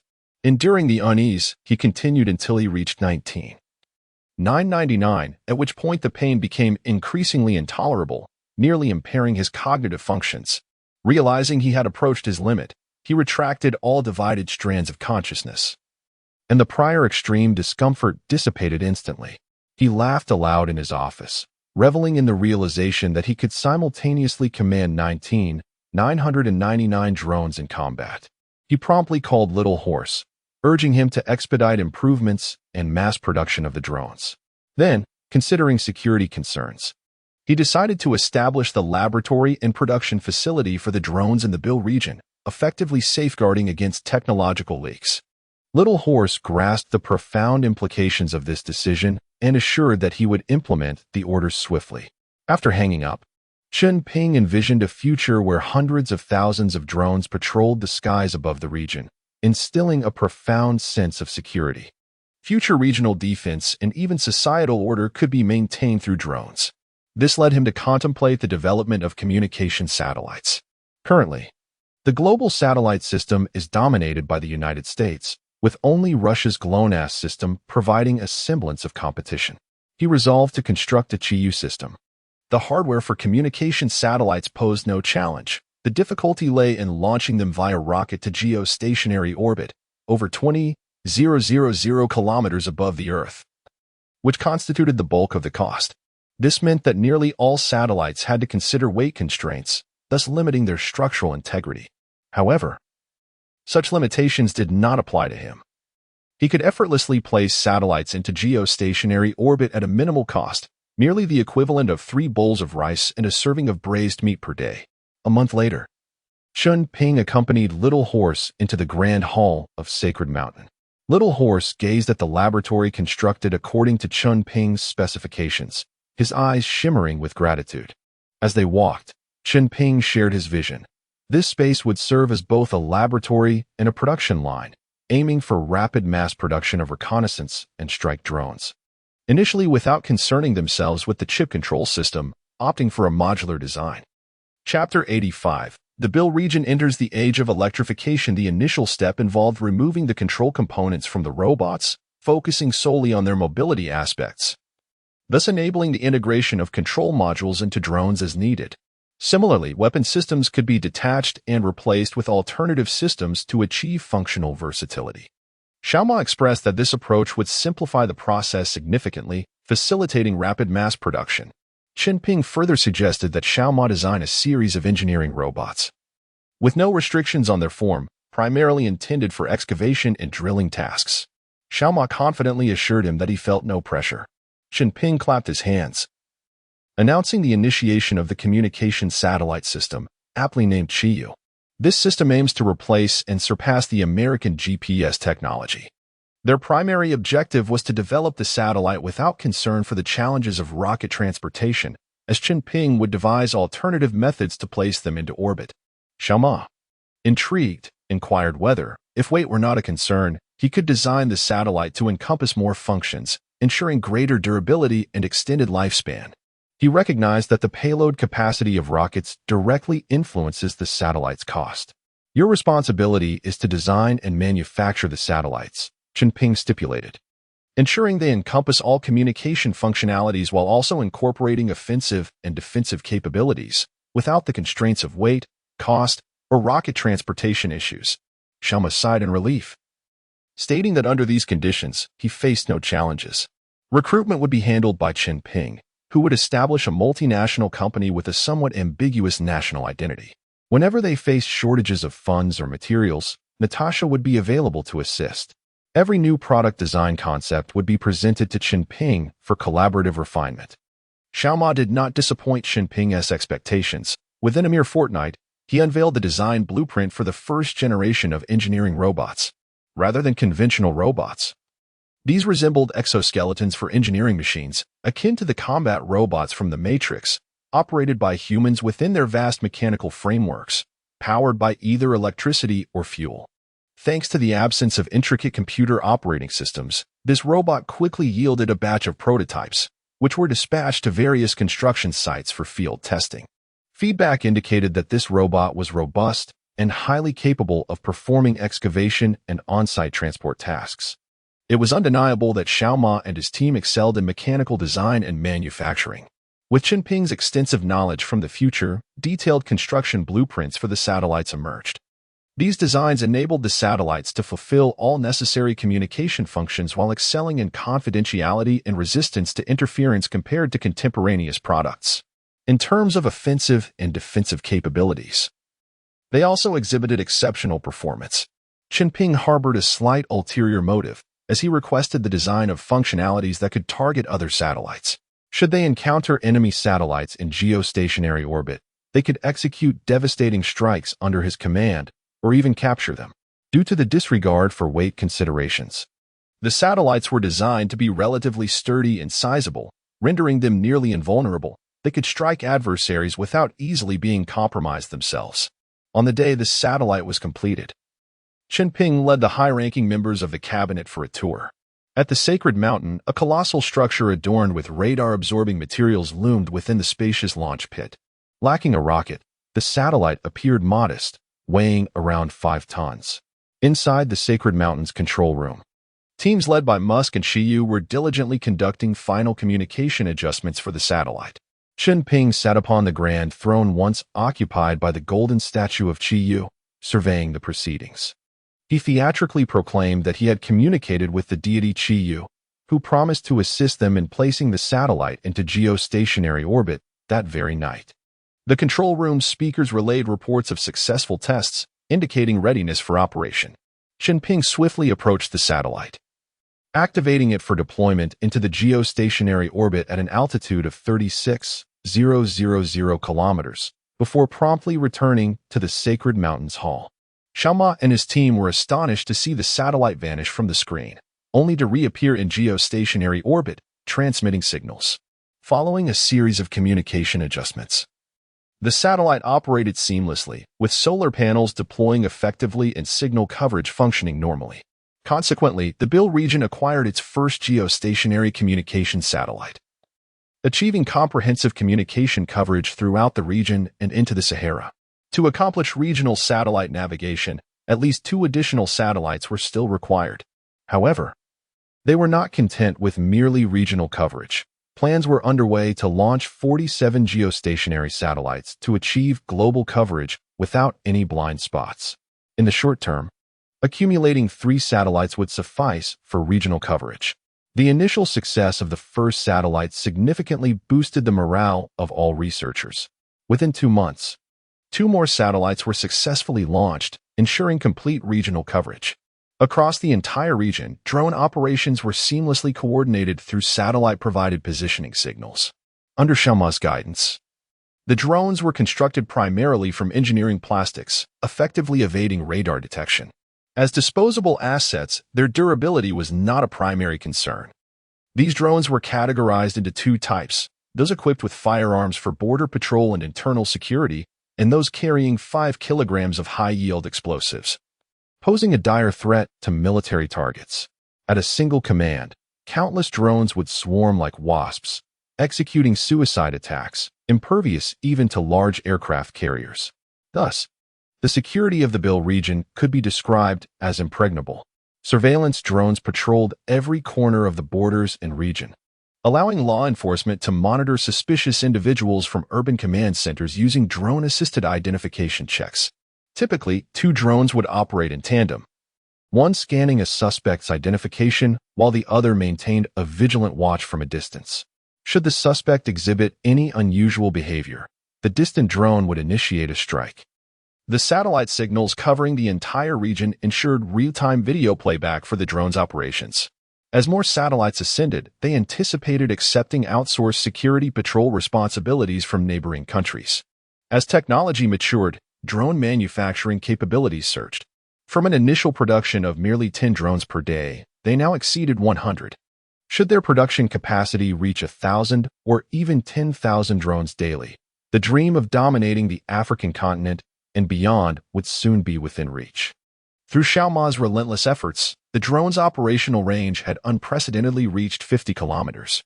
Under Chen Ping's directive, solar charging stations were established throughout the region, providing immediate charging for patrolling drones and laying the groundwork for future electric vehicle infrastructure. Their developmental trajectory bypassed the fossil fuel era, advancing directly into the age of electrification. Due to limitations in battery technology, current charging times remained lengthy, prompting the implementation of a battery swapping model at solar charging stations, with dedicated personnel facilitating battery exchanges for drones. This model was also intended for future automobile applications, significantly enhancing operational efficiency and rendering charging as convenient as refueling. Xiaoma held Chen Ping's innovative modular design in high regard, with virtually all drone models adopting a standardized battery design featuring a unified port. This significantly enhances efficiency. A drone with a nearly depleted battery can swiftly reach a charging station, where personnel promptly replace the battery, allowing the entire process to be completed in under a minute before it resumes its aerial patrol.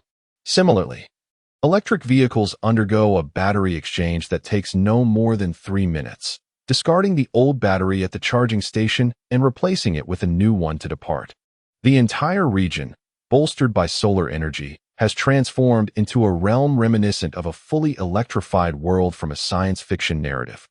Chapter 86. The hasty Yuangjia in the ceiling of the Wolf's Lair. Chen Ping discreetly instructed the Xiaoma team to produce a special batch of custom drones, categorized into firearm type and bomb type models. Unlike the drones used by the military and security forces, he required these drones to be more compact, measuring only half the size of standard military drones. The bomb-type drones could carry a payload of merely 1 kilogram, while the firearm-type drones were equipped with silenced weapons. In total, 1,000 custom drones were manufactured, comprising 200 firearm-type and 800 bomb-type units.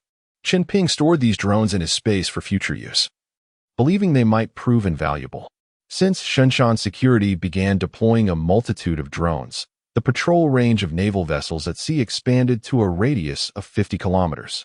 Enhanced by satellite technology, they could transmit real-time imagery. Over the past month, Shenshan Security patrolled the waters off the coast of Somalia, discovering and destroying several small pirate ships, totaling 5. Consequently, the drones instilled terror among surrounding pirates, significantly enhancing the safety of naval operations at sea. The drones allocated to the Navy were specially designed for naval use, featuring greater power and resistance to high winds and turbulent seas. Within the 50-kilometer radius surrounding naval vessels, numerous drones soared, performing various vigilance tasks around the ships. In the Djibouti Strait, Shenshan Security managed to maintain local order without the need for naval deployments. Drones would fly to vessels requesting escort, signing escort agreements via video communication and directly residing on the escorting ships. Upon detecting signs of pirate attacks, the command center located in Djibouti would promptly instruct the drones stationed on the escorted vessel to launch and confront the assailants, resulting in explosive encounters that left pirate ships in ruins. Surrounding nations witnessed the immense power of the reconnaissance strike drones and began inquiring about the possibility of placing orders. Naturally, this posed no issue, and upon receiving international orders, a specialized reconnaissance strike drone for foreign trade was swiftly put into mass production. Chen Ping stipulated that any use of his drones required leasing his satellites. Otherwise, clients could only purchase a basic version operated via remote control. Some smaller nations, aiming to compensate for their inadequate law enforcement capabilities, signed security outsourcing contracts with him. Consequently, their police systems were incorporated into a patrolling framework. encompassing border defense and internal security. This arrangement granted them indirect insight into the internal affairs of these nations, establishing prerequisites for deeper future control. Drones adorned with the Shinshan security insignia patrolled the streets of foreign lands like tireless sentinels, providing the citizens of the protected nations with a profound sense of security. This development further emphasized the importance of citizen identification information, necessitating that every individual carry their identification for verification by the drones at any time. Global media marveled at a peculiar phenomenon wherein two drones, one near and one far, escorted a suspect towards a nearby police station for further investigation, only to discover that the individual was a law-abiding citizen who had simply forgotten their ID. Media outlets worldwide eagerly reported this amusing incident, further igniting the drone market. Initially, the security patrols employed a two-drone formation, significantly reducing the risk of drones being captured and studied by malicious entities. Moreover, Xiaoma's team had foresight in this area. Each drone was assigned a unique identification code. Should any drone lose signal, an internal high-temperature combustion mechanism would activate, incinerating the drone to ash. Given the low cost of production, this ensured that the drones could not be stolen for research. As for the basic version of the drones, their technological sophistication was minimal, allowing others to study them freely. In essence, drones were not an extraordinary technology. Without a robust satellite system, the basic models were rendered nearly useless. In a mere 6 months, the Qiyu satellite navigation system had launched 20 geosynchronous satellites into orbit. These satellites encircled the planet, establishing a fundamental coverage network. Beyond military applications, they began to cater to civil and commercial sectors as well.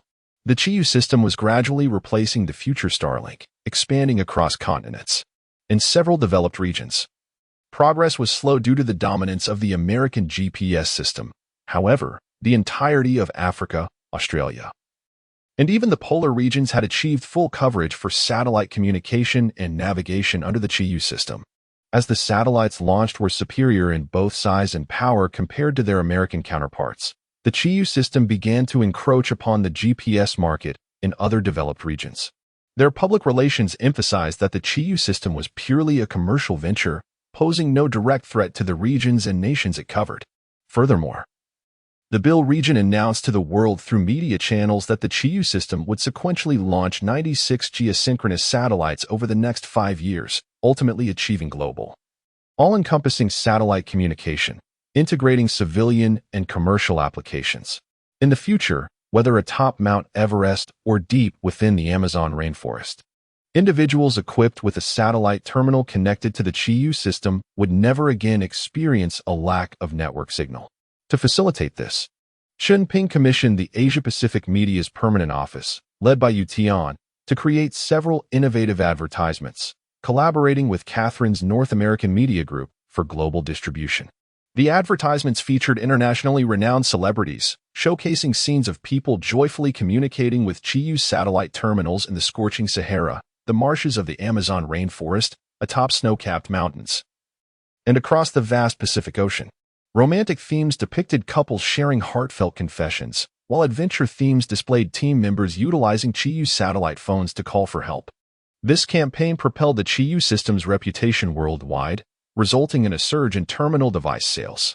On this day, Chen Ping visited the elder in the capital for their monthly health checkup. The elder's health was remarkably good, appearing to possess the vitality of a 60-year-old at the age of 93. This lifetime would not witness the regrettable scenes of the future. The elder felt immense satisfaction in witnessing the return of Hong Kong to the motherland. Chapter 87. Humanitarian Aid while engaging in casual conversation. The elder suddenly mentioned Chen Ping's Qiyu global satellite system.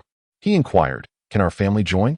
Chen Ping hastily responded in a tone of reverence, "Elder, what do you mean by such distant words? This system belongs to me and to the nation. We are indeed one family. What is there to discuss about joining? I can provide our family with comprehensive services under a separate authorization, thus freeing us from American constraints." Chen Ping expressed his willingness to establish a dedicated operating system for their family to manage, as the existing systems in their region had reached saturation and could no longer accommodate domestic governance. The elder was greatly pleased with Chen Ping's understanding and prudence, and he began to recite a poignant verse from Xian Chiji's Eternal Encounter, reminiscing at North Gu Pavilion in Jinko, the rivers and mountains of ages past, where heroes are elusive like Sun Zhongmo, the stages of dance and song, all the romance swept away by rain and wind, slanting sun over grass and trees, familiar alleyways, where people recall the abode of the former slaves. In those years of valor, with iron steeds and gallant spirits devouring the vastness like a tiger, the hurried actions of Yuanjia, sealing the wolf at Jushu, led to a frantic glance back north. 43 years hence, I still remember the beacon fires along the Yangzhou Road. How can one reflect, beneath the Buddha's shrine, a chorus of divine crows? Who dares to ask, is Lianpa too old to eat? Chen Ping nodded in comprehension, realizing that the elder was beginning to reminisce about Mount Jushu. After bidding farewell to the elder, Chen Ping returned to the Holy Mountain and inquired Natasha about the interest-free loans from the Outer Alliance and Tuva. Natasha reported, "These two nations are impoverished to the point of being unable to afford even pants. The repayment of interest-free loans seems hopeless. We have previously contacted them, and they expressed willingness to offer certain regions as leased territories for our use." This aligned perfectly with Chen Ping's intentions, prompting him to circle the location of Mount Jushu on the world map displayed in Natasha's office, instructing her, "We shall claim this area, with Mount Jushu at its center, and acquire as much surrounding land as possible." He envisioned rapid economic development centered around this locale, deeming it a peaceful evolution. Sooner or later, he would entice them to seek his collaboration. However, the term leased territory was rather imprecise. Leased territories were a phenomenon unique to historical colonial and semi-colonial nations, primarily arising after the mid-19th century, especially as imperialist nations delineated special zones in certain countries trading ports or cities through unequal treaties. These areas nominally belonged to the leasing country, yet were actually occupied and commercially utilized by foreign expatriates, who enjoyed independent and comprehensive administrative and judicial systems, effectively becoming a nation within a nation. In modern times, colonial states have largely ceased to exist, rendering the concept of leased territories obsolete. Furthermore, contemporary nations prioritize territorial integrity above all else, refusing to allow the existence of a nation within a nation. Thus, they could simply rebrand it as an external trade and economic special zone. After amicable negotiations, they delineated an economic special zone in the Outer Alliance region, which included Kent Mountain. They publicly proclaimed their intent to transform this area into a tourist destination, vigorously developing tourism projects, and would remit taxes to the Outer Alliance each year, deducted from the interest-free loans. According to Natasha's calculations, in approximately 100 years, the taxes would entirely offset the interest-free loans, effectively rendering the loan null and granting them use of the land for a century. Wasn't that a simple resolution? In pursuit of this tourist haven, Chen Ping made a special trip to Kent Mountain, revitalizing the entire area and transforming its barren landscape into flourishing greenery, creating a picturesque utopia. When Chen Ping presented photographs taken at the site of Huatsubing's sacrificial altar to the elder upon his return to the capital, the elder trembled as he received the images, his eyes brimming with excitement and longing. Upon seeing the inscription on the stone tablet that read, "Huatsubing, Champion Marquis, Conqueror of the Northern Deserts, sealed the wolf at Jushu," inscribed his achievements on stone, instilling fear in the Xiongnu, elevating the prestige of the Han, eternally recorded in history. His name immortal, the elder smiled knowingly at Chen Ping and shook his head helplessly. Chen Ping quickly clarified, "The original tablet had weathered to the point of being illegible, so I had someone recreate an aged replica." He chuckled awkwardly. The elder then stated solemnly, "The Han dynasty's territory has always belonged to our ancestors, and it will eventually return to the people of the Han. However, we must never seize it through force. That would render us no different from the modern powers." Chen Ping earnestly replied, "I am merely engaged in economic development there, allowing our ancestral lands to regain their former glory, ensuring that people worldwide recognize the illustrious and ancient history of our great Han nation, with no intention of coercive appropriation." His tone was filled with righteous fervor. He then muttered softly, If they wish to return, that is not my concern. The elder paused, then burst into hearty laughter, choosing not to comment further, instead gazing at the photographs in contemplation. After bidding farewell to the elder and exiting the inner hall, Secretary Dong, the middle-aged man who previously sought to test Chen Ping's life seed, escorted Chen Ping out of the courtyard. Along the way, Secretary Dong discreetly gave him a thumbs up, exclaiming, "Well done. It has been ages since I've seen the elder this joyful." Chen Ping advised Secretary Dong, "Brother Dong, do not confine the elder indoors all day. Take him out for some fresh air. Given his current health, international visits would pose no issue. He should engage in activity rather than remain sedentary." Secretary Dong nodded in understanding. After leaving the central authority, Chen Ping visited Grandpa Tang, radiating vitality. Grandpa Tang appeared quite robust. Upon seeing Chen Ping, he eagerly pulled him down to sit and began discussing the current operational status of the museum. The museum has essentially achieved a balance between income and expenditure. The funds you allocated have been replenished and even exceeded, yet they remain underutilized. Should we not consider the next steps? What is there to deliberate? Mobilize everyone to encourage the return of cultural relics, offering rewards. Under a generous incentive, valiant souls will emerge, relying solely on a few of us. When will we retrieve our treasures? If funds are needed, just ask me again. Money is not an issue. Grandpa Tang joyfully patted him, exclaiming, "I share the same sentiment. I have been waiting for this very suggestion from you." He then produced a document detailing the names of artifacts, their estimated values, in their respective countries. Chen Ping examined it closely and asserted, "Proceed according to this list. For those exceeding the estimated value, we shall forego them. Summarize the rest for me, and I shall take care of it. For those within the price range, do not hesitate. Reclaim them. Buying back what originally belonged to us is immensely satisfying. Should anyone dare to be unreasonable, they need not blame me for taking decisive action." After bidding farewell to Grandpa Tang, Chen Ping departed the capital and arrived at Yuan Ming's office to discuss strategies concerning the Outer Alliance. Chen Ping advocated for the construction of an economic special zone in the Outer Alliance, emulating their successful development zones to inspire neighboring regions to follow suit. Yuan Ming, however, expressed concern.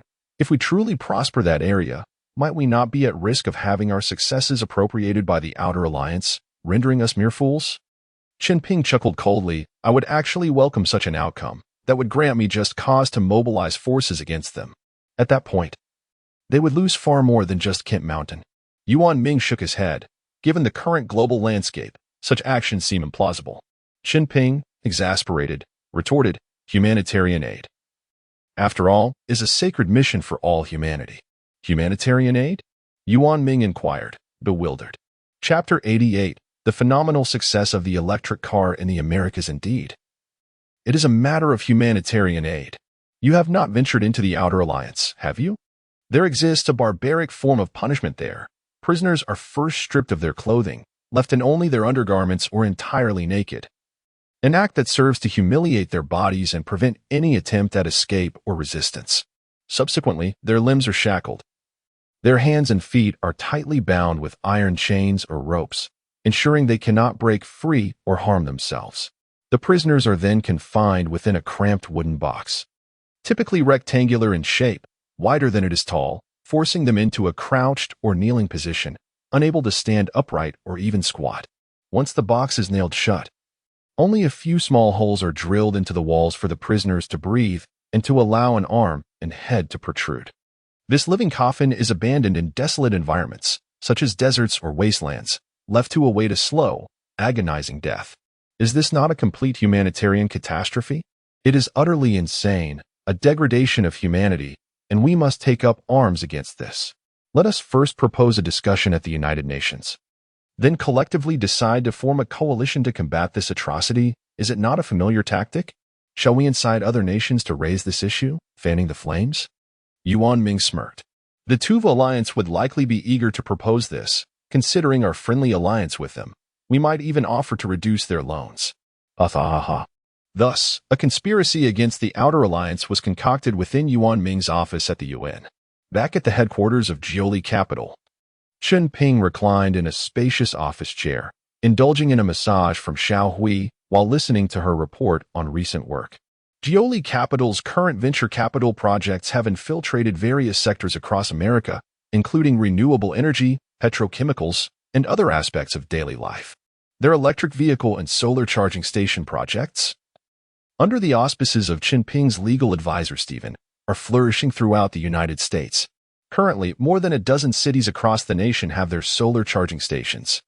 The phenomenal electric car Model 1 has surpassed sales of 100,000 units in the U.S., equipped with the Qiyu satellite navigation system.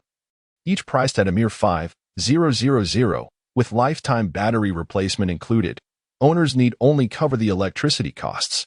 This has granted all phenomenal car owners the conveniences afforded by modern technology.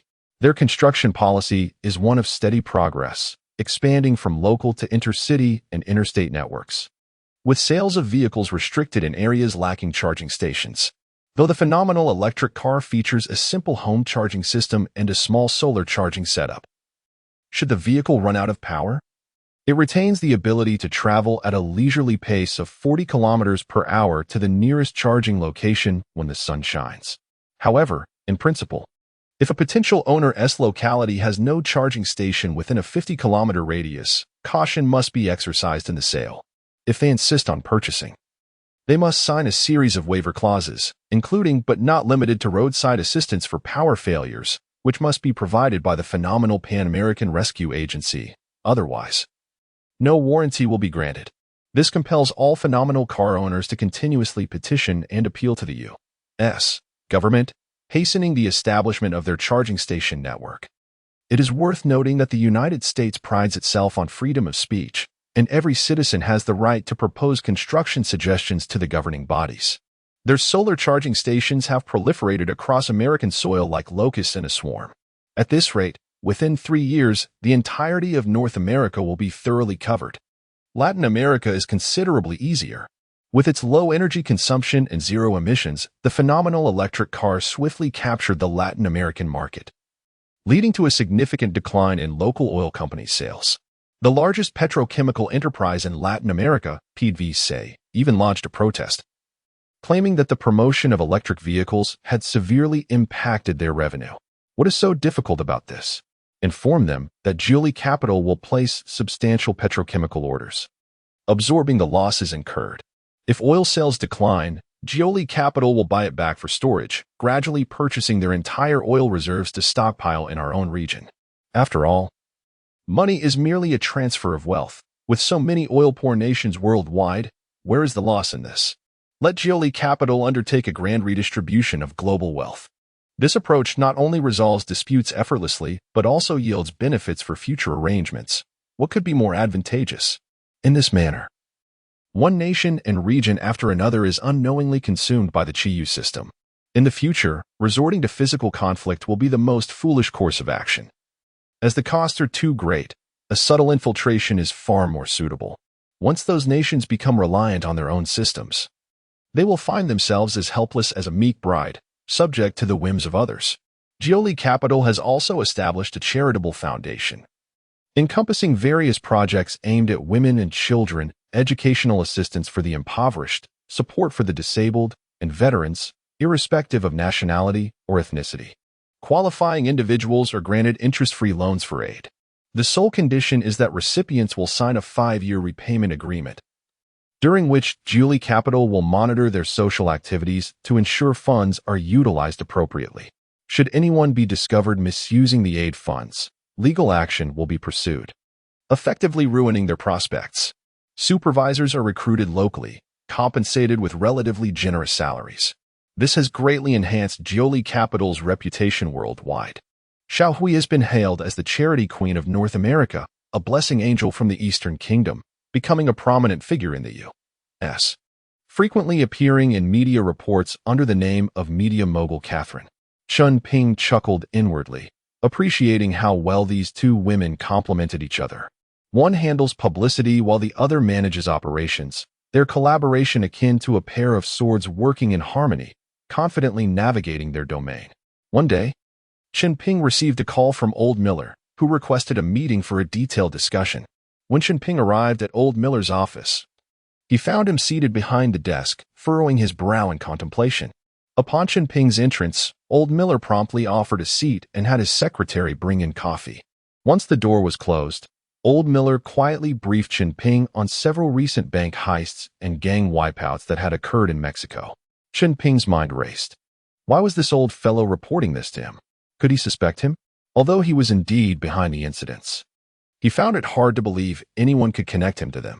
He mentally replayed every detail of that time, confirming his assessment, and calmly inquired, "What is the purpose of sharing this with me? Do you wish for my assistance in solving the case?" Chapter 89.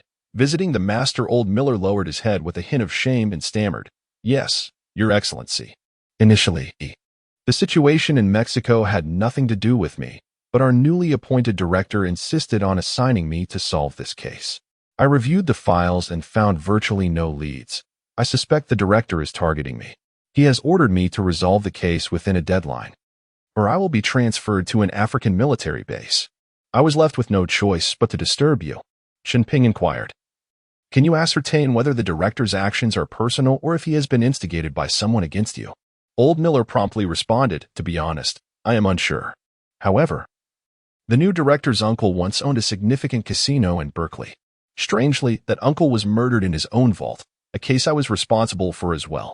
Due to the scant evidence left at the scene, the case remains unsolved to this day." Understanding dawned on Chen Ping. The newly appointed director was either the brother or the sibling of that bald man. If this newly appointed director were to suddenly succumb to illness or any natural cause, would that resolve your current predicament? He said ominously. Old Miller trembled, nodding obediently. If it were indeed due to natural causes, that would certainly alleviate my troubles. However, if there is even a trace of evidence left behind, I would become a prime suspect. Chen Ping spoke cryptically, "In the name of God. This man will perish from a gunshot tomorrow, and the weapon will be found in the hands of the remnants of the gang you are about to investigate. Do your best." With that, he left old Miller's office without looking back. That night, Chen Ping took matters into his own hands.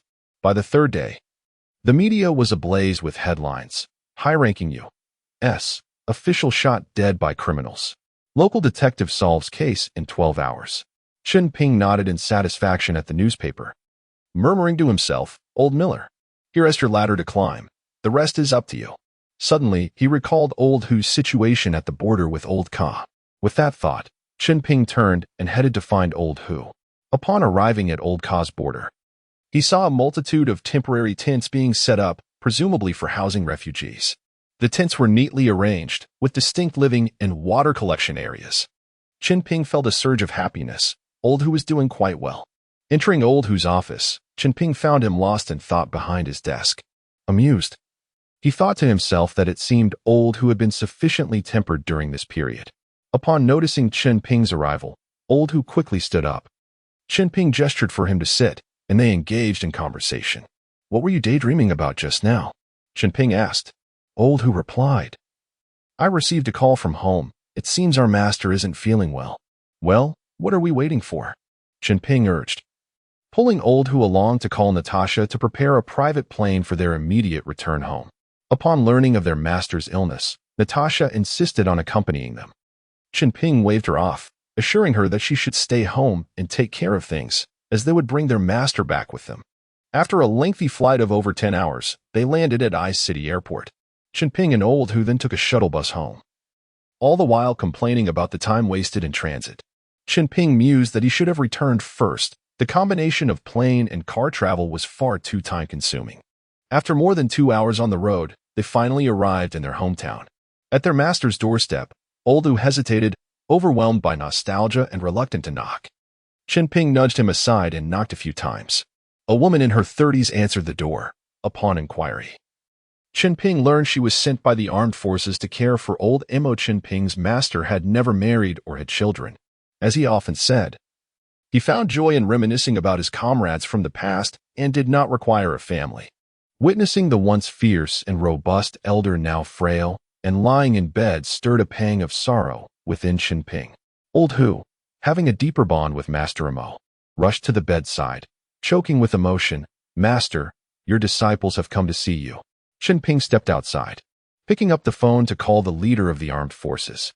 informing him of their intention to take their master to the capital for medical treatment and requesting that the caregiver return.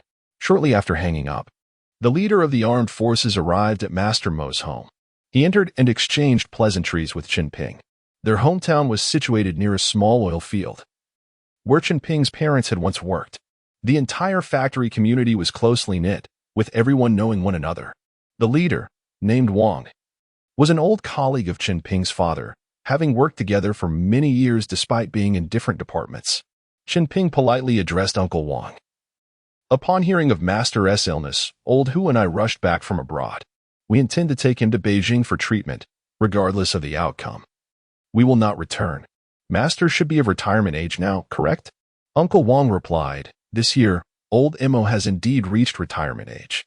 If it weren't for this illness, he would have already processed his retirement.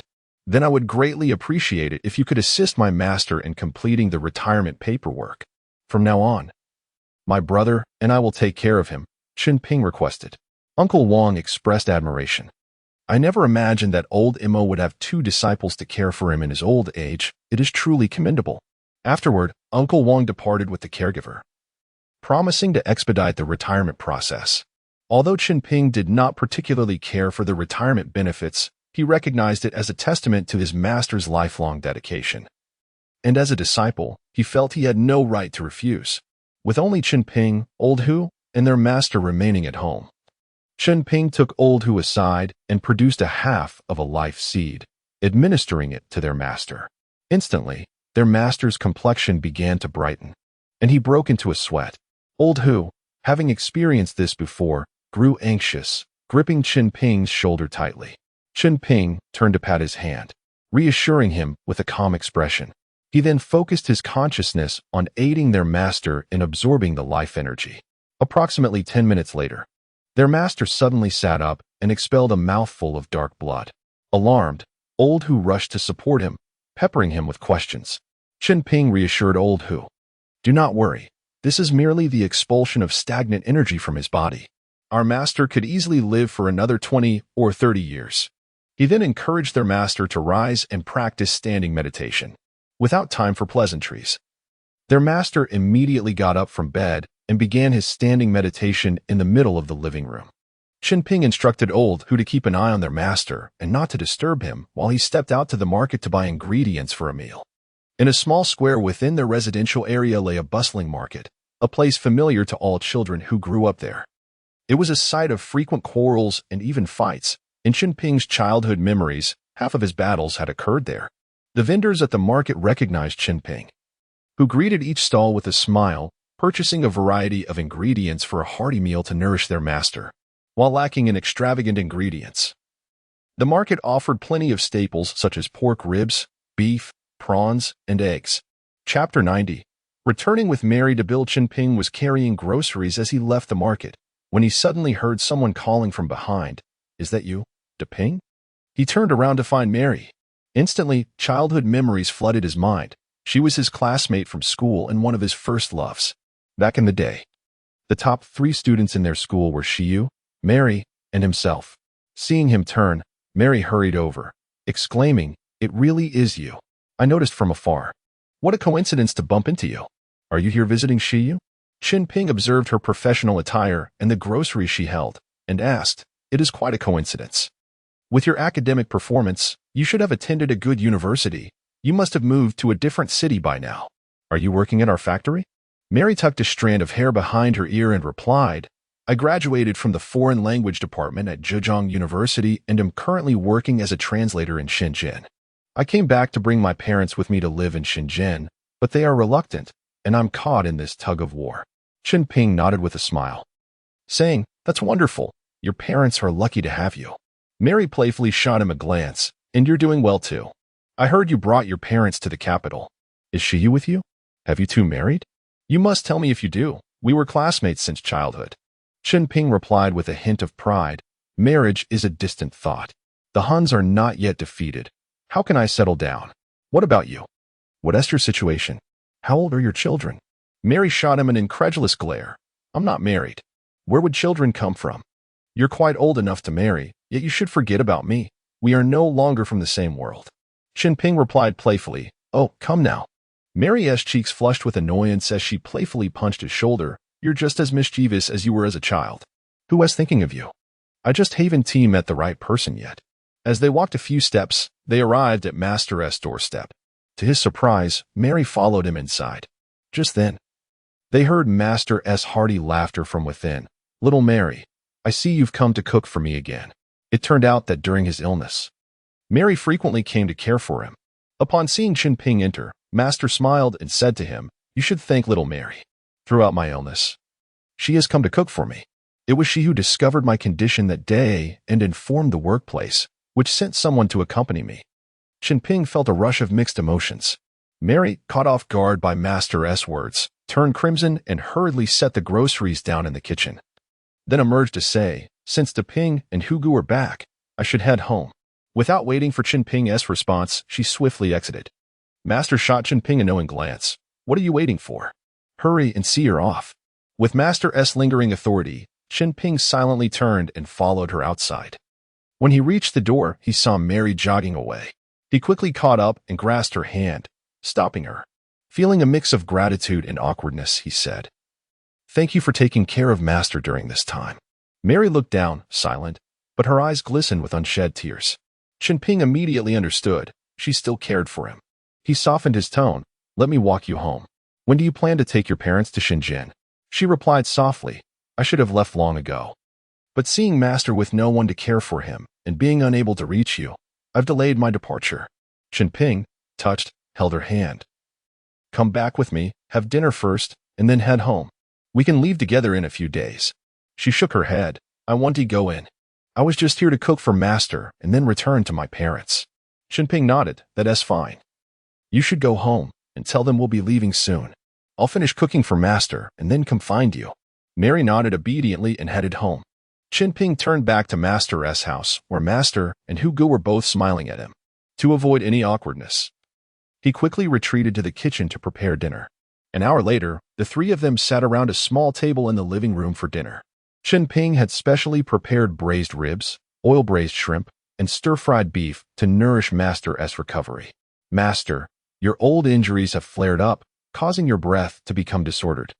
If we had tea returned in time, even if you survived, you would have been left with disabilities, he remarked. Master nodded. Yes. That morning I was practicing breathing exercises in the small square when I suddenly couldn't move. Luckily, Mary was jogging nearby and managed to carry me to the hospital despite her petite frame. Chunping glanced at Master, who was looking at him with anticipation. He helplessly shook his head. I understand. This time, I will take her with me as a way to repay her for saving your life, if that's all right. He continued, Didn't my senior brother tell you? I've informed Uncle Wong at your workplace to handle your retirement paperwork. You'll come with us and won't live alone here anymore. Master nodded. Little who has already told me. You are doing well abroad. But what can I do to help you? I can only kill. I can't do anything else. Should I clean your gun? Chunping chuckled. You have no idea. Your eldest disciple might just be in trouble. They're often fighting and killing overseas, and I can't keep an eye on him. Your main task will be to keep him in check and prevent him from recklessly seeking out battles. Hugu turned pale, stammering, Master. Don't listen to Ping's nonsense. I just can't stand by while I see some of their actions. Master looked between them, sighed. All right. After this treatment from Ping, I truly feel capable of working for another 20 years. In the future, I will stay with these two disciples. Chunping quickly interjected. What do you mean by working? I'm not going to send you into battle. I'll take you abroad to enjoy your retirement. If you can help with anything within your capabilities, that would be even better. People cannot be idle. I know you can't sit still. Look for suitable positions when you return home. Choose for yourself. The three of them chatted and laughed as they finished dinner. Chunping left the task of washing dishes and tidying up to Hugu and said goodbye to Master before heading to find Mary. Arriving at Mary's home, he confidently knocked on the door. Mary's parents were surprised to see him, but welcomed him warmly into their home. Living in the same area, they were familiar with each other, and Chunping, known as a child prodigy throughout the factory, wasn't a stranger to many. Mary fidgeted like a young girl inside the room, and Chunping couldn't help but feel amused. Once seated, he got straight to the point. I would like to hire you as a translator to work abroad for my company. Would you be interested? The compensation will be at the level of a diplomat. And your family can accompany you. The family was taken aback. What kind of diplomat's salary? Mary's father stammered, and Chen Ping replied with a smile. To put it in monetary terms, it's an annual salary of 200,000, with a complimentary 200 square meter residence, a dedicated vehicle, and security. If there are overseas assignments, a private jet will transport you. Mary's father was astonished. I've heard that the eldest son of the Chen family is thriving abroad, but I didn't realize it had reached this level. The chapter concludes here. Chapter 91. The birth of the executioner-type drone. Chen Ping waved his hand modestly and said, Uncle Ma, please do not jest. It is merely good fortune. He had been classmates with Ma Li since childhood, so he felt that trust would not be an issue. If she performed admirably in her role, he would gladly entrust the entire translation team to her leadership. Ma's father declared, We have only this one daughter. Wherever she goes, we shall follow. Our opinions are of little consequence. Her wishes are paramount. Chen Ping turned to gaze calmly at Ma Li's charming face and gently inquired, Are you willing to join me? Poetry is also here, and my family, alongside hers, is nearly all present. My opportunities to return in the future will become increasingly scarce. Ma Li, who had initially appeared somewhat hesitant, was moved by his words about the dwindling chances of his return. She looked up earnestly into Chen Ping's face and nodded after a moment's thought. The room erupted into joyous smiles. They then agreed to tidy up their home. And upon the completion of the master's retirement formalities, they would set off. Uncle Wang from the armed forces was exceptionally supportive, understanding their urgency to leave. He managed to complete all paperwork requiring the master's signature within 2 days. The remaining procedures, which were less pressing, would be processed later, and they requested a mailing address, promising to send everything promptly once finalized. On the 3rd day, the 3 of them, along with Ma Li's family, totaling 6 individuals, set off for the I-City airport. They boarded a private plane bound for Shenzhen, where they dropped off Ma Li to handle her resignation at her former workplace, while Chen Ping and the others proceeded directly back to Bill. Once Ma Li's parents were settled, he sought out Natasha to locate the master and Lao Hu. Natasha, somewhat irked, informed him that not long after arriving, Lao Hu had dragged the master to the border to show off. Chen Ping then hurried to the border, where he spotted Lao Hu from a distance, animatedly gesturing and conversing with the master. He approached and reproached Lao Hu. Could you not allow the master to rest and adjust to the time difference before parading him around for such trivial matters? The master smiled and replied, No need for that. I feel quite well. I did not expect you to build such an extensive enterprise here. Chen Ping asked with a grin, What are your plans? What work do you find suitable here? The master chuckled, I will accompany Lao Hu at the border, keeping an eye on him to prevent his impulsive tendencies. Lao Hu, his face falling, retorted, The master has told you not to listen to De Ping's nonsense. I am doing quite well now and have long since outgrown my impetuousness. Seeing the master's impending glare, he quickly added, Of course, being alongside the master in battle is my lifelong wish. Chen Ping and the master exchanged a knowing glance with Lao Hu, acknowledging his awareness. That evening, Chen Ping organized a small family gathering at the palace, inviting their families, the master's and Lao Hu's family, as well as Ma Li's parents. The elders, upon reuniting, could not help but reminisce about the past. Chen Ping sat beside Poetry, softly recounting the entire sequence of events. Poetry could not help but exclaim, I never imagined Ma Li to be such a formidable young woman, so deeply devoted. In their youth, the 3 had been quite close, although Ma Li's assertive nature had contrasted sharply with Poetry's gentler disposition. Their relationship had waned due to a brief interlude involving another suitor. Nevertheless, as they approached their college entrance examinations, they had reconciled. And now fate had brought them together once more. They would continue on this path. A capable partner would indeed be a valuable asset. He discreetly assured Poetry that his feelings towards Ma Li were solely rooted in gratitude for saving the master, with no ulterior motives. Poetry cast him a playful glare, asking, Am I implying anything? Are you feeling guilty? He sheepishly responded with a smile, Not guilty at all, merely cautious of my wife's imagination, hence my clarification. Poetry playfully pinched him. The families enjoyed a harmonious dinner together, and in this foreign land far from home, A group of former neighbors rediscovered the camaraderie and ambition that once fueled their efforts to conquer the vast oil fields. Molly's parents were not employees of their factory. Instead, they operated a sizable supermarket. Therefore, their relocation to join their daughter required no formalities. After consulting with Molly's father, they decided to allow him to continue in his trade by opening a large supermarket in Town, managed by the couple. Should all go well, this venture could eventually evolve into a regional chain, contributing to the local economy. Days later, Molly called from Shenzhen to inform them that everything had been finalized. Chen Ping took a private plane to Shenzhen to fetch her. At the airport, Molly awaited them with 2 large suitcases. After a brief half-hour stop for refueling, they continued their flight back to Bill. On the plane, Molly anxiously asked, "Will poetry be upset?"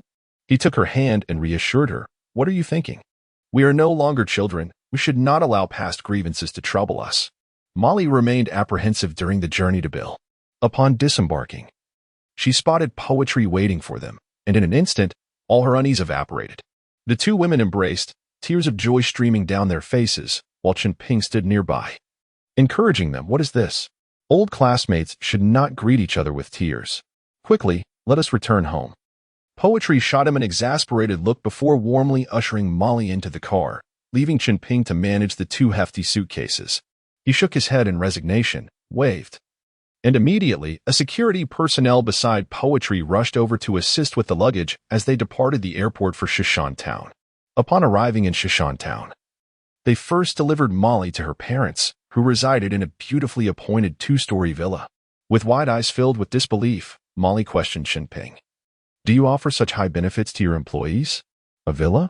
He chuckled, "You can discuss it with Poetry later. I have matters to attend to."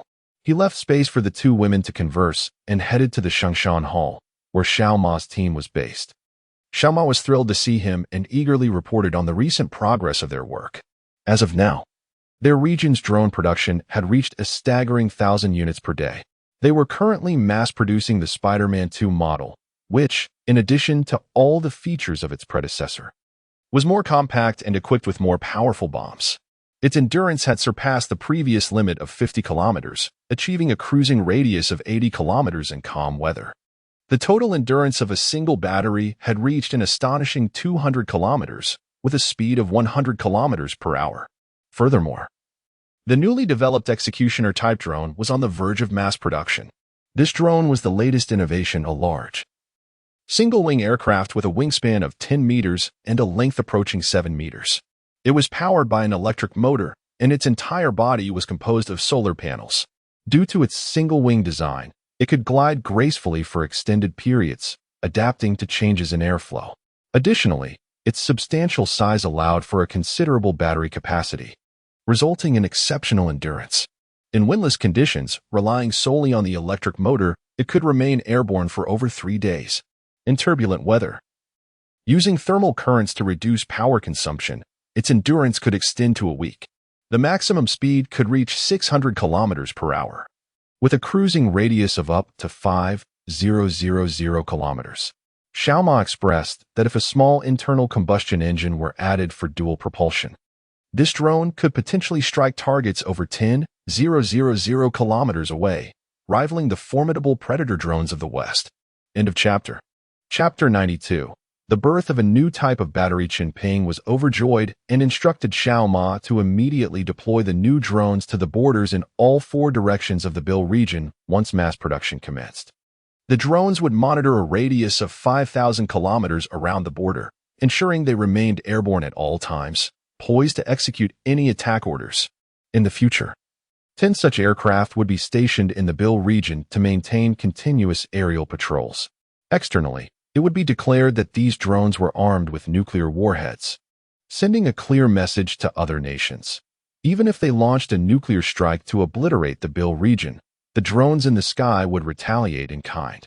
Furthermore, satellites in geosynchronous orbit would also be equipped to launch nuclear weapons, which, if realized, would place any corner of the globe within the reach of Bill's nuclear arsenal.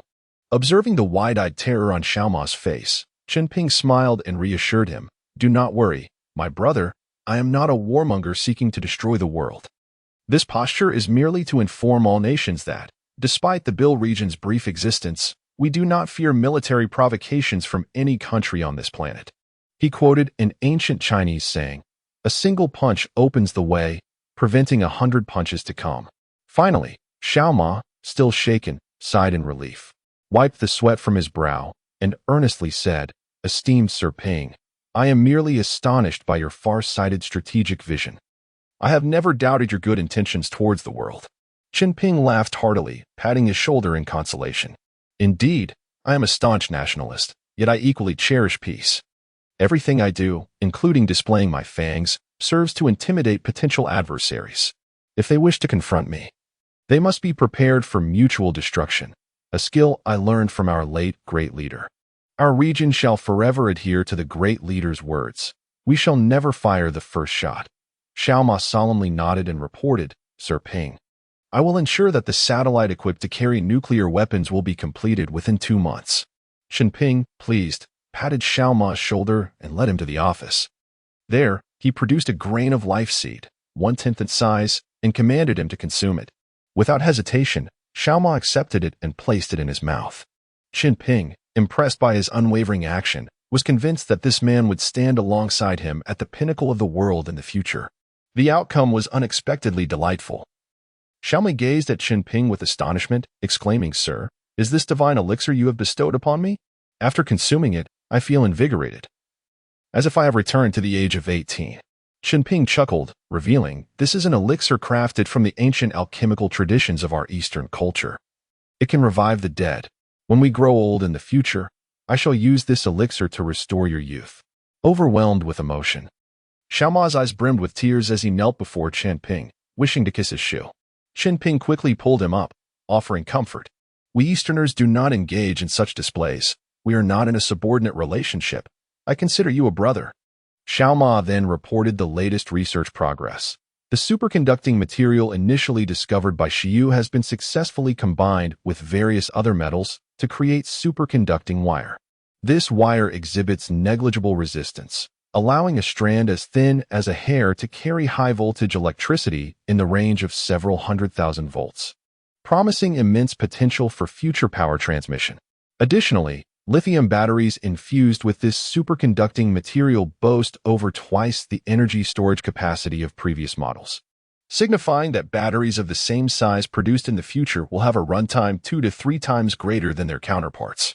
Moreover, due to the incorporation of superconducting materials, the batteries can withstand temperatures as low as -50 degrees Celsius, maintaining performance unaffected across a temperature range of -50 to +50 degrees. This breakthrough filled Chunping with elation. In his memory, the issue of battery performance having under low temperatures had remained unresolved for ages, and he never anticipated Xiao Ma's team would epically overcome this challenge. This achievement was attributed not only to Xiao Ma's team's research capabilities, but also to Xiu's significant discovery. Chunping laughed heartily, inwardly reflecting that this was a blessing for the Han people, enabling an alternative form of great rejuvenation on foreign soil. With the low-temperature issue resolved, the global promotion of electric vehicles would accelerate. Electric vehicles, with their low energy consumption, minimal pollution, and sustainable energy resources, would far surpass traditional fuel vehicles. Chunping quietly began to worry for the organization of the petroleum-exporting countries, OPEC, as oil is a non-renewable resource, diminishing with each use. He envisioned a future where clean, low-consumption electric energy would replace fuel as the mainstream, leading nations to reduce oil production. What fate would await OPEC then? Chunping immediately notified the legal team to expedite the finalization of the battery design and apply for international patents. While the significance of international patents might not be absolute, given that only the Holy Mountain could produce the superconducting materials, he still desired to collect some patent fees to vent the grievances accumulated over years of exploitation by the Batuan. He silently set a goal to disband the Batuan within the next 1 to 2 years or advocate for the establishment of a bill committee. As the center of global technological innovation would shift from Europe and America to the Bill region. Henceforth, other nations would have to heed the Bill region's directives. The great, beautiful nation would await the culmination of its final glory before descending into decline. Upon returning to his office, Chen Ping promptly informed Yutian from Asia-Pacific media and Catherine from North American media to disseminate this monumental news, promising that mass production of the batteries would soon be realized and supplied to all battery swap stations worldwide. Tesla car owners would receive the latest model of batteries without incurring any additional cost. This announcement would undoubtedly create a stir in the international energy sector, instilling panic in countries whose economies hinge primarily on oil exports, jeopardizing the status of oil-rich nations. The most disconcerted would be the Great Beautiful Nation, which had foolishly accumulated vast quantities of crude oil at low prices in the international market, hoping to profit immensely when oil prices surged. Now, that dream had been utterly shattered. Chen Ping could envision Yuan Ming's arrogant demeanor at the United Nations General Assembly, alongside the humble postures of various oil-exporting countries. He resolved to personally attend the supplementary meeting regarding the global energy reshuffle, recently notified by the UN. A few days later, Chen Ping arrived at Yuan Ming's office at the UN, where Yuan Ming embraced him tightly. No wonder Yuan Ming was elated. Despite representing the Bill region with a robust stance at the UN over the years, the internal struggles he faced were evident. After all, the Bill region had only been established for a few short years, initially weak and lacking the strength to contend with other major powers, thus resorting to superficial intimidation. Now, they could finally hold their heads high and unequivocally reject unfriendly nations. The chapter concludes. Chapter 93. The verbal duel at the UN General Assembly. Chen Ping awaited the impending UN General Assembly meeting in his office, having arranged to attend as an assistant to Yuan Ming. As the meeting commenced, the chairperson introduced several agenda items, including a plan for the future development of new battery technology in the Bill region. The initial topics served merely as a pretext. The primary aim of this supplementary meeting was to focus on the newly developed battery in their region. After the Secretary-General announced the agenda, discussions ensued among the nations. When the issue regarding the Bill region arose, the representative from Shah country requested to speak. Once granted permission, a theatrical performance began. The Shah representative began by congratulating the Bill region for inventing such a groundbreaking energy alternative, expressing deep respect for the scientists involved in the research. However, he swiftly shifted his tone to report on OPEC's annual crude oil output plan, indicating that this year's output and production plans were already more than halfway implemented. He cautioned that reducing oil production would undoubtedly disrupt the operations of many oil-producing countries, leading to significant losses. Therefore, he earnestly requested the UN General Assembly to approve a temporary restriction on the Bill region's large-scale export of new batteries. Upon hearing this motion, Chen Ping immediately indicated his objection. Rising to introduce himself, he stated, "I am Ping, an assistant to Ambassador Yuan, and I am here to represent our side's stance on the Shah representative's proposal." He continued, "We stand on the brink of a new era. The industrial revolution of the past century has brought prosperity to our planet, yet it has also inflicted irreversible harm on the environmental safety of our blue planet. During this transitional phase, the urgency to seek alternative energy sources cannot be overstated. Resolving this matter sooner rather than later will alleviate one more day of harm to our Mother Earth. After all, our scientific advancements have yet to reach a point where we can migrate to other celestial bodies. For the foreseeable future, hundreds or even thousands of years, we remain dependent on our Earth for sustenance. It is evident that the blue planet is our only viable home for the next millennium, making the improvement of our environment and the reduction of pollution imperative." He further asserted, "As for the Shah representative's call to delay the export of our new batteries, there is no necessity for such a measure. You may continue your crude oil production as per your established plans, which will not conflict with our substantial battery exports. This provides an opportunity for both old and new energy sources to be genuinely tested in the marketplace, revealing their respective merits. If oil-exporting nations lack confidence in their oil's competitiveness against our new batteries, we in the Bill region are willing to purchase your crude oil at 50% of the current market price." This statement elicited a wave of astonishment throughout the assembly.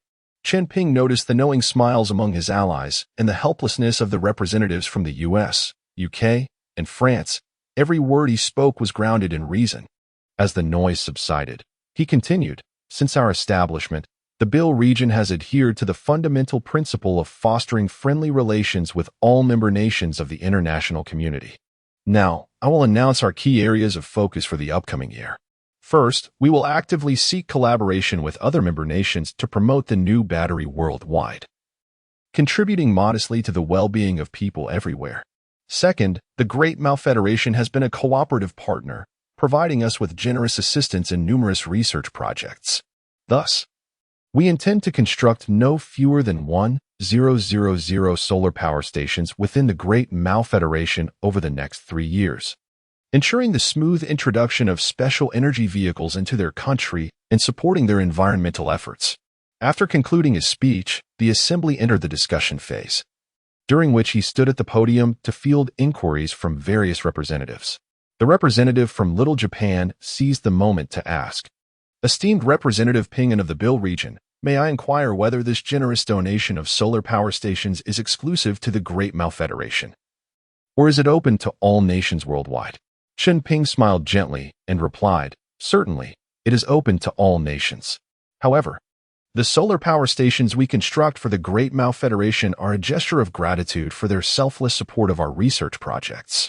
Should other countries wish to offer substantial assistance to our region, we would be equally willing to construct solar power stations for them. It is worth noting that these solar power stations represent our region's latest research outcomes, utilizing advanced solar panels capable of maximizing light energy conversion into electrical energy, even in high-latitude countries where sunlight is less intense.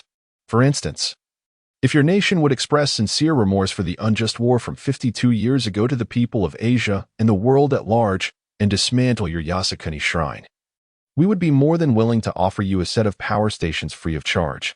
Laughter erupted in the assembly, and the representative from Little Japan sheepishly retreated to his seat. Chunping humorously remarked, "When you waged war, you were following your elder brother from Germany.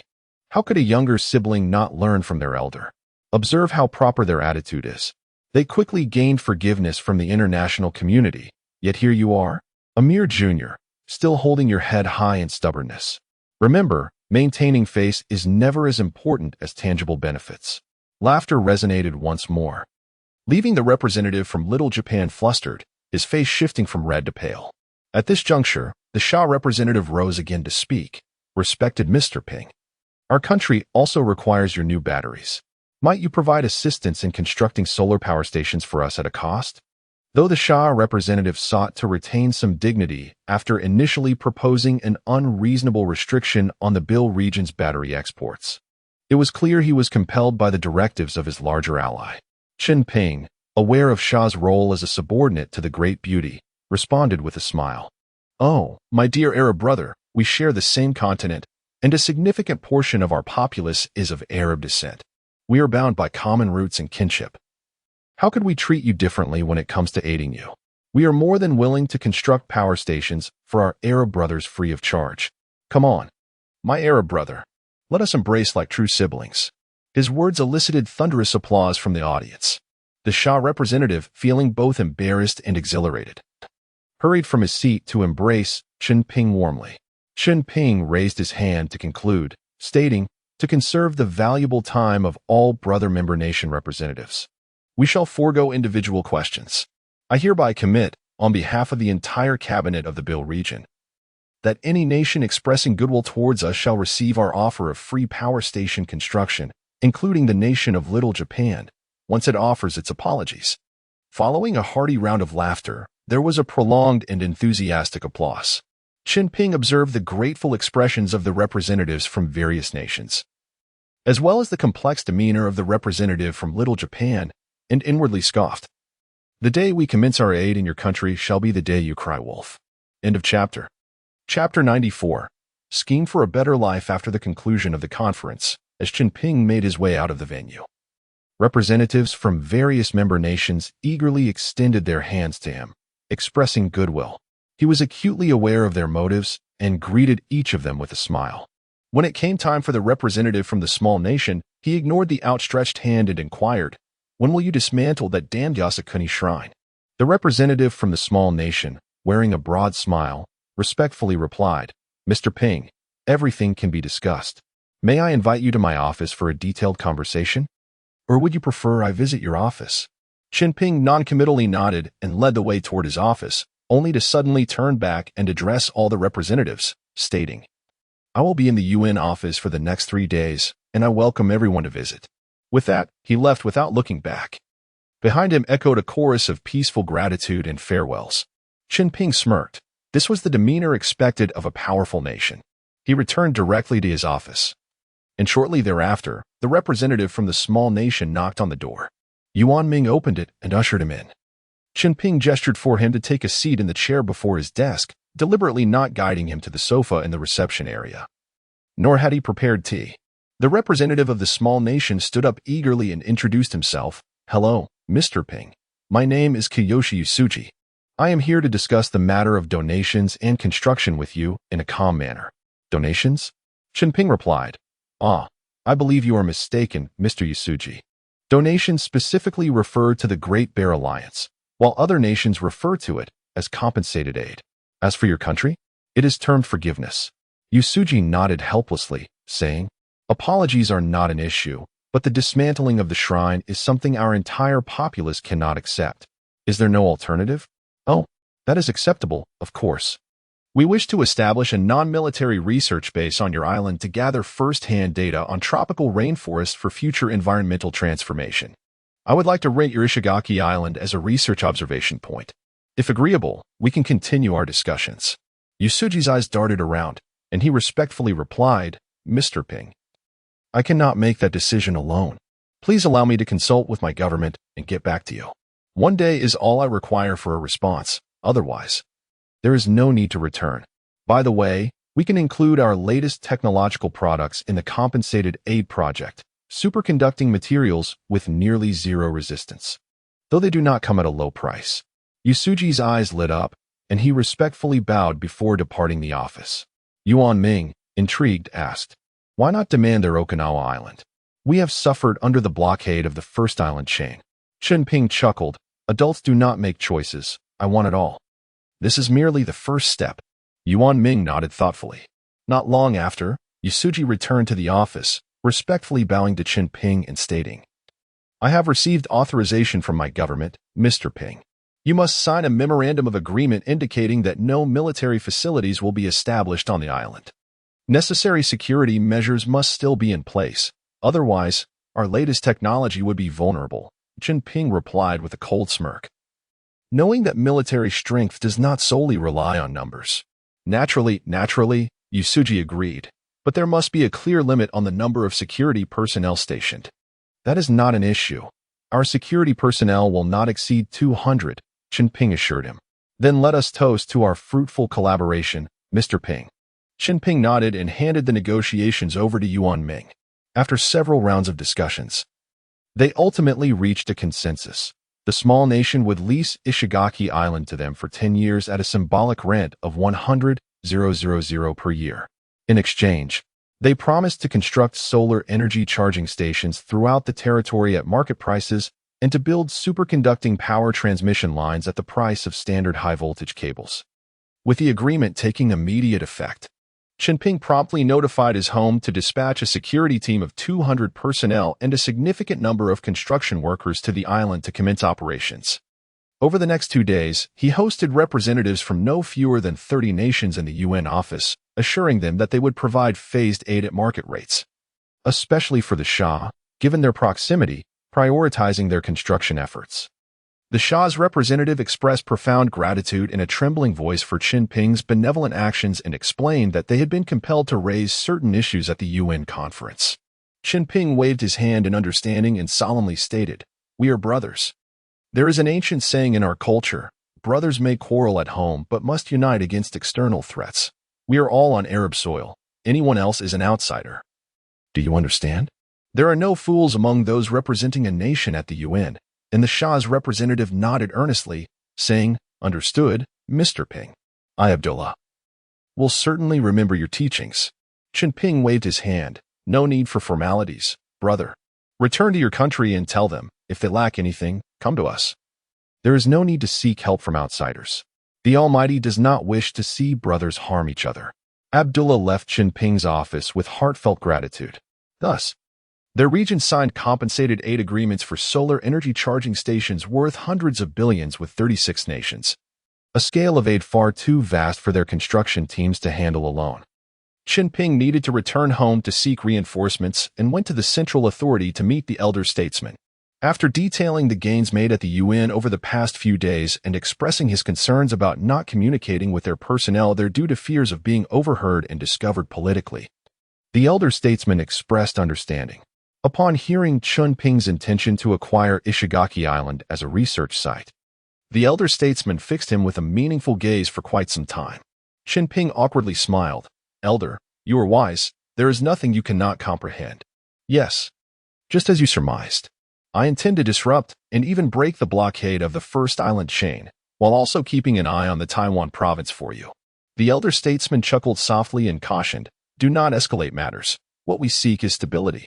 Chen Ping replied with a smile, "Rest assured. I am more adept at peaceful evolution than they are." "Oh, do elaborate." "Simple. We will continuously showcase our prosperous lives to brainwash them, demonstrating how wonderful our existence is and how happy joining us can be. I shall commence with the Ryukyu Islands." "Ha ha ha," the elder statesman chuckled, playfully tapping Chen Ping with his finger. "Seek out the domestic construction teams yourself. I give my approval." Chen Ping responded joyfully, "Once the aid is complete, I will present you with a grand gift." After leaving the elder statesman, he traveled to the Magic City to find Sister Zhang, the daughter of the elderly man he had rescued, who managed the foremost private construction company in the Magic City. Years had passed, yet Sister Zhang still exuded the air of a dignified and successful woman. Upon seeing him, she was overjoyed, stepping out from behind her desk to envelop him in a warm embrace. "Ping, what brings you here at such a rare moment?" Chen Ping inquired with a smile. "How is Uncle Zhang's health?" "Very well. He frequently asks about you." Chen Ping got straight to the point. "I have come to ask for your assistance in mobilizing a team for the aid project in the small nation. I have arranged for a full set of solar energy charging stations and power transmission lines there, but my construction team is insufficient and too distant to manage effectively. I thought of you, as your construction team holds a top-tier qualification domestically, and I would like to entrust the work in the small nation to you." The chapter concludes here. Chapter 95. The Grand Beautiful Warship's Provocation on the Island. The conversation between Chen Ping and Sister Zhang proceeded remarkably smoothly. Sister Zhang, filled with surprise, inquired, "Is this good news meant for me? How many people do we need?" "We have skilled workers for infrastructure and electrical construction," Chen Ping suggested. "Why not extend the work to the territory of the Old Mao Alliance as well? The total infrastructure expenditure for both nations exceeds $100 billion. Sister Zhang, akin to a young girl overwhelmed by joy, blushed with excitement. "All right, please provide me with a detailed plan later. I will draft the budget. I will ensure that the relevant management personnel connect with you. Just focus on delivering quality work efficiently. You need not worry about anything else. My younger brother will handle that." After finalizing the arrangements, Chen Ping graciously declined Sister Zhang's invitation to dinner and returned to Bill. Upon hearing from Natasha that the advanced troops had already departed for Shiyu Island with remarkable swiftness, he silently praised their proactive attitude. The advanced troops would take 3 days to arrive, so he planned to rest well during this interval in Bill.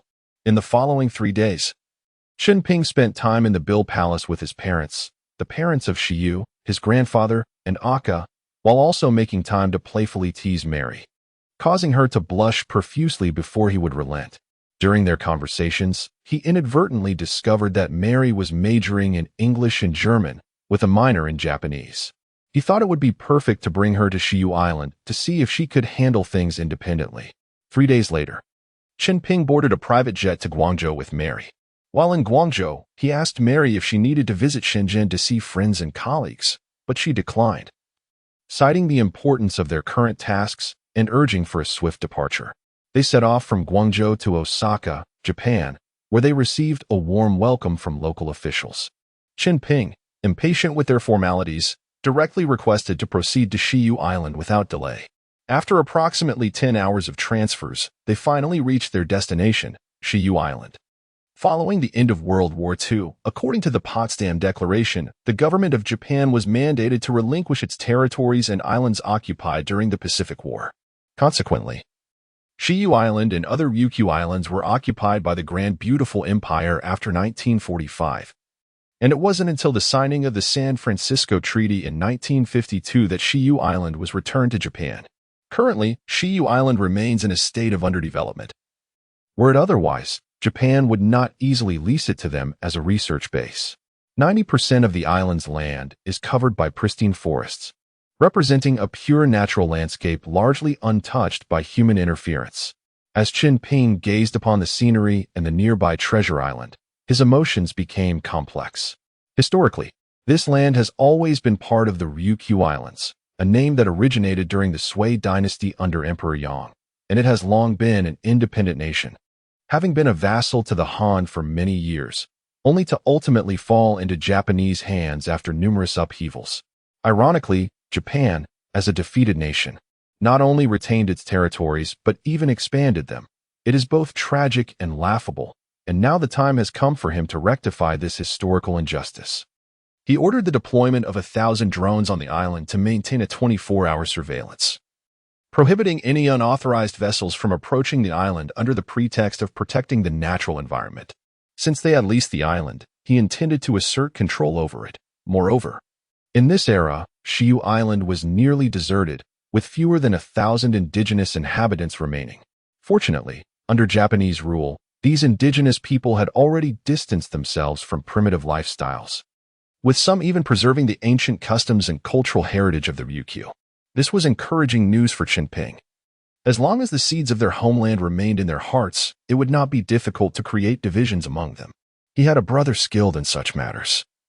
However, that brother was currently assisting him in reclaiming lost territories in Tongnu Yulianghai, leaving Chunping to handle this situation himself.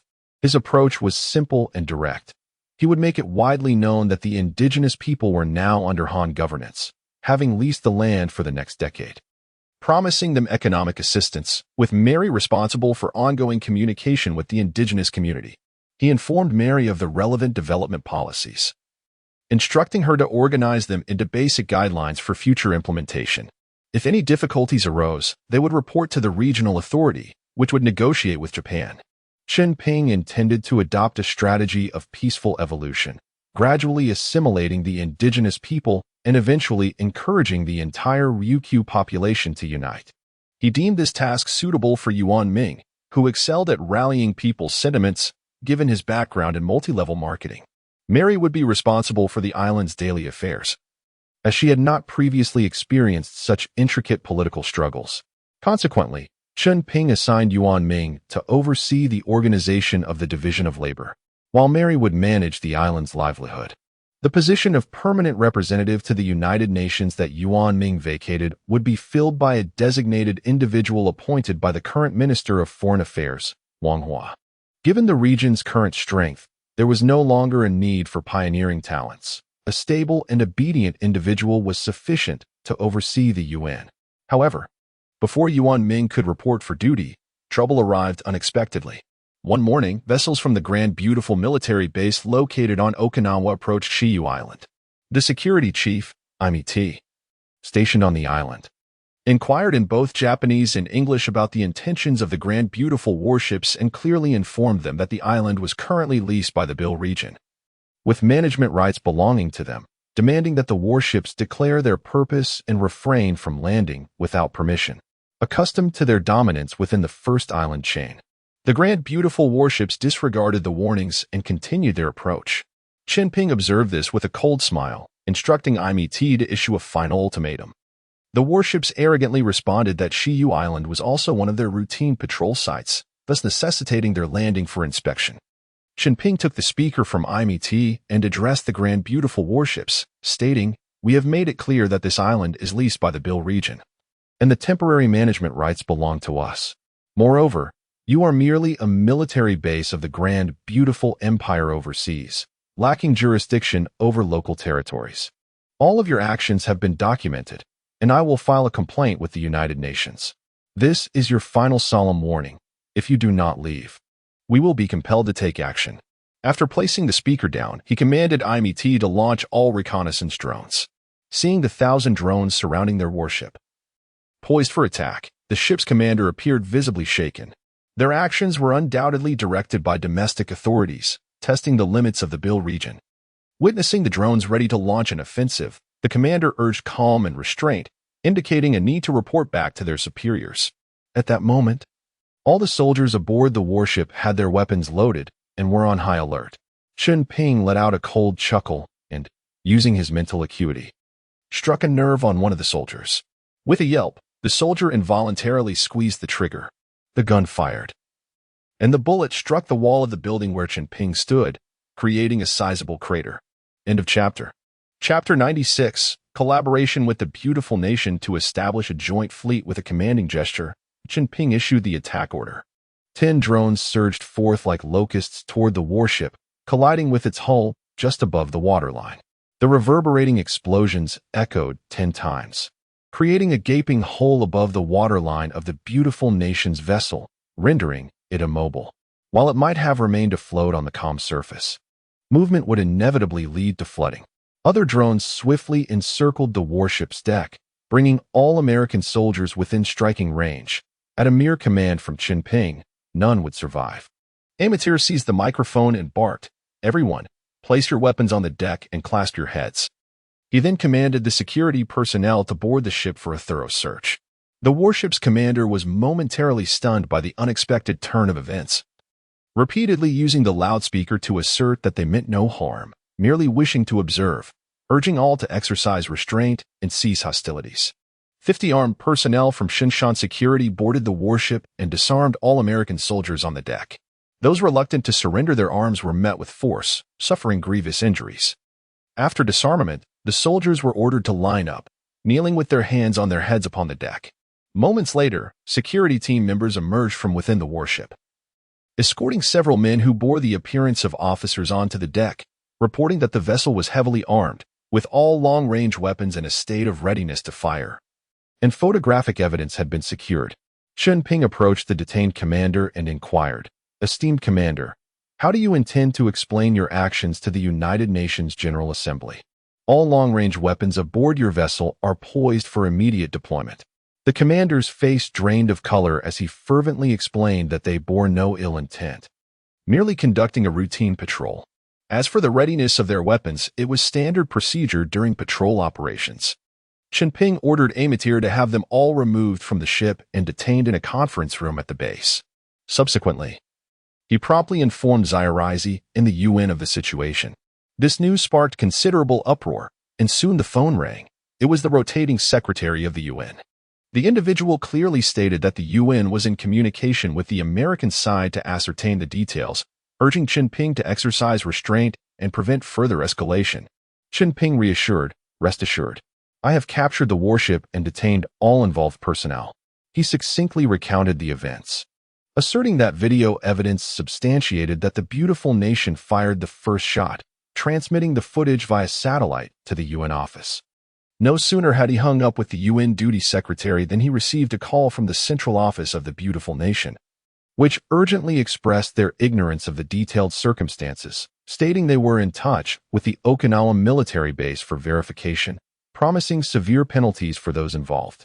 Sensing their sincerity, Chen Ping replied nonchalantly, "That bullet was merely half a meter from me. I have reason to suspect that your soldiers attempted to assassinate me." An hour later, an unarmed helicopter from the beautiful nation arrived over Iriamote Island, requesting permission to land via radio. Chen Ping mused, "What a troublesome lot. Had they acted sooner, this could have been avoided. Must they be beaten into submission?"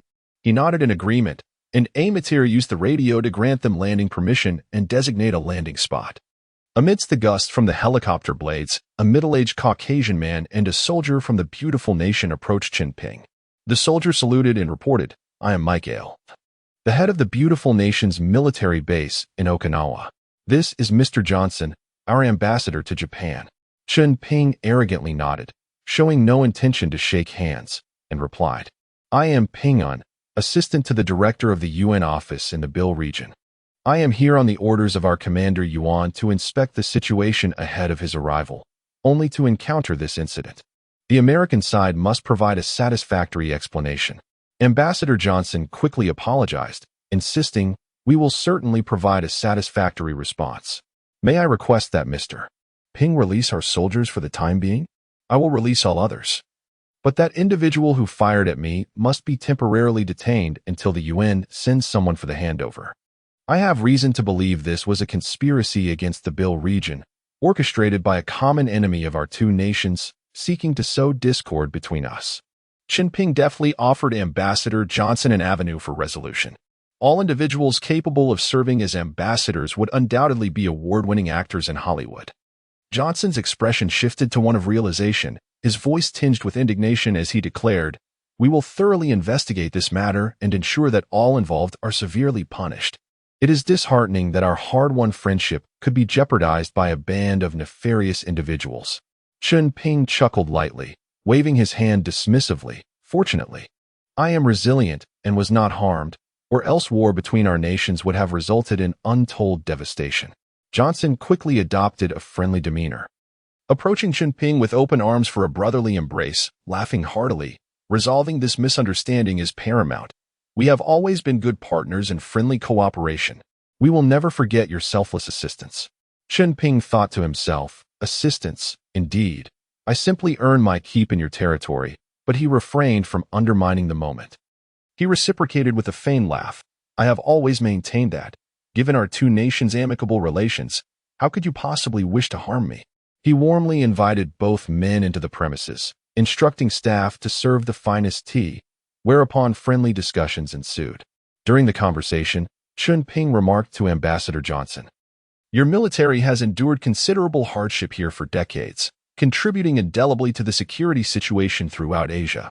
As a nation separated by vast oceanic distances, to take the global security landscape to heart reflects a noble spirit of internationalism, worthy of respect and emulation in the Bill region. I shall advocate for the deployment of a formidable fleet to our region, as we are eager to collaborate with the American side to ensure security and stability in Asia." Johnson's expression twitched, forcing a smile as he replied, "Indeed, the rise of the Bill region is evident to the world. It is rare for Mr. Ping to express such concern for global security. Our two nations shall undoubtedly be the best of partners." Their mutual flattery was interrupted by the UN's decision, which mandated the dispatch of a joint team to escort the involved personnel to the UN for investigation. The chapter concludes. Chapter 97. The initiation of the aircraft carrier project upon receiving notification from the United Nations.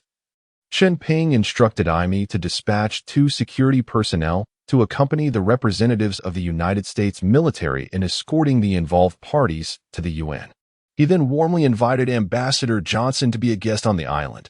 However, Johnson was preoccupied with the urgency of reporting Chen Ping's proposal to establish a joint fleet, which was akin to seizing a meal from a tiger's mouth. Noticing Johnson's repeated polite refusals, Chen Ping did not insist further, casually mentioning that they must share a hearty drink together on another occasion, exclaiming, "Long live the friendship between our two nations." Observing Johnson's hurried departure, Chen Ping could not suppress a cold smile.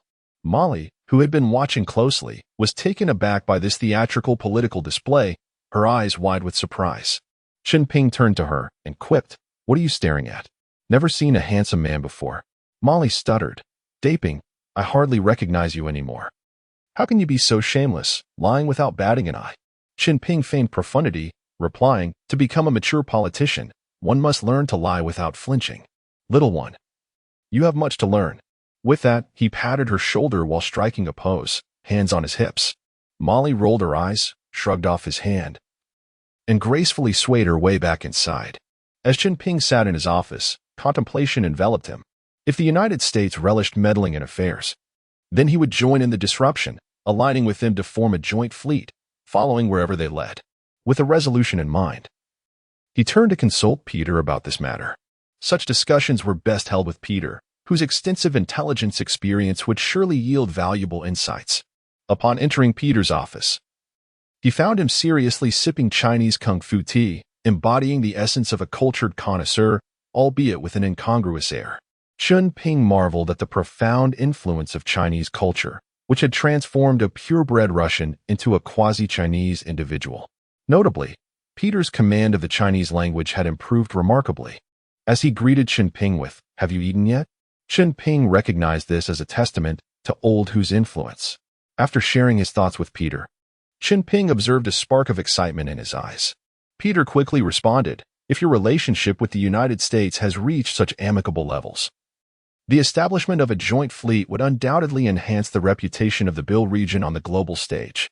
It would allow you to monitor their every move while facilitating our response strategies. Moreover, it would provide an opportunity to showcase our strength through the actions of the joint fleet, particularly our drone systems. Should they express interest, we could sell them a batch of modified drones. If they were to equip their forces with these, they would effectively become our covert operatives." Chen Ping's face lit up with cunning delight as he and Peter exchanged knowing smiles. Chen Ping instructed Peter to select suitable intelligence personnel to integrate into the future joint fleet with the United States and tasked Xiaoma with the development of an aircraft carrier, promising to resolve any prototype needs. Xiaoma grinned, exclaiming, "I've been a military enthusiast since childhood. During my university years in the United States, I studied their active aircraft carriers thoroughly. Now it's not just about development, but surpassing them."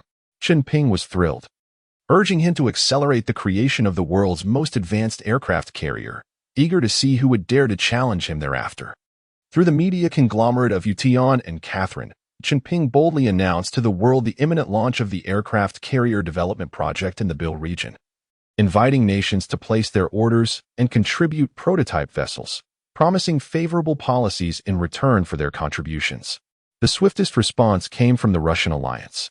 Under Boris Yeltsin's direction, Vladimir extended an olive branch to Peter, offering to provide the most advanced aircraft carrier, the Admiral Gorshkov, which had been in service since 1987, as a prototype. With hopes of purchasing a vessel upon successful development, Chen Ping mused, "What is the point of playing with real estate when I can play with future ships? Even before production, the Russians have placed a deposit. How could I refuse such an opportunity?" He promptly dispatched Peter to retrieve the Gorshkov.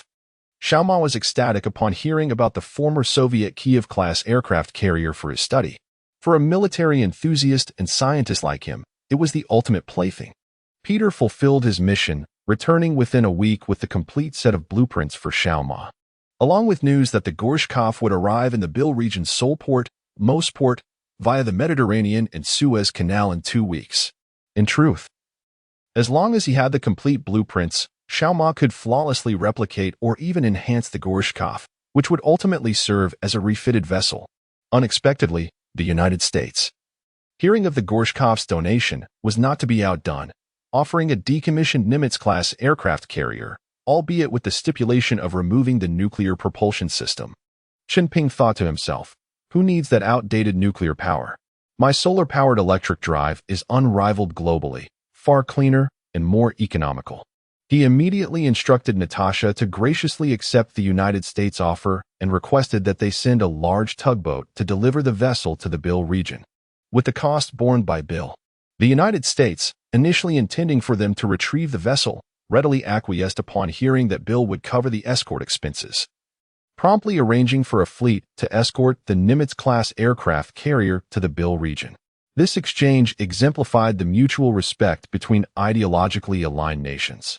Although Chen Ping was inherently Han and held differing ideologies, he understood the importance of pragmatism, enticing cooperation with incentives. In response to the goodwill from the United States, he promised that once the latest aircraft carrier was successfully developed, it would be offered at a significantly discounted price. Both parties joyfully solidified this friendly exchange, leaving only the anticipation of what was to come. Chen Ping eagerly awaited Xiaoma's next surprise, confident that he would not merely replicate the original designs but would instead create something truly remarkable. End of chapter. Chapter 98. The moving fortress of war at sea. On this day, Chen Ping was perusing his forum in the hall of the Sacred Mountain. He had not attended to this space for quite some time and decided to take a look out of sheer boredom. Over 100 discussions had been initiated, of which more than 80 had met the criteria for cleaning up. He could not help but silently scoff at the sheer number of individuals deserving of extermination in this world. His attention was drawn to a particular discussion because the nefarious organization in question was alarmingly close, specifically, the anti-government militia in Sudan whose leader he had previously executed. Upon reviewing the evidence presented on the forum, he found it to be irrefutable. A user had uploaded a harrowing video of a public execution of soldiers from the United Nations peacekeeping forces, filmed by the Jingu militia. Such brutality was intolerable. Chen Ping recalled his deep-seated loathing for public executions. Regardless of the legitimacy of the governing body, live-stream beheadings were undeniably inhumane. This indicated a profoundly warped mentality within the organization's leadership. In the footage, Jingu militants restrained the peacekeepers, rendering them defenseless, and slowly severed their throats with a butcher's knife. This ghastly scene ignited a fierce rage within him. He thought, if they possessed any honor, they would free the bound soldiers and engage in a duel. Should they emerge victorious, he would regard them as worthy adversaries. Instead, they resorted to such extreme measures against a helpless individual, and in his heart, he had already condemned this organization to death. He turned and made his way to Natasha's office, instructing her to dispatch personnel to investigate the atrocities committed by the Jingu militia. Natasha smirked, stating that no investigation was necessary. They were a thoroughly reprehensible criminal organization that ought to have been eradicated long ago. However, mundane affairs had delayed her report to him. With that in mind, there was nothing more to discuss. Chen Ping coldly picked up the phone and called Old Hu, informing him of an opportunity to eliminate these murderers and to deploy 2,000 drones to obliterate the Jingu militia stronghold. Old Hu, brimming with enthusiasm, accepted the mission and returned to report back the following morning. After conducting a comprehensive carpet bombing, the drones executed a final sweep. Upon assessing the battlefield, it was confirmed that all over 1,000 illegal combatants present at the headquarters were exterminated, including the current leader, whose identity had been verified through on-site footage. They also uncovered militia records at the headquarters, revealing over 10,000 remaining personnel stationed in various locations, whose identities and crimes were undergoing verification. After speaking, Old Hu handed Chen Ping a USB drive. Chen Ping commanded, once the verification is complete, input the personal data of these remaining combatants into the drone surveillance system. Instruct all drones in the region to conduct a thorough search within Sudan, and inform the Sudanese government that we intend to launch cross-border operations against terrorist organizations. Those guilty of heinous crimes shall be executed on the spot, while those with lesser offenses should be questioned to see if their government desires their return as laborers. In an unusual display of seriousness, Old Hu saluted Chen Ping with precision and declared his compliance before departing to execute the task. Watching him leave, Chen Ping returned to the Hall of the Sacred Mountain with the footage provided by Old Hu. He edited the video, removing excessively gruesome scenes, and published it on the forum. In an instant, the forum erupted in fervor, flooded with likes and words of praise, demonstrating the profound disdain for this organization. An idea struck him. He concluded that this task could be entrusted to Old Hu in the future. Firstly, the individuals mentioned in the forum were mostly minor factions, posing minimal danger during the eradication process. Secondly, given Old Hu's fierce aversion to evil, he would undoubtedly relish such a task, providing him with purposeful work. Resolute in his decision, he planned to transfer authority to Old Hu upon his return from the mission.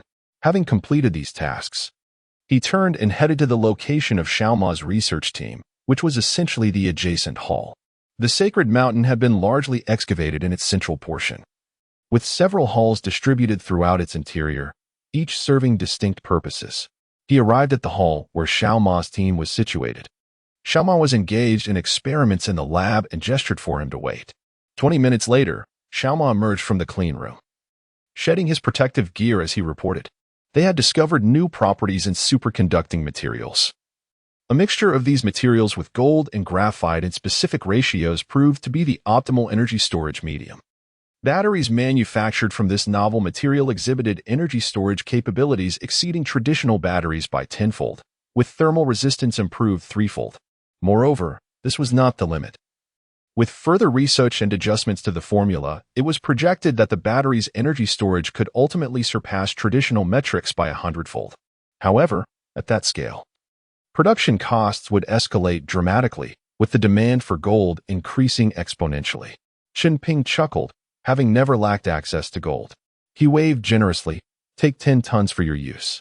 Elated, Xiaoma exclaimed, Your Excellency Ping, if the supply of gold is sufficient, I can provide you with a super battery capable of 100-fold energy storage and 5-fold thermal resistance within a month. Chunping smiled and nodded, encouragingly patting him on the shoulder. I know you have never disappointed me. Xiaoma then briefed him on the development progress of the aircraft carrier.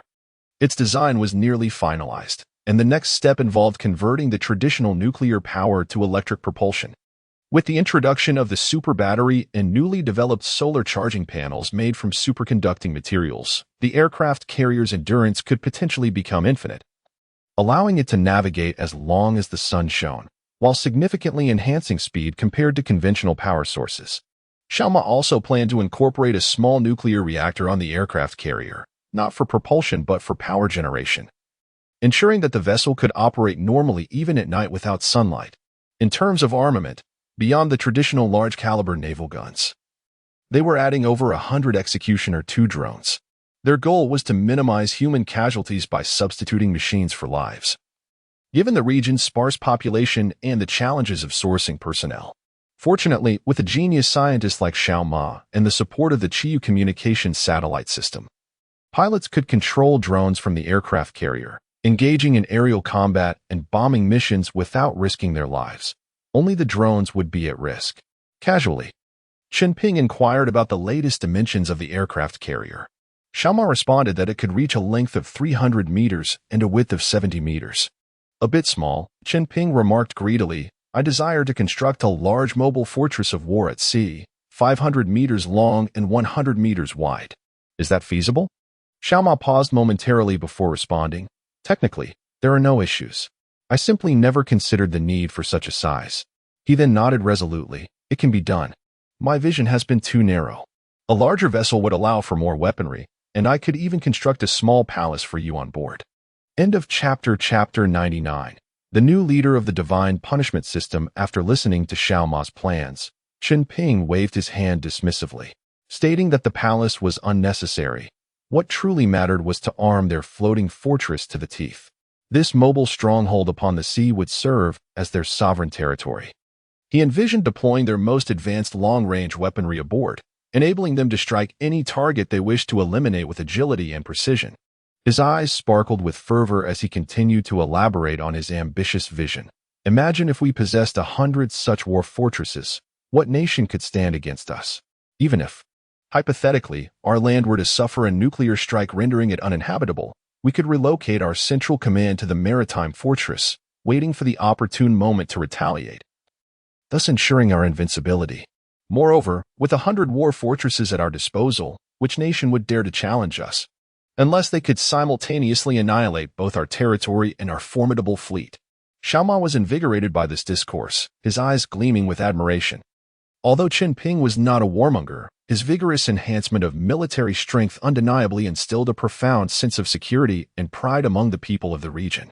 Chen Ping had already envisioned that upon the completion of these imposing war fortresses, he would orchestrate an unprecedentedly powerful fleet in human history, embarking on goodwill tours across nations to showcase their might. As for the aircraft carriers promised to the United States and Russia, there was no issue with that. However, he instructed Xiaoma to ensure that all sold military equipment retained a control system that could bypass the chips, essentially a backdoor. In this manner, he could manipulate the equipment with his consciousness, directing it per his will.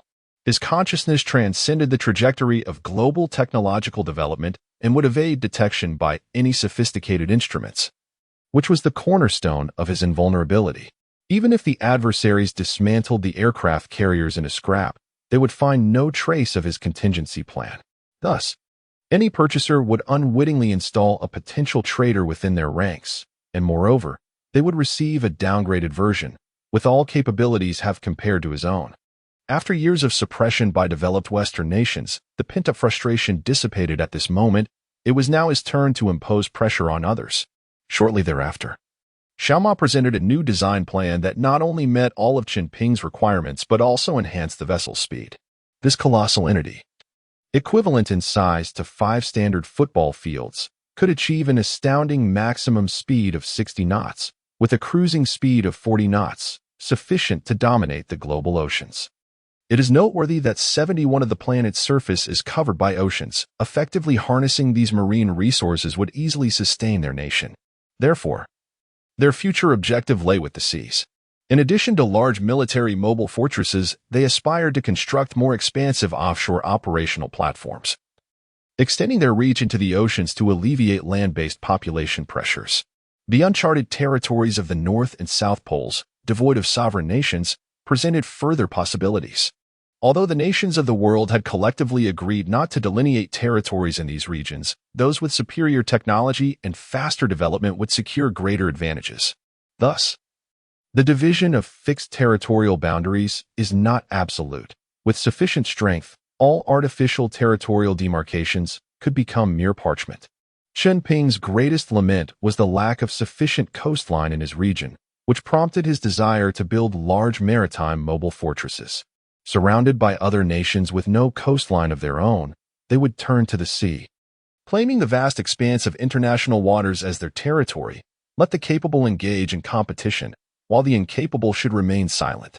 Time passed swiftly, and soon the day arrived for the aircraft carriers from Russia and the United States to dock, with his vision of a maritime mobile war fortress firmly in mind.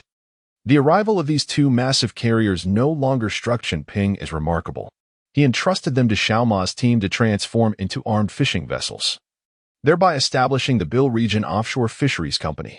These two ships would be repurposed as floating platforms for maritime operations, set free upon the ocean to extract greater resources for the region.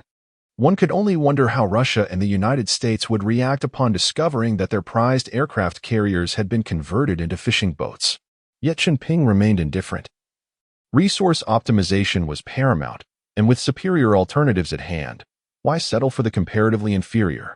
Upon Old Hu's return from reporting the successful completion of the Purge mission, Chen Ping granted him full access to the forum, with the sole admonition to exercise meticulous discernment before the operation to prevent being manipulated by those with ulterior motives. Old Hu, elated to find his favorite war game, repeatedly assured Chen Ping of his commitment to managing the forum effectively, vowing to eradicate all dark malignancies from the world. Following the previous purge of the Jinjuite terrorist organization, the name of divine punishment had gained notoriety across the globe. Chen Ping hoped Old Hu would disseminate this name far and wide, instilling dread in all wrongdoers. He also cautioned Old Hu to remain vigilant, as such self-appointed judgments outside the bounds of law were not endorsed by mainstream society. Thus, Old Hu must operate as a king in the shadows, never revealing himself to the light. This was a lamentable necessity. In this world, no spear is utterly sharp, nor shield entirely impenetrable. Even if the prevailing legal framework were to evolve over the next century, it would inevitably harbor loopholes, which those who commit crimes exploit to survive. Since these legal shortcomings cannot be entirely rectified, one must resort to a dark order to fill the void. This explains why human society has perpetually maintained two systems of order. The visible laws strive to obliterate the dark order, yet after millennia of conflict, they have yet to succeed, perhaps because they themselves recognize the necessity of the dark order, hence merely proclaiming their intent to eradicate it. There will always be some self-righteous individuals who deem his methods simplistic and brutal, fearing they may lead to wrongful convictions. But how many wrongful convictions truly exist? Once members of criminal organizations choose this path, their innocence is forfeited, or rather, their fates are already sealed, with only the identity of the adjudicator differing. The Han people often say that heaven will eventually claim its due. Is not divine punishment a manifestation of that very heaven? What the current human legal system fails to address, he will rectify in private. He merely hopes that criminal organizations will exercise restraint. He does not mind a reduction in bloodshed, but should these organizations remain obstinate, he would not hesitate to impose further punishment. The end of the chapter. Chapter 100. The drone guardians navigate unfamiliar territory as Xiao Ma's team busied themselves with the construction of a super aircraft carrier. Chen Ping received a work report from Sister Zhang.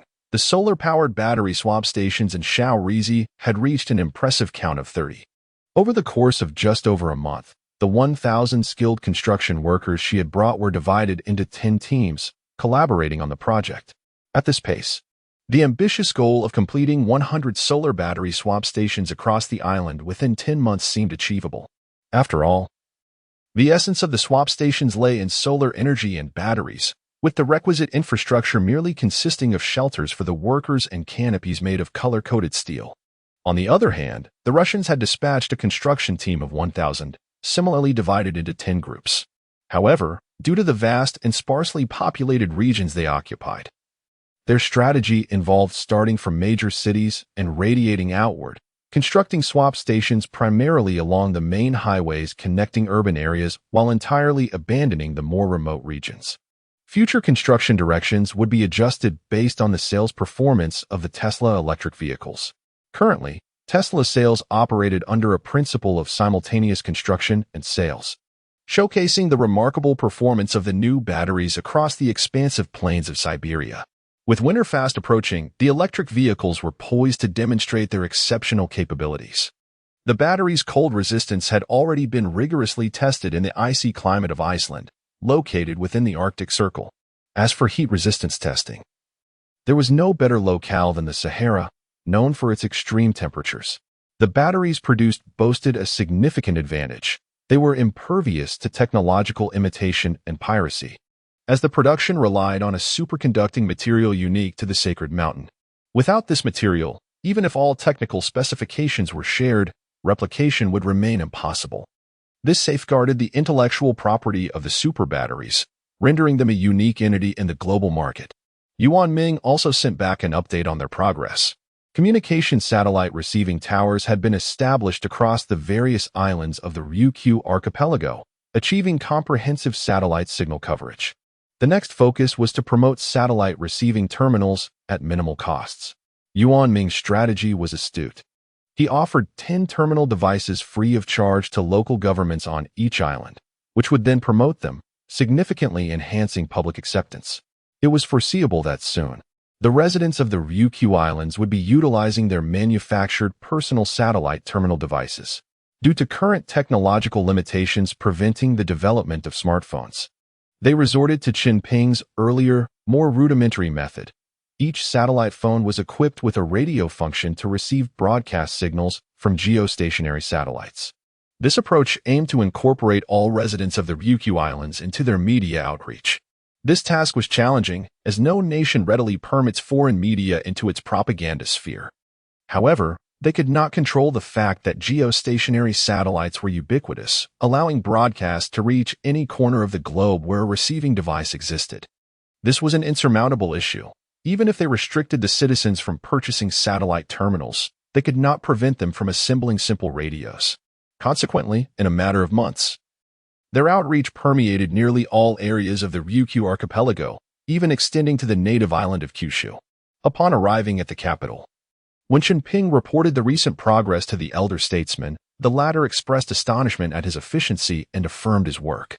He inquired about the super aircraft carrier project in detail, to which Chunping provided a report, promising that on the day of mass production, a vessel would be gifted to the nation, though it would be publicly stated as a purchase, to maintain the pretense of independence during the upcoming United Nations conference. He refrained from disclosing his familial ties. After bidding farewell to the elder statesman, Chunping contacted the United Nations office in Bill, where the newly assigned supervisor was Chun Haichuan, the deputy to Foreign Minister Wang Hua. He instructed Chun Haichuan to express Bill's desire to participate in peacekeeping forces, clarifying that they would not send a large contingent of armed personnel but would instead deploy a drone unit. Currently, the most formidable military force in Bill was its drone division, a military composition that evoked envy among other superpowers. Although they had previously imported a batch of attack reconnaissance drones, reliance on computer chips and remote controls did not afford them the same agility as Bill's drone forces. Bill's drones operated with the advantage of the Chi-Yu communication satellite system, allowing single-person control of the drone unit or the transfer of command back to the Sacred Mountain headquarters, where a specialized team could operate via satellite. Coupled with a terrifying production rate of 500 units per day, the theoretical combat capability of the forces was limitless. The destruction of a batch of drones would be immediately offset by the dispatch of new ones, with only the adversary suffering losses. While each drone cost less than $200 to produce, This capability rendered any superpower utterly awestruck. The United Nations greatly appreciated their proactive application to join the peacekeeping forces. With this drone unit in place, there would be no need to risk more lives. The recent dismantling of the illegal armed organization, Jinjwide, had also shocked the world, as they managed to uproot a long-standing anti-government faction in Sudan without a single casualty. Furthermore, Chen Ping directed Chen Haichuan to assure the United Nations that they could provide an unmanned security system for the entire organization and even allow the UN to operate the drone security system independently. This commitment further heightened the UN and its member states' appreciation for their principled actions, oblivious to the underlying intricacies of their technology. They graciously accepted these accolades, pledging to provide drone security systems wherever the United Nations required security assistance. Ultimately, the United Nations Conference unanimously authorized the Bill region to oversee all peacekeeping operations and security for UN offices worldwide. Thus, Bill's drone security could now operate freely in any member state, greatly facilitating their intelligence-gathering efforts, whether in the war-torn Middle East or the harsh environmental conditions of Antarctica. The presence of drone guardians would be ubiquitous, enabling them to achieve unprecedented control over global intelligence. Chen Ping could periodically travel to various countries, utilizing his mind to take over drones and transmit the latest data back to headquarters via the Chi-Yu communications satellite.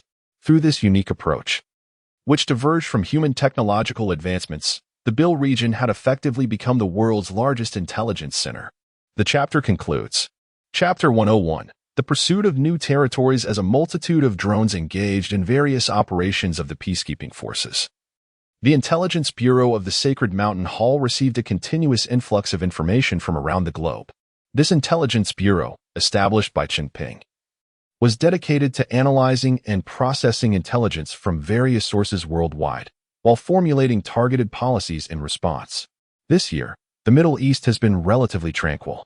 Intelligence reports indicated that, while large-scale armed conflicts and wars between nations had not occurred, small factions of anti-government forces and various border skirmishes were incessantly emerging.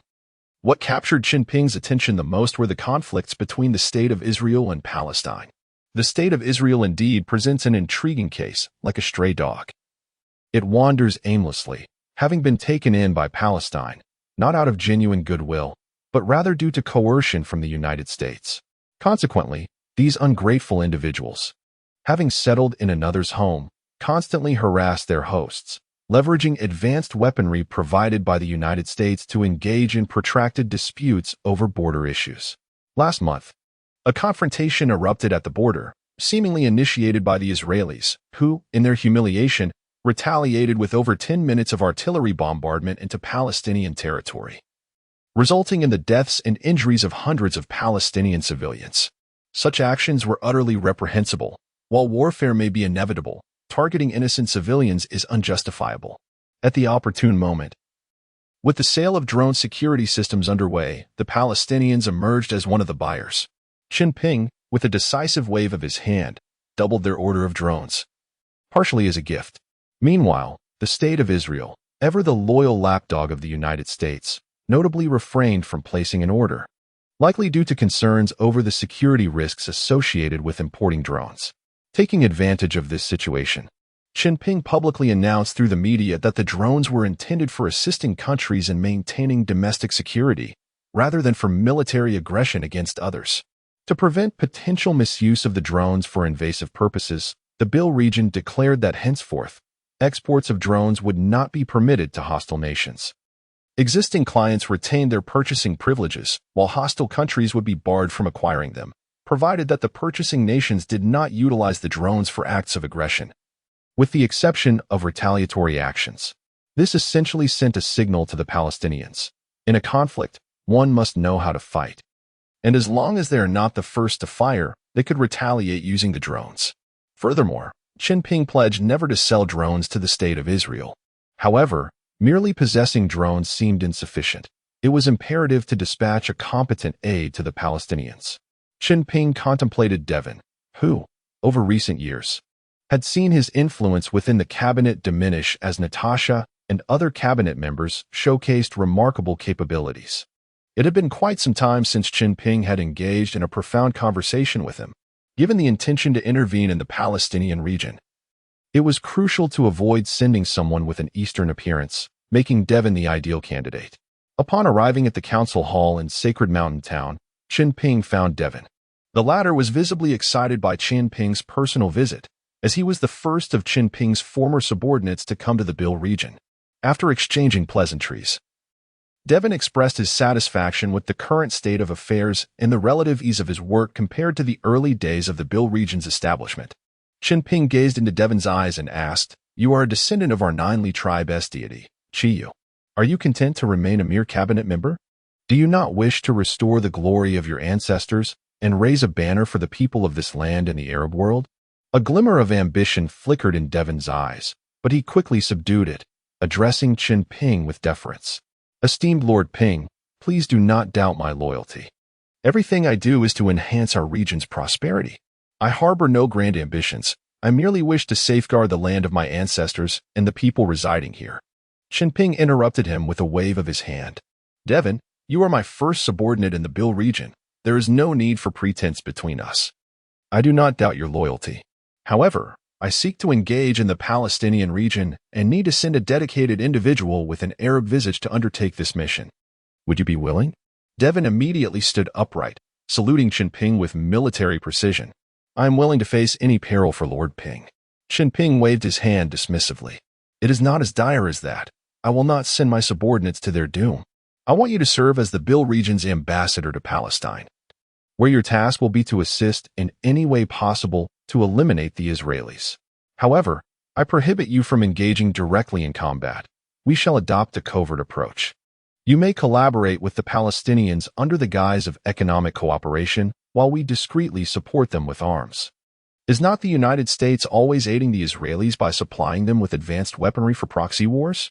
We can extend our support to the Palestinians as well. Yet, this cannot be done overtly. While our overall strength is formidable enough to face the United States, now is not the time to provoke a full-scale war. Thus, we will engage in a proxy war, with the United States supporting the Israelis while we back the Palestinians, an entirely reasonable arrangement." Chen Ping had long harbored disdain for the Israelis, who, bolstered by their American benefactor, stirred trouble throughout the Arab world, casting aspersions upon others. They are not fit to establish a nation. They possess only cleverness, devoid of wisdom, and are merely suited to serve as instruments of profit. Devin nodded in understanding, signaling his comprehension. Concerned for his safety, Chen Ping ordered Zhao Bin to assign 500 personnel from Sacred Mountain Security to ensure his protection, along with 5,000 drones. Additionally, Chen Ping provided him with 2 formidable pieces of equipment, a single-soldier exoskeleton developed in the Tanu Yurianghai region. This gear, nearly 3 meters tall, operates entirely within its encompassing structure, offering unparalleled protection to the wearer.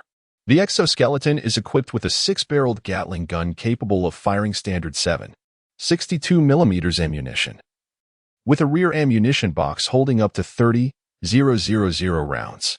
In combat, it can propel the operator at speeds of up to 80 kilometers per hour. With such formidable weaponry at his disposal, Chen Ping ensured Devin's safety would be sufficiently secured. Conventional weaponry of the current era would pose no threat to him. Gratefully, Devin stood again, saluting Chen Ping, feeling the profound concern emanating from him. Chen Ping then declared, "I hereby appoint you as the liaison officer for the Bill region in Palestine, responsible for establishing comprehensive economic and military cooperation with the Palestinians, ultimately aiming to assist them in eradicating the Israelis and achieving unity within the Arab world.